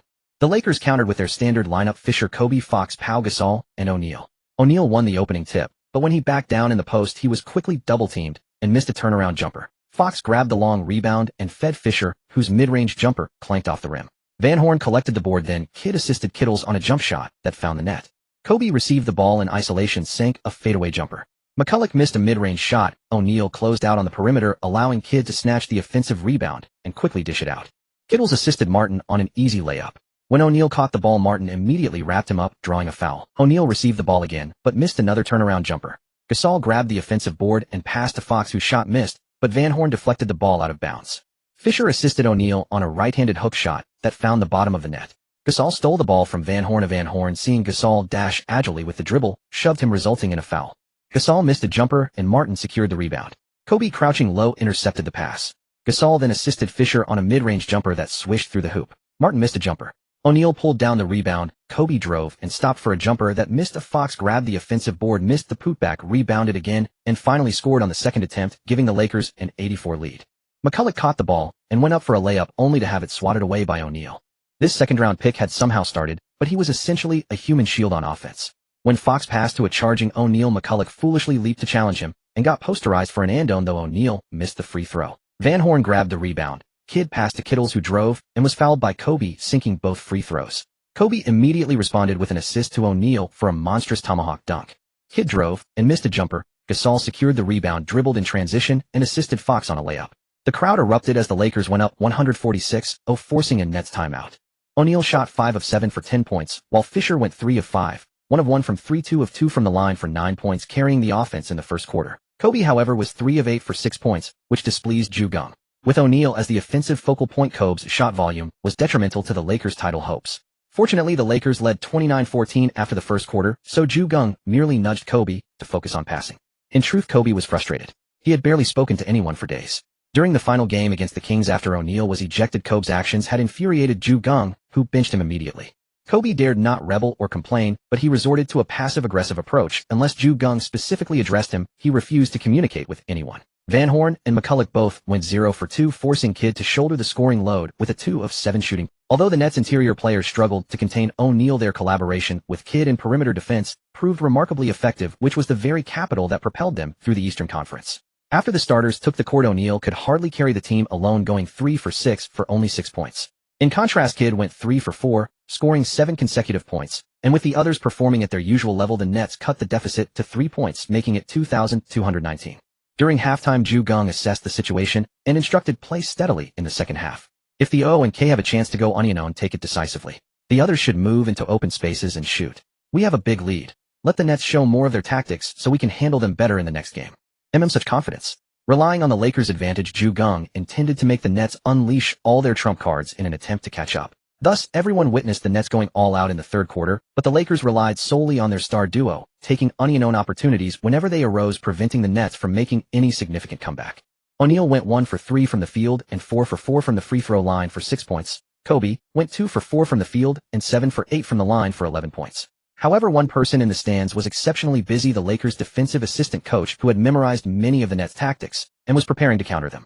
In the final quarter, the Nets continued to fight, but the hack-a-shack strategy was not as effective as imagined. O'Neal made 3 of 6 field goals and 8 of 16 free throws, scoring 14 points. The Lakers led 27-31, firmly maintaining their first quarter advantage. The Lakers took the first game 9,994. O'Neal dominated with 36 points, 16 rebounds, and 4 blocks, an unstoppable interior beast. Kobe scored 22 points and 6 assists, facing strong defensive pressure and failing to perform at his usual level. Kidd posted a triple-double with 23 points, 10 rebounds, and 10 assists, but unfortunately the Nets were no match. The gap between the two teams was simply too vast. After winning the first game, the Lakers tailored their strategy against the Nets and were ready to strike hard in the second game. On June 7th, at the Lakers' home court, the Lakers exploded from the start. O'Neal made 5 of 7 field goals and 2 of 2 free throws, scoring 12 points. Kobe fulfilled his supporting role while making 4 of 6 shots for 8 points. Richard Jefferson, who had few scoring opportunities in the previous game, was heavily utilized this time, putting up 6 points in the first quarter to help the Nets trail only 2,127. The Nets relied on their defense to tie the game with the Lakers at 2,222. Geng speculated that the Nets bench players Aaron Williams and Lucius Harris would certainly be given more playing time in the second half. During the halftime break, he primarily arranged the defense to focus on these two and cut off the connection between Kidd and the others. The effect was excellent. Williams went 0 for 4 in the third quarter, Harris 1 for 4, the two wasting half of the team's shot attempts. Others couldn't get the ball, so Kidd had to do it himself. However, he was a clutch player, shooting 4 for 5 and 2 for 2 from the free throw line to score 11 points. Shaquille O'Neal shot 3 for 6 and hit 7 of 9 free throws to score 13 points, shattering the Nets' dream of hack-a-shack. The Lakers outscored the Nets 28-18 in the quarter. If not for Kidd's heroic performance in the third, the fourth quarter would have been garbage time. Geng looked at the stats and said to O'Neal, "When you go back on the court, get 4 more points to reach 40. Leave the rest to Kobe and the others." O'Neal gave a thumbs up. O'Neal posted a dominant stat line of 40 points, 12 rebounds, and 8 assists. Kobe contributed 24 points, 8 rebounds, 3 assists, 2 steals, and 1 block. Both delivered stellar performances, thrilling the fans. They knew the Lakers' three-peat was all but secured. It would be the first three-peat of the new century, a feat of monumental significance. Jason Kidd had 17 points, 9 rebounds, and 7 assists. Kerry Kittles scored 23 points, but unfortunately no one else stepped up to perform as expected. Byron Scott seemed stunned. It was the first time, but certainly not the last. After all, if he had been more decisive, his team would not have suffered a 58-point blowout to George Karl's Hornets, setting the record for the largest margin of defeat in playoff history. The Lakers departed for New Jersey early the next morning on the 8th. Knowing that the Nets were no match for them, the series proceeded without delay, and the third game was scheduled for the evening of the 9th. In the visiting locker room before the game, Geng addressed the team. Today's battle must be taken seriously. The Nets will make their final stand. If we take this game, they will lose all hope of resistance. Then after these 2 games we can complete our three-peat. I do not wish for a Game 5, let alone to return to Los Angeles for another contest. Though celebrating a championship at home would be convenient, I prefer to start my vacation early. Anyone who delays my vacation will be forced to endure extra training next season. True to his words, as soon as the game began, the Lakers sensed a different energy from the Nets. Driven by sheer determination, the Nets secured the opening tip-off. Van Horn opened the scoring with a jumper over Fox. Kittle stole the ball from Fox, then Kidd assisted Kittles on a. Fortunately, Kobe immediately assisted Fox, who drained a three-pointer from the corner to steady the Lakers. Kenyon Martin scored on a layup over Pau Gasol. Pau Gasol quickly returned the favor, assisting Shaquille O'Neal on a thunderous dunk, a one-handed tomahawk that split the. Martin assisted McCulloch on a jumper. The Nets' offense today was no longer solely reliant on Kidd. They showed more variety. It seemed the crushing defeat in the previous game had forced them to evolve. Fisher drove for a layup, but was swatted by McCulloch. O'Neal grabbed the offensive rebound, missed the putback, then snatched another offensive board and slammed it home with 2 hands. This time O'Neal yanked on the rim so hard that the game nearly had to be stopped for repairs. Martin missed a mid-range jumper and Gasol secured the rebound. Kobe brought the ball up, executed a quick crossover to create space, then pulled up for a fadeaway jumper that swished through the net. The Lakers took a 98 lead. McCulloch's layup was viciously rejected by O'Neal. Kobe collected the ball, and the Lakers, now ahead, slowed the pace. Gasol then assisted Fisher on a mid-range jumper. O'Neal grew more dominant, shooting 5 of 7 from the field and 1 of 3 from the line in the first quarter for 11 points. Kobe added 8 points on 3 of 6 shooting and 2 of 2 free throws. After trailing early, the Lakers ended the first quarter with a 31-23 lead, up by 8. However, playing at home, the Nets displayed a vastly different resilience. At the start of the second quarter, they ramped up their defense and leveraged the home court advantage. Though scoring was evenly distributed, the Nets managed to cut the deficit by 2, winning the quarter 2,321. For the Lakers, O'Neal was unstoppable in the paint, scoring 10 points in the quarter on 3 of 6 shooting and 4 of 4 free throws. Kobe contributed 6 points on 2 of 3 shooting and 2 of 2 from the line. The Lakers were carried solely by these 2 stars as the rest of the team struggled to find opportunities under the intensified defense. During the halftime break, Geng declared, "Now is the time to show your strength. The OK combination must continue to deliver in the second half. If you're double-teamed, pass the ball, improve your shooting percentage, and give your best on defense." On the Lakers side, they could only rely on the OK duo. Kobe Bryant went 5 for 4 from the field, 1 for 2 from three-point range, and 1 for 2 from the free throw line, scoring 10 points. Shaquille O'Neal went 3 for 5 from the field and 3 for 4 from the stripe, adding 9 points. The rest of the team was almost completely locked down. The Nets' defense prevented the Lakers from achieving a balanced attack, with the core thriving while the role players contributed. Instead, only the core duo managed to score. 2-6-3-2. The Lakers were outscored by 6 points in the single quarter, and the 2 sides were now tied. The Nets fans were utterly thrilled. They had only been fantasizing before, but now they saw a real opportunity.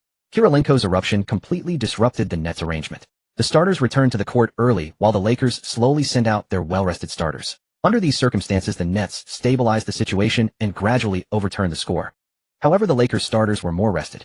With 3:04 remaining, Horry received O'Neal's assist and hit a three-pointer, putting the Lakers back up 98-96. Van Horn tried a high post isolation, but Kobe suddenly came over for a side-help defense and emphatically blocked Van Horn's shot. Horry grabbed the ball. Geng stood up and signaled to run down the clock. Kobe held the ball until 2:17 left, then hit a fadeaway jumper. Kidd drove for a layup, but now no one on the Nets could directly help him. With 91 seconds left, Kobe's jumper clanked off the rim. Martin grabbed the rebound. Kidd rallied the team, but his rushed three-point attempt in transition also missed. Horry secured the rebound. With 58.1 seconds left, O'Neal powered in a strong layup, giving the Lakers a 1-0-2-9-8 lead with a 4-point advantage. Kidd's driving layup was swatted away by O'Neal. The impressive Kirilenko grabbed the ball and passed it to Kobe, who was sent to the free throw line, but missed both attempts. The Nets fans unleashed a nearly deafening roar. When Kobe missed both free throws, the arena erupted with the loudest cheers of the night. Kidd grabbed the rebound and assisted Van Horn on a jumper. With 34.3 seconds left, the Nets trailed by only 2 points. Geng called a timeout. He patted Kobe on the arm and asked, "Can you still play?" Kobe nodded seriously and said, "I can."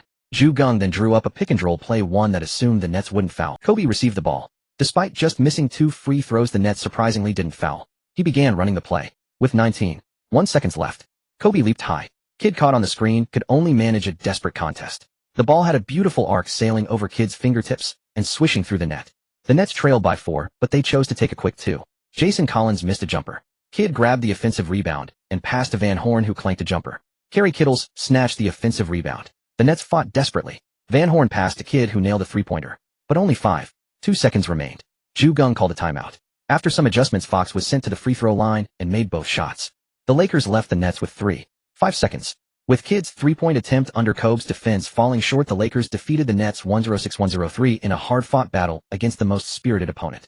Kobe finished with 36.6 rebounds, 4 assists, 1 steal, and 2 blocks. O'Neal added 35 points, 11 rebounds, and 4 blocks. The duo displayed the overwhelming power of the OK combination. Whichever net they chose not to double-team, the other would step up. If they double-teamed both, then the rest of the Lakers could contribute. Kidd recorded 30 points, 10 assists, and 3 steals. Martin had 26 points. But the Nets were dominated on the boards 2-7-4-0 by the Lakers. If not for the Nets' frantic offensive rebounding in the final moments, the numbers would have been even uglier. After the game, Geng praised Gasol, Horry, and Kirilenko for their exceptional rebounding efforts, surpassing their usual energy levels. Unlike others who might panic and change the starting lineup after a loss, Scott kept his starters intact for Game 4. Unlike others who might panic and change the starting lineup after a loss, Scott kept his starters intact for Game 4. On June 12th, the fourth game of the series tipped off at the Nets' home court. The viewership nearly doubled compared to the first 3 games. With the Lakers on the verge of a three-peat naturally attracted for the NBA, a team performing at a super level, like a three-peat, is excellent for the league's promotion. But if one team dominates year after year, other teams suffer, especially small market teams, which may incur losses or even struggle to survive. This becomes a battle between the elite teams plus the league versus a group of small market teams, involving intricate alliances, deceit, and many more strategies. Returning to the court, the Lakers went toe-to-toe with the Nets in the first quarter. Since the victory seemed assured, they aimed to make the game more entertaining. O'Neal went 5 of 8 from the field and 2 of 5 from the line, scoring 12 points. But Kenyon Martin seized the opportunity, shooting an efficient 8 of 13 and 1 of 1 from the stripe, dropping 17 points and stunning everyone. At this point, Kobe exhibited his stubborn temperament, going 1 of 5 from the field and 4 of 5 from the line, scoring 6 points. The Lakers trailed 2-7-3-4, down by 7. Geng was displeased. "You Nets are pushing your luck. The Lakers have the game in hand. Let's just play an entertaining offensive game and you still want to win." So in the second quarter, the Lakers became even more ruthless. First, Kirilenko caught fire, going 3 of 5 from the field and 2 of 3 from 3, scoring 8 points in the quarter. Red added 4 points, and the Lakers bench erased the deficit. Then every Lakers starter contributed. The Lakers outscored the Nets 3-1-2-3 in the quarter, taking the lead. Pau Gasol and Fox also delivered exceptional performances. Today's Lakers game was a sheer display of prowess. Perhaps sensing the championship within reach, nearly every player moved with fluidity and composure, encountering no obstacles. The Nets still had players who refused to give up. First, Lucius Harris went 4 of 5 from the field, 1 of 1 from three-point range, and 2 of 3 from the free throw line, scoring 11 points. Martin went 6 of 9 from the field and 1 of 2 from the line, tallying 13 points.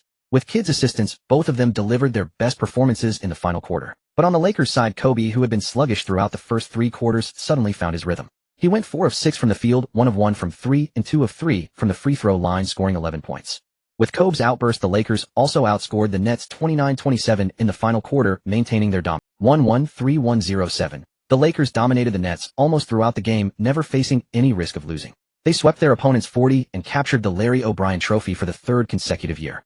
As the Lakers began to celebrate, Kidd and the others could only bid farewell to the audience, offering congratulations to those from the Lakers who came to greet them before slowly exiting. The Lakers began celebrating their three-peat. Stern was overjoyed. Now that the Lakers had also achieved a three-peat with Los Angeles' massive market, they should earn even more than the Bulls did.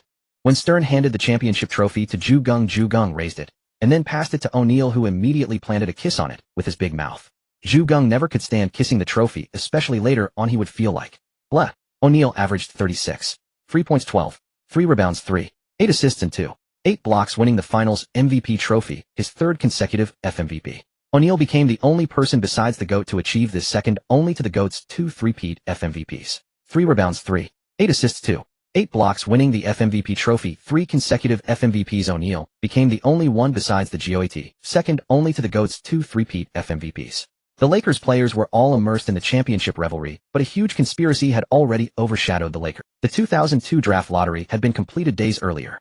Houston, with extremely low odds, defeated a bunch of teams and successfully secured the number 1 pick. The Grizzlies had already hired Jerry West early May. The Grizzlies owner said, "The Grizzlies are very fortunate to have a person as talented and capable as Jerry West.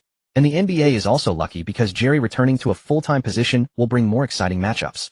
Most of the Western Conference teams were fully strengthening themselves. To break out of the West, they had to defeat the Lakers. With OK on the Lakers to defeat them, they had to improve themselves first. This was also the foundation of the later Wild West. However, some believed that rather than improving themselves, it was better to destroy others. Jim and a group of NBA owners were meeting secretly in a private club. The matter they were to discuss today was very significant. The theme of the meeting was to dismantle the Lakers and pin the reason for the trade on a scapegoat. Although Jim was foolish, he still had a grain-sized brain. An old boss had also said, the Lakers' untouchable now is Kobe. If Shaq's performance declines, trade him for others to rebuild. Therefore, the methods proposed by other team owners to trade Kobe were all rejected by him. As for trading O'Neal for some bulk interior players plus perimeter players, that was also rejected. The Lakers' perimeter was not weak, but what they lacked was an interior player who could inherit O'Neal's mantle. Although Jim was foolish, he still had a grain-sized brain. An old boss had also said, the Lakers' untouchable now is trade O'Neal for Houston's #1 pick and select that Chinese big man. Jim frowned and said, then I might as well use the #1 pick to select the best high school player, Amare Stoudemire. With our experience developing Kobe, we can definitely cultivate a super interior player. Sterling shook his head and said, no. If you pick Stoudemire, no one will be your scapegoat. If you pick that Chinese big man, we can all help you say that your Chinese coach forced you to make the trade. In the future, any problems will be his fault, and O'Neal's grudge will also be directed at that coach. Jim laughed. That seems feasible. But I heard that Houston promised many conditions to the consortium behind that big man to get the #1 pick. If we really trade those consortiums. Sterling chuckled strangely. A bunch of yellow monkeys dare to call themselves a consortium. Give them a few bones to chew, and they still dare to want meat. And as I said, just say it was that Chinese coach who forced you to trade. Those dogs wouldn't dare to bare their teeth at us. If they bite, they'll bite that coach. Everyone in the room laughed and echoed, right. Without the big man's influence there, the industries they invested in will soon suffer losses. Perhaps we can step in and take over. The group originally discussing breaking up the Lakers, OK now, began talking about dividing up the Chinese consortiums. To them, that was meat delivered to their mouths. They could eat whenever they wanted. With their teams in America and cooperation with some state legislators, they only needed to tweak a few laws to control it. As for resistance, not to brag, but with America's retaliation abroad after 9/11, all countries were trembling. These businessmen were even more spineless. Once they made a move, it was absolutely certain. But soon someone raised a point. What if that stingy Alexander doesn't agree to the trade? You have to know O'Neal's salary is very high, while the rookie #1 pick only needs a rookie salary for 4 years. Moreover, his Chinese identity can attract a lot of box office, even surpassing O'Neal's appeal. Then we'll join forces to pressure him. With O'Neal to attract box office, he won't lose much. At most, those Chinese companies can give him a share afterwards. Geng was unaware of these things, but he could sense something was off. So after the championship parade, he invited the OK duo to bring their girlfriends and join him and Theron on a yacht trip. At that time, the OK duo were not yet married. On June 26, 2002, the NBA draft held at Madison Square Garden in New York attracted a lot of attention from across the ocean. Yao Ming did not go to the scene. Instead, he sat in front of the TV with his family watching the broadcast, wanting to know his draft position. Anyway, the 2002 draft was an extremely ordinary year, far worse than those big draft years. But for Chinese people, Yao Ming's appearance made this year's draft extremely extraordinary. After learning the situation the night before, Geng made some arrangements. On draft day, Geng and the OK trio were each holding a camera filming their own girlfriends, when suddenly Geng handed the camera directly to Theron and said, keep filming. Just film me answering the phone. Let me see if I can act in a movie. Theron smiled. Okay. Hey Mitch, shouldn't you be preparing for the draft? Why are you calling me? I told you to trade our 28th pick plus Hunter for the Raptors' 20th pick and select Tayshaun Prince. Didn't the Raptors agree? Geng laughed. Kupchak said in a low voice. Jim has gone crazy. He's going to trade Shaq. Geng exclaimed, WTF? Who is he trading Shaq for? Geng's loud shouts startled the OK duo who had been filming, and O'Neal looked over dumbfounded. Kupchak said, Jim wants to trade Shaq for your compatriot, and he says you made him do it. We've had a good cooperation. Think of a way. The OK duo cannot be broken up, at least not now. Geng cursed. FCK that idiot Jim. He wants to trade Shaq and put the blame on me. What does he want? The Lakers belong to the Bus family, right? Or was this idiot born to someone else specially sent to ruin the Bus family? Kupchak said, the draft is about to start in half an hour. Do you have a plan? I don't have a damn plan. Since they've notified you, they probably already have it settled. You'll just be a messenger. Geng paused then said, but I still want to thank you. If you hadn't informed me, the trouble might have been much bigger. Kupchak said helplessly, I don't know who tricked Jim.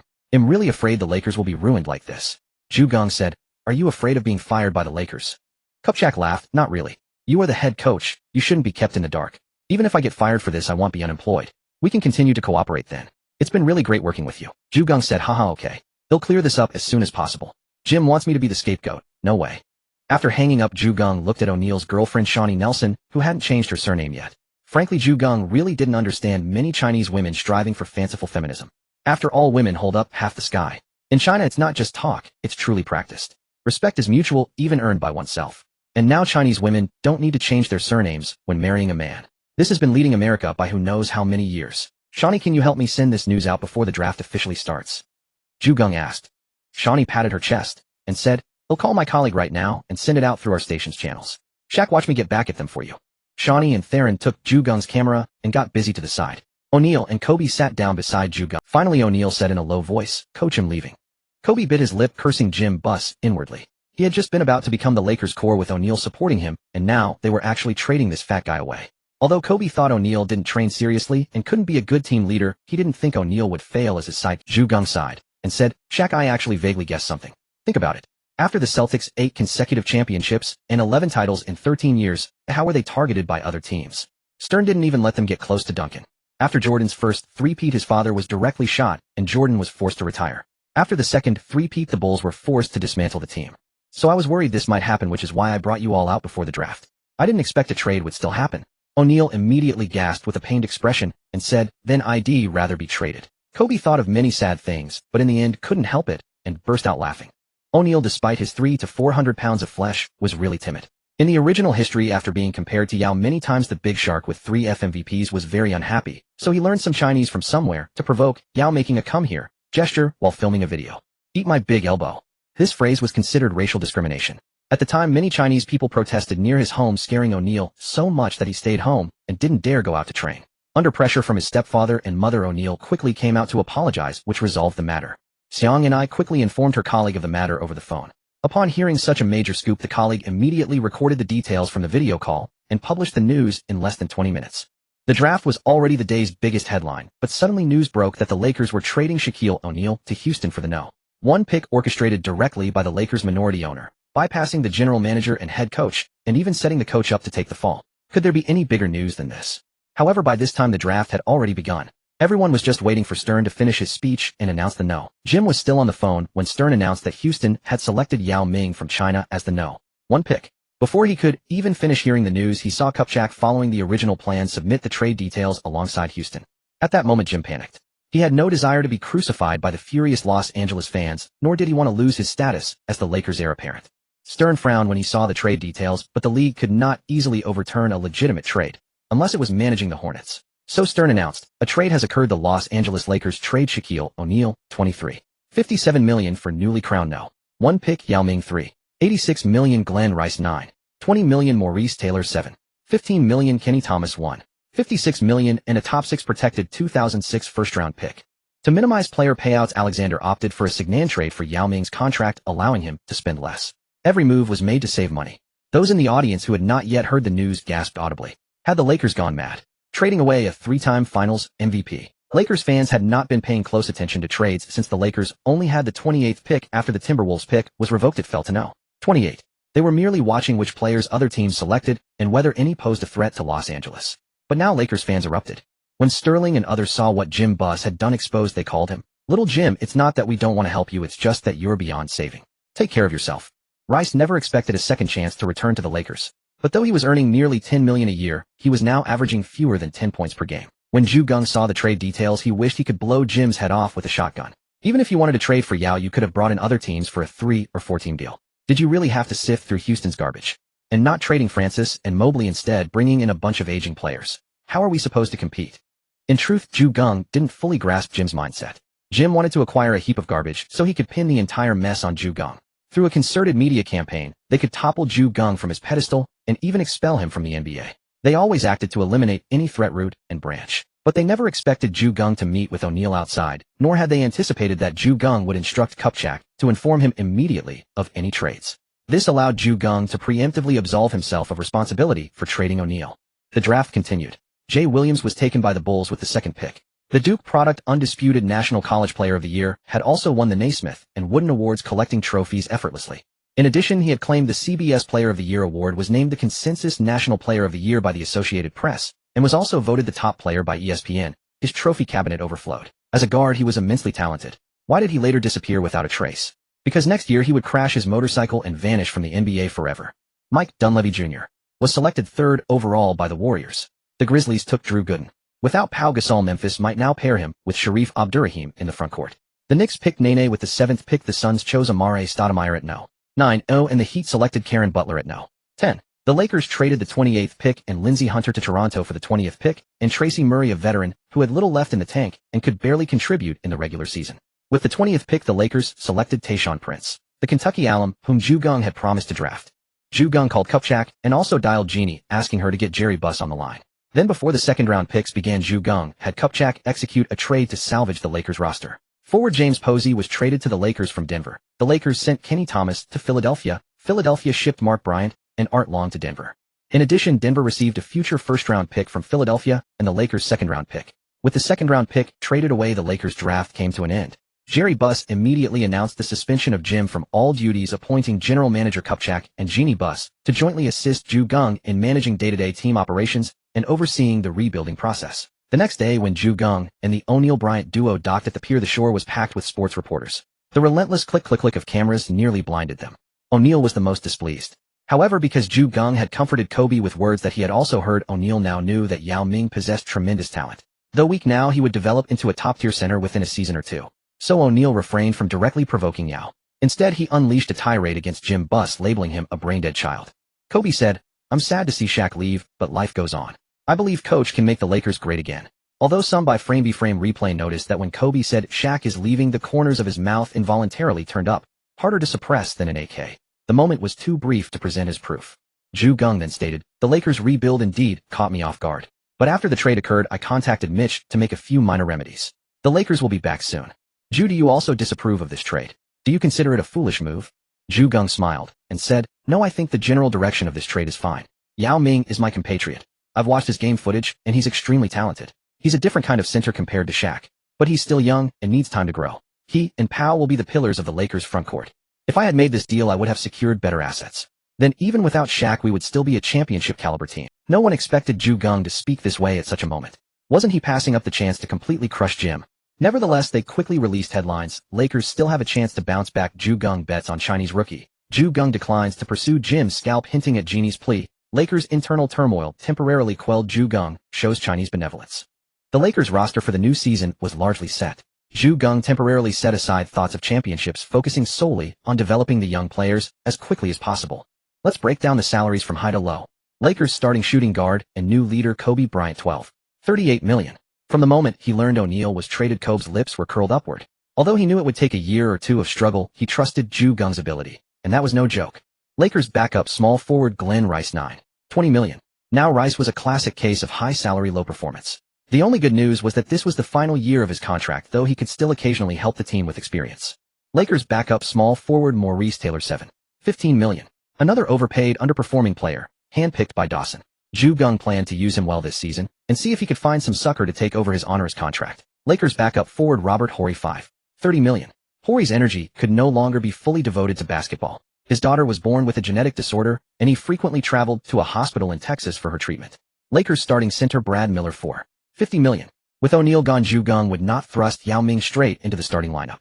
The biggest beneficiary was Miller, who would be promoted to starter. Though Geng would limit his minutes to 24 per game, Miller was already more than satisfied.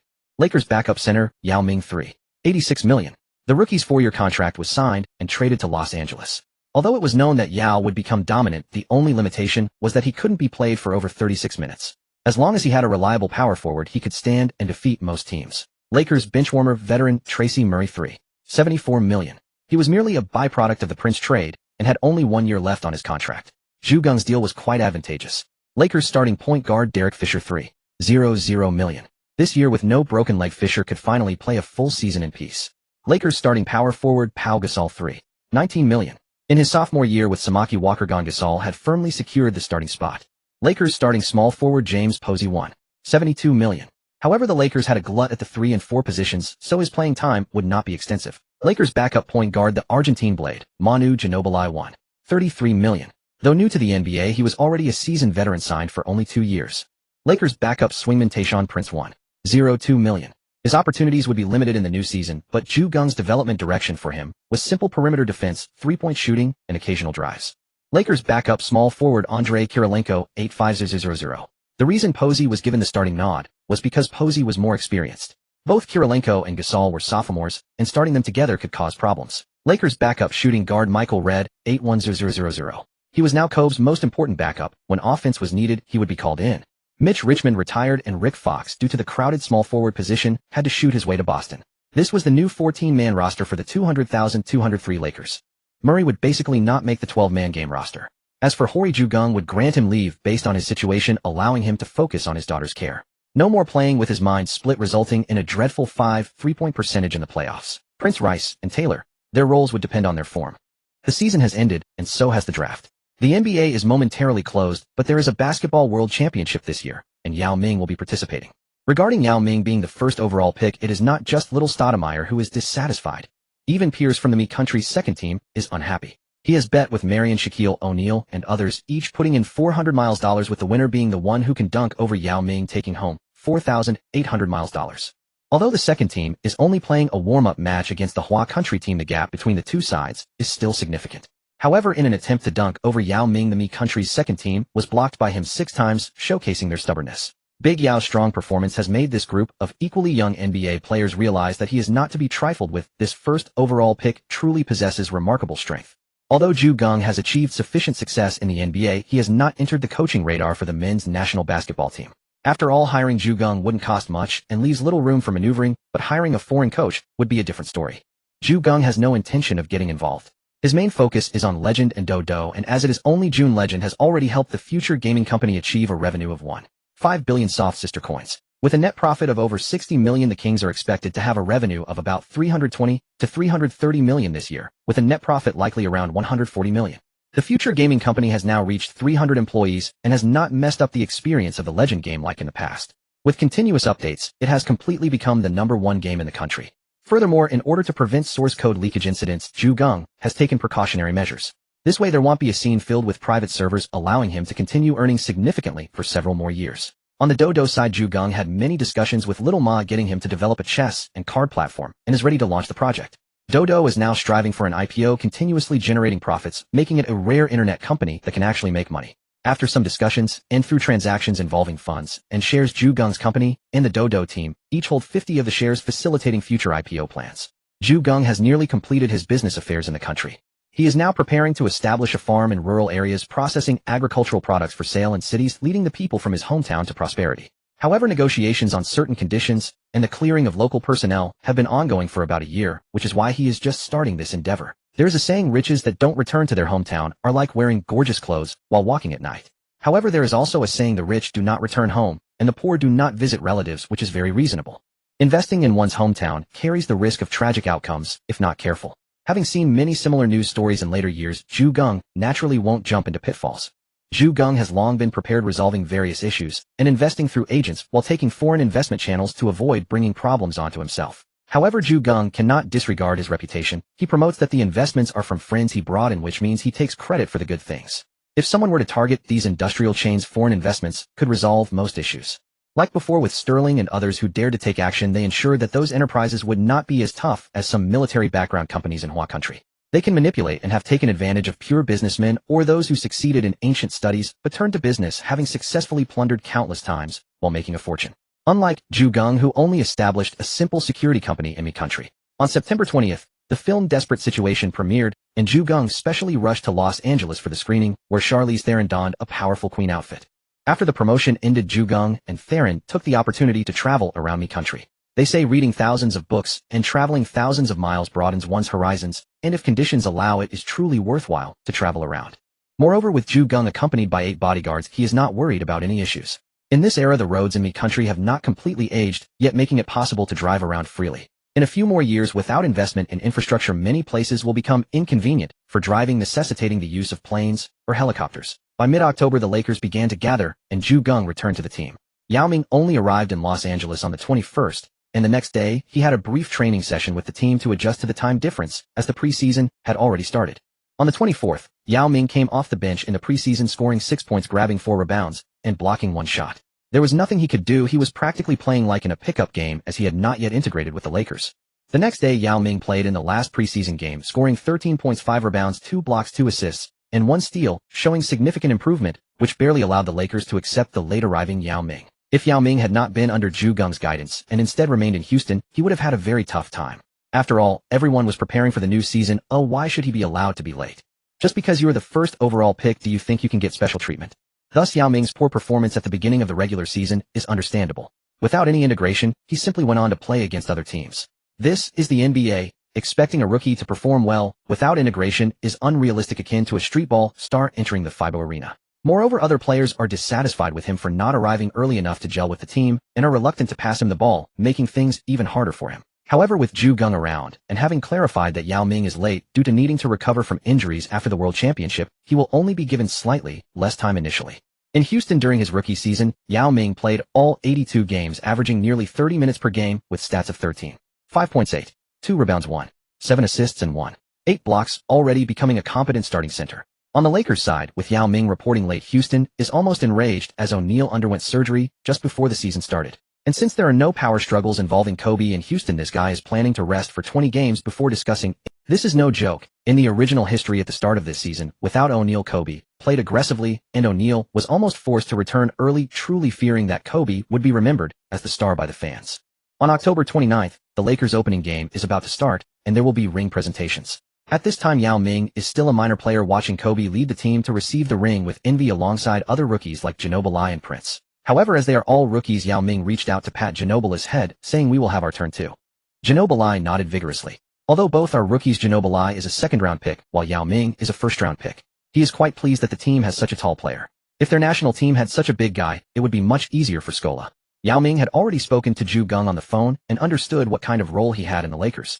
On offense, the Lakers do not need him to immediately wrestle in the paint. The starting Miller has enough weight to go inside, while Pau Gasol is organizing from the high post. The two of them would stagger their time a bit, allowing Yao Ming to play in the high post.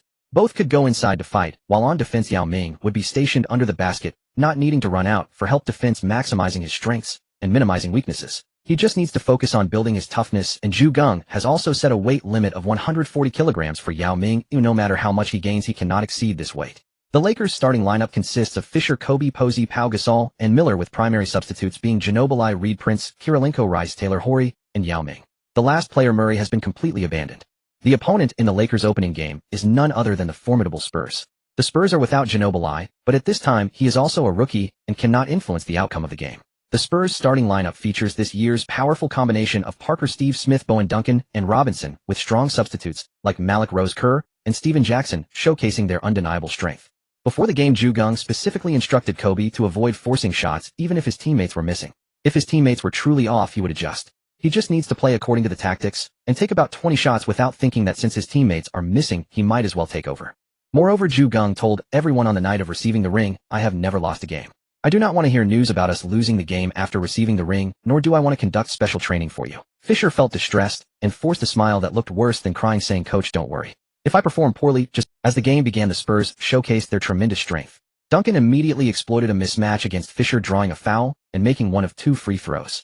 Next, Kobe's drive to the basket was blocked by Bowen, and the feeling of being suppressed on both ends was quickly evident for the Lakers. This was Popovich flexing his muscles. He felt that without O'Neal, the Lakers' Twin Towers would be invincible. Kobe was left to fend for himself, quickly falling into an unknown situation, which minimized Miller's effectiveness. Kobe shot 3 for 7, scoring 6 points, serving as the Lakers' offensive spearhead. Duncan went 1 for 5 with 4 free throws, making 3, scoring 5 points. However, the Spurs' offense was clearly well coordinated, quickly taking the lead. On the Lakers' side, Fisher, Posey, Reed, and others shot 1 for 3, struggling significantly. The Lakers trailed 20-24 at the end of the first quarter. Yao Ming officially took the court at the start of the second quarter. His first shot was a jumper assisted by Ginobili, which he made. The two excitedly high-fived, and Yao Ming even rubbed Ginobili's head. Yao Ming even blocked Duncan once, which excited many Hua country fans. Although he shot 1 for 4 and made 1 of 2 free throws, his overall performance was average. At this moment, although Yao Ming's weight is not light, he appears a bit thin, with Robinson seemingly towering over. However, this performance is much better than in Houston, where no one passed him the ball, resulting in 0 for 1 and scoring. The Lakers went on a scoring frenzy in the absence of the young No. 21, even taking the lead. However, Robinson went 1 for 1 from the field and 7 for 10 from the free throw line, scoring 9 points to steady the Spurs. The Lakers outscored the Spurs 25-17 in the quarter, an 8-point lead that allowed the home fans to relax and immerse themselves in the night celebration. It was a ring ceremony night, and the halftime performance was quite impressive. Horry, who quickly picked up 3 fouls after coming off the bench in the first half, was held out by coach Geng in the third quarter, as the coach believed he would be more useful in the fourth. In the third quarter, Kobe continued his hot hand, shooting 3 for 7 from the field and 2 for 2 from the line, scoring 8 points in the quarter. Neither the Lakers nor the Spurs gained an advantage. Only Kobe performed well, while Kirilenko stood out among the bench players. However, the Lakers were outscored 23-24, losing a point. At the start of the final quarter, Geng benched Posey and Fisher, both of whom were clearly off their game tonight. Yao Ming came off the bench again, shooting 4 for 9 from the field and 3 for 4 from the line for 11 points. In the final quarter facing a fatigued Robinson, he blocked 2 more shots, giving him 3 blocks in his first game, a feast of rejections. He also grabbed 5 rebounds, which is the benefit of lurking under the rim, even without much jumping. The Lakers tied the Spurs 22-22 in the final quarter, ultimately winning 9,087 in a 10. Kobe finished with 27 points, 10 rebounds, 5 assists, 4 steals, and 2 blocks. After losing O'Neal, his mindset as the leader was to support the team on both ends. Duncan shot a mere 3 for 14, tallying 14 points, 10 rebounds, and 5 blocks. Yet that was the highest score among starters, so the loss was not undeserved. The only time Coach Ju stood up to direct was when Yao Ming instinctively went to the post for back-to-the-basket positioning.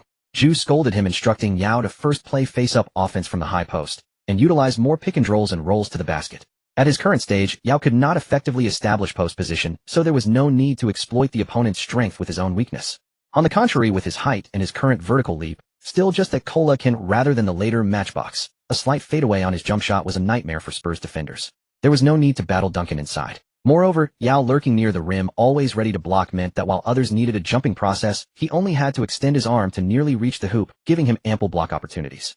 Although Manu Ginobili and Yao Ming had only practiced their 2-man game for a short time, their coordination was remarkably effective, something Geng hadn't anticipated. But considering that Duncan himself was renowned for his mid-range prowess like his bank shot, it was clear that such a Yao Ming and Ginobili could form a perfect pairing. After the season-opening victory, Yao Ming's performance was noted by all.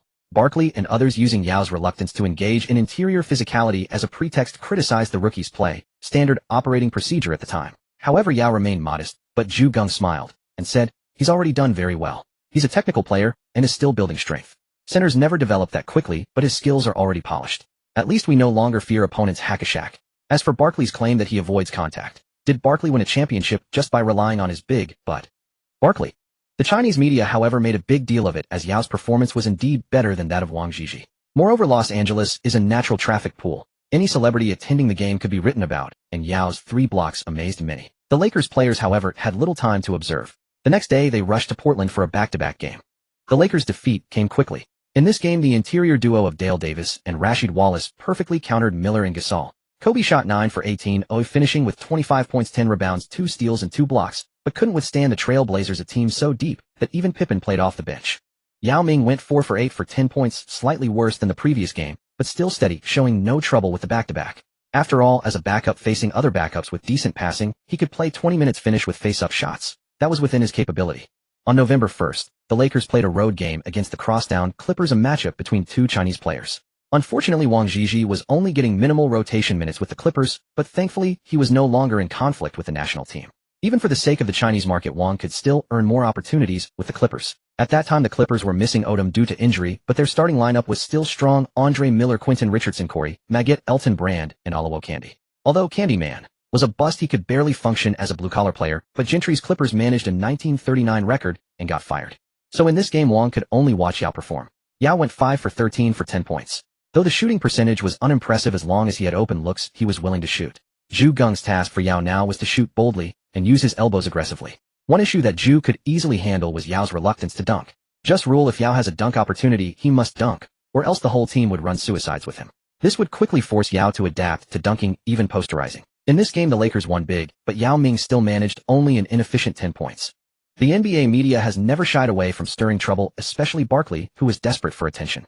He had already caused many incidents, and now he picked on Yao Ming again, especially after Geng had delivered a verbal dagger by pointing out Barkley never won a championship despite his physical play. Barkley held a grudge. Barkley and Kenny Smith still made that bet. Although Geng's presence had prevented Yao from scoring 0 twice, Barkley added a condition. If Yao Ming, under normal playing time, and without teammates helping him pad stats, can score 19 points, Kenny, you'll kiss your ass.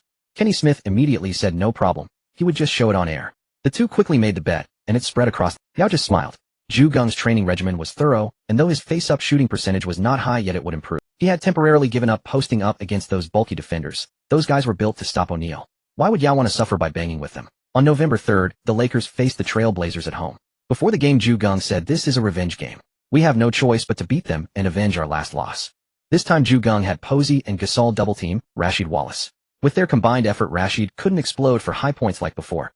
Posey's defense was a completely different style from Kirilenko's. Posey was known for his excellent physicality, agility, and defensive awareness. He excelled at sticking to his man, disrupting their offensive rhythm, and quickly switching and rotating. In contrast, Kirilenko focused on using his wingspan and height to limit opponents, excelling at blocks and steals while effectively cutting off passing lanes. Overall, both possessed outstanding defensive skills, but with different styles. After losing the last game, Geng immediately adjusted some defensive schemes and quickly contained Rashid. Rashid was effectively the Blazers' top core now. Pippen had moved to the bench and Randolph was still handling the water cooler. If Rashid was contained, they couldn't perform well. The Blazers, once a team with several all-star level players combining their efforts, had devolved into a 1- or 2-star system. Kobe recorded a triple-double with 33 points, 14 rebounds, and 12 assists, leading the Lakers to a revenge victory over the Trail Blazers. Yao Ming scored only 4 points today, which made Barkley laugh heartily, turning into a jolly 300-plus pound fat man. On November 5th, the Lakers played a road game against the Cavaliers. Many wanted to see the matchup between Big Z and Yao Ming. Big Z was the Cavs' reliable starting center, while Yao was a Lakers' backup. Both were over 2 meters. Such a giant showdown naturally attracted many viewers. If the Lakers didn't have Miller, Gasol, and Yao Ming in the front court, they would have been defeated by the struggling Cavaliers. At that time, the Cavaliers were desperate to lose. They wanted to draft the Akron prodigy, so they had no desire to win, yet the Lakers still lost. But now with these three, Big Z couldn't dictate the game, and in their matchup, Yao even blocked him. Yao went 4 for 5 and 1 for 2 from the line for 9.6 rebounds and 2 blocks. Though less than Big Z's 10 for 23 points and 8 rebounds, one played 18 minutes. The other played 32 minutes, so the roles were not equal.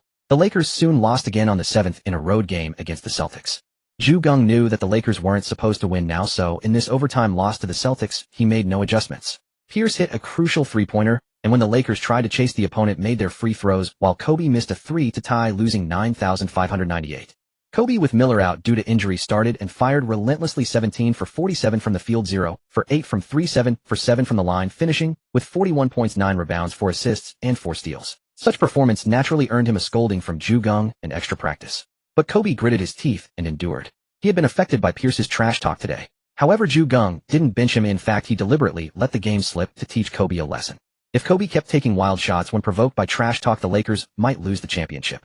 In the final game of this 3-game road trip, facing the Washington Wizards, Miller remained absent. Geng did not start Yao Ming. Instead, he had Pau Gasol at center and Maurice Taylor at power forward. Michael Jordan continued playing for the Wizards, now serving as their 6th man. The reason was that Hamilton had been traded for Stackhouse, the so-called heir to Jordan, a rather surreal turn of events. Unable to endorse sneakers, that season Kobe Bryant wore mismatched shoes throughout. That day he happened to wear Jordan's shoes. Kobe shot 8 for 21 from the field, 11 for 11 from the free throw line, finishing with 27 points, 6 rebounds, 4 assists, and 2 blocks. Jordan came off the bench shooting 9 for 14 and 7 for 12 from the line, tallying 25 points, 3 assists, and 2 steals, still remarkably efficient. With 2.8 seconds left, Horry caught a pass from Ginobili and nailed a clutch three-pointer, giving the Lakers a 1. Geng did not alter the outcome of the game. The Wizards ultimately won 10,099 in this marquee matchup thanks to a game-winning mid-range shot by Stackhouse, assisted by Brian Russell, the same player who had once been knocked down by Jordan and later hit a game-winner over him. Jordan embraced Kobe and uttered a devastating line, "You can wear my shoes, but you will never take my place." Kobe's psyche shattered on the spot. He had never been so broken. Back in the playoffs, Kobe had shot numerous air balls and endured O'Neal's constant mockery, yet he had never been this shattered. From that day on, people noticed Kobe seemed to go mute. He stopped talking to anyone, retreating into his own world. On November 12th, the Lakers lost at home to the Hawks, who had undergone significant roster changes. The lineup of Terry, Glenn Robinson, Lewis, and Theo Ratliff was competitive in the East. Terry and Lewis rained three-pointers, halting the Lakers and handing them their 2nd consecutive loss. Kobe was completely lost. He didn't know how to improve. If he had lost to a prime Michael Jordan, it might not have affected him so much. But he felt he was already in his prime, yet still losing to an aging Jordan. The blow was too immense. In a fantasy novel, Kobe's Dow heart would be shattered. Geng knew how Kobe would eventually find his way out, so he remained calm. He told the others to just play normally, as this year was mainly about training. On November 15th, the Lakers hosted the Warriors at Staples Center. The starting lineup of Arenas, Jason Richardson, Troy Murphy, Jamison, and Dampier had managed a 27 start. Warriors coach Eric Musselman was not far from leaving the NBA. Kobe shot 18 for 40 and 8 for 10 from the line, scoring 45 points, 4 assists, 3 steals, and 1 block, leading the team to victory. Geng knew Kobe was starting to form some ideas, but such a playing style might not be good for the team. On November 17th, facing Houston without O'Neal, the Lakers played at home. Kobe shot 18 for 37 and 9 for 11 from the line, scoring 46 points, 4 assists, and 1 block, delivering another extreme scoring performance. Geng was amazed at Kobe's stamina.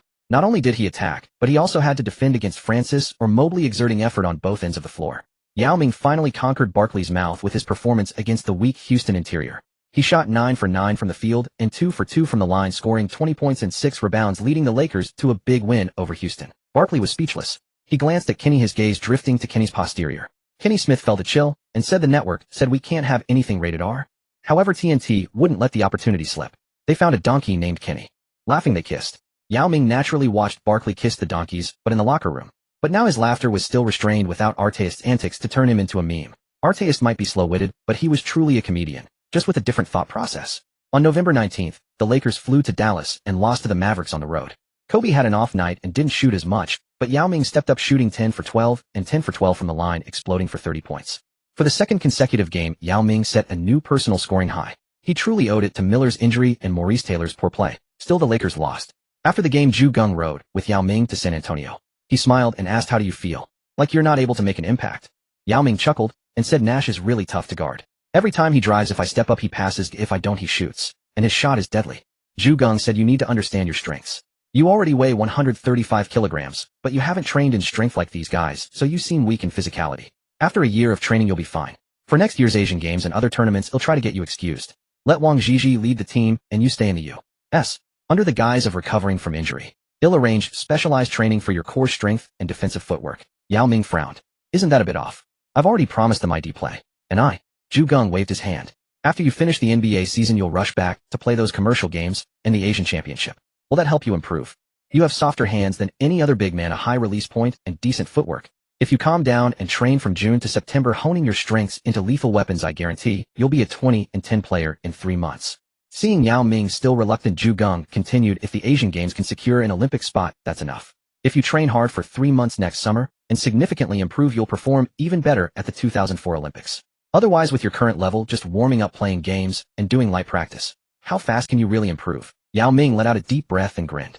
"He'll discuss this with Wang Zhizhi. He's an L2 and we meet often. If he doesn't go back, I still have to. He'll probably ask for leave from the leadership. Hope they understand." Geng had no choice. Sometimes he couldn't understand certain people's thinking, but he couldn't deny that they upheld the spirit of China. The two chatted in Chinese, leaving the other players completely bewildered. The next day the Lakers lost to the Spurs in a back-to-back. In this game the Lakers were truly defeated by a bench player. Steven Jackson shot 10 for 18, including 8 for 10 from three-point range, exploding for 28 points, and single-handedly beating the Lakers. Kobe shot 8 for 25, finishing with 24 points, 8 rebounds, 7 assists, 4 steals, and 1 block. Truly no match for the rugged player. On November 22nd, the Lakers hosted the Bulls. 2 weeks had passed since the loss to the Wizards. Geng asked Kobe, "Have you figured it out?" Kobe nodded. "Yes, thank you, coach. I need to score more. Only by creating more scoring records than him can I defeat him and replace him." Geng smacked Kobe's fluffy hair and said, "Wrong. When your shot is off, you should use more playmaking to involve your teammates and help you win more games. When your shot is on, everyone helps you score high, but you also need to win games. Only then can you surpass him. Without 6 rings, enough wins, and a few undisputed finals MVPs, you'll never surpass him." Geng's slap and words cleared Kobe's mind. "Right. I need not only high scores, but also more wins and championships," Kobe said seriously. That night the Lakers crushed the Bulls. Kobe took only 14 shots, finishing with 21 points, 10 rebounds, 7 assists, 5 steals, and 1 block. The Bulls had acquired Jalen Rose, who was held to 2 for 16 shooting. And Yao Ming, facing his old acquaintance Tyson Chandler, shot 6 for 9 for 14 points and 8 rebounds, boosting his confidence. "I can do it. I can definitely play better."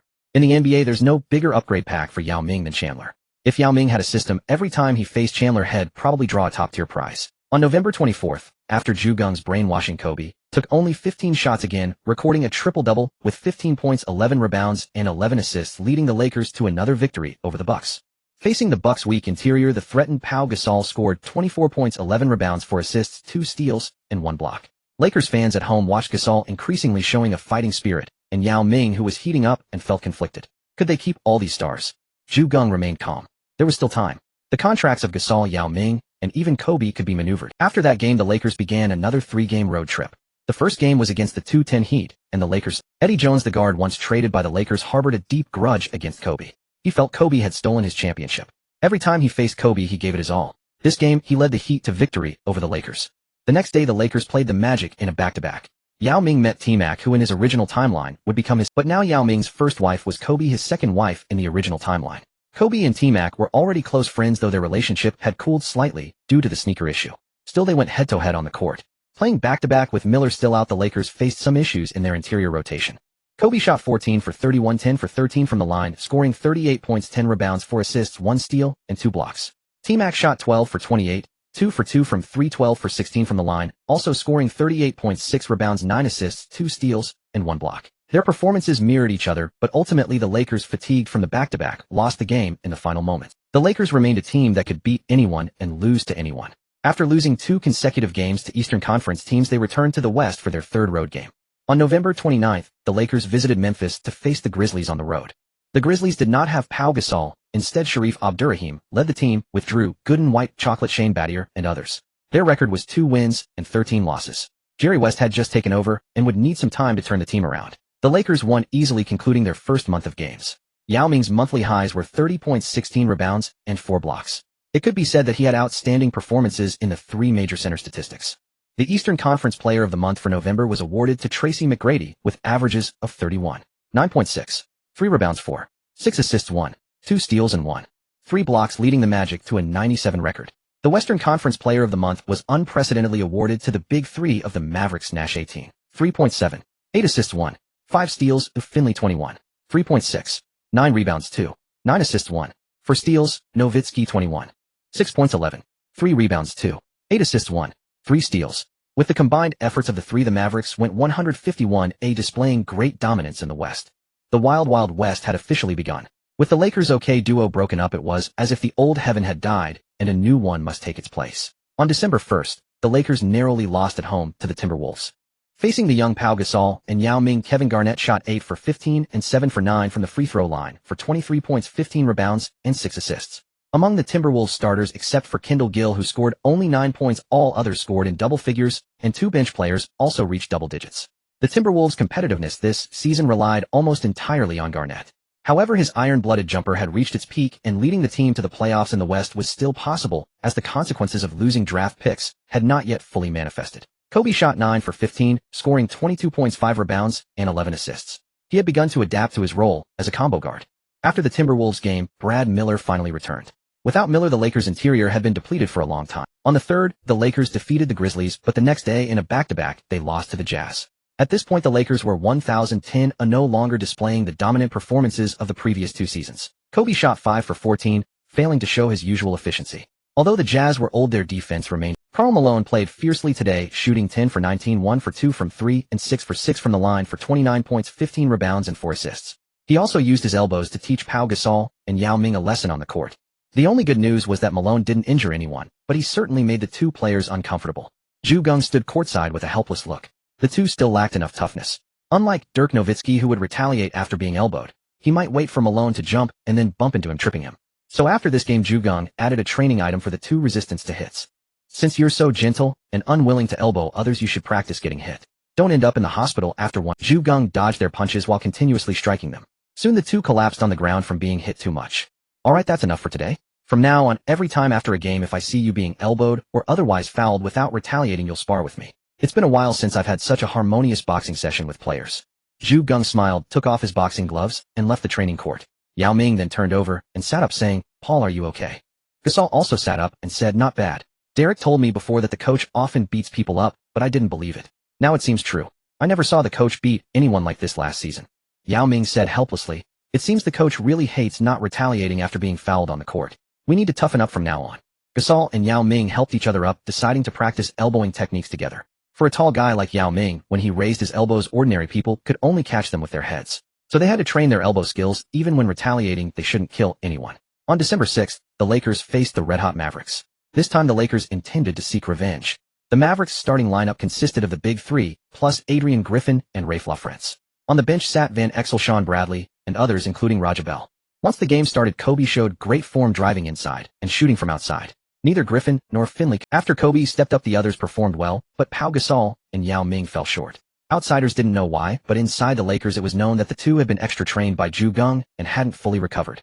However, the Lakers gradually gained the upper hand through Kobe's drives and kickouts. Kobe shot 10 for 19, 6 for 6 from the line for 27 points, 9 rebounds, 7 assists, 1 steal, and 1 block. The Mavericks and Spurs in the West were always opponents against whom Kobe easily exploded. No matter how dominant these 2 teams were in the West, they often suffered at Kobe's hands. After successfully avenging the loss to the Mavericks, the Lakers had a day off, and then faced the Jazz at home on the 8th. Pau Gasol and Yao Ming were both rubbing their elbows. Although their elbows were not yet big enough, they didn't want to be boxed again. Geng had even laid hands on Yao Ming, making other players even more panicked, and they all toughened up. As the game began, Karl Malone sensed something off. Why did Gasol seem so hard today? When Yao Ming came on, Malone felt even more uncomfortable. Although Yao Ming couldn't outmuscle him in the paint, Yao's height meant that whenever he raised his arms, his elbows swung right next to Malone's head. Was Karl Malone brave? Quite brave. The guy dared to break the law and lay hands on underage girls. But he was also very timid. On the basketball court, he always struck sneakily, never intending to confront someone heated. The Lakers double-teamed Malone aggressively, causing him to shoot only 3 for 16 for 11 points and 8 rebounds, completely losing the glory of the previous game. Yao Ming came off the bench shooting 6 for 12 and 6 for 6 from the line for 18 points, 7 rebounds, 4 assists, 2 steals, and 3 blocks, successfully getting revenge. The Lakers defeated the Jazz 1-1-0-1-0-1. The Lakers had lost many games this season, so it often seemed that they were either seeking revenge or on the road to revenge. But after losing, working together to win back was a very important positive feedback for the team. When a team keeps losing, if no one steps up, the team will completely rot. Losing becomes a habit, and even if they have strength, they will habitually lose. Kobe's intensity, or the later commercialized Mamba mentality, was essentially the spirit of the Honey Badger. No matter who he faced, he dared to confront them heated and wanted to defeat the opponent. Therefore, Geng was not worried that the Lakers would become accustomed to losing. Moreover, Kobe's Honey Badger spirit was indeed suitable for being the leader. Neither Yao Ming, Pau Gasol, nor Manu Ginobili possessed this trait. Now the Lakers just needed to help the rookies Yao Ming and Manu Ginobili improve their strength as quickly as possible, at least to the level of Pau Gasol. Pau Gasol was already averaging 19 points per game, making him the Lakers' most consistent second scoring option. Brad Miller and Yao Ming had stabilized, almost splitting playing time evenly, with Miller averaging 12 points and Yao Ming 13. But Manu Ginobili was averaging only 7 points, still adapting to the NBA. After all, guards could have a much lower floor compared to big men. On December 20th, the Lakers played the third game of a 4-game road trip, a back-to-back away game against Philadelphia. Before the game, the Lakers were in poor form, especially the rookies Yao Ming and Ginobili, who were both very unaccustomed to back-to-back games. Yao Ming never experienced back-to-back games in China unless it was international competition. Playing a basketball game is truly exhausting. For instance, a certain top draft pick later claimed to suffer from a strange illness and lost 6 Gene 3 kilograms per game, but actually normal players also lose about 2 to 3 Gene 11, 5 kilograms. Facing Allen Iverson, Kobe couldn't resist and started a scoring duel with him. From the 1996 draft to Kobe defeating Iverson in the finals, the comparisons between the two never ceased.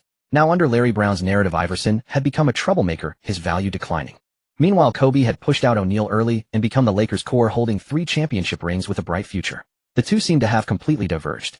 The game went into overtime, where both Iverson and Kobe scored 7 points, but Philadelphia ultimately won by Kobe shot 16 for 35, 2 for 5 from 3 and 10 for 10 from the line for 44 points, 10 assists, 1 steal, and 2 blocks, but unfortunately, it was a wasted effort. Iverson shot 11 for 33, 3 for 5 from 3 and 7 for 13 from the line for 32 points, 5 assists, and 9 steals, but he had the last laugh. It must be said that Iverson's body was also freakish. He was shorter than Geng. Although listed at 1.83 meters, he might actually be only 1.8 meters. Also, he entered the NBA after 2 years of college, and his stamina was truly freakish. Kobe was even so exhausted that he was sticking out his tongue, still wearing black stockings. After losing in Philadelphia, the Lakers' final game of the 4-game road trip was on the 22nd against the Raptors. Vince Carter was absent, leaving the Raptors leaderless. Under the guidance of Lindsey Hunter, they engaged in a fierce battle with the Lakers. Lenny Wilkins did not intend to tank, but the Raptors' record kept getting worse. Geng was speechless. At this time, the Raptors had drafted good players several times, but they messed up through their operations. The Lakers received a small piece of bad news. Manu Ginobili was injured and would need about a month to rest, meaning he would miss about 12 or 13 games.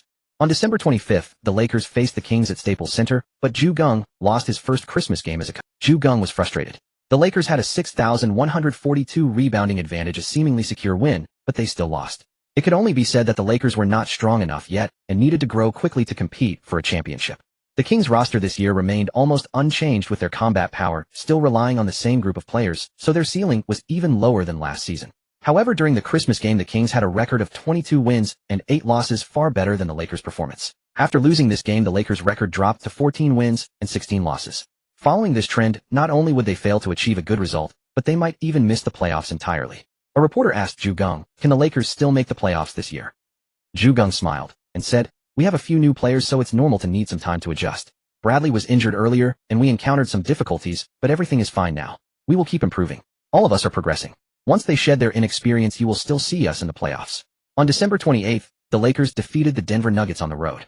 The Nuggets were in a rebuilding phase, deliberately losing games in hopes of securing the first overall pick. The next day, the Lakers won a back-to-back game against the Raptors, finally bringing their record to 16 wins and 16 losses. In the Western Conference, without a winning percentage above .500, it was impossible to enter the playoffs. The Lakers achieved this record, ending all their games in 2002, and still preserve their chances of making the playoffs. The Eastern Conference Player of the Month for December was awarded to Kidd, who averaged 20 points, 5 rebounds, 9, 1 assist, and 2 1 steals per game, leading the Nets to a 123 record. The Western Conference Player of the Month was awarded to Weber, who averaged 24. 4 points 11. 4 rebounds 5. 5 assists 1 steals and 8 blocks per game, leading the Kings to a 104 record. At that time the top 3 teams in the West were the Mavericks, Spurs, and Kings. The Lakers still had work to do. The Lakers had ample time off for the New Year's holiday. Geng and Cy Long spent the vacation together and didn't head to Phoenix until the 3rd. On January 4th, the Lakers faced the Suns on the road.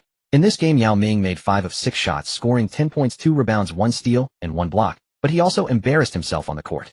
After a screen by the opponent, Yao Ming proactively moved up to the high post to switch onto Marbury. Marbury executed a series of fakes, causing Yao Ming to fall to the ground. The Suns fans at the scene laughed heartily, and Xiaoxi even laughed so hard that he collapsed on a Boeatalu. Xiaoxi made 1 of 4 shots and 3 of 5 free throws, finishing with 5 points and 1 rebound, yet he laughed, as if he had outperformed Yao Ming. After Yao Ming went to the bench, Geng said, "Don't overthink it. If you hadn't proactively stepped up to help defend, you wouldn't have been fooled. What we need are players who play defense seriously." The other Lakers nodded in agreement. Among them, the big Gasol felt that the coach was absolutely right.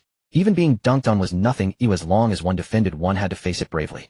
Marbury and Hardaway each dished out 10 assists, helping the Suns secure the victory. The Lakers started 2003. However, the two teams faced each other again the next day in a back-to-back game, this time at the Lakers' home court. It was a classic revenge battle. The Lakers had staged such scenes not once, not twice, but multiple times this season. But each time it attracted a large number of fans and drew high ratings. But it was not over yet. In the 3rd quarter, Yao Ming first blocked Stoudemire's shot with a massive rejection, cooling him down momentarily. Yet Stoudemire's mind seemed woefully deficient. Less than 2 minutes later, precisely 1 minute and 53 seconds later, he again rashly challenged Yao Ming and was swatted away with another thunderous block. The Lakers' lead grew ever larger.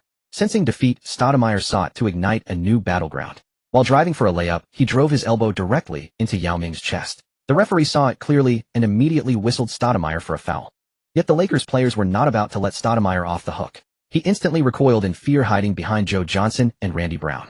Kobe and Fisher each drew a technical foul, as did Johnson and Brown. The game was briefly interrupted, but normalcy was restored swiftly. At the start of the 4th quarter, Miller and Horry double-teamed Stoudemire. As Stoudemire prepared to pass, Horry's swiping hand smacked him across the left cheek, while Miller, reaching for the steal from the side, caught Stoudemire's right cheek with an elbow. Stoudemire's face was twisted by the impact. After the whistle, 2 more Lakers players were hit with technical fouls. Stoudemire sank both free throws, then Yao Ming and Pau Gasol re-entered the game. In the 4th quarter, Yao Ming added another emphatic block on Marbury. The Lakers dominated each quarter with scores of 2,924, 2,221, 2,623, and 3,229, winning every period. Yao Ming posted 11 points, 7 rebounds, 4 blocks, and 2 assists, delivering another crushing blow to Stoudemire. At this stage, Yao Ming played with remarkable agility, often driving with the ball. Though still slender, his arms and legs were beginning to show defined lines, evidence of rapid progress. Stoudemire shot 4 for 11 and 2 for 4 from the line, finishing with 10 points and 10 rebounds. He had already secured a stable starting role, but tonight he also contributed 5 fouls and 5 turnovers. Their first round of duels concluded with each team winning on home court. Yet Stoudemire had failed to make his mark at home. He had always sought to prove himself superior to Yao Ming, but after 2 games he resembled a clown. On January 7th, the Lakers routed the Supersonics at home. The Supersonics now stood at 16-16, matching the Lakers' 17-17 win percentage. Kobe was on fire in this game, shooting 16 for 28 and 12 for 18 from three-point range, amassing 45 points, 3 assists, 1 steal, and 1 block in a decisive victory. Kobe broke Dennis Scott's record for most three-pointers in a single game with 12, and he also set a mark by hitting 9 consecutive threes. After the game, Coach Ju praised Kobe, stating that this was the foundation for him to catch up to Jordan, not the stubborn insistence on forcing shots when his touch was off. When there's no water, even a mouthful of spit is better than nothing, far superior to stubbornness. So if Kobe wanted to win, he should take over when his touch was scorching and defer to others when his shot betrayed him. On January 10th, the buzz over Kobe's record finally subsided a bit as the Lakers hosted the Cavaliers. Kobe shot 7 for 12, notching 21 points, 10 rebounds, 11 assists, 4 steals, and 1 block for a triple-double as the Lakers crushed the team seeking the Akron native sun. After showcasing his scoring prowess the previous game, Kobe displayed his all-around brilliance today. Like a proud peacock, he unfurled his feathers, flaunting his talent in the wake of O'Neal's departure.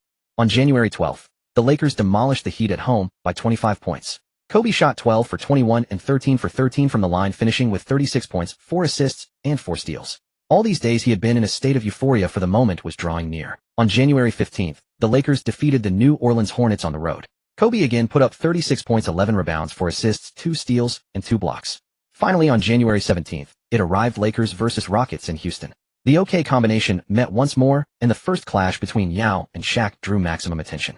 The game was in Houston, with O'Neal playing on home turf. He awaited Yao Ming's first possession, then held the ball ready to engage Yao in a hard-fought duel to gauge the mettle of the compatriot coach Ju had praised so highly. Moreover, O'Neal was deeply aggrieved that Yao Ming had outpolled him in the recently released All-Star voting results. In his rookie season, Yao Ming had been named the Western Conference's starting center, a bitter pill for the three-time Finals MVP.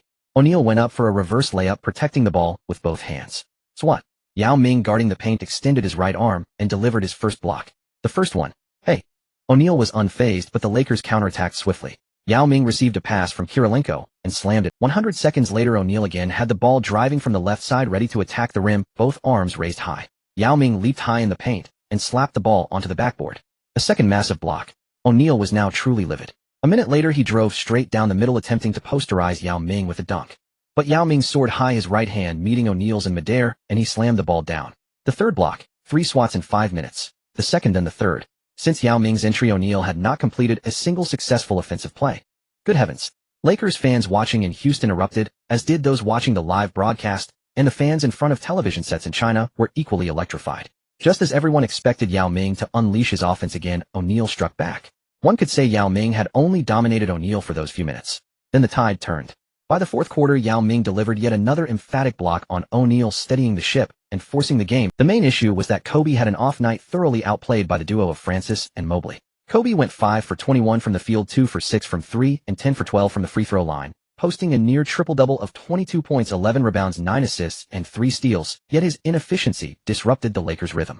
Francis ended the night with an explosive 44 points on 12 for 21 shooting, including 6 for 8 from beyond the arc and 14 for 17 from the line, plus 11 assists and 2 steals. Combined with O'Neal's 31 points and 13 rebounds, the duo powered Houston to an overtime victory over the visiting Los Angeles team. Yao Ming posted 10 points, 10 rebounds, 3 assists, and 6 blocks, numbers that place him between a second-tier and top-tier center. But as a rookie, such a performance was already commendable, especially his 5 blocks on O'Neal, which hinted at his immense potential for growth. After the game, O'Neal said, "This is the most humiliating moment of my life. The only other guy who toyed with me like this was Olajuwon, but even he didn't swat me 3 times in a row, getting blocked 5 times in one game. It's definitely just fault. He leaked my weaknesses to Yao. I don't accept it. He'll be back for revenge."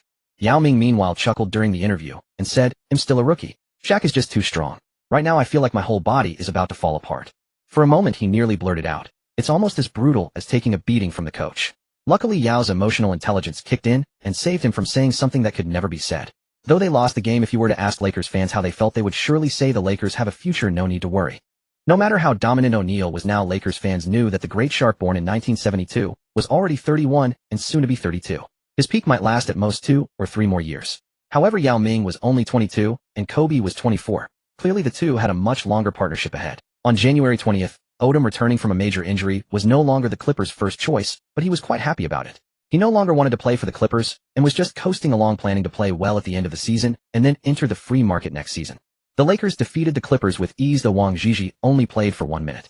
The more outstanding Yao Ming became, the more it diminished Wang Zhizhi's market.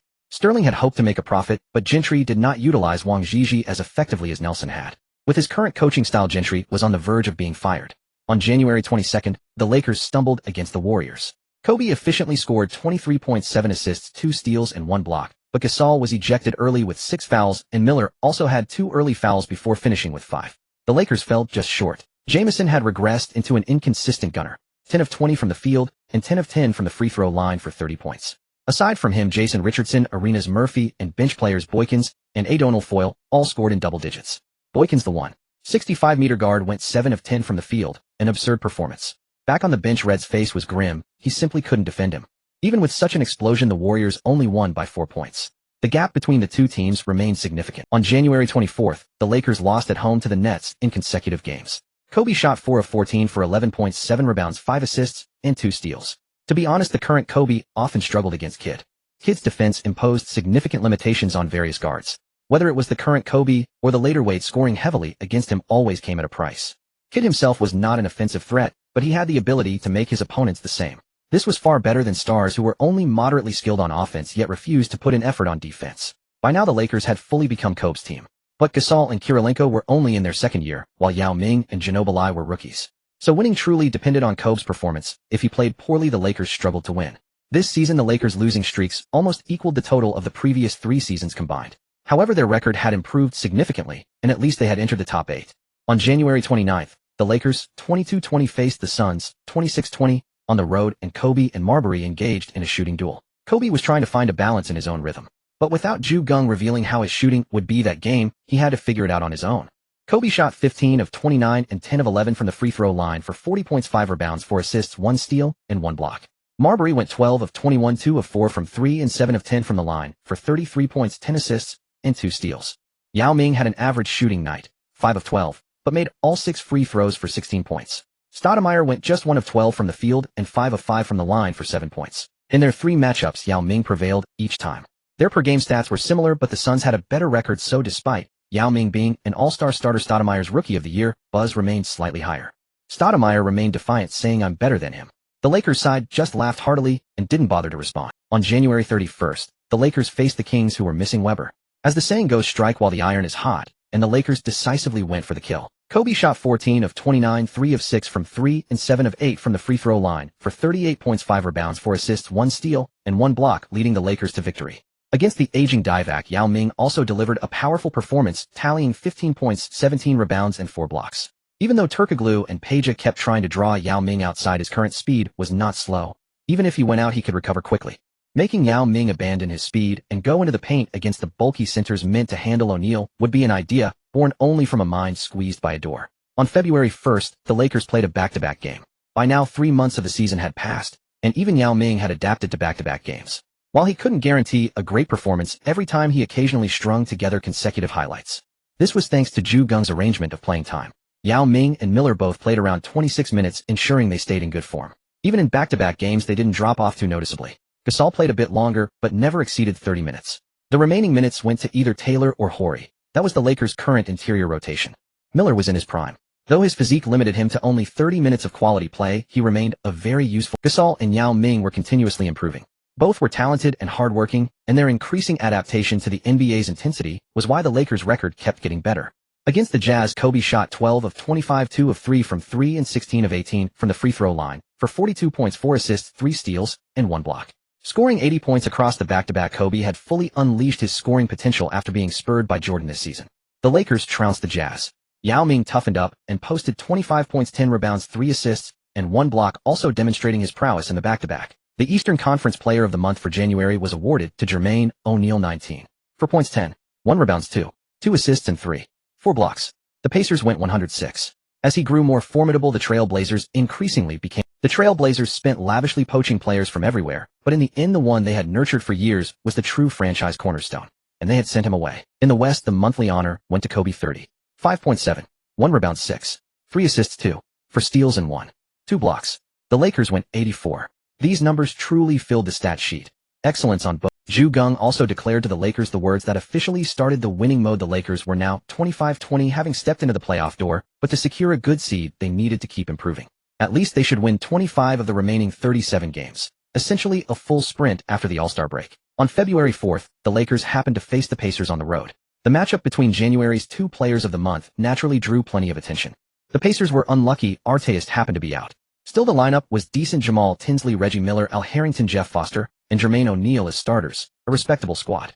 O'Neal's prowess was indeed formidable. Even against the Lakers' 3 interior players, he went 6 of 19 from the field and 11 of 14 from the free throw line for 23 points, 20 rebounds, 3 assists, and 2 steals, a double-double of 2020. Though the Pacers ultimately lost, he still drew MVP chance at home. Geng was dissatisfied with everyone's performance today, except for Kirilenko, who hit a 3 in the final moments to extend the lead to 6 points, denying the Pacers a chance to come back.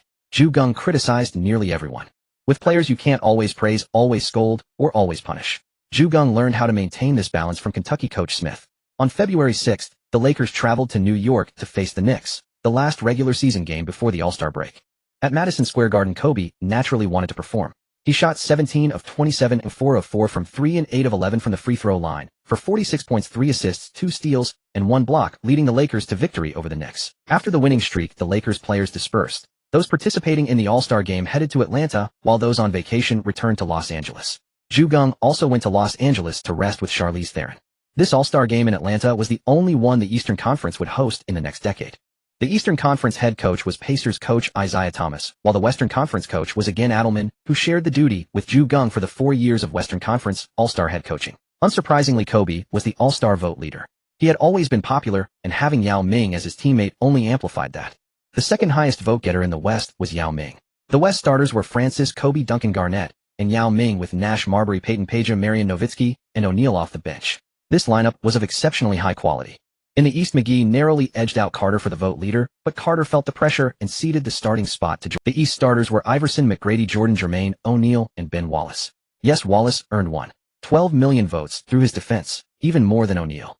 The East reserves were Kidd, Mashburn, Carter, Lewis, Pierce, Walker, and Ilgauskas.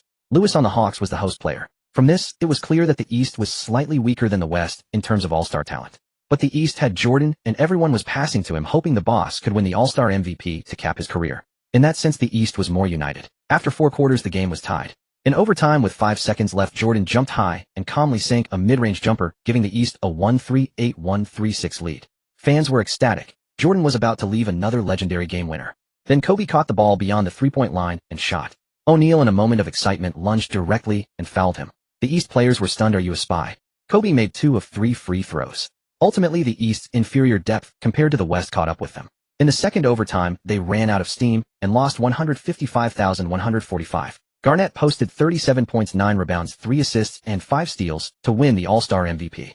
Back then, these guys genuinely competed. The East and West had 16 and 22 steals respectively, with the East having more. In the end, Jordan was old and left with a regret. O'Neal was heavily criticized, and perhaps that hurt his mentality. Afterward, he always seemed to fall just short in crucial games. Verbal violence can indeed cause deep wounds. Little O'Neal is still enduring online bullying, but the regular season has entered its final sprint phase. On February 11th, the Lakers hosted the Nuggets, who had Juwan Howard and Nene in the paint while Camby could only. Facing the struggling Nuggets, Kobe, who enjoyed the All-Star break, clocked in for 3 quarters, shooting 12 of 20, hitting 17 of 21 from the free throw line, scoring 42 points, with 5 assists and 4 steals, once again showcasing his fiery form. Coincidentally, the next day the Lakers faced the Nuggets again in a back-to-back matchup. Kobe continued his performance, clocking in for 3 quarters, once more shooting 15 of 28, hitting 3 of 8 from three-point range, and making 18 of 20 from the free throw line, scoring 51 points with 2 assists and 2 steals, demonstrating his explosive scoring efficiency. After this game, the Lakers achieved their longest winning streak of the season at 7 games, whereas in the past, they had winning streaks of 10 or even 20 games. This time it took them over half a season to reach 7. On February 14th, during the Western Fireworks Festival, the Lakers faced the Spurs at the Staples Center, a fitting occasion for Geng to return home. At this time, Robinson was injured on the Spurs side, but with a record of 34 wins and 16 losses, they were almost tied with the Mavericks and Kings in the West. The starting lineup included Parker, Steven Jackson, Bowen Duncan, and Kevin Willis. After such a long regular season, the Lakers' main rotation was healthy, but against the Spurs, even though Kobe shot 19 of 41, hitting 2 of 3 from three-point range and 4 of 6 from the free throw line, scoring 44 points with 6 rebounds, 4 assists, and 4 steals, the Lakers ultimately lost the game. Although Duncan's shooting percentage wasn't high, he made 10 of 11 from the free throw line, scoring 28 points with 20 rebounds, overpowering the Lakers' inexperienced interior. Parker has matured significantly, proving to be much stronger than the current Ginobili, scoring 24 points with 6 assists, effectively supporting Duncan in securing the victory. The Spurs have a clear goal this year to win another championship, while David Robinson still has energy, successfully utilizing the Twin Towers once again. On February 16th, the Lakers lost to the visiting Knicks. Kobe shot 14 of 31, hitting 3 of 5 from three-point range, and made 9 of 10 from the free throw line, scoring 40 points with 5 assists and 2 steals, which was already very impressive. However, today, Allen Houston demonstrated peak performance, shooting 18 of 29, hitting 4 of 5 from three-point range, and making 13 of 15 from the free throw line, scoring 53 points with 5 assists and 2 steals. This season marked his personal peak before he would quickly decline due to injuries. With such outstanding form, the Lakers surprisingly had no one to limit him, leading Geng to feel that he needed to quickly train Prince and Kirilenko, 2 formidable defenders. On February 18th, the Lakers hosted the Rockets, but O'Neal was sidelined due to injury. Kobe shot 19 of 38, making all 11 of his free throws, scoring 52 points with 7 assists and 3 blocks, venting all his frustration from the previous loss onto the Rockets. Due to Kobe's eruption, the Lakers quickly gained an advantage. As a substitute, Yao Ming increased his playing time, shooting 9 of 19, making all 6 of his free throws, scoring 24 points with 14 rebounds, 3 assists, and 1 block, including 8 offensive rebounds. The player who should have bullied Yao Ming in his rookie season Kato was continuously dunked on by Yao, leaving Kato with an even more bewildered expression. The next day, in a back-to-back match against the Jazz, Kobe's shooting was still explosive, making 15 of 29, hitting 4 of 6 from three-point range and 6 of 9 from the free throw line, scoring 40 points, leading the Lakers to start another winning streak.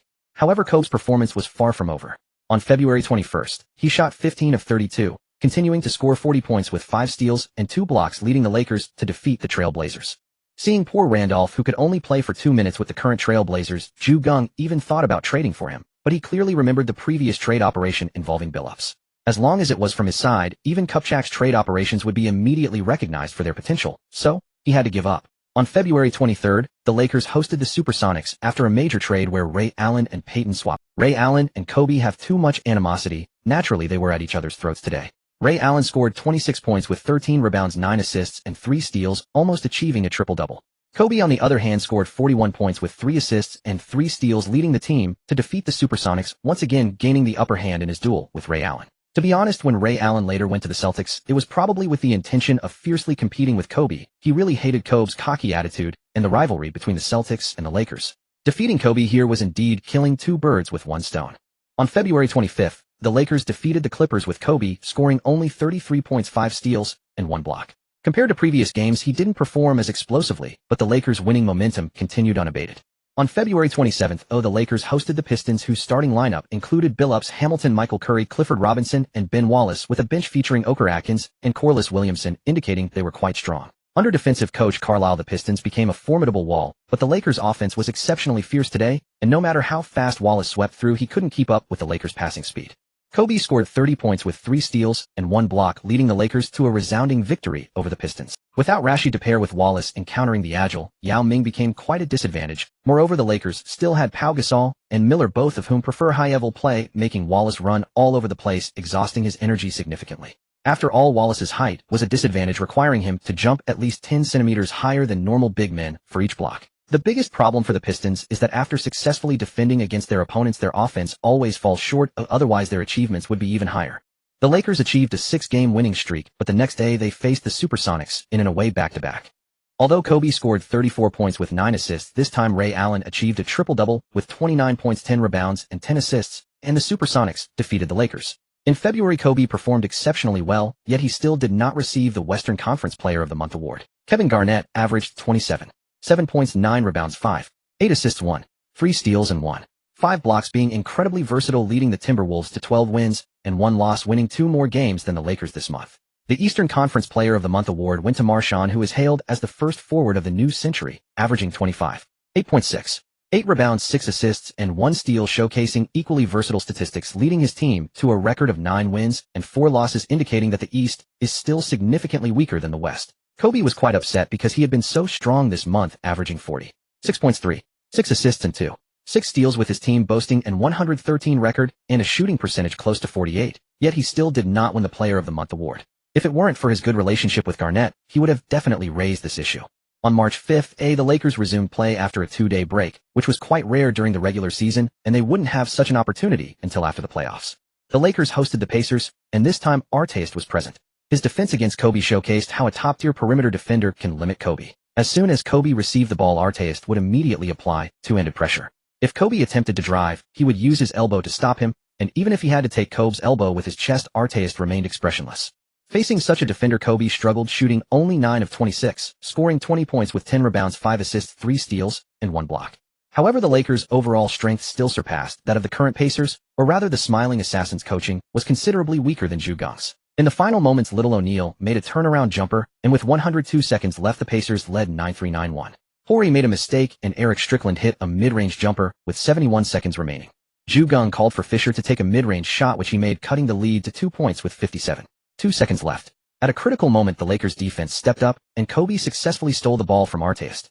Once again, it was Fisher who made a mid-range shot with 3 seconds left, tying the score. The Pacers' offense was completely restrained by the Lakers, with Yao Ming and Pau Gasol guarding the paint, and ultimately Little O'Neal's shot was blocked by Yao. With 6 seconds left, Posey secured the basketball and signaled for a timeout. The Lakers inbound the ball, consuming time, and with 8 seconds left, Artest fouled Kobe, but it wasn't a shooting foul yet. Geng didn't expect that just recently he had executed such a play, and now it was being turned against him. It's truly a case of karma. However, after calling the last timeout, Geng directly handed the ball to Horry with just 0.2 seconds left. Horry executed a mid-range jumper, and the Lakers won 9-7-9-5, defeating the Pacers. On March 7th, the Lakers faced the Timberwolves, who had a record of 40 wins and 23 losses, significantly ahead of the Lakers' 36 wins and 23 losses, but the Lakers were gaining momentum. Against the Timberwolves, Kobe was fully charged, scoring 30 points with 7 assists and 3 steals, leading the team to a decisive victory. His intention was quite simple: to prove that he deserved the Player of the Month award for February. On March 9th, the Lakers hosted the 76ers, led by Iverson. Philadelphia's record was similar to that of the Lakers, but to defeat the Lakers, Larry Brown could only think about it. Kobe shot 14 of 24, scoring 39 points with 10 rebounds and 2 blocks, leading the team to victory over Iverson, which made him happier than defeating Ray Allen. On March 11th, the Lakers began a 6-game road trip, starting with a loss to the Bulls, where Jamal Crawford scored 24 points with 10 assists. He was being groomed by the Bulls as a dual-threat guard, but he was too slender, often allowing opponents to match his scoring. The next day, the Lakers suffered a crushing defeat against the Pistons on the road, where Billups scored 33 points, and Oker shot 8 of 10, scoring 22 points. It must be said that a tall player like Oker floating on the perimeter indeed counters Yao Ming and Miller, and even Pau Gasol had difficulty defending him. Carlisle likely thought from a defensive perspective to use Oker to break the deadlock, successfully defeating Geng. Jim Carrey's strategy was indeed quite effective. After 2 consecutive defeats on March 14th, the Lakers faced the Timberwolves on the road. As a good brother, Garnett had to ensure that his brother Kobe would win this one. Kobe scored over 30 points with 3 steals and 1 block, leading the Lakers to a narrow victory over the Timberwolves. Now speculation about the playoff matchup between the two teams has begun, making this game more of a mutual test and assessment. Geng remained very confident about winning the first round against the Timberwolves, as Garnett often resembled a version of Big Brother who frequently exited in the first round of the Western Conference. The next day, the Lakers faced the Bucks, led by Payton and Castle. Both players are dual-threat guards, but their offensive capabilities are not strong. Rather, they tend to focus on facilitating plays. Consequently, their clearly flawed lineup lost the game. Reed shot 9 for 15 today, scoring 21 points. He felt that his performance on this court was exceptional, even surpassing Kobe's 20 points. At this time, Geng started to give more playing time to the young players in good form. Rice and Taylor were almost benched, while Horry was rarely used. With Murray consistently sitting by the water cooler, the Lakers basically had a 10-man rotation. Aside from Kobe's average of 38 minutes per game, everyone else played under 30 minutes, but as long as the Lakers played fast, statistics wouldn't be affected. These young players were aware that Geng was nurturing them, so they naturally took each game more seriously. On March 17th, the Lakers achieved a big win against the Clippers. The Clippers had already been eliminated from playoff contention, and DeJi got 10 minutes of playing time, which was significantly more than last time, yet it was difficult for him to receive passes from his teammates. In contrast to Yao Ming, who had integrated well with the Lakers with Geng's help, DeJi's character allowed him to get along with the Mavericks, Nowitzki and Nash, but in Los Angeles, surrounded by players who didn't think much, it was really hard to make friends. Odom, one of the key players, got along well with DeJi, but he was determined to leave.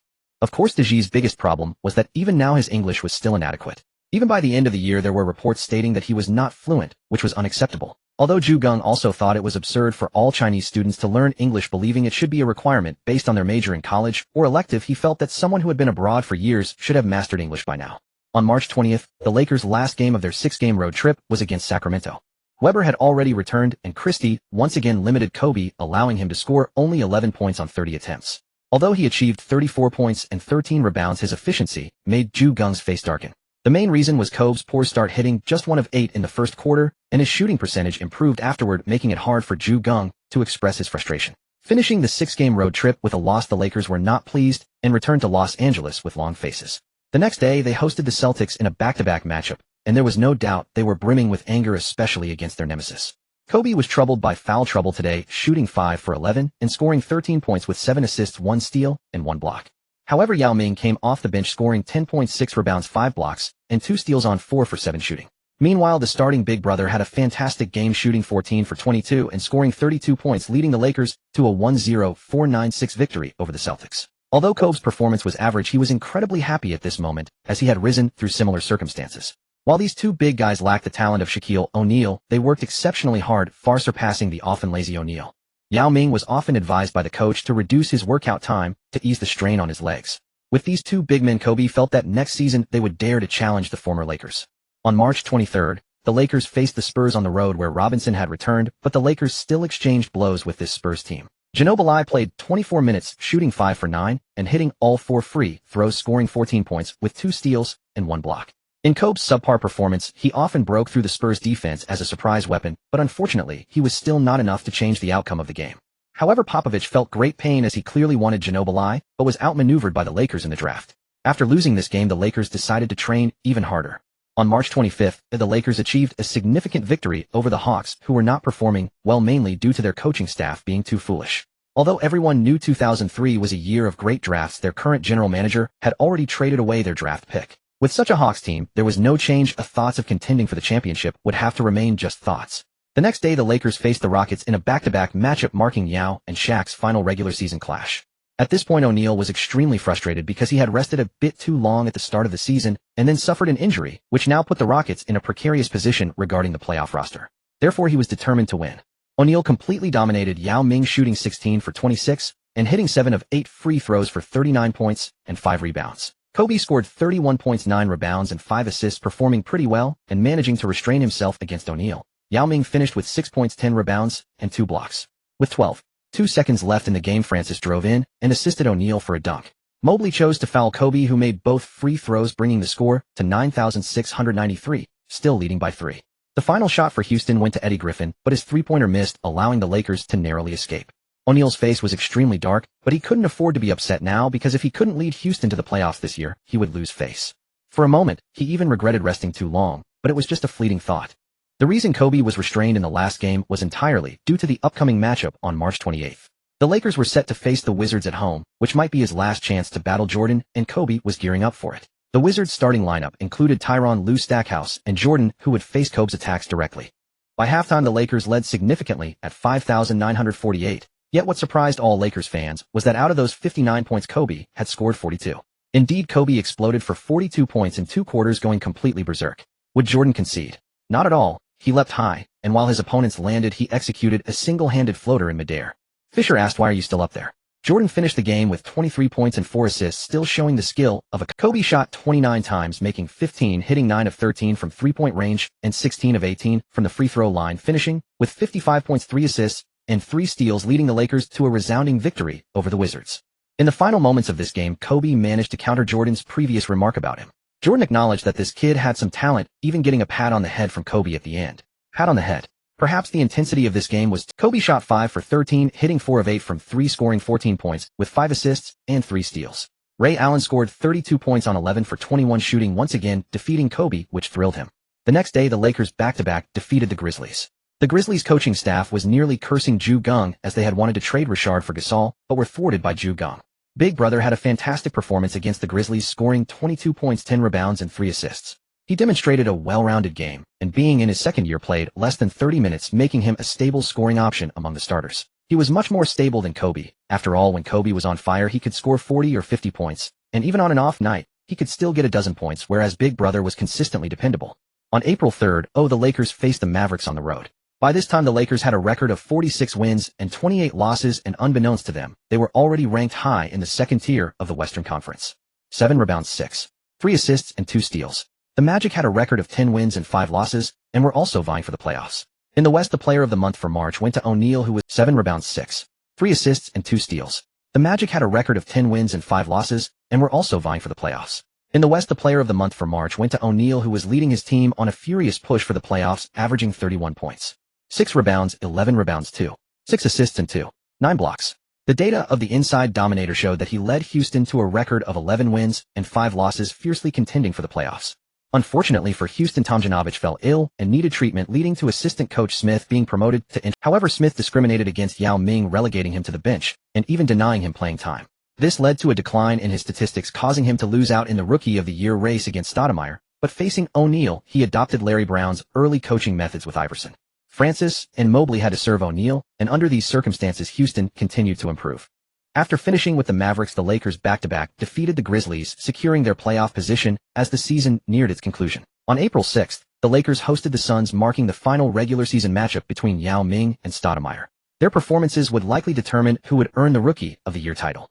Kobe scored 26.7 assists and 2 steals, frequently passing to Yao Ming, assisting him on a powerful. Yao Ming shot 8 for 15, scoring 20 points, 8 rebounds, 3 assists, and 4 blocks, while Stoudemire shot 7 for 14, earning 16.7 rebounds, 1 assist, and 2 steals, being significantly outperformed by Yao Ming. Moreover, the key point was that the Lakers defeated the Suns in overtime, giving Yao Ming a clear edge in his competition with Stoudemire. On April 8th, the Lakers defeated the Mavericks again, with Finley still sidelined. Kobe shot only 4 for 16 today, but the Lakers still won. This was largely due to Kirilenko, who scored 21 points on 6 for 7 shooting, hitting both three-pointers and going 7 for 7 from the free throw line. He was the highest scorer for the Lakers today, and his speed posed a significant threat to the Mavericks' defense, which they could not contain. Geng was very pleased. Although the players he chose could not all be considered exceptional on both ends, they were all willing to defend, and at this time, if they got hot combined with their defense, they still had a chance to fight back. On April 10th, the Lakers hosted the Kings at home. By now the Lakers no longer felt troubled when facing the Kings, for over the course of the season their interior players had fully matured and could easily suppress the aging veterans of the Kings. Fisher faced Bibby today and gave his all, hitting 5 of 7 three-pointers to score 17 points plus 8 assists. Perhaps he couldn't guard against fast guards. But whether facing technical or power guards, Fisher made them uncomfortable. That was Fisher's strength. Although against speed guards he could only pull up his shorts, squat in a defensive stance, and watch them blow past him, he could stifle most other guards, enough to earn a starting spot. The Lakers insisted on man-to-man defense, allowing Weber, Bibby, and Peja to each score 20 points, but Divac and Christie combined for only 10 points. A significant weakening of the Kings' starting lineup. Adelman's arrangements infuriated the players. Turkoglu could start when Peja was injured, but once Peja returned, Turkoglu only got 7 minutes. He had little chance to develop, only to start again when Peja or Weber got hurt. In the playoffs this would spell doom for the Kings. Kobe scored 34 points, 6 assists, and 4 steals. The Lakers defeated the Kings 1-1, 7-1, 0-4, securing their 6th straight victory. The final 3 games were against the Trail Blazers, Nuggets, and Warriors, with the last 2 being a back-to-back. Geng planned to rest some players, but those wins were secure. Only the Trail Blazers game required caution. The Trail Blazers were 48-31, already trailing the Lakers. They still wanted to challenge the Lakers, hoping a win here, plus a final streak, might tie the Lakers' record. Kobe was highly efficient, shooting 11 of 19 and 13 of 14 from the free throw line, scoring 36 points plus 7 assists. The Lakers and Blazers battled until the final decisive moment. The Mighty Mouse assisted Rashid in hitting a three-pointer. With 4.1 seconds left, the Blazers led 10,199. Blazers fans in the arena had begun celebrating. Geng called the final timeout. Kobe had gone 9 of 7 in the fourth quarter, 5 of 4 from the line, scoring 19 points, single-handedly overtaking the lead before the Blazers reclaimed it. This game resembled the pivotal Lakers-Blazers matchup from 2000 in the original timeline, with Kobe playing like a demigod in the fourth quarter. However, Geng chose Ginobili to take the final shot. Kobe faked receiving the ball, drawing a double team, while Ginobili cut backdoor, caught the ball on the other side, dribbled along the three-point line, then suddenly stopped and pump-faked, freeing himself from Derek Anderson. Ginobili released the shot calmly. The ball was still in the air when the red light flashed, and it swished through the net under the despairing gaze of the Blazers players. Ginobili was simply fearless. Once Popovich designed a play where Ginobili would hold the ball pass if the defense closed in and let Duncan take the game winner. But Ginobili deliberately wasted time on the perimeter, making everyone think he would shoot, only to pass like he was dumping hot potato. Popovich was furious, shouting from the sideline, "I'll trade you tonight." 102,101. The Lakers edged the Blazers, extending their streak to 7. In the final 2 games of back-to-back, the Lakers rested several key players. They still won comfortably, finishing with a 9-game winning streak, the longest of the season. O'Neal's departure undoubtedly lowered the Lakers' ceiling, but with the growth of Gasol, Kirilenko, and Red, and the adaptation of Yao, Ginobili, and Prince, the team's floor had risen. On April 16th, the regular season concluded. All statistical leaders were determined. McGrady averaged 32.1 points to edge Kobe's 30 and claim the scoring title. O'Neal averaged 27.5 points after leaving the Lakers ranking 4th.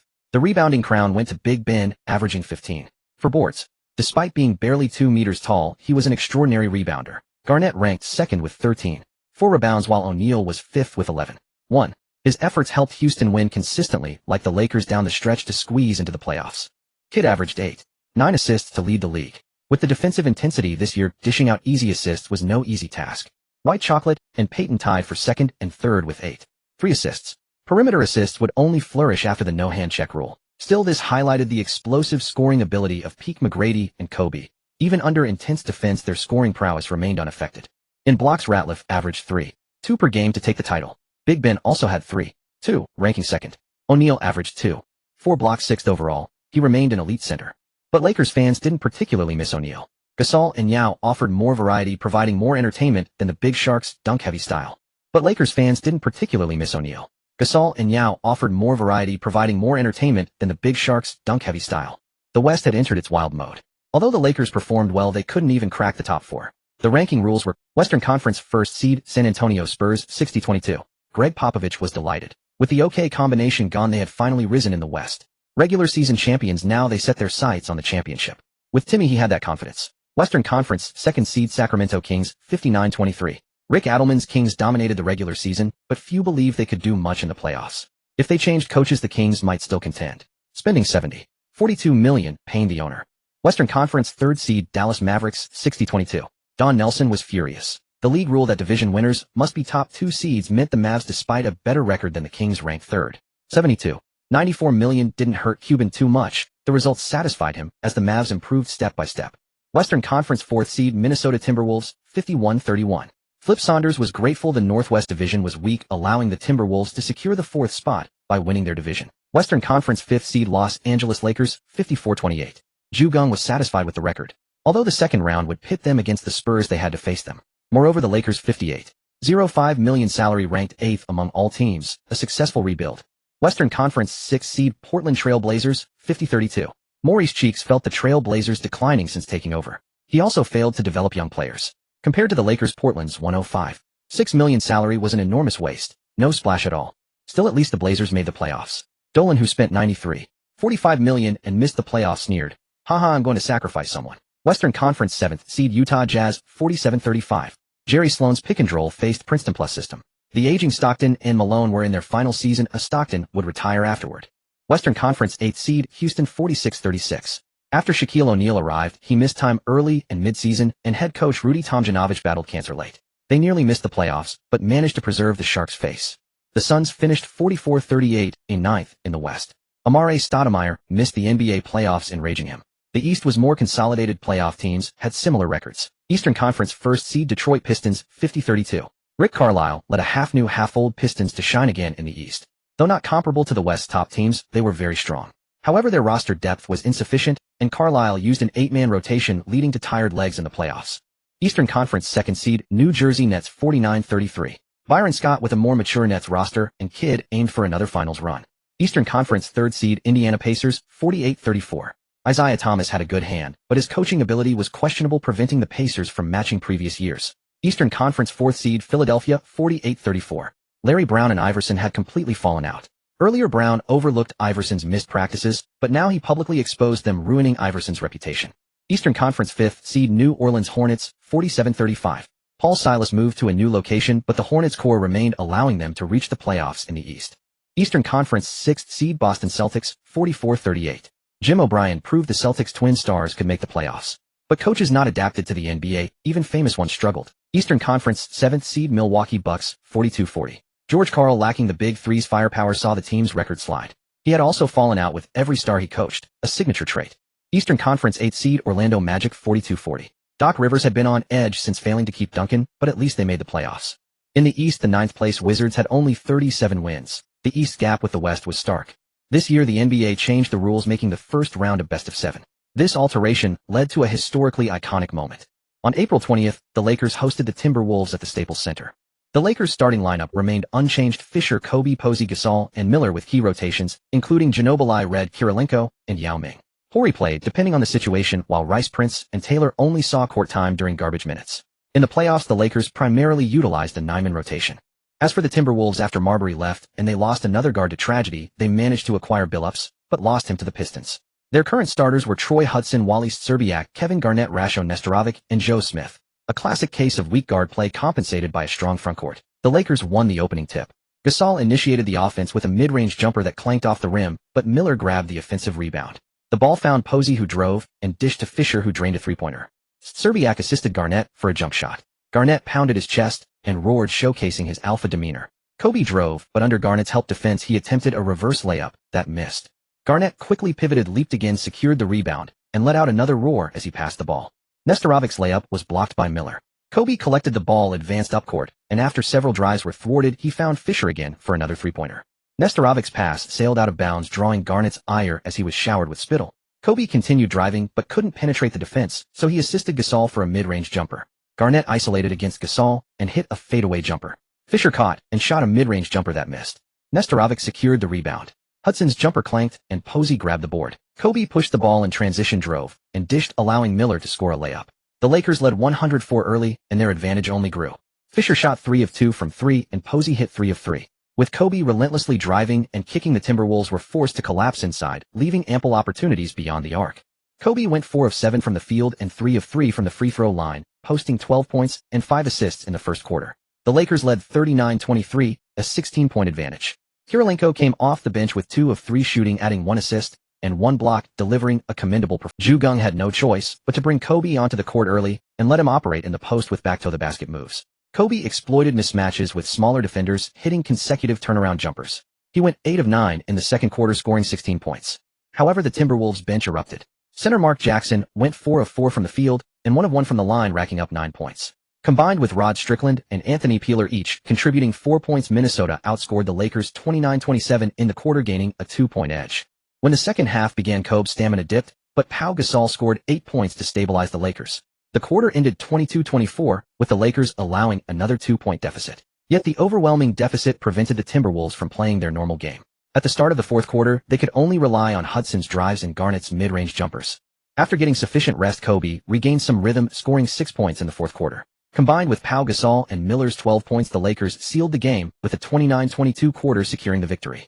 In the first game, the Lakers triumphed 117-98 over the Timberwolves. Kobe shot 16 of 30 from the field and 6 of 6 from the free throw line, amassing 39 points, 5 rebounds, 8 assists, and 1 steal. Despite a sluggish third quarter, he displayed formidable firepower in the other 3 quarters. Garnett went 11 of 21 from the field and 1 of 4 from the line, recording 23 points, 13 rebounds, 7 assists, 2 steals, and 2 blocks. His mid-range jumpers failed to lift the Timberwolves. After chest-pounding fervently in the first quarter, Garnett gradually lost his exuberance. Yao Ming and Manu Ginobili both played less than 20 minutes in their first playoff game, and neither performed exceptionally well. However, for rookies, the most important thing was to experience the intensity of the playoffs.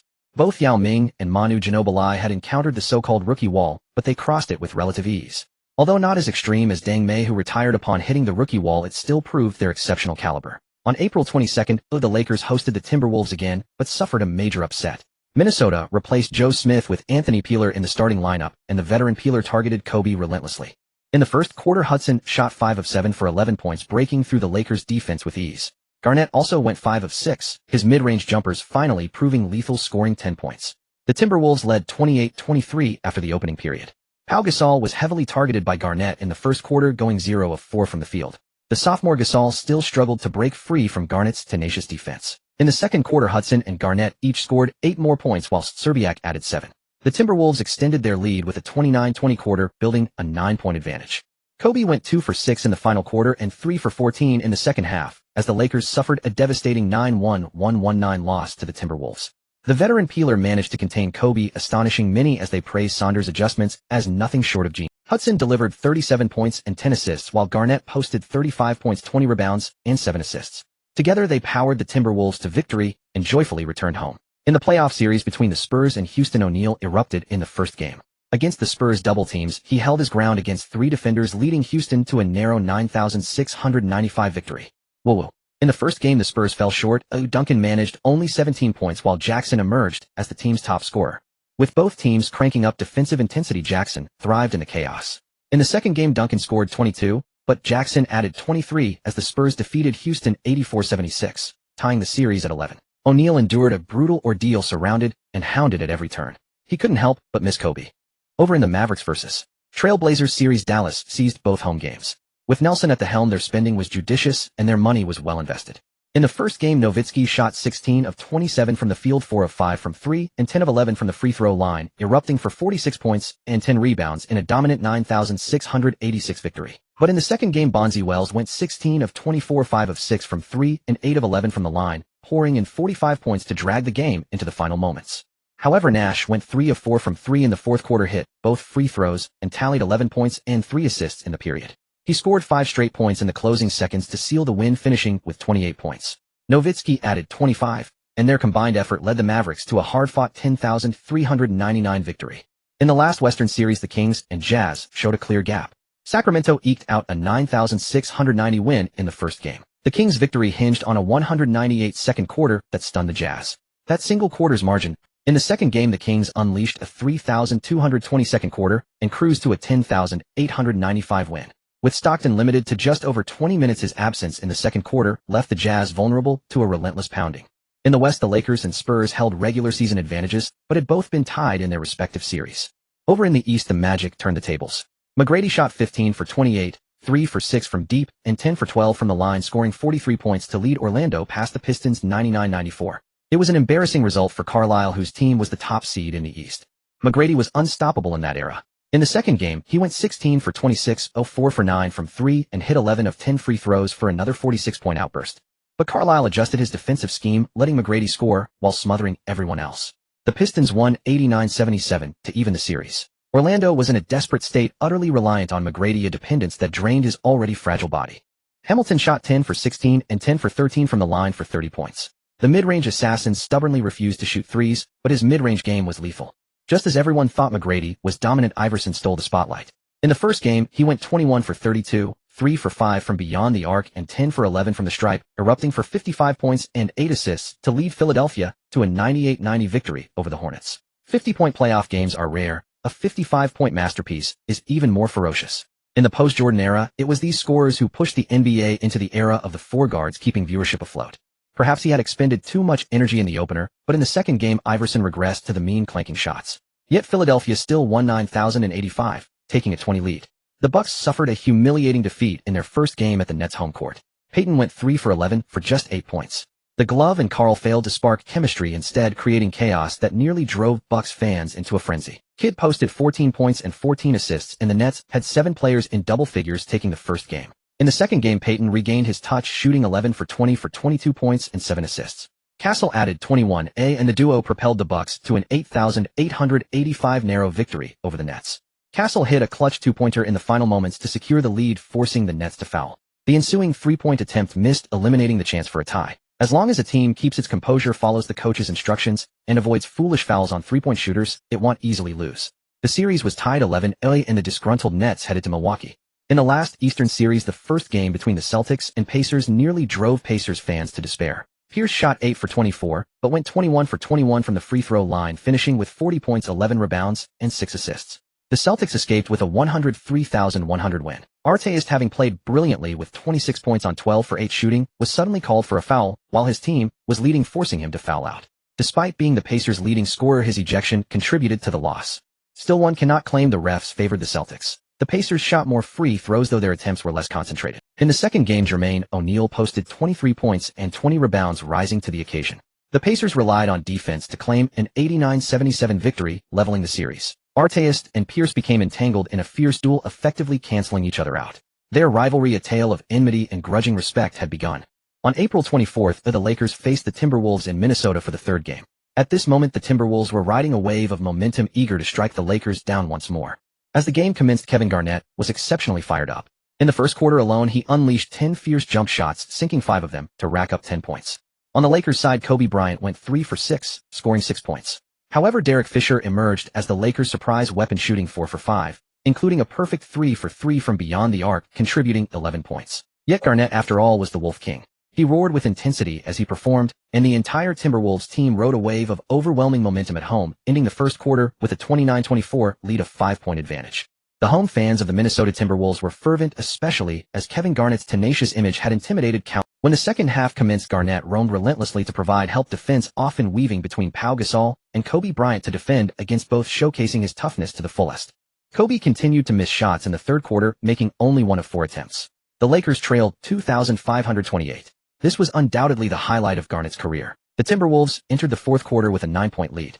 Yao Ming, who had been silent for a while, suddenly found his rhythm, sinking 3 of 4 shots and adding free throws for 8 points. Andrei Kirilenko made 2 of 3 attempts, contributing 5 points and a steal as the Lakers bench ignited first. Kobe, who had been cold for nearly the entire game, regained some form, hitting 4 of 7 field goals and 4 of 5 free throws for 13 points. The Lakers tied the score at 31-21 and then took a 1-point lead, securing a near game-winning surge. With 23 seconds remaining, Hudson calmly sank both free throws, pushing the Timberwolves to a 10,196 lead, virtually sealing the victory. Geng called a timeout and instructed Kobe, who had regained his touch, to attempt a three-pointer to close the gap. This arrangement was the simplest, just a single shooting play drawn up. Saunders shouted frantically, "Don't foul! Don't foul! Don't foul!" However, after receiving the ball, Horry suddenly passed during his drive. Kobe caught it and launched a three-pointer over Szczerbiak, who lunged forward and collided with Kobe. The ball went in, and Kobe made the ensuing free throw, completing a 4-point play. The Lakers now trailed by only 1. At the critical moment, Szczerbiak made a turnover on the inbound pass, handing the ball directly to the Lakers. Yao Ming received the ball, was fouled by Nestorovic, and stepped to the line, sinking both free throws. The Lakers took a 1-0-2-1-0-1 lead with 12.1 seconds left. The Timberwolves' final shot went to Hudson, whose pull-up jumper under pressure from Kobe and Kirilenko clanked off the rim. Thanks to Serbiak's 4-point foul, the Lakers completed a dramatic playoff comeback. The Timberwolves fans erupted in fury, many suspecting Serbiak had thrown the game. He needed only to play normal defense and contest the shot. Instead, he chose to lunge at a three-point attempt. The most disastrous defensive move, because leaping forward invariably enters the shooter's cylinder unless the shooter jumps backward. Kobe finished with 29 points, 5 rebounds, and 6 assists. Gasol added 22 points. Fisher contributed 23. Only Fisher's shooting percentage was solid, but the Lakers defied fate in the final quarter. Garnett's 33 points and 14 rebounds went in vain. He was so furious he could not speak. On April 27th, Game 4 between the Lakers and Timberwolves began. By then, much of the Timberwolves' momentum had been sapped, yet they still yearned to win, having come so close in the previous game. In the first quarter, Garnett, with decent shooting, stretched the floor and repeatedly created driving opportunities for Hudson. Hudson made 5 of 7 attempts, 2 of 3 from beyond the arc, and both free throws, scoring 14 points. On the Lakers' side, Gasol hit 5 of 6 shots for 11 points. While Garnett continued to help on Kobe, Gasol stepped up to punish the Timberwolves severely. Nevertheless, the Timberwolves led 3,025 by 5 points. When Garnett was fully energized, he did not merely chase after Gasol and Kobe, he extended his defensive influence to 1 or 2 more opponents, truly shouldering Minnesota's defense single-handedly. Defense demands energy, and Garnett's unrelenting effort in the first quarter exacted a toll in the second. Both benches clanked shots due to defensive intensity and were soon replaced. After the starters returned, the Lakers held a clear advantage, winning the quarter 22-13 to seize the lead. Garnett recovered some stamina during halftime and led his team again in the third quarter with defense-triggered fast breaks. Yet the Lakers withstood the pressure and stifled the Timberwolves with their own defense. The Lakers extended their lead to 2,220, wearing down Garnett's spirit. In the fourth quarter, the Wolf King was reduced to a weary Husky, and Kobe exploded. Lakers dominated 1-0-1-8-5, securing a 31-series lead. Kobe exploded in the final quarter, posting 31 points and 8 assists. Pau Gasol added 24 points and 9 assists, showcasing his versatility. The Timberwolves had no player scoring over 20 points. Their gritty jump shots lacked explosive firepower. In Game 3 in Houston, Tim Duncan went 3 of 6 from the field and 5 of 6 from the line for 11 points, but he grabbed 23 rebounds. With Tony Parker's 29 points and Steven Jackson's 20, the Spurs defeated Houston 99-86 again. Shaquille O'Neal was hacked with intentional fouls and picked up 5 fouls early, managing only 17 points. In crucial Game 4, with O'Neal double-teamed Steve Francis and Coutinho, Mobley finally stepped up. Houston edged the Spurs 86-84, with Mobley assisting Francis on a contorting reverse layup at the buzzer. The relentless clicking of cameras captured that spectacular reverse layup with immense drama. The series was tied 22. A delighted O'Neal even once claimed Francis was better than Kobe. Kobe gritted his teeth, clenching his fists in anger.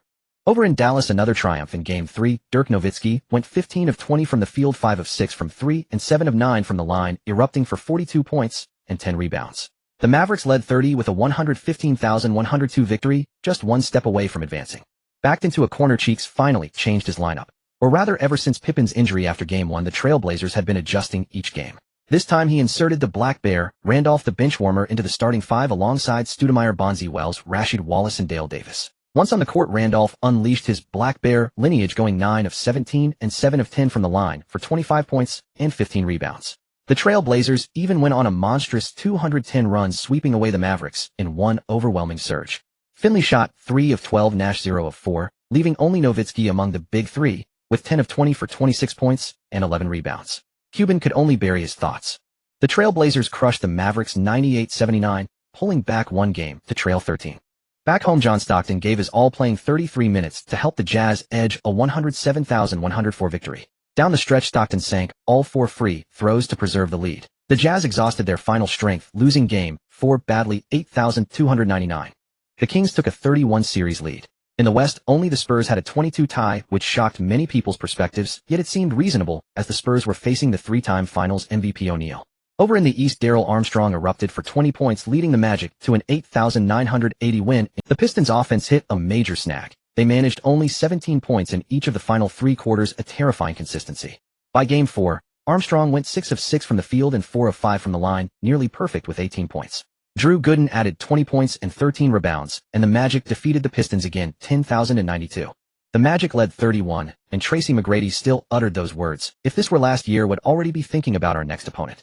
Back in their New Orleans home, the Hornets immediately sacrificed Mashburn, changing the starting lineup, and routed Philadelphia 99-85. There's a saying, winning isn't scary, missing someone is awkward. However, in Game 4, Philadelphia had 6 players in double figures and defeated the Hornets 96-87. taking a 31 lead. The Nets-Bucks series turned white-hot once it moved to Milwaukee. Even Jason Kidd was forced to score, posting 26 points and 7 assists, dragging the game into the final moments. With 27 seconds left, Tony Kukoc hit a mid-range jumper to tie the game at 101. After a timeout, Coach Carl's instruction was to get a stop, repeatedly cautioning not to foul. After all, no matter how much time was wasted, the Bucks would still have a shot opportunity. But however good the coach's scheme, there's always a player who messes up in the clutch. As the Nets were running down the clock, nearly reaching 24 seconds, Tim Thomas inexplicably fouled, sending Rodney Rogers to the free throw line with only 5 seconds left. It was already 22 seconds, just a blink away from the 24-second violation, yet he fouled. Carl fumed, cursing Thomas' entire family tree in his mind. Here came the most absurd part. Rodney Rogers missed both free throws, but he grabbed the offensive rebound. Then with 2 seconds left, he hit a jump shot, putting the Nets up by 2. Gary Payton clanked a three-pointer, and the Bucks ludicrously lost a home game. In pivotal Game 4, Payton logged 51 minutes for 20 points and 14 assists. Sam Cassell had 21. Tim Thomas redeemed himself with 20, and Tony Kukoc added 23 off the bench. The Bucks beat the Nets in overtime 119-114, tying the series 22. The Pacers players indeed lacked mental toughness. Arriving at Boston's home, they immediately suffered a crushing 83,101 defeat. The Celtics erupted collectively, with 6 players scoring in double digits, and their defense held the Pacers to under. In Game 4, Paul Pierce went 10 of 21 and 14 of 15 from the line for 37 points, 10 rebounds, and 7 assists, leading the Celtics to another convincing 1-0-2-9-2 win over the Pacers. The Celtics led 31, but this year's first round was 2 deceptive teams that seemed poised to advance. On April 29th, at the Lakers' home court, the crowd had gathered expecting to witness the Timberwolves' elimination. Perhaps only Kevin Garnett was still immersed in the hope of bringing the series back to Minnesota. The Lakers originally originated from Minnesota, for the state was nicknamed Land of 10,000 Lakes, hence the name Lake. After moving to Los Angeles, the name remained unchanged, largely because the Lakers had already won championships and boasted George Mikan, the former Colossus of the Paint. However, Mikan refused to allow Los Angeles to retire his jersey, acknowledging only the Minnesota Lakers legacy, which irked fans, though they could not criticize him. After all, Mikan was a superhuman for whom the NBA had to specifically devise rules to contain, a true megastar who dominated an era. Compared to those so-called stars propped up by laughable rule protections, anyone with sound judgment knows who the real power. Now Minnesota's home team is the Timberwolves, so the two franchises share a certain historical connection. When the game began, Kobe Bryant played impatiently, shooting 3 for 9 in the first quarter, while hitting 2 of 2 free throws for 8 points, which actually disrupted the Lakers' rhythm, leading to a narrow 2,825 lead. Geng made Kobe sit out the entire second quarter, letting Yao Ming and Pau Gasol dominate the Timberwolves' frontcourt. From the inside out, they fueled Fisher, Horry, Kirilenko, and Red with a relentless barrage of three-pointers, and the Lakers posted a 3,023 quarter. During halftime, Geng returned to the locker room and directly asked Kobe, "Do you know why I kept you on the bench in the second quarter?" Kobe nodded and replied, "I was too impatient." In the second half, Kobe let Fisher and Miller handle the ball, while he played highly efficient off-ball offense, shooting 6 for 7 and 4 of 5 free throws. Seeing Kobe singled out for his poor first quarter performance, all the Lakers players dared not make a sound. In the second half, Kobe let Fisher and Miller handle the ball, while he played highly efficient off-ball offense, shooting 6 for 7 and 4 of 5 free throws, scoring 16 points plus 3 assists in the quarter alone. The entire Lakers team caught fire, making 13 of 20 shots, and winning the quarter 36-25, a gain of 11 points, nearly turning the fourth quarter into garbage time. Garnett nearly wept as he embraced Kobe and the others before leaving the court. The Lakers defeated the Timberwolves 41 to advance to the second round. Kobe scored 32 points, 8 rebounds, and 5 assists, sitting out the final 2 quarters. Yao Ming unsurprisingly won Rookie of the Year this season. Though his stats were similar to Amare Stoudemire's, Yao's efficiency was high, averaging 14, 3 points, 8, 2 rebounds, 2 assists, and 1.8 blocks per game. Although he came off the bench, he played ample minutes. Crucially, Geng did not bench Yao Ming in the final stretch like Smith did, and Yao even made the playoffs. Stoudemire's numbers were 13, 5 points, 8 rebounds, 1 assist, and 1 blocks, but the Suns missed the playoffs. Manu Ginobili made the all-rookie second team, while Yao Ming and Stoudemire were on the first team. What surprised Geng most was that Yao Ming defeated Bobby Jackson, who averaged 15.2 points per game, to win the 6th Man of the Year award. Jackson played only 59 games and started 26, while Yao Ming, who came off the bench almost the entire season, had no such issue. Yao Ming became the first rookie to win 6th Man of the Year, making history. When asked about it, Geng smiled and said, "I reckon Yao Ming will never win Most Improved Player." Everyone laughed as his ceiling was too low. This season's Most Improved Player, Gilbert Arenas, averaged 10.9 points and 3.7 assists last season, compared to 18.3 points and 6.3 assists this season, a significant leap. This season was rare in that no first-round series ended in a sweep. Geng checked from the 1985-86 season to 2001-02 and found that every year had at least one sweep in the first round. the Spurs and Rockets entered a pivotal Game 5. San Antonio successfully executed hack-a-Shaq, but Houston's hack-a-Duncan failed. Duncan shot 6 for 13, but made 11 of 13 free throws, finishing with 23 points and 17 rebounds, leading the Spurs to a 94-82 victory and a 32-series lead. In the critical Game 6, Duncan struggled offensively, but recorded 15 points, 20 rebounds, 10 assists, and 4 blocks. His dominance on the boards frustrated O'Neal. Though Mobley hit a three-pointer in the final seconds, the Spurs still led by 2 and time expired. San Antonio narrowly escaped 87-85 to eliminate Houston. O'Neal regretted not returning earlier in the regular season. Had he done so, the team might have climbed one spot in the standings to face the Kings, potentially advancing to the second round. Despite being the top seed in the league, the Spurs needed 6 games to dispatch Houston, leaving Popovich dissatisfied. The Spurs and Lakers would meet in the second round. The Trail Blazers visited Dallas. Randolph was ferocious again, though not as dominant as Nowitzki. Nash shot just 2 for 11 with 7 points and 11 assists. Portland's starting 5 all scored in double digits, winning 10,399 in Game 5 and sending the series back to Portland. Cheeks was anxious. If he had developed Randolph earlier, they might have already beaten Dallas. During the regular season, Randolph averaged fewer than 17 minutes per game and was even benched in the playoffs. After Pippen's injury forced Cheeks to start Randolph, he now regretted not using him sooner. He clung to Randolph's scoring, hoping he could lead a miracle, but that only highlighted the massive error of underutilizing him in the regular season. Back home, Randolph again led with 21 points, and Ruben Patterson, who had once kissed Kobe, added 20 off the bench. Portland crushed Dallas 1-2-5-1-0-3. The Trail Blazers turned a 0-3 deficit into 33, stunning everyone. In Game 7, serious problems emerged for Portland. Randolph, who had dominated the previous 3 games, received only the 4th or 5th most shots among starters. The Blazers lost 1-0-7-9-5, narrowly missing a historic 0-3 comeback, as either the coach or players faltered and perhaps conspired.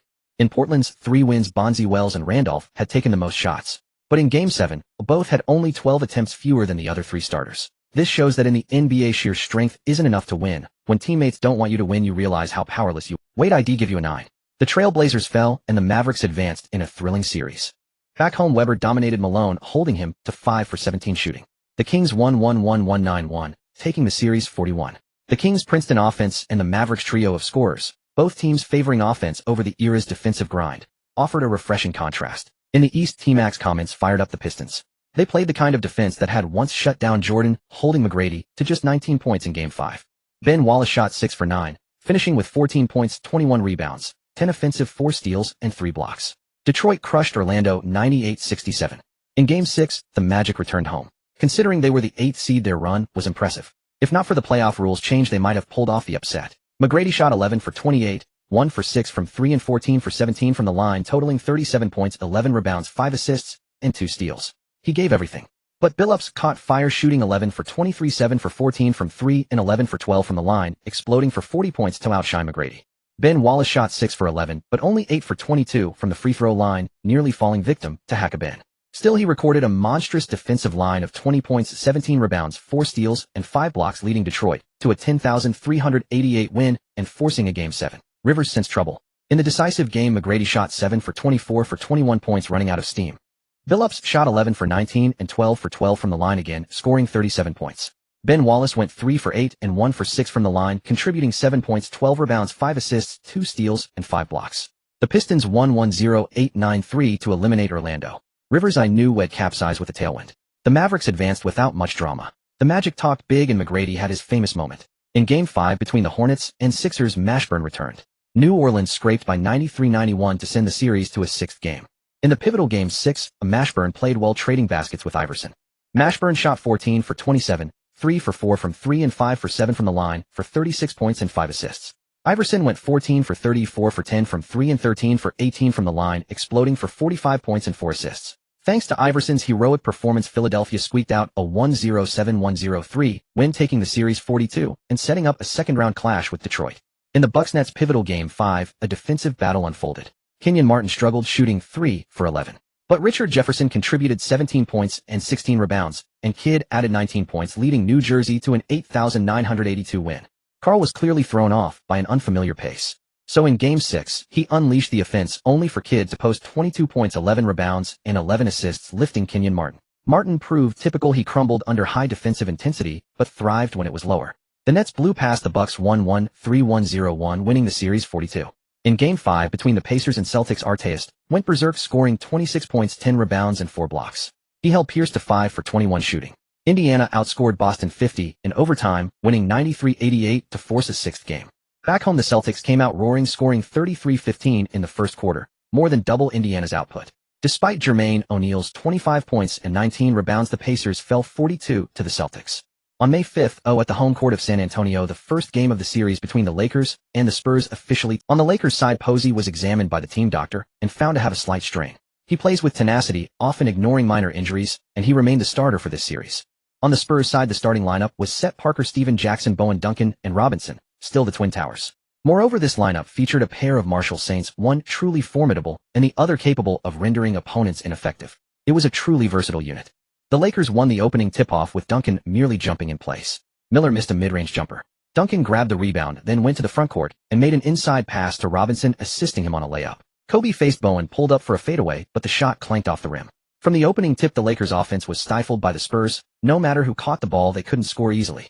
Of course, the Lakers' defense was equally impenetrable.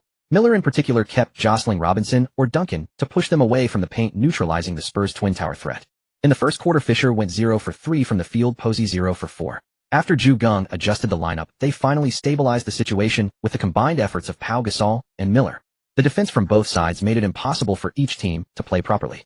As soon as Yao Ming stepped onto the court, he felt that this was not playing basketball, but brawling. Ultimately, in the second quarter, the Lakers barely clawed back by 1 point with a 1-9-1-8 score, relying on Kobe's 4 for 13 shooting for 10 points. The first half ended with a score of 3-3-5. However, the Spurs home fans found it perfectly normal, as every basket had to be scored through muscle clashes before the ball could be put through the hoop. At 5:22 p.m. after the third quarter, the Lakers were already trailing by 8 points. The Spurs' desperate defense came at a cost. In the final quarter, they often left players unguarded due to fatigue. Kobe went 5 for 10 from the field, 2 for 3 from three-point range, and 1 for 1 from the free throw line, scoring 13 points to lead the comeback. Pau Gasol also added 8 points, shooting 4 for 5. But an 8-point deficit was not easy to overcome, especially with the Spurs boasting Twin Towers and Parker. The Lakers ultimately lost the first game 85-87, winning the fourth quarter 3,327. Kobe finished with 37 points on 16 for 38, shooting 3 for 4 from 3 and 2 for 2 from the line. Pau Gasol fouled out early, otherwise the Lakers might have had a chance. Duncan posted 28 points, 8 rebounds, 7 assists, and 3 blocks, serving as the Spurs anchor. Yao Ming and Miller both struggled against the Twin Towers. Although Robinson seemed weak when Malone elbowed him, he still dared to call himself the Admiral against others. After the first game, Posey's back injury worsened. He could no longer exert force. Such widespread pain could not be treated with a cortisone shot, which works only for localized pain, so he had to be placed on the injury list. Geng put Kirilenko into the starting lineup. Horry had gone 0 for 3 from 3 in the first game, and Geng issued an ultimatum: if he remained so cold in the second game, he would be benched for the series. However, Horry went 1 for 5 in the second game, including 0 for 2 from 3, losing his playoff aura, and Geng decided to bench him. In the first start, Kirilenko was in top form, shooting 5 for 9, including 2 for 4 from 3, scoring 12 points. But Kobe had 27 points and 1 assist on 9 for 24 shooting, and the Lakers lost again 105,114. Manu Ginobili scored 13 points on 5 for 7 shooting, having adapted to the playoff intensity, showing flashes of being the 20-minute Jordan. Through defensive schemes, Geng limited Robinson to 4 points and Duncan to 12 points on 5 for 12 shooting, though Duncan dished out 7 assists. Parker had 16 points on 5 for 9 shooting and 6 for 6 free throws. The Lakers should have had a chance to win. But Bowen went 10 for 12 from the field and 7 for 8 from 3, scoring 27 points. A player known for defense suddenly forced the Lakers to guard him closely on the perimeter. Finally, Speedy Claxton, a bench player, scored 15 points on 6 for 7 shooting.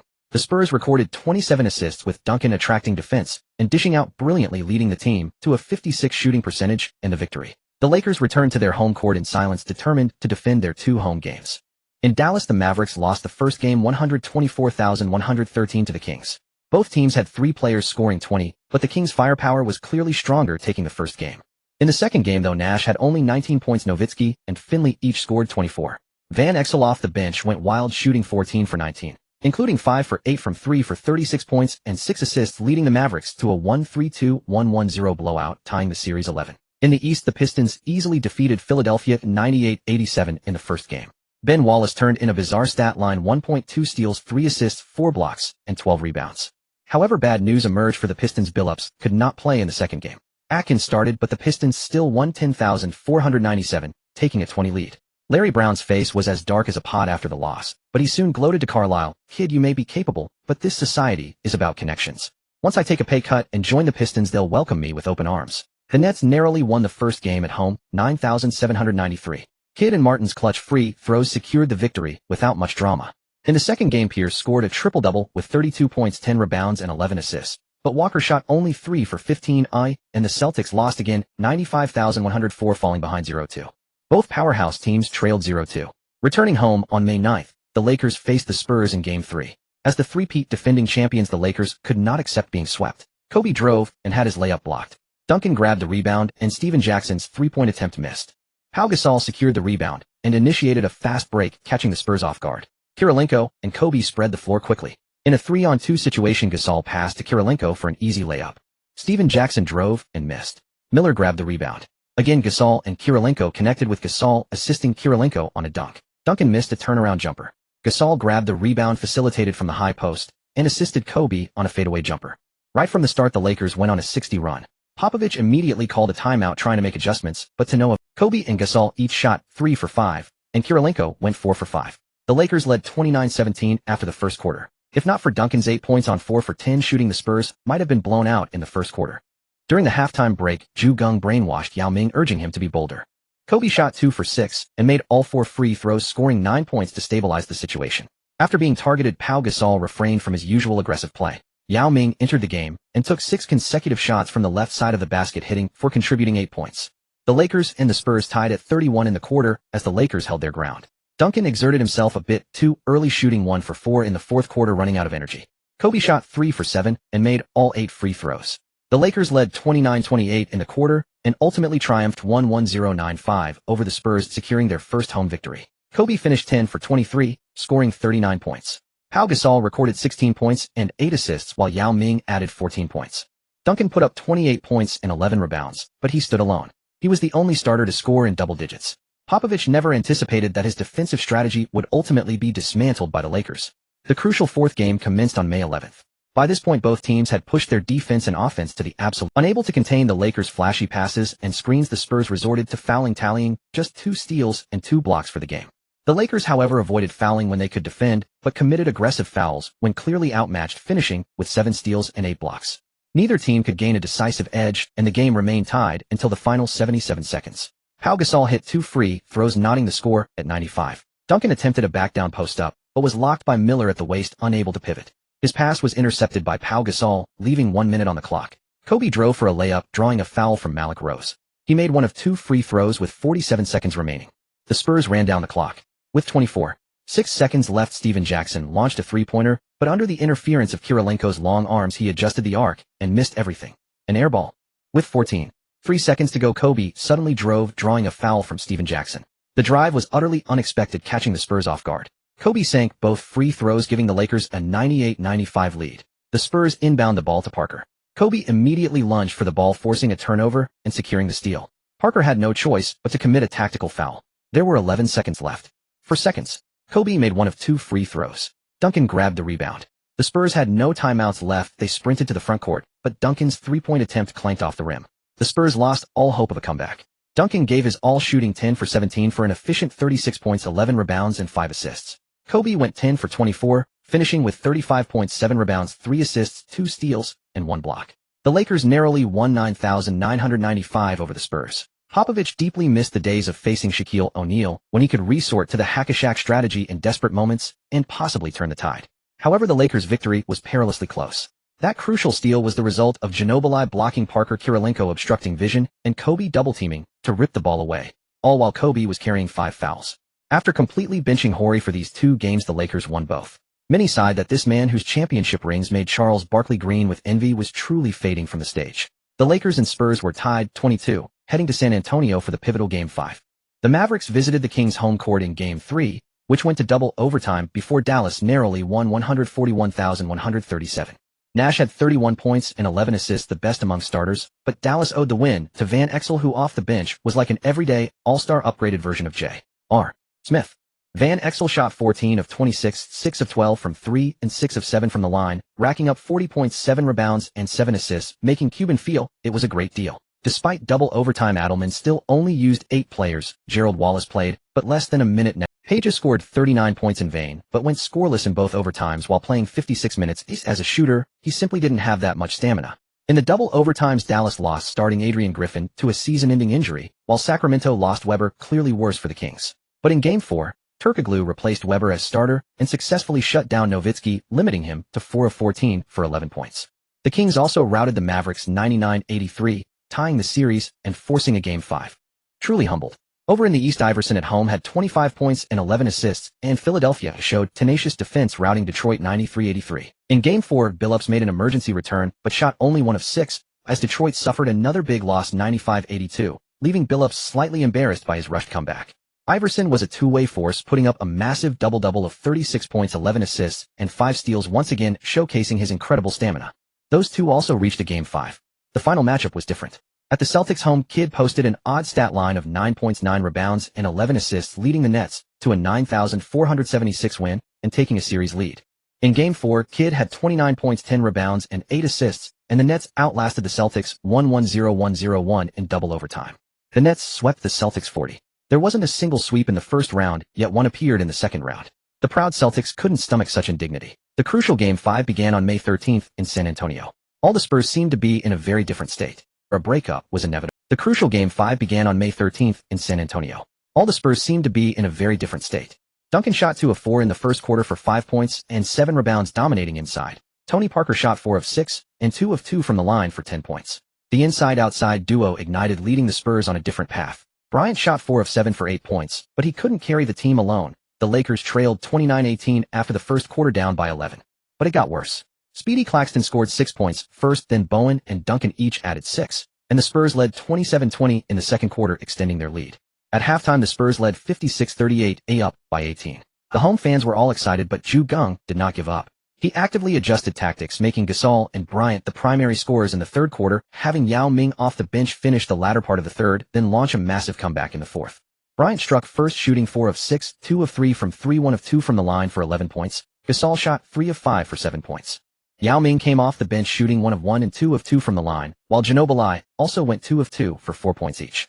The Lakers scored 26 points in the quarter, but the Spurs withstood the Lakers' counterattack.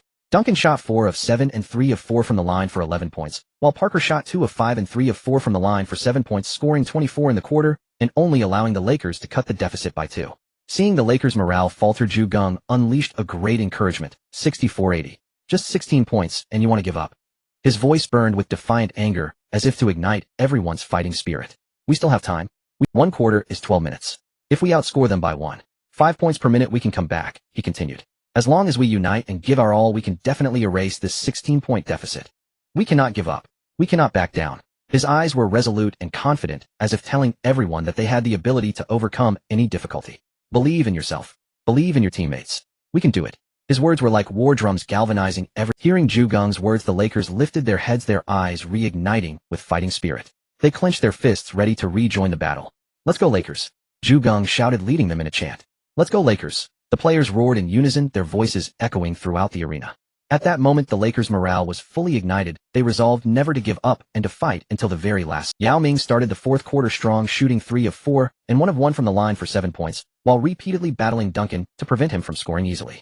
After Gasol entered, he shot 1 of 1 and 3 of 3 from the line for 5 consecutive points, then Bryant shot 5 of 13 for 13 points. With 16 seconds left, Jackson made 1 of 2 free throws, giving the Spurs a 96-94 lead. Gasol secured the rebound with 7 seconds remaining. The Lakers called a timeout. Geng deployed Gasol to inbound, and the Lakers used a 4-guard lineup of Ginobili, Red, Fisher, and Bryant, with Bryant receiving the ball. Bowen immediately clamped down. Bryant passed Ginobili, caught it with 6 seconds left, dribbled down to 2 seconds, then began his drive. Duncan moved up to block, but Ginobili suddenly stopped, and before the block arrived, passed. Red caught the ball in the corner, leaped high, and fired a left-hand three-pointer. The light went on, and the ball went in. Lakers 9,796. Red's three-point buzzer beater stunned the Spurs, securing the crucial Game 5 victory for the Lakers. The Lakers had been down by as many as 18 points, and Geng personally orchestrated this remarkable comeback. Bryant shot 15 of 31, 5 of 11 from 3 for 36 points, 7 rebounds, 6 assists, and 2 steals. Gasol had 20 points and 12 rebounds. Yao Ming added 13 points. Duncan had 27 points, 14 rebounds, and 5 assists, but Parker had 21. The Spurs had led for over 47 minutes from the start, but were beaten at the buzzer. Duncan was furious. On May 15th, in Game 6 at the Lakers' home, it was expected that the Lakers would close out, but Duncan exploded for 37 points and 16 rebounds on 16 of 25 shooting. Parker added 27, and the Spurs routed the Lakers 1-1-0-9-7, forcing a Game 7. Bryant shot 9 of 19 for only 20 points and 6 assists, but committed 7 turnovers. The day after the game, the medical report revealed that Bryant's knee inflammation had prevented him from running normally. To have played so long with such a swollen knee was nothing short of superhuman. To avoid career-ending damage, Bryant had to sit out Game 7. He immediately began seeking renowned doctors preparing to undergo surgery as soon as possible. He was not Shaq. He wouldn't wait until the season was about to start for surgery. In Game 7, the Lakers played on the road without Bryant. No miracle occurred, they suffered a crushing defeat. The three-time defending champion Lakers, after losing O'Neal Lakers, he posted regular season records of 72, yet no one would mock Geng. In 4 seasons coaching the Lakers, he posted regular season records of 72, 58, 64, and 53 wins, totaling 247 victories. He now holds the records for fastest 100 wins and 200 wins as a head coach. In the playoffs, Geng has collected 151, 5-1-5-7 52 wins. He reached 50 playoff wins in just 63 games, the fastest record one that almost no one can catch. Over in Dallas, the Mavericks had 6 players in double figures in Game 5, scoring 112 points to beat the Kings 93, taking the series lead. But the Kings without Webber still struck back hard in Game 6. Peja Divac Christie and substitute Bobby Jackson all scored 20. The Kings won 115,109 by 6 points, forcing a Game 7. Finley had 21, Nowitzki 21 points and 12 rebounds, Nash 15 points and 4 assists, Van Exel 35. After the loss, Cuban's face was so dark it could absorb light. In Game 7, Nowitzki put up 30 points and 19 rebounds combined with Nash's 18 points and 13 assists, as the Mavericks routed the Kings 1-1-2-9-9 to advance to the Western Conference Finals 43. The Western Conference Finals were set Mavericks vs. Spurs. Back home, the Pistons held Iverson to 5 of 25 shooting and Billups remained absent. With 3.7 seconds left, the Pistons had possession. Hamilton assisted Atkins on a mid-range jumper with 0.9 seconds left, making it 7,877, and that's how they defeated Philadelphia. In crucial Game 6, Billups returned again. Though he shot only 3 of 12 in regulation, the rest of the Pistons relied on defense to drag the game into overtime. Billups' knack for only hitting shots when exhausted was on full display. He went 3 of 6, 3 of 4 from 3, scoring 9 points alone in overtime, as the Pistons outscored Philadelphia 128 in the extra period to win 9,389. In other words, Billups single-handedly beat Philadelphia in overtime. Iverson scored 38 points in vain, shooting 14 of 33, efficiency not bad, but unfortunately, the Pistons advanced to the Eastern Conference Finals 42. However, in Game 1 of the ECF, the Pistons were outscored 21-11 in the fourth quarter and lost to a near buzzer-beater mid-range jumper by Kidd, falling 7,674. It got worse. In Game 2, again at Pistons home, they were outscored 30-19 in the final quarter, and with 48 seconds left, Jefferson hit 2 free throws for another near buzzer-beater, as the Pistons lost again 8,886. Almost everyone criticized Carlisle for being inflexible, failing to call timeouts in crucial moments, and unable to adjust in time. If Geng's 18-point comeback was a masterpiece directed by a head coach, Carlisle's consecutive blown leads were classic cases of a coach who didn't know how to adapt and was outcoached. Carlisle would later become a tactical master, finding the path to success through repeated failures. At this point, he only focused on defense and was poor in game, but having the chance to improve already put him ahead of many. But Geng wasn't much better off. After all, he too only reached the Western Conference semifinals, and the Lakers still had bigger problems waiting for him to solve. Returning to their home court, Kidd erupted for 34 points, 12 rebounds, 6 assists, and 4 steals in Game 3, leading the Nets to a 97-85 rout of the Pistons. In the decisive game, Kidd posted another 26 points, 12 rebounds, and 7 assists, while Billups shot 1 for 8. The Nets crushed the Pistons 1-0-2-8-2, sweeping the series 40. Throughout the series, Billups averaged just 2.8 for 10 from the field, the lowest among all starters. Even Geng's decision to trade Billups was now seen as a deliberate effort to inflate his value for the Timberwolves, but Minnesota squandered the chance and let him walk as a free agent. The Timberwolves front office took another hit to their reputation. The Mavericks-Spurs clash was an entirely different affair, with Nowitzki and Duncan trading blows from the very first game. Nowitzki's 38 points and 15 rebounds versus Duncan's 40 points, 15 rebounds, and 7 assists. Both teams fought tooth and nail, no less intense than the Lakers-Spurs series. The Mavericks made 49 of 50 free throws while the Spurs hit 31 of 48. With Nowitzki sinking both free throws and Duncan missing both, Dallas eked out a 113,110 victory, stealing a home game from San Antonio. But in Game 2, Duncan continued his efficiency with 32 points, 15 rebounds, 5 assists, and 3 blocks, aided by Malik Rose's 25 points off the bench, as the Spurs routed the Mavericks 119-106. This was where Duncan's dominance shone. In Game 3, Duncan put up 34 points, 24 rebounds, 6 assists, 2 steals, and 6 blocks combined with Parker's 29 points, as the Spurs won 96-83 and reclaimed home court advantage. The Mavericks' big three all struggled. Nowitzki managed just 15 points, Finley 11, and Nash 10. Meanwhile, Rajabel replacing Adrian Griffin went 6 for 10 for 14 points. But disaster struck Dallas. Both Nowitzki and backup Bradley suffered knee sprains and missed Game 4. Van Exel moved into the starting lineup, and Walt Williams replaced Rajabel. The Mavericks led at halftime, but Parker scored 11 points in the third quarter, and the Spurs surged ahead. Parker finished with 25 points and 5 assists, while Duncan recorded 21 points, 20 rebounds, 7 assists, and 4 blocks, dominating the paint. The Spurs took another road game 1-0-2-9-5 to go up 31. In a door-die Game 5, Finley scored 31 points, and Van Exel added 21 as the Mavericks trounced the Spurs 1-0-3-9-1, sending the series back to Dallas. Both teams had won 60 games in the regular season. No one believed the Nets could pull off an upset, so whoever advanced was destined to be champion. In Game 6, Steven Jackson led all scorers with 24 points, while Malik Rose and the nearly retired Steve Kerr each added 12 off the bench. The Spurs cruised to a 90-78 victory, eliminating the Nowitzki-less Mavericks 42.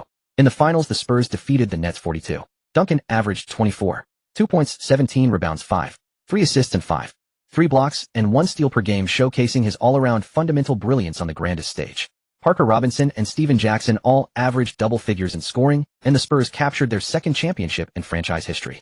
A small market simply by drafting a big fundamental had won 2 titles. The impact was immense. Cleveland, seeing this, felt they could shed their reputation as the city of sports futility. The Akron native, dubbed a mini-king and mini-magic since high school, with overwhelming physical tools, could bring them a championship, just like San Antonio once they drafted LeBron. For the Lakers, Glenn Rice left as a free agent. His age had caused a decline, and he was nearly benched by Geng, freeing up $9.2 million in cap space.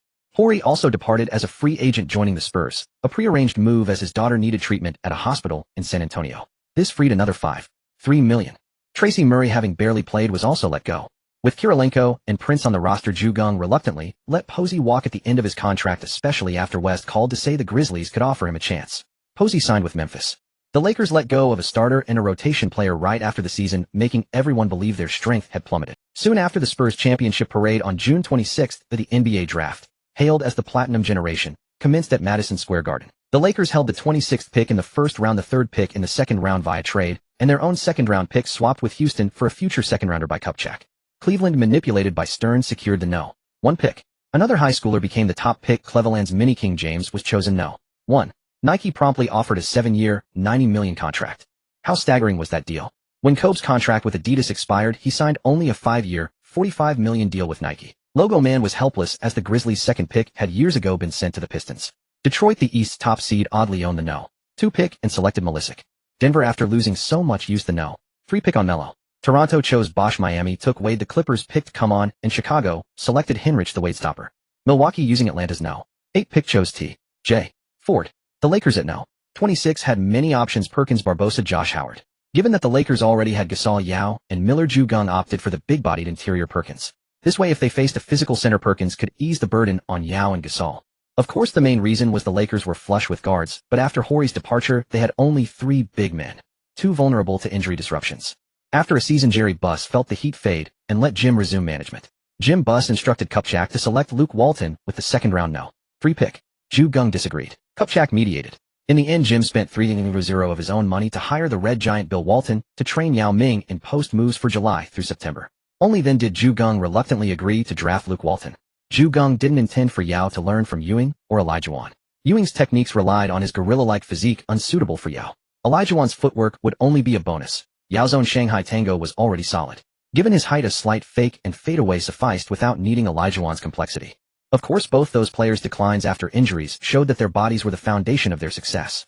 Bill Walton was the most similar big man to Yao, a sharpshooting center, and could help Yao hone his strengths. Moreover, Walton's rebounding and shot blocking weren't purely athletic. They came from positioning and instinct. He had won rebounding and blocks titles, his ability beyond doubt. And he too had suffered career-altering injuries, yet still captured a championship with the Celtics. All this could teach Yao what truly matters for a center. Jim was thrilled, feeling he had finally bested Geng. Though it cost him $3,000, he made Ju take a step. Yao encountered some trouble requesting leave from China. But Geng arranged for word to spread if someone in China repaid the $3,000 to Jim Buss for Yao. Yao could refuse his boss and return to play the already winnable Asian Championship and cash grab exhibition games. Then silence followed. Under the banner of learning from foreign techniques to counter them, nearly all fans supported Yao's 3-month training retreat to improve his game, then dominate the Olympics next summer after the NBA season. The Lakers' other 2nd-round pick, No. 15 from Houston, offered even more options: Bonner, Korver, James Jones. But after careful consideration, Geng chose the unassuming Mobley Want Pass. The reason Red had only 1 year left on his contract. Even if he was willing to sign a 1-year deal with LA before chasing a big contract, Stern and other teams might block him. Jew wanted to prepare early. Thus the Lakers draft concluded, but the league was already in turmoil. The hottest topic was Shaq rejecting Houston's insulting 3-year, $45 million offer and vowing never. The league went mad trying to snag Shaq. Miami, after dumping Brian Grant's contract for nothing and abandoning the pursuit of Lamar Odom, signed Shaq to a 3-year, $88 million deal. Odom refused to stay with the Clippers. Eventually Memphis gave up on Rasheed Wallace and signed Odom. No one knew what Sterling did to Odom to make him prefer rural Tennessee over the Clippers. But Geng remained unfazed. First he had Kupchak contact the veteran Peyton. As soon as Peyton heard the Lakers invited him to discuss big plans, he immediately left the Bucks behind. Peyton signed a 2-year mid-level deal worth just over $10 million total, sending panic through other teams. But Kupchak could not reel in any more big fish on the market. Kupchak merely signed veteran Brian Russell to a minimum contract. If you don't recall him, he was the background foil when Jordan hit the game winner in the 1998 finals. With Stockton retired, the Jazz entered a rebuild. Malone decided to join a contender on a minimum deal. Geng said the Lakers weren't interested. Malone signed with the Spurs for the minimum, joining the same team as Duncan, whom he once kicked, and the Admiral, whom he once elbowed. Duncan, huh? What's that smell? The Admiral, this time it's my turn, brother. You okay? Popovich had never been more arrogant. With elbow-wielding Malone, foot-stomping Bowen, and hip-checking Horry on his roster, who could stop the Spurs from repeating? Jordan announced his official retirement and prepared to reclaim his shares from the Wizards owner. Then he finally witnessed the malice of human nature as the owner refused to return his shares and threw Jordan out. Jordan was dumbfounded. Aside from the deceived and historically diminished 5 centimeters shorter Jordan, it was hard for anyone else to have such a dismal experience. Jordan regretted it immensely and called Geng to express his gratitude. Geng laughed. Actually, things aren't the worst. Didn't you want a team? Now there are 29 teams in the league, and the East and West aren't evenly matched anymore. You can find someone to quickly establish the 30th team. Otherwise, if someone else sets it up first, you'll have no hope. Jordan's eyes lit up immediately as he said, Jew, thank you so much. You're right, I need to hurry. Do you need any help? Geng replied, not right now, let's talk about it later. Perhaps we can collaborate when the opportunity arises. The Lakers could no longer manage other teams as their 15-player roster had already been set. This year the Lakers' salary was only $51 million, ranking 22nd in the league. Unable to do anything as contracts for Ginobili, Pau Gasol, and Yao Ming needed renewal over the next 3 years. Without adjusting the roster, it had to be this way for now. The Knicks had a salary of $44 million, ranking first, and they even increased their salary during the season, ultimately needing to pay a luxury tax of $39 million, shocking everyone.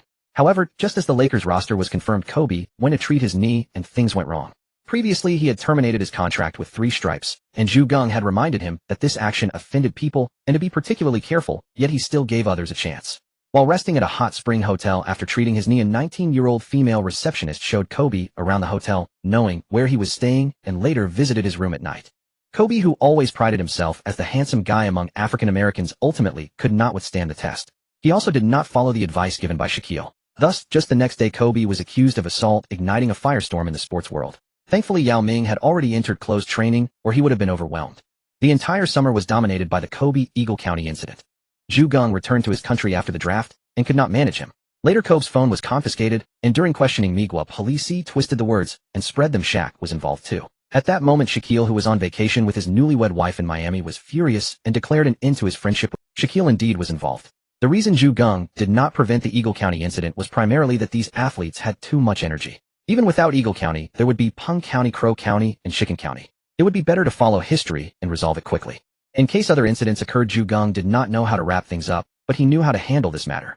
Geng returned home to prepare materials. Penguin would be listed in Hong Kong next year, and there were many things he needed to prepare. As for the future game he established, it would not be listed. The future game would continue to expand the company, with 200 people maintaining the legend, while the other 200 would focus on developing a vegetable-growing farming game. Moreover, Geng took most of the profits to acquire land in the countryside near various cities to grow vegetables. He planned to develop supporting services for the vegetable-growing game.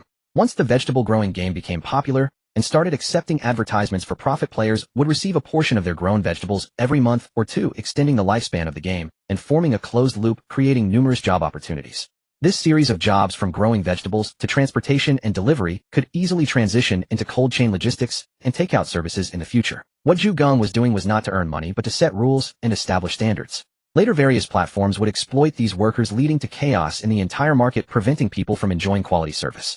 What he wanted was for people to know what these industries should look like, that those disqualified platforms should close down sooner, forming a healthier market competition environment.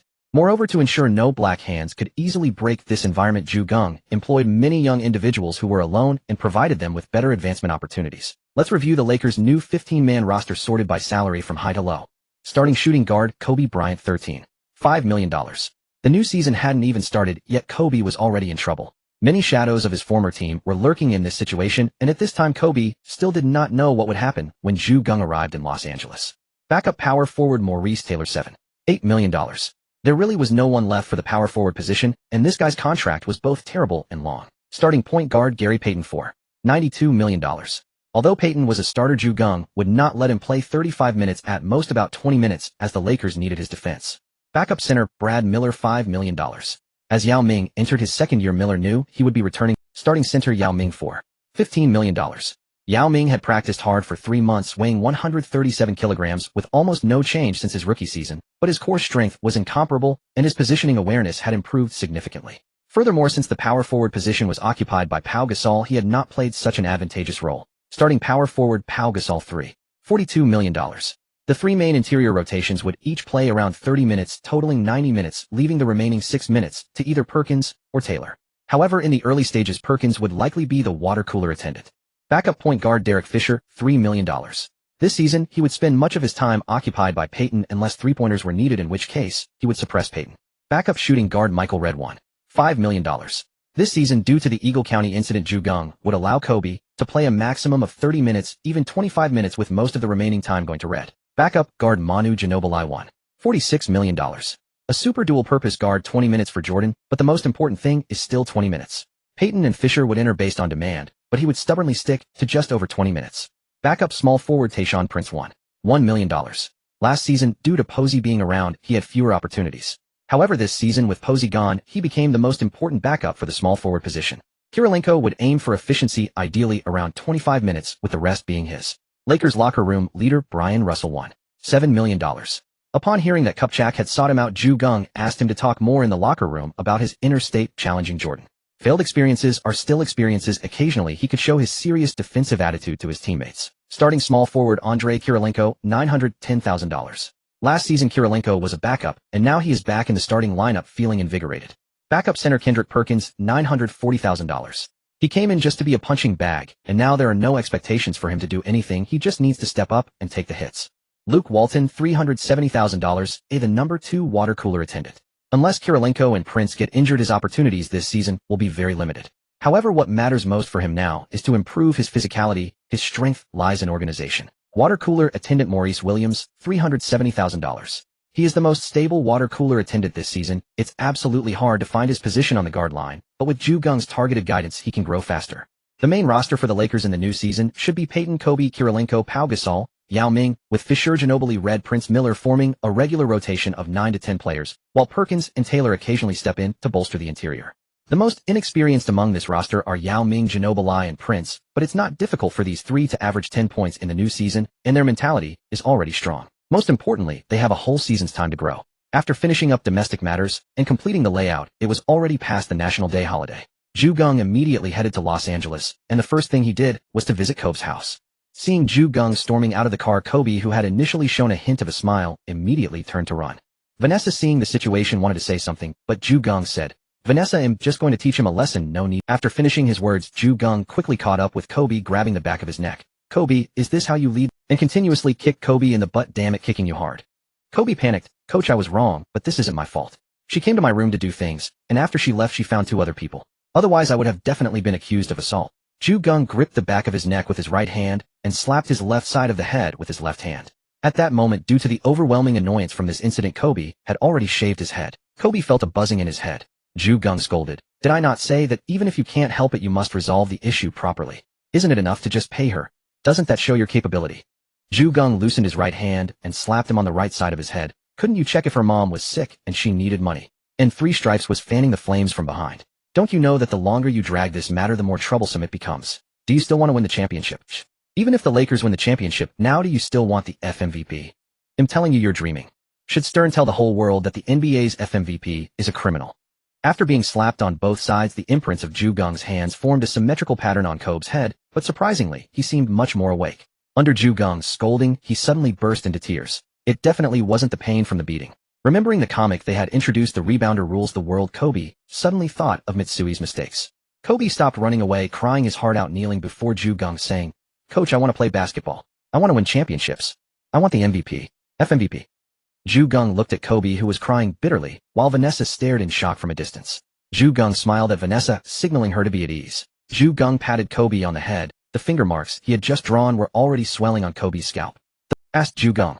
Kobe replied, "Yeah." He had learned this from imitating Yao Ming's and Geng's conversations. Geng said, "Tell your new agent Pelinka to resolve this matter as quickly as possible. Even if it costs 1 or 2 million, it's worth it.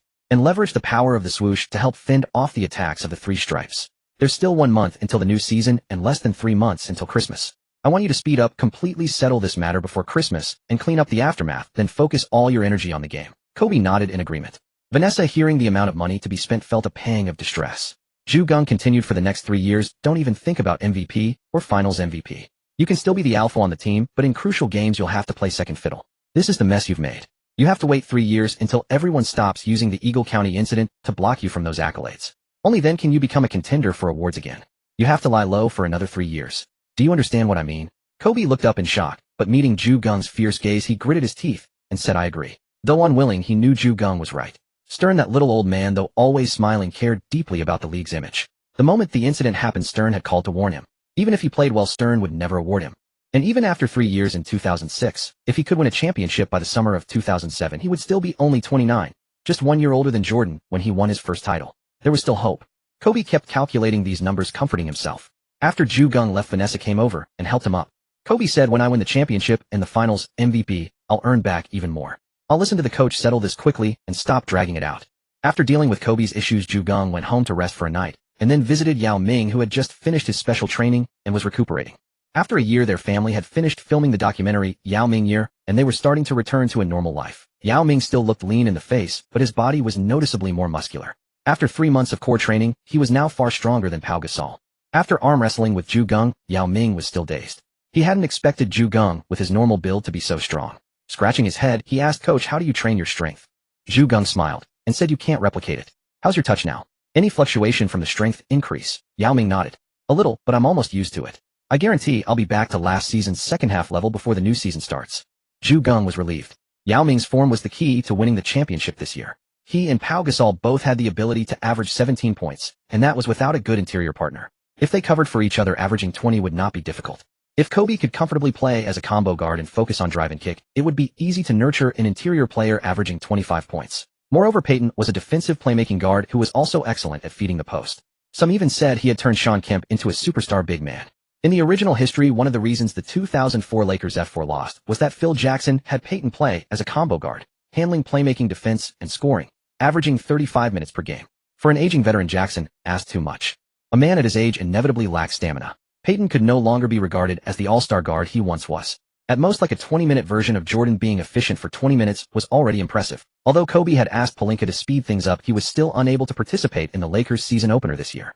On October 28th, the Lakers hosted the Mavericks. The Lakers' starting lineup: Fisher, Payton, Kirilenko, Pau Gasol. On the Mavericks side, they had already begun experimenting with an isolation-heavy lineup: Nash, Finley, Antoine Walker, Nowitzki, Danny Fortson as starters, with Anton Jamison as the sixth man off the bench, and also Josh Howard and Marquis Daniels. If this lineup fully unleashed its offensive firepower, it would be terrifying.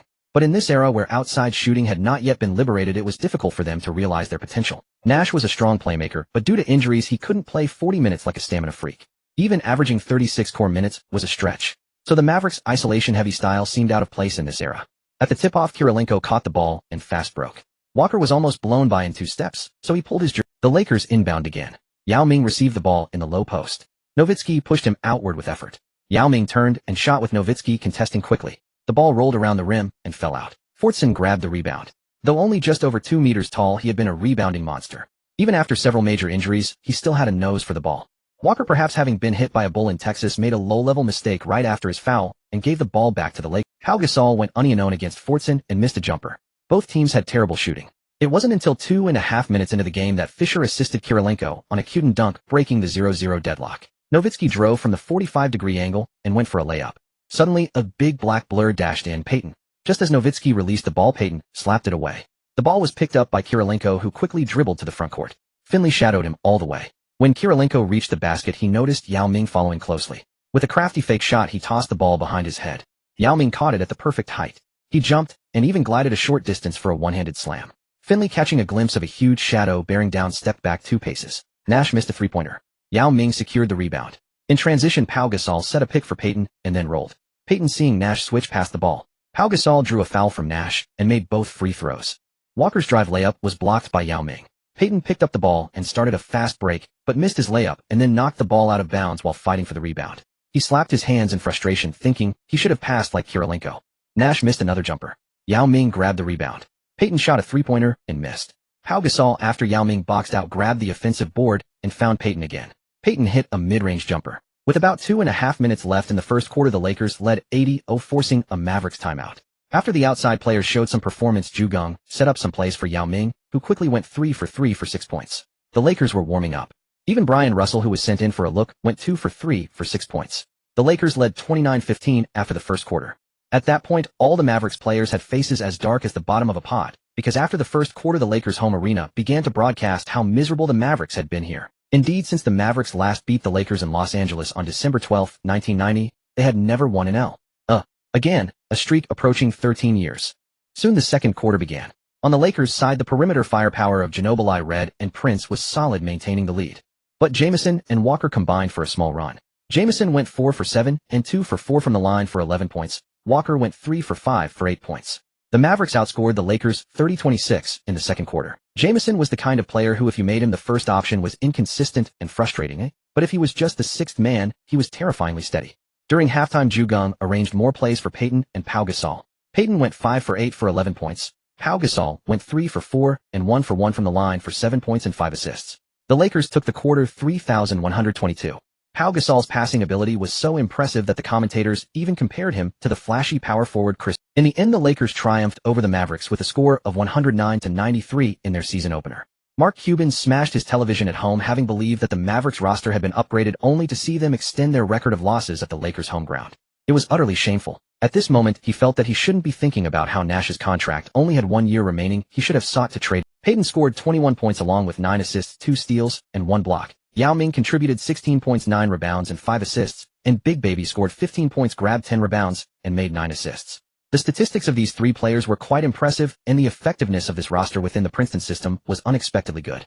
On November 1st, the Lakers faced the Suns on the road. By this time, the Suns roster was already quite formidable, featuring Marbury, Joe Johnson, Marion Stoudemire, and Jack Voskuhl with backups, including Anthony Hardaway and others. However, the Suns' current head coach Frank Johnson truly seemed at a loss for how to utilize these players. In fact, not only him, but even Mike D'Antoni, who took over the Suns, initially struggled to make the most of this roster until Nash joined the following season, when the fast-paced style finally began to shine. Kobe returned to the starting lineup, showing a rather average form. He was not the main scorer, finishing with 15 points and 5 assists on 4 of 12 shooting. Yao Ming shot 11 of 19 from the field, and made 2 of 2 free throws, totaling 24 points, 12 rebounds, 3 assists, and 4 blocks. Stoudemire seemed to go wild, challenging Yao, without concern for whether he could score, just charging in relentlessly. Marbury had a valiant effort with 26 points and 11 assists. You could argue he was playing alone as he recorded 11 assists, yet the Suns suffered another crushing defeat to the Lakers, leaving everyone perplexed. On November 2nd, the Lakers hosted the Warriors in a back-to-back game. The Warriors, depleted in strength, engaged the Lakers in a defensive battle, attempting to steal a victory, while the Lakers were fatigued. Geng obliged their wishes and began to execute a methodical half-court offense. The pace was excruciatingly slow, with every possession a brutal physical contest. Ultimately, the Lakers made 34 of 80 shots, defeating the Warriors 29 of 78, securing a decisive 8,772 victory. Playing half-court offense was a more energy-efficient approach for the back-to-back players. Geng believed that with defensive basketball prevailing, the Lakers needed to adapt to such a rhythm, otherwise if the Pistons brought that chaotic tempo to the finals and the Lakers were unprepared, the consequences would be dire. For the Lakers, the shot distribution was remarkably even today. Yao Ming took the most shots with only 14, tallying 17 points, 14 rebounds, and 3 blocks. Eric Dampier had a stellar game, recording 14 points and 23 rebounds. After the match, aware that his contract was expiring this year, Dampier leveraged his stats to proclaim to reporters, "Shaq went to the Heat. In the West, now I am the top center." This was clearly a publicity stunt, but some people bought into it. Seeing that Fordson was underperforming, Cuban became highly interested in Dampier, who had snatched 23 rebounds, including 8 offensive boards, against Yao Ming, Pau Gasol, and Brad Miller. Cuban believed that a tough physical presence like Dampier would allow Dirk Nowitzki to score with greater peace of mind. The Lakers started the season smoothly. On November 4th, they traveled to face the Bucks, beginning a 4-game road. T.J. Ford, a rookie known for his blazing speed, found himself humbled by the Lakers' defense. Every time he accelerated, he fell into a trap set by Payton and Ginobili, finishing with just one of 10 field goals. Gary Payton, the trash talk maestro, seized the opportunity. Welcome to the NBA, kid. But being this fast doesn't seem to help in basketball. Maybe you should take up track. Ford was nearly in tears. His speed was undeniable, but before he could even get going, Payton stifled him, or Ginobili's crafty maneuvers kept him from running. It was a futile effort. Unable to compete and subjected to Payton's relentless verbal assault from every angle, Ford felt his composure. Kobe dished out 8 assists while Michael Redd, coming off the bench, drilled 5 of 7 three-pointers for 26 points, leading the Lakers to a dominant victory over the Bucks and kicking off the road trip on a high note. Redd's scoring prowess was once again on full display in Milwaukee. With his contract nearing expiration, the Bucks front office had already set aside funds to make a bid for him. On November 6th, the Lakers faced the Spurs on the road. The Spurs were without their anchor Tim Duncan, and his deputy Tony Parker was also absent. With David Robinson retired, the Spurs relied on a starting lineup of Malone, Bowen, Jason, Hart, Malik Rose, and Rasho Nestorovic to contend with the Lakers, with Horry Turkoglu and others coming off the bench. Malone was the only all-star on the Spurs, but facing the Lakers' multitude of big men. With Geng even deploying Kendrick Perkins to experience the league's most brutal elbows, he was overwhelmed.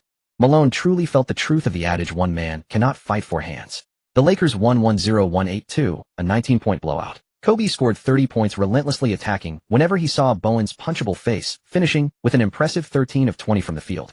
Despite the victory, the Spurs caused the Lakers considerable trouble, particularly the physical battles with their 3 enforcers, leaving the Lakers exhausted. Yao Ming was caught by a Malone elbow, but after over a year of being indoctrinated, Yao inadvertently retaliated with an elbow to Malone's nose 5 minutes later. It was purely coincidental. Malone's height was just right, and his nose happened to meet Yao's well-practiced elbow. Malone immediately sought retribution, but the Lakers' 5 players on the court, Payton, Kobe, Russell, and Miller, had already gathered around Yao Ming. Malone prudently allowed the Spurs medical staff to pull him off the court to stop the bleeding. Popovich screamed from the sidelines. He did it on purpose. He should be ejected. Geng stood up and walked to midcourt, shouting at Popovich, "Pop, stop with these dirty tricks. Can't we just play basketball? If you want trouble, how about you and I settle it on? They'll give you a 10-move handicap. What do you say?" Popovich stomped his feet in fury, then turned to the referee, bellowing, "Did you hear that? He's threatening me. He's a terrorist. He doesn't belong in the NBA." Geng smiled and replied, "If I were on another team after Bowen's dirty plays, I would have already targeted your Duncan and Parker. But you'd better warn Malone, if there's a next time, he won't be so lucky." Popovich, Aya. The referee wasted no time, slapping 2 technical fouls on both Geng and Popovich. Geng calmly returned to the bench, while Popovich livid hurled curses at the referee, earning a second technical foul. The next day, the Lakers faced the Hornets on the road in a back-to-back. Geng rested Yao Ming. Geng was fined $10,000, and he stated plainly, "I only reacted because Malone injured our player. He's been guilty of such offenses too many times without facing serious consequences." With Yao Ming resting the Hornets, Baron Davis erupted, handing the Lakers their first loss of the season. The bearded point guard tallied 23 points, 12 assists, and 4 steals, leading 6 Hornets in double figures to defeat the Lakers. The Lakers absorbed their first defeat, but soon they faced their first 2-game losing streak. On November 10th, the Lakers visited the Grizzlies. Under the guidance of veteran coach Hubie Brown and the leadership of Lamar Odom, acquired by Jerry West, the Grizzlies' starting lineup included Jason Williams, Mike Miller, James Posey, and Jake Sakalitis, with Battier and others off the bench. A formidable defensive unit. Kobe was smothered by the Grizzlies' defense, managing only 5 of 15 from the field and committing 6 turnovers. Jason Williams recorded 5 steals and 8 assists as the Grizzlies team tallied 17 steals, having thoroughly dissected the Lakers' offensive patterns and preempted their moves. After the game, Geng asked Kobe about his situation. Kobe replied that he was close to settling the 3-stripe issue, and as long as the other parties stopped fueling the fire and Nike suppressed the other shoe companies that were undermining him, he could get through it. Unfortunately, Kobe's legal troubles were far from over, and he frequently had to travel for court appearances. Without the funding from those shoe companies, the woman would have long since run out of money to continue the lawsuit. Kobe's frequent absences disrupted the Lakers' practices, leading to poor chemistry. When facing a team like the Grizzlies with relentless defensive pressure, the Lakers' offense crumbled like being trapped in a high-security prison with weak passes and constant turnovers. The Grizzlies had a balanced attack with 6 players scoring in double figures, handing the Lakers their second consecutive loss. This exposed a pressing issue the Lakers needed to address. Defensive problems have always been the biggest obstacle to winning championships. The adage "defense wins championships" was an absolute truth before Stern took over the NBA. Kobe's frequent absences affected not only offensive drills, but also defensive training. Consequently, the Lakers often relied on individual defensive prowess rather than a cohesive defensive system or timely instinctive rotations, leaving their defense fragmented. Kobe himself was constantly shuttling between cities, sapping his energy and stamina, casting a dark cloud over the Lakers' season prospects. It was probably around this time that Kobe realized why Geng insisted he resolve this matter completely before Christmas. If such distractions dragged into the playoffs, he would be unable to build up his stamina, and the postseason would be doomed. On November 12th, the Lakers hosted the Raptors at home. Raptors head coach Kevin O'Neal was a rookie NBA coach, though he had already coached one season. Vince Carter started the game. Over the previous 2 seasons, Carter had missed significant time, especially last season, when he sat out half the games. This led the Raptors to tank and draft Chris Bosh, but Carter was unwilling to wait for Bosh to develop. He wanted to join a team that could contend for a championship immediately. It must be said that in this regard, Carter and Tracy McGrady lived up to being cousins. Both were rather indifferent.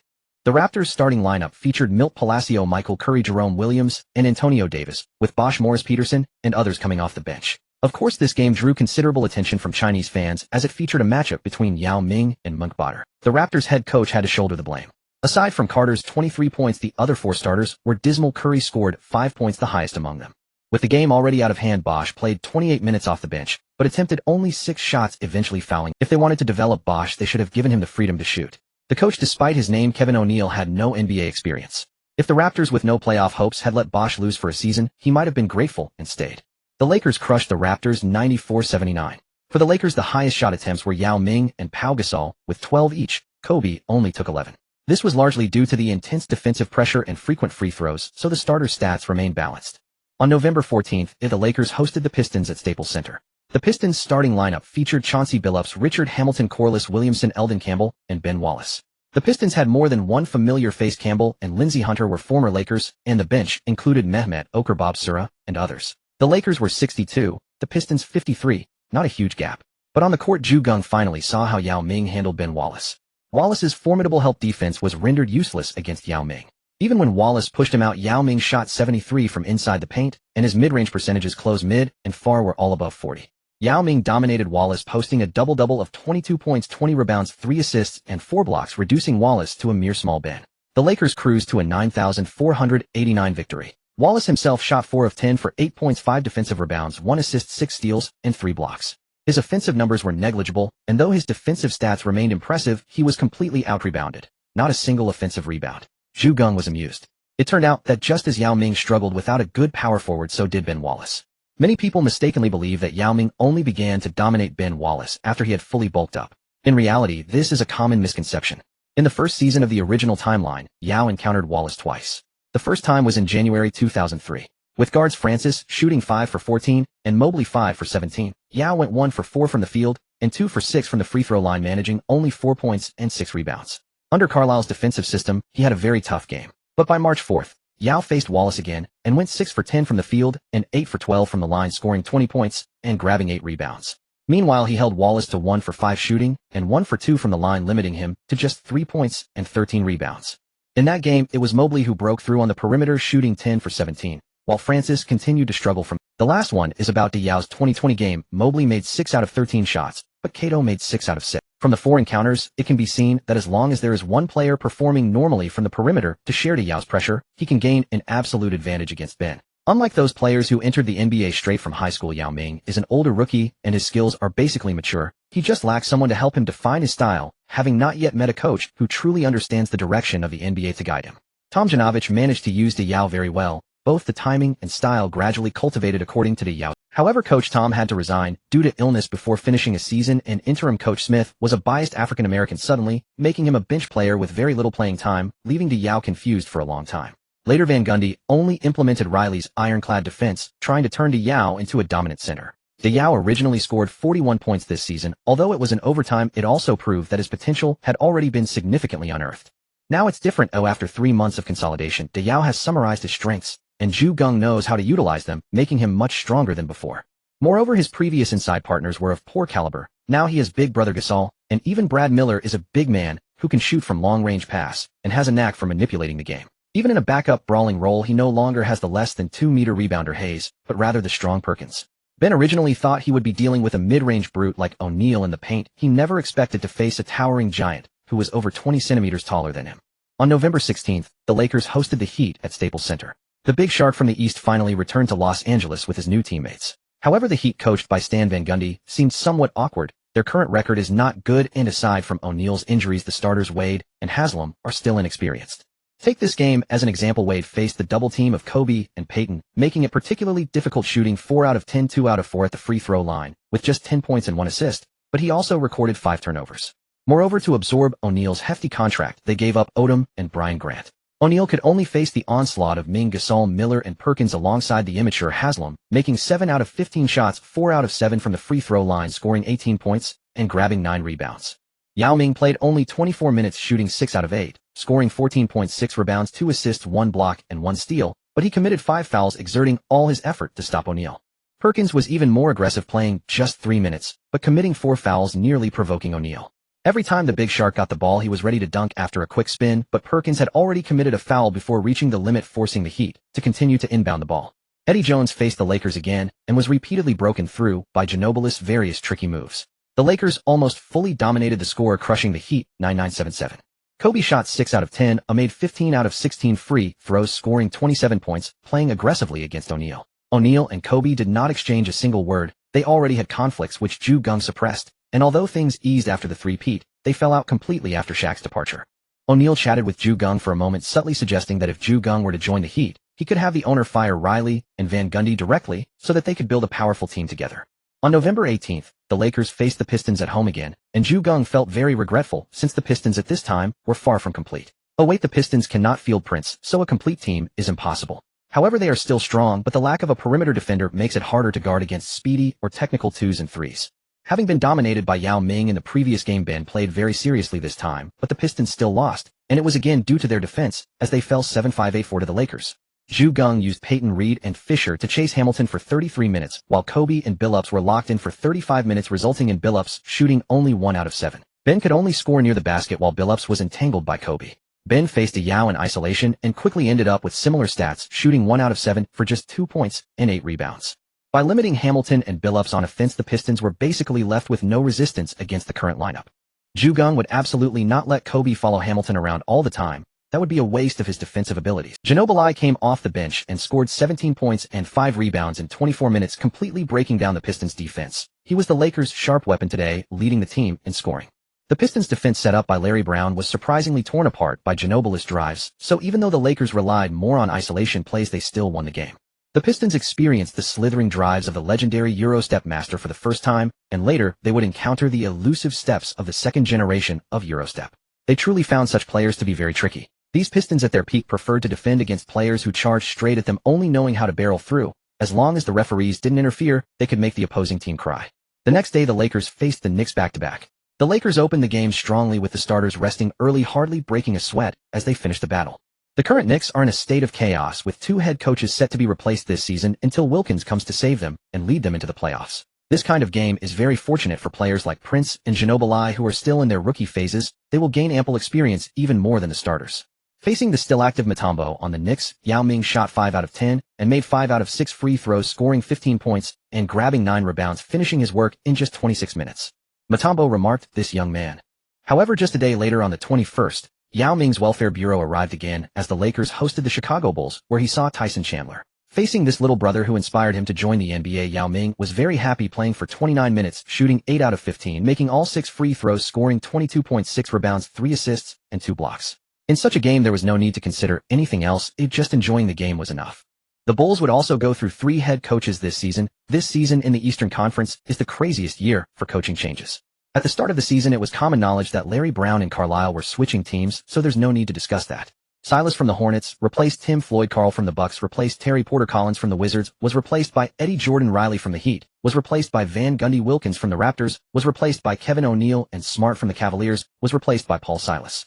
Among these, only Riley stepped down voluntarily. Both the Bulls and Knicks have experienced 3 head coaches this season, and the Nets, Celtics, 76ers, and Magic are also expected to change coaches mid-season.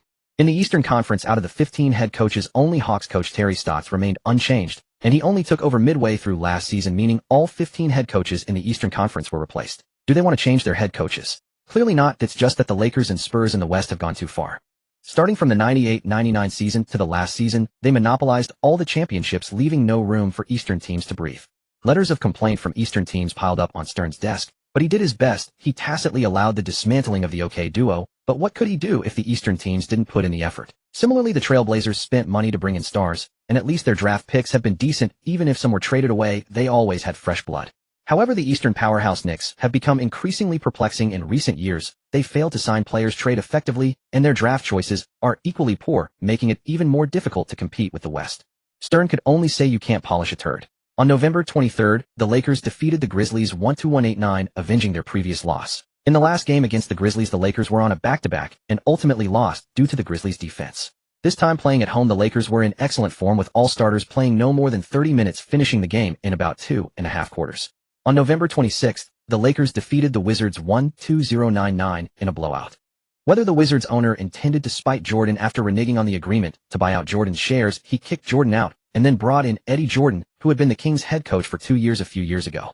Perhaps he thought any Jordan would do. It didn't have to be Michael. The Lakers starters once again rested after 2.5 quarters, making the game even easier than a preseason match. Geng's mindset was relatively relaxed during this period, mainly because the planned 9 to 10-man rotation often saw all 12 players on the court. In these blowout victories, everyone could get satisfying stats, and the players' physical condition and morale were gradually improving. Nike had already helped Kobe eliminate the threat from other sneaker brands. The accusers' side now had to face the problem of lacking funds to continue the lawsuit. At most within a month, the Eagle County incident would be over and Kobe could then focus on tempering his mentality. On November 28th, the Lakers hosted the Spurs. By then, the Lakers had already won 8 consecutive games, a number they hadn't achieved throughout the entire previous season, but now they had reached it before finishing November. The Spurs were currently 96, while the Lakers were 132, creating a huge gap. However, the Spurs were always slow starters, so it shouldn't be taken too seriously. Perhaps to counter the Lakers' tall lineup, Kirilenko 2.06 and Pau Gasol 2.13 and Yao Ming 2.26 frontcourt gave most teams headaches. But the Spurs countered with a big lineup of Parker, Bowen, Nestorovic, Duncan, and Malone, which happened to match up. Once the game started, both sides tormented each other with ferocious defense. Duncan was the first to suffer, finishing with 3 of 10 from the field and 5 of 8 from the free throw line, scoring only 11 points. With Duncan neutralized, the Spurs' offense collapsed by half. Parker was targeted by Kobe, going 6 of 17. The little sports car couldn't get rolling. Bowen was even worse, shooting 1 of 6, completely shut down by the Lakers. Nestorovic had little offensive ability anyway, leaving only Malone to face the Lakers' double teams. For a moment, he suddenly understood Barkley's frustration. Malone went 5 of 11 from the field and 3 of 5 from the line, scoring a team-high 13 points and grabbing 8 rebounds. But he no longer had the ability to single-handedly elbow his way to victory, especially when Yao Ming kept waving his elbow near Malone's nose. Malone wanted to teach him a lesson, but he felt that if he made a move, all 5 Lakers on the court would swarm and beat him up. He wasn't wrong. Geng's requirement for everyone was that if an opponent deliberately injured any Lakers player, the other players on the court must immediately rush to protect him. If there was a chance, they should strike back directly. At worst, Geng would cover the suspension fines. But if anyone dared to shrink back, they would face isolation. Although forcing unity in this way could cause problems, as long as the coach had sufficient authority, it could be easily accomplished. Even against the Spurs, the Lakers won big, 10,387, clocking out after 3 quarters. In the final quarter, the Spurs bench outscored the Lakers 32-19, but that was as close as they could get. On November 30th, the Lakers defeated the Pacers 99-77. Kobe faced old rival Miller, holding him to 3 of 9. Kirilenko and Prince combined to limit Arteas to 2 of 9. Don't underestimate Prince's slender build. He was a man who could withstand the impact of Xiao Wei. As long as he didn't have to guard Arteas for the entire game, he could make Arteas uncomfortable. November's games were too easy for the Lakers. Despite many wins, too many games ended after 3 quarters. So the Western Conference Player of the Month went to Peja, who averaged 23 points, 8 rebounds and 2.3 assists, leading the Kings to a 124 record. The Eastern Conference Player of the Month was Baron Davis. The Big Beard averaged 24 points, 9 rebounds, 2 assists and 2.8 steals, leading the Hornets to an 116. Although constant blowout victories were nice, Geng felt a sense of crisis. Everyone knew that sparring with a comparable opponent could improve oneself, but always playing against weak opponents would likely lead to regression. Just like a country that experiences occasional wars always produces a powerful army tempered by conflict, but if there is no fighting, the people would feel the army lacks the baptism of blood and fire. The Lakers had now won 10 straight, ending November's campaign. On December 3rd, their first game was an away match against the Spurs. The Spurs were desperate for revenge. In just 1 month, they had been beaten twice by the Lakers. Duncan rarely experienced such humiliation, so he stepped up decisively. Duncan had always been the Spurs' anchor on defense. First, he made Kobe go 0 of 3 inside the three-point line under double teams from himself, and Bowen forcing Kobe to only nail a three-pointer from outside. Then Duncan went 6 of 8, scoring 12 points and grabbing 6 rebounds in the first quarter alone. He then kept setting screens with Parker delaying Kobe's defense, allowing Parker to exploit mismatches with smaller on bigger attacks, going 4 of 6 for 8 points. The Spurs led 24-21 after the first quarter. On the Lakers' side, only Kirilenko managed 4 of 6 for 10 points. The others were limited by the Spurs' defense. In this quarter, the Lakers were essentially stabilized by the combined efforts of Peyton and Kobe. Geng remained completely unflustered, knowing that the Spurs were holding their breath with determination. He instructed the Lakers to simply keep the score close, waiting for the moment when the rookie, wearing no. 21 would run out of stamina, allowing them to turn the tide and seize victory. In this quarter, the Lakers relied on Saw, who went 3 for 5 from the field and 3 for 4 from the free throw line, scoring 9 points to keep the score tight. Bobo Wachi watched as the Spurs were outplayed by different Lakers players, his heart bleeding secretly. Not only does this Lakers team have a huge market, but they also have so many talents. If the Spurs had a roster like this, he would dare to aim for consecutive championships as well. However, Parker scored consecutively, and with 2.5 minutes remaining, the Spurs still led 8-0-7-8 by 2 points. Kirilenko missed a mid-range jumper, and Duncan grabbed the rebound. In transition, Duncan, who had already battled for 40 minutes, turned for a jump shot, but was emphatically blocked by a well-conditioned Yao Ming. Nisai received the ball, feeling a surge of joy, but Kirilenko signaled, "Don't celebrate yet." AK-47 grinned, extended his long arm to strip the ball, and prepared to fast break. Nisai caught a glimpse of Popovich leaping from the corner of his eye, sprinted desperately, and grabbed Kirilenko to commit a foul. Kirilenko made one of 2 free throws, but Yao Ming snatched the offensive rebound pass to Peyton, and Peyton nailed a jump shot. The Lakers reclaimed the lead at 8-1-8-0 with 4:16 remaining on the clock. Duncan gritted his teeth and pressed on. Malone drove for a layup with his aging legs, but the glove swatted it from the side for a successful block. Kirilenko received the ball and ignited a counterattack. The No. 21 rookie hustled back in defense, and as Kirilenko soared for a dunk, Duncan chased him down and pinned the ball against the backboard for a spectacular block. Geng, damn, wasn't he seriously injured? After landing, Duncan sprang up again and secured the rebound. Bowen drove and was yanked to the ground by Kobe. Bowen wore an innocent face, but inwardly he was in turmoil as his free throw accuracy rivaled that of Duncan and O'Neal. Predictably, he missed both free throws. Kirilenko protected the rebound, and the Lakers counterattacked with composure. Eventually, Kobe drew a foul from Bowen and sank both free throws. Malone elbowed Gasol aside and knocked down a mid-range jumper, but Gasol immediately responded with a contested little hook shot, pushing the Lakers' lead to 8-5-8-2 with 2.5 minutes left. Parker opted for a three-pointer, but his shot was unreliable, clanking off the rim. Yao Ming corralled the rebound, and the Lakers continued their steady approach. Kirilenko drove and dished, and Yao Ming threw down a one-handed dunk, extending the lead to 5 points. Duncan began to feel a creeping unease. His stamina was nearly depleted. He had been battling every Lakers big man, and had also spent energy helping defend Kobe early on. Sure enough, on the next possession, Duncan barely managed to push Yao Ming aside, but as he jumped, his legs buckled slightly, and Yao Ming swatted his shot away.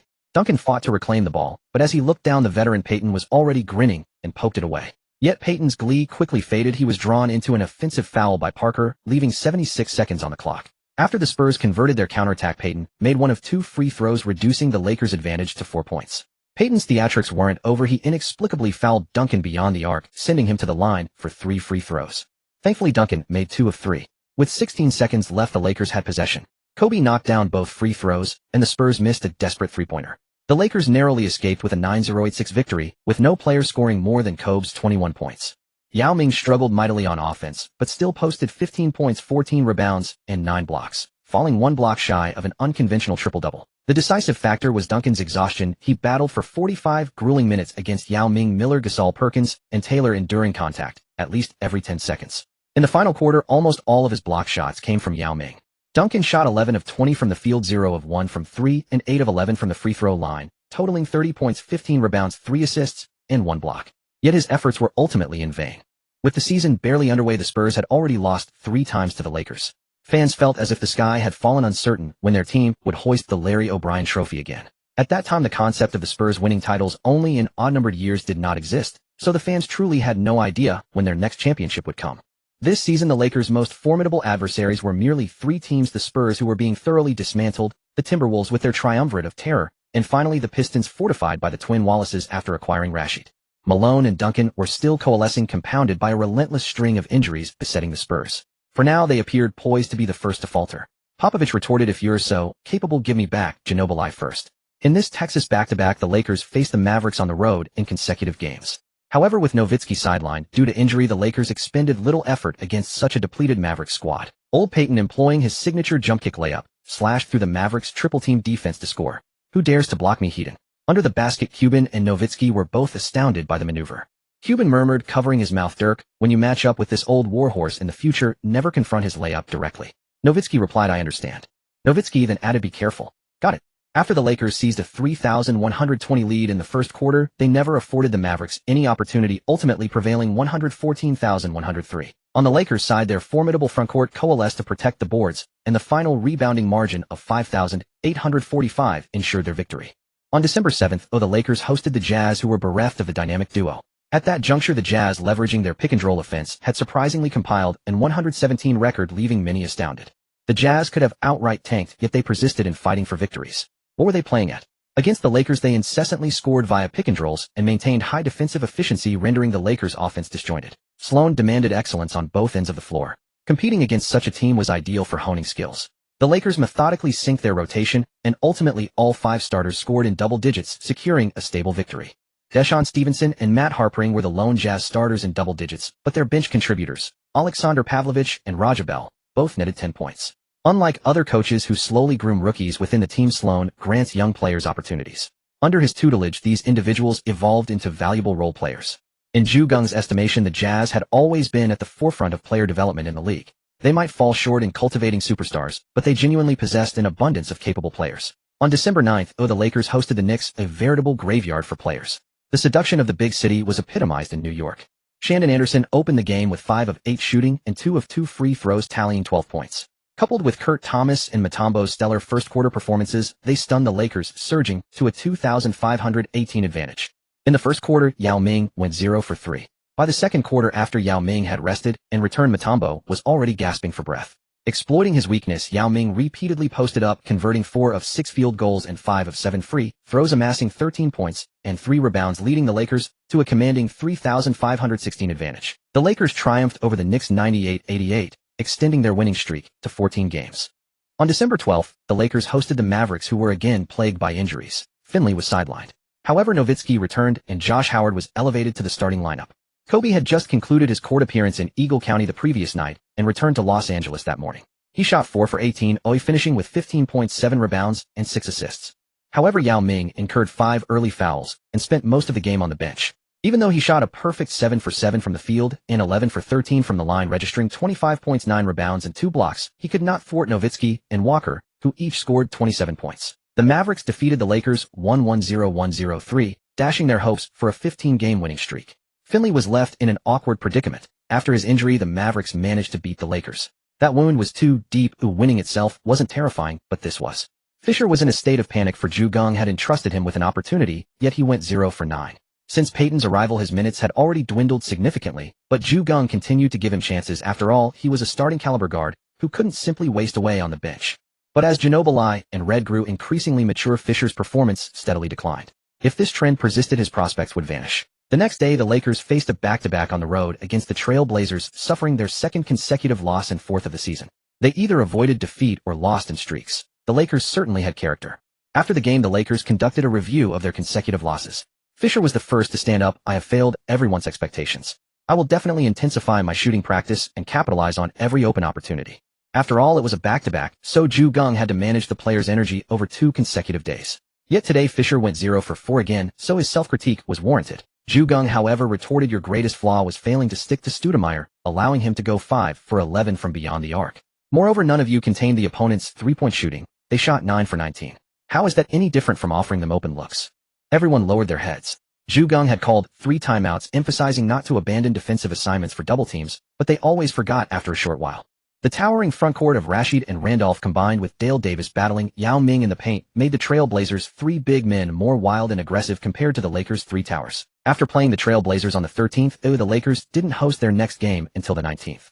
During this interval, Kobe was finally able to focus on resolving matters. He reached a settlement on the night of the 18th and returned to Los Angeles on the afternoon of the 19th, only able to come off the bench.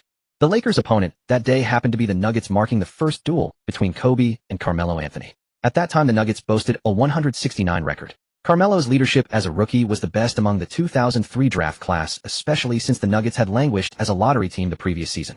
The Nuggets' head coach at the time was Jeff Bzdelik, who had only started coaching them the previous season and led them to a top 3 pick. This season, with Andre Miller-Vosh and Leonard Carmelo Anthony Nene and Camby, the roster was quite competitive. Carmelo was brimming with excitement. To him, playing against the Lakers meant performing in front of all the glamorous celebrities courtside. But beyond that, if he could defeat Kobe, he would be the first among the 2003 class to do so. Wade and Bosh had both failed. He yearned to prove to them why he was the 3rd pick. Once the game commenced, Carmelo was eager.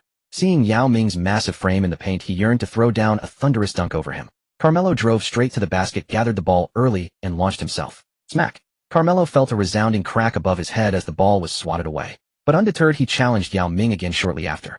Smack! This time Carmelo stumbled back 2 steps and crashed to the floor in a comic sprawl. As a Los Angeles team, all the Lakers players were deeply influenced by thespian arts.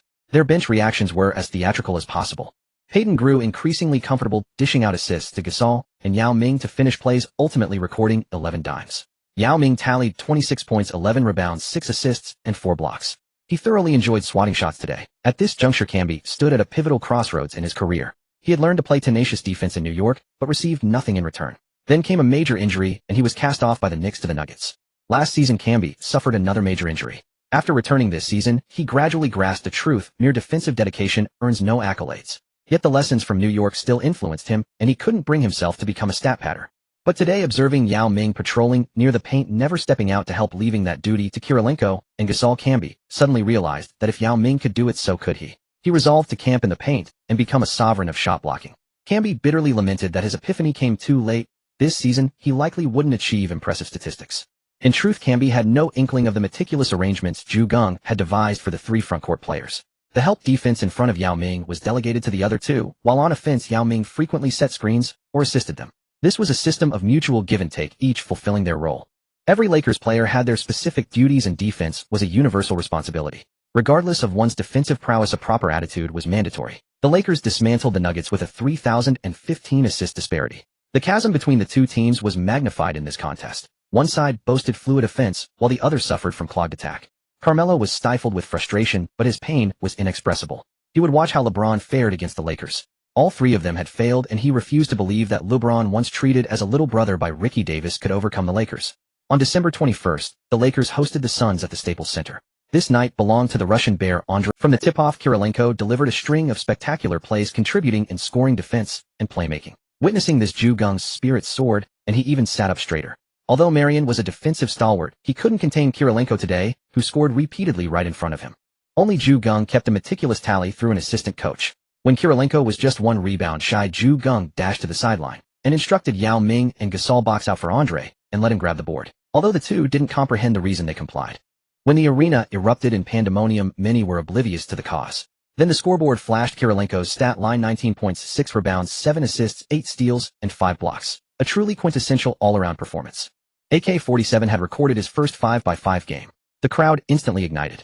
Geng rose and called a timeout to let Kirilenko bask in the moment of glory. Not to mention, this season was the apex of defensive brutality. Even in the later era of stat inflation, achieving a 5x5 would be a formidable challenge for any player. Of course, it was plausible that players from that later era mostly lacked the defensive prowess to amass 5 steals and 5 blocks. The Lakers defeated the Suns 107-101, avoiding any hollow stat padding in a loss. Kirilenko's 19 points led the team, a testament to their effortless play. Marbury erupted for 31 points and 11 assists, but it was all for naught. Kirilenko had already entered his prime. Such young players who have spent a few years in the professional league improve remarkably fast. Not only him, but also Yao Ming, Ginobili, and Pau Gasol. All of them, once they adapted to the NBA, skyrocketed straight to their peak. On December 23rd, the Lakers faced the Warriors on the road. When Pau Gasol woke up, he suddenly felt the world spinning around him. He quickly called Geng. Geng brought the team doctor. Pau Gasol had a high fever and was sent to the hospital. After examination, it was the flu. To avoid infecting others, Gasol received treatment and went home to rest. He would definitely miss the Christmas game. That night, the Lakers' frontcourt consisted only of Yao Ming and Mike Miller. Whenever one of them sat down, whether it was rookie Perkins or the unreliable Taylor, the Warriors would exploit the mismatch and dominate inside. Clifford Robinson, a versatile big man who could play inside and out, made 10 of 17 shots, including 4 of 6 from 3, scoring 24 points. Taylor made a fool of himself on the court. When told to step out on defense, he was beaten in 2 steps and vanished. When asked to box out for Yao Ming, he somehow ended up boxing out Kirilenko as well. Eric Dampier, facing the Lakers' interior, made 7 of 8 shots and 3 of 4 free throws, finishing with 17 points and 11 rebounds, once again proving his capability. Cuban's eyes lit up with envy. His Mavericks desperately needed such talent. In the end, the Lakers lost to the Warriors in the game before Christmas. Their Christmas opponent was Houston, led by Francis. On December 25th, Christmas Day, the Lakers hosted Houston. Stern's idea was to have Yao Ming face the team that drafted him, creating a headline. Unexpectedly, just after returning to Los Angeles, Kirilenko and Ginobili came down with the flu, and Miller sprained his ankle on a dunk during warm-ups. Geng was almost amused. In his 4 seasons coaching in the NBA, he had never lost a Christmas game. But this season, if he was going to lose, it seemed he'd lose in streaks. He had already lost one. Would this Christmas game extend his winning streak to 4 or continue the losing skid? That drew a lot of attention. Those NBA media loved to speculate with such statistics. Now Pau Gasol hadn't recovered Kirilenko, and the Argentine blade were down, and Miller would miss 10 games. Truly, misfortunes never come singly, and blessings never in pairs. With 4 key players gone, Geng had to piece things together as best he could. The Lakers' home fans wanted to shout refund. Francis put up 22 points, 9 rebounds, 7 assists, and 2 steals. Seeing that only Yao Ming and himself were left, Kobe went into selfish mode, making just 9 of 26 shots for 23 points. The Lakers lost 9,499. After the game, Geng winked and finally said with a smile, "Well, this is my first Christmas loss. It feels strange, but the pressure is actually much lighter. No more of that perfect record burden hanging over me." Fortunately, the Lakers rested until the 28th, when they hosted the Celtics at home. Everyone except Miller had recovered. The Celtics were shocked by a trade request from the Cavaliers right at the start of the winter trading window. Cleveland wanted to trade Ricky Davis, their former scoring leader. Davis had only played 22 games for the Cavs before being shipped to Boston. Baffled, he uttered the classic line in a Boston media interview, "I thought they drafted him to help me." Davis had only played 22 games for the Cavs before being shipped to Boston. Baffled, he uttered the classic line in a Boston media interview. After this game, the Celtics front office began preparing to fire head coach Jim O'Brien. Pierce, with Kirilenko and Prince giving him relentless attention, committed 7 turnovers, playing a frustrating game. He felt all his abilities but couldn't deploy them. In the fourth quarter, when the Lakers starters had already sat down, Pierce scored 5 points, finishing with 24 points before heading to the bench. After Walker left, Pierce knew the Celtics were doomed. They wouldn't achieve anything good for years. He stopped defending, focused on scoring, gradually becoming a so-called offensive kaleidoscope who was a defensive sieve. By the summer of 2007, Pierce's trade value had become very low until the Big Three formed, and the defensive, motivational, and comeback-savvy coach Doc Rivers unlocked their defensive potential, changing everything. The Lakers finished all their games of 2003. The Western Conference Player of the Month for December went to Kevin Garnett. The Timberwolves were strong that season. Garnett averaged 26, 4 points, 13, 2 rebounds, 5, 8 assists, 1, 8 steals, and 2, 5 blocks, excelling on both ends. The Timberwolves went 112. The Eastern Conference Player of the Month went to an interior player as well. Jermaine O'Neal averaged 21, 2 points, 10, 3 rebounds, 2, 3 assists, and 2, 4 blocks. The Pacers went 97 that month with a condensed schedule, but still a solid record. On January 2nd, the Lakers began a 4-game road trip starting against the Supersonics. Before the game, Geng told Yao Ming and Pau Gasol, "Today is your chance to shine. Big Yao Pau, your opponent is Jerome James, who averages 5 points and 3 boards, and Radmanovic. If you don't dominate them, this year's title is hopeless." Yao Ming and Pau Gasol exchanged glances, ready to give everything. They bumped fists and then stepped aside to discuss. Geng then told Kobe, "You focus on defense and playmaking. If the game gets tight, then you step in." Kobe nodded emphatically. He had endured for 3 years already. Another 3 wouldn't hurt. Kobe thought, "I can endure." With Miller, his reliable backup, out, Yao Ming had to increase his minutes from 28 to a limit of 36. But his opponent that day was too weak. Even in 36 minutes, Yao Ming put up 27 points, 20 rebounds, 2 assists, 2 steals, and 4 blocks, making Jerome James feel like the sky was falling. It wasn't that Yao Ming didn't want to give Perkins more time, but the rookie was still too raw in terms of weight, core strength, and technique, barely able to hold his ground. He could only get a couple of minutes per quarter to let Yao Ming catch his breath. Fortunately, Pau Gasol could fill in at center for stretches, and Taylor, though unreliable, could at least handle the super. Restricted by Geng's plan, Kobe had little to do offensively, so he channeled all his energy in a hounding Ray. Under Kobe's relentless harassment, Ray Allen finished with just 7 points on 2 of 8 shooting. To make matters worse, he was relentlessly attacked by Kobe, Ginobili, and Red, ultimately fouling out. Ray Allen had never played such an agonizing game. Whether he had the ball or not, Kobe's hands were always on his waist. Without Lewis, and with Ray Allen ejected, the Supersonics lost 73-87 to the Lakers. On January 4th, the Lakers faced the Clippers on the road. The Clippers' starting lineup featured Doug Overton, Quentin Richardson, Corey Magette, Elton Brand, and Chris Kaman, with former Laker Glenn Rice coming off the bench. This was no weak lineup, but Kaman felt the pain. Both he and the undersized power forward Brand were blocked by Yao Ming 5 times in total. In 36 minutes, Yao Ming recorded 21 points and 11 rebounds, another double-double. The Lakers won 9,985. Kobe now felt conflicted. He wondered if, after a few more years, Yao Ming would turn into another Shaq. If that happened, even if he wanted to compete for Finals MVP, could he still snatch it back? Geng noticed Kobe's mood and invited him to dinner that evening, asking what was on his mind. Kobe remained silent. Geng smiled. "Are you afraid that Big Yao will take your future Finals MVP and other accolades?" Kobe looked up startled and stared at Geng. Geng said, "Your thoughts are written all over your face. Put your mind at ease. Observe carefully. Whether it's Yao Pau or Manu, I brought them here as your teammates. Their thirst for victory far outweighs personal glory. No one will compete with you. Kobe wasn't convinced and decided to observe for himself. But he would soon discover through the following games just how different. On January 6th, the Lakers faced the Timberwolves on the road. Against the three-headed monster of Castle, Sprewell, and Garnett, the Lakers lost. All three heads took over 20 shots, each overpowering the red-hot Lakers with their firepower and defense. Garnett roared like a beast at home, celebrating the Timberwolves' victory. He posted 26 points, 18 rebounds, 6 assists, and 2 blocks, displaying the majesty of the king of the Wolves. Sprewell went 13 of 27 for 30 points. Castle added 26 points and 7 assists. Both ugly as sin, they proved they were the perfect jackals for Garnett. But the Timberwolves still lacked a few more wolves to fight, limiting their ceiling. If Miller had been available, Yao and Powell wouldn't have been so exhausted, and the teams would have been evenly matched instead of a 95,106 blowout. The next day, the Lakers played a back-to-back in Denver. Everyone wondered if the Lakers would extend their losing streak. From the start, Andre Miller and Carmelo Anthony worked together, scoring at will. On the Lakers' side, Yao and Powell were still recovering from yesterday's battle, and the altitude added pressure. By halftime, the Lakers trailed by 15. Geng had the substitutes play the second half and waved the white flag. Only Peyton, Kobe, and Ginobili scored in double figures for the Lakers, and no one else did. They lost 91,113, the Lakers' first blowout of the season. The 22-point margin thrilled Denver fans. Miller and Anthony both made 8 of 17 shots for 20 points apiece. Earl Boykins came off the bench to score 22 points on 9 of 13 shooting, leading the Nuggets to victory over the Lakers. Carmelo felt as excited as the day he won the MOP. He had become the first member of the 0-3 draft class to defeat the Lakers. As for LeBron James, who hadn't played the Lakers, Carmelo thought he was no threat. With Ricky Davis sent away, Jameis raw ball handling and playmaking couldn't possibly lead the Cavaliers to the playoffs. Carmelo mused last season Yao Ming made the playoffs while Stoudemire didn't, and Yao won Rookie of the Year with similar stats. If I lead my team to the playoffs this season and James doesn't, and our stats are comparable, the Rookie of the Year is definitely mine. The advantage is mine. The Lakers have lost 2 in a row again. Who is most panicked? Naturally, their next opponent, the Atlanta Hawks. It's worth noting that Yao Ming once scored 41 points against this very Hawks team in the original timeline, and Geng was quite looking forward to it. But after the first quarter, Geng was stunned. The Hawks at least had a starting lineup of Terry Wu-Sheng, Louis Diaw, and the bench also included Prince's senior Nazar Muhammad and others, but Terry Stotts was too inexperienced at the time to be worthy of the head coach position. The Lakers started the first quarter with a 140 run. The Hawks failed to score a single basket in the first 4 minutes and 45 seconds, going 0 for 8, and their first rebound came only in the 6th minute. With overwhelming pressure, the Lakers sealed the victory with a 347 first quarter. Geng had no choice but to ensure that not all starters were on the court simultaneously from the second quarter onward.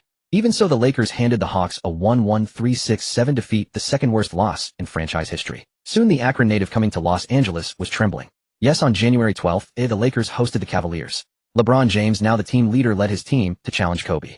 Anyway, he was very nervous now. The Cavaliers were currently 11-25, a huge gap compared to the Lakers' 258. Therefore, the audience watching the game was almost entirely there to see the offensive duel between Kobe and LeBron. However, shortly after the game started, the Lakers gained a huge advantage. Kobe played only 17 minutes before being injured in his right shoulder after a collision with Kendrick Brown and left the game, but the Lakers quickly sealed the victory. At that moment, Kobe executed a pump fake, causing Brown to fly past him, but as he finished his shot, and before landing, Brown directly collided with his right shoulder. Kobe had a history of right shoulder injuries. Geng had intentionally controlled his playing time to prevent the injury from worsening. However, this time he needed to wear a brace and rest for a while. Both team starters had already left the court, leaving only LeBron still fighting hard. However, he was a rookie, so no one would criticize him. In the third quarter, he shot 3 for 7 from the field and 2 for 2 from the free throw line for 8 points. In the final quarter, he went 0 for 5 and scored 0 points before reluctantly leaving the game. He finished with 6 for 20 shooting, totaling 16 points, 5 rebounds, 7 assists, and 6 turnovers, a well-rounded stat line. Geng watched as Prince was often knocked away while defending LeBron, but he always managed to quickly return to his defensive position. Even in his rookie season, LeBron's muscular physique already surpassed that of most ordinary players. His physical talent was indeed explosive. However, as long as his rhythm was disrupted, he couldn't complete a smooth shot near the basket, as if his shooting button had been removed. The Lakers won 89-79 over the Cavaliers, making the first matchup of No. 8 versus No. 23 seem anticlimactic. Although LeBron played as a point guard, he kept avoiding going head-to-head with Kobe. LeBron, why should a point guard duel with a shooting guard? Even though the Lakers' home fans, encouraged by Geng, kept shouting on and on, James insisted on not going head-to-head with Kobe. Even when he found himself face-to-face with Kobe, he directly chose to evade step back to reset his dribble or finish with a fadeaway jumper that clanked off the rim. The on-site commentator was blunt, saying, "This is not the first time James has come to Staples Center." On December 3rd, in a game against the Clippers, he shot 2 for 13 and scored 4 points. This arena is the graveyard of the Little King. After the game, the Los Angeles media further pointed out, despite Jameis' impressive stats, Now second only to Anthony, he cannot compare to the likes of Garnett and Kobe in their primes. Kobe only started 6 games as a rookie, while James became the core of the Cavaliers immediately upon joining, without a gradual process of refinement. His foundation is not solid at all. Having just sent off James on January 14th, the Lakers hosted the Nuggets again. Carmelo Anthony was overjoyed. He had just defeated the Lakers while James had been schooled by them. Wasn't the gap obvious? James was criticized as worthless by the Los Angeles media, and now with Kobe injured, the Lakers' backcourt only had Peyton and Red starting. Could they still compete with the Nuggets? As for the other rival Wade, he had already been completely left behind by Anthony. The Heat had been struggling with inconsistent results since the start of the season due to significant roster changes. Now O'Neal had undergone surgery and would need about 6 to 8 weeks of rest, meaning he would miss 20-30 games. Whether the Heat could even make the playoffs was uncertain. The game began. Yao Ming made all 5 of his shots, scoring 10 consecutive points, stunning the Nuggets. Kirilenko went 3 for 5 for 6 points. Peyton was on fire, shooting 3 for 4 with 3 assists. The Lakers' offense fully blossomed, leading 26-16 after the first quarter, leaving the Nuggets sweating. Anthony went 1 for 6 in the first quarter and improved in the second quarter, going 1 for 5. On the Lakers' side, everyone took 1 to 2 shots. Only Brian Russell went 0 for 1 for 0 points, while all other Lakers scored. The score was 2,919, leading by 20 points at halftime. Anthony played better as the game went on, going 1 for 4 in the third quarter and 1 for 2 in the fourth, but the gap was already too large. The Lakers crushed the Nuggets 97-71. Yao Ming played 29 minutes, scoring 22 points, 9 rebounds, and 2 blocks, leading the team to a big victory. Anthony shot 4 for 17 for 14 points. This excited LeBron's fans, who pointed out that James at least had a 30 shooting percentage while Anthony was so bad he didn't even have 24. On January 16th, Pau Gasol had back pain. The Lakers played an away game against the Kings. Red was on fire, shooting 13 for 22, including 4 for 6 from 3 for 30 points, but the Lakers still lost to the Kings 92-96. Miller would only return the next game. Kobe was out with injury, and Saw also needed to rest and observe his condition. The Lakers could only rely on Yao Ming to hold the fort in the paint. The next day, the Lakers hosted the Clippers in a back-to-back game. Everyone was eager to see if the Lakers would suffer another loss. After all, the Clippers only had a starting lineup of Eddie House, Marco Jarrett, Corey Maggette, Elton Brand, and Chris Kaman. Geng arranged a starting lineup of Peyton, Red, Kirilenko, Miller, and Yao Ming. Both interior players were not fast, and the Clippers seized the opportunity. Brand became an all-star in the paint thanks to his nimble footwork, certainly not because of his 2-0-3. Brand scored 14 points in the first quarter, shooting 5 for 6 from the field and 4 for 6 from the free throw line, completely disrupting the Lakers' interior defense. The Clippers took a commanding 3,017 lead. The Lakers bench, led by Fisher and Ginobili, struck first with vigor. Then Kirilenko assisted Yao Ming in defense, swiftly neutralizing Brand. With greater energy devoted to offense, Yao Ming shot 5 for 4, scoring 8 points. In the second quarter, the Lakers narrowed the gap by 12 points with a 2-6-1-4 run. After halftime, Yao Ming shot 4 for 3, and Peyton also shot 4 for 3, the two engaging in a seamless offensive duet.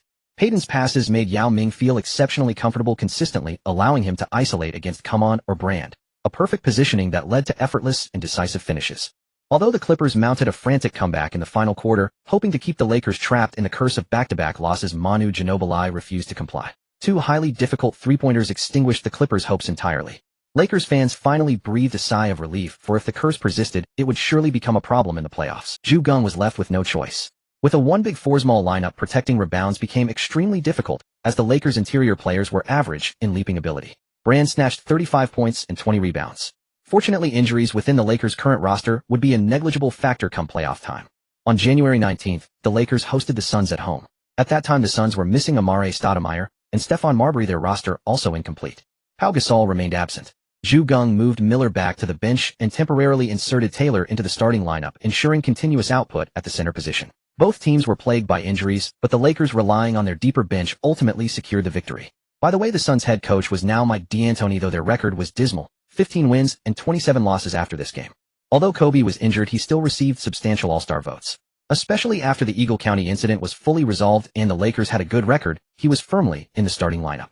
Shaquille O'Neal was the most distressed. Originally, one reason he fled the West was to avoid being Yao Ming's backup, but unexpectedly he got injured again at a critical moment and would miss this year's All-Star game. On January 21st, the Lakers faced the newly revamped Grizzlies on the road. After the trades, the Grizzlies had become stronger.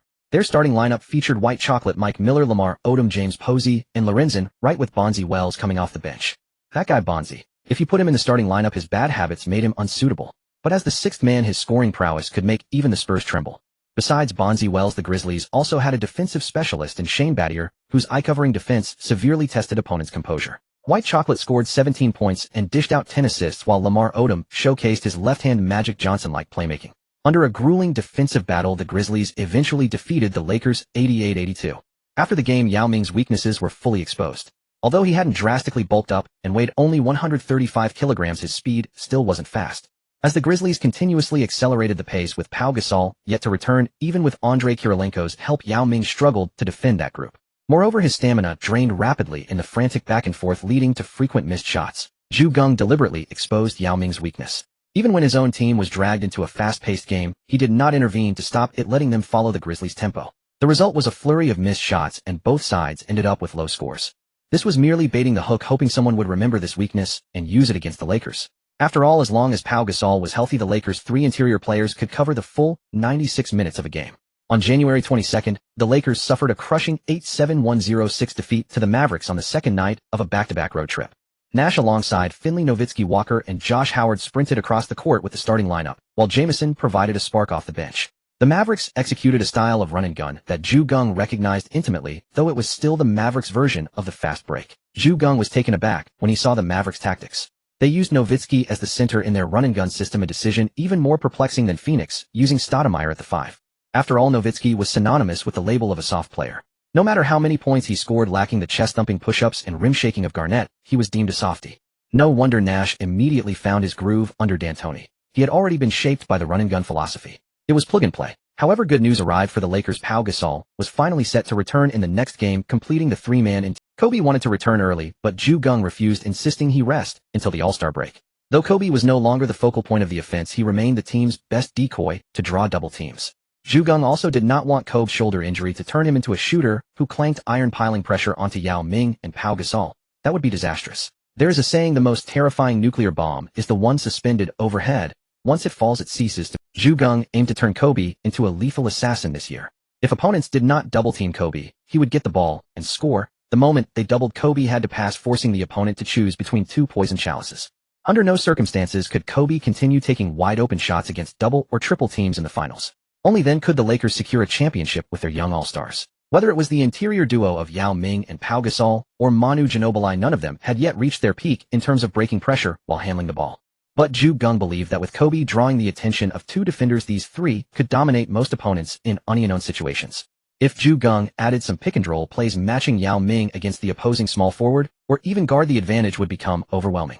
However, these strategies could only be drilled in practice for now. They were not yet ready for the actual court. What if some genius discovered that Kobe was merely a decoy?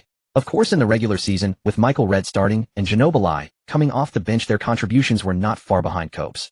Kobe could use this time to conserve his energy, as the constant flying back and forth for games had drained him, leaving him inadequately warmed up before stepping onto the court, the root cause of his injury. Geng had always agreed with the notion that Michael Jordan's first retirement, lasting nearly 2 years, allowed his body to rest, laying the foundation for his second three-peat. Without that break, injuries might have derailed his career. On January 24th, the Lakers traveled to face the Jazz, but another minor injury struck. Kirilenko was ruled out for 2 games. Yao Ming, Pau Gasol, and Tayshaun Prince formed the new starting frontcourt.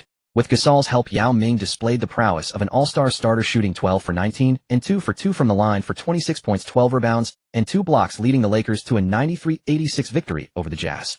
Without Karl Malone, the Jazz simply could not contain the combined force of Yao Ming and Pau Gasol, especially with Brad Miller coming off the bench. This was the Lakers' true interior strength.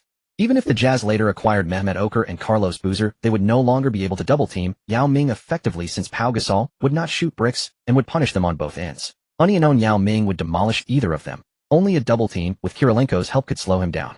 If Yao Ming had not been paired with the aging Juwan Howard or a rebounder-only substitute like Chuck Hayes, the outcome, though Lakers players kept suffering minor injuries, the only serious ones were Brad Miller's month-long absence and Kobe's shoulder. The rest were trivial, as physical contact is inevitable for athletes. On January 28th, the Lakers hosted the Supersonics. Ray Allen, seeing Kobe absent, thought he could make. Ray Allen specifically targeted Michael Redd, posting 18 points, 10 rebounds, and 10 assists for a triple-double, but the current Sonics lacked anyone to support him, resulting in a crushing 8,296 defeat. Ray Allen's heart shattered into pieces. He could not fathom why he still could not lead his team to beat the Lakers despite Kobe's absence. And he had achieved a triple-double. The pain was unbearable. He felt he had fallen too far behind, and seeing Reggie Miller on the Pacers made his future seem. On January 30th, the Lakers hosted the Timberwolves. The Big Three each unleashed their full potential, defeating the undermanned Lakers. Latrell Sprewell scored 35 points, Sam Cassell added 28 points and 11 assists, and Kevin Garnett contributed 20 points and 11 rebounds. That was the Big Three's division of labor. With Sprewell scoring, Cassell orchestrating, and Garnett dominating both ends, the Timberwolves improved to 3,213 after this victory. The Lakers fell to 3,112, momentarily trailing the Timberwolves. Kevin Garnett had never felt so close to an NBA championship. In the West, even though Karl Malone had joined the Spurs, Malone, Bruce Bowen, and Robert Horry had recently provoked the Suns by playing dirty, leading to a coordinated trap by the Suns players. As Malone leaped for a layup, one player pushed him from behind, while another blocked his lower body, causing Malone to crash to the floor uncontrollably, his knees slamming directly onto the hardwood. Malone, who had elbowed his way through the league, never expected to fall victim to Scott Williams' underhanded tactics. His knee trembling, he knew it was over. Garnett sensed that without Malone, Tim Duncan stood alone. Cassell and Sprewell could handle Tony Parker, while he could take on Duncan. The Timberwolves had a real chance. Moreover, the Timberwolves had beaten the Lakers multiple times in the regular season, and he was confident of continuing that trend in the playoffs. He had also won the Western Conference Player of the Month award for 2 consecutive months. The MVP might be within reach. If he could claim it, he would no longer be inferior to that dullard from San Antonio. January had brought several injuries to the Lakers, but as spring approached, everything revived. The team gradually recovered, and Kobe's long absence after resolving the Eagle County incident helped restore his reputation. Cold treatment proved effective. On February 1st, the Lakers faced the Raptors on the road, beginning a 7-game road trip. The Raptors' interior consisted of Chris Bosh and Donnell Marshall, making Yao Ming and Pau Gasol appear to be bullying them. The current Bosh was too skinny. Yao Ming sent him flying with a single bump. Yao shot 13 for 20 for 36 points, leading the Lakers to a victory over the Raptors. Vince Carter's 27 points and 10 rebounds went to waste, and he felt disheartened. Since Tracy McGrady left, the Raptors seemed unable to rise. The next day, the Lakers faced the Pacers on the second night of a back-to-back. Kobe was still sidelined, but the Pacers had become one of the league's elite defensive teams, allowing only slightly more points per game than the Spurs. The Spurs allowed 84.3 points per game, while the Pacers gave up 85.6, so a testament to Rick Carlisle's defensive system since his return to Indiana, though they averaged only 91 for points. This fit the prevailing defensive trend. The Pacers' defense stifled the Lakers, and Indiana prevailed 85-81, winning with defense by 4 points. The Pacers improved to 3,613, firmly holding the league's best record. Ron Artest relished the physical battle tonight, shooting 9 for 27 for 24 points, serving as the Pacers' primary offensive weapon. He drove like a human battering ram, using his elbows to clear space, a playing style reminiscent of a mature LeBron James minus the hand-waving. On February 4th, the Lakers traveled to face the Cavaliers. Without Kobe, who wore no 8, much of the attention was gone. The previous encounter had ended unsatisfactorily due to James avoiding him and Kobe's shoulder injury, leaving fans and media disgruntled. This game generated even less interest. In this matchup, Paul Silas opted for a defensive battle with the Lakers, and Geng was happy to adapt to different defensive styles, especially since the Trailblazers were shopping Rasheed Wallace. Although Geng publicly stated, "Unfortunately, the Lakers lack the appropriate assets, so otherwise we would certainly want an experienced interior player like Rasheed for our team." Few teams showed interest in Rasheed Wallace. His reputation as the bad boy was too notorious. His occasional mental lapses made any franchise wary of his unpredictability.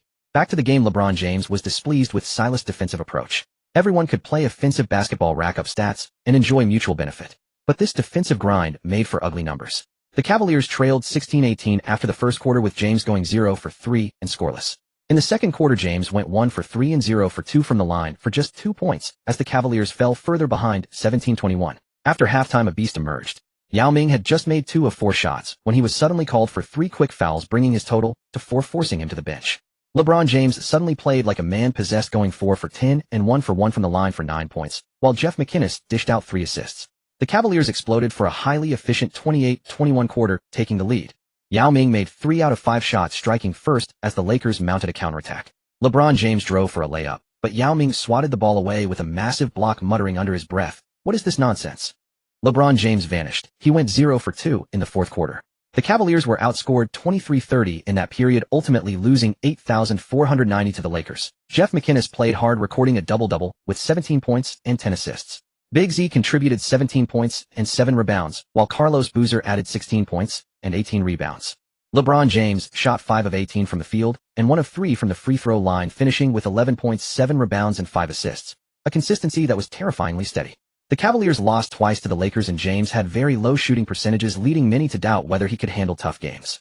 However, James' media team was very efficient and quickly made the issue lose attention. On February 5th, the Lakers played a back-to-back away game against Philadelphia. Philadelphia now had a record of 20 wins and 29 losses. Iverson refused to accept reality and completely immersed himself in his own path of scoring alone, letting his shooting feel decide the outcome. But today he found the rim as vast as an ocean. Whether it was Peyton Red or the backup guards, he blew past them like they were morning streets, knocking down difficult shots in various ways. Iverson made 15 of 29 field goals and 8 of 12 free throws, scoring 39 points and adding 6 assists, leading Philadelphia to a 9-6-8-5 victory over the Lakers.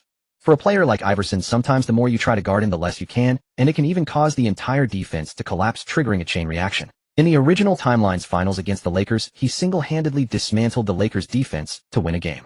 Today, Iverson roared in celebration of victory. Ever since Larry Brown began to leave and heap blame on him, he became a pariah in the league. The achievements of leading Philadelphia all the way to the finals were almost entirely erased. If not for a group of diehard fans, he might have been kicked out of Philadelphia. Defeating the Lakers, who were near the top of the league standings, finally gave him some release. On February 8th, the Lakers continued their road trip, facing the Magic, led by McGrady. Since blowing a 31 lead last season, the Magic had become a laughingstock. This season, Rivers led the team to a 110 start, and the king of comebacks was fired directly. Yao Ming was very excited facing McGrady. After all, he was the league's scoring champion. Without Kobe on the Lakers, Yao and Pau were the primary options, and Yao Ming scored 20 points and grabbed 10 rebounds on an efficient 8 of 11 shooting. There was no help. The Magic's front line was Juwan Howard and Andrew DeClercq. Howard, the former 100 million man, had already declined, and DeClercq, born in 1973, looked youthful but was nearing retirement despite his apparent inexperience. Kirilenko had returned, and he and Prince continuously helped double-team McGrady, but McGrady at that time was truly McGrady made 13 of 25 field goals, 5 of 9 three-pointers, and 4 of 7 free throws, scoring 35.6 rebounds and 6 assists. Unfortunately, he was the undisputed king of empty stats. Though his scoring was fierce, the Magic were sprinting toward the first overall pick. The Lakers exposed the Magic's weaknesses. McGrady's twisted character once again affected him. After the game, he said, "Our management just coasts along. We need big men," and they traded away O'Neal. O'Neal won 3 straight championships and FMVPs, yet we didn't bring him back. The Magic front office still needed McGrady to boost ticket sales, so they tried to pacify him. But they had grown tired of his thoughtless remarks. As soon as they secured the first pick, even if they drafted a big man, they wouldn't keep him. He wouldn't be on the rebuilding list. The 6th road game on February 10th, the Lakers faced the Heat. O'Neal was still recovering from injury, and Wade led the team alone. Wade was very unremarkable at that time, his jaw not yet fully developed, and the Lakers won easily. Kobe traveled with the team throughout the 6-game road trip, grinning like a simpleton when he saw the team winning. On February 11th, the Lakers played a back-to-back away game against Houston, the last of this 7-game road trip. After this game, the All-Star break would begin. Kobe decided to return, test his touch, and then head to the All-Star weekend. At this point, all the Lakers players had their minds on returning to Los Angeles. Even though they were facing Houston, who were struggling to stay in the playoff race, they were somewhat reluctant to fight. After returning, Kobe's form was decent. He made 4 of 7 shots, scoring 14 points. The Lakers eventually lost the game, then all returned to Los Angeles. This year, the All-Star game was held in Los Angeles, so the Kobe-Yao duo received very high votes. Even though Kobe's early voting was affected by the Colorado incident, he later became the Western Conference's leading vote-getter, with Yao Ming second. Moreover, besides Yao Ming and Kobe becoming All-Star starters, Kirilenko was also an All-Star reserve. Duncan and Garnett were both starters, but with O'Neal in the East, the West truly lacked an All-Star center. Stern didn't want to let Dampier step in, so he eventually put Nowitzki on the bench and gave another center reserve spot to. The Lakers once again replicated the peak state of having 4 players in the All-Star game. Geng was still the Western Conference's head coach for the All-Star game. However, the game didn't attract much attention, largely due to injuries. Both rosters were somewhat watered down, with the Eastern Conference lineup particularly weak. The Western players won easily without exerting full effort. Kobe played the most minutes in the game, 36 minutes, while everyone else played under 30. However, he kept passing to Yao Ming, as did Miller and Kirilenko later. Even though Kobe had the most playing time, he knew he couldn't win the All-Star MVP. So with Geng's subtle hint, the Lakers trio kept feeding the ball to Yao Ming. In the end, Yao played 26 minutes, second only to Garnett in the West. However, Garnett made only 6 of 14 shots as he was targeted. Thanks to the assist from his teammates, Yao Ming made 12 of 21 shots, scoring 24 points and grabbing 10 rebounds. The West won 1-3-7-1-3-3 over the East, marking their 3rd consecutive victory over the East. Yao Ming lifted the All-Star MVP trophy at the Staples Center, earnestly thanking his 3 teammates. Miller for setting screens, Kirilenko for help defense, and Kobe for assists. Together, they helped Yao secure the MVP. To be honest, because the Big Shark was absent, many people didn't pay much attention to this All-Star game. They were still reminiscing about Beyoncé's pole dance. Kobe watched Yao's speech, grateful that his efforts were worthwhile. Unlike that lazy O'Neal, who only competed for glory and never even said thank you, thinking he was invincible. After the All-Star break, the 4 Pistons came together, and their defense immediately shook the league. Although Prince was absent, their overall defense was now on par with the Pacers and Spurs, and they went on a winning streak. By this time, teams that had once considered recruiting Sheed but were scared off by his Sheed temper were regretting it, if only they had listened to Geng. And the Blazers' trade of Sheed was part of a large 4-team deal. The three main pieces, Sharif Abdurrahim, went to Portland, Rashard Lewis to Seattle, and Sheed to Detroit, while Atlanta began rebuilding with a pile of draft picks. Atlanta realized that Lewis couldn't be the primary core, so they chose to trade him and start rebuilding.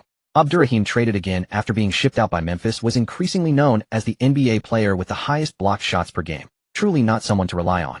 Portland also started rebuilding, but they had to fool the owner saying we're just making tactical adjustments. It was the same as calling a retreat a strategic redeployment in wartime. Thus they continued to play very aggressively. Although Randolph was promoted, the Jailblazers were in chaos. Randolph and Patterson got into a fistfight over a woman in a bar. Randolph landed a punch on Patterson's face, and the team atmosphere was a mess with more trades on the horizon. Back at home, Kobe played fiercely, making 13 of 23 shots for 31 points, 8 rebounds, 10 assists, and 2 steals, leading the Lakers to a win over the Trailblazers. The next day, the Lakers played a back-to-back away game against the Warriors. By then, the Warriors were far from the playoffs. Trading away Jamison signaled they were tanking. Dampier was silenced today by Yao Ming and Pau Gasol. He made only 1 of 3 shots, grabbed few rebounds, and did nothing well in 36 minutes. Kobe once again scored efficiently, putting up 35 points and 8 assists. With 2 strong frontcourt partners who also cleared out the paint, Kobe found it much easier than playing with O'Neal. The OK duo ultimately fell apart in the original timeline because their comfort zones overlapped. The triangle offense was designed to let the star get the ball in his optimal spot for isolation. Kobe had always studied Jordan, and Jordan never had a superstar center as a teammate. He usually played with power forwards who rebounded or facilitated, leaving the paint for Jordan's drives and post-ups. As O'Neal aged and could no longer battle the bruisers in the paint for over 40 minutes while taking 20 shots, his shot attempts had to be ceded to Kobe. Kobe then tried to negotiate with Phil Jackson. He could handle the shot distribution, but O'Neal had to give up the paint for him. Jackson, however, insisted on O'Neal as the core and flatly refused. That was the biggest reason for the Lakers' collapse. Every game there are easy scoring opportunities, like fast breaks after steals or open shots from double teams. These are role players' chances to feast. But for a superstar to take easy shots would be too embarrassing, and no one had ever done that. Usually stars don't lack defenders in front of them, so there are tactical arrangements for them to receive the ball in their comfort zone for isolation. This is how stars dominate games and showcase their abilities. As we all know, the closer to the basket, the higher the shooting percentage. So when Kobe believed he had mastered all post moves and could rely on that, he wanted that comfort zone. He felt O'Neal didn't train hard and was losing stamina, so he should take over. But his request was harshly rejected, making Kobe even more resentful toward O'Neal. Kobe despised O'Neal's laziness and lack of dedication, yet O'Neal still occupied the best spots on the court. Naturally, the conflict grew. O'Neal, on the other hand, had his own reasoning. He was too heavy, training too rigorously could lead to injury, so it was fine to take it easy. Fortunately, Yao Ming and Pau Gasol had sufficient shooting range, giving the Lakers the opportunity to let Kobe attack from his comfort zone. During the All-Star game, Geng spent all his time with Saloon except for the day of the main event. He rarely enjoyed some leisure time, after which Geng had to fully immerse himself in this year's subsequent matches. All teams began their final decisions. Those aiming for the playoffs made their last sprint, while others simply started to play poorly on purpose. Although there were no coaches intentionally losing games by getting technical fouls, sending players to the free throw line, and conceding possession, each team still displayed their tricks, making it seem like they were genuinely incompetent. On February 20th, the Lakers faced Philadelphia at the Staples Center, where Kobe and Iverson finally met again. Everyone witnessed the stark contrast between Kobe's performance when he played and when he rested. Iverson's 2 states were vastly different. Today, Iverson shot 3 out of 18 attempts, made 7 out of 10 free throws, and scored 13 points with 9 assists. Philadelphia unexpectedly suffered a crushing defeat, 88-116. This reflected the current state of their team, where winning or losing depended solely on Iverson's shooting touch. The defensive intensity of this season has reached its peak, making it incredibly difficult to find a good shooting rhythm. Seeing Kobe return and realizing that he could easily handle Iverson made Peyton realize he was truly getting old. He couldn't blame the coach for only allowing him to play 20 minutes. If he had to play an average of 35 minutes per game for a season, he might end up worn out by the playoffs. Peyton had requested multiple times to play for 30 minutes, or even more, feeling capable of such duration.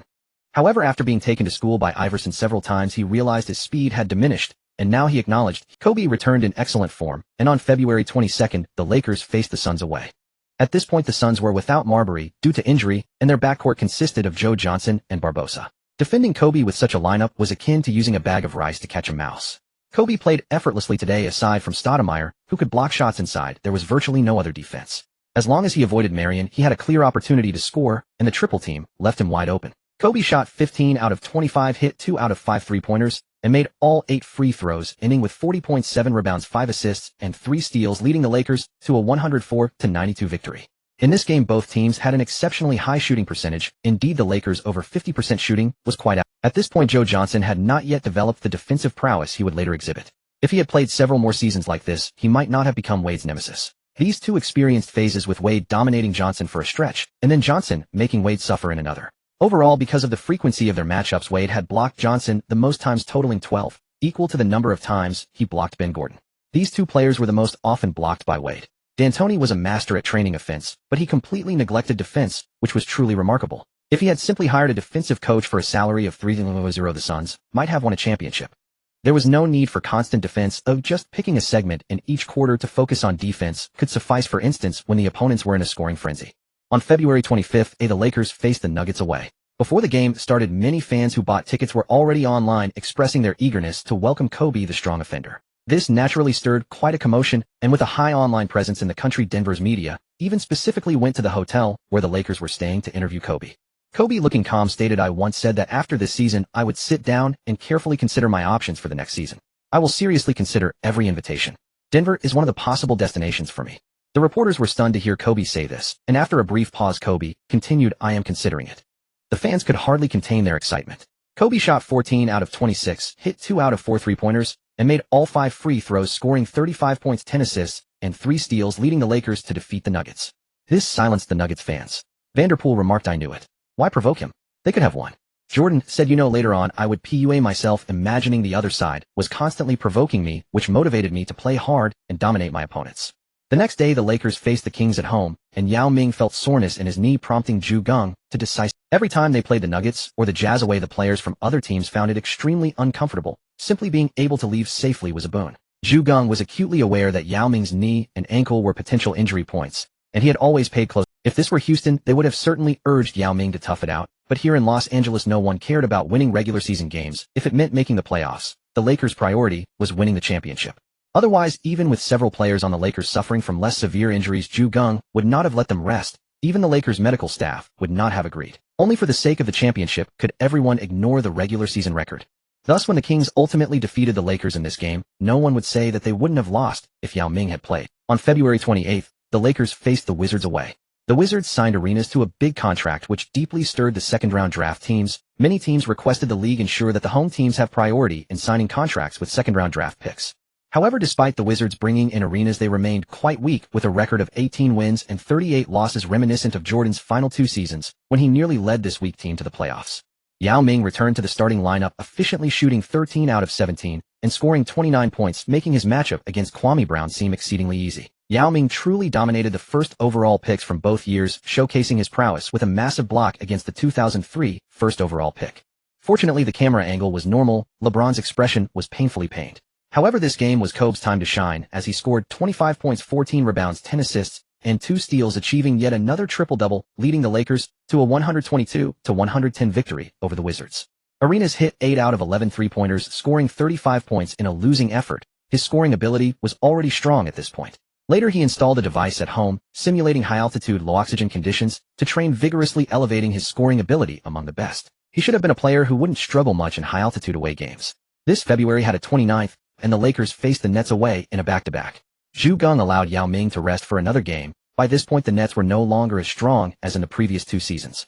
Jefferson had moved from the bench to the starting lineup, and those who performed well off the bench had been poached by other teams, causing their bench depth to vanish. This is also a reason many teams suddenly reached the finals, but then gradually declined. Even if you do nothing once bench players are poached for high prices, if the drafted players cannot step up, the bench will soon falter. The more you rely on starters, the more prone they become to injuries, and once one gets injured, it can be disastrous. The Lakers dominated the game with 5 players scoring in double digits, easily defeating the Nets. In truth, the Lakers did not win through offense, but relied on defense, ultimately achieving a score of 183, even with the starters not on the court in the fourth quarter. Geng also realized that the strongest defensive lineup the Lakers could field against normal teams consisted of Peyton, Kobe, Prince, Kirilenko, and Gasol. It was even stronger than the defense with Yao Ming and Gasol, and proved lethal against teams that initiated attacks from the perimeter. However, when facing teams with powerful centers, it was still necessary to have Yao Ming and Gasol cooperate, and perhaps even let Miller push from behind to achieve the strongest defense. Miller remarked, "I'm not a fire lamb." On March 2nd, the Lakers defeated the Hawks away. In February, Garnett was once again awarded the Western Conference Player of the Month. Although the Lakers had a slightly better record than the Timberwolves, their statistics were not particularly impressive. They likely won because someone stepped up. The next day the Lakers faced the Rockets in a back-to-back away game. Yao Ming did not rest this time, as his condition had adjusted after 2 breaks. Kobe played as a great supporting character, scoring 18 points and providing 13 assists, showcasing his capabilities as a dual-threat guard. Yao Ming scored 33 points and grabbed 8 rebounds, leading the Lakers to a resounding victory over Houston. Houston fans were furious with Dawson criticizing him for trading Yao Ming for O'Neal, but then being unwilling to spend money to keep O'Neal, resulting in a total loss. Francis and Mobley were simply not stable enough. Mobley was great as the 6th man off the bench, but when he was put into the starting lineup, significant issues arose. On March 5th, the Lakers faced the familiar version of the Supersonics with Ray Allen and Lewis. It can only be said that the Supersonics currently had a significant need for sharpshooters, preparing a lineup of Allen, Lewis, and Radmanovic among others who had high shooting percentages. However, before this game began, Geng cheated a little. He patted Kobe on the shoulder, and suddenly Kobe felt that he couldn't lift his right arm. If Geng had let Kobe play, he might have been injured again by Reggie Evans in just 1 minute, which could affect his playoff condition. Geng decisively intervened, preventing him from playing in this game.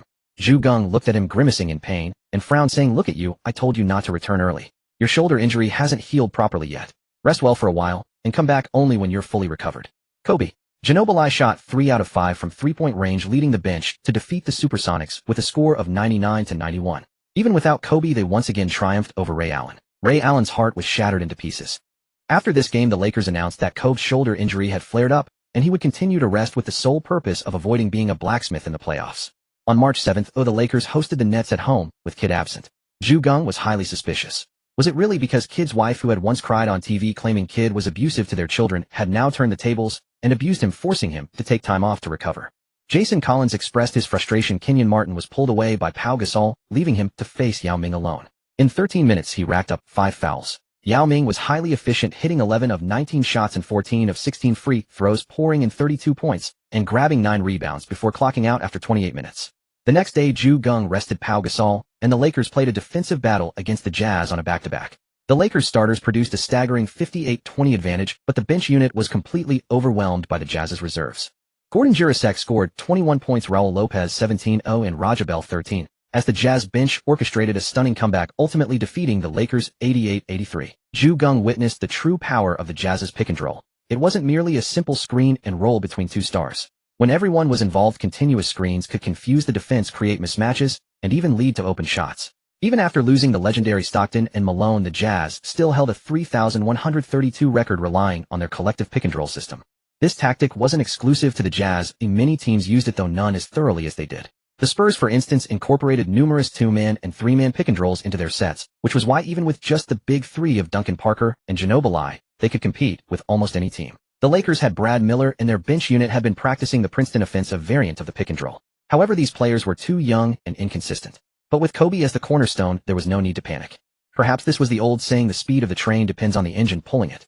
Many teams had decent talent, even multiple star players, but they often failed to translate that into cohesive performance. When one player stepped up as a leader, the entire team's potential emerged. For instance, Jimmy Butler once said, "The most talented is Karl Anthony Towns, the most God-gifted is Andrew Wiggins, and the hardest working is me." He was the kind of player who could unlock a team's full strength, possessing a leadership quality reminiscent of Jordan. Geng had already decided that for all remaining back-to-back games this season, he would rest one player with minor physical issues. This would give bench players like Mo Williams and Luke Walton occasional minutes, while also mitigating injury risks. At this point, the Lakers held a 46-17 record, a secure playoff position, and Geng feared no opponent this year. What they needed was a healthy roster. On March 10th, the Lakers traveled to Boston to face the Celtics, and Kobe made his return. Against Paul Pierce, Kobe recorded 18 points, 10 assists, and 3 steals. This season, heeding Geng's advice, Kobe frequently achieved double-doubles in points and assists. The Lakers defeated the Celtics 117-109.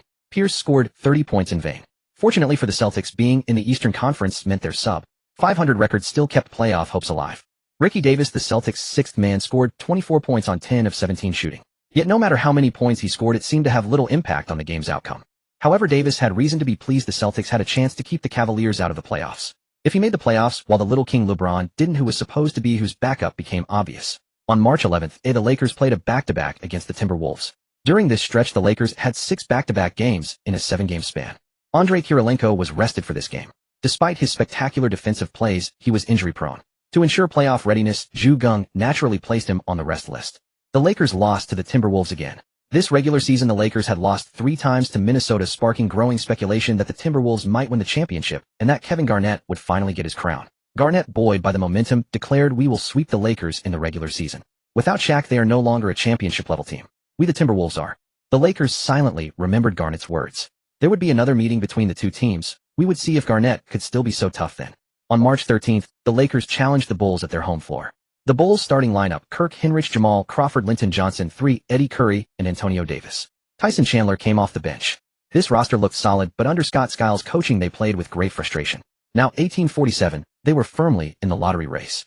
Since Jordan's retirement, the Bulls had been perennially weak. It wasn't just poor management, other teams often targeted them, preventing them from acquiring top talent. For some reason, Yao Ming always got excited when facing Chandler. Today he posted an efficient 16 points, 15 rebounds, and 5 blocks. Chandler had gradually overcome the Yao Ming demon, recording 10 points and 16 rebounds. While not an offensive force, he had become a formidable defender. On March 15th, the Lakers returned home after a 4-game road trip to face Tracy McGrady and the 1940. Kobe welcomed his old friend by scoring 38 points and dishing 4 assists. McGrady countered with 37 points, 7 rebounds, and 10 assists. Both displayed their prowess, but the team disparity was too great. The Lakers cruised to victory.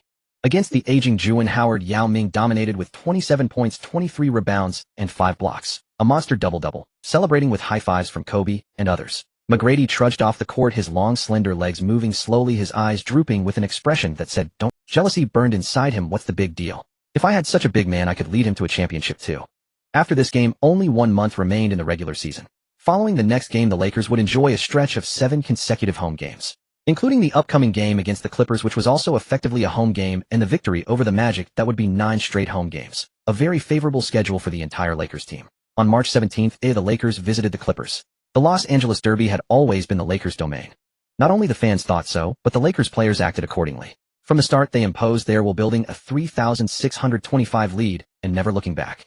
As the season progressed, Geng realized that Derek Fisher, the old fish, was no longer usable this season. Over the campaign, Fisher averaged only 2.5 shots per game at 35.2. His three-point percentage was below 30, making his attempts almost detrimental. It was painful to watch. Today, Fisher shot 1 of 7. Geng told him that if this continued, his minutes would be completely redistributed to Ginobili and Red. On March 19th, the Lakers hosted the Clippers, the second team in Los Angeles, and naturally won easily. Fisher played 17 minutes, went 0 for 2, and committed 5 fouls. Whenever Clippers players drove past his defense, they usually got clean separation in 2 steps. Geng immediately reduced Fisher's minutes to under 10, even under 5. Gary Payton stabilized at about 20 minutes. Ginobili got 25 minutes. Kobe started with 36 minutes, and the remaining 12 minutes plus point guard minutes went to Red. On March 21st, the Lakers hosted the Bucks in a tightly contested game. When Keith Van Horn hit 4 of 6 from 3-point range, Pau Gasol and Yao Ming kept exchanging glances. "Yao Ming, you should shoot a 3 to answer back." Pau Gasol, the coach, said, "We can only shoot 3s when the shot clock is about to." "Yao Ming, this is frustrating. I feel my touch is even hotter than his, but I dare not shoot from deep." "Pau Gasol, come on, you're afraid of getting punished and want me to take the heat." After defeating the Bucks, Geng checked the stats and asked Yao Ming and Pau Gasol how their 3-point practice was going. Both expressed confidence. Their catch-and-shoot percentage had reached over 70, and even under contest they shot above 36. Definitely acceptable. Geng said, "Alright, starting next game you two can each take 1 or 2 corner threes per game to get a feel and realize." The two exchanged excited glances. With 12 games left in the regular season, they had enough opportunities to test their 3-point accuracy on the court. That way in the playoffs they wouldn't have to suddenly pull out a 3-point shot that could either shock opponents or terrify their own teammate. On March 24th, the Lakers hosted the Kings. Although the Kings held a 51-20 record, Chris Webber was hampered by injuries and no longer the force he once was. Moreover, under Rick Adelman's 7-man rotation, the team's performance had significantly declined as the regular season neared its end. When Yao Ming and Pau Gasol began launching 3-pointers, many commentators were momentarily stunned. Both big men had attempted 3s before, but very rarely, and almost always out of necessity on the court. Today, however, was different. They were genuinely running plays and catching and shooting beyond the arc. Although their combined 1 of 5 shooting from deep was jarring to the eye, no one cared. Instead, discussions arose about whether Geng was having his 2 giants shoot 3s simply because the lead was excessive, an insult to the Kings, or whether he was truly experimenting with a new tactic. Most people failed to grasp why the Kings, whose record was not far behind the Lakers, appeared so vastly inferior in terms of on-court performance. However, the Lakers had already stopped concerning themselves with the Kings for the final regular season showdown against the Timberwolves. On March 26th, the Lakers hosted the Timberwolves at Staples Center. Before the game, the two teams had already exchanged several rounds of trash talk. Due to the high profile of the game, it attracted many celebrities such as Mark Wahlberg, who co-starred with Charlize Theron in The Italian Job, and a slightly chubby Leonardo DiCaprio. Leonardo DiCaprio wore that expression. The sidelines were glittering with stars while the players on the court exuded a thick atmosphere of tension. The Timberwolves' starting lineup consisted of Sam Castletrenan, Hassel Latrell Sprewell, Kevin Garnett, and Irvin Johnson. Despite the center also being named Irvin Johnson, he had nothing to do with Magic Johnson. On the bench were Fred Hoiberg, nicknamed the Mayor, Michael Olawo, Candy Sugar, Wally Szczerbiak, Troy Hudson, and others. Basically, a 9-man rotation. The Lakers had all 12 players on the active list today. All of you learned from Gary. We must not only... Before the game, Geng said to everyone, "Today, all of you learned from Gary. We must not only crush the Timberwolves on the scoreboard, but also mentally defeat them. Keep saying is that all you've got." Yao Ming won the tip-off, and the Lakers attacked first. Kobe drove, but was stripped by Sam Cassell, committing an early turnover. The Timberwolves quickly pushed forward. Kevin Garnett received the ball and made a tough jumper, but Pau Gasol directly contested, and the ball clanked off the rim. Gary Payton grabbed the rebound, advanced to the front court, and while organizing the offense, started trash-talking Garnett with a jumper like that. Tisk tisk tsk. Garnett was about to fire back when he felt a gust of wind beside him. The ball had flown out of Payton's hands again. Andrei Kirilenko caught the ball and slammed it down with both hands, then turned and ran back, shrugging at Garnett and saying, "Number 1 in MVP rankings." Tisk tisk. Garnett held his breath and fought fiercely against Yao Ming in the post. After receiving the ball, Yao blocked his lower body, making it difficult for Garnett to turn. Before Garnett could even turn, his hands were empty. Gasol had already stolen the ball. Gasol passed to Payton, and Payton Kobe, and Kirilenko fast broke. Payton assisted Kobe on a layup. Gasol chuckled at Garnett and said, "Is that all? Can't even hold onto the ball." Garnett's mental state was already a bit broken at the start. He had dominated the NBA for nearly a decade, only he did the trash talking, and even when others insulted him, it rarely got under his skin. But today the Lakers, from Payton to Kirilenko, all insulted him after he lost face. And now even Gasol, whom he considered a weakling, dared to mock him. He was truly enraged. Fortunately, the other two monsters were not lacking in skill. The Madman scored 8 points, Castle 7, and the Timberwolves ended the first quarter 21-25, trailing by only 4. Yet the more this happened, the more agonizing it became for Garnett. After all, if you clank a shot off the rim and the opponent grins with a taunt, is that all you've got? Your mindset would be shattered after going 1 for 6 in a single quarter. In the second quarter, the Lakers kept up their output, 2,521, mirroring the first quarter's scoreline, and extended their lead. At halftime, the Lakers returned to the locker room with smiles. Geng even took a mid-game interview, saying with a puzzled expression, "Actually, in the first 3 games, the Timberwolves players were all cheerful during halftime. Today they suddenly stopped smiling. I'm a bit unaccustomed. Have they lost their love for laughter?" The Lakers team realized that no one could outdo their coach in sharp-tongued remarks. Kobe came out firing in the third quarter, relentlessly driving against the Timberwolves substitute, the Mayor, making him extremely uncomfortable. At that time, his shoes seemed to be the Huarache 2K4. Kobe erupted, shooting 6 of 8 in the quarter for 13 points, while the Lakers' defense tightened, allowing only 12 points against their 28, more than double. The fourth quarter became pure garbage time. Geng did not let the starters play in the fourth quarter, deeming it unnecessary since the game's outcome was already decided. However, Garnett felt deeply insulted, so he decided to take the floor and struggle trying to prove his worth. Yet things went contrary to his wishes. Garnett performed poorly, making only 1 of 4 shots, prompting signs of doubt about whether he was truly as tough as he claimed. To make matters worse, the Lakers bench players mercilessly taunted and greeted Garnett, repeatedly shouting, "Is that all?" The crowd at the arena roared with laughter as if mocking his incompetence. Facing such a situation, Garnett was furious and could not endure the humiliation. In the end, he could only storm off the court in anger, nearly smashing the bench to pieces. Lakers fans were thrilled. The final score was 9,573, a decisive victory that revealed the true gap in strength between the Lakers and Timberwolves in just 1 game. Garnett fell silent, eventually skipping the post-game interview, scoring only 73 points, a result that meant total domination for a strong team, all but shattered the Timberwolves' confidence. On March 28th, the Lakers hosted the Jazz at home. The Jazz were the league's most bizarre team. Their starters barely scored 20-something points, relying almost entirely on their bench. Truly a peculiar sight. In this game against the Lakers, their starters again managed only 27 points, while Raja Bell, a substitute, scored 26 by himself. Without Kobe, that kind of machine-like team basketball might have had a chance against a cold-shooting Lakers squad. But with Kobe on the floor, the Lakers could often solve such problems. On March 30th, they continued their homestand and routed the Hornets 107-88, who were missing Baron Davis. The Lakers' home winning streak kept rolling. On April 1st, they defeated the tanking Houston team at home, securing their 10th consecutive victory. The Eastern Conference Player of the Month for March was awarded to Shaquille O'Neal, who had to fight hard to keep the Heat from missing the playoffs. After sitting out for over a month mid-season, if not for Wade's improving play in the latter half, O'Neal might have missed the postseason entirely.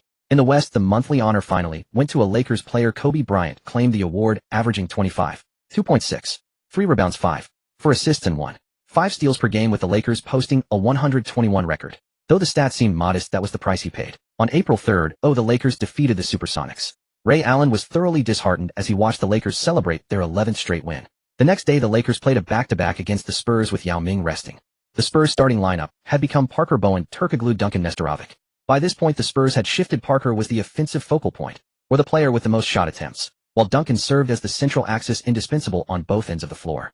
Geng studied Duncan's playing style closely and finally discovered why he was so easy to block. His shooting habit was terrible. He held the ball at chest level and slowly raised it to shoot, instead of bringing the ball directly above his head before releasing, creating a delay. If a defender reacted quickly enough, he could block the shot before Duncan lifted the ball. Peyton right eye blocked Duncan standing still. Truly the best background material.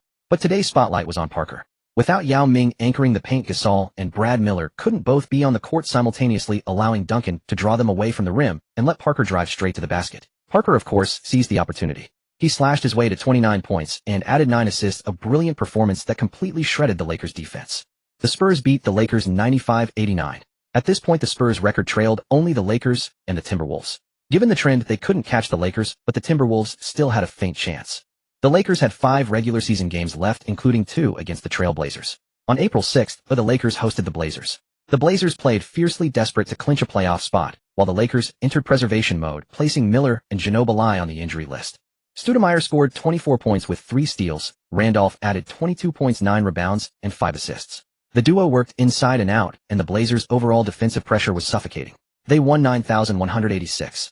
On April 9th, the Lakers faced the Grizzlies at home. This game seemed almost disrespectful to Memphis. Miller and Ginobili returned, but Gasol and Red sat out. Even with such rest, the Lakers won 10,395. It wasn't the Lakers' fault. Odom also rested.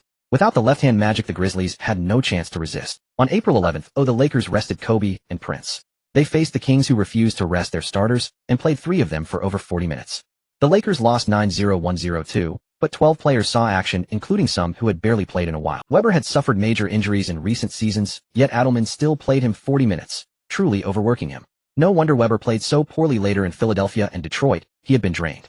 On April 13th, the Lakers hosted the Warriors. This time Yao Ming rested because of a back-to-back the next day. There would be no more rest days, making this a final tune-up for the playoffs. But to protect Yao, Geng still kept him out. After all, Yao Ming would also play in the Olympics that summer. If the Lakers reached the finals, he would have almost no break. So any chance to rest was welcome. The Lakers won 109-104 in a close but controlled game. Dampier also rested, having played hard all season and now eyeing a big contract.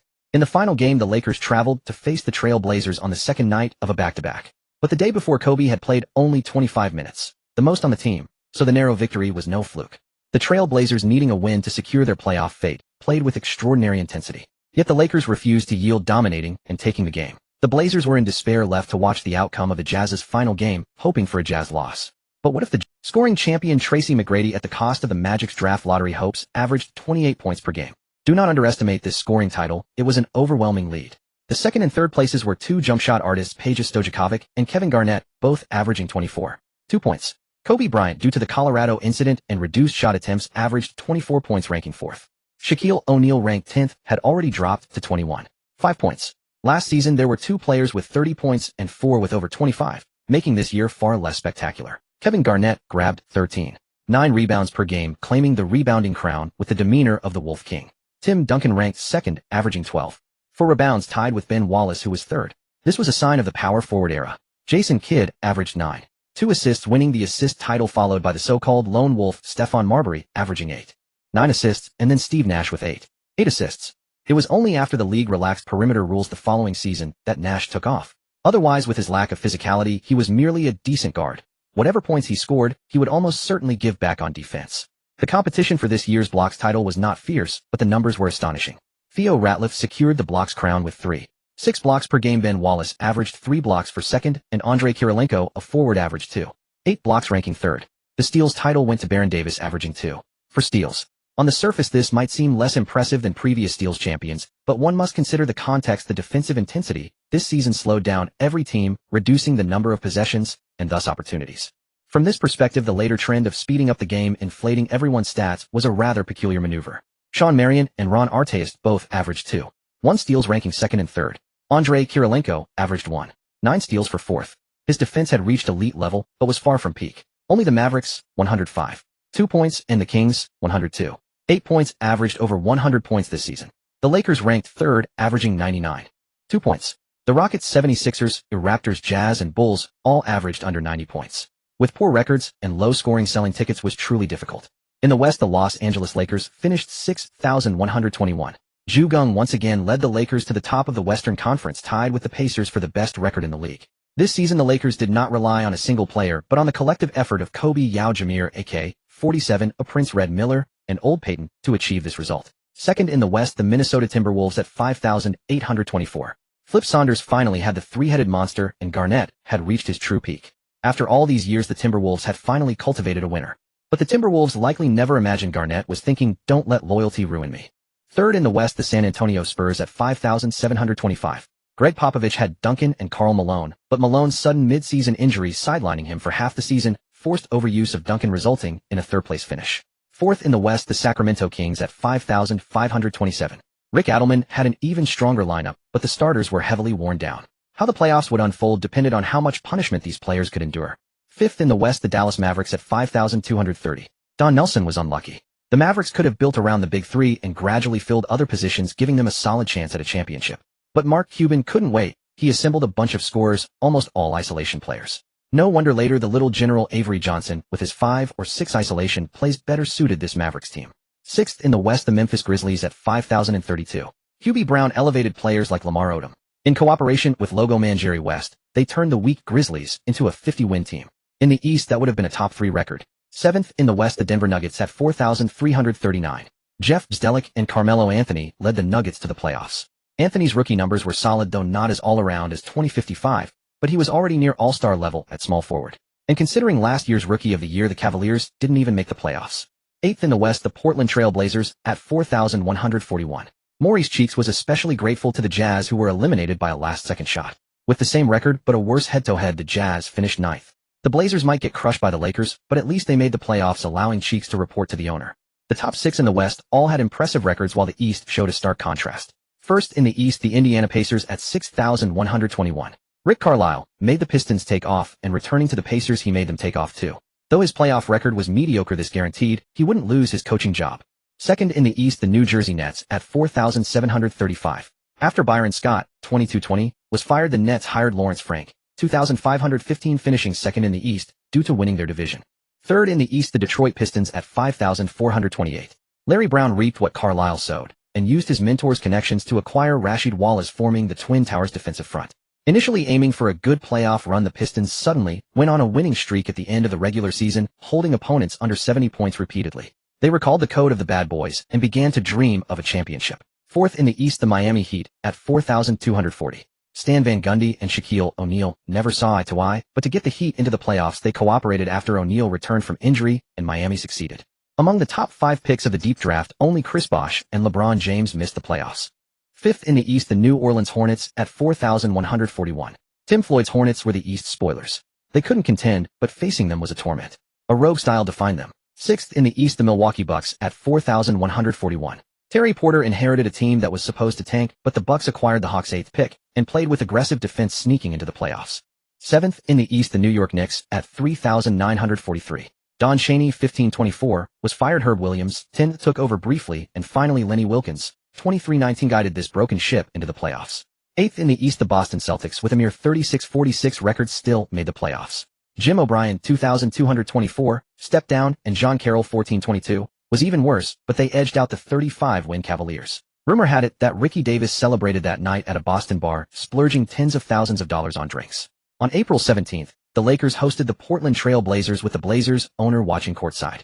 The Blazers starters Damon Stoudemire, Derek Anderson, Darius Miles, the Garnett 2, Zach Randolph, and Theo Ratliff. Bench included Sharif Abdurrahim, Ruben Patterson, Dale Davis, and others. It seemed no one with a Garnett template ever panned out. At tip-off, the Lakers gained possession. Yao Ming missed a mid. Pau Gasol grabbed the offensive rebound amid the crowd and scored on a putback. Ratliff blocked the shot emphatically. Gasol retrieved the ball back down and missed another mid-range jumper. But this was only the beginning. The Lakers' defense equally stifled the Blazers. After another scoreless exchange, Stoudemire turned the ball over. He suddenly darted out, intercepted a pass from Kirilenko, and started a fast break. Kobe Bryant came from the side, applied pressure, and stole the ball. Kobe evaded Stoudemire's attempt to recover the ball and passed to Gary Payton, who calmly sank a three-pointer, breaking the scoring drought. Stoudemire drove and missed. Both teams scrambled for the rebound, ending with Stoudemire and Kirilenko grabbing the ball simultaneously. Jump ball. Kirilenko won the tip. Kobe drove and dished to Yao Ming, who slammed it home with one hand. Ratliff posted up Yao Ming and missed the layup. Kobe grabbed the rebound and pushed the pace. Yao Ming pump-faked and passed assisting Gasol on an easy layup. The Lakers led 70. However, Kobe quickly picked up 2 fouls and left the first quarter with just 3 assists, 1 rebound, and 1 steal. The Blazers began to rally, eventually cutting the deficit to 18-20. Among the starters, Stoudemire had 2 points while the others each had 4 points. Yao Ming led the Lakers with 10 points and Payton contributed 7. With both teams defending fiercely, scoring depended solely on who had the hotter hand. At 2-0-1-6, the Lakers extended their lead in the second quarter. The first half was intensely fought, resulting in significant energy depletion for Yao Ming, Kirilenko, and Payton. Shortly after the third quarter began, the three were substituted by Miller, Prince, and Ginobili. The Lakers encountered some difficulties, ultimately playing this quarter to a 1-5-1-7 scoreline, allowing 2 points to be clawed back. Kobe was so exhausted that he could be seen gasping for breath on the sidelines. The Trailblazers understood that to win they had to rely solely on defense. 7-8-7-1, the Lakers were dragged into a defensive battle in their very first game, but fortunately, relying on their formidable bench depth, they managed to secure the victory. Although the Lakers maintained a firm grip on the game's tempo, and victory seemed assured, the match itself was an exhaust. Randolph, who would later become one half of the formidable Black and White Demons with his younger counterpart in Memphis, already displayed formidable defensive pressure even during his rookie contract, when he truly focused. However, Geng had a deep understanding of Randolph's current mindset. The latter lacked any leadership spirit. He might give his all in the first game and the 2 home games in Portland, but once he sensed the Trailblazers had no hope, he would revert to chasing personal stats. Yao Ming made 8 of 17 shots, finishing with 20 points, 10 rebounds, and 2 blocks. Kobe contributed 16 points, 6 assists, and 5 steals, while Pau Gasol grabbed 11 rebounds. These 3 formed the Lakers' most crucial pillars. In the first game, it wasn't until the fourth quarter, when the Mighty Mouse had exhausted his legs, that Geng finally sent in Fisher. If he had been deployed earlier, he would have been blown past in a single step. On April 19th, the second game between the Lakers and Trailblazers commenced.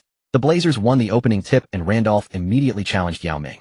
Smack! Yao Ming served the first reject. Randolph retrieved the ball undeterred. He executed a turnaround fake, believing he had fooled Yao, then rose for another layup. Smack! Yao Ming delivered his second block. Gasol collected the rebound, and in transition Payton assisted him for a mid-range jumper to open the scoring. Ratliff clanked a jumper. Gasol pulled down the rebound, but in transition Kobe missed a three-pointer. Stoudemire grabbed the board and pushed the fast break, with Anderson finding Randolph for a mid-range make. But Yao Ming's showcase was forcibly cut short. In under 2 minutes he incurred 2 fouls. Randolph stepped to the free throw line twice. First he flinched and made just 1 of 2. Second, he converted an N1. Yao Ming could only take a seat on the bench. Randolph ended the first quarter with 10 points on 3 of 7 shooting and 4 of 5 from the line. Kobe shot 2 of 4 from the field and 5 of 5 from the stripe for 9 points. Plus Gasol's 3 of 4 and 2 of 2 for 8 points. The Lakers led 23-22 by 1 point. Derek Anderson converted 3 of 4 field goals and both free throws to tally 9 points. This guard who emerged from the Spurs ignited the Trailblazers' comeback. Although Randolph's defensive intensity waned compared to the previous game, he still made a defensive effort when he sensed the team's. The Trailblazers overtook the Lakers 24-21. Yet the Lakers' bench proved formidable, with Ginobili and Prince each scoring 6 points. It was the starters' inability to find their rhythm that allowed Portland to seize the lead. Geng knew the referees would target Yao Ming, a standard maneuver, so he turned directly to Kobe and said, "Kobe switched to isolation mode in the third quarter. Show the league what they want." Previously the Lakers' games had been largely uneventful, but in the playoffs anything was possible. With the league zeroing in on Yao Ming, Geng designated Kobe as the offensive core. Yet Kobe paid no heed to the others, unleashing a purely individual mode.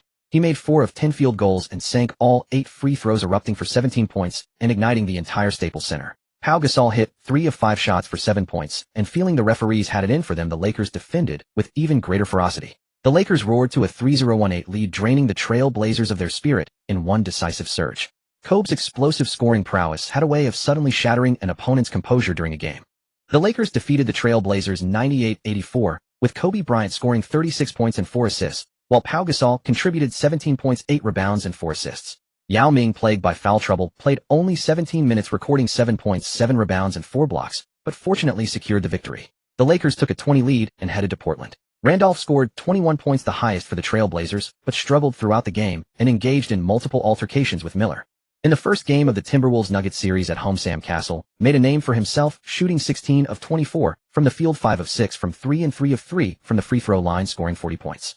Andre Miller, whether on offense or defense, played excellently in a traditional guard style. However, his defense was like a sieve, entirely dependent on the opponent's scoring ability. Kevin Garnett shot 13 of 30, recording a massive double-double with 30 points and 20 rebounds. The big ticket was elite in every aspect except for his inconsistent offense. Carmelo Anthony, in his first playoff game, shot 6 of 17, 0 of 5 from 3 and 7 of 10 from the line, scoring 19.6 rebounds, 3 assists, and 2 steals not far off from his regular season stats. However, the Nuggets still lost the first game 92,106. In the second game, both teams tightened their defense. The Nuggets focused on Castle, but Sprewell shot 7 of 8 from 3, scoring 31 points. Garnett recorded a bizarre big triple-double with 20 points, 22 rebounds, 10 assists, and 3 blocks. Anthony shot 5 of 11, scoring 15 points, 9 rebounds, and 3 assists, but the Nuggets lost again 8,195. On the Spurs versus Grizzlies side, the first game was a huge mismatch. Bonzi Wells, a mere sixth man, was undervalued by the coach due to his poor defense. The Grizzlies lost 7,498. In the second game, the Grizzlies continued to lose badly, 7,087, offering no resistance. Parker and Duncan both performed well. Wells had been efficient, but never got enough opportunities. The Spurs' 20 lead was the easiest. If Geng didn't have absolute confidence in the Lakers, he would have chosen the Grizzlies as first-round opponents. In the West, the most eye-catching series was the offensive showdown between the Mavericks and the Kings. Doug Christie, a defensive stalwart, surprisingly put up a near triple-double with 21 points, 8 rebounds, and 11 assists in the first game, making him more of a point guard than Bibby. The Kings' 2 scorers, Peja Stojakovic with 28 points and Chris Webber with 26, provided relentless and fierce firepower. On the Mavericks side, Dirk Nowitzki efficiently scored 32 points, 13 rebounds, 3 assists, 3 steals, and 5 blocks, showcasing his full arsenal. But Steve Nash shot 5 of 14 for only 13 points. Michael Finley 4 of 13. 1 of 8 from 3 for a mere 9 points, even less than Marquis Daniels, 13 points on 6 of 15 shooting. Sixth man Anton Jamison efficiently scored 18 points, but it had no impact on the outcome. Antoine Walker shot 3 of 11, the worst among starters. The Mavericks lost the first game 105,116. Cuban watched these former isolation scorers suddenly failing in the playoffs and already had thoughts of a major overhaul. What big three? Except for Nowitzki, all of them. Get the hell out. However, in this season of the most intense defense, even the Mavericks and Kings, after a high-scoring first game, suddenly engaged in a defensive battle in the second. Nowitzki shot 10 of 22, 0 of 5 from 3, 8 of 9 from the line, scoring 28 points, 10 rebounds, and 2 blocks, but the Mavericks almost had only him as a normal player. Daniels shot 5 of 15 as 6 of 6 from the line, scoring 16 points and 11 rebounds, which was just past. Nash shot 6 of 20, 1 of 2 from the line, only 13 points. Finley 4 of 12, Walker even worse at 2 of 8. The starters played like this, and the bench played even worse.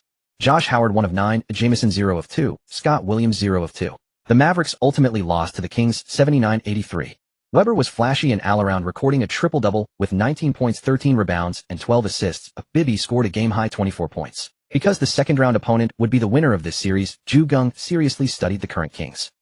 If it was an offensive game, Page's offense was ferocious, but in a defensive battle like today's, he shot 5 of 16, 1 of 9 from 3, scoring only 13 points, nearly dragging the Kings down.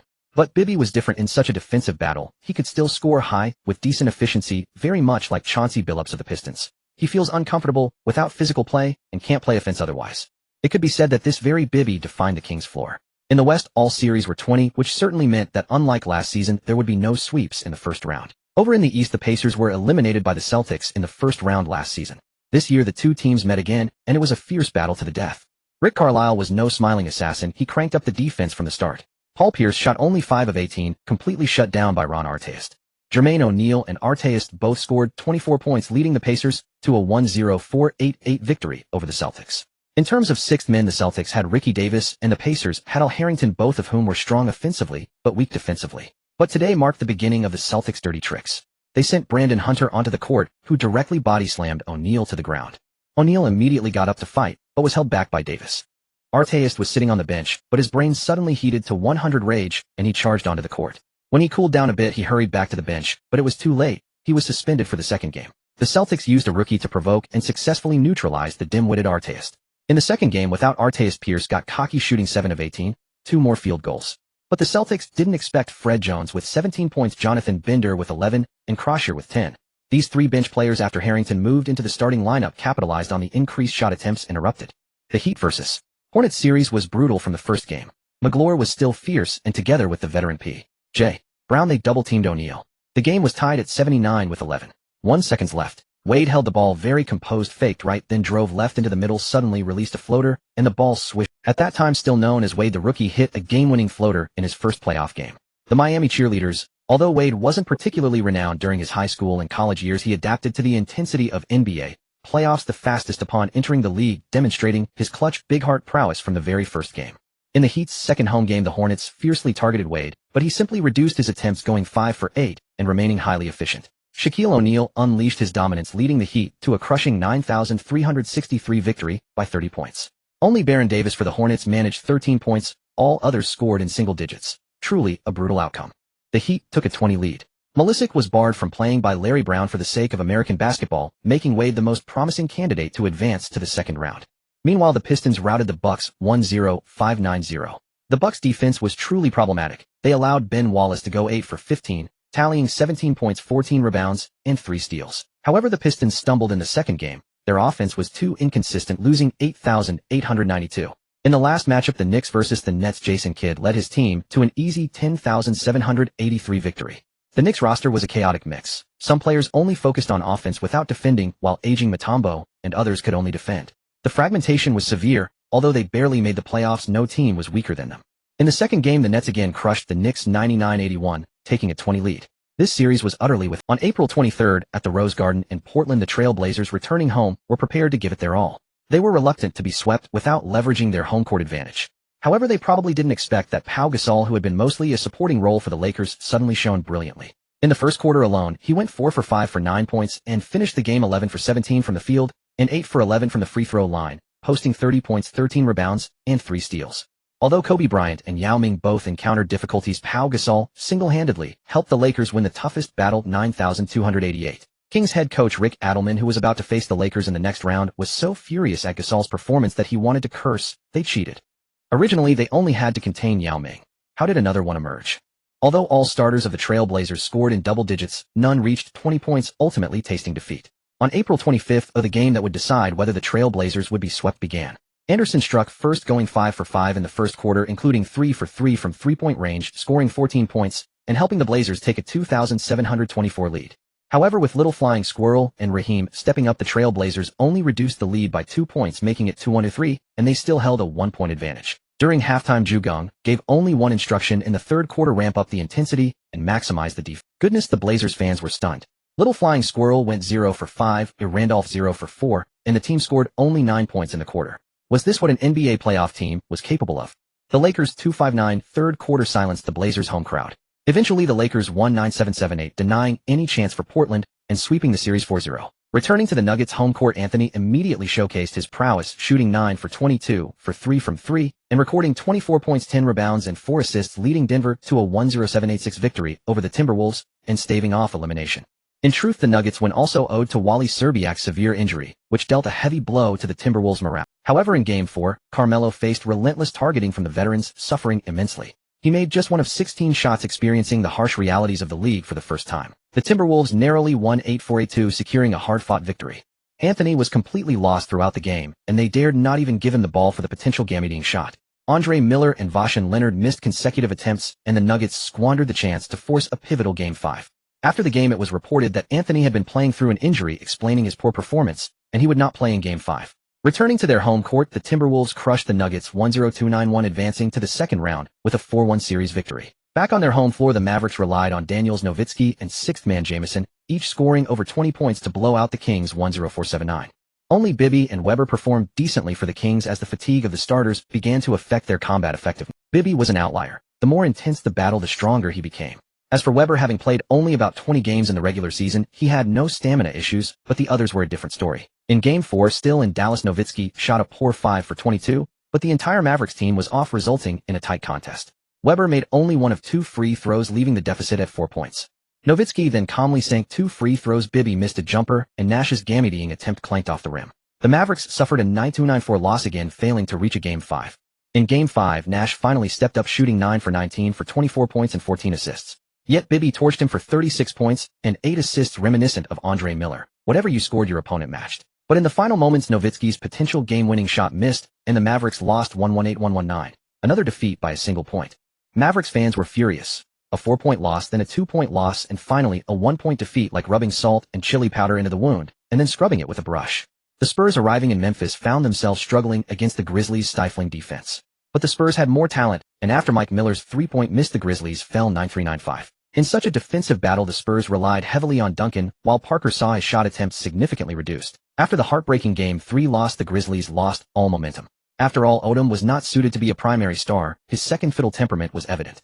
Parker erupted in Game 4, shooting 9 for 15 for 29 points and 13 assists, leading the Spurs to a 110-97 blowout of the Grizzlies and a 4-0 sweep. The French flash in favorable conditions was no joke. In the East the battles were even fiercer. Artist returned for Game 3, his fury unleashed on Paul Pierce, completely neutralizing him. Pierce shot a dismal 4 for 17 and scored only 9 points. The Pacers struggled too. Artist had 15 points, Jermaine O'Neal 14, and the other starters were in single digits. However, substitutes Harrington and Bender each scored 19 points, and the bench's contribution propelled Indiana to a 1-0-8-5 rout of the Celtics. With the bad blood from Artist's suspension in Game 2, neither team showed mercy. In Game 4, the Pacers won 9-0-7-5 again, dominating the Celtics and sweeping them 4-0 in Boston. The Hornets refused to be a footnote. Returning home, they stiffened up. Their perimeter trapped Wade 8 for 1, and their interior wrestled with O'Neal to force free throws. They took Game 3, 7-7-7-1. P.J. Brown felt sore all over after the game, but the victory made it worthwhile. In Game 4, O'Neal struggled with foul trouble, and despite Wade's 11 points and 10 assists, the Heat suffered an 8-5-9-6 defeat. The series headed to a pivotal Game 5. Stacey Ogmon's 17 points and David West's 10 points off the bench proved crucial, helping the Hornets. Game 5 was the ultimate test for stars. O'Neal posted 25 points and 11 rebounds, while Wade contributed 21 points, 5 rebounds, 5 assists, and 2 steals. For the Hornets, Baron Davis erupted for 33 points and 7 assists, but no one else stepped up, and they fell 8th. But this Hornets team, reminiscent of the later Hawks, who always beat the Celtics at home, pulled off new tricks in Game 6. Even with Wade and O'Neal combining for 50 points, every Hornets starter scored in double digits. The original Big Beard focused on playmaking, dishing out 12 assists, and the Hornets won 8-9-8-3, forcing a thrilling Game 7. In Game 7, the Heat's home court became a meat grinder. Only P.J. Brown reached double figures, 10 points for the Hornets. Every other starter was in single digits. Relying on O'Neal, the Heat prevailed 8-5-7-7 to advance to the second round, with Wade making his first trip past the first round. The Pistons arrived in Milwaukee and Ben Wallace grabbed 21 rebounds, leading Detroit to a 5-2-3-6 rebounding advantage and a 9-5-8-5 victory in Game 3. In Game 4, Hamilton scored 27 points and Rashid added 20 as the Pistons triumphed 109. Joe Smith contributed 17 points and 10 rebounds, and Damon Jones had 17 points and 10 assists. They gave their all, but the Bucks simply couldn't compete. In Game 5, the Pistons won 9-1-7-7, taking the series 4-1 and moving on. The Nets arrived at Madison Square Garden. Kidd posted 19 points, 7 rebounds, and 8 assists, while Jefferson had 17 points, 8 rebounds, and 10 assists, both near triple-doubles, leading Brooklyn to an 8-1-7-8 narrow win. In Game 4, Kenyon Martin erupted again, dropping 36 points and 13 rebounds as the Nets routed the Knicks 1-0-9-4, completing a 4-0 sweep. With the first round concluded, the Western matchups were Lakers vs. Kings and Timberwolves vs. Spurs. Even Geng couldn't predict who would advance between the Wolves and Spurs. In the East, it was Pacers vs. Heat and Pistons vs. Nets, outcomes still uncertain. The duel between the two O'Neals was something Geng had never witnessed before. Also, although the Pistons were without Prince, his performances against the Nets had been very poor, so his absence might have little. What pained Carmelo the most wasn't his injury forcing him out of the first round, nor the gentleman's sweep, but losing the Rookie of the Year award to LeBron James. He couldn't understand. After all, he had made the playoffs. Pain, immense pain. The all-rookie first team consisted of Hinrich, Wade, Anthony James, and Bosh, a lineup that if developed would be formidable. Anton Jamison won the Sixth Man of the Year, having been developed as a core for several years. Playing as a sixth man was indeed a demolition of lower competition. Randolph rose as the new star in Portland, earning the Most Improved Player award with averages of 20 points and 10.6 rebounds per game. At that moment, many Blazers fans couldn't help but fantasize if Portland had both Jermaine O'Neal and Randolph. QB Brown received the Coach of the Year award. After all, leading the Grizzlies to the playoffs was an arduous task. On May 4th, the Lakers hosted the Kings at home. They were old rivals, but Geng didn't expect Rick Adelman to be even more aggressive, now using only a 7-man rotation. Starters Bibby, Christie, Peja, Weber, Divac, bench Darius Sangela, and Anthony Peeler. Divac felt thankful but tired. He was about to retire, yet still had to play nearly 30 minutes. The Lakers got the opening tip, and Yao Ming took a mid-range shot. The ball clanked off the rim. Pau Gasol pushed Weber aside and put back the rebound for a score. Page's three-pointer missed under Kirilenko's defense. Divac grabbed the offensive rebound and drew a foul on Gasol, making both free throws. The Lakers' on-site commentator said, "Divac still falls like a clown, but our big men must be careful not to let him." Kobe dribbled and drove, but was forcefully stopped by Christie, and the ball was stolen by Bibby. Weber made a graceful spin layup, but missed. Gasol secured the rebound. Kobe received the pass and launched a fast break, finishing with a one-man dunk. Bibby assisted Weber on a layup, tying the game at 44. Payton missed a three-pointer. Gasol roared, pushed Weber away, and grabbed the offensive rebound. Kobe was pressured by Christie, and Bibby double-teamed again, causing Kobe to be stripped of the ball. After Yao Ming retreated to the defensive position, he was fouled by Bibby on a drive. Bibby's hands were a bit shaky, making one of 2 free throws. After being stolen twice in a row, an angry Kobe started playing off-ball, hitting 3 of 5 shots for 6 points. Gasol was 3 for 3 for 6 points, Yao Ming was 3 for 5 for 6 points, and Kirilenko was 3 for 4 for 7 points. The entire Lakers starting lineup's offense was fierce. However, the Kings were red hot.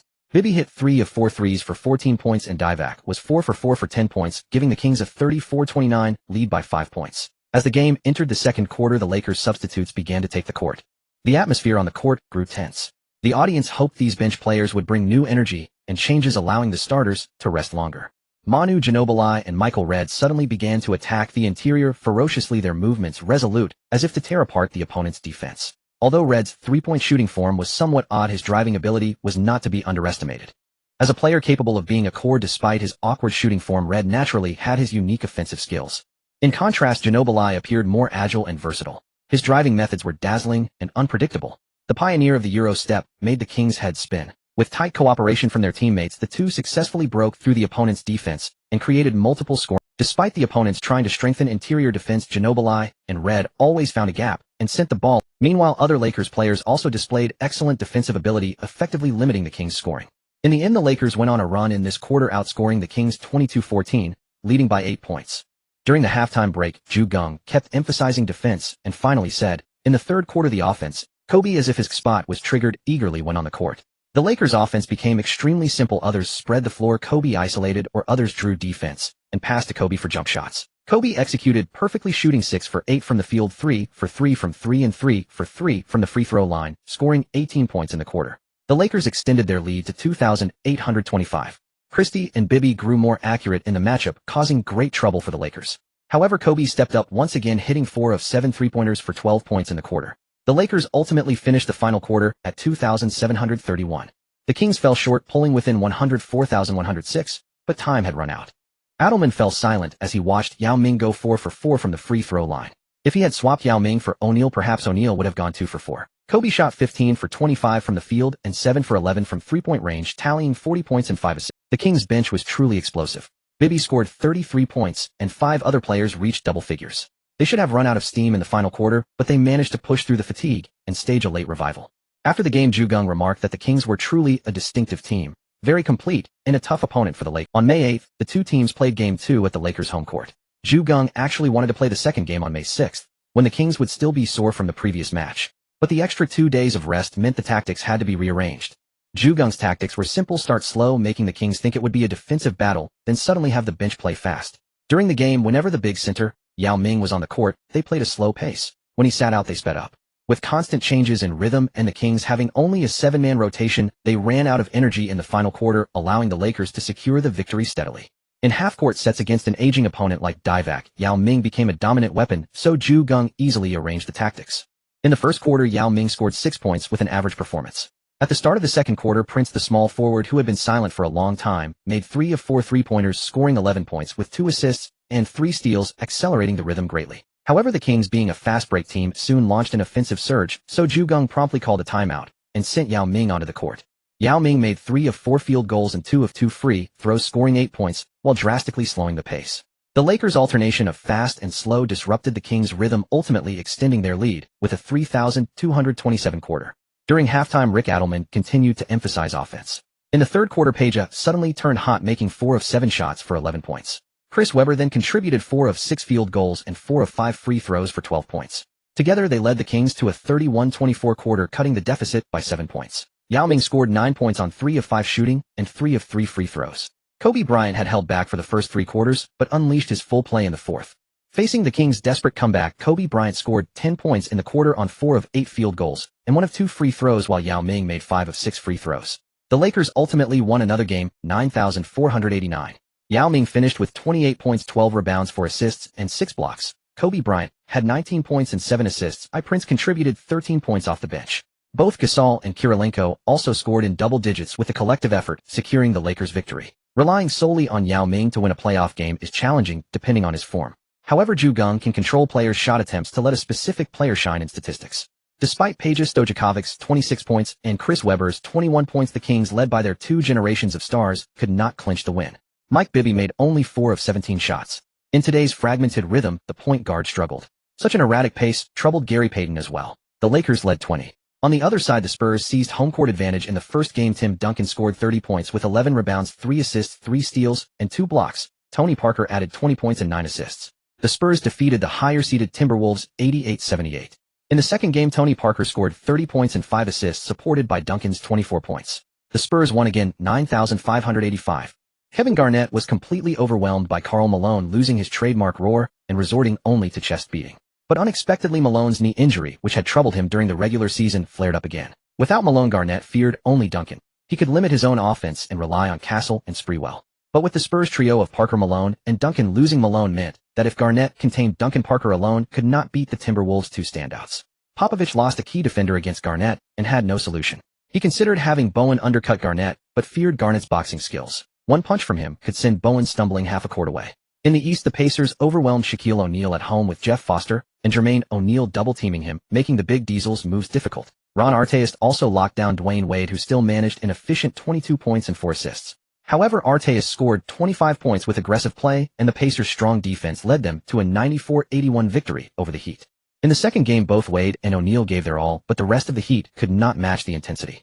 Artest scored 20 points again, and the veteran Reggie Miller found his form, making 3 of 6 three-pointers for 19 points. The Pacers won 9,180, once again suffocating the Heat with defense. The Pacers' 20 lead infuriated O'Neal, and he prepared to erupt when returning to home court. Meanwhile, fans were baffled by another series, especially the first game, where the Pistons beat the Nets 78-56, a score typical of NCAA games due to shorter 40-minute matches. The Pistons exemplified a style where they struggled to score, but made opponents struggle even more. Jason Kidd contained Chauncey Billups, but Richard Hamilton ran Jeff Jefferson, and Kerry Kittles ragged especially Jefferson, who went 1 for 12 from the field due to exhaustion. The viewership for the Pistons-Nets series was abysmal, with few new fans interested. In the second game, the contest finally, Billups broke free, erupting for 28 points and 13 assists. Hamilton, a matchup the Nets couldn't solve, also scored 28 points, leading the Pistons to a 9,580 blowout. No net scored over 20 points. Kidd had 8 points and 11 assists. The Nets gave up on Kittles guarding Hamilton and let Jefferson focus on offense, but he managed only 19 points. Ben Wallace's help defense and roaming prevented the Nets' offense from reaching the basket, forcing them into outside shooting. It is well known that the third playoff game in the NBA often tests teams holding an advantage, as the Kings' home court has long possessed a unique ability to torment visiting teams. On May 10th, the Kings arena was packed with fervent fans.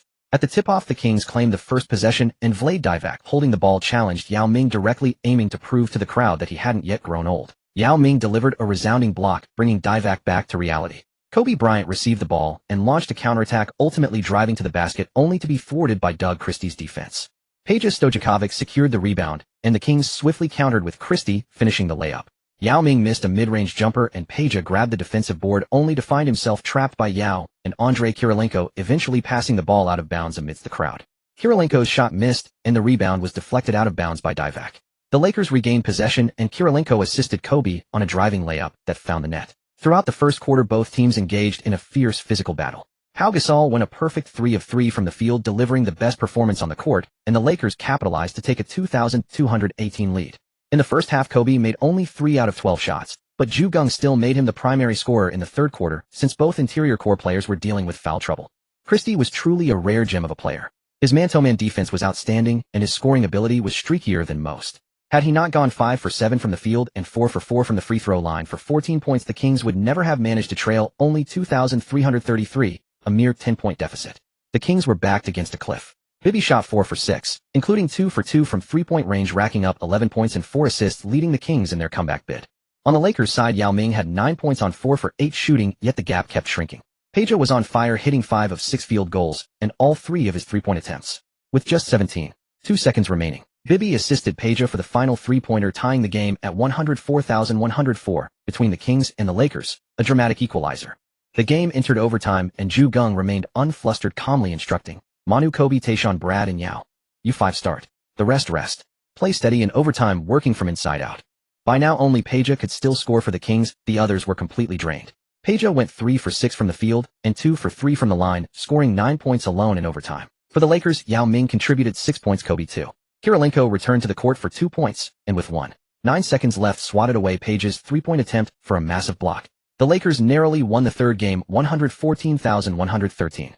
Yao Ming played 38 minutes, posting 30 points, 15 rebounds, and 5 blocks. Kobe added 25 points, 10 rebounds, 2 steals, and 2 blocks. Their combined effort let the Lakers barely escape. Peja had 29 points, Christie 24, and Bibby 19 points plus 10 assists. Despite home court advantage, the Kings still fell to the Lakers in a narrow defeat. Rodney Buford finally got 1 minute of playing time due to the overtime game, marking the 8th King to see the floor. Heading into the 4th game, still on the brink of elimination, the Kings refused to give up. On May 12th, in Sacramento for Game 4, the home crowd's boos and noise plunged the entire Lakers team into a slump. Yao Ming managed 19 points, 13 rebounds, and 2 blocks. Gasol had 15 points and 10 rebounds. Kobe shot 5 for 15 for 13 points and 4 assists. The Lakers out-rebounded the Kings 46-33, yet still lost 81-87, missing the chance. The Kings didn't have it easy either. Weber scored 28 points, Bibby 15 points plus 12 assists. The duo propped up the Kings' fragile offense and saved them from a sweep. After the game, Geng criticized the referees' inconsistent foul calls. He argued that the same standard should apply, yet the Lakers had 23 fouls to the Kings' 16. Moreover, the Lakers' combined steals and blocks 9 were only 2 fewer than the Kings' 11. Geng wasn't just making excuses. While there were some questionable calls, it wasn't a situation where he cheated and still could. The league simply wanted to stretch the series by a game or 2. More games meant more ticket revenue. The Lakers did. Geng chose to lose the game to make the subsequent series easier. By calling attention to the officiating, Lakers fans would keep an eye on the referees in later games. Whether it was the Knicks or the star-studded Lakers home crowd, both could pressure the referees into being more cautious. Meanwhile, back in Minnesota, the Timberwolves returned home, facing a Spurs team, missing Malone, and their pack mentality paid off. When Malone was on the court, if a Timberwolf set a screen, he would charge through with his elbows. Castle once set a screen for Garnett and got clobbered by Malone sprawling on the floor and taking a few seconds to shake off the blow, while the referee conveniently turned a blind eye. Without Malone, Garnett contained Duncan and even threatened Nestorovic, having been teammates before. Parker was locked down by Sprewell and Castle in turns. Duncan was the only Spurs starter to score in double digits with 10 points and 13 rebounds. Bowen had 9, Parker 8, Turkoglu 4, Nestorovic 0. The Spurs starters were completely stifled, unable to find a way to score. Malik Rose and Devin Brown led the Spurs in scoring with 17 and 16 points respectively off the bench. Garnett posted 28 points and 15 rebounds, Sprewell 22 points, Castle 15 points and 7 assists. The three-headed monster secured the first victory. In Game 4, Duncan had 19 points, 10 rebounds, and 8 assists, while Parker added 18 points and 8 assists, but the Spurs still lost. Sprewell erupted for a career-defining 36 points, complemented by Garnett's 28 points and 14 rebounds, leading the Timberwolves to a 9,890 victory and setting up a pivotal Game 5. In a moment of joy, Garnett rubbed Duncan's head, even jumping up to do it, and then pressed down as if making a bounce pass in the air. From then on, Duncan learned to be mischievous. He thought rubbing others' heads felt pretty good, so he eyed his teammates. Thankfully, Ginobili wasn't around. Back home in Miami, the Heat immediately launched a counterattack. Wade scored 25 points, O'Neal grabbed 16 rebounds, and their inside-outside combo led Miami to a 94-87 win, narrowing the series. Jermaine O'Neal had 29 points and 9 rebounds, but Artest went ice-cold, shooting 4 for 18 and foul. In Game 4, O'Neal, Karen Butler, and Wade all scored 20, leading the Heat to another victory. Artest dropped 28 points while Jermaine O'Neal had a hollow 37 points. But aside from them, no other starter scored more than 4. The Pacers suffered a massive 88,100 defeat, forcing a must-win situation. This year's playoffs featured fiery offensive battles and wide-open defense. It wasn't until Game 3 between the Pistons and Nets in New Jersey that people saw the Nets could play solid defense too. First, Billups and Kidd canceled each other out. Billups went 1 for 10 for just 2 points, while Kidd was slightly better at 2 for 14 for 5 points. Kidd, however, had superior playmaking, dishing out 12 assists. Jefferson scored 30 points. The Pistons' leading scorers were Ben Wallace and Hamilton, each with 15 points. Wallace also grabbed 24 rebounds, 2 steals, and 2 blocks. When Ben Wallace is the team's top scorer, it shows Detroit had completely lost their offense, relying purely on brute force. Besides those two, only Rasheed Wallace reached double figures, everyone else scored in single digits. The Nets ultimately crushed the Pistons 82-64, avenging their own 56-point loss from Game 1. In Game 4, Kidd recorded a triple-double with 22 points, 10 rebounds, and 11 assists. 4 other Nets scored in double digits, and their offense clicked. Only Hamilton managed 30 points for the Pistons, everyone else had single-digit scoring. The Pistons lost again 7,994, forcing another must-win situation for both teams. Only the Lakers held a 31 lead with Game 5 at home. On May 14th, the 5th game began. Compared to the exhausted Kings, the Lakers were in high spirits. The Lakers won the opening tip, and Kirilenko assisted Kobe on a layup. Weber, playing high post, threaded a pass to Christie for a mid-range jumper. Yao Ming caught the ball in the low post and turned his back.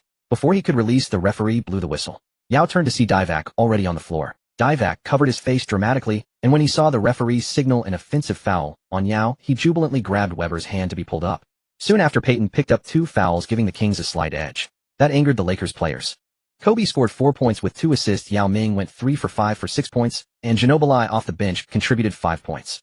The Lakers tightened their defense. By the end of the first quarter, the Lakers had erased the deficit, tying the game at 18 apiece.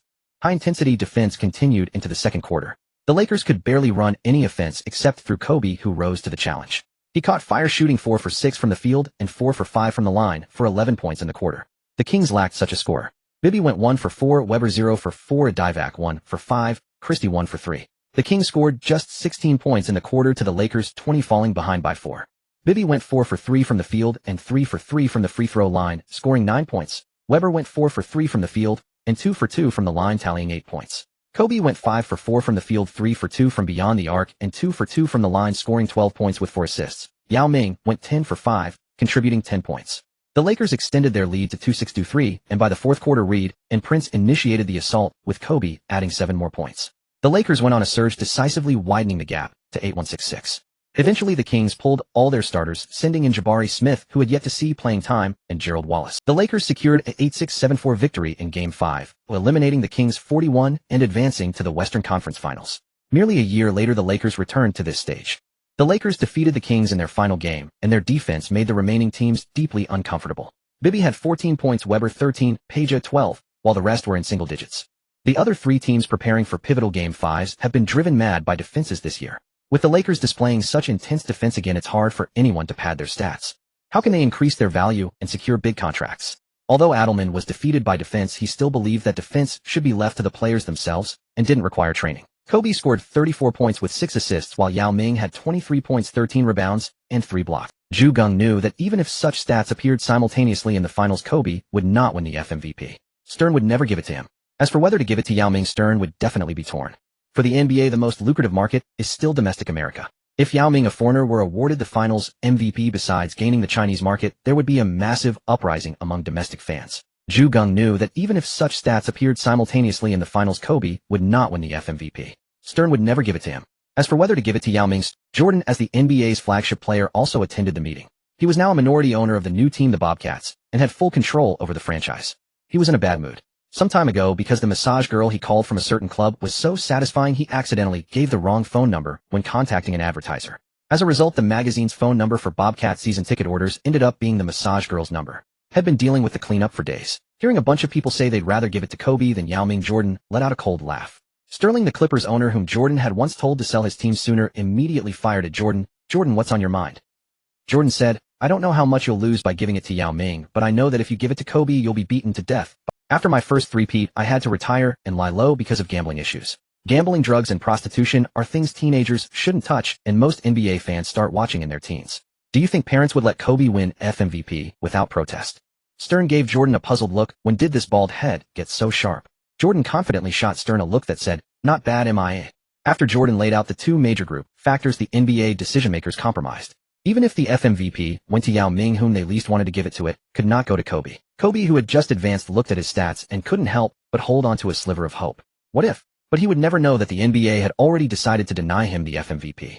The Lakers advanced, which should have made Geng overjoyed. But that night, after returning to his residence and conversing with Theron, they lay on the bed. Suddenly, Theron slipped him a piece of paper. Geng picked it up and saw it was a medical report concerning female infertility. Theron said, you know, I witnessed my mother kill my father to protect me. That incident traumatized me deeply. Originally, I had no feelings about this condition. But I've heard that you Chinese people place great importance on having offspring. You're 35, at the prime age for fatherhood. Geng. He never expected to be pressured to have children, not by a neighbor, but by the partner he had been dating for so long. True to her queenly demeanor, Theron got up the next day and told her familiar media sources that she and Geng had broken up amicably due to irreconcilable differences. She also said that if any of her girlfriends wanted Geng's contact information, they could come to her for an introduction. The next day, when Geng went to the Lakers training facility to watch the players practice, everyone was extremely cautious, afraid of accidentally angering him and getting a beating. The NBA playoff scene was suddenly overshadowed by news of Geng's breakup. Some fans even believed the Lakers' championship chances would plummet. The Timberwolves-Spurs showdown in the pivotal Game 5 took a dramatic turn. Garnett had 11 points, 11 rebounds, and 3 blocks, while Duncan had 21 points, 21 rebounds, and 4 blocks, completely dominating him. But the Timberwolves barely won 7,473 by a single point thanks to Sprewell's 22 points. On the Spurs side, Malone was unable to return, while the Timberwolves got back Szczerbiak. After losing the pivotal Game 5, the Spurs lost their spirit. In Game 6, Garnett scored 17 points, grabbed 19 rebounds, and had 5 blocks, leading the Timberwolves to an 8,876 blowout victory over the Spurs. Duncan had 20 points and 11 rebounds in vain. Parker shot 4 for 18 for only 9 points. Although the French point guard completely choked, the Spurs simply accepted the 24 loss and settled in to prepare for next season. Ever since the end of last season, when the Spurs nearly swapped Parker for Kidd before Parker signed an extension, the team had solidified Parker and Duncan as their inside-outside core. Duncan had only doubted the small guard at the beginning, and afterward, he never considered replacing him. The Timberwolves and Lakers met in the Western Conference Finals. After winning Game 6, Garnett pounded his chest in wild celebration. It was his deepest playoff run ever. In the East, the Pacers returned home and won Game 5, 9,483, in the pivotal matchup. Wade and Karen Butler were still too green, and O'Neal couldn't carry the team alone. The veteran Jeff Foster turned into a sharpshooter at home, hitting 9 of 10 shots for 20 points, becoming the Pacers' hero. However, the Pacers couldn't crack the Heat's home court, and Miami forced a Game 7. The Pacers' Eastern Conference top seed strength was evident at home. They won a defensive battle 7,370 in Game 7, eliminating the Heat 43. Although it went a Game 7, the Pacers-Heat series wasn't the most intense. The Pistons-Nets pivotal Game 5 was a true battle for survival. The Nets won 127-120 over the Pistons after 3 overtimes. But they could be even more dangerous. Substitute Aaron Williams fouled out in the first overtime and Rodney Rogers fouled out in the second overtime. The Nets had a 9-man rotation, leaving only 5 players. Fortunately, the Pistons were not much better. Hamilton fouled out in the fourth quarter, Ben Wallace fouled out in the first overtime, and Rasheed Wallace fouled out in the second overtime. The Pistons had only Billups fighting, so they were crushed in the third overtime. The crucial Game 6 was still at the Nets' home court, but Ben Wallace once again displayed his blue-collar spirit, ultimately grabbing 20 rebounds, including 9 offensive rebounds, which gave the Pistons 9 second-chance opportunities. They successfully fed Hamilton, the mid-range king, to 24 points. The Pistons won 8,175, relying on defense to win by 6 points and advance to the thrilling Game 7 without much trouble. In the final game back at home, the Pistons went wild. Billups had 22 points and 7 assists, Hamilton 21 points, Ben Wallace 18 points, Rasheed 12 points. For Pistons scored in double figures, defeating the Nets 90-69. The Pacers and Pistons advanced to the Eastern Conference Finals. Seeing the two teams roaring with Ben Wallace and Ron Artest flexing their chest muscles and asking if the opponents were afraid, Geng knew that the Palace of Auburn Hills would have a lot of fun next season. This season's MVP was won by Kevin Garnett, averaging 24, 2 points, 13, 9 rebounds, 5 assists, 5 steals, and 2 blocks. The versatile Wolf King also made it to the Western Conference Finals, well-deserved. All-NBA first-team kid Kobe Garnett, Duncan O'Neal. O'Neal excels in scoring, Ben Wallace on the second team excels in rebounding and defense. Yao Ming on the third team, averaging 18, 2 points, 9 rebounds, 2 blocks, excelling in team record. Ben Wallace had 1 DPOY for 2 consecutive years, but this year, it was taken by Ron Artest. Many said that Ben Wallace being on the second team was compensation, otherwise Yao Ming would have been on the second team. And Ron Artest snatched Ben Wallace's honor, which made the floor of the Palace of Auburn Hills tremble. This year's all-defensive first team was a very high-quality Kobe, Bowen, Artest, Garnett, Ben Wallace, all peak defensive stoppers. Kirilenko was on the all-defensive second team. The Lakers' defense this season had been used for at most 1 quarter per game, and in the playoffs it increased to 2 quarters, but still rarely applied full-court pressure. On May 21st, at the Lakers' home court, the Timberwolves attacked first. Sprewell challenged Kobe Union and missed. Yao Ming secured the rebound. Pau Gasol faced Irvin Johnson and missed a jump shot. Geng watched the score rise alternately. Although the Lakers kept biting the score, they were scoring only through drawing fouls and free throws, with only Pau Gasol making a field goal, having made just 1 of his first 9 shots. Geng immediately called a timeout. Are your bodies rusty from rest? Come on, do as I do, cheer each other up. Geng directly grabbed Gary Payton's collar, shook him hard twice, and then slapped his face twice. Kobe looked at Kirilenko, Pau Gasol looked at Yao Ming, and after exchanging glances they gritted their teeth and did the same. Slap, slap, slap, slap. The Lakers players returned to the court and then made 7 of their next 9 shots. But Timberwolves substitute Olowokandi was suddenly hot today, making 4 of 5 shots, helping the Timberwolves survive. At the end of the first quarter with 4.8 seconds left, he scored a putback dunk, helping the Timberwolves lead 24-23 by 1 point. After the starters entered the game, they stabilized the situation. The Lakers led 23-20, overtaking by 2 points at halftime. During halftime, Geng arranged for Kobe Bryant, Pau Gasol, and Yao Ming to play the triangle offense. After the third quarter began, Yao Ming made 3 of 4 shots for 6 points. Kobe made 4 of 6 for 10 points. Pau Gasol made 2 of 3 for 5 points. For the Timberwolves, only the madman Latrell Sprewell scored, desperately hitting 3 of 4 field goals and 4 of 5 free throws for 11 points. The Timberwolves lost the quarter 23-32, and the gap was completely widened. In the final quarter, Sam Cassell did not return to the court. The Timberwolves lost the first game 8,897 by 9 points. The alien Sam Cassell had injuries in his lower back and buttocks, causing him unbearable pain. This cast a shadow over the Timberwolves' prospects. Yao Ming made 9 of 16 field goals and 9 of 11 free throws, scoring 27 points, 18 rebounds, and 4 blocks. Kobe Bryant had 23 points and 6 assists. Pau Gasol made 8 of 13 shots for 17 points and 11 rebounds. The three played with remarkable chemistry, completing a perfect rehearsal. On May 23rd, the Lakers faced the Timberwolves again at home. Before the game, Garnett declared boldly, "We will defeat the Lakers today. We will win." The Lakers secured the opening tip-off. Yao Ming posted up, turned for a mid-range jumper, but missed. Garnett grabbed the defensive rebound. Garnett established position in the front court, prepared to post up, but under Paul Gasol's defense he committed a traveling violation. The Lakers regained possession. Kobe Bryant drove with the ball, Castle stepped up to defend, but was blown by in one step. The alien immediately turned to chase, but suddenly felt a cramp in his hip, losing all strength. He could only grab Kobe's shorts tightly with his hands. Kobe quickly dribbled with one hand, while holding his shorts with the other. Fortunately, the referee blew the whistle in time. Castle said helplessly to Garnett, "I can't play anymore." Garnett panicked as he watched Castle being escorted to the locker room. Saunders first replaced Castle with Derek Martin, but the Lakers still dominated the Timberwolves. Until he substituted Trenton Hassell, who also had 2 fouls with Wally Szczerbiak, the Timberwolves suddenly launched an offensive surge. Madman made 3 of 4 field goals and 2 of 2 free throws for 9 points. Szczerbiak made 4 of 5 field goals for 9 points and added 4 assists. The Timberwolves led 32-24 after the first quarter, an 8-point advantage. Only Kobe kept the Lakers afloat, making 5 of 7 shots and 4 of 6 free throws for 14 points in the first quarter, but he stood alone. Perhaps Castle's departure ignited a desperate spirit in the entire Timberwolves team. Riding on their first quarter lead, they matched the Lakers almost point for point in every subsequent quarter. The Timberwolves withstood every Lakers attack and eventually won 89-81, securing a crucial victory and home court advantage. Garnett was ecstatic, winning a game on the Lakers' home floor. What game could the Timberwolves not win? Moreover, he recorded a double-double of 24 points and 11 rebounds, anchoring the Timberwolves' frontcourt. He had every reason to be thrilled, proving that his MVP was no fluke. Madman contributed 17 points and 8 assists, Szczerbiak 16 points and 7 assists, Martin 15 points and 6 assists. This cascading statistic line was the Timberwolves' secret to victory.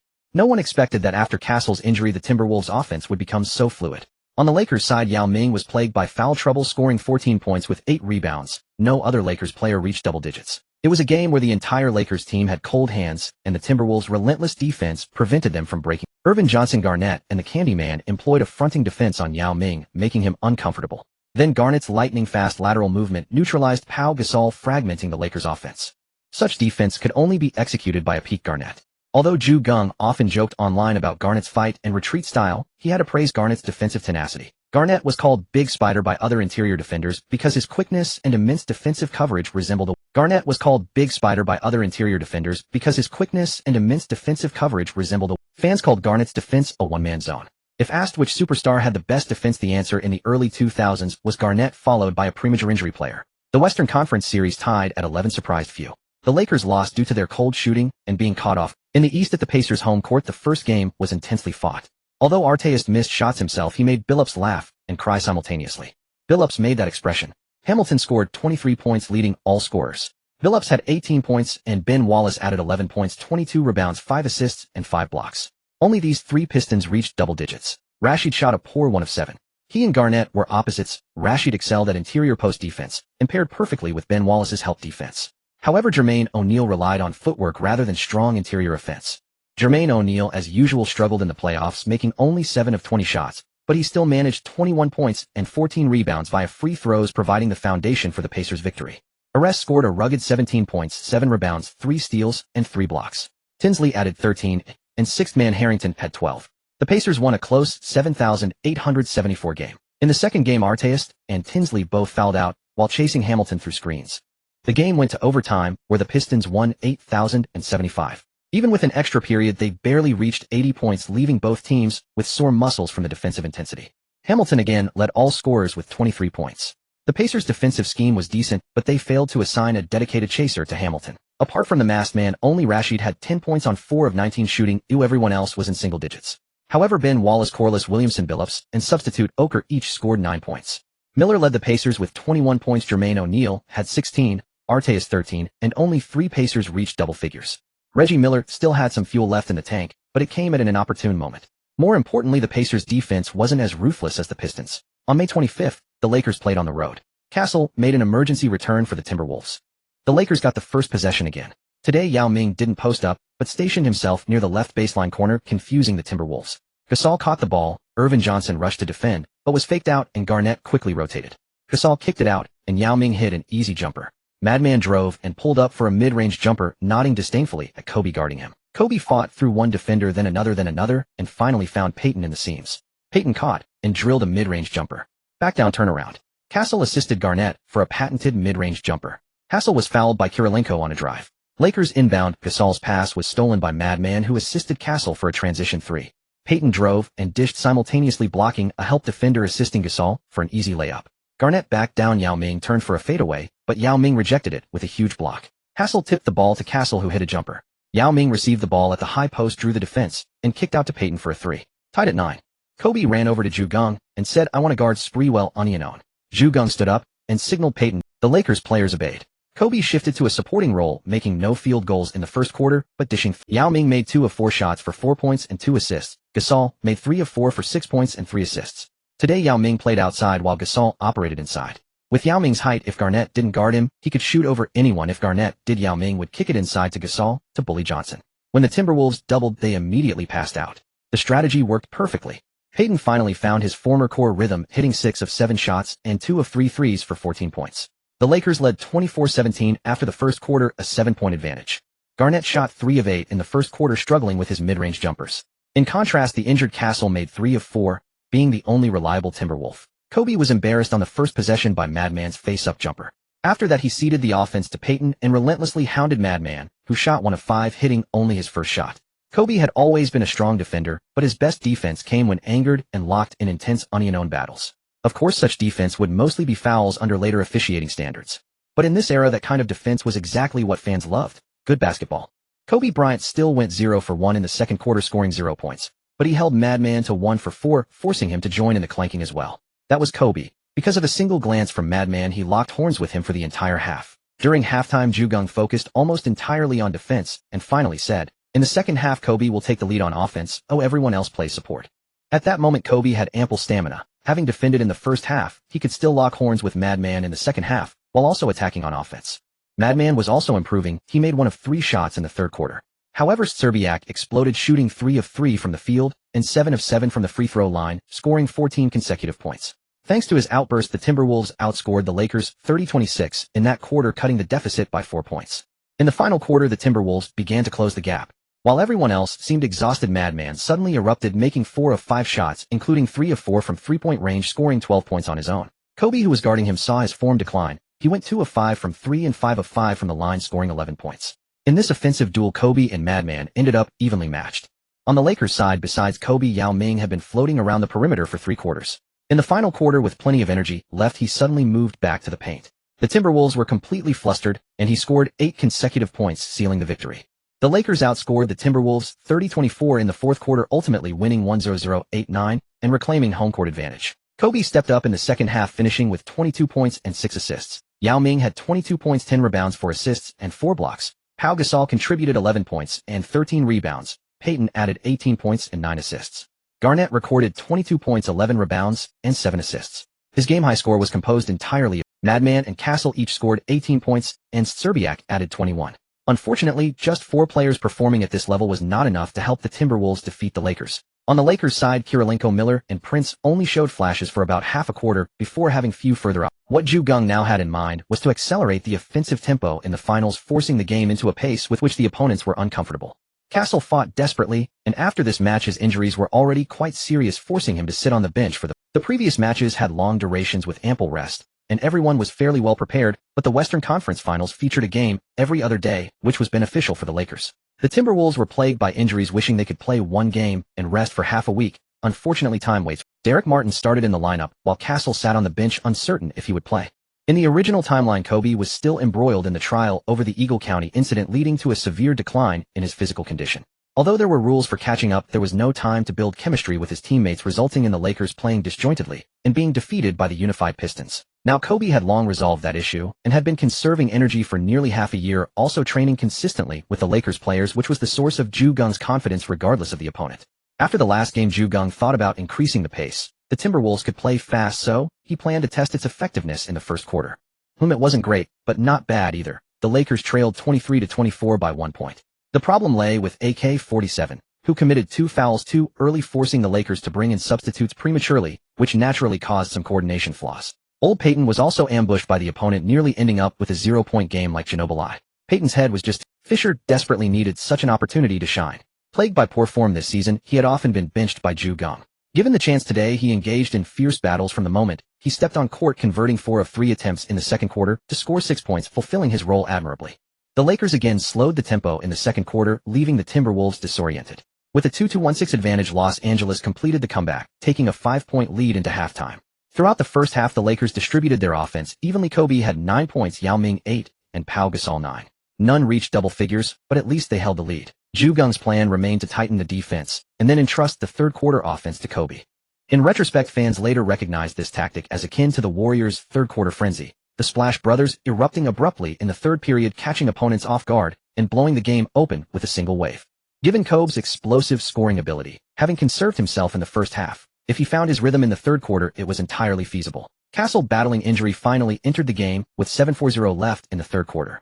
Minnesota's offense perked up. Szczerbiak's free throws brought the Timberwolves to 5-4-5-6, cutting the deficit to just 2 points. Kobe answered the call. He converted 2 free throws, then drained a three-pointer off a pass from Payton, stretching the Lakers' lead to 6-1-5-4. Kobe's showcase wasn't over.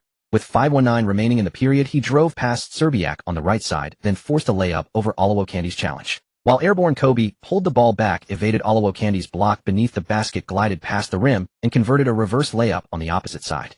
The basket counted, and he drew a foul on Oluwakandi. The ESPN commentator exclaimed, "That's a Jordan-esque score." Beyond his offensive brilliance, Kobe unleashed his full defensive arsenal. As Garnett drove for a layup, Kobe swooped in from nowhere, rejecting the ball with a thunderous block. The Timberwolves star was stunned. Kobe grew ever more electrifying, shooting 6 of 10 and 5 of 6 from the line, erupting for 18 points in the quarter. By himself, he dismantled the Minnesota defense. Castle played with passion for 5 minutes, then exited clutching his hip, having made only 1 of 4 shots for 3. Garnett delivered a solid 8 points on 3 of 5 shooting and 2 of 2 free throws. But apart from him, the rest of the Timberwolves were shell-shocked by Kobe. The Lakers dominated the third quarter 3-0-2-0, taking a 10-point lead. By then, some home fans in Minnesota were already in tears. The gap had swelled to 15 points. Barring a miracle, the Timberwolves had no answer. Geng deployed a Princeton-style lineup, with Fisher, Ginobili, Red, Prince, Miller, 4 ball-handling initiators, plus a passing big man. And the Lakers traded blows evenly with the Timberwolves. When the Timberwolves reinserted all their starters, Geng gradually brought back his own. Ultimately, the Lakers won the fourth game, 9-8-8-5, securing a commanding 31 series lead. The next game would return to their home court. Kobe finished with 31 points, 8 rebounds, and 4 assists. Yao Ming recorded 19 points, 14 rebounds, and 3 blocks. Pau Gasol, focusing on a supportive role, tallied 12 points, 10 rebounds, and 8 assists, a near triple-double. Garnett also produced a near triple-double with 28 points, 13 rebounds, and 9 assists.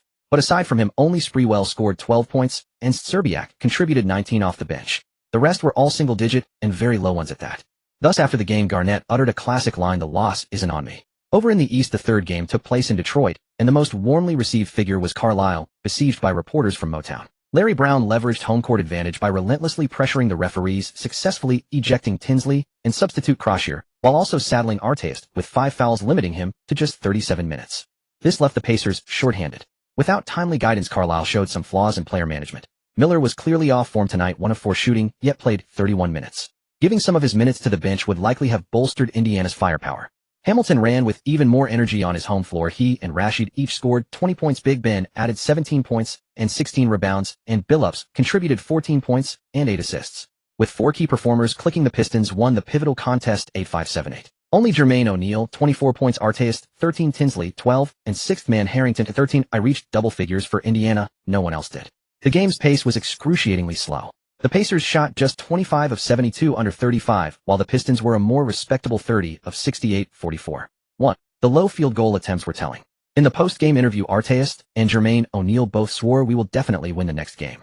However, early in the first quarter of Game 4, Jermaine O'Neal twisted his left knee upon landing while boxing out Big Ben for a rebound. He immediately clutched his knee in agony. O'Neal was carried off the court to the locker room, but the Pacers' spirit remained undaunted. Artest shot 4 of 5, 2 of 2 from 3, and 2 of 2 at the line for 12 points, leading them to a 2-9-1-7 advantage. O'Neal later returned to the court, playing through injury, and recording 12 points, 13 rebounds, and 4 blocks, spearheading a commanding 8-3-6-8 victory. Artest played with reckless abandon, notching a double-double of 20 points and 10 rebounds. The veteran Miller scored 15 points, and Crozier, starting in place of Foster, added 14.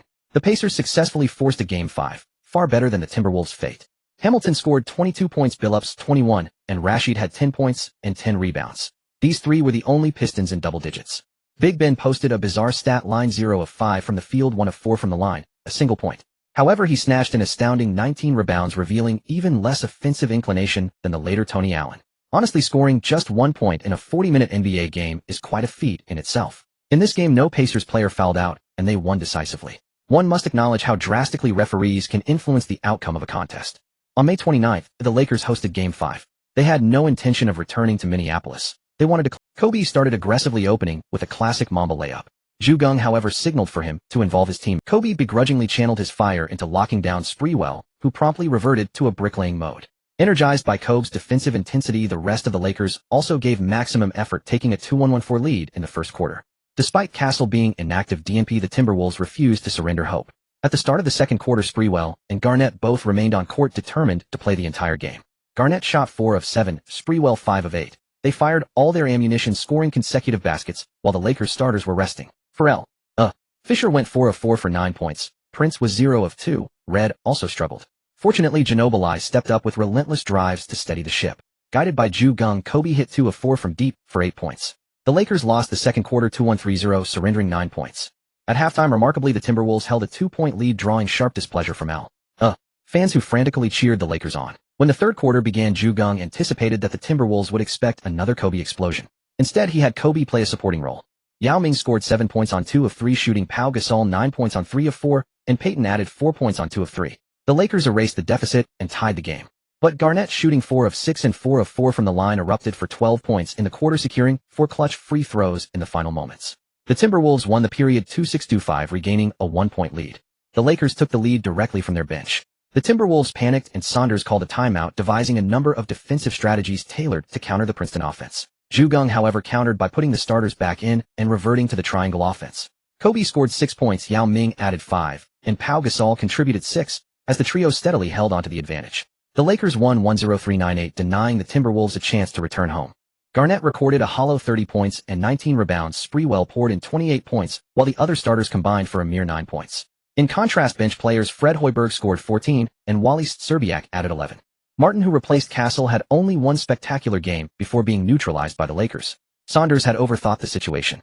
In Game 5 of the Eastern Conference Finals, Jermaine O'Neal still played through injury. O'Neal was also injury-prone, but this playoff appearance while injured was probably a trigger for his frequent injuries later. In the 0-0-0-1 season, O'Neal had just arrived at the Pacers, averaging less than 33 minutes per game in 81 games.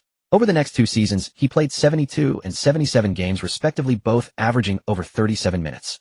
This season, he played 78 games with nearly 36 minutes per game, showing a very high attendance rate. The following season, due to the suspension from the Palace of Auburn Hills incident, O'Neal played fewer games, but afterward, he only appeared in about half the games.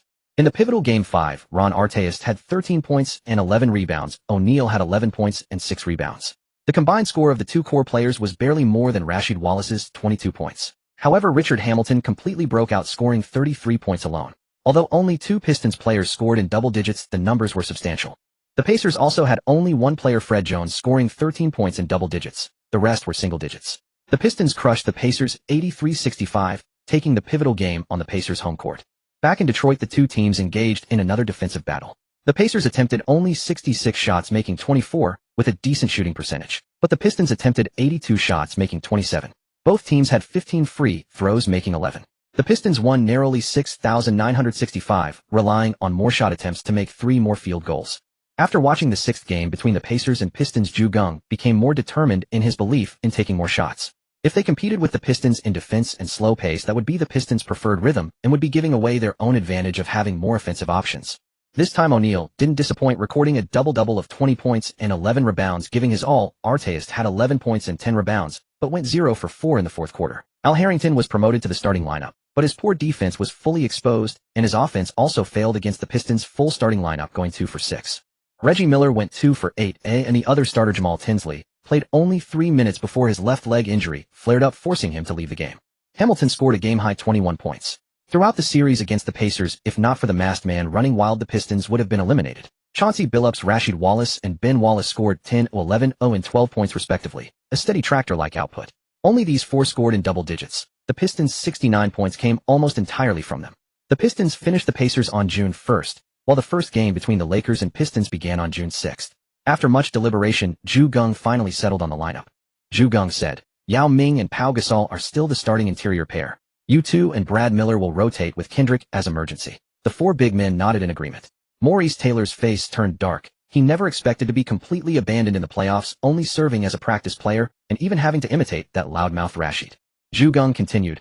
Andre, you start at small forward, responsible for help defense and sweeping. Corliss Williamson doesn't have strong firepower, so you need to move more. Tayshaun will replace you when you're tired. The Lakers' two small forwards can both play over 30 minutes, so Geng is not worried about their foul trouble. Geng said, the guard line is still Kobe and Gary starting. But Kobe, you defend Billups. As long as he plays, you play. Stick to him like glue. On offense, you just assist. As for the substitutes, Derek, Michael, Manu, you three go in every 3 minutes to replace Gary and run with Hamilton the whole time. This was Geng's simple and brutal tactic. Fisher, Red, and Ginobili had been coming off the bench for a long time and were used to heating up as soon as they entered. So with Payton only able to play efficiently for less than 20 minutes, these four players, each running 12 minutes, could cover the entire game. Moreover, with their stamina, even if they sprint for 12 minutes and then cover a few minutes when Kobe sits, it's not a big problem. Finally, Geng looked at Russell and said, as for the last substitute, Brian, can you forcefully stop the opponent's sure shots and respond after they commit a hard foul? This small forward, who once relentlessly chased Michael Jordan in the finals, desperately wanted a championship ring. He knew what the Lakers needed from him, and without speaking, he calmly nodded. As a former teammate of Malone, Russell's elbow, though much smaller, could still keep most Pistons players in line. Geng added, I need 3-pointers, the more the better. We have enough space for you to operate. If you shoot well from 3, even if everything else is poor, you'll be in high demand in the future. The Pistons' starting lineup: Billups, Hamilton, Corliss, Williamson, Wallace, and Ben Wallace. Their bench included former Laker Eldon Campbell, Lindsey Hunter, both key reserves, as well as Mehmet Okur, Darvin Ham, and Mike James, all in playing condition, and Darko Milicic, who was nailed to the bench. At the Lakers' home court, Game 1 began. Kobe recalled Geng telling him not to shoot threes, but to use drives to the basket and drive and kick to open up the game. He gritted his teeth and agreed. The Pistons got the first possession. Billups drove and kicked, and Rashid hit a 3. Geng immediately stood up and signaled Gasol to step out on defense, leaving the paint to Yao Ming. Pau Gasol missed a mid-range jumper, but with a roar he put back the rebound over Ben Wallace. Payton, while running, kept tangling with Hamilton and was called for a foul. After the Pistons inbound again, Payton's defense paid off. He stole a pass from Rashid intended for Hamilton. Payton sprinted to the front court and went for a layup. Rashid chased frantically and swatted the ball against the back. At that moment, Payton truly felt his age. So the Pistons made things tough for the Lakers early on. At the 3-3-0 mark, the Pistons led 65. The Lakers had already replaced the old Payton with Fisher, leaving him on the bench to continue questioning his life. In the first 3 minutes, Yao Ming had no shot attempts besides a putback, staying under the basket on defense. At the 3-minute mark, Yao first caught an assist from Fisher, turned and scored a layup, while drawing a foul from Rashid, completing a 21. He then drew a foul from Ben Wallace, making one of 2 free throws. Then Fisher missed a mid-range shot. Yao missed the putback, but then grabbed the rebound again and scored. After 6 minutes, the Pistons led 12-11, still up by 1. Red replaced Fisher and continued to hound Hamilton. Although the Pistons tried to use screens to let Hamilton attack Kobe, even if they succeeded occasionally, it wasted a lot of shot clock, and they still had to rely on Billups to force the offense. After those 3 minutes, the score was tied at 18. Geng made wholesale substitutions. Miller replaced Yao. Ginobili replaced Kobe. Ginobili would chase Hamilton. Red would grapple with Billups, and Prince replaced Kirilenko. At this point, Yao Ming was 4 for 5 for 11 points and 5 rebounds. Ginobili and Red were both eager to shoot threes from the perimeter, each hitting a triple. In the final moments, the Lakers led 25-22 at the end of the first quarter. Although Billups shot 3 for 3 over Red and 2 for 2 from the line for 8 points, the other Pistons could only manage 1 field goal each. During the quarter break, Geng arranged for the second quarter bench to be led by Ginobili, Red, Prince, and Miller on offense. As for Fisher, he just needed to run with Hamilton for 3 minutes. This wasn't Geng targeting him, but rather because his shooting touch was terrible. He went 2 for 10 in warm-up shooting. In a regular game, wouldn't that translate to 1 for 9? Although Larry Brown was not as prone to explosive outbursts, as Popovich's face was still livid with rage. Ginobili's cunning moves did not stop there. He intercepted Okur's pass, dribbled to the front court, raised the ball beyond the three-point line to feint a shot, then delivered a sudden bounce pass. Miller drove for a layup and was fouled by Hunter, subsequently sinking both free throws. Yao Ming and Kobe Bryant returned to the court. Yao Ming went 2 for 3 from the field and 5 for 6 from the free throw line, tallying 9 points. Kobe shot 3. Yao Ming and Kobe Bryant returned to the court. Yao Ming went 2 for 3 from the field and 5 for 6 from the free throw line, tallying 9 points. Kobe shot 3 for 6 and made both free throws, adding 8 points. The Pistons' starting lineup returned to the floor.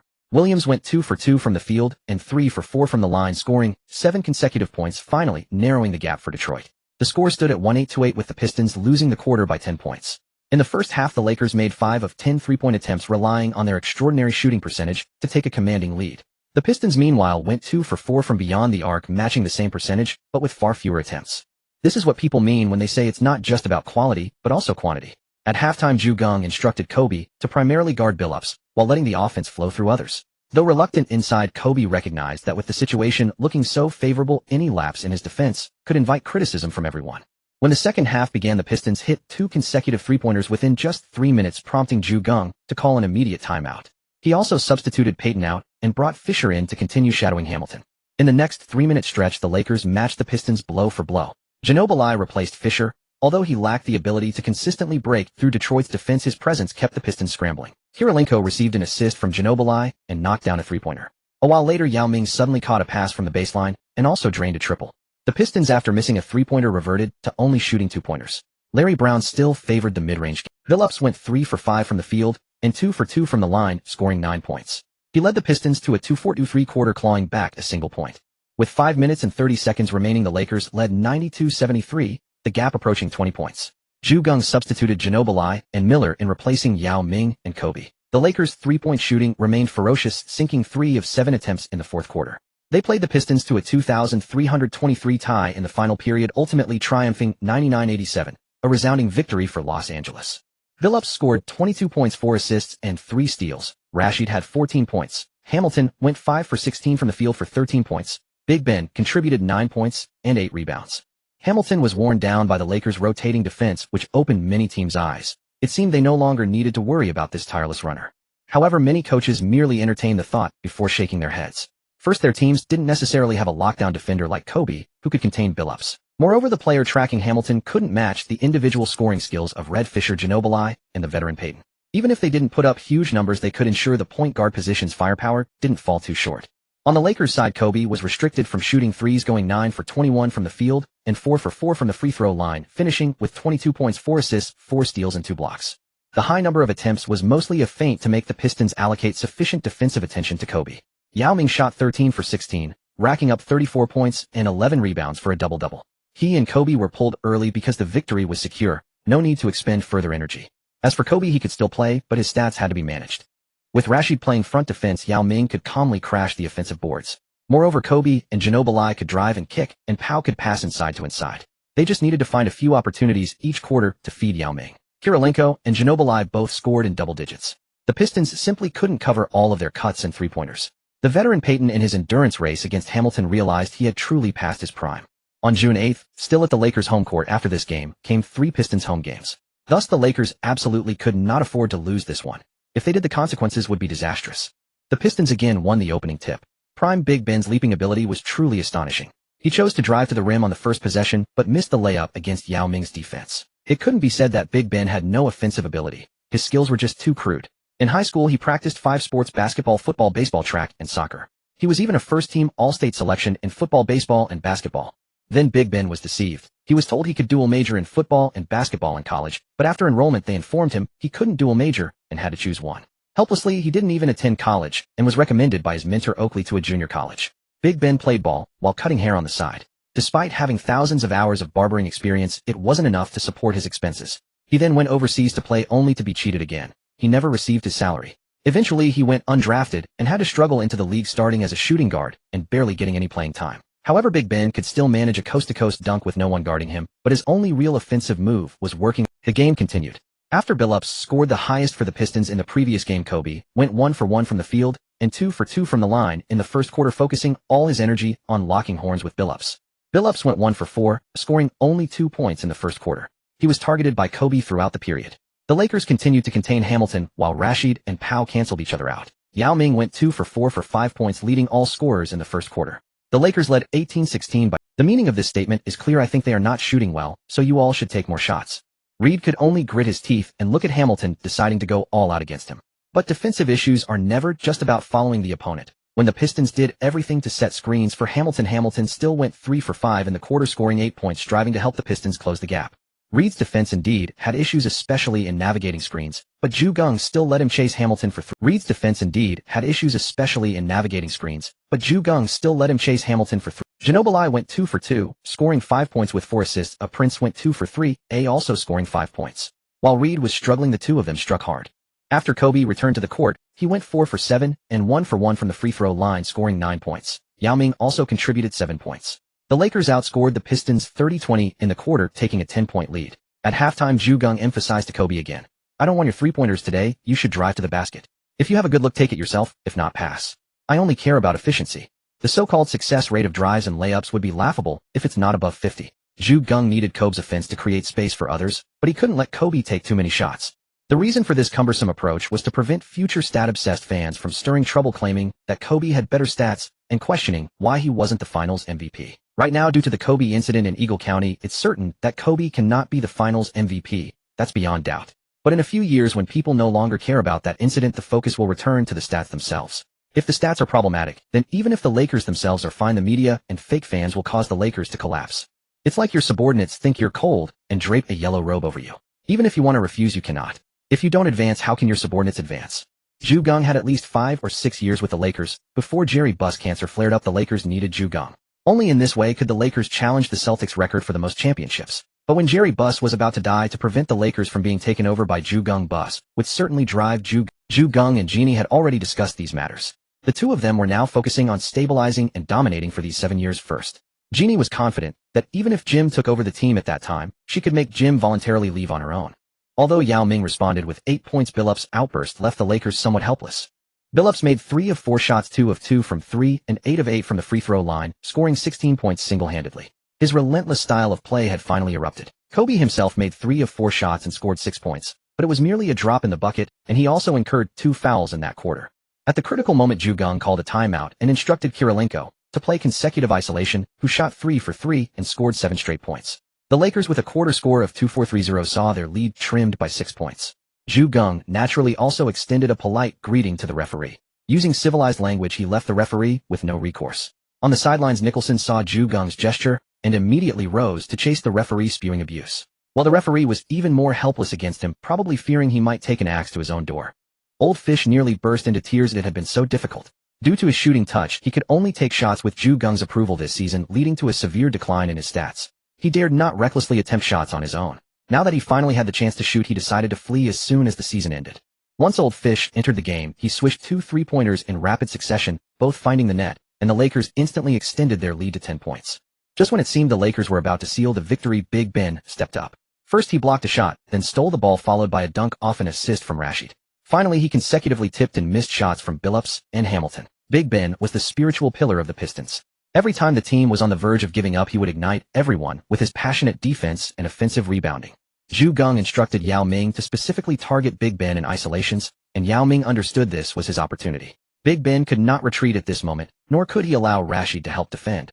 Otherwise, the Pistons' momentum would dissipate. If it were a trash power forward like Taylor, Rashid could double team, but Pau Gasol could not be left open. So even though Big Ben was clearly struggling, Rashid could only stick with Pau Gasol, watching helplessly as Big Ben was reduced to a mere alarm clock. Yao Ming was in hot form, hitting 4 of 6 field goals and 1 of 1 free throws for 9 points, thoroughly dominating Big Ben in their onion-owned duel. "In your rookie season you were DPOY, and I still dunked on you." Big Ben was nearly depressed. He never imagined that the guy a full head taller than him had such a soft touch. If he had that touch, he could play guard as well. The key was that Big Ben dared not intentionally foul Yao Ming, fearing he would hurt himself. Yao Ming's explosion helped the Lakers win the crucial second game, 9,389. Yao Ming finished with 29 points and 7 rebounds. Pau Gasol had 9 points and 9 rebounds. Kobe Bryant scored 26 points on 11 of 18 shooting and 4 of 5 free throws, an extremely efficient performance. Chauncey Billups shot 6 of 15, but made 13 of 14 free throws for 27 points and 9 assists. Richard Hamilton had a rare outburst with 26 points on 10 of 25 shooting. Ben Wallace contributed 12 points and 14 rebounds. Rasheed Wallace added 11 points and 7 rebounds. The 4 Pistons gave everything, combining for 76 points, yet they still lost the game. Geng attributed the Pistons' loss to their lack of efficiency. After Hamilton's sudden explosion, Geng even had Tayshaun Prince and Andre Kirilenko chase him relentlessly for stretches, limiting him and making him inefficient again. Although aside from the dual inside-outside core, the Lakers only had Manu Ginobili scoring 11 points for a double-double. The Demon Knife quietly dished out 8 assists. In fact, if not for the stats, Larry Brown would never have noticed that this thick-haired Pampas Eagle could pass so well. Left-hand flare. The Pistons' defense ranked among the top 3 in the league, but the Lakers had too many scoring threats that needed to be guarded. Old Peyton was past his prime. Kobe was a top 3 scorer in the league. Kirilenko slashed and hit threes. Pau Gasol and Yao Ming displayed elegant post moves. Reserve Michael Redd launched awkward three-pointers. Manu Ginobili unsheathed his demon blade. Fisher's threes were inconsistent, and Tayshaun Prince occasionally flashed brilliance. Whenever the Pistons managed to contain a few of these players, another one or two would break out. Larry Brown had never lost it. On June 10th, at the Palace of Auburn Hills, the Lakers faced the Pistons on the road. The structure of the Palace of Auburn Hills was entirely different from the Lakers' home arena. Their home seats cascaded down like a mountain, overwhelming every visiting player with immense pressure almost suffocating them. Even those who had clashed in the Pacers-Pistons brawl claimed the home atmosphere influenced them. Moreover, local auto workers harbored a particular resentment toward the Japanese, as Japanese cars had nearly captured Detroit's entire market.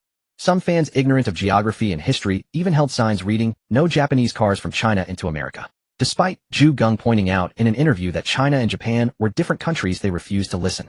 Detroit, once the fourth largest city in America, began its decline after the 1967 riots. The automobile industry propped up the city, but now it felt beyond salvation. In the original history, the NBA League had no desire to see the Lakers F4 dominate again. They didn't want another Celtics, nor even another Bulls. Additionally, they hoped to make the Pistons a symbol of Detroit, bringing alternative revenue to the city. If successful, this would enhance the NBA League's brand value. The Lakers dismantled the OK duo, prematurely leading everyone to believe they wouldn't rise again soon. However, Yao Ming's rapid maturation surprised everyone. To achieve their goals, the NBA League needed the referees to heavily assist the Pistons. Big Ben still secured the opening tip and scored with a layup, showcasing a different demeanor. Peyton's driving layup was disrupted by Big Ben. Both he and Kobe were reminded today to attack the basket relentlessly even if they couldn't score. Mainly if they resorted to three-pointers. Kobe's 0 of 4 and Peyton's 1 of 5 would be futile. Even Kirilenko's 2 of 6 from beyond the arc was acceptable to Geng. Hamilton fumbled a pass after coming off a screen, returning possession to the Lakers. However, the Pistons quickly exploited home court advantage with moving screens, repeatedly freeing Hamilton for open looks. Geng stood up to protest the moving screens and was assessed a technical foul. Relying on Hamilton's hot hand, 4 of 7 in the quarter, the Pistons ended the first period 24-19, building a 5-point lead. Yao Ming shot 3 of 5, but he stood alone. Kirilenko picked up 2 fouls in the first quarter due to help defense. Hamilton had become an untouchable presence on the court, while any contact resulted in a foul. Kirilenko's departure forced Gasol to constantly rotate on defense. Prince specialized in death wrap defense. He stood at 2.05 meters tall with a wingspan of 2.18 meters. His extraordinary reach and speed made him a nightmare for technical swingmen in his youth. Yet he had a flaw: he couldn't quickly recover and block his original assignment after helping as Kirilenko could. In the first quarter, the Lakers made 1 of 2 free throws while the Pistons hit 5 of 6. Before the second quarter, Geng said, "I need tough physicality. Since we can't even touch them, why not have a duel right here?" The physicality escalated another level. Although the Lakers still went 1 of 1 from the line compared to the Pistons' 12 of 7, their relentless defense in the second quarter made the Pistons realize the Lakers feared no contact. They could be even tougher. And the Lakers had a full roster. Yao Ming scored 6 points on 3 of 6 shooting, remaining efficient as the Lakers outscored the Pistons 19-15, clawing back 4 points with undiminished valor. However, the referees found ways to counter him, calling 2 fouls on Yao Ming in the second quarter. At halftime, both teams had a 66 free throw percentage, the Lakers 2 of 3, the Pistons 12 of 18. Back in the locker room, Geng simply said, "Keep tightening the defense. Attack faster on offense. Everyone with energy must drive. If you meet resistance, kick it out for open threes. Don't worry about winning or losing this game. Just play your best." When the second half began, the Lakers' defense grew even fiercer.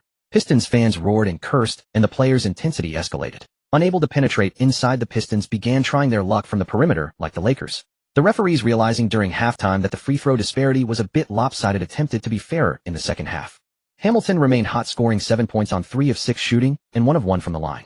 Billups finally erupted in this defensive battle, scoring 9 points, including 2 of 2 from 3, the only Piston to hit a triple in the quarter. Hamilton remained hot, scoring 7 points on 3 of 6 shooting and 1 of 1 from the line. Billups finally erupted in this defensive battle, scoring 9 points, including 2 of 2 from 3, the only Piston. Ginobili drained 2 consecutive three-pointers, narrowing the gap for the Lakers, but the Pistons quickly contained him.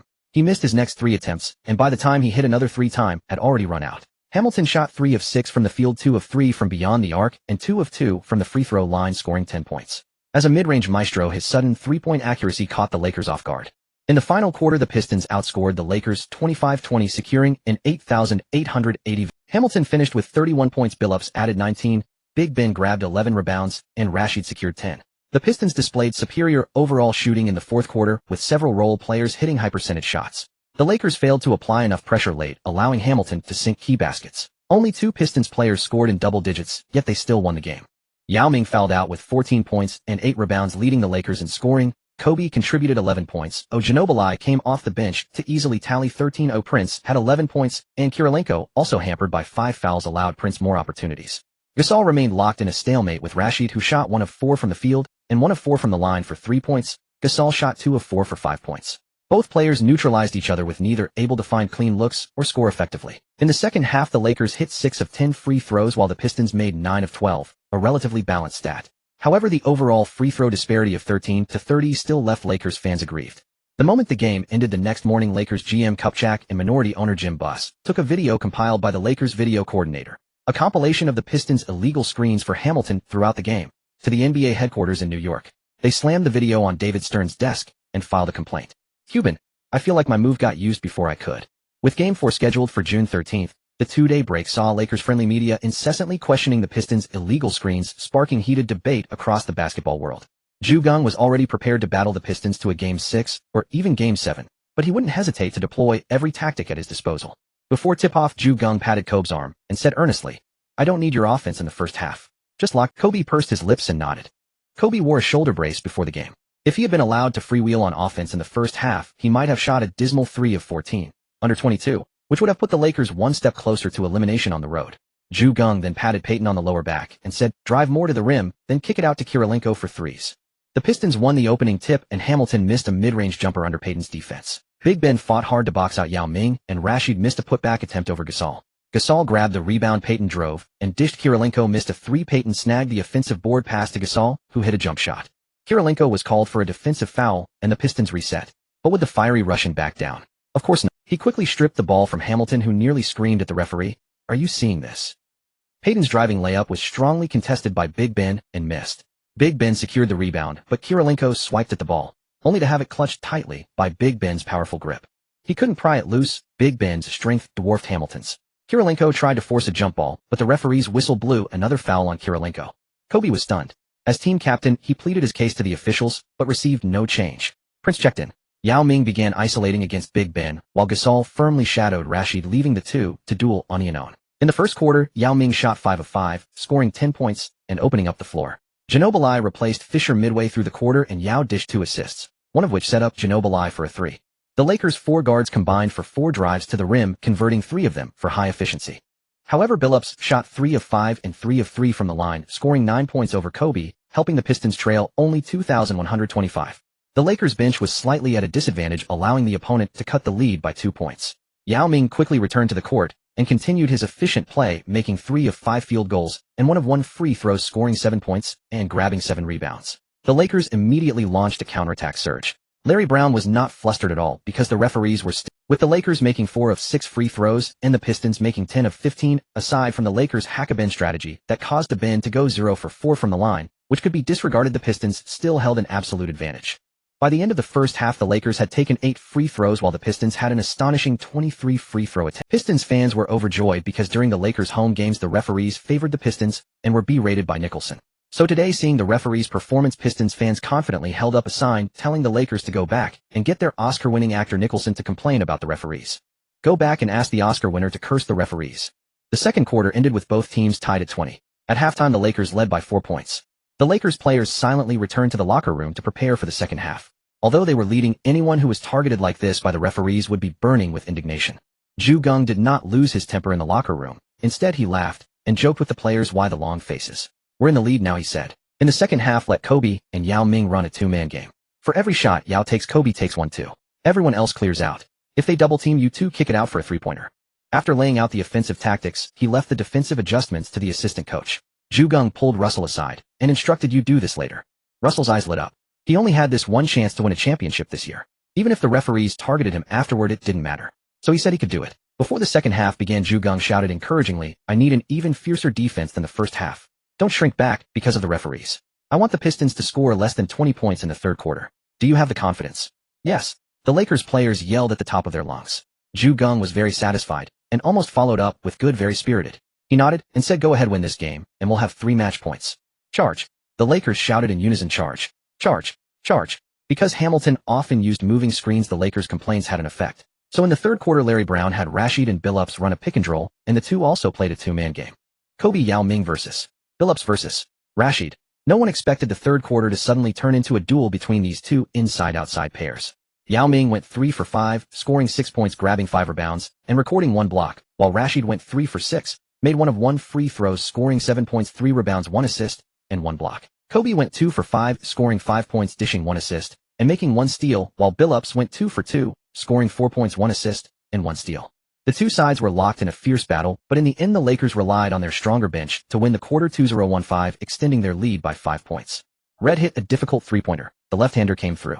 In this quarter the Lakers made 1 of 2 free throws and the Pistons made 1 of 3. There was no big gap. Russell stayed put. Yao Ming had been holding back for the first 3 quarters, committing only 1 foul. In the fourth quarter he was finally able to go. Geng alerted the referee about the Pistons moving screens and was assessed a technical foul. He immediately substituted in Brian Russell. After entering the game, Russell kept warming up his right arm, relentlessly chasing Hamilton and preventing him from taking any. On offense, Russell caught the ball, came off a screen to the side of the referee, looked away, and made a forceful pass fake, as if to throw the ball across the court. The referee was still watching the direction of Russell's pass, with Kobe and Billups jostling for position, when suddenly everything went dark. The basketball smacked against the side of the referee's face with a loud thud. If a high-definition camera had captured the moment, it would have shown the referee's face vibrating dozens of times in just a few seconds. The ball compressed his cheek, rebounded rapidly, and sent shockwaves rippling across his skin.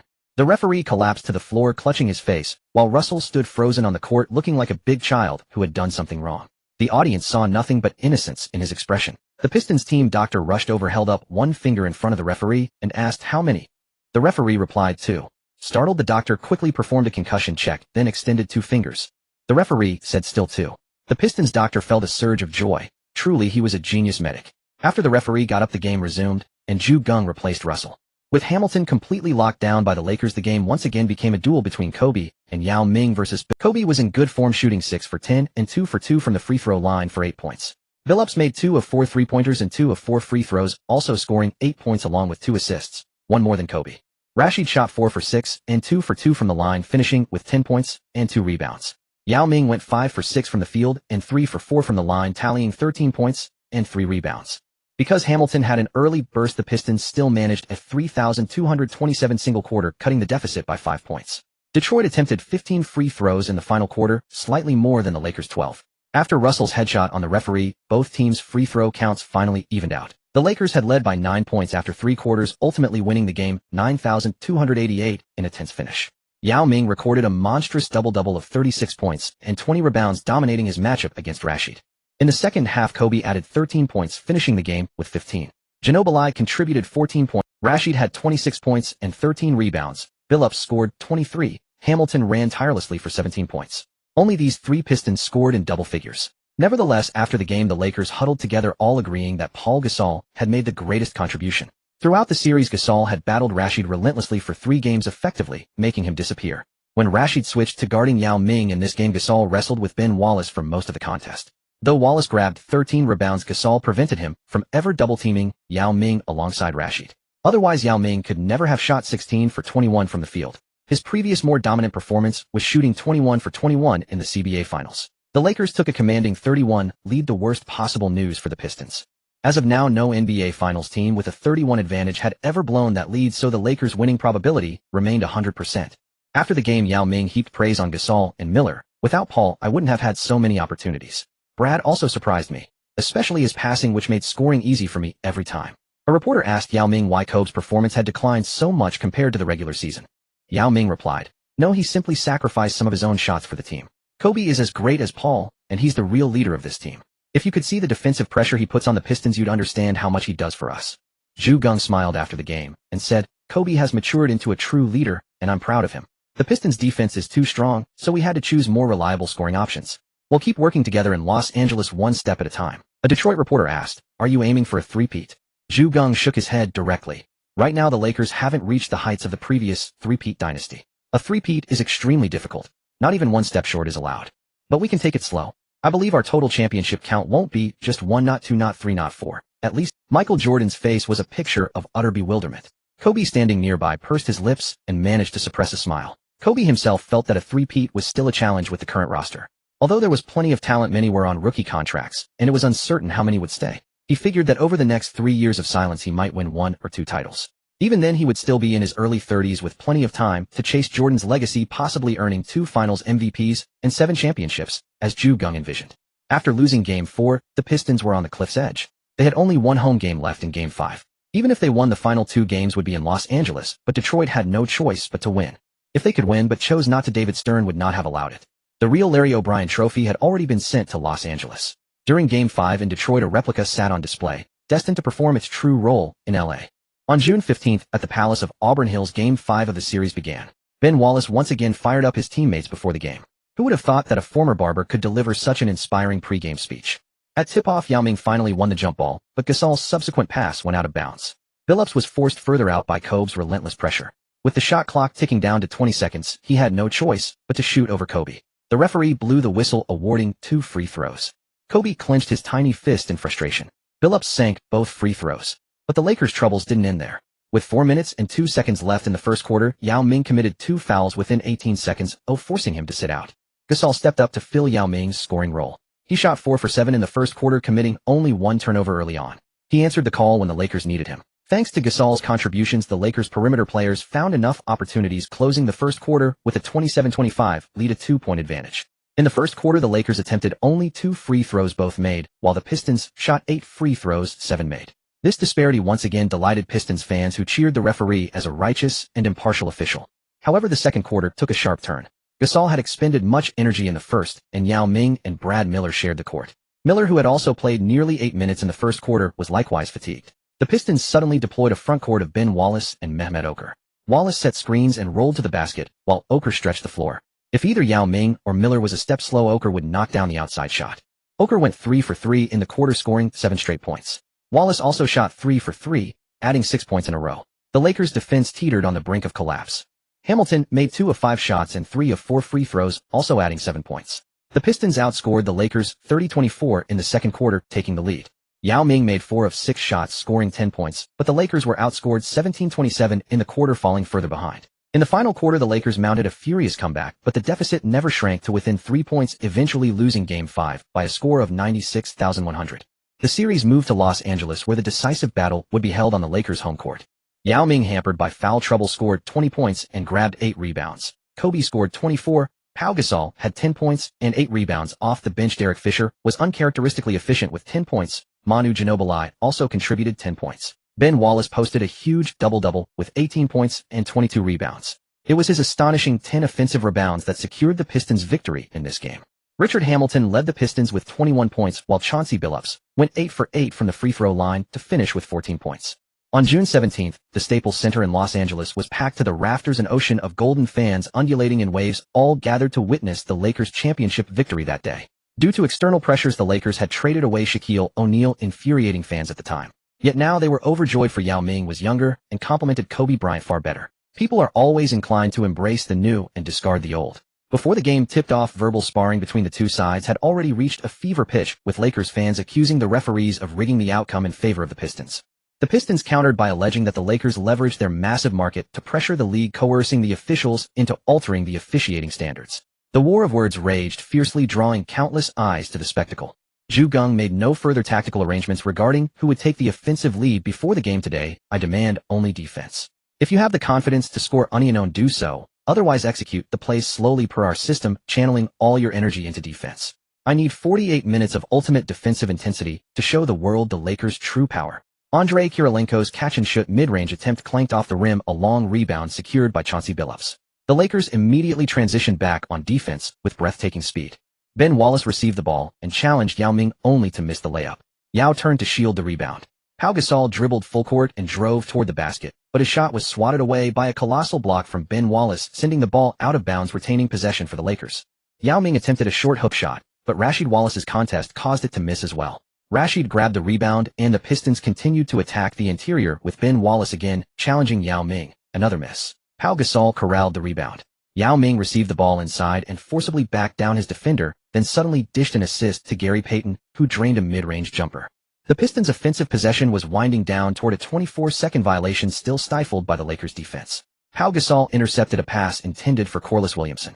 Yao Ming caught the ball, but with his height, he could see far. He whipped a long outlet pass to Gary Payton, who was already sprinting to the front court, and assisted Payton's layup for 2 more points. Richard Hamilton ran tirelessly off screens, but after chasing the aging but fleet-foot Payton in transition, his breathing was slightly disrupted. He caught the ball and shot only to miss. If Hamilton could operate within his customary long-distance running rhythm, he could go the entire game without issue. But if the opponent suddenly launched fast breaks and forced frantic accelerations, Hamilton would need a period to stabilize his breathing pattern after each such sprint. Yao Ming secured the defensive rebound. Kobe Bryant drove and pulled up for a jump shot, but it missed. However, he managed to snatch the offensive rebound. Chauncey Billups seized the moment to rotate over and strip the ball from Kobe. But just as Billups prepared to pass, he found himself surrounded by Lakers players. Forced to guess his teammate's location, he threw the ball wildly, sending it out of bounds. Another turnover. Pau Gasol drove and dished to Yao Ming, who hammered home a one-handed dunk. Richard Hamilton's mid-range shot clanked off the rim once more. Andrei Kirilenko grabbed the rebound, pushed the ball up the floor himself, and drove all the way to the basket, drawing a foul from Corliss Williamson. He sank both free throws. The Pistons called a timeout. With 3 minutes and 14 seconds remaining in the first quarter, the score stood at 0-8. Geng promptly replaced the gasping Gary Payton with Derek Fisher. Yet after just one timeout, Rasheed Wallace scored 4 points on 2 of 3 shooting. Richard Hamilton found his rhythm entirely. After starting 0 for 2, he went 4 for 4 for 9 points. Combined with Corliss Williamson's 6 points on 3 of 4 shooting, the Pistons surged to a 19-18 lead, overtaking the Lakers by 1 point before the end of the first quarter. First, Ginobili committed 2 turnovers. Once Mike James scored off a steal, and the second time Campbell drew a foul, but fortunately, he missed both free throws. Geng quickly substituted Ginobili, but after Yao Ming entered the game, he also suffered consecutive setbacks, first being stolen by Campbell. Yao Ming didn't say anything. Later, when Yao Ming was defending Campbell head-butted his elbow, yet the referee called a foul on Yao Ming, which upset him. Then Billups stole the ball that Yao Ming passed to Reed. Reed immediately stole back, but was called for a foul. Yao Ming immediately looked at the referee and asked, "Didn't you wear glasses?" The referee decisively called a technical foul on Yao Ming. Yao Ming wanted to argue, but it was useless. Fortunately, Billups missed the technical free throw. However, Big Ben soon stole from Yao Ming again, making it 3 consecutive turnovers. Even Yao Ming was about to explode. Geng stepped in and substituted him out with half of the second quarter remaining. Ginobili then returned to the game. Although he made all 3 free throws once, he committed another turnover, causing the Lakers to have 7 turnovers in the quarter. The Lakers trailed 20-23, and the gap widened again. The Pistons bench was playing desperately today. Hunter Campbell James and Oker all scored field goals in the second quarter. During halftime, a TV host joked, "I feel the reason the Lakers are back in Los Angeles is probably that they want everyone to watch the Los Angeles cheerleaders together." Back in the locker room, Geng glanced at the stats, put them aside casually, and said, "Our defense in the first half was not bad, but it's not enough." The Pistons only scored 42 points in the first half, but they had 15 assists, which shows you did a poor job in preventing their passing. Everyone was silent. It was true that the Pistons had 42 points, but the Lakers only had 38, trailing. Geng continued, "However, you did something well in the first half. We had 20 rebounds, 5 more than the Pistons. I need another 20 rebounds in the second half, and we can win this championship." Rarely hearing praise from Geng, everyone was stunned. Then they all knew what to do: reduce the Pistons' passing opportunities and grab rebounds. Without waiting for Geng to say anything, Kirilenko clapped his hands, indicating that he would take the blame. Kirilenko was the first to grab 3 rebounds on the court, while Yao Ming almost simultaneously secured his 4th rebound. The Lakers, relying on relentless rebounding, gradually erased the deficit. After Ginobili came off the bench, no one expected that the Lakers' next rebounding monster would be him. He quickly snatched 3 rebounds, and with his demon blade unleashed, he went 1 for 2 from the field and 2 for 2 from the free throw line, quickly scoring 4 points. The Lakers out-rebounded the opponent 137 in the quarter. With sufficient rebounding support, they posted a 2,418 quarter score, overtaking the lead by 2 points. If not for Oker going 2 for 4 from the field and 2 for 3 from the free throw line, scoring 6 consecutive points, the Pistons might have been blown out. The Lakers displayed a different brand of offense and defense. Prince, leveraging his sturdy frame to body up against the smaller Williams, snatched 3 rebounds. Yao Ming grabbed 4 rebounds, 1 steal, and 1 block. Big Yao abandoned offense and committed fully to defense. Kobe went 2 for 5 for just 4 points, but dished out 2 assists. Pau Gasol continued his fierce battle, and all of the Lakers' scoring fell to Manu Ginobili. The Argentine blade shot 6 for 10, including 3 for 6 from 3 and 2 for 2 from the line, pouring in 10 points, 2 offensive rebounds, and 1 steal. Ginobili's maddening array of flashy moves left the referees completely bewildered. They called 4 fouls on him in the single quarter, only to realize he hadn't committed a single foul before that, and then stood there dumbfounded. By the time the officials whistled Ginobili for his 4th foul, with 4:14 remaining, the Lakers already held an 8,066 lead, 14 points clear. For a fleeting moment, Larry Brown sat on the bench, questioning his existence, wondering if Geng had let Ginobili play freely in the finals, would the Pistons have been swept in 5 games. In the final quarter, the Lakers outscored the Pistons 22-15, never allowing Detroit to close the gap. The Lakers' scoring leader for the game was that very blade, Ginobili, with 17 points and 5 rebounds in just over 20 minutes. The Lakers won 8,475, truly earning the championship through defense. Moreover, because the game was played at the Lakers' home court, a galaxy of celebrities attended, boosting the ratings and finally drawing a rare smile from David Stern. Kobe finished with 16 points and 7 assists. Yao Ming recorded 12 points, 13 rebounds, 5 steals, and 3 blocks. As the core duo, they led by example, when Geng had made clear that defense was the sole priority that day. On the Pistons side, Rasheed Wallace erupted for a big double-double of 17 points and 14 rebounds. Truly the sheet of fury. Hamilton scored 15 points, Williams added 10. Only those 3 Pistons reached double figures. Billups shot 1 of 7, Ben Wallace shot 1 of 7. The Pistons fell just short, losing the finals 24. Billups never imagined that when Kobe devoted himself entirely to defense, his effectiveness would be so much greater than when his attention was split on offense. Ben Wallace was utterly speechless. As the Defensive Player of the Year, he found himself being treated like a dominant center by Yao Ming, Miller, and Pau Gasol, leaving him with almost no easy scoring opportunities. The Lakers truly won on the boards. A 43-31 rebounding advantage was the foundation of their victory. After exchanging congratulations with the Lakers, the Pistons players began their exit, leaving the floor for the celebration. After the game, the atmosphere in the Lakers' home arena was electric. Players slipped into championship t-shirts and caps and began assembling the stage. David Stern delivered a string of platitudes, praising the Pistons for their blue-collar spirit, then lauding the Lakers' teamwork, and finally handed the Larry O'Brien Trophy to Lakers owner Jerry Buss. Geng received the trophy, smiled as he held it up for the media, then passed it to Kobe, followed by Yao Ming, Pau Gasol, Manu Ginobili, Andrei Kirilenko. The moment Gary Payton got his hands on the championship trophy, tears streamed down his face, but soon his crooked grin spread wide, and he roared with laughter. In the TNT studio, Charles Barkley was green with envy. However, just as the voting for Finals MVP began, the 2-0 fans in the Lakers' home arena fell into an eerie silence. They feared that if this time the FMVP did not go to Kobe, it might spark internal conflict within the Lakers, and the new champions might splinter apart. Based on the numbers, Kobe averaged 19 points and 4 assists, while Yao Ming averaged 24, 2 points and 11, 2 rebounds, far superior. Yet Kobe was the Lakers' leader and the anchor of the perimeter defense, and no team leader had ever been denied the FMVP. In one corner of the Lakers arena, a group of fans had already changed into red jerseys, hoping to witness a miracle. If Yao Ming could win the FMVP, it would greatly inspire the youth of China to pursue their basketball dreams. The voting outcome, which the outside world believed was unknown, had already been decided the moment the referees became powerful. David Stern received the voting results and announced the most valuable player of the 200,304 NBA Finals is Yao Ming. Congratulations, Yao. The moment Yao Ming lifted the FMVP trophy, fans at Staples Center were stunned. So were basketball fans across Megwa watching the NBA live broadcast. Fans across the Pacific Ocean tuning into Zhuang'er television were even more astounded. Boom. It exploded. Everyone felt their minds suddenly expand. Next, basketball retailers discovered their stock had been completely sold out. Yao Ming's jerseys, whether authentic or counterfeit, vanished from shelves. Sales of basketball shoes surged at an astonishing rate. When news of China's explosive basketball-related sales reached Megwa the following day, its financial sector was thrown into chaos. What does the purchasing power of over 1 billion people look like? It is beyond Megwa's imagination. Within days, not only basketballs, but also soccer balls and volleyballs were snapped up in massive quantities. Such is the bold, unrestrained consumer ethos of the Chinese people. A large number of Chinese nationals traveled to Los Angeles to attend this year's NBA championship parade. Immediately after the parade concluded, Yao Ming flew back to China, made a brief adjustment, and began preparations for the Olympics. Before Yao Ming departed, coach Geng warned him the Olympic schedule is grueling. If anyone suggests you conserve energy by forfeiting a match against a particular opponent, refuse outright. Missing a chance to secure a high seeding could cost you a spot in the top 4. In the original timeline, Geng's most vivid memory of the 2004 games was the nail-biting victory. Then Coach Jonas claimed he had previously coached his own national team and knew Lithuania intimately, assuring everyone that victory was guaranteed if they faced them. Astonishingly, he convinced the Lakers front office. The Chinese men's basketball team skipped their final group stage match against Greece, and then suffered a humiliating defeat against Lithuania in the semifinals. Geng had long suspected this decision was a colossal trap. Some even placed illegal bets on the outcome. Had they advanced to second place, they would have faced Croatia.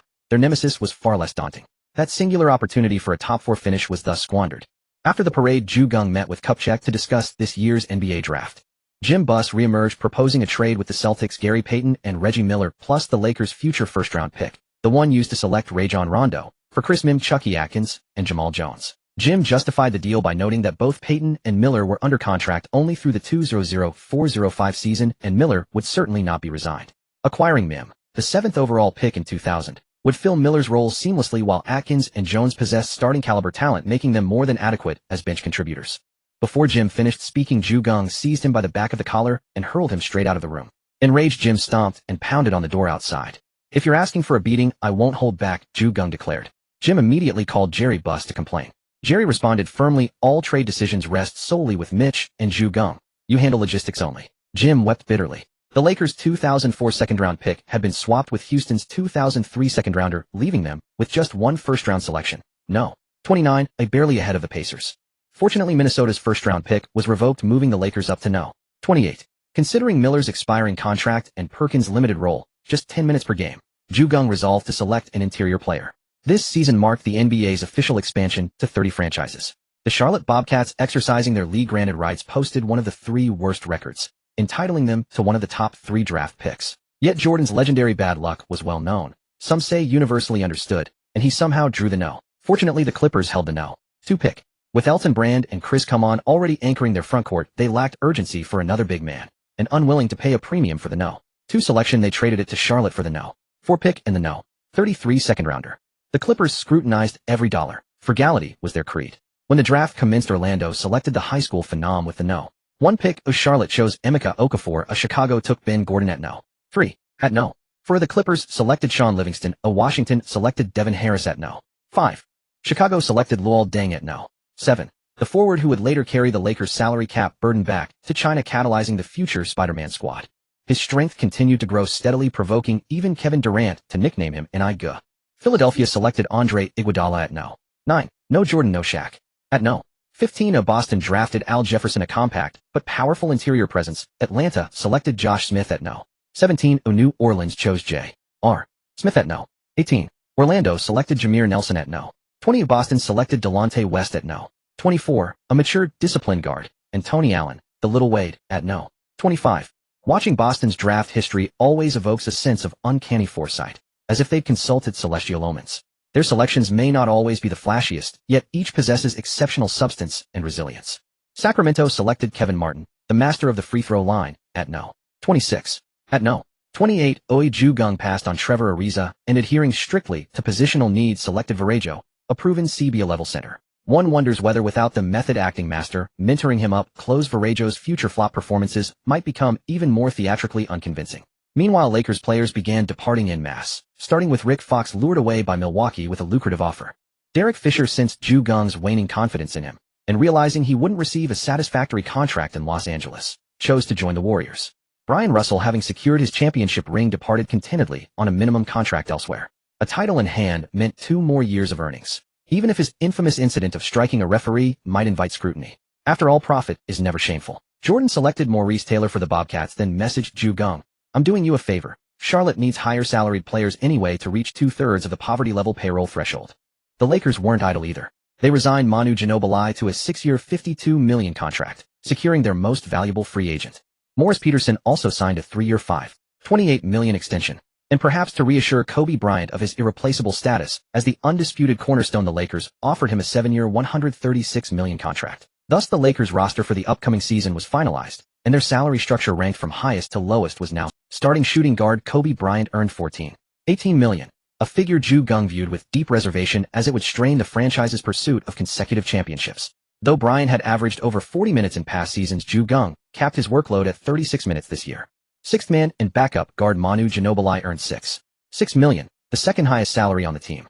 Now elevated beyond Peyton's shadow, he would also assume partial responsibility for relieving Bryant, guaranteeing him at least 25 minutes per game. Backup center Brad Miller earned $5 million. As Yao Ming and Pau Gasol matured, Miller's minutes would inevitably decline. He had already informed the front office that upon season's end he intended to test free agency, seeking greater playing time elsewhere. Starting point guard Gary Payton earned $41 million. His role would continue shrinking, his average minutes projected at 15 per game. Starting center and newly crowned FMVP Yao Ming earned $44 million. Though honored with the award, Yao was still developing into a true franchise centerpiece. Geng had predetermined his minutes would remain capped at approximately 30 per game, allowing gradual acclimation to the NBA's physical intensity. Starting power forward Pau Gasol earned $32 million. Having delivered the most consistent playoff performance, Gasol would retain 30 minutes per game, but with significantly increased shot opportunities. Backup point guard Morris Peterson earned $6 million. With Bryant, Payton, and Ginobili collectively absorbing 76 minutes at guard, just 20 remained, most of which would fall to Peterson. Should his performance falter, however, Luke Walton would step in. Backup small forward Tayshaun Prince earned $17 million. With Andrei Kirilenko entrenched in the starting lineup, Prince's path to regular rotation minutes would be delayed considerably. Backup center Kendrick Perkins earned $1 million. Slated for 10 minutes per game, he served as a physical defensive anchor, reducing Yao Ming's bodily strain in the paint. Starting small forward Andrei Kirilenko earned 9.9000. Each of his signature blocks ignited Staples Center, but after the finals he reported persistent discomfort. Medical examination revealed hidden injuries, prompting immediate treatment. Fortunately, his national team failed to qualify for the Olympics, granting him uninterrupted recovery time. Backup forward Anderson Varejao earned 8.5000. Though his rookie season offered few minutes, his steady growth and innate theatrical flair meant he could be deployed instantly to disrupt opponents' composure. Perkins assaulted opponents' bodies, Varejao dismantled their psyches, a perfectly complementary duo. Backup swingman Luke Walton earned 6.0000. Though largely unutilized last season, Walton had received intensive mentorship from Geng, who in gratitude for his father's guidance of Yao Ming focused Walton's development on three pillars: playmaking, three-point shooting, and defensive versatility, positioning him as emergency depth at both point guard and small forward. The Lakers carried only 12 players, but with prudent rotation management, the roster proved sufficient. The starting five: Peyton Bryant, Kirilenko, Gasol, and Yao. The primary bench: Peterson, Ginobili, Prince, Miller, and Perkins, with Walton and Varejao entering opportunistically. Perkins averaged 10 minutes, Peyton 15. Thus the Lakers operated on a 9 or 10-man rotation. Once these matters were settled, Geng returned to China, where Tencent had just completed its IPO. As the offering was a secondary issuance, his shareholding percentage declined to 37.5% of total equity. The stock debuted at 3.7 yuan and rose to 4.6, placing Geng's paper wealth at roughly 2 to 3 billion yuan, none of which he had sold. Meanwhile, Legend's market penetration neared saturation, its metrics plateaued. Elsewhere, rival teams had already assembled dedicated units to develop free-to-play MMORPGs slated for launch next year. Geng deployed his ultimate weapon, licensing private server access to internet cafes. Each cafe paid just 1.0 yuan annually, with official Future People game technicians installing the system and customizing in-game weaponry. Naturally, customized weapons required additional payment. Within weeks, over 10,000 internet cafes purchased licenses and half-commissioned unique branded weapons exclusively for their venues. Accidentally, another several hundred million yuan flowed into his coffers. In the internet era, some enterprises ride favorable winds perpetually, consistently profitable thanks to visionary foresight. Others awaken early yet arrive late, a disparity rooted deeply in research and development capability. Geng invested generously, assembling elite technical teams, enabling him to pioneer innovations before competitors even conceived of them. In late June, Geng attended a dinner party invited by a friend. The main purpose was that someone had paid a large sum to develop a martial arts game using a version of Legend, aiming to produce it while the new TV series of the One-Armed Eagle hero was being filmed so as to cash in on the series release. Some crew members were also brought along to accompany, since that person had also invested in the TV series. Geng met Xiao Huang, the one who thinks I want what I think, and his aunt Liu Yifei at her peak of beauty. Oh, and there was also Xiao Guoxiang, who had just gotten a role. However, compared to Liu Yifei, who was focused on acting, she was still in her second year of high school.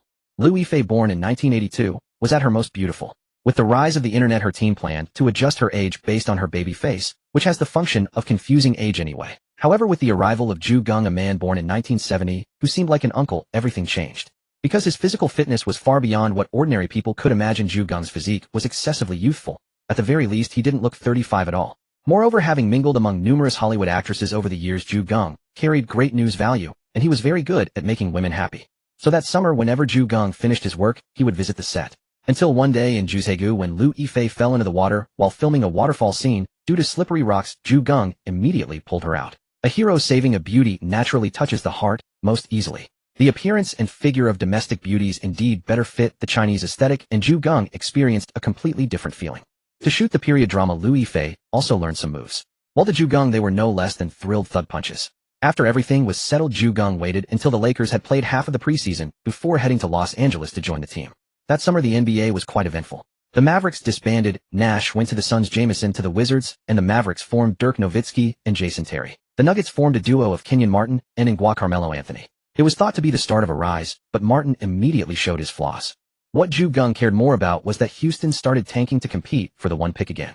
Houston had sent the Lakers a 2006 first-round pick with top 6 protection, so to tank, they'd have to look at 2005. The Grizzlies took advantage of the trade, acquiring Tracy McGrady in a 3-team deal, forming a lineup of McGrady and Lamar Odom. The Magic got Steve Francis and others, again forming Francis and the young little beast Dwight Howard. The path of Francis' decline. Houston got Jason Williams, white chocolate, planning to rely on him to boost ticket sales. Even during tanking, they still remembered to make money, the league's only such case. Because of the Olympics, the NBA opening game was slightly delayed. On November 2nd, the Lakers handed out rings at home, and this time the opponent arranged was Ngwa's Nuggets. Arranging Ngwa was quite normal. As the third pick of 2003, he was the only one who led his team to the playoffs as a rookie. Darko Milicic couldn't get playing time, so ignored LeBron James and Chris Bosh, Missed the playoffs not considered Dwayne Wade, had Shaquille O'Neal, but such a classic matchup would definitely be saved for Christmas. The Lakers had two huge problems this year, Yao Ming and Pau Gasol. Both had given their all in the Olympics. Even though they had rested for a while, the report Geng received gave both a yellow warning on their physical condition. Specifically, it meant that if Geng let them play too long, either of them could suffer a major injury at any time. It might not be season-ending, but once injured, a 2-month rest would be necessary. So before the game started, Geng patted the shoulders of Perkins, Miller, and Varejao, saying the two starting bigs are in worrying physical condition. You three need to work hard. Ngwa was so envious of the Lakers. But at this time, Ngwa was very confident. In high school, he was only slightly inferior to Amare Stoudemire. When he entered NCAA, he immediately won a championship. Now in the NBA first season playoffs, then second round Western Conference Finals championship, step by step. At most 4 more years, and he would win a title. The Nuggets starting lineup had changes: Andre Miller, Vashan Leonard, Ngwa, Kenyon Martin, Marcus Camby. On the bench, Earl Boykins and Nene, both not weak in strength. Camby won the jump ball. Anthony immediately challenged Kirilenko. Onion missed a jumper. Yao Ming grabbed the rebound. Gasol assisted Yao Ming for a short hook shot. Gasol intercepted Leonard's pass. Gasol was incredibly slick, dribbling all the way to the front court and finishing a coast-to-coast layup. The Lakers' defense was very active. First, Gasol committed a foul, then Payton fouled, until Kirilenko fouled and Ngwa made one of 2 free throws. Gasol grabbed the rebound. Kobe Bryant drove into the paint. This was Camby's restricted area. He swatted Kobe's shot away. The Nuggets pushed the counterattack. Martin missed a jumper. Yao Ming grabbed the rebound. Martin fouled on the rebound. Kobe dribbled and drove, drawing a double team, then assisted Yao Ming, who slammed a powerful dunk. Lakers 6-1, leading by 5 points early. Nuggets head coach Jeff Bzdelik was loudly directing from the sideline, but they had no answer to Yao Ming's dominance in the paint. Yao Ming went 5 for 8 from the field and 3 for 4 from the free throw line in the first quarter, scoring 13 points. The Lakers led 2,414 by 10 points. Yao Ming scoring alone nearly matched the Nuggets. It was not until there were 2 minutes and 42 seconds left in the second quarter, after Kobe Bryant delivered an emphatic block on Marcus Camby, that he finally felt a sense of relief. After the second half commenced, Ngwa sank 4 of 9 shots, amassing 8 points, and spearheaded the team's effort to close the deficit. Lineade connected on 3 of 4 attempts, also contributing 7 points. Coupled with Kenyon Martin's flawless 2 of 2 from the field and 2 of 2 from the charity stripe, for 6 consecutive points, the Nuggets began to gather momentum. Kobe converted 2 of 5 field goals, but was perfect from the free throw line, going 6 for 6. The Lakers posted a 2,226 quarter, yet still held a commanding 15-point advantage. Carmelo Anthony made 9 of 22 shots, scoring 20 points, but he couldn't carry the team alone. Kobe Bryant scored 25 points, dished 7 assists, and blocked 3 shots. Yao Ming contributed 23 points and 12 rebounds. Pau Gasol grabbed 13 rebounds. The Lakers' iron triangle exhibited formidable strength. The Lakers' first back-to-back games came swiftly. They played the Jazz on the road on the 3rd without any delay. The Jazz's starting lineup was quite weak: Keith McLeod, Gordon Jirasek, Matt Harpring, Carlos Boozer, and Curtis Borchardt. Only the 2, 3, and 4 positions were passable. Moreover, Boozer was universally condemned for betraying the Cavaliers. In fact, Coach Jerry Sloan's tactic was very simple. The starting lineup relied on those 3 for pick-and-rolls, and the bench used Carlos Arroyo and Mehmet Okur for pick-and-rolls. As long as they could sustain 48 minutes of pick-and-rolls, that was sufficient. The Jazz bench also had the NBA's biggest unlucky sucker, Chris Humphries, the one who married into the Kardashian family for 72 days, spending 2 per day, and then got divorced because his wife complained about his big feet. Because Yao Ming had displayed outstanding performance the previous day, while Pau Gasol held back today, the roles were reversed. Yao Ming coasted for 20 minutes, sitting on the bench applauding, while watching Pau Gasol dominate the game. Kobe Bryant was also asked to play fewer minutes today, finishing with 18 points and 4 steals as he and Yao Ming watched from the bench, while Pau Gasol dominated the court. On November 5th, the Lakers hosted the Spurs at home. Before the game, Geng received bad news. Kirilenko had slipped on a sweat stain during practice, severely spraining the ligaments in his right knee. He would certainly be out for the rest of 2004, and likely the entire month of January as well. Team training was usually handled by assistant coaches. That was their job, and Geng did not interfere.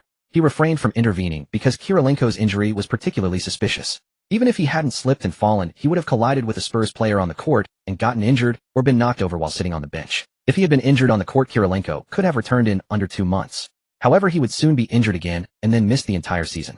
Compared to that scenario, taking 3 months off to fully recover was certainly the better option. In other words, the Lakers would be without their defensive stalwart on the perimeter for approximately 40 games. Kupchak somehow managed to persuade Kirilenko to sign a 1-season contract extension worth $1.67 million shortly after the injury. Kirilenko would remain with the Lakers for the next season, which surprised even Geng. If Geng had known that the Jazz had done the same thing before, he wouldn't have been so surprised. The way the American fooled the Russian bear was hard to put into words. Prince hadn't expected his starting role to come so soon and so suddenly. As a result, the Lakers lineup would have to change. Prince's playing time would rival Cobb's at 36 minutes, with the remaining 12 minutes going to Walton, who could only play that long for now. Of course, if they were up against a larger small forward, they might use Varejao. If facing a quicker small forward, they might slide Kobe over. These were adjustments Geng would make himself. The Spurs' starting lineup consisted of Parker Brent, Barry Bowen, Nestorovic, and Duncan, with Horry Bino, Udra Malik Rose, and Devin Brown coming off the bench. These familiar faces, all Spurs veterans, executed their plays with seamless chemistry. Playing with 5 fouls, Duncan recorded a comprehensive stat line of 26 points, 16 rebounds, and 3 blocks, while also fouling out Yao Ming. He led the Spurs to victory in this game. Kobe had 28 points and 4 assists. Pau Gasol contributed 24 points, 11 rebounds, 4 assists, 3 steals, and 2 blocks. Unfortunately, Gasol ultimately could not overcome the veteran Duncan. The Lakers lost today due to a lack of fluidity in their offense and defense. After all, missing a starter who could provide 30 minutes of high-speed help defense was a significant blow. This incident actually garnered considerable support for Geng's policy of limiting player minutes, ensuring that no one would think, "We gave you a big contract, so you have to play 45 minutes." After the Lakers played against the Spurs, they began integrating their new lineup. Fortunately, on November 7th, the Lakers faced the struggling Hawks at home. The Lakers defeated the Hawks 1-0-6-9-0 by 16 points, handing Atlanta their third consecutive loss to start the season. On November 9th, the Lakers traveled to face the newly Western Conference-based Hornets. The Lakers defeated the Hawks 1-0-6-9-0 by 16 points, handing Atlanta their third consecutive loss to start the season. On November 9th, the Lakers traveled to face the newly Western Conference-based Hornets, as the Bobcats had taken the Eastern Conference slot. The Hornets roster featured David Wesley, Baron Davis, George Lynch, P.J. Brown, and Jamal Magloire, with rookie J.R. Smith coming off the bench, but the team was stunned upon entering the West, suffering 3 straight losses. Facing a Lakers squad still adjusting its rotation, the Hornets lost 9-8-1-0-6 for their fourth. In the Western Conference, teams only faced Eastern opponents twice per season, with the rest all Western squads. From the very start, the Hornets were overwhelmed and soon decided since they couldn't win, they might as well tank. On November 10th, the Lakers played a back-to-back away game against the new-look Grizzlies, whose starting lineup featured Tracy McGrady, Shane Battier, Bonzi Wells, Lamar Odom, and Lorenzen, right, with Mike Miller, Stromile Swift, and the infamous Dante Jones off the bench. Before joining the Grizzlies, McGrady had repeatedly stated this was Odom's team, but once he arrived, his questionable maneuvers immediately began. At the start of the season, Wells and Battier were hampered by injuries affecting their form, and McGrady, aiming to usurp Odom's position as the Grizzlies' leader, put in minimal effort. Memphis opened with 4 consecutive losses, causing coach Hubie Brown's blood pressure to soar. The veteran coach grew furious and prepared to resign to become a commentator, preferring a peaceful life over involvement in such messy affairs. The 8-point power relinquishing in the finals was utterly undignified, exposing everything in front of the fans. If LeBron James had imitated McGrady by coasting through the first few regular season games, causing the team to lose more, the coach would have been forced to adapt. Then in high-visibility games, he could seize the ball and pad his stats, ideally leading the team to victory. Once, twice. Soon the power transition would be complete. Even if the team disagreed, the fans could be mobilized, since few truly watched the game. Most just glance at the stats. The game against the Lakers naturally drew the most attention, with Battier assigned to guard Kobe Bryant. McGrady sensed his opportunity had arrived. Battier's defense indeed paid off. Kobe made only 4 of 19 shots, shooting so poorly that even Geng. McGrady shot 6 of 11 and 10 of 13 from the free throw line, scoring 22 points, the game's highest given both teams' formidable defense. Battier made 6 of 10 shots for 18 points, and with contributions from Mike Miller and Dante Jones, the Grizzlies defeated the Lakers 1-1-0-1-0-3, causing a wave of despair for Los Angeles. Yao Ming had a frustrating game, as the Grizzlies' transition offense was exceptionally fast. Lorenzen, right, a slender center at 2'11" meters, weighing only 102 kilograms, and Odom, a left-hand magic, could even play small forward, making the Grizzlies extremely quick. Yao was left hustling up and down the court, often needing rest after just 4 or 5 minutes. Geng had no better solution. When Yao faced teams like the Suns, he could only manage about 20 minutes. Out any longer would be detrimental. If the Lakers' point guard could control the tempo, it was manageable, but if he also got caught up in the fast pace, it would be disastrous. Pau Gasol's speed was only marginally better than Yao's. The Twin Tower lineup had its strengths, but also weaknesses. Tayshaun Prince's defensive help was not at Andrei Kirilenko's level, and the Lakers' new starting lineup had yet to achieve full chemistry, leading to their significant defeat.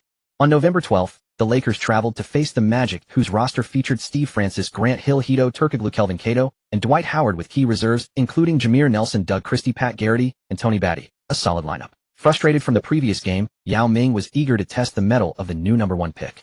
Dwight Howard was jubilant at tip-off, but by the end of the first quarter, Yao had scored 4 of 4 for 8 points, grabbed 6 rebounds, and recorded 1 steal and 1 block, with the emphatic rejection belonging to Howard.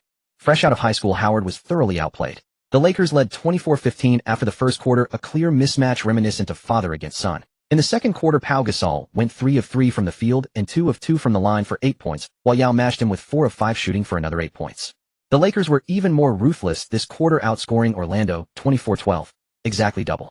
The entire second half was essentially garbage time, though the Lakers did not let up too much and played their starters in the third quarter. Steve Francis resorted to isolation plays, shooting 5 of 10 and 2 of 3 from the line for 12 points. But the Lakers played with ease, winning the quarter 19-24 to maintain a large cushion. In the final period, Los Angeles fielded only its bench and cruised to an 8,978 victory. Yao Ming finished with 14 of 9 shooting for 22 points and 10 rebounds before sitting out the rest. Kobe Bryant contributed 15 points and 7 assists in a relatively low-effort game as the Lakers had a back-to-back road game against Houston the next day. Houston's lineup boasted excellent balance: Jason Williams, Jim Jackson, Bojan Nakber, Juwan Howard, and Dikembe Mutombo. Despite the latter two being veterans, the Rockets claimed they had both offense and defense. Tyronn Lue served as a backup guard for Houston. Under Jeff Van Gundy, even if their own offense faltered, the Rockets relied on tenacious defense to drag opponents into a slugfest. The Lakers narrowly won 8,479 in a grueling defensive battle, a back-to-back game played at a painfully slow pace that made victory far from smooth. Pau Gasol recorded 20 points and 13 rebounds, while Kobe added 19 points and 11 rebounds. The Lakers now operated as a unique brand of team basketball, but with a twist in back-to-back games. Yao would lead the charge in the first game and Gasol in the second, ensuring neither became overly fatigued. After the Houston game on the 13th, the Lakers enjoyed 3 days of rest, returning home to face the Clippers on the 17th. At 53, the Clippers were nearly as strong as the Lakers. The Clippers started Bobby Simmons, a player who earned a massive contract after one standout season and then promptly took it easy. Marco Jaric, married supermodel Adriana Lima, soon found himself with no energy, missed multiple consecutive shots, and eventually divorced. A pitiful story. Their frontcourt of Corey Maggette, Elton Brand, and Chris Wilcox were all undersized but muscular. Kobe Bryant dropped 23 points and 11 assists, leading the Lakers to defeat their city rivals. 6 Lakers scored in double figures in a 10,389 victory. The only pity was that Andrei Kirilenko was injured, leaving the team with just 11 active players. On November 19th, the Lakers traveled to face the fast-paced Suns, who held a 62 record, while the Lakers were 72, making this game crucial for standings. Seeing the Suns lineup, Geng felt uneasy. Steve Nash, Quentin Richardson, Joe Johnson, Shawn Marion, and Amare Stoudemire formed a starting five with immense scoring ability. Joe Johnson's isolation plays could solve any tactical breakdown, making their offense nearly flawless. Their bench, Casey Jacobson, Stephen Hunter, and Leandro Barbosa, gave them an 8-man rotation. Geng repeatedly emphasized leveraging the Twin Towers' power, avoiding fast breaks, and patiently running half-court sets. Kobe Bryant went 0 for 2 from the field, but dished out 3 assists. Moreover, the Lakers' defense and slow pace made the Suns play extremely uncomfortable. The Lakers led 27-15 after the first quarter, a 12-point advantage. Even the commentators exclaimed, "Defense wins championships." The Suns had no defense at all and were completely outplayed. However, the situation took a sharp turn in the second quarter. Within the first 4 minutes, Mike Miller picked up 2 quick fouls, disrupting the Lakers' substitution rhythm. As time went on, the Suns' home crowd erupted. Steve Nash ran faster and faster, gradually accelerating the pace. In that quarter, he dished out 5 assists and went 4 for 5 from the field for 9 points, while Amare Stoudemire went 5 for 6 for 11 points. The Suns outscored the Lakers 31-20 in the second quarter, nearly erasing the deficit. During halftime, Geng stared at Kobe and asked, "When you went 0 for 4 in the second quarter, I told you to slow down. Why did you keep speeding up? And then you ended up 0 for 8 in one quarter, 0 for 10 in the first half." Although Geng often beat people up, he was still reasonable and basically never hit players on the court. Kobe said, "I find the Suns' run and gun very interesting, and with the no-hand-check rule, guards should take more outside." Geng said, "Did I tell you not to shoot? I told you to slow down the pace. We have Twin Towers, not a run and gun lineup. If you want to experience run and gun, I can tell you clearly you can't pull it off. He'll let you lead the team in the second half and try your run and gun." In the second half, the Lakers fielded a lineup of Kobe Bryant, Manu Ginobili, Luke Walton, Tayshaun Prince, and Mike Miller. Although Miller was chubby, he was a mobile, chubby guy. The other 4 all had 3-point range. Kobe and Manu could drive and pass, making it a lineup suitable for run and gun. In the second half, Kobe went 10 for 23 from the field and 5 for 10 from 3, scoring 26 points, 8 rebounds, and 5 assists. However, his counterpart Steve Nash went 1 for 2 for 4 points and 10 assists. The Lakers were outscored 55-61 in the second half, ultimately losing 102,107 in a game that mattered for the standings. Kobe gave it his all, recording a triple-double of 29 points, 11 rebounds, and 10 assists. But sometimes that's how it goes. When you fixate on stats, they end up as empty numbers. Once the Twin Towers left the court, Amare Stoudemire went on a tear, finishing with 33 points and 14 rebounds. Shawn Marion had 27 points and 15 rebounds, out-rebounding Stoudemire. Steve Nash had 18 points and 16 assists. For the 39 minutes he played, the Suns' offense ran wild for the final 3 quarters. After the loss, Kobe returned to Los Angeles the next day and was dragged into the boxing ring by Geng, where the two had a heartfelt exchange. After Geng's personal guidance, Kobe became much clearer-minded. Kobe has a stubborn personality. Such a person on the right path can easily achieve success. But once he goes down the wrong path, it becomes very troublesome. Phil Jackson couldn't handle him because Jackson had always been boosting O'Neal and letting Tex Winter soothe Kobe. Even when he was driven away by the Lakers, Jackson wrote a book saying Kobe was uncoachable. Geng was not that troublesome. He had always treated O'Neal and Kobe fairly, and he also had the ability to help them wake up in time. On November 21st, the Lakers hosted the Bulls at home. Media from Chicago looking at Kobe's round face asked, "Bryant, have you gained weight recently?" Kobe glared at him, then repeated Geng's explanation, "We've been doing a lot of intra-team scrimmages lately, and this is the chi and blood surging up to my head." The Bulls, after years of tanking, had gathered a bunch of talented youngsters. Starters Kirk Hinrich, Eric Piatkowski, Andres Nocioni, Eddie Curry, and Tyson Chandler. Bench Luol Deng, Ben Gordon, Antonio Davis, Chris Duhon, Adrian Griffin, and others. With such a lineup, they should at least be among the top 2 in the East, but the Bulls started with 7 consecutive losses, which was a huge blow to these young players, completely shattering their confidence. If any more shocks come their way, this group will be finished. Facing such a raw Bulls team, Kobe scored 29 points, venting most of his frustration. Yao Ming went up against the boxing champion and put up 18 points and 10 rebounds. The Lakers won easily 10,293. The boxing champion felt stifled. He thought being shorter was bad enough, but every time they met he got beaten. However, he cheered up when he remembered his contract of $4.8 million, which was larger than Yao Ming's $4.44 million. After this game, the Lakers began heatedly discussing their next opponent. It wasn't that the opponent was particularly strong, but rather that Michael Redd had gone to the Bucks and quickly become their leader. This group was up to mischief, planning to give their little brother a surprise. When Rashard Lewis went to the Hawks, he became the leader too, but he lacked leadership qualities. In contrast, Michael Redd did quite well with the Bucks, making him a true team leader who came from the Lakers. Of course, O'Neal doesn't count. He was already the top dog on the Lakers. On November 23rd, at the Staples Center, the Lakers hosted the Bucks, led by Michael Redd. Bucks starters Michael Redd, Mike James, Keith Van Horn, Joe Smith, and Dan Gadzuric. On the bench sat Desmond Mason and Zaza Pachulia. This Mason was the one who in the original timeline threw Yao Ming down, and Zaza goes without saying. The Bucks were known for their rough style. However, as soon as the game started, they sensed something wrong. How could their leader be targeted so heavily? In the first quarter, under the alternating tutelage of Kobe and Peyton, Redd shot 1 for 6. During the halftime break, Geng arranged a defensive strategy for Mason, who ended up with 0 points from 1 shot and 1 point from 2 free throws. The Lakers did not forget to keep an eye on Reed, who also shot 0 for 1 and had 3 turnovers in a single quarter. In the final quarter, Reed again went 0 for 1 with 3 turnovers. If it weren't for his perfect free throw shooting of 4 for 4, he would have only scored 2 points today, but in the end he managed to get 6 points. He didn't even score 8 points. After the game, Reed, caught between laughter and tears, embraced the group of laughing Lakers, saying, "Having you guys is truly my happiness." He shot 1 for 8 today, ending with 6.6 turnovers, 4 rebounds, and 2 assists. During a tough third, Geng walked over, smiled, and patted Reed on the shoulder, comforting him. "Watch the game footage carefully. We designed the defense based on your weaknesses. If you can overcome them, you'll be an all-star." "Thank you, coach," Reed finally smiled. Kobe scored 30 points, 5 assists, and 3 steals. Gasol contributed 17 points and 9 rebounds. These two were the main contributors today. On November 26th, the Lakers faced the Kings with a record of 7 wins and 4 losses at home, while the Lakers had 9 wins and 3 losses. The Kings needed to win this game desperately to catch up to the Lakers, as 1 victory was worth 2. This season, the Kings traded Christie to the Magic. After all, he was a perimeter player from the 1992 draft, quite different from an inside player like O'Neal, and his peak has long passed. Despite the trade, the Kings remained strong, benefiting from the new rules, with Peja rising to prominence. Therefore, even though Webber was aging, the Kings' strength was still commendable. However, commendable is all they were.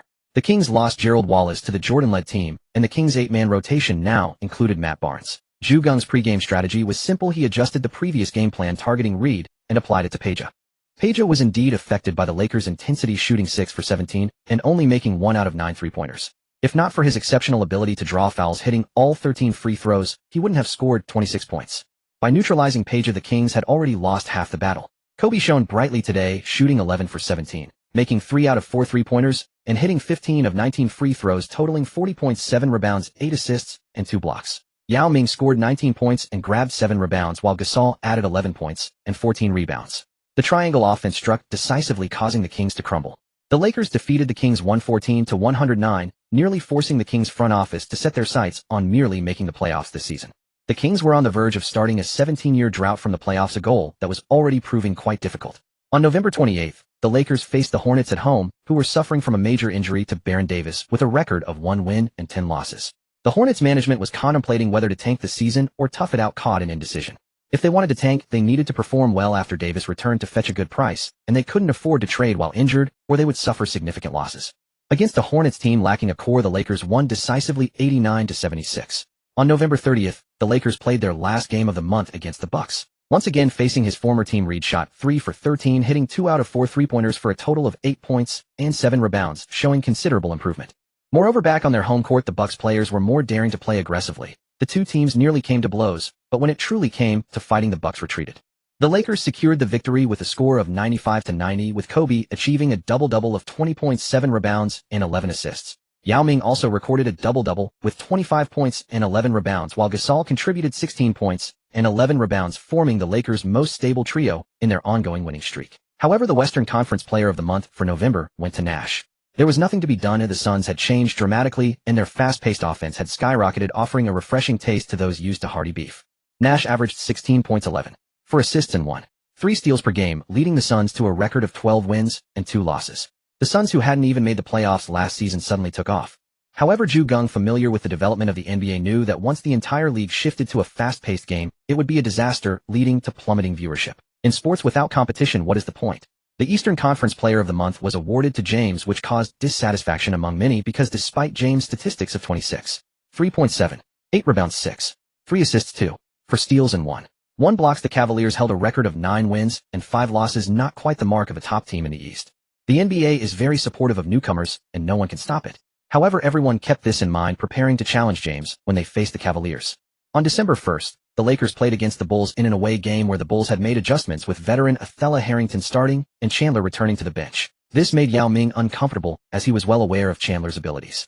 How could the Bulls put a veteran against him? Did they look down on him? Given this situation, Yao Ming was determined to play well to help redeem Chandler's reputation, as Chandler could only bully those weaker than him.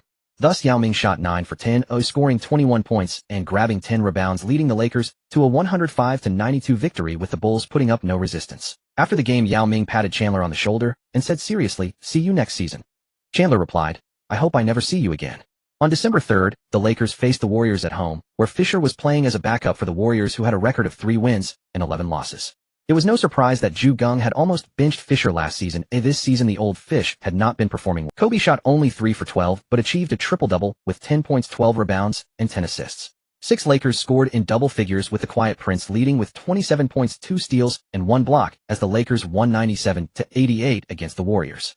After this game, the Lakers would get a few days off, only facing the Suns at home on the 8th.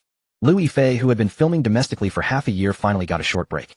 This project required over a year of shooting, and she came to Los Angeles to find Geng. Seeing Louis Fei at the sideline sitting behind the bench and laughing with Geng looking utterly happy left the fans stunned for a moment, and suddenly those who realized felt their hearts breaking. At that time, the internet wasn't fully developed, so many people couldn't access the latest gossip, which was a huge gap compared to the later information explosion.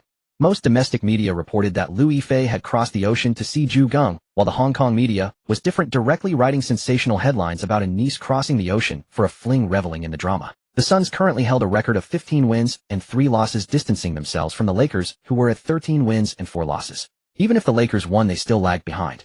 Before the game started, Geng firmly instructed Kobe not to accelerate recklessly today, advising to play slowly with the Twin Towers against the Suns. Today, Kobe only needed to catch and shoot from beyond the arc without doing anything else. Only Geng could afford to allow Kobe to play this way, most other coaches wouldn't be able to pull it off.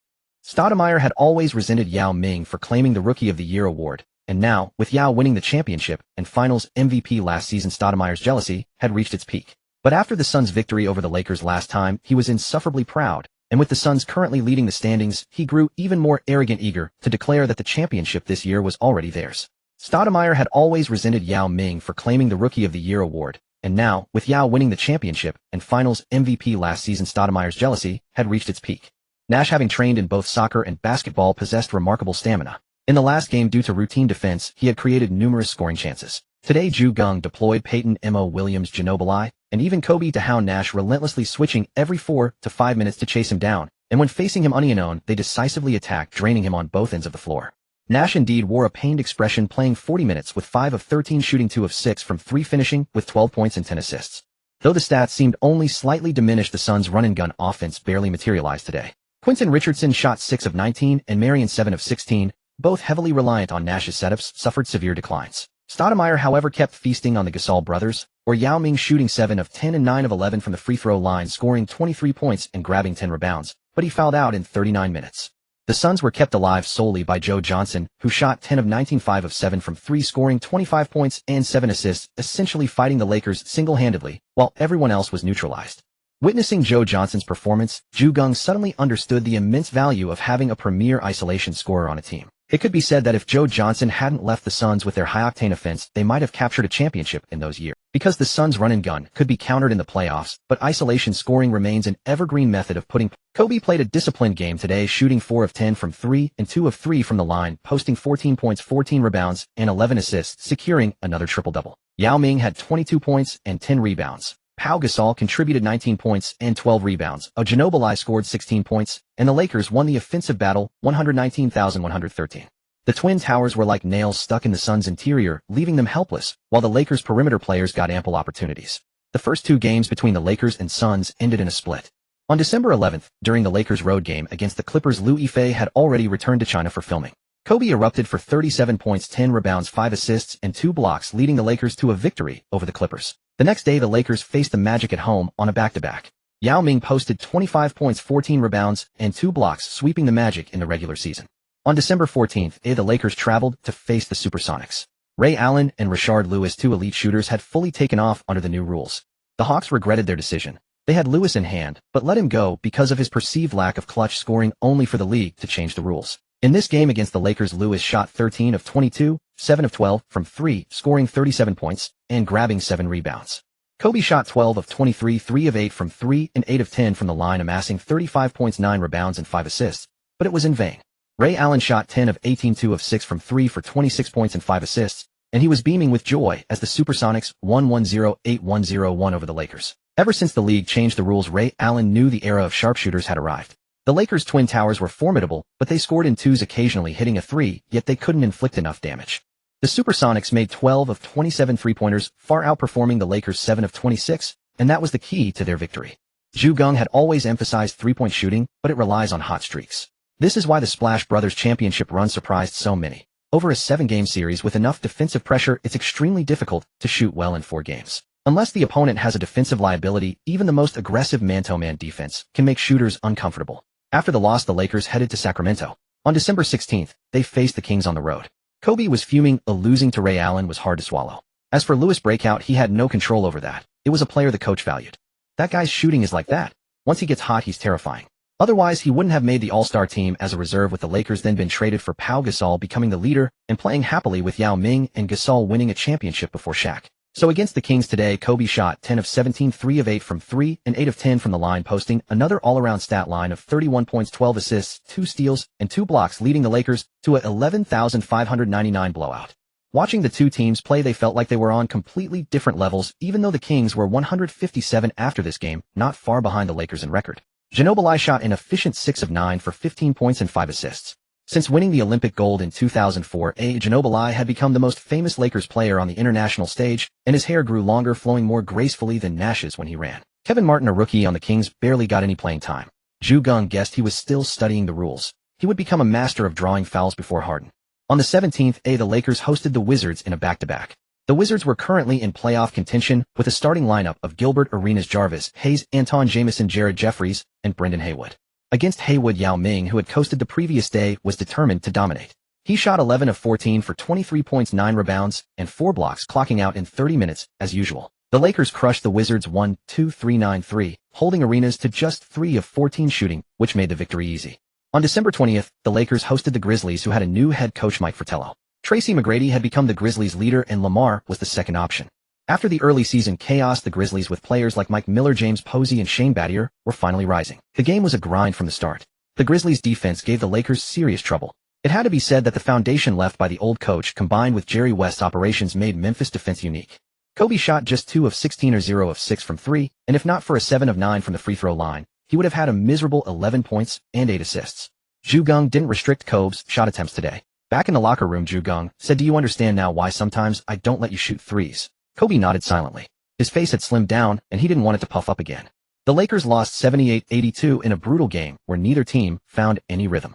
No one scored 20 points. McGrady shot 5 of 18 for an equally poor percentage. Just then the All-Star voting began. Looking at the list of players in each position for East and West, the trash-talking Perkins exclaimed, "How shameless." Everyone asked what's wrong. Perkins said, "Look at this kid named James. He registered himself as a guard and Pierce too. Aren't they afraid of being squeezed by Carter Hill, Jermaine O'Neal, and Rasheed Wallace at the forward position?" Peyton smirked. "You're wrong there. James has full support from Nike, so he's guaranteed a starting spot. But if he were a forward, Carter would block him from being the top vote-getter at that position, so it's a smart move." No one was upset about the loss. After all, an 82-game regular season is long. Unless it's a 3 or 4-game losing streak, nobody gets too concerned. On the 22nd, the Lakers hosted the 2-22 New Orleans Hornets, venting their frustration from the loss to Memphis, and then began preparing for the Christmas game. This year's Christmas game featured the Lakers hosting the Heat. The intensity of the matchup needed no introduction. With Karen Butler injured, the Heat's lineup became Damon Jones, Eddie Jones, Dwayne Wade, Udonis Haslem, and Shaquille O'Neal, a 1 big 4 small lineup, essentially 3 guards. The Heat's biggest problem was that only these 5 starters were reliable. The bench, Christian Leitner, Michael Doliak, Keon Dooling, Shandon Anderson, and Rasul Butler, were either too old or too raw, lacking significant firepower. Since it was the Christmas game, the first quarter turned into a duel between Wade and Kobe, and Geng didn't interfere. In the first quarter, Wade shot 3 of 6, 7 of 7 from the line, scoring 13 points. Kobe shot 5 of 8, 4 of 6 from 3, and 1 of 1 from the line, scoring 15 points, but the Lakers trailed 31-32 by 1 point. In the second quarter, Kobe Bryant sank all 3 free throws, netting 3 points. Dwayne Wade made 1 of 2 shots for 2 points. Both players devoted their energy to defense and orchestrating the offense, allowing the Lakers to seize a 2-7-2-2 lead. After the halftime break, Kobe erupted in the third quarter with 5 of 8, shooting 1 of 2 from beyond the arc, and a perfect 2 of 2 from the free throw line, amassing 13 points. Dwayne Wade, yet to reach his zenith, struggled with a 2 of 7 performance for 4 points, seemingly unable to keep pace. The Lakers extended their advantage to 2-1-1-9. In the final quarter, Geng once again shifted Kobe to a defensive role. However, as the Heat desperately fouled in an attempt to close the gap, Kobe converted all 7 free throws, securing a tense 9-6-9-4 victory for the Lakers. Kobe Bryant amassed 38 points and 6 assists. Pau Gasol contributed 24 points and 11 rebounds. Yao Ming locked in a physical battle with Shaquille O'Neal, recorded 11 points and 14 rebounds. Dwayne Wade posted a hollow double-double of 25 points and 10 assists, but the victory remained elusive. Shaquille O'Neal tallied 24 points and 11 rebounds, and had he not gone 2 of 7 from the free throw line, the Heat might have staged a comeback. Geng savored another Christmas Day triumph, basking in the sweet taste of victory. On December 28th, the Lakers' final game of 2004, the league originally scheduled a showdown between Kobe and Carter as a holiday spectacle for the Christmas break. Yet who could have imagined that Carter, unwilling to wait for Bosh to develop, would follow his agent's advice, start tanking games, deliberately feigning decline, and demand a trade from the Raptors. The Raptors' front office trembled with rage. How could he be so ruthless? If you want to trade, just ask for one. You deliberately devaluing yourself, so the team that nurtured you for years can only dump you at a loss. Does your conscience not ache? By then, Carter had already arrived in New Jersey, buddying up with Kid, 2 bald heads bonding like brothers. The Raptors, heartbroken, embarked on a tanking journey, aiming for the top draft pick to rebuild. If not this year, then next. They had to land a star player to start over. Stern expressed sympathy for the Raptors' plight and loathed Carter's rule-breaking behavior, planning to reduce Carter's promotional resources and referee favor. As the NBA entered the guard-dominated era, other perimeter players saw a noticeable increase in free throw attempts, but Carter's rise was barely perceptible. As his peak faded, he quickly became just a role player. The Lakers naturally breezed past the Raptors 1-1-7-9-9, and Geng noticed that Kobe's fervor against the Raptors was no empty saying. In this game, Kobe shot 16 of 24 from the field, 4 of 7 from 3, and 16 of 18 from the free throw line, scoring 48 points along with 4 assists and 2 steals. The Raptors were indeed the perfect backdrop. Yet the most explosive game of 2004 had already taken place on November 19th at the Palace of Auburn Hills, in the brawl between the Pistons and the Pacers. But on December 29, 2004, during the Cavaliers game against Houston on LeBron's birthday, he daringly slipped behind Mutombo, waiting to swipe the ball after the African Mountain grabbed the rebound. Mutombo and other veteran big men shared a good habit, one that Yao Ming never quite developed. After securing a rebound, they would automatically swing their elbows in a sweeping motion. These moves flowed naturally for them, like a follow throw after grabbing the board. Pippen had once nearly tasted Malone's iron elbow, but Malone pulled back, sparing Pippen's skull. LeBron closed in, instantly crumpling to the floor in agony, kicking his legs, then covering his face, and weeping, infant-like sleep. After Houston finished the possession and scored, the referee stopped the game, and the Cavaliers' medical staff entered to treat him. LeBron was carried off the court, a towel over his face resembling that image of someone on a stretcher covered with a white sheet. When he emerged from the team locker room, his head was tightly wrapped in a bandage, looking exactly like a character infected by a zombie virus in Metal Slug. Mutombo, who had sparred elbows with numerous opponents and teammates over the years, said, "I really didn't see him. I just heard a thud, and he was on the floor. Hope it's not too serious." Mutombo gave LeBron a birthday gift, a facial bone fracture. After this game, LeBron would sit out for a while, and then play for some time wearing a mask. After all, he was still a kid with a tender face. On New Year's first game, January 2nd, the Lakers hosted the Nuggets at home. By then Denver's head coach had been replaced by Michael Cooper, taking over from Stellick. Denver's starting lineup: Andre Miller, DeMar Johnson, Carmelo, Kenyon Martin, and Nene, with Camby out injured. In the first half, the Nuggets and Lakers traded blows. Kobe shot 5 of 12 and 1 of 2 from the line for 11 points. Carmelo shot 3 of 12 and 5 of 5 from the line, also scoring 11 points. The Lakers held a slim 4-4-4-2 lead. During halftime, Kobe asked his teammates to feed him the ball, and they all agreed. Everyone knew that Kobe was fired up after failing to pull away from Carmelo in the first half. Seeing Geng raise no objection, they all nodded, even finagling a meal from Kobe in return. In the third quarter, Kobe sank 5 of 9 field goals, 2 of 3 three-pointers, and 5 of 8 free throws, amassing an impressive 17 points, 2 assists, and 2 steals, propelling the Lakers to a commanding 35-21 lead, a 14-point advantage. Kobe took the court once more, sinking 4 of 8 field goals and 6 of 6 free throws for a 14-point quarter. Finishing the game with 29 shots, 14 makes, he totaled 42 points, 4 assists, and 4 steals as the Lakers buried the Nuggets 99-91. Carmelo Anthony hit 7 of 21 field goals and 13 of 14 free throws, scoring 27 points with 4 assists. Compared to the triumphant Kobe, Melo was still too green. On January 4th, the Lakers hosted the Spurs in their first matchup of the season, but Los Angeles lost Kirilenko before tip-off. This time on the Spurs' home court, Bruce Bowen used his experience to make Prince pay dearly. Both Spurs cores served as decoys today. Duncan went 5 of 9 from the field and 2 of 3 from the line, recording 12 points, 15 boards, 3 assists, and blocks. Parker made just 1 of 4 shots for 2 points and 10 assists. The Spurs played a novel brand of basketball. Bowen drained 9 of 19 field goals and 5 of 11 from deep, leading all scorers with 24 points. Brent Barry hit 5 of 10 from the floor and 4 of 7 from 3, chipping in 14 points and 5 assists. Duncan devoted all his energy to defense, truly locking down 2 players at once, limiting Yao Ming to 12 points and Gasol to 11. Kobe, meanwhile, made only 5 of 16 shots, lacking his previous ferocity, and finishing with 17 points. The Lakers' best performer was Miller, who hit 8 of 10 shots for 16 points, but they still fell 89,100. After the game, Geng and the team discussed the Spurs' offense while traveling to Texas. Share your thoughts. The Spurs play that style, so why haven't we been able to get it right after practicing so long? The Lakers had 15 assists to the Spurs' 30. It wasn't just about the Spurs' more fluid offense. Their defense also made life miserable for the Lakers' attack. Kobe admitted directly, "It's my fault. I've been isolating too much lately. They'll work on holding the ball less and getting everyone more touches to keep the ball moving." The star had spoken and shouldered the biggest blame.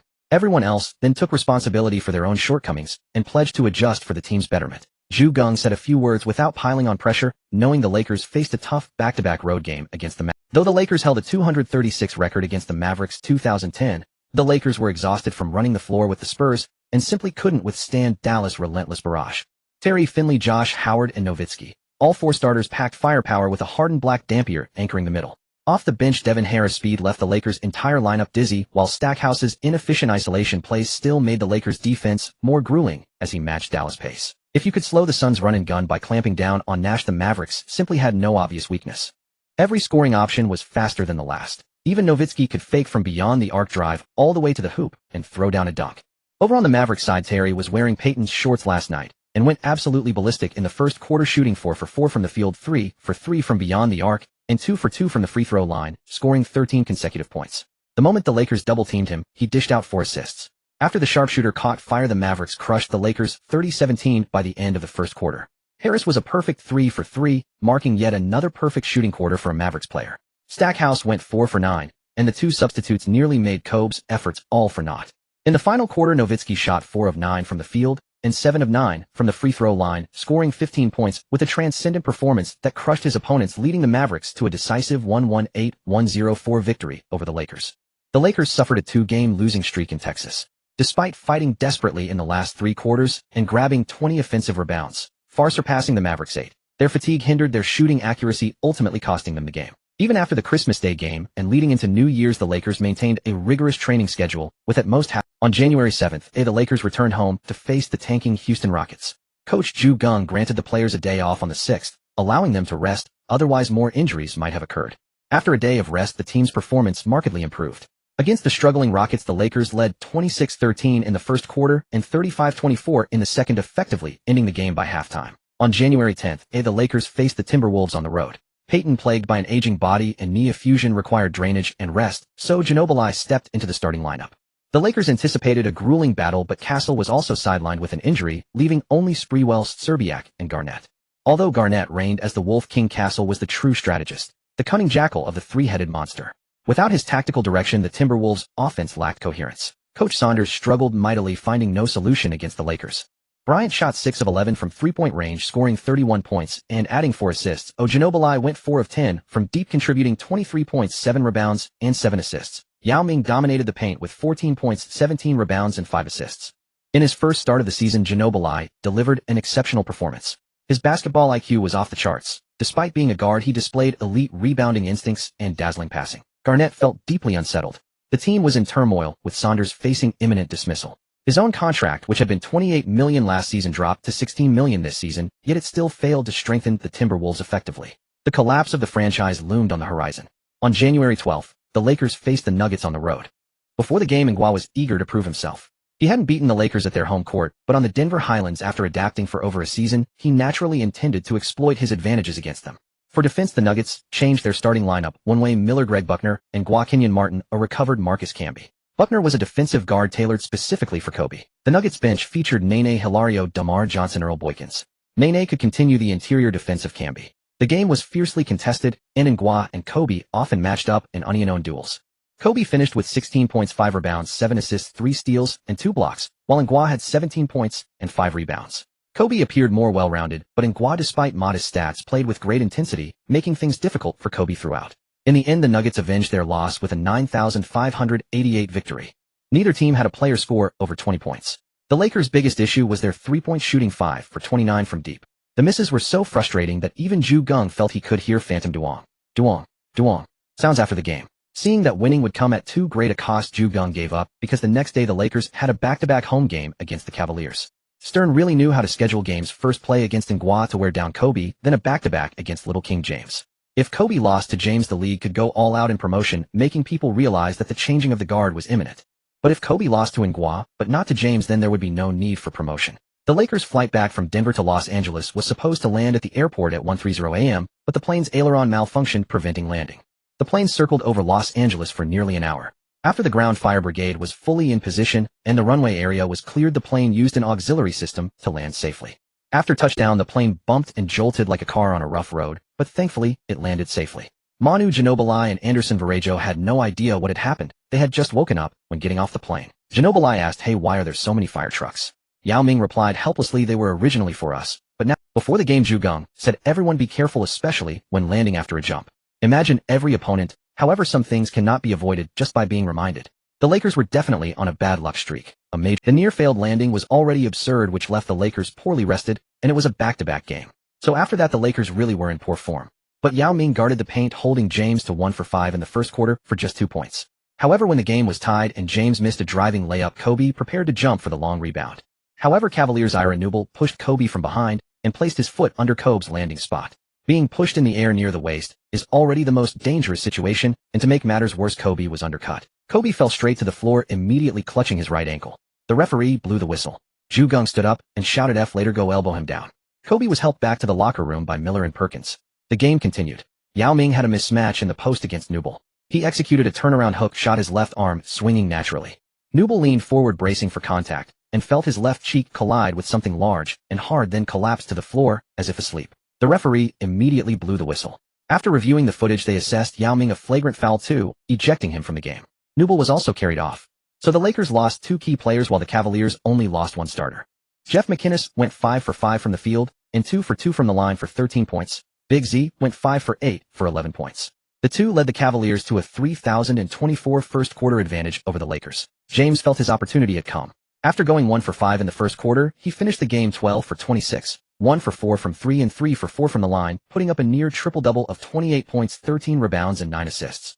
But the more James played, the more anxious he became, because as he took more shots, the Lakers kept closing the gap. In the end, the Lakers pulled off a 98-94 comeback victory over the Cavaliers. Big Gasol had 24 points, 8 rebounds, and 7 assists. Prince had 21 points, 11 rebounds, and 5 steals. With their efforts and contributions from Ginobili, Miller, and others, the Lakers completed the reversal. After the game, Newble, whose head was wrapped more heavily than Jameis after any beatdown, said, with an innocent face, "I don't know why he elbowed me. He's a dirty player. Push. Undercut. No, Bryant jumped for the rebound. I just gave him a little push, and then he stepped on my foot. Yes, that's all. I wish I could have controlled my forward momentum, but he just happened to step on my foot. I couldn't help it. It was just an accident. Look at my face. He caved it in with his elbow." Except for the beating, those were his exact words. After the game, Kobe was on crutches. He smiled helplessly in an interview, and said I'm grateful I didn't break anything. Before the game I heard there was a player on the Cavaliers as dirty as Bowen and I scoffed at it. Now I believe it. Yao didn't mean it, he just made a normal turn. Newble actively used his face to meet the elbow. Upon hearing the opponent's words, Kobe naturally fought back. Yao Ming said in his post-game interview, I don't understand why it was a flagrant 2. A turnaround hook with a natural left arm protection is completely normal. After the game, James came to the Lakers locker room. In an interview, he said, I just went there to see how Kobe was doing. He told me he'd be out for a while. I hope he recovers soon. He's like an idol to me. This move reminded Geng of how Kobe used to visit Jordan after every game against the Bulls back in the day. Kobe suffered a severe right ankle sprain, expected to be sidelined for about 3 weeks. He only had 2 points and 3 assists in this game, while James scored well. Afterward, James even smiled and said, I felt I shot well today except for that last 3. The Cavaliers lost. On January 15th, the Lakers played the Warriors on the road. Yao Ming was suspended for 2 games due to the elbow incident. The old Peyton was still sidelined and Kobe was out. The Lakers had only a 9-man rotation. For the first time, Geng felt the shortage of players. However, the Warriors were a weak team. Fisher was even a starter. Although suspended, Yao Ming still came along with the Lakers on the road with a smile, while Kobe was recovering at home. Even during his recovery, he couldn't stay quiet. In the afternoon, just as the Lakers were about to start warm-ups, he called each teammate one by one, telling them how to play that day. Finally, Geng saw everyone was annoyed, so he ordered everyone to leave their phones in the locker room, and that quieted things. The game was extremely tense. No one expected that the veteran Fish, who had been coming off the bench, would suddenly explode 11 for 19 from the field, 4 for 9 from 3, scoring 29 points. His outburst inspired the rest of the Warriors, who all wanted to strike, while the Lakers were weakened. Mike Dunleavy went 4 for 8 from 3 for 21 points and 9 rebounds. Speedy Claxton had 15 points and 10 assists, and Troy Murphy, fighting for a big contract, grabbed 14 points and 19 rebounds. As one of the NBA's successful stat padders, Murphy had explosive numbers this season, but once he secured a big contract, his stats shrank rapidly. Big Gasol faced the Warriors' assault and put up 27 points and 12 rebounds. Ginobili had 20 points. Miller started in place of Yao Ming and had 16 points and 12 rebounds. Prince added 16 points and 6 rebounds. Mo had enough playing time to contribute 10 points and 3 assists. The Lakers united and defeated the Warriors 1-0-4-1-0-2. It was Big Gasol's toughest game this season. In the final 1.3 seconds, he forcefully pushed off the defending Murphy, tossed in the shot, and it was the game winner. On January 17th, the Lakers hosted the Jazz. Perhaps because of the intense previous game, Big Gasol faced Boozer alone and went 3 for 11 for 10 points, 10 rebounds, 6 assists, 2 steals, and 2 blocks. It's not that Big Gasol was weak, but such a performance couldn't help the team secure the win. Prince had a losing effort with 26 points, 6 rebounds, and 3 assists. The Lakers lost 95,102. But on the bright side, Yao Ming would return in the next game, and Peyton's knee was almost healed. On January 19th, the Lakers hosted the Timberwolves. When Garnett saw Yao Ming warming up, his mind was filled. Please don't. Yao Ming, having just ended his suspension and full of pent-up anger, definitely wasn't going to sit out. Once the game started, the Lakers contained the Timberwolves' offense everywhere, preventing starters Trenton Hassell and Irvin Johnson from scoring a single point for the entire game. Today, to bolster the bench's firepower, the Timberwolves had Wally Szczerbiak come off the bench. Alongside Sprewell and Garnett, the last starter was Anthony Carter, a defensive-minded player. The offense relied solely on the remaining 2 beasts. The Lakers chose to let Garnett take his tough mid-range jumpers because Geng believed that such jumpers truly. In the end, Garnett went 12 for 19 and 3 for 4 from the line for 27 points, 9 rebounds, 4 assists, and 3 steals. Very efficient. The madman Sprewell, however, was trapped by the Lakers, going 9 for 28 and 0 for 8 from 3. Although he scored 23 points, his efficiency was too low to help the team. On the Lakers' side, the sword of the demon Ginobili cut through for 25 points and 11 assists in just 28 minutes, an astonishing efficiency. The Lakers crushed the Timberwolves 1-0-3-9-0. After this game, the Timberwolves were 19-19, definitely not making the playoffs in the West. They had to make a change. The speed of the Timberwolves' fall was astonishing. Even the Minnesota fans hadn't realized it yet. On January 21st, the Lakers faced the Warriors at home, with Peyton returning. On the Warriors' side, Jason Richardson also returned. The slam dunk champion's offensive skills were not inferior, but his identity as a dunker was so deeply ingrained that his offensive abilities were often overlooked. He was a good third-option talent. The Lakers prevailed with superior skill. The remarkable chemistry between Manu Ginobili and Pau Gasol led the Lakers to defeat the Warriors. Kobe Bryant still needed to recover from injury, but Andrei Kirilenko was already able to train with the team. At last, an excellent piece of news. Kirilenko is in good shape, his defensive prowess hasn't declined, but his shooting needs urgent practice. On January 25th, the Lakers hosted the Supersonics.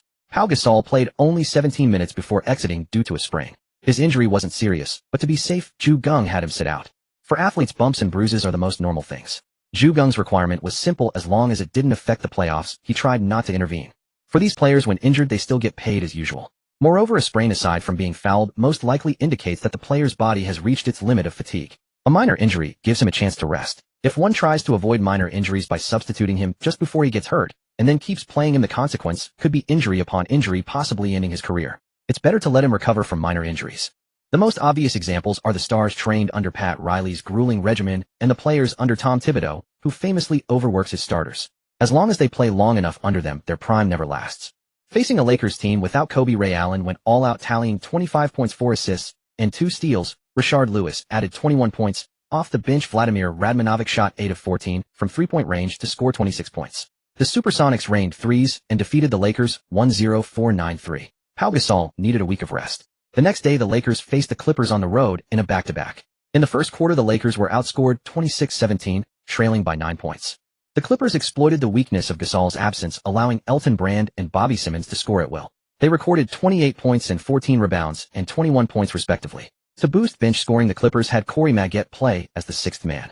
The muscular player attacked inside and outscoring 24 points as well. The Lakers lost 9-9-1-0-5 to their little brothers from the same city, suffering their second consecutive loss. At this point, everyone realized that although Gasol's stats seemed unremarkable, the Lakers truly couldn't do without him. His quick footwork and timely help defense greatly reduced Yao Ming's defensive burden. Otherwise, once Yao Ming was drawn out, he would easily be targeted by smaller players.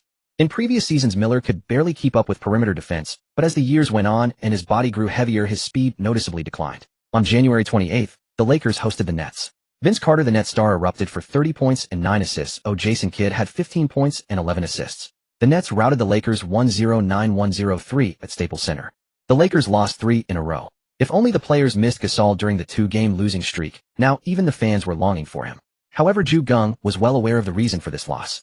After Prince, Ginobili and Miller left the bench scoring was severely insufficient, with no bench player even reaching 10 points. Fortunately, on January 30th, the Lakers' final game of the month was against the charitable Bobcats. The Lakers hosted the Bobcats, and Michael Jordan specially flew to Los Angeles. The night before the game, Jordan invited Geng to dinner.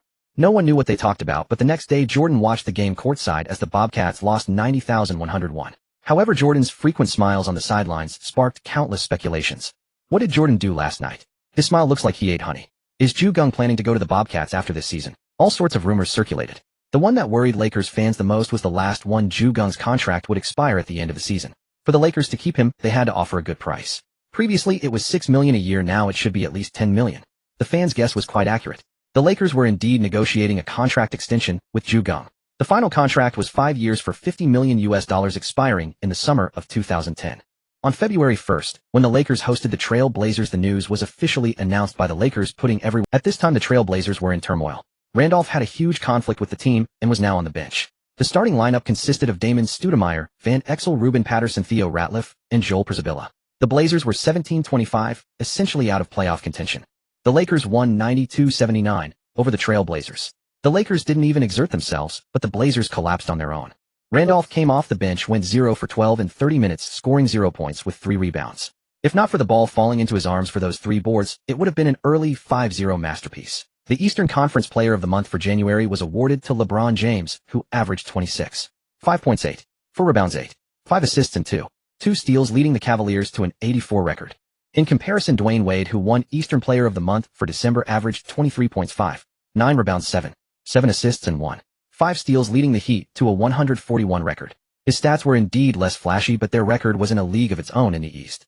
For the Lakers, with injuries and poor record, they couldn't think about monthly awards for now. On February 3rd, the Lakers hosted the Spurs.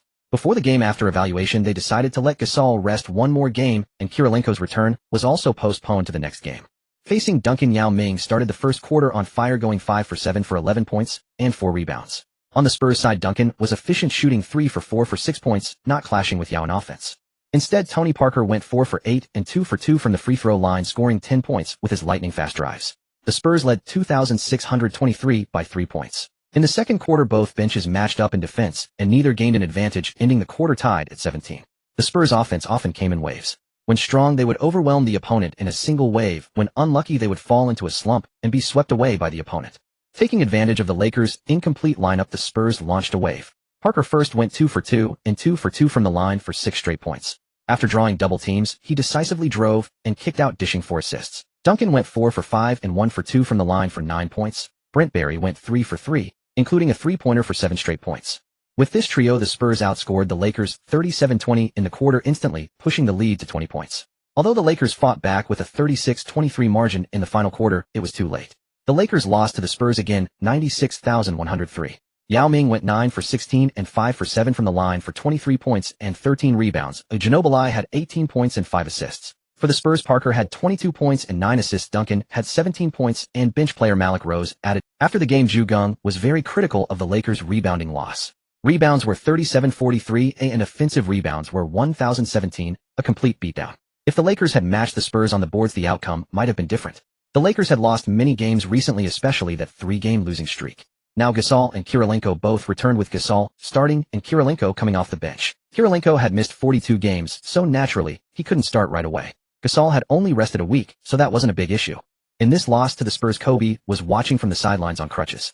Seeing the sudden collapse in the third quarter, Kobe was so anxious that he scratched his head and ears, wanting to break his crutches and go on the court to crush the Spurs.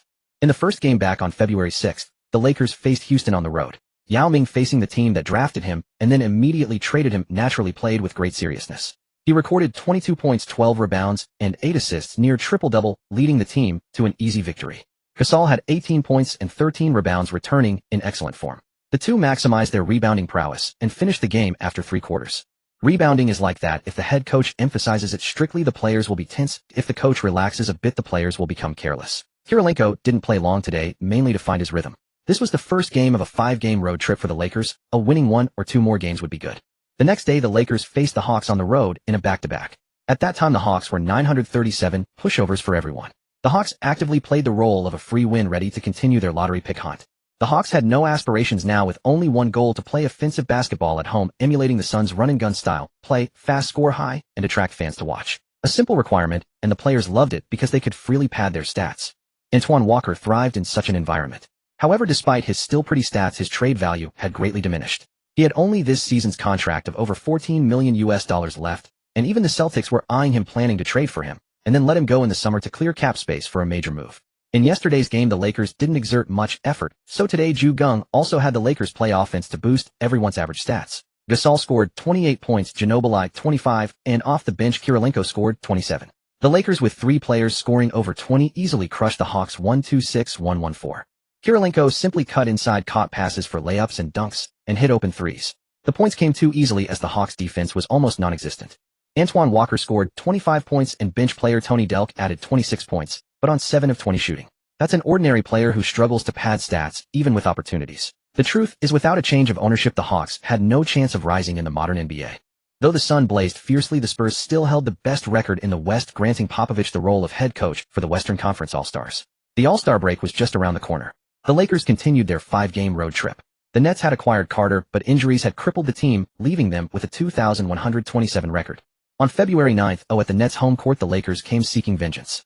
The memory of their previous loss to the Nets had significantly boosted today's attendance. It was also the Chinese New Year, drawing many Chinese fans to watch Yao Ming play, along with a crowd eager to see Geng and Louis Fei. New Jersey was truly the neglected stepchild of the league. Even 2 finals appearances failed to cultivate a dedicated fan base. Once the team's fortunes waned, ticket sales plummeted. Had it not been for the support of Chinese fans, the arena would likely have been far from full. With their poor record, the Nets had little ground for trash talk. The Lakers came out firing on all cylinders from the tip-off. Prince, feeling the pressure from Kirilenko, shot 3 for 3, including 2 for 2 from beyond the arc, scoring 8 points in the first quarter alone. Carter, who had been unstoppable the previous game, found himself smothered by Prince and pestered by Kirilenko. He shot just 9 of 23 from the field and 0 of 5 from 3, salvaging 27 points only by going 9 of 10 from the free throw line. Prince finished 7 of 11 from the field and 4 of 8 from 3, tallying 20 points, 6 rebounds, 2 assists, 1 steal, and 1 block, showcasing his prowess on both ends of the floor. 6 Lakers scored in double figures, leading to a decisive 1-0-5-9-2 victory over the Nets. Kidd was remarkably accurate from deep, hitting 5 of 7 three-pointers for a triple-double of 25 points, 12 rebounds, and 10 assists, a hollow 1. Without Jefferson, the Nets' big 3 lacked its sting. After avenging their loss to the Nets, the Lakers traveled that night, but the next morning, Yao Ming couldn't get out of bed. A hospital visit diagnosed him with pneumonia, and he was immediately admitted for treatment. A back-to-back game against the Pistons the following day was a daunting challenge for the Lakers. Louis Fei hadn't followed the team, given the questionable safety of Detroit. She had other commitments there, and would soon return to China to continue filming a project that would take nearly 2 years to complete. The Pistons boasted a 2,819 record, but after the malice at the Palace, they had gained a notorious reputation. Their home court had become the most dreaded stop for any NBA player. Without the formidable Yao Gasol duo, the Lakers had no answer for the Twin Towers of Wallace inside, ultimately falling 10,389. After losing to the Pistons on the 10th, the Lakers' next game was on the 13th against the Cavaliers. Yao Ming, after 3 days of treatment, had largely recovered. Kobe had been practicing with the team in recent days, but Geng refused to let him play. Yao Ming was placed on the bench against the Cavaliers to ensure the frontcourt had enough depth. The Cavaliers started James, Jeff McInnes, Pavlovich, Gooden, and Ilgauskas. Facing a front line of Gasol and Miller, James relentlessly drove to the basket. Prince couldn't stop James, but he made every drive difficult, constantly disrupting his rhythm and forcing him to work. With Prince buying precious time, Gasol and Miller could rotate over for timely help defense. James shot 1 for 4 in the first quarter for just 2 points, struggling mightily. The Cavaliers relied on Ilgauskas and Pavlovich to stay close. In the second quarter, James remained stifled by Kirilenko, shooting 1 for 3 for another 2 points. Ilgauskas scored 8 in the period, but the Cavaliers still trailed 2,317 at halftime. At halftime, Geng checked on Yao Ming's condition. After confirming he was fine, he scheduled him to play in the second half. During defensive preparations, Geng repeatedly stressed, when guarding James, don't wait for his 3-step layup. Jump after his second step. Watch him take 2 strides, then wait about half a second before jumping. Yao Ming's lips twitched, but he said nothing. Perkins, still loudmouthed at the time, blurted out, "Coach, isn't that a trap?" Geng slapped him on the back and said, "If you could get Nike to give you a $90 million contract, you could do it too." Perkins fell silent. Despite having a strategy, the unpredictable nature of the game often caught players off guard. Upon noticing that the Lakers players refrained from jumping impulsively, James showcased an array of layups, with varying step counts ranging from a standard 3-step layup to those executed after 3 steps, and even a 4-step layup, all performed with seamless rhythm and unpredictability. Moreover, any hesitation from the Lakers players resulted in a foul. The Cavaliers outscored the Lakers 26-23 in the quarter, reclaiming 3 points. But the Lakers stifled the others, so he had to go it alone. If he was even a bit slow on drives or passes, the ball would be stolen. Cavaliers 1-8-2-5. The gap was completely widened in the fourth quarter. The Lakers defeated the Cavaliers 9-8-8-7. Yao Ming came off the bench playing 20 minutes and recorded 20 points, 7 rebounds, and 4 blocks. LeBron James shot 8 for 20, no 3-point attempts, 9 for 10 from the free throw line, recording a near triple-double of 25 points, 8 rebounds, and 9 assists. He fought fiercely in the second half, but ultimately fell short. The media declared that the Little King had done his best. On February 15th, the Lakers hosted the Jazz at home, and Kobe Bryant returned, because if he didn't, the All-Star. This was the last regular season game before the All-Star break, and with Jazz's Carlos Boozer out, due to injury, all the pressure fell on Mehmet Okur. The NBA truly is the strongest basketball league. Players can even play with their eyes closed. Although Kobe had been sidelined for quite a while, he was in excellent form, so he started directly. Against the weak Jazz team, Kobe shot 12 for 19, 15 for 19 from the free throw line, scoring 40 points, 8 assists, and 3 steals. The Lakers won big over the Jazz. After this game, all players without All-Star activities had a 7-day break. The others headed to Denver to begin this season's All-Star journey. The Rookie Challenge pitted the 2003 versus 2004 rookies. It was a pure dunk showcase. Because it was a home game for Carmelo Anthony, everyone gave him respect, and he won the Rookie Game MVP. The Suns really stole the show at this year's All-Star Game. First, Steve Nash won the Skills Challenge, then Quentin Richardson won the 3-point contest, defeating Ray Allen, Kyle Korver, Vladimir Radmanovic, and others. The Hawks' Josh Smith won the Slam Dunk contest. This guy, known for his soaring blocks, truly has incredible leaping ability. Of course, the question of when LeBron James would participate in the dunk contest remained a frequent topic of discussion during All-Star Weekend. In this year's All-Star Game, Yao Ming was undoubtedly the leading vote-getter. The FMVP boost was too huge. If the NBA hadn't intentionally reduced some Chinese votes, Yao Ming's total would have definitely exceeded 92 million. Shaquille O'Neal had 48 million votes, second only to Yao Ming. This was the final glory of centers. Eastern starters LeBron James, Allen Iverson, Vince Carter, Grant Hill, and Shaquille O'Neal. Western starters Kobe Bryant, Tracy McGrady, Kevin Garnett, Tim Duncan, and Yao Ming. Eastern reserves Dwayne Wade, Jermaine O'Neal, Zydrunas Ilgauskas, Paul Pierce, Gilbert Arenas, Ben Wallace, and Anton Jameson. Western reserves Ray Allen, Dirk Nowitzki, Manu Ginobili, Sean, Marion Amare, Stoudemire, Steve Nash, and Richard Lewis. Pau Gasol was truly unfortunate. Although his team had a better record, the fast-paced Suns with all their dunks. Sean Marion, despite being ugly, could dunk better than Gasol, so Marion made the reserves. The East and West truly competed this year, but Greg Popovich was clever. He let Tim Duncan play only 17 minutes to give him rest, and because of Nike's involvement, Kevin Garnett played 16 minutes. Their playing time was even less than that of Vince Carter, whose reputation had soured in the East, and Grant Hill, who had become injury-prone. The East defeated the West 1-2-5-1-1-5. Allen Iverson shot 4 for 13, 7 for 7 from the free throw line, scoring 15 points, 9 assists, and 5 steals, earning the All-Star Game MVP. Because the All-Star Game was played with intense competitiveness, the final scores were low, with no players scoring over 20 points. An AMVP with only 15 points was a rare sight. However, Geng felt that perhaps Iverson's AMVP was a sign of fate connecting him with Denver. However, the All-Star Game was just entertainment. The trades after the All-Star break were the real highlights of the NBA season. 11 trades, 35 players changing teams. This was this year's trade deadline, the busiest trade deadline in nearly a decade. The biggest trade was Chris Webber joining Philadelphia to team up with Allen Iverson. He was even on the phone with Jalen Rose when Rick Adelman informed him of the trade. Rose comforted him saying, "There's no true power forward in the East. In Philadelphia, you'll definitely have a chance to succeed with Iverson." Philadelphia also got rid of Glenn Robinson and acquired Jamal Mashburn, who was likely to retire in an effort to free up salary cap space for next season. LeBron James spoke highly of this trade saying, "Iverson must be really happy now. They have a chance to win the Atlantic Division this year. I'm going to call and congratulate him, wishing him an early Christmas gift." The Hornets sent Baron Davis to the Warriors, officially tanking because the 2005 draft was rich in rookie guards and they wanted to rebuild. The Celtics traded for Antoine Walker to rejoin Paul Pierce. On February 22nd, the Lakers hosted the Celtics at home. At that time, Walker had not yet returned to Boston. Geng. The Celtics frontcourt now had only a starting lineup of Raef LaFrentz and Mark Blount, who were completely dominated by Yao Ming and Pau Gasol. Pau Gasol had 21 points, 11 rebounds, and 4 steals. Yao Ming had 19 points, 15 rebounds, and 4 blocks. Though not quite at the level of college students playing kindergartners, it was about like high schoolers playing middle schoolers. Paul Pierce shot 7 for 14, 9 for 13 from the free throw line, scoring a futile 25 points. After the loss, the Celtics were 27-27, but after bringing back Walker, they could still make the playoffs. On February 23rd, the Lakers faced the Trail Blazers in a back-to-back road game. Randolph returned to the starting lineup, but under the siege of Yao Ming and Pau Gasol, he still performed poorly, going 5 for 15 as the Trail Blazers suffered another defeat.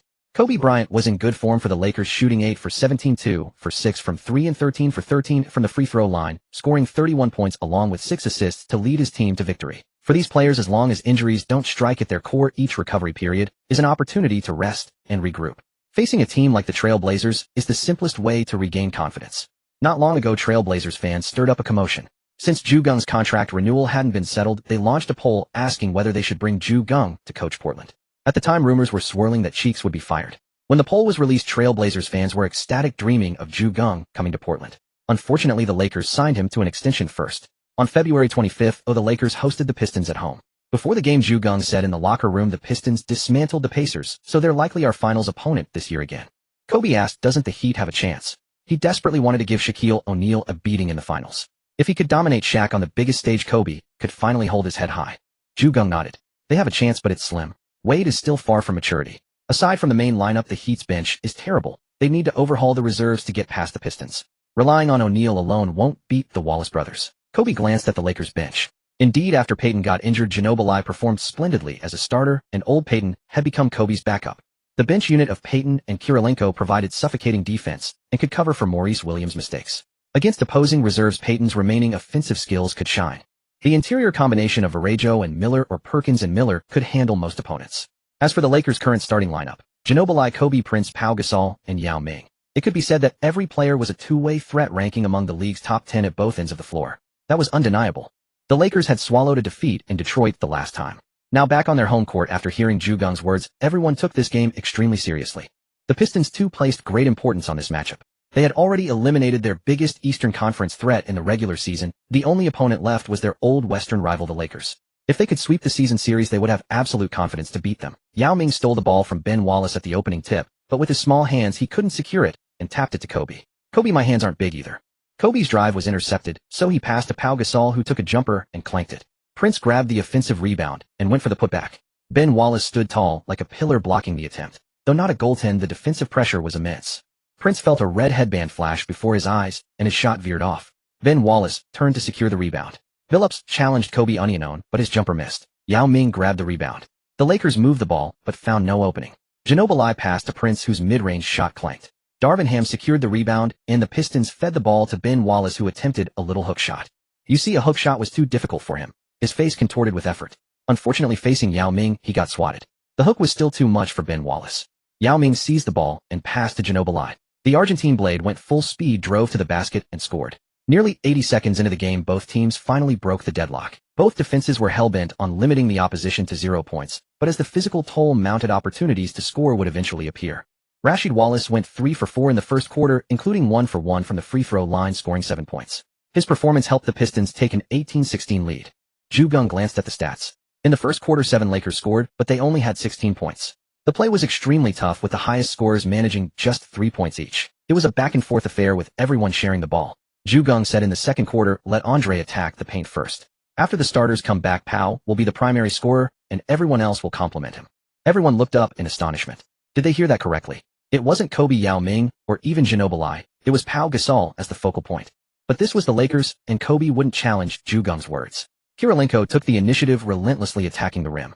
He went 4 for 2, scoring 4 points. After Pau Gasol returned to the court, he went 4 for 3, also scoring 6 points. The Lakers outscored the Pistons 19-18 in the second quarter, cutting the deficit by 1. At halftime, the Lakers trailed 35-36, a score that in later eras would be just one quarter's output. Though the Lakers had been swarming Hamilton, he still went 3 for 7 points. It was Hamilton's tenacity that kept the Pistons' advantage steady. During the intermission, Geng continued to adjust defensive schemes. On offense, he kept Gasol as the primary option and instructed Ginobili to attack the defense with his drives. Kobe's drives were also strong, but Geng knew he couldn't tear apart the Pistons' defense like Ginobili could. The Euro step was simply too effective against Detroit. Prince grabbed the offensive rebound and passed it to Pau Gasol.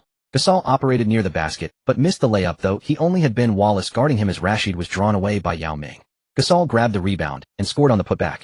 Ben Wallace was also called for a foul, giving Gasol a free throw resulting in a 3-point play. Ginobili went 2 for 2 with his inside-outside game, scoring 5 consecutive points. Pau Gasol was 4 for 8 from the field and 2 for 2 from the free throw line, scoring 10 points. Geng shouted from the sidelines, "Keep up the momentum. Let them score under 20 points in the fourth quarter, and well take." Then Geng patted Yao Ming and Kobe, saying, "Paul needs a breather in the final quarter. I'm leaving the offense to you." In the fourth quarter, the Pistons placed their offensive burden on Rashid Wallace, who went 3 for 9 from the field, 2 for 4 from 3, and 1 for 2 from the free throw line, scoring 9 points. No one else could be counted on. Hamilton went 8 for 21 for 18 points. Billups went 2 for 10 for 9 points, failing to average a point per shot. Big Ben went 4 for 9 from the field and 1 for 4 from the line, also scoring 9 points.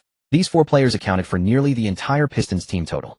For the Lakers in the final quarter, Yao Ming went 2 for 3 for 4 points, and Kobe went 4 for 4 from the free throw line, securing the advantage in the clutch. The Lakers outscored the Pistons 14-15 in the last quarter and won the game 7,268. Pau Gasol went 9 for 17 from the field and 2 for 2 from the line, finishing with 20 points, 8 rebounds, 4 assists, and 2 blocks. He was the anchor of the Lakers tonight. Kobe went 1 for 6 from the field and 6 for 6 from the free throw line, scoring 8 points. But with the victory, he couldn't help but laugh. Winning with only 8 points meant the championship this year was practically secured. The 72-68 score sent chills down the spines of teams across the East and West. This was the season with the no-hand check rule implemented, yet they were still defending with such ferocity. On February 27th, the Lakers visited the Raptors. The Raptors starters were Alston Jalen Rose, Morris Peterson Bosch, and Loren Woods, a 2'16" center who was a second-round pick and later found his way to Houston. Coach Sam Mitchell intended to counter height with height. Then Yao Ming taught Woods a lesson.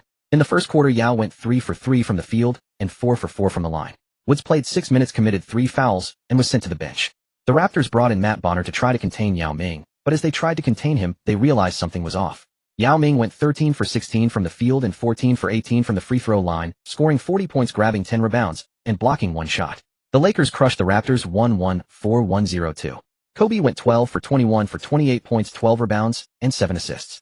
It was no exaggeration to say he always got fired up against the Raptors. Looking at the Raptors, Alston Jugong couldn't help but recall his various dribbling moves. Apart from his ball handling and three-point shooting, he was frankly quite lacking in other areas. The next day, the 28th, was the last game of February. The Lakers played a back-to-back away game against the Knicks. The Knicks' backcourt featured Marbury and Jamal Crawford with forwards Tim Thomas and Kurt Thomas. On the bench were familiar faces like Ariza and Malik Rose, who had been acquired from the Spurs to bolster their interior. Manu Ginobili erupted, going 9 for 10 from the field and 3 for 4 from 3, scoring 22 points. Kobe went 8 for 13 from the field and 4 for 4 from 3, scoring 20 points. The Lakers defeated the Knicks 96-88. Marbury struggled mightily, going 2 for 12 for 9 points and 9 assists. Since arriving in New York, he had grown increasingly lost, and his reputation as a lone wolf had become a festering sore. On March 2nd, the Lakers visited the Celtics. When Geng saw the Celtics' starting lineup, his grin was harder to suppress than an AK-47. The Celtics started Delonte West, Ricky Davis, Paul Pierce, and Antoine Walker as the twin stars and Rafe LaFrentz. Compared to their last meeting, the Celtics were now 29-28. If they lost to the Lakers again, they would be back at. Ginobili's form continued to improve, scoring 29 points, while Kobe had 26. The Lakers handed the Celtics another defeat. Pierce was filled with envy and jealousy. He was another big mouth, and after the game he expressed all sorts of resentment toward Kobe in the interview. He was a textbook case of letting his allegiance dictate his opinion. Before entering the NBA, he desperately wanted to play for his hometown team, the Lakers. But after landing with the Celtics and gradually becoming their core, he developed a constant disdain for the Lakers, especially as they piled up championships over the years. February's Eastern Conference Player of the Month went to Carter. With Kidd's assistance, Carter averaged 30 points per game, but the Nets had a 76 record. This award was likely given due to his significant improvement after all he had languished in Toronto before. If he hadn't performed, well, people might have thought his prime was truly over. The Western Conference Player of the Month for February was awarded to Nowitzki, who averaged 27. 2 points 10, 2 rebounds 3, 8 assists 1, 2 steals and 1. 8 blocks, leading the Mavericks to a 103 record. On March 4th, the Lakers hosted the Mavericks at home. Geng felt that whenever Nowitzki won any honor, he would end up crashing hard. At this time, a huge rift had emerged within the Mavericks management. Cuban and Nelson were almost completely at odds. The conflict began during the 2003 Western Conference Finals. Nowitzki suffered a ligament strain. The team doctor thought he could play, but Nelson refused. Cuban ordered Nelson to field Nowitzki, but Nelson believed that playing injured would affect Nowitzki's career, so he refused again. This led to their first major disagreement. Cuban accused Nelson of using this as an excuse for his own failures, and an enraged Nelson grabbed Cuban and threw him out of the office. The new contract Cuban offered Nelson was signed that year general manager and head coach only $5.1 million annually without any performance bonuses like Geng had. It was a completely fixed salary. Although NBA bonuses typically range from tens of thousands to over $100,000, which is small compared to the salary, it was still a decent extra income. Another issue was that Nelson didn't want to let Nash go, but Cuban did. Now that Nash was thriving, the conflict deepened. Finally, when Cuban bought the team, the previous owner owed Nelson $6.1 million. Cuban promised to pay it, but to date he hasn't. Nelson felt that Cuban was also trying to renege on the debt. Later, within a year or two after leaving the team, Nelson sued Cuban to recover the owed salary. Nevertheless, the Mavericks were still very strong. Assistant coach Avery Johnson had brought the Spurs' defensive tactics to Dallas, making the Mavericks somewhat better.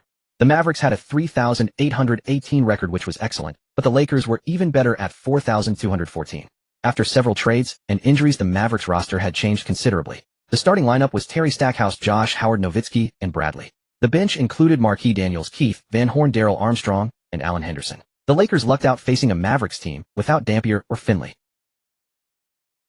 Kobe went 13 for 27 from the field and 14 for 16 from the free throw line, scoring 40 points, 8 rebounds, 6 assists, 2 steals, and 2 blocks. The Lakers defeated the Mavericks 116-103. Slaying the Bulls and killing the Horses was indeed Kobe's specialty. Whenever he faced them, he gave them a thorough beat. Cuban was very dissatisfied with the team's loss to the Lakers. He was an owner obsessed with data, which completely clashed with Nelson's philosophy. Nelson valued players' live performances. They started arguing again, and their separation was only a step away. On March 6th, the Lakers hosted the Pacers. The Pacers were in a terrible state. Artest was gone, and Jermaine O'Neal hadn't returned yet. The starting lineup was Fred Jones, Reggie Miller, Steven Jackson, Dale Davis, and Foster. Dale Davis had returned to the Pacers after being bought out by the Warriors, coming back to his old team to help out. The Lakers against this Pacers team was pure bullying. Reggie Miller, guarded by Kobe and Prince, went 5 for 16, losing the ferocity he had when he fought Kobe years ago. If he had rested properly during the regular season, he might have had a few bursts in the playoffs. But after that fight, the Pacers had to rely on him and other reserves to grind through games. The playoffs still lacked Artest, and by then Miller's tank was completely drained. Kobe naturally went after Miller, mercilessly going 12 for 24 from the field and 13 for 13 from the free throw line, exploding for 37 points, 10 rebounds, 2 assists, and 2 steals. The Lakers defeated the Pacers 1-0-3-9-4. The Pacers fans' greatest regret was that this strongest Pacers team ended before it truly began, leaving everything to fantasy. There were many reasons for that fight. Last season, Artest had interrupted Ben Wallace's three-peat for Defensive Player of the Year, creating a grudge.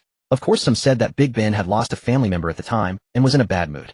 Last season, Artest also elbowed Hamilton, harboring a grudge since Hamilton had run Artest ragged like a dog. Carlisle had been pushed out by Larry Brown, and then the Pistons reached the finals. He certainly had resentment. With less than 46 seconds left in the fourth quarter and a 15-point deficit, neither team pulled their starters. That alone showed they wanted to fight till the end. The Pistons' home fans hurled insults, heightening the tension. That's why Artest charged in for a dunk to vent. But seeing the Pacers in such a sorry state, Geng could only sigh and then instruct the Lakers to pile on the pressure. After the game against the Pacers, Yao Ming felt a soreness in his knee and immediately told Geng. They had previously discussed that Yao Ming should speak up if he felt any significant discomfort. Playing through injury would be a mistake. At first, Yao Ming didn't want to be treated specially, but Geng analyzed that while other players had fewer games, Yao Ming had far more to play, and he trained extremely hard. Finally, Geng cited O'Neal's example of coasting during the regular season and then going all out in the playoffs to win 3 consecutive championships, convincing Yao Ming not to force himself to play. On March 8th, the Lakers hosted the Clippers at home. The Lakers were drowned by the Clippers. Corey Maggette went 9 for 11 from the field and 12 for 13 from the free throw line, scoring 30 points and grabbing 7 rebounds. Coupled with Brand's 22 points and 15 rebounds, the Clippers defeated the Lakers 1-1-0-1-0-1 without Yao Ming. Geng benched Yao Ming not only to protect him. Previously, when Kobe, Gasol, and Kirilenko were injured, the Lakers' performance fluctuated. The Lakers were at a dangerous point. Gasol was in a contract year, and Yao Ming could sign an extension next season.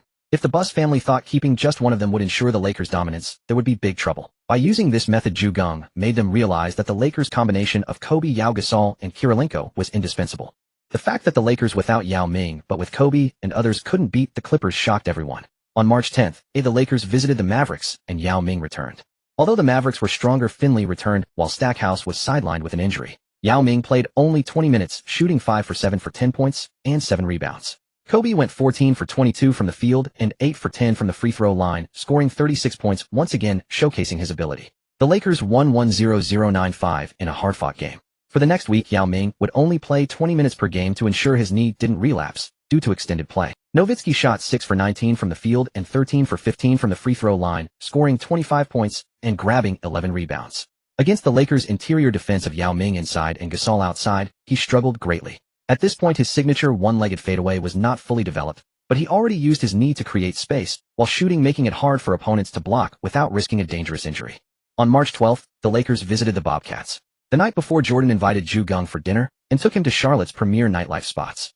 During the game, Brevin Knight, a backup guard, caused major trouble for the Lakers. Knight played 33 minutes, shooting 6 for 12 from the field and 9 for 10 from the free throw line, scoring 21 points. The Lakers could handle the points, but he also dished out 17 assists. The game became surreal. Every time he passed, his teammates made the shot, stunning the Lakers players. But an extraordinary game required both sides to have their moments. Kobe, who had been quiet in the first 3 quarters, suddenly caught fire in the fourth, shooting 8 for 12, 3 for 5 from 3, and 2 for 3 from the line, scoring 21 points. With 6.8 seconds left, and the Lakers down by 1, Geng called a timeout and drew up a play for Kobe. Kobe drove through the middle and released the ball, with 1 second left, hitting the shot, with only 0.9 seconds remaining. The Bobcats missed their final attempt, and Kobe successfully sealed the game with a buzzer beater. The Bobcats had fought desperately. Okafor posted a double-double of 30 points and 11 rebounds, showcasing his talent as a rookie. That's the terrifying nature of playing on the road. You never know when the opponent will erupt and deliver a sudden shock. Fortunately, thanks to Kobe's divine performance in the final quarter, the Lakers won 1-1-7-1-1-6. Kobe finished with 12 for 24, shooting 4 for 6 from 3 and 4 for 5 from the line, totaling 32 points and 9 assists. Ginobili added 26 points. Although the Argentine blade wasn't as lethal as Kobe, he helped the 2 perimeter stars secure the victory despite foul trouble in the paint. On March 13th, the Lakers played the Wizards on the road in a back-to-back. Yao Ming sat out. The Lakers lost again. The Wizards lineup featured Arena's Larry Hughes, Jamison Jeffries, and Haywood. Hughes was known as a relentless hustler, especially since he was in the final year of his contract. Going all out could land him a big payday. Compared to players like Hughes, there were others who later became notorious contract frauds, like Ben Simmons training hard only in the offseason or Zion Williamson dieting exclusively in the summer. In this game, Larry Hughes relentlessly hounded Kobe, recording 4 steals. He shot 7 for 23 for a team-high 21 points. Kobe fared worse, shooting 6 for 22. Hughes' defense combined with Arena's turned Kobe into a blacksmith. The Wizards once again made Kobe remember this, leading him to vow to make them pay the next time they met. Geng was satisfied, as this strategy was all about keeping the team intact. On March 15th, the Lakers played the 4th game of their 6-game road trip against a reconfigured Philadelphia team: Iverson, Iguodala, Korver, Weber, and DeLimbert. This lineup was not without power, but their bench was lacking. Meanwhile, Larry Brown of the Pistons knew Iverson too well. Thus, given the current trajectory, if Philadelphia faced the Pistons in the first round, they would suffer greatly.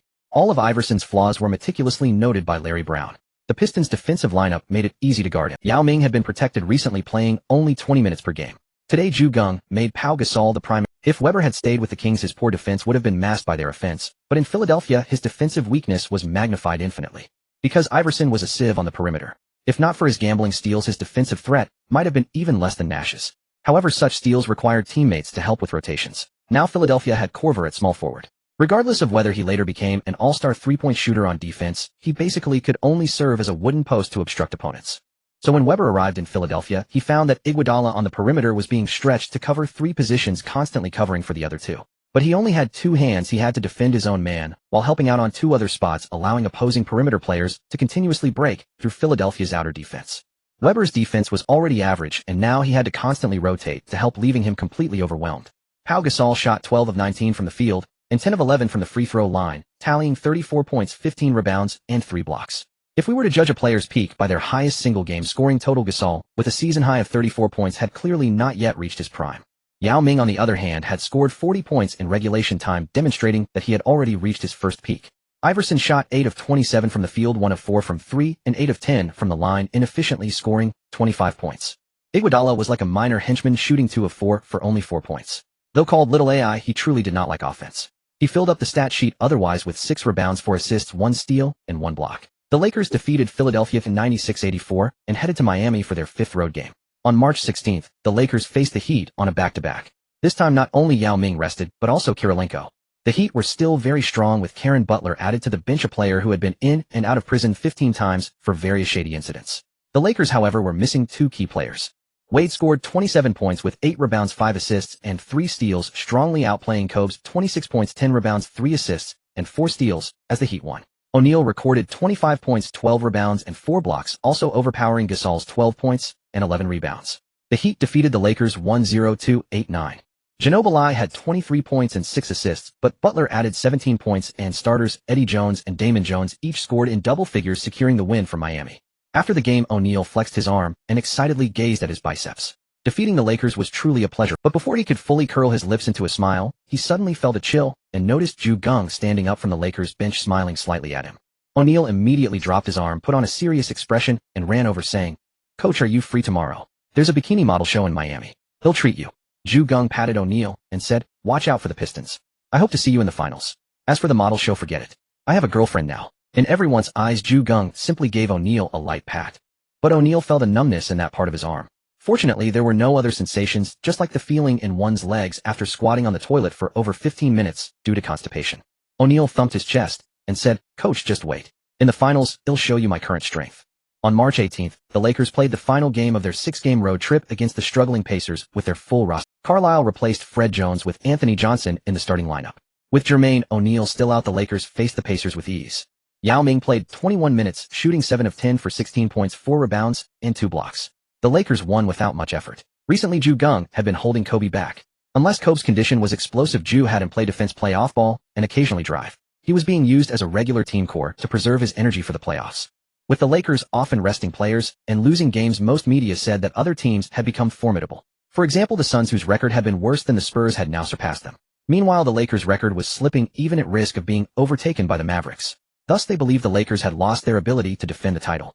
In the East, the Heat, relying on Wade's explosion and O'Neal's stellar form, had won 12 straight games and reached the top of the league. After the All-Star break, it was an era of contenders rising. In this era of fierce Western teams, the East finally had 3, no, now 2 teams, with a tier of their own that could challenge the strong Western teams. All fans believed that this year the East would not be a mere sidekick. On March 20th, the Lakers finally returned home to face the Seattle Supersonics. These 3-point specialists had caused the Lakers trouble many times before. Today was destined to be another tough battle. However, Ray Allen left the game with an injury after only 10 minutes. At this time, Allen played a core role similar to Kobe's earlier style, driving inside, shooting outside, and even leaping for dunks, making him prone to injuries. Kobe was in excellent form today. After Ray Allen's injury, he shot 12 of 23, including 4 of 10 from 3, tallying 30 points, 5 rebounds, 4 assists, and 1 steal. The Lakers defeated the Supersonics 1-1-0-1-0-2. Lewis always seemed to put up good numbers against the Lakers.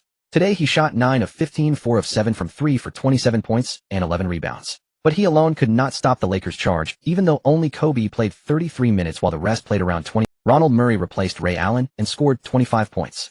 It was his sudden outburst that prevented the Supersonics from being easily crushed by the Lakers. The next day, the Lakers faced the Jazz on a back-to-back road game. This time Gasol and Ginobili rested. Both had played in the Olympics over the summer, and Ginobili played as much as Yao Ming. Argentina was first, Italy second, the United States third, and China fourth, with all 4 having played the most games. Even though Ginobili only played about 25 minutes per game as the season neared its end, he felt some discomfort, especially after many back-to-backs, so he had to rest. In the original timeline, Gasol had suffered a major injury this season. Luckily, Geng had protected him well, and so far he remained safe. Kobe was on fire at the Jazz's home court, shooting 16 of 26 from the field and 9 of 15 from 3, scoring 43 points, with 4 assists and 2 steals. Unfortunately, his efforts were in vain. Today, Oker started and was equally hot, shooting 7 of 8, 2 of 2 from 3, and 11 of 12 from the line, finishing with 27 points, 16 rebounds, and 5 assists. Matt Harpring shot 10 of 12 for 23 points. Gordon Jirasek scored 22 points. The Lakers only had Kobe on fire, while the Jazz had 2 players on fire with shooting percentages over 80. Games where players suddenly have outlier performances are common in both the regular season and playoffs. That's why the NBA extended each series to 7 games to minimize the impact of such anomalies.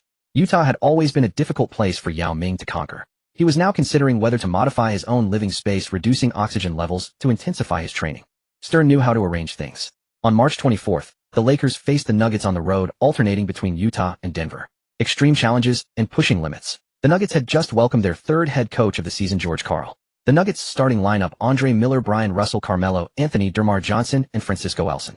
The Nuggets' lineup was unpredictable and constantly changing. Eduardo Nahara and Nene were on the bench, and injuries made the Nuggets' rotation a mystery to opponents. Furthermore, Karl's strategy of whoever is hot becomes the all-star tonight perplexed opponents who didn't know whom to contain. Thanks to Karl's arrival, the Nuggets had truly risen, now at 36-30, holding a substantial share of the playoff ticket. Such was the wildness of the West.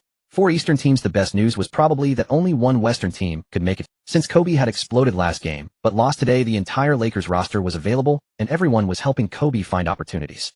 Kobe shot 15 of 26 from the field, 5 of 9 from 3, and 10 of 14 from the line, scoring 45 points with 10 rebounds, 5 assists, and 3 blocks. This time it was not in vain. The Lakers crushed the Nuggets 116-98. The gap between the two teams was quite evident. Anthony's 27 points were in vain. He had not yet become a true star player, so under the tyrannical rule of veteran coach Karl, he obediently ran the plays. Karl could indeed turn an ordinary team into a playoff-level team, but that was the extent of his ability. In the playoffs, when defenses intensify, without a star to step up, even the fiercest streak shooters could not deliver the same brilliant and consistent performances as true stars. After all, becoming a true star player is not something that can be achieved by stat padding alone. Ricky Davis once shot at his own basket to pad rebounds for a triple-double. The Lakers took a single victory in Denver, leaving Nuggets fans very sad. Geng initiated load management. Though not as extreme as Kawhi's, it was sufficient for the Lakers players to recover. On the Spurs side, Duncan and Parker were still young and hadn't started blatantly resting yet. It seemed Geng would be credited as the inventor of load management. On March 29th, the Lakers hosted the Knicks. The Knicks head coach had been replaced from Lenny Wilkins to Herb Williams. Their starting lineup was Marbury, Crawford, Tim Thomas, Kurt Thomas, and Michael Sweetney. This was a game where Marbury experienced Kobe's bitter journey. Facing a full-strength Lakers squad, Marbury played with explosive intensity, shooting 12 for 22, 6 for 8 from 3, 16 for 17 from the free throw line, scoring 45.6 rebounds and 10 assists. Marbury was like a god descending today, unstoppable on the court. Yet the Knicks were firmly overpowered and toyed with by the Lakers. Marbury played with his unique style, becoming the new king of New York, but no matter how he performed, it had zero impact on them. After all, this is the NBA, relying on one man alone to win games is far too rare. The Lakers defeated the Knicks 117-107. Kobe shot 10 for 17, 3 for 7 from 3, scoring 32 points and 5 assists. Seeing Marbury's misery, Kobe felt fortunate. If he hadn't met Geng and split with O'Neal, without such strong teammates, he might have endured season after season of that kind of life. Truly miserable. On March 31st, the Lakers played their final game of March, hosting the struggling Timberwolves. At that point, Minnesota's record was 3,734, barely above 500. Not enough to make the playoffs in the West.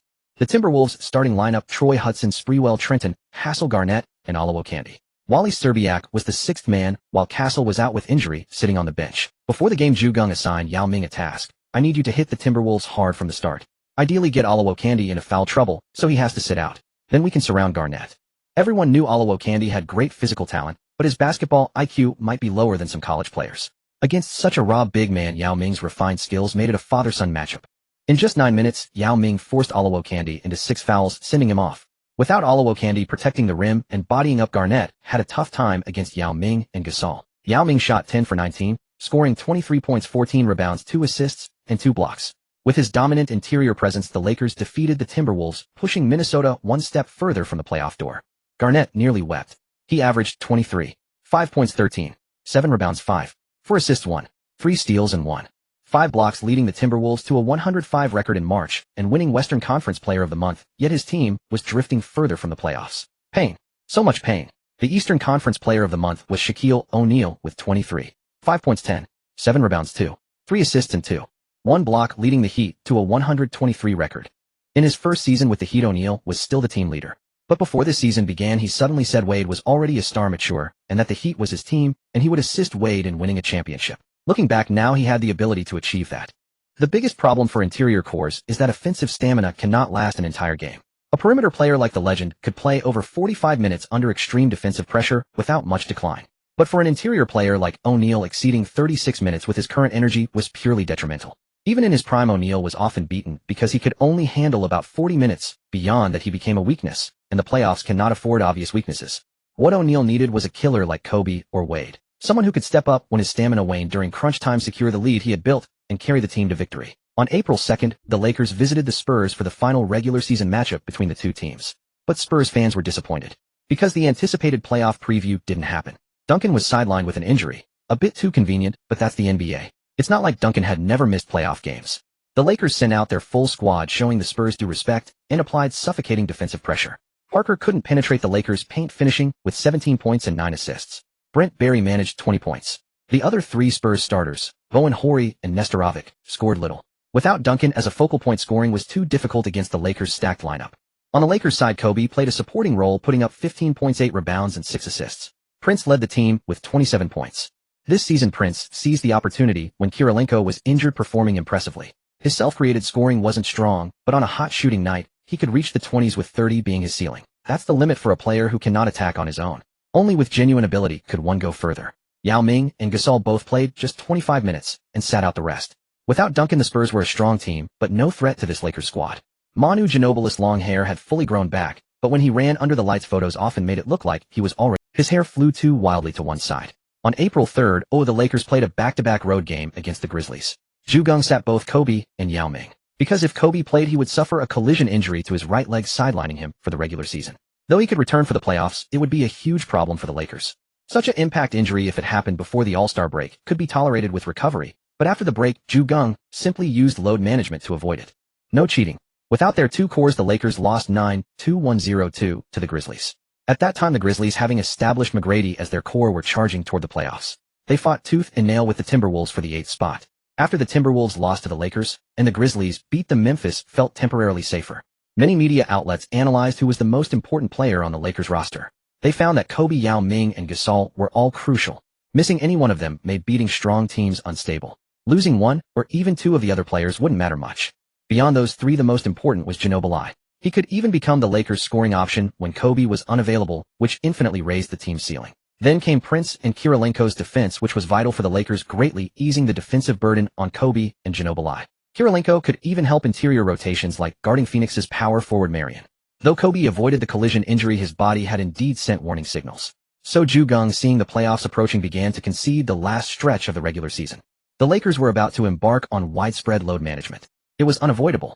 Ideally, playing fewer minutes would make their bodies lighter, but from Kobe and Yao Ming to Gasol, these players trained extremely hard. Playing less meant they intensified their training, improving faster and mastering more skills, but it also placed immense strain on their bodies. O'Neal knew too much training was harmful.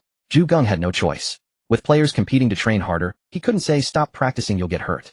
Then what's the point of professional basketball? They live off their bodies, eating the youth meal. The best way to improve is to train until you drop. Only then can they truly progress. On April 5th, the Lakers visited the Suns. Yao Ming returned, but Ginobili sat alongside Kobe. Geng knew that based on current trends, the Lakers would likely face the Suns in the second round. But Phoenix was on a hot streak, their run-and-gun offense clicking after half a season. They were charging toward the best record in the league. The Lakers were indeed fatigued. Their recovery time after the Olympics was less than the Suns' players. Geng had to give his core players more rest. The Suns' 8-man rotation was godly in the regular season, but after 82 games they would soften. So Geng simply hid the Lakers' key weapon Ginobili away from Phoenix's eyes. The Lakers' ultimate target remained the Spurs. They had already rested Duncan for over 15 games. If the Lakers didn't give their stars proper rest, they might not beat that 21 in the playoffs. He seemed similar to the Lakers' core, small injuries, but big rest. On April 7th, the Lakers hosted Houston. At that point, Houston was tanking toward the bottom 3, hoping Stern would grant them a number 1 pick. But Geng figured they had no chance. After all, they had gotten O'Neal, but were unwilling to spend money, eventually letting him go for nothing.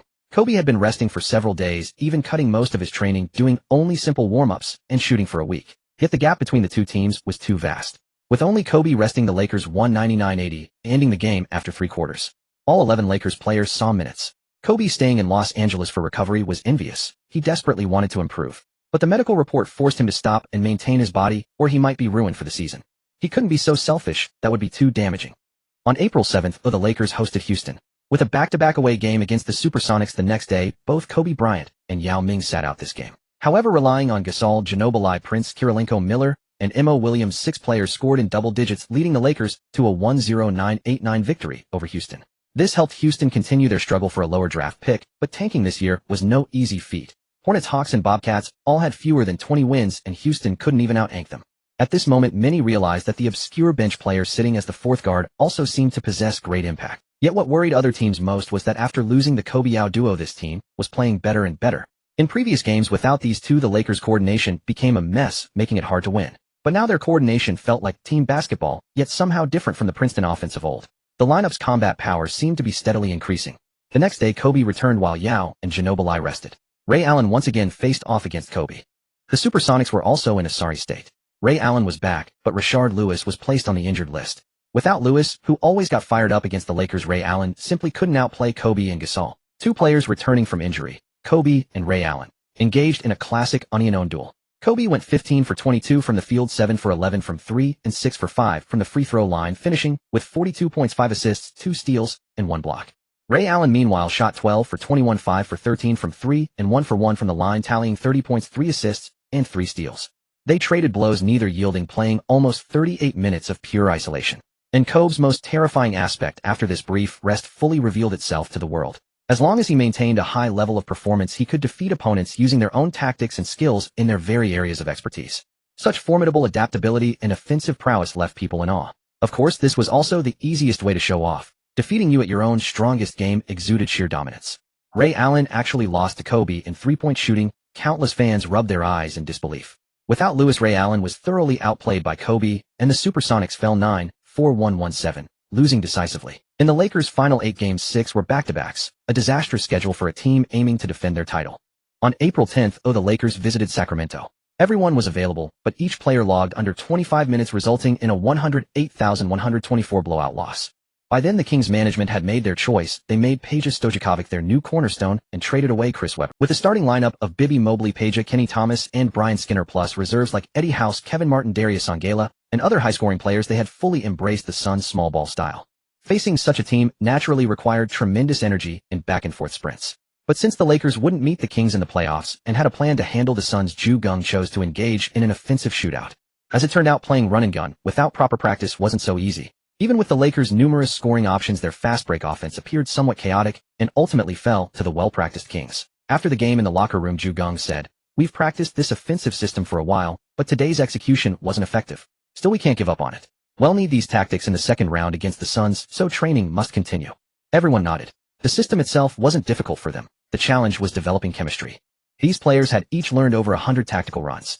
For the Lakers, it was relatively simple, and they could start practicing a month in advance. They were confident they'd master it before the second round. Geng continued, "Besides training, we must allocate half of each remaining 5 games to these new tactics." The next day, the Lakers faced the Suns at home on a back-to-back. Phoenix started Nash, Quentin Richardson, Joe Johnson, Marion, and Stoudemire, with Jim Jackson and Barbosa off the bench, a 7-man rotation that played with great fluidity. Although the Lakers fielded their full roster, the back-to-back schedule and half a game of unfamiliar run and gun led to a 101,108 loss. Nash posted 15 points and 16 assists, proving with his performance that the fast-break system wasn't something any guard could simply run. Joe Johnson contributed 26 points and 7 assists. Marion added 24 points and 13 rebounds. These two were the true architects of the Suns' victory. Stoudemire couldn't score easily inside against the Lakers. In a straight-up battle, the scales would tilt toward Los Angeles. But since the Lakers needed practice and the Suns were the perfect sparring partner, there was no need to go all out in a back-to-back. Kobe recorded a double-double with 20 points and 10 assists. His passing was respectable, though still a step behind. On April 15th, the Lakers hosted the Kings again. Both sides played half a game of run and gun. With Kobe and Miller absent, the Lakers lost 106,115 by 9 points. The Lakers showed clear improvement, with 6 players scoring in double digits. They were gradually mastering the essence of the fast-break offense. However, Mobley's 23 points and 10 assists proved crucial for the Kings. Ex-Lakers players always seemed to thrive against their former team, a classic NBA storyline. Especially before Geng arrived here, such matches were common. For instance, Yao's former teammates in Houston would be timid while there, but would come back and dominate their old team after leaving. Countless fans berated the incompetent Houston management and stingy owner, letting talented players go while scavenging for scraps and eternal pain for tens of millions of Chinese fans. The owners of Houston, the Clippers, the Wizards, and the Grizzlies were undoubtedly the 4 stingiest in the league. On April 17th, the Lakers hosted the Mavericks, whose coach had been replaced by Avery Johnson. The Mavericks roster was set: Terry Finley, Josh Howard, Nowitzki, and Dampier, starting with Stackhouse, Keith, Van Horn, Marquis Daniels, Bradley, and Harris off the bench. This lineup would be the Lakers' first-round opponent. Regardless of the outcomes of their final 2 games against each other, both teams were destined to meet in the first round. The Lakers again played half a game of run and gun. With the full team present, Kobe erupted, completely stunning the match. Kobe shot 9 for 15 from the field, 5 for 9 from 3, and 10 for 11 from the line, finishing with 33 points, 7 rebounds, 9 assists, and 2 steals. 8 Lakers scored in double digits. The fast break system truly inflated stats. By now the Mavericks had carved out their own identity. Other teams ran plays, Dallas ran isolation. Starters Terry, Finley, Howard, and Nowitzki, plus reserves Stackhouse, Daniels, and Harris. 7 major offensive systems, each player with various microsets and occasional teamwork. The Mavericks' tactical repertoire was overwhelmingly rich. Yet Nowitzki went 6 for 13, 12 for 14 from the line for 24 points. His scoring remained potent, but relying solely on tough shots against the Lakers' Twin Towers was painful, especially with Dampier, who couldn't even finish easy looks. In the end, the Mavericks lost 1-1-4-1-2-3-0, and the Lakers easily won this first-round preview. The next day, the Lakers visited Golden State on a back-to-back. With Kobe, Gasol, Yao Ming, and Ginobili all resting, the Lakers fell to the Warriors. On April 20th, in the Lakers' final regular season game, they visited Portland. The same 4 players rested, and even Kirilenko sat out. They truly showed no regard for the Trailblazers. The 21-meter-tall He Xingjin had also arrived in the NBA, but Portland had never given him playing time. Now with the Blazers out of playoff contention, he finally got his chance. During the game, Varejao toyed with He Xingjin, baiting him into offensive fouls and shaking him off with footwork. Flushed with rage, He Xingjin, consumed by anger, shoved Varejao to the ground. Perkins' heart began pounding. Time to work, time to work.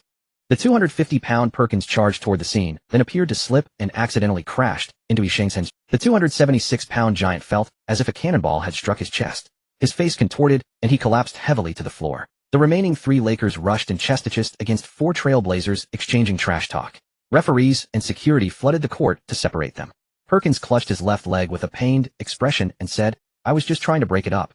How is the floor so slippery? My leg, my arm." The referee thought, "Can you suppress that smirk?" Varejao also lay on the ground, cradling his tailbone with a suffering look, groaning in pain. He Xingjin stayed motionless. The impact knocked the wind out of him, and he fainted. The Lakers' medical staff treated both players. Perkins was soon helped off by teammates while Varejao was carried away. He Xingjin finally regained consciousness. After examination, the doctors determined he had fractured ribs and suffered a mild concussion from hitting the back of his head during the fall. In the final regular season game, the Lakers displayed their unity and the warrior spirit of Los Angeles. He Xingjin was suspended for 3 games, carrying into next season for intentional injury. Although Perkins denied going there to fight, the fact remained that he hurt someone, earning a 2-game suspension for the upcoming playoff. But he was the 4th or even 5th option in the paint. Besides bodying opponents, he sometimes wasn't as effective as the Brazilian Oscar winner, and his shooting percentage was far lower than Varejao's. With only 5 players left, the Lakers ultimately lost the game, concluding their regular season.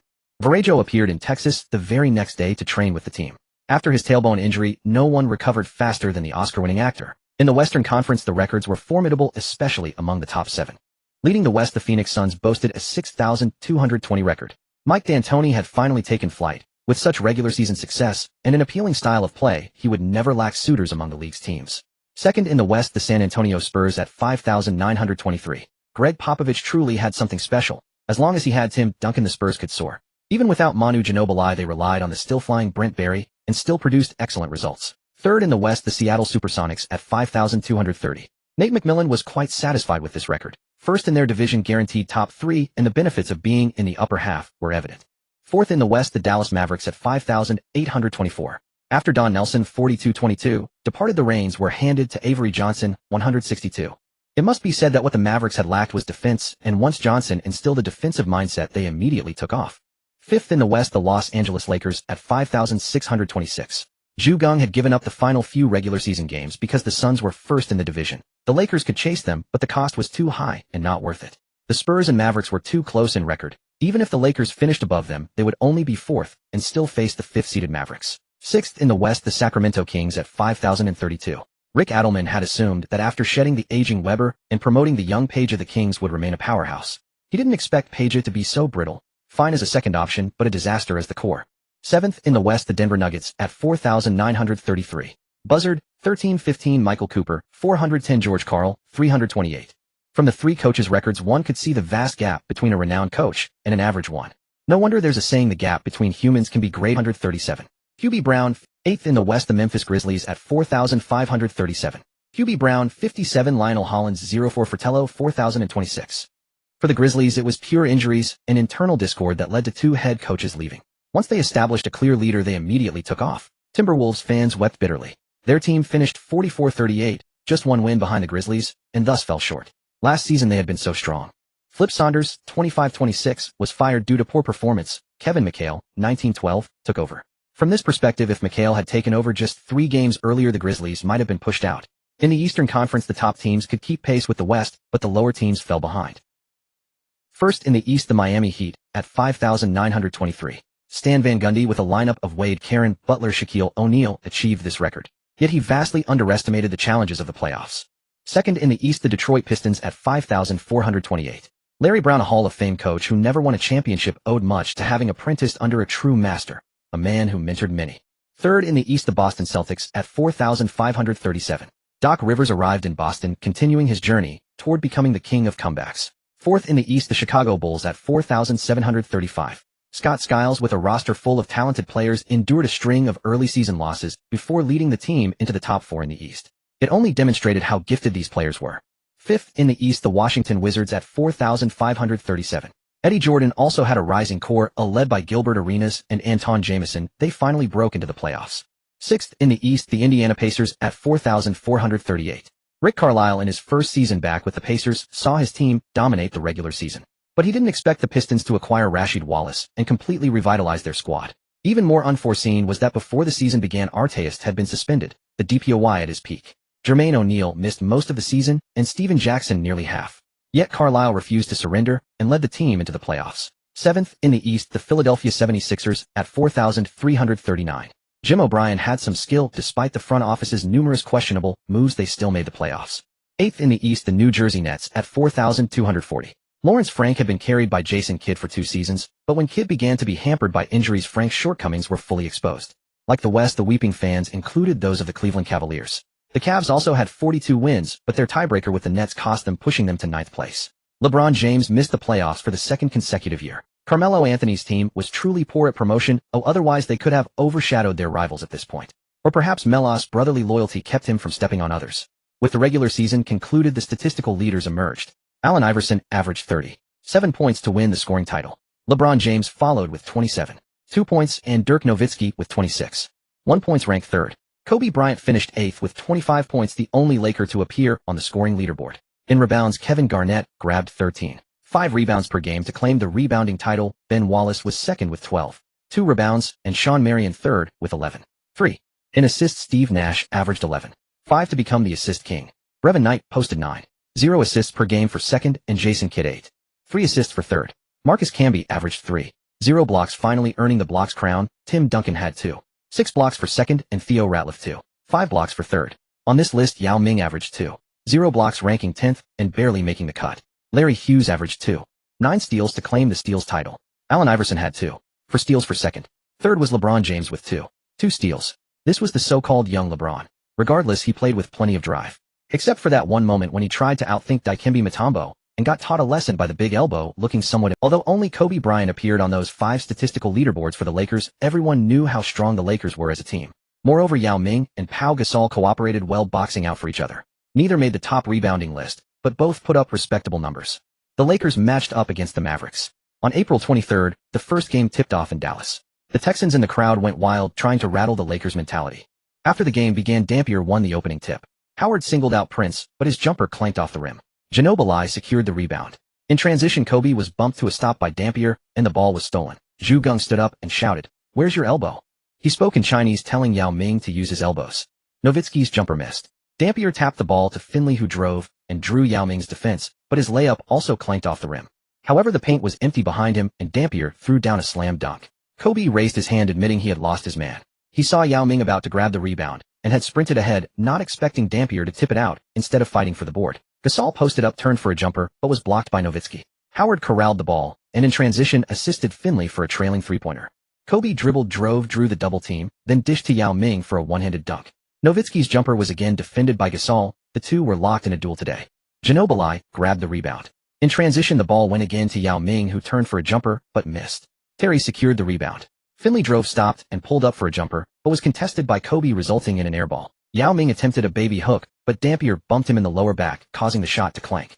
Gasol grabbed the offensive rebound. The Lakers reorganized, and Ginobili assisted Gasol for a mid-range jumper. Finley drove and kicked it out. Nowitzki nailed a fadeaway jumper, giving the Mavericks a 74 lead. Kobe drove, stopped, and hit a fadeaway jumper of his own, the ball swishing through the net. Prince intercepted Nowitzki's pass. Ginobili and Prince ran a 2-on-1 fast break. Prince caught the assist and scored a layup. Terry drove and fed Dampier for an easy layup. Kobe drove and dished. Yao Ming had just caught the ball and was about to go up for a layup when he was fouled early. Gasol drove and attempted a layup, but was blocked by Dampier. Gasol was being hassled badly by Nowitzki today.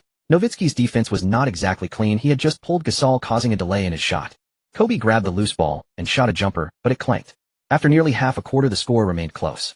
Geng changed tactics, sending Kirilenko to play the 4 and guard Nowitzki. Yao Ming played until the 8th minute, then was replaced by Miller. This move caught the Mavericks off guard. In the latter half of the quarter, every Laker scored, and the quarter ended 2,616. Kirilenko locked down Nowitzki while also roaming aggressively to help. Essentially a weaker version of Kevin Garnett. The first quarter showcased the Lakers' collective strength, while the second quarter highlighted the individual brilliance of the star players. Kobe made 4 of 8 shots, 2 of 2 from three-point range, and 1 of 1 from the free throw line, scoring 11 points. The Lakers led 2-6-2-4. In the third quarter, the Lakers made 2 of 3 free throws while the Mavericks hit 12 of 14. The foul count for the quarter stood at 9 for the Lakers against 2 for the Mavericks, as the Lakers were outscored 18-23, losing 5 points from their lead. Entering the final quarter, the Lakers still held the advantage, but their free throw shooting was 6 of 7, whereas the Mavericks converted 14 of 16. Such was the surreal reality. The Mavericks resorted to fouling to stall for time and chase points, yet they ended up shooting more free throws than the Lakers. But the Lakers stifled the others, so he had to go it alone. If he was even a bit slow on drives or passes, the ball would be stolen. Cavaliers 1-8-2-5. The gap was completely widened in the fourth quarter. Following the first game, Lakers fans maligned the referees fiercely on the internet, with some even offering a bounty of $100,000 for evidence of the referees' involvement in game fixing. Despite holding a lead, the Lakers had 3 players fouled out. They made 18 of 20 free throws, and even that was after the Mavericks committed intentional fouls to stop the clock while chasing points. The Mavericks were trailing throughout, although they relied heavily on isolation plays. They made 33 of 42 free throws, more than double the Lakers' attempts. It is exceedingly rare for a home court advantage to be so pronounced. Yet the Lakers still won the game. On offense alone, they had Ginobili and Kobe. Either one of them was more than enough to give the Mavericks a hard time. Nowitzki shot 5 for 19 from the field. Faced with the Lakers' twin towers and Kirilenko's rotating defense, his immature fadeaway and leg kick could not produce efficient offense. Under the Lakers' suffocating defense, the Mavericks made only 24 of 68 shots, a shooting percentage below 36. They could neither outscore nor outdefend their opponents, and even with the referee's assistance, they suffered a heavy defeat. In this game, the Mavericks truly had no answer. Yao Ming smiled bitterly and said helplessly, "I've never played a game like this. They're like toddlers, fall down at the slightest touch. And every time someone falls, the referees come after me." At the post-game press conference, the Lakers smiled cheerfully, as if unfazed by the referees' calls. Yet everyone knew that Geng never let referees off easy, as players had a history of accidentally injuring officials. Before the second game began, the Lakers had 1 suspended player, Perkins, and then Varejao also became injured. After all, Varejao's flopping relied on the referees' cooperation. When the referees favored one side, flopping became ineffective. Luke Walton also suffered from groin pain due to a date. Finally, Payton, due to his advanced age, also landed on the injury list. The Lakers' 12-man roster was reduced to just 8 players before the second game. On April 25th, the second game between the Lakers and the Mavericks was about to begin. Geng said in the locker room, "Don't be afraid of fouls. As long as it's not an intentional injuring move, go for it boldly. Don't worry about fouling out. I have everything arranged." The game began. The Lakers immediately cranked up their defensive intensity. Prince stole Nowitzki's pass, and Yao Ming hit a little hook shot in the paint. Terry attempted a drive-in kick, but Yao Ming directly intercepted it. Kobe drove through the middle and drew a foul from Dampier, making both free throws. The Mavericks were soon stunned because they discovered that even with only 8 players, the Lakers dared to play fast against them. By conventional logic, with only 8 players available today, the Lakers should conserve their energy, or they might be run out of the gym by the full-strength Mavericks in the fourth quarter. But Geng did the opposite. He cranked up the intensity from the start and used Yao Ming as the primary offense. Yao Ming conserved energy on defense while striking hard on offense. He went 5 for 5 from the field and 7 for 7 from the free throw line, tearing through the Mavericks' defense like a fragile membrane. He scored 17 points and dished out 2 assists in just 9 minutes of the first quarter before leaving the game. Kobe was greatly encouraged, and with Yao Ming drawing defensive attention, he shot 3 for 5 and 4 for 4 from the line, also scoring 10 points. However, due to the Lakers' excessive defensive fouls, the Mavericks still trailed only 30-34, just a 4-point deficit. Miller picked up 3 fouls in just 3 minutes of the first quarter. After the second quarter started, Miller played only 6 minutes before fouling out with 6 fouls. Yao Ming returned to the court, scoring 6 points on 3 of 4 shooting. Combined with Kirilenko's 9 points on 3 of 3 from three-point range, the Lakers managed to tie the score 26-26 in the second quarter despite being plagued by foul trouble. By the end of the third quarter, Yao Ming had 5 fouls, Kobe Bryant, 4 Manu Ginobili, 4 Pau Gasol, 3 Andre Kirilenko, 3 Mo Boujouan, 4. The Lakers players barely dared to extend their arms. Any reach was a foul. They defended with hands behind their backs like Maldini in soccer. Playing basketball without using hands became a farce, transforming the court into a football pitch. The Lakers lost the quarter 2-4-3-2 and fell behind. However, within the first minute of the fourth quarter, Yao Ming was sidelined for protection, while Mo Bujuan deliberately committed 2 fouls in succession, fouling out with 6. The Lakers had only 8 players total. Tayshaun Prince and Mike Miller both fouled out, leaving only Ginobili, Bryant, Kirilenko, Gasol, and Yao Ming. Even with everyone else carrying 4 or 5 fouls, the Lakers could now play freely. The referee was stunned at this moment, but the game had to go on. He just hoped no one would find evidence of his betting, or else he would be in deep trouble. Charles Barkley slammed the table and laughed. Genius. A genius move. The Lakers now have only 5 men on the floor. Even if they foul out, they won't be ejected anymore. This NBA rule is designed to ensure a team never falls below 5 players. Coach Ju had cunningly exploited. Unlike soccer, where a red card leaves a team short-handed, basketball has only 5 players. Losing even one creates an irreparable imbalance. Plus, substitutions can be made anytime during dead balls without limit, hence this rule. Barkley loathed these referees. He was such a good man who had been targeted by officials. When opponents fouled him without a call and he responded with an elbow, he got whistled. Barkley was a sensitive man. Touch him and head spill. He was quick to retaliate against players, but he could do nothing to referees. Now that he had a chance to stomp on them, he wouldn't let it slip. With 1-0-3-0 remaining, the Lakers trailed 8-6-9-4. Kirilenko drove into a double team and passed out of bounds. The Mavericks countered. Dirk Nowitzki pivoted for a jumper, but Gasol swatted the ball away for a steal. Bryant drove, faked out. Jerry Stackhouse initiated contact for a foul and made one of 2 free throws. After the miss, Gasol grabbed the rebound easily as Yao Ming boxed out, then passed it out for a slow half-court set. Gasol pump-faked. Nowitzki drove for a layup, but was knocked to the floor by Nowitzki.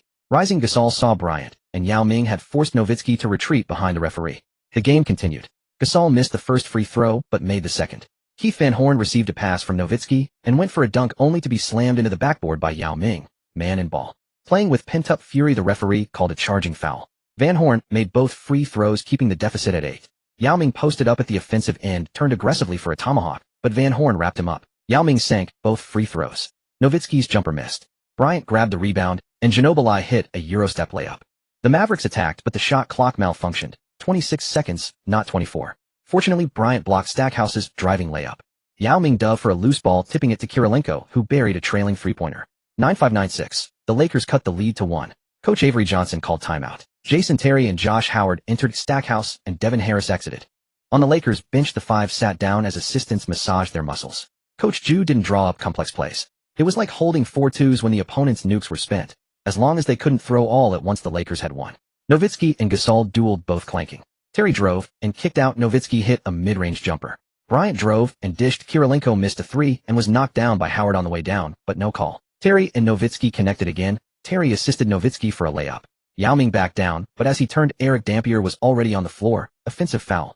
Nowitzki drew the double team and set up Dampier for a dunk. Dallas led 1-0-2-9-5, the margin back to 7. Bryant answered with a scooped reverse layup.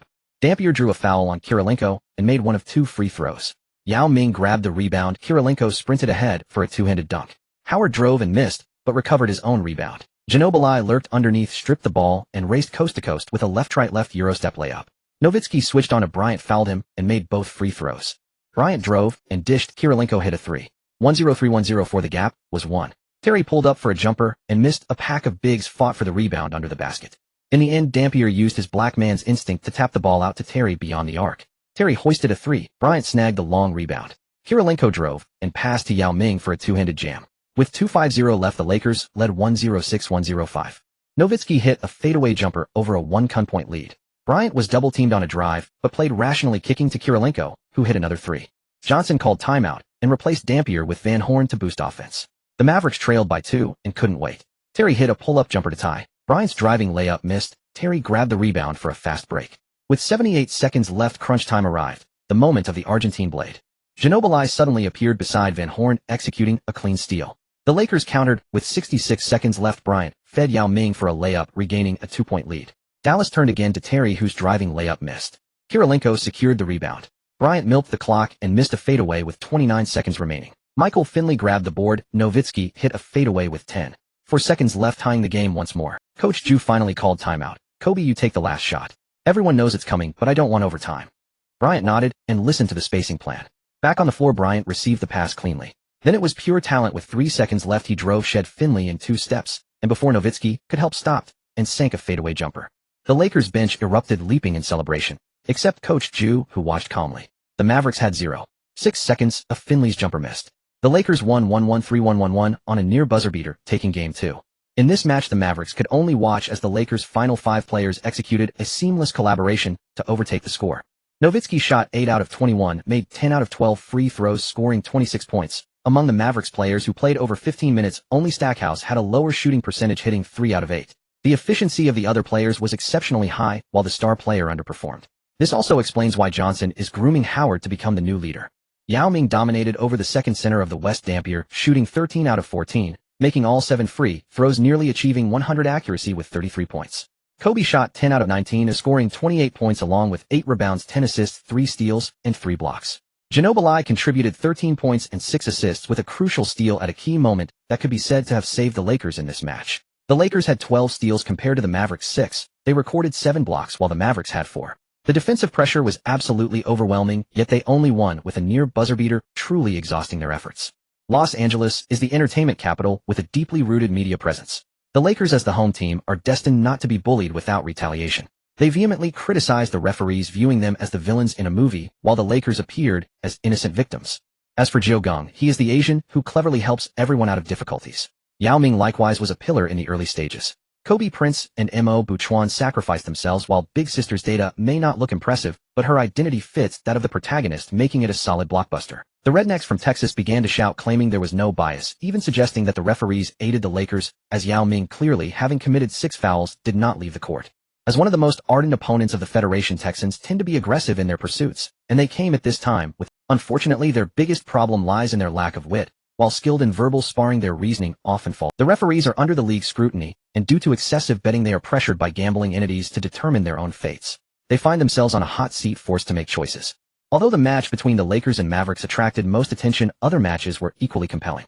Firstly, in the game between the Grizzlies and the Suns, Marion was a point the Grizzlies could not resolve. He shot 11 out of 19 as a power forward, hitting 3 out of 5 from three-point range, accumulating 26 points and 13 rebounds, truly showcasing his ability. The other Suns players were not efficient against the Grizzlies' defense. Even Nash shot only 3 out of 11, scoring 11 points and 13 assists, maintaining very low efficiency.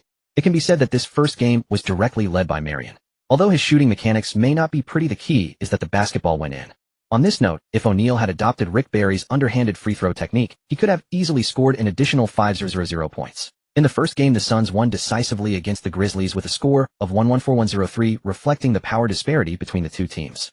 McGrady shot 8 out of 18, struggled to find his rhythm, and the consequences of his previous seasons of excessive scoring began to surface, with back injuries affecting his shooting touch.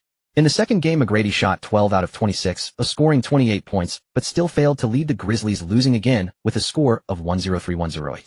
Stoudemire exploded today. After being humbled in the previous game, he shot 8 out of 16 and made 18 out of 22 free throws, totaling 34 points and 10 rebounds. Marion continued to be efficient, shooting 10 out of 18 for 22 points and 13 rebounds. If Nash, with 5 out of 16, scored 12 points and 15 assists, is the engine of the Suns' fast-paced game, then Marion is the tire that grips the ground, ensuring the Suns can accelerate steadily. As the top team in the league, the Suns led 20 without raising any doubts. However, just from Stoudemire's astonishing 22 free throws, it is clear that the referees are indeed a bit too lenient. Before LeBron's second playoff experience, Iguodala faced the Spurs. In the first game, Andre Miller erupted with a performance of 11 out of 24, hitting 2 out of 2 from three-point range, and 7 out of 8 from free throws, scoring 31 points and 5 assists. Iguodala shot 6 out of 14, scoring 14 points. Although it was an average performance, it was part of Karl's strategy. Iguodala won against the Spurs in the playoffs a full 8 years earlier than LeBron. After all, LeBron's victory over the Spurs occurred in the summer of 2013.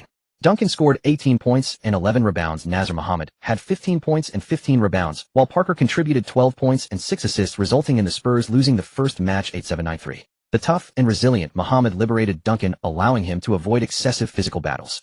In the second game, Popovich assigned Iguodala to defend, while also targeting the dual-threat Miller.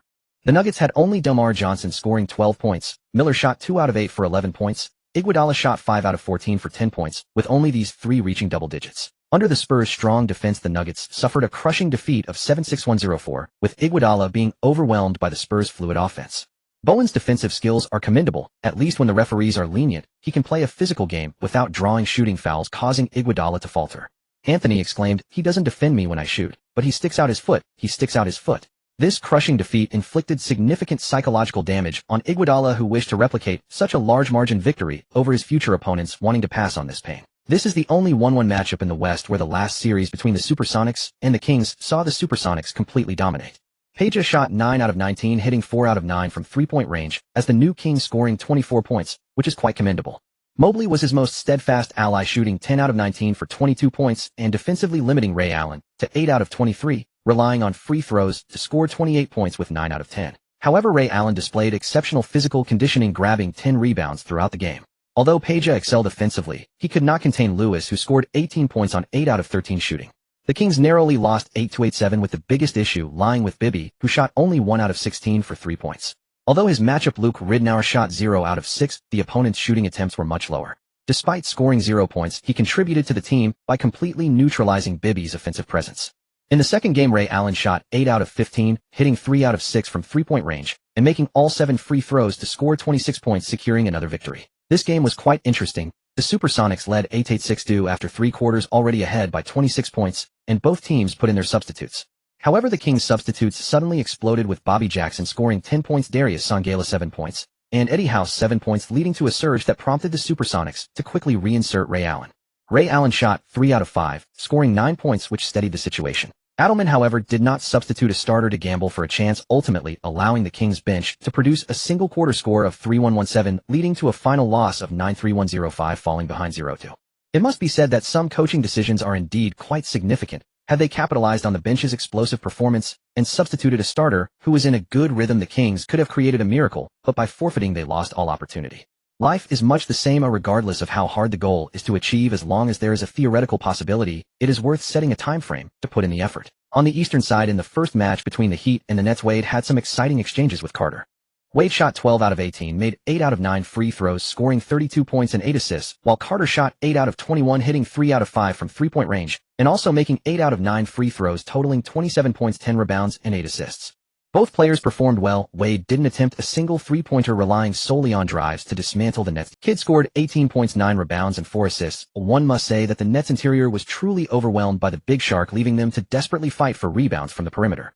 Damon Jones, who claimed to be the best shooter in the universe, was incredibly accurate today. Knowing his contract was expiring, he seized the opportunity to start in place of the injured Karen Butler, performing vigorously with a shooting percentage of 10 out of 12, hitting 7 out of 9 from three-point range, exploding for 30 points, becoming the X factor. O'Neal only managed 17 points and 11 rebounds. At this point, he was genuinely willing to play the supporting role for Wade. However, Wade did not encroach upon O'Neal's usual territory, as his Eurostep allowed him to evade defenders. In the second game, Nenad Kristic, the Serbian second-year rookie, suddenly exploded, shooting 8 out of 13, making 11 out of 12 free throws, totaling 27 points and 8 rebounds, leaving O'Neal somewhat bewildered. He relied on skill rather than physicality. Although he was drafted the same year as Yao Ming, he only joined the NBA last season, but his adaptability is remarkable. If not for injuries, he could undoubtedly become a European star center like Divac. Carter scored only 21 points, while Kidd had 10.6 rebounds, 5 assists, and 5 steals. One must mention Eddie Jones. This game featured a lot of free throws, with the Nets shooting 35 to the Heat's 38, making it a free throw. Wade was unable to explode again, scoring only 17.6 rebounds, 10 assists, 2 steals, and 2 blocks. However, this was still the highest score among the Heat starters. Morning from the Heat's bench stepped up efficiently, scoring 21 points and grabbing 9 rebounds, helping the Heat win the second game with a score of 104-87, leading 2-0. As one of the strongest teams in the East this season, the Heat have the capability to reach the finals, and morning's addition greatly liberated O'Neal, allowing him to explode for 25 minutes and then rest. If the Heat's performance evoked a sense that the East also harbored formidable teams, then the Bulls' showing in the first 2 games revealed the sheer talent brimming within this squad. Unlike their rocky start in the regular season, the Bulls charged fiercely into the playoffs, like an impatient young lad eager to prove himself. In the first game against the Wizards, substitute Ben Gordon erupted for 30 points on 11 of 19 shooting, including 3 of 5 from beyond the arc, a display that momentarily reminded fans of that legendary bald head. Moreover, Nocioni's stat line of 25 points and 18 rebounds left Tyson Chandler relegated to a silent seat on the bench. For the Wizards, Larry Hughes scored 31 points on 11 of 20 shooting, but it was a lone stand. Jamison managed 14 points on 6 of 15, while Arenas was a mere 3 of 19 from the field, 1 of 6 from 3, finishing with 9 points and 8 assists. Hughes was truly formidable at that moment. His driving wasn't elite, but he possessed the knack to break stalemates. Yet a player like him withers without the ball in his hands. Suddenly, the Wizards were branded as suckers, with criticisms raining down on Arenas. A second-round pick is just a second-round pick, never meant to be a cornerstone. Every underdog who stumbles even once faces a catastrophe, without a resilient heart to weather the storm of gossip, they might collapse entirely. The Wizards lost the first game, 94,103. In the second, Arenas found his rhythm, scoring 39 points on 14 of 25, shooting 4 of 12 from 3 and 7 of 9 from the free throw line, adding 4 assists and 4 steals. Yet still alone in the fight. Hughes went 6 of 16 for 19 points, 5 assists and 5 steals. Jamison was 7 of 17 for only 18 points. Beyond these three, no Wizard stepped up. The Bulls had a new hero. Hinrich shot 12 of 15, including 5 of 5 from 3 and 5 of 6 from the line for 34 points, 3 assists, and 2 steals. As a Wade killer, his talent was never in doubt. He just lacked a coach who could fully unleash him. Antonio Davis contributed 18 points on 5 of 9 shooting and 8 of 9 from the stripe, a former All-Star starter whose performance oscillated wildly between dominant and mediocre. The Wizards lost another game 1-0-3-1-1-3, matching the Bulls' previous score, but the Bulls had upgraded. The Wizards returned home, trailing 0-2. For the Wizards, the next 2 games were crucial. They were older and more experienced than the Bulls. If they could rattle Chicago on the road, a comeback was not impossible. The Pistons' 76-error series was pure bullying. Despite Iverson posting a double-double of 30 points and 10 assists on 9 of 22 shooting, Weber scoring 27 on 11 of 20, and DeLimbert grabbing 10 points and 18 rebounds, the Pistons still won by a large margin. That was the coach's deep familiarity with the opponent. He dominated from every angle, knowing that letting those 3 flourish while choking everyone else would secure victory. The Pistons won 95-85, with Rasheed Wallace tallying 29 points and 10 rebounds, Hamilton 17 points, and substitute Antonio McDyess 17 points. His arrival adding depth to the Pistons' frontcourt.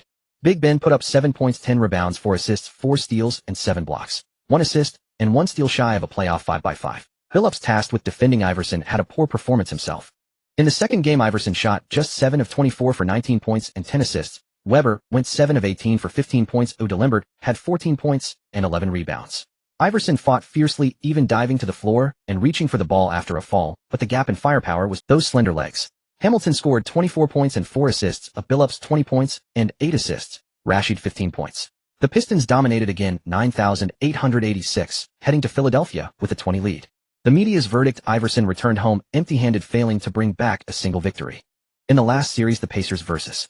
Celtics, with Artest absent, Stephen Jackson had to guard Pierce himself. His defense forced Pierce into a brickfest, while Jackson went 9 of 14, 4 of 5 from 3 and 5 of 6 free throws for 25 points. Yet only he among the starters scored in double digits. The Saint was baffled. Anthony Johnson, a defensive guard, made 3 of 6 for 9 points. Miller was 1 of 7 for 7 points. Jermaine O'Neal shot 3 of 12 for 7 points and 5 rebounds. Dale Davis was 1 of 4 for 2 points and 10 rebounds. Crucially, the Pacers' bench was ice cold, with only Croshier contributing 10 points on 1 of 1 shooting and 8 of 9 free throws for a double-double. Rafe LaFrentz shot 8 of 9, including 5 of 5 from 3, netting 21 points. His outside accuracy making Carlisle question reality. Walker shot 6 of 16 for 13 points. Pierce went 2 of 11 for 12 points. But the Celtics at home got balanced. Ricky Davis scored 13, Marcus Banks 11, and Al Jefferson and Delonte West both performed decently. The Pacers suffered a 82,102 blowout, leaving Artest busy with his album, feeling that the Pacers really needed him. The Celtics' home court lived up to its Garden of Pain reputation. In the second game, the Pacers could no longer contain Pierce, who dropped 30 points in the first 3 quarters as Boston built a 6,964 lead. But Rivers, a master of comebacks, made his decisive move. Watch my hand. In the final quarter, he watched helplessly as the Celtics made just 4 of 16 shots. Pierce 1 of 4, Walker 1 of 5, or Ricky Davis 1 of 4. With 69 seconds left, a moment of poetic irony, the lead had utterly flipped. The Celtics trailed. Boston scored only 10 points in the quarter to Indiana's 18, ultimately losing 79-82, silencing the entire TD Garden. Both defenses were tenacious. The Pacers shot 29 of 70, the Celtics 26 of 67, both with abysmal percentages. Reggie Miller scored 28 points. He could have done even better if not worn down by the regular season. The Saint had 20, and though Pierce finished with 33, he was stifled in the final quarter. Jermaine O'Neal managed only 13 points and 6 rebounds. Hardly the performance of a future franchise. Tony Allen shot 2 of 2 from the field and 2 of 2 from the line for 6 points, the most efficient Celtic starter and 3rd highest scorer on the team. No wonder Boston lost. It was deserved. This was the only East series tied 11 after 2 games, underscoring the glaring disparity in the first round. On April 28th, the Lakers hosted the Mavericks. The front row fans spent the game heckling the referees. The Lakers again used only 8 players. Though Perkins' suspension ended, he fell in the shower last night and was unavailable. NBA playoff games don't pay salaries. Regular season contracts cover only the regular season. Playoffs bring only bonuses. From the tip-off, the Mavericks stormed out, catching the Lakers off guard. This time the referees had a clear target first. They sent Pau Gasol to the bench with 2 early fouls, then did the same to Yao Ming, who was 2 of 4, forcing him to sit. Geng could only deploy Miller in a Princeton offense to match Dallas' firepower. The first quarter ended 27-32, a 5-point deficit. Prince and Ginobili each had 8 points, thriving in the fluid motion, even outperforming Kobe. Nowitzki scored 8 points on 3 of 4 shooting and 2 of 2 free throws. Kobe scored 10 points on 3 of 8 shooting and 4 of 4 free throws. Prince and Kirilenko combined for 8 points, but with Geng keeping Yao Ming on the bench, the Lakers only managed a 22-all tie with the Mavericks. At halftime, Geng arranged defensive tactics in the locker room, writing 4 names on the whiteboard. In the second half, we focus on these 4 players: Nowitzki, Stackhouse, Finley, and Terry. For others, just defend normally, but these 4 must be contained. If we can stop 2, we will likely win. If we stop 3, the victory is ours. As Geng said, Nowitzki was struggling, but the referee quickly called Pau Gasol's 5th foul, and Miller came on the court. The Lakers players stifled Finley and Terry. Stackhouse made 2 of 3 field goals and 2 of 2 free throws, scoring 7 points. Nowitzki made 1 of 2 field goals, but 6 of 6 free throws, scoring 8 points. However, the Lakers' run-and-gun tactics worked. Yao Ming made 3 of 3 field goals, scoring 7 points and 2 assists before going to the bench. He already had 5 fouls. Kobe Bryant made 4 of 4 for 8 points. Prince made 2 of 5. Ginobili made 4 of 6 3-pointers, scoring a game-high 12 points. And Mo Williams made 2 of 3 3-pointers. The Lakers outscored the Mavericks 37-24 in the quarter, winning by 13 points in one go and taking the lead. Having a small lineup was unavoidable. Yao Ming was simply too tall, reaching only up to Terry's armpit. If a smaller player tried to post him up, it would be a disaster. In the final quarter, with 9 minutes remaining, the Lakers led 91-82, holding a 9-point advantage. The Lakers were again down to 5 players. In the first 3 quarters, the Mavericks hit 24 of 28 free throws while the Lakers made 11 of 15. Even though it was the Lakers' home court, the referee, whose ancestors were already ground to dust, remained steady. This time the Lakers fielded a lineup of Ginobili, Kobe, Prince, Kirilenko, and Yao Ming. Kirilenko or Prince, both standing 2.06 meters tall, could effectively hound Nowitzki. The battle commenced.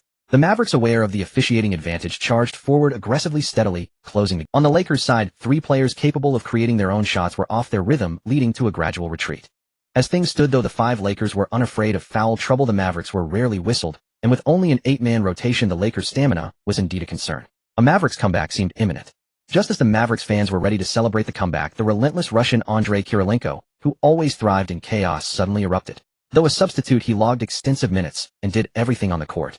At the critical moment, he twice intercepted the Mavericks' passes, then delivered a monstrous block to stuff Dirk Nowitzki, leaving the German marksman stunned. The Lakers' home arena screen flashed Kirilenko's stat line: 10 points, 12 rebounds, 6 assists, 6 steals, and 5 blocks. A 5-by-5 performance in the playoffs, and he was only a bench player. If the Mavericks' cheat code was the referees, who still awarded them a lopsided 37-25 free throw advantage while they were trailing then. The Lakers' trump card today was Kirilenko, cornered by the German cannon, who posted a 5-by-5 as a substitute. It was like shattering the darkness with a thunderbolt. After Kirilenko's frenzy, the Mavericks lost all will to rally, swallowing a bitter 106,110 defeat. Kobe Bryant, 28 points, 8 rebounds, 6 assists. Manu Ginobili, 20 points, 5 rebounds, 5 assists. Yao Ming, 15 points, 10 rebounds. Tayshaun Prince, 14.6 assists. After the 5 on the floor embraced in celebration, they rushed to huddle with Pau Gasol and the others. Especially Pau. Without his heroic efforts bearing the brunt, the Lakers' victory would not have been secured. Dirk Nowitzki, 28 points. Michael Finley, 20. Jason Terry, 13. Jerry Stackhouse, off the bench, 18. As Geng had said, the Lakers contained 3 of them in the second half, and despite some scares, they prevailed. A 30 lead is nearly insurmountable. On April 30th, the Lakers hosted the Mavericks again, with all 12 players on the active roster.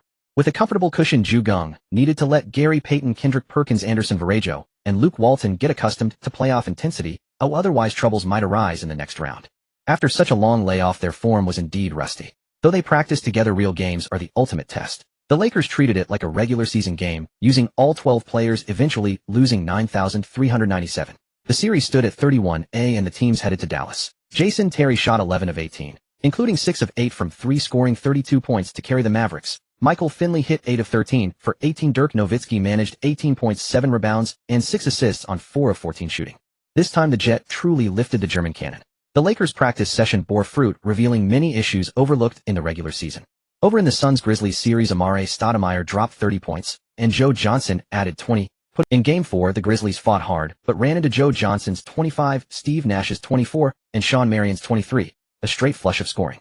The Suns won 1-2-3-1-1-5, sweeping the Grizzlies 40. Tracy McGrady never imagined that even in the West he would still fail to escape the first round, and get swept no less. The Suns advanced early and could return home to await the winner of Lakers-Mavericks. In the Spurs-Nuggets third game, quite unexpectedly Tim Duncan shot 5 of 19, Tony Parker 3 of 12, and the Spurs lost 7,678. The Nuggets' home court is indeed tough to conquer. With both Spurs stars underperforming, Denver naturally seized the opportunity to dominate. In Game 4, Duncan shot 13 of 24 and 13 of 14 from the line, exploding for 39 points and 14 rebounds before fouling out in overtime. Parker contributed 29 points and 7 assists to steady the ship and lead San Antonio to victory.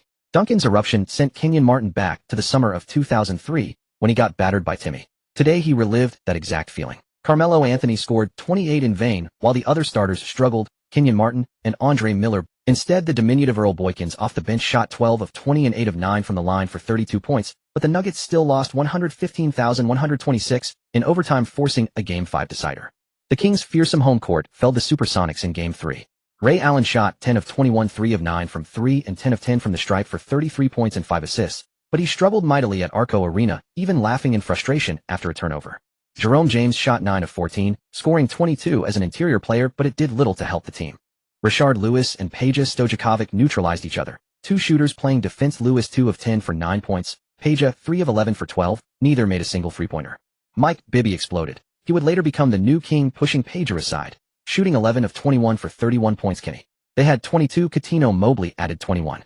Fueled by these three, the Kings won 116-104 to claw back one game. But Peja was still the alpha king, so he remained the primary option in Game 4, and Bibby was too easily neutralized. After scoring 33 in the previous game and falling short, Ray Allen erupted for 28 of 17, 6 of 14 from deep and 5 of 5 from the line, exploding for 45.6 assists, 4 steals and 2 blocks.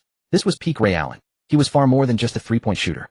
Peja shot 10 of 18, 2 of 7 from 3 for 27 points, but Bibby hit only 4 of 17 for 13 points and 7 assists. The Kings lost a pivotal game 102,115, falling behind 13 as they headed to Seattle.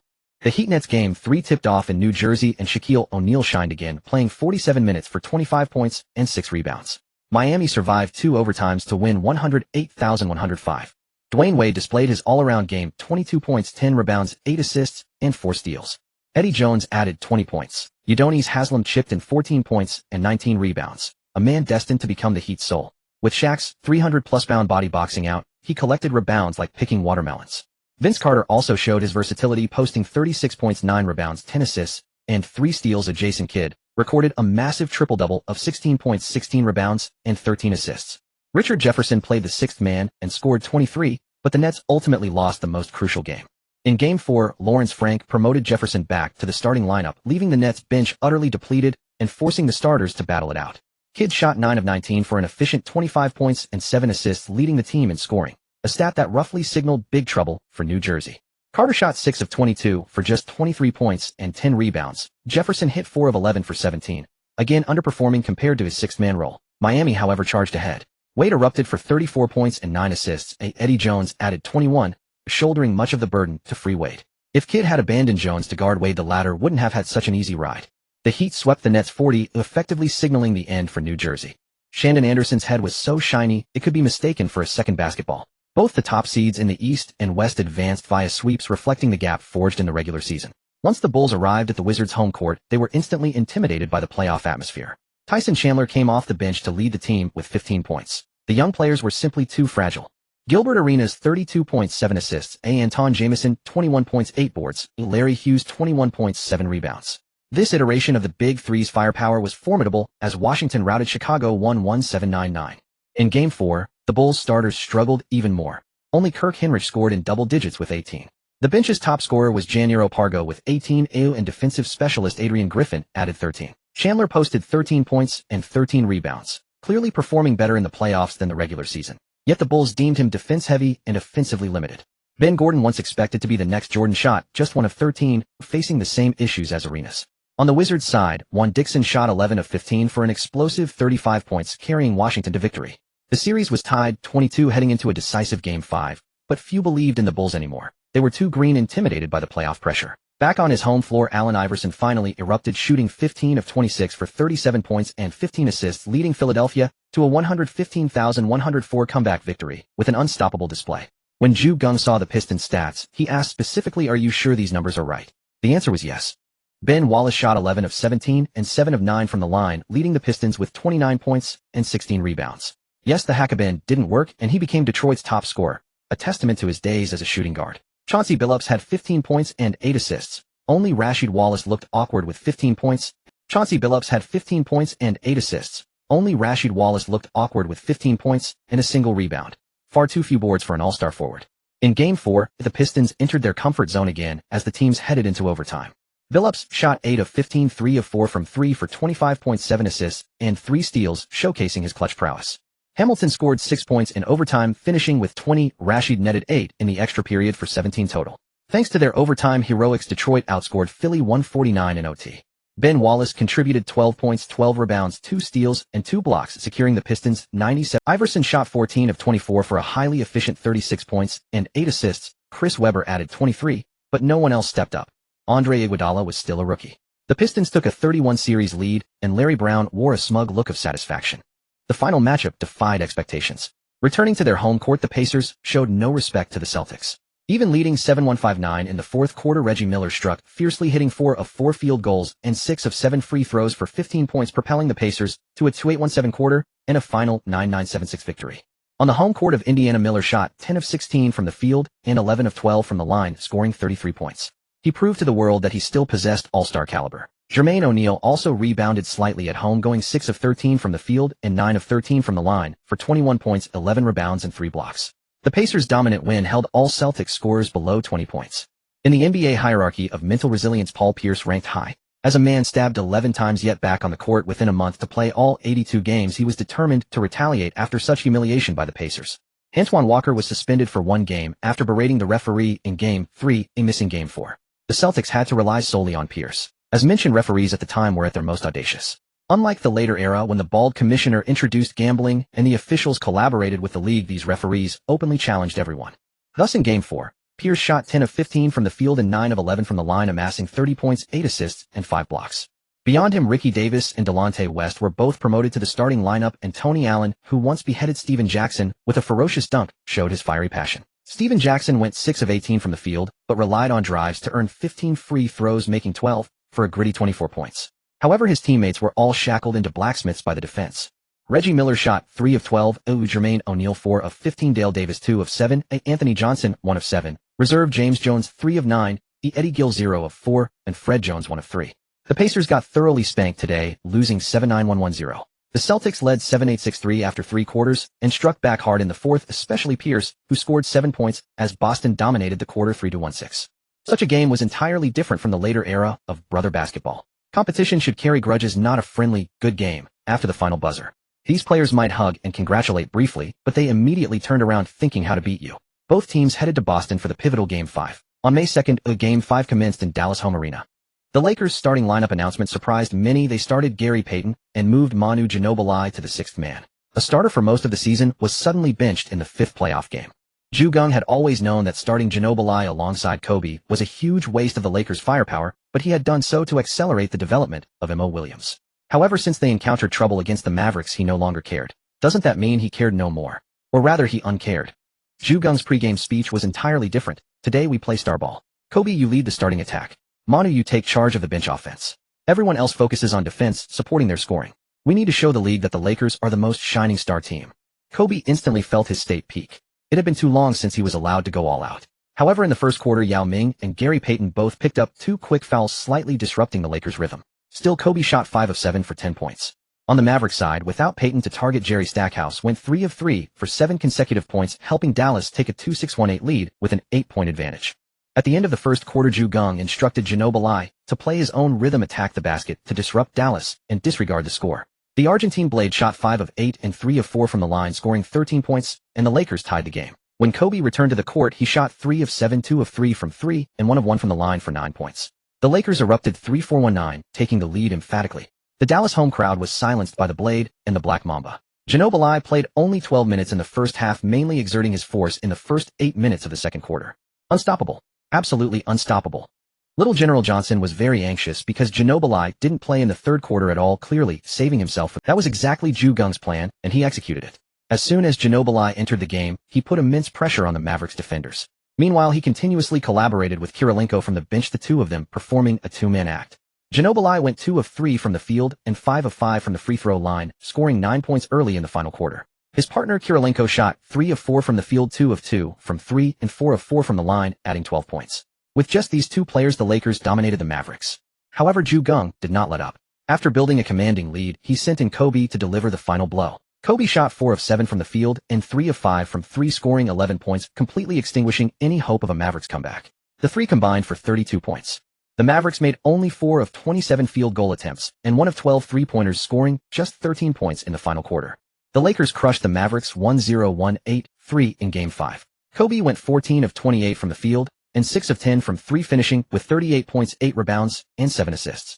Ginobili shot 7 of 11 from the field and 8 of 9 from the line for 22 points.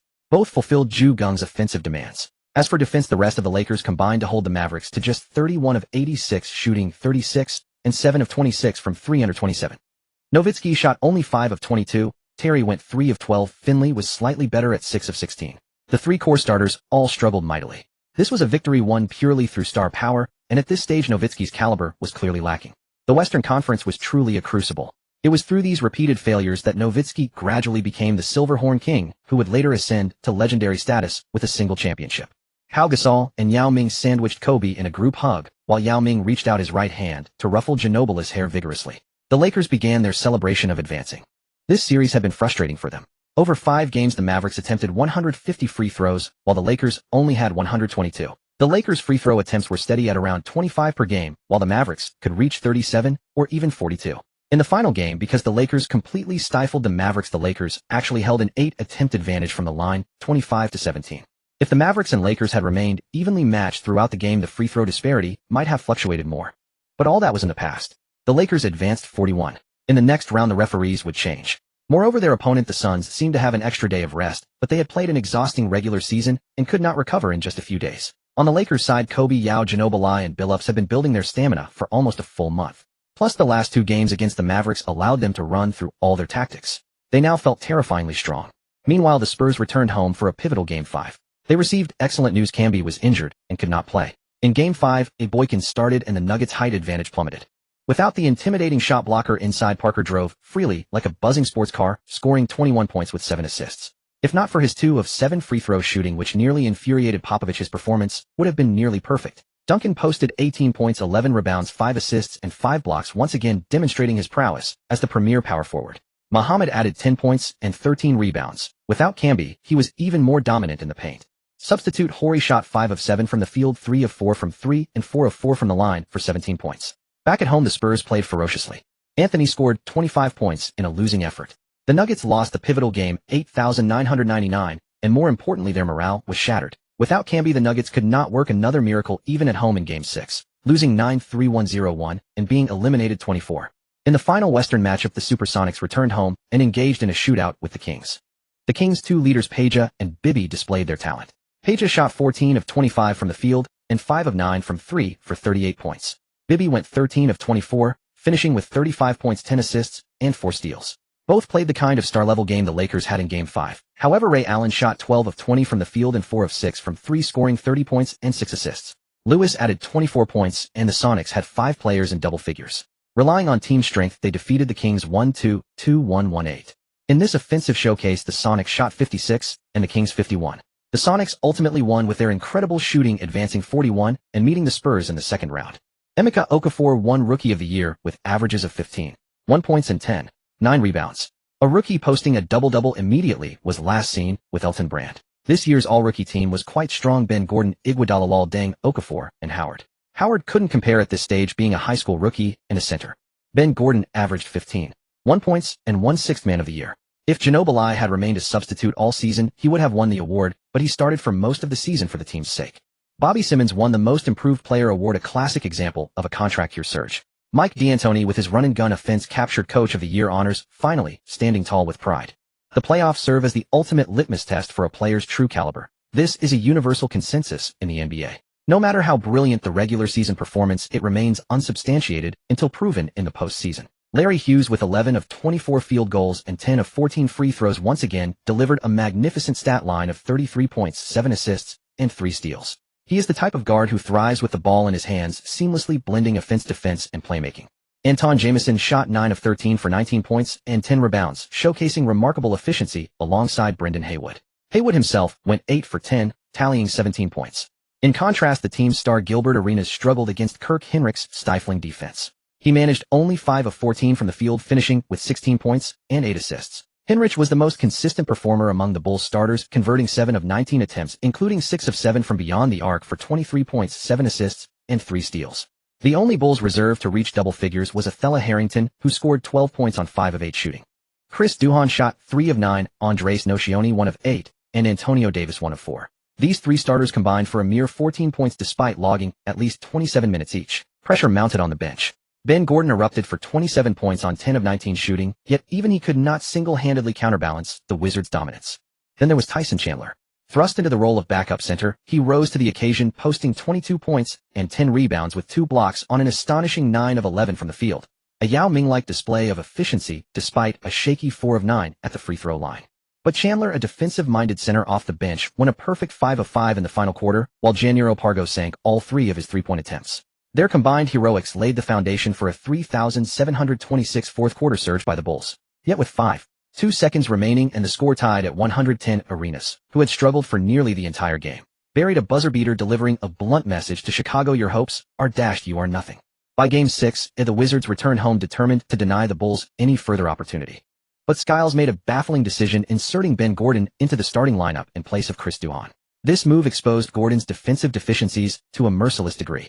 Scottie Pippen, impeccably dressed in a suit, arrived to provide commentary at the scene. However, in 16 minutes as a starter, Gordon went 0 for 1 from the field, committed 5 turnovers, and scored 0 points, completely unable to adapt to the starting role. Guards with such defensive limitations are best suited as sixth men on strong teams, called upon to score when needed. Thrusting them into the starting lineup is a recipe for disaster.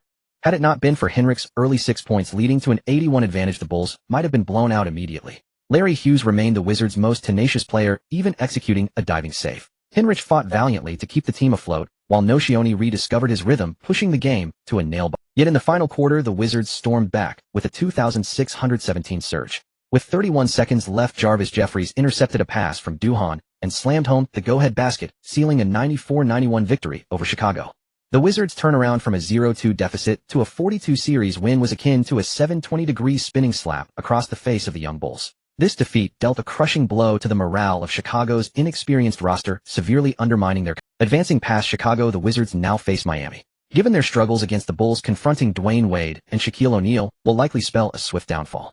Nevertheless, the Wizards are already elated. This marks their first trip to the second round in 23 years.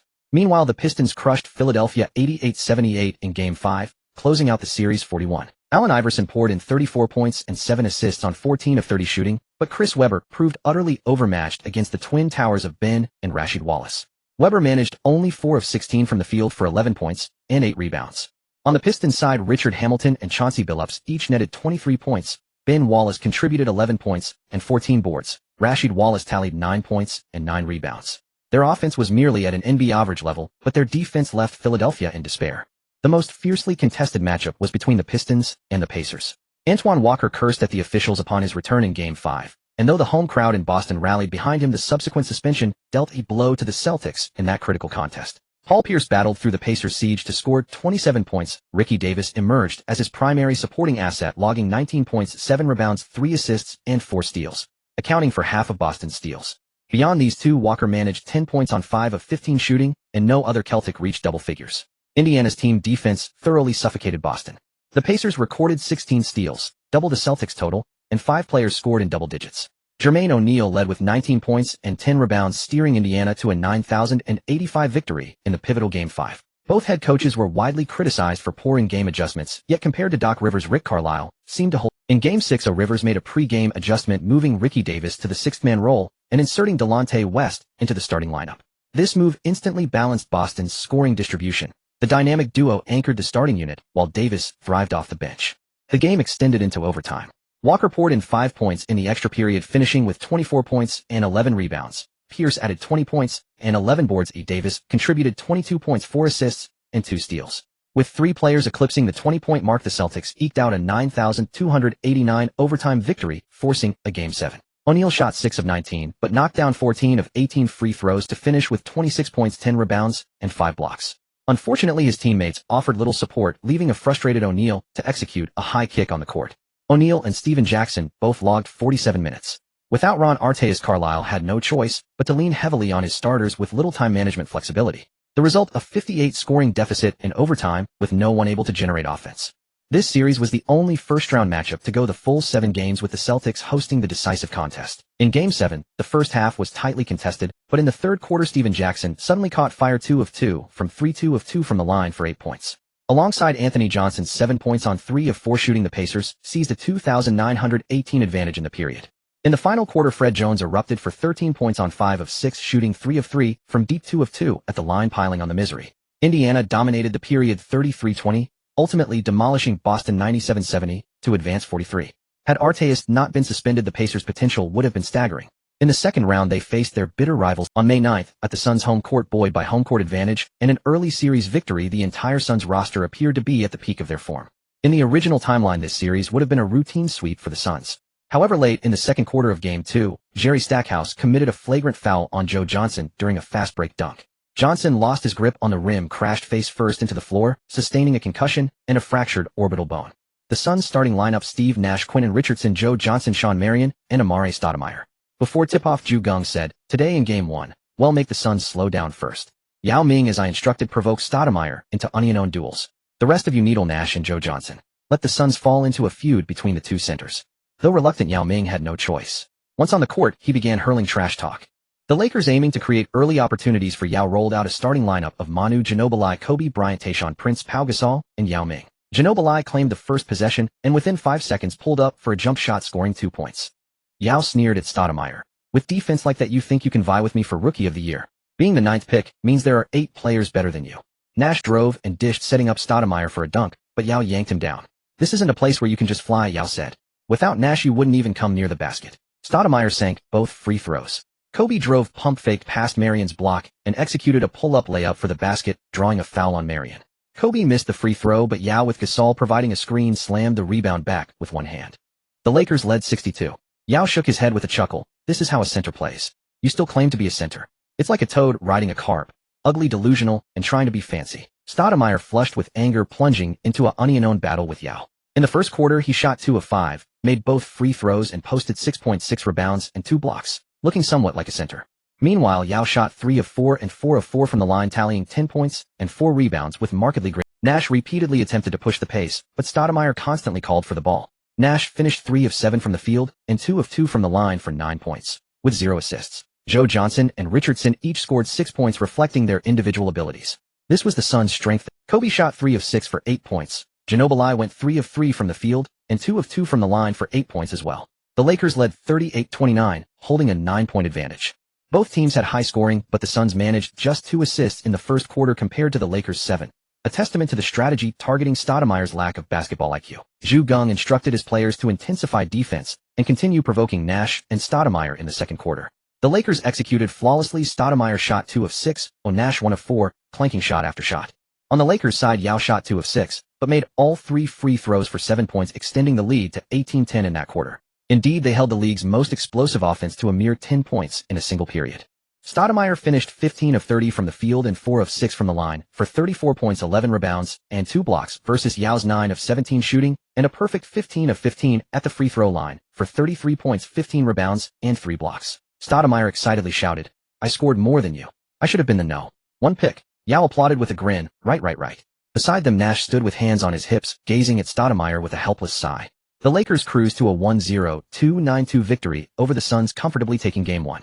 To be honest, Geng's tactics. If the opponent had a different head coach, they would never allow Amare Stoudemire and Yao Ming to engage in such a back-and-forth slugfest, turning the run-and-gun offense into individual duels, exchanging their rocket launcher for a Mauser pistol. But as it happened, Mike D'Antoni saw no issue. Nash went 8 for 18 from the field, scoring just 20 points with 3 assists, completely failing to display the brilliance of the league's premier point guard. Joe Johnson dropped 15 points and Quentin Richardson added 13. The Suns recorded only 10 assists as a team relying purely on individual talent to score. Shawn Marion, a forward who primarily thrived on easy baskets, was immediately exposed. He went 3 for 9, managing only 6 points and 9 rebounds. 4 of those points came from offensive rebounds, putbacks. Amare Stoudemire charged ahead recklessly, and in the end Marion bore the brunt of the consequences, such as the typical performance of a player without self-sufficient scoring ability. Kobe Bryant tallied 18 points and 7 assists. After all, he wasn't the primary attacker and his defensive duties were largely fulfilled. Manu Ginobili meanwhile posted 18 points and 9 rebounds. It's hard to fathom how he grabbed that many boards. The Lakers out-rebounded the Suns 49-35, once again proving that controlling the boards wins games. The Suns players were visibly exhausted as they only used a 7-man rotation today. The only substitutes who saw action were Jim Jackson and Stephen Hunter. Some might wonder what about Leandro Barbosa. At this stage Barbosa only charges headlong onto the court. Aside from his speed, he has nothing to offer, so his playing time rarely exceeds 10 minutes, and even that requires the starters to be in trouble, otherwise he can barely secure any minutes. D'Antoni Doc Rivers and Rick Adelman all share a critical flaw: they relentlessly overwork their starters, often finding that their key players are gassed during crucial moments in the fourth quarter. As a result, they are prone to blowing leads repeatedly. On May 11th, the Suns hosted Game 2 of the series. Before the game, Geng patted Yao Ming and Kobe Bryant on the shoulders and said, "Today you two will serve as the twin fists of our offense." Even though Nash is unlikely to let Amare run wild like last game, as long as we can provoke Stoudemire, we can still secure the victory. The game began. Yao Ming hit a fadeaway jumper over Stoudemire, and as the ball went in, Yao cast a disdainful downward glance at Stoudemire after he landed. That look deeply stung Stoudemire. On the first possession, Nash decisively ignored Stoudemire, treating him as invisible. He drove and kicked the ball to Marion, who faced Pau Gasol and missed a jump shot. Yao Ming grabbed the rebound, then Kobe Bryant led the fast break, but was chased down and defended by Joe Johnson. Stoudemire secured the rebound, but Ginobili immediately reached in for a steal and was called for a foul. Stoudemire was startled after all. As a man who once caught a bat barehanded, Ginobili's reactions were exceptionally quick. Nash continued to drive and kicked it out to Quentin Richardson, who drained a three-pointer. Swish. The Suns' small ball offense remained as fluid as ever. The new rules greatly liberated Nash, who otherwise, whenever he drove, defenders would elbow him in the back, preventing him from becoming the son of the wind. Pau Gasol committed a turnover, forcing the Suns' offense into half-court sets. Joe Johnson, facing Tayshaun Prince, executed some fancy dribbling before pulling up for a jumper that clanked off the rim. Prince was absolutely a nightmare matchup for a pure technician like Johnson. Had it not been for Nash's exceptional passing, Johnson would have struggled just to catch the ball. Yao Ming grabbed the rebound. On the Lakers' possession, Prince found himself mismatched against Nash, and he decisively drove past Nash for an easy layup. Marion then committed a critical turnover, but he quickly redeemed himself by stealing the ball from Yao Ming on defense. Geng noticed the situation and realized the opponent had started double-teaming Yao Ming. After a while, Yao Ming went 3 for 5 for 6 points, scoring with difficulty, and the Suns were hanging close at 11-14. So Ju rose and signaled a change. Kobe Bryant took over the offensive reins, going 2 for 3 for 5 points, but soon dished out 3 assists. Pau Gasol then scored consecutively inside, going 5 for 5 for 10 points, catching the Suns off guard. By the time D'Antoni realized what was happening, the game was already slipping away. The Lakers led 34-22 after the first quarter, a 12-point advantage. Nash went 3 for 6 for 6 points and 3 assists. He had done his best. But Stoudemire was still desperately trying to duel Yao Ming. He shot 2 for 6 and 2 for 4 from the free throw line, also tallying 6 points, simply trying to prove he was no less than Yao. Geng was certain that no matter how many points Stoudemire scored, he could hardly seal the game. And the same went for Nash. But on the Lakers side, whether it was Yao Ming or Kobe Bryant, whenever they put up high numbers, they were almost always capable of closing out the opposition. Though Nash could play 42 minutes in the playoffs, everyone understood that even when he was on the court during the second quarter, his presence was utterly negligible. Geng was well aware that despite scoring highly in the first quarter, the starters had expended significant energy. Thus, he deployed Mo Williams, Peyton Walton, Kirilenko, and Miller to anchor the defense. Williams and Peyton engaged Nash and Joe Johnson in unknown battles, and after a full 8 minutes of relentless play, the Lakers had conceded a few points. When Kuyao stepped onto the court, he and another player each scored 6 points, leaving the Lakers trailing 2,224. The second unit had fought the Suns to nearly a draw. After the first half, many basketball connoisseurs lamented that the Suns would likely lose both home games. The Lakers starters had rested nearly 10 minutes during the first half. Even if they played the entire second half, that would only be 38 minutes. Stamina the Lakers starters still possessed. Except for Ginobili. However, the Suns could never be measured by the rigid, methodical offense of that era, especially the 7-second offense. If Nash found an opportunity, there was still hope. Kobe shot 5 of 7 for 12 points. Yao Ming shot 3 of 6 for 7 points, yet the Lakers still lost the quarter 26-36, and the game was directly tied. Nash dished out 5 assists in the quarter. Marion shot 6 of 10 for 13 points. Stoudemire shot 2 of 4 and 6 of 6 from the free throw line for 10 points. Before the fourth quarter began, the score was tied. The Suns, with their run-and-gun offense, had showcased the scoring speed of small ball play. Geng called 3 timeouts in the third quarter, but the rebounding differential was 718. It wasn't that the Suns were kicking the Lakers' butts, they were slapping their faces. During the break between quarters, Geng was still roaring with fury. We're so much taller than them. How are we losing every rebound? If we lose the rebound battle in the fourth quarter tomorrow, you'll all spend the whole day practicing rebounding. Everyone breathed a sigh of relief. They still had a chance to redeem themselves. But soon they were all raring to go, ready to take the Suns down in the final quarter. Prince's tight defense made Joe Johnson barely able to receive the ball. Yao Ming and Pau Gasol each played center for half a quarter, responsible for rebounding. Thus the Lakers' offense in the final quarter essentially became the work of Manu Ginobili and Kobe Bryant. Although Andrei Kirilenko had many shot attempts, he, like Sean Marion, was mainly scoring from easy baskets and offensive rebound putbacks. On the Suns' side, because Kobe was primarily guarding Quentin Richardson, their offense was left to only Steve Nash and Amare Stoudemire.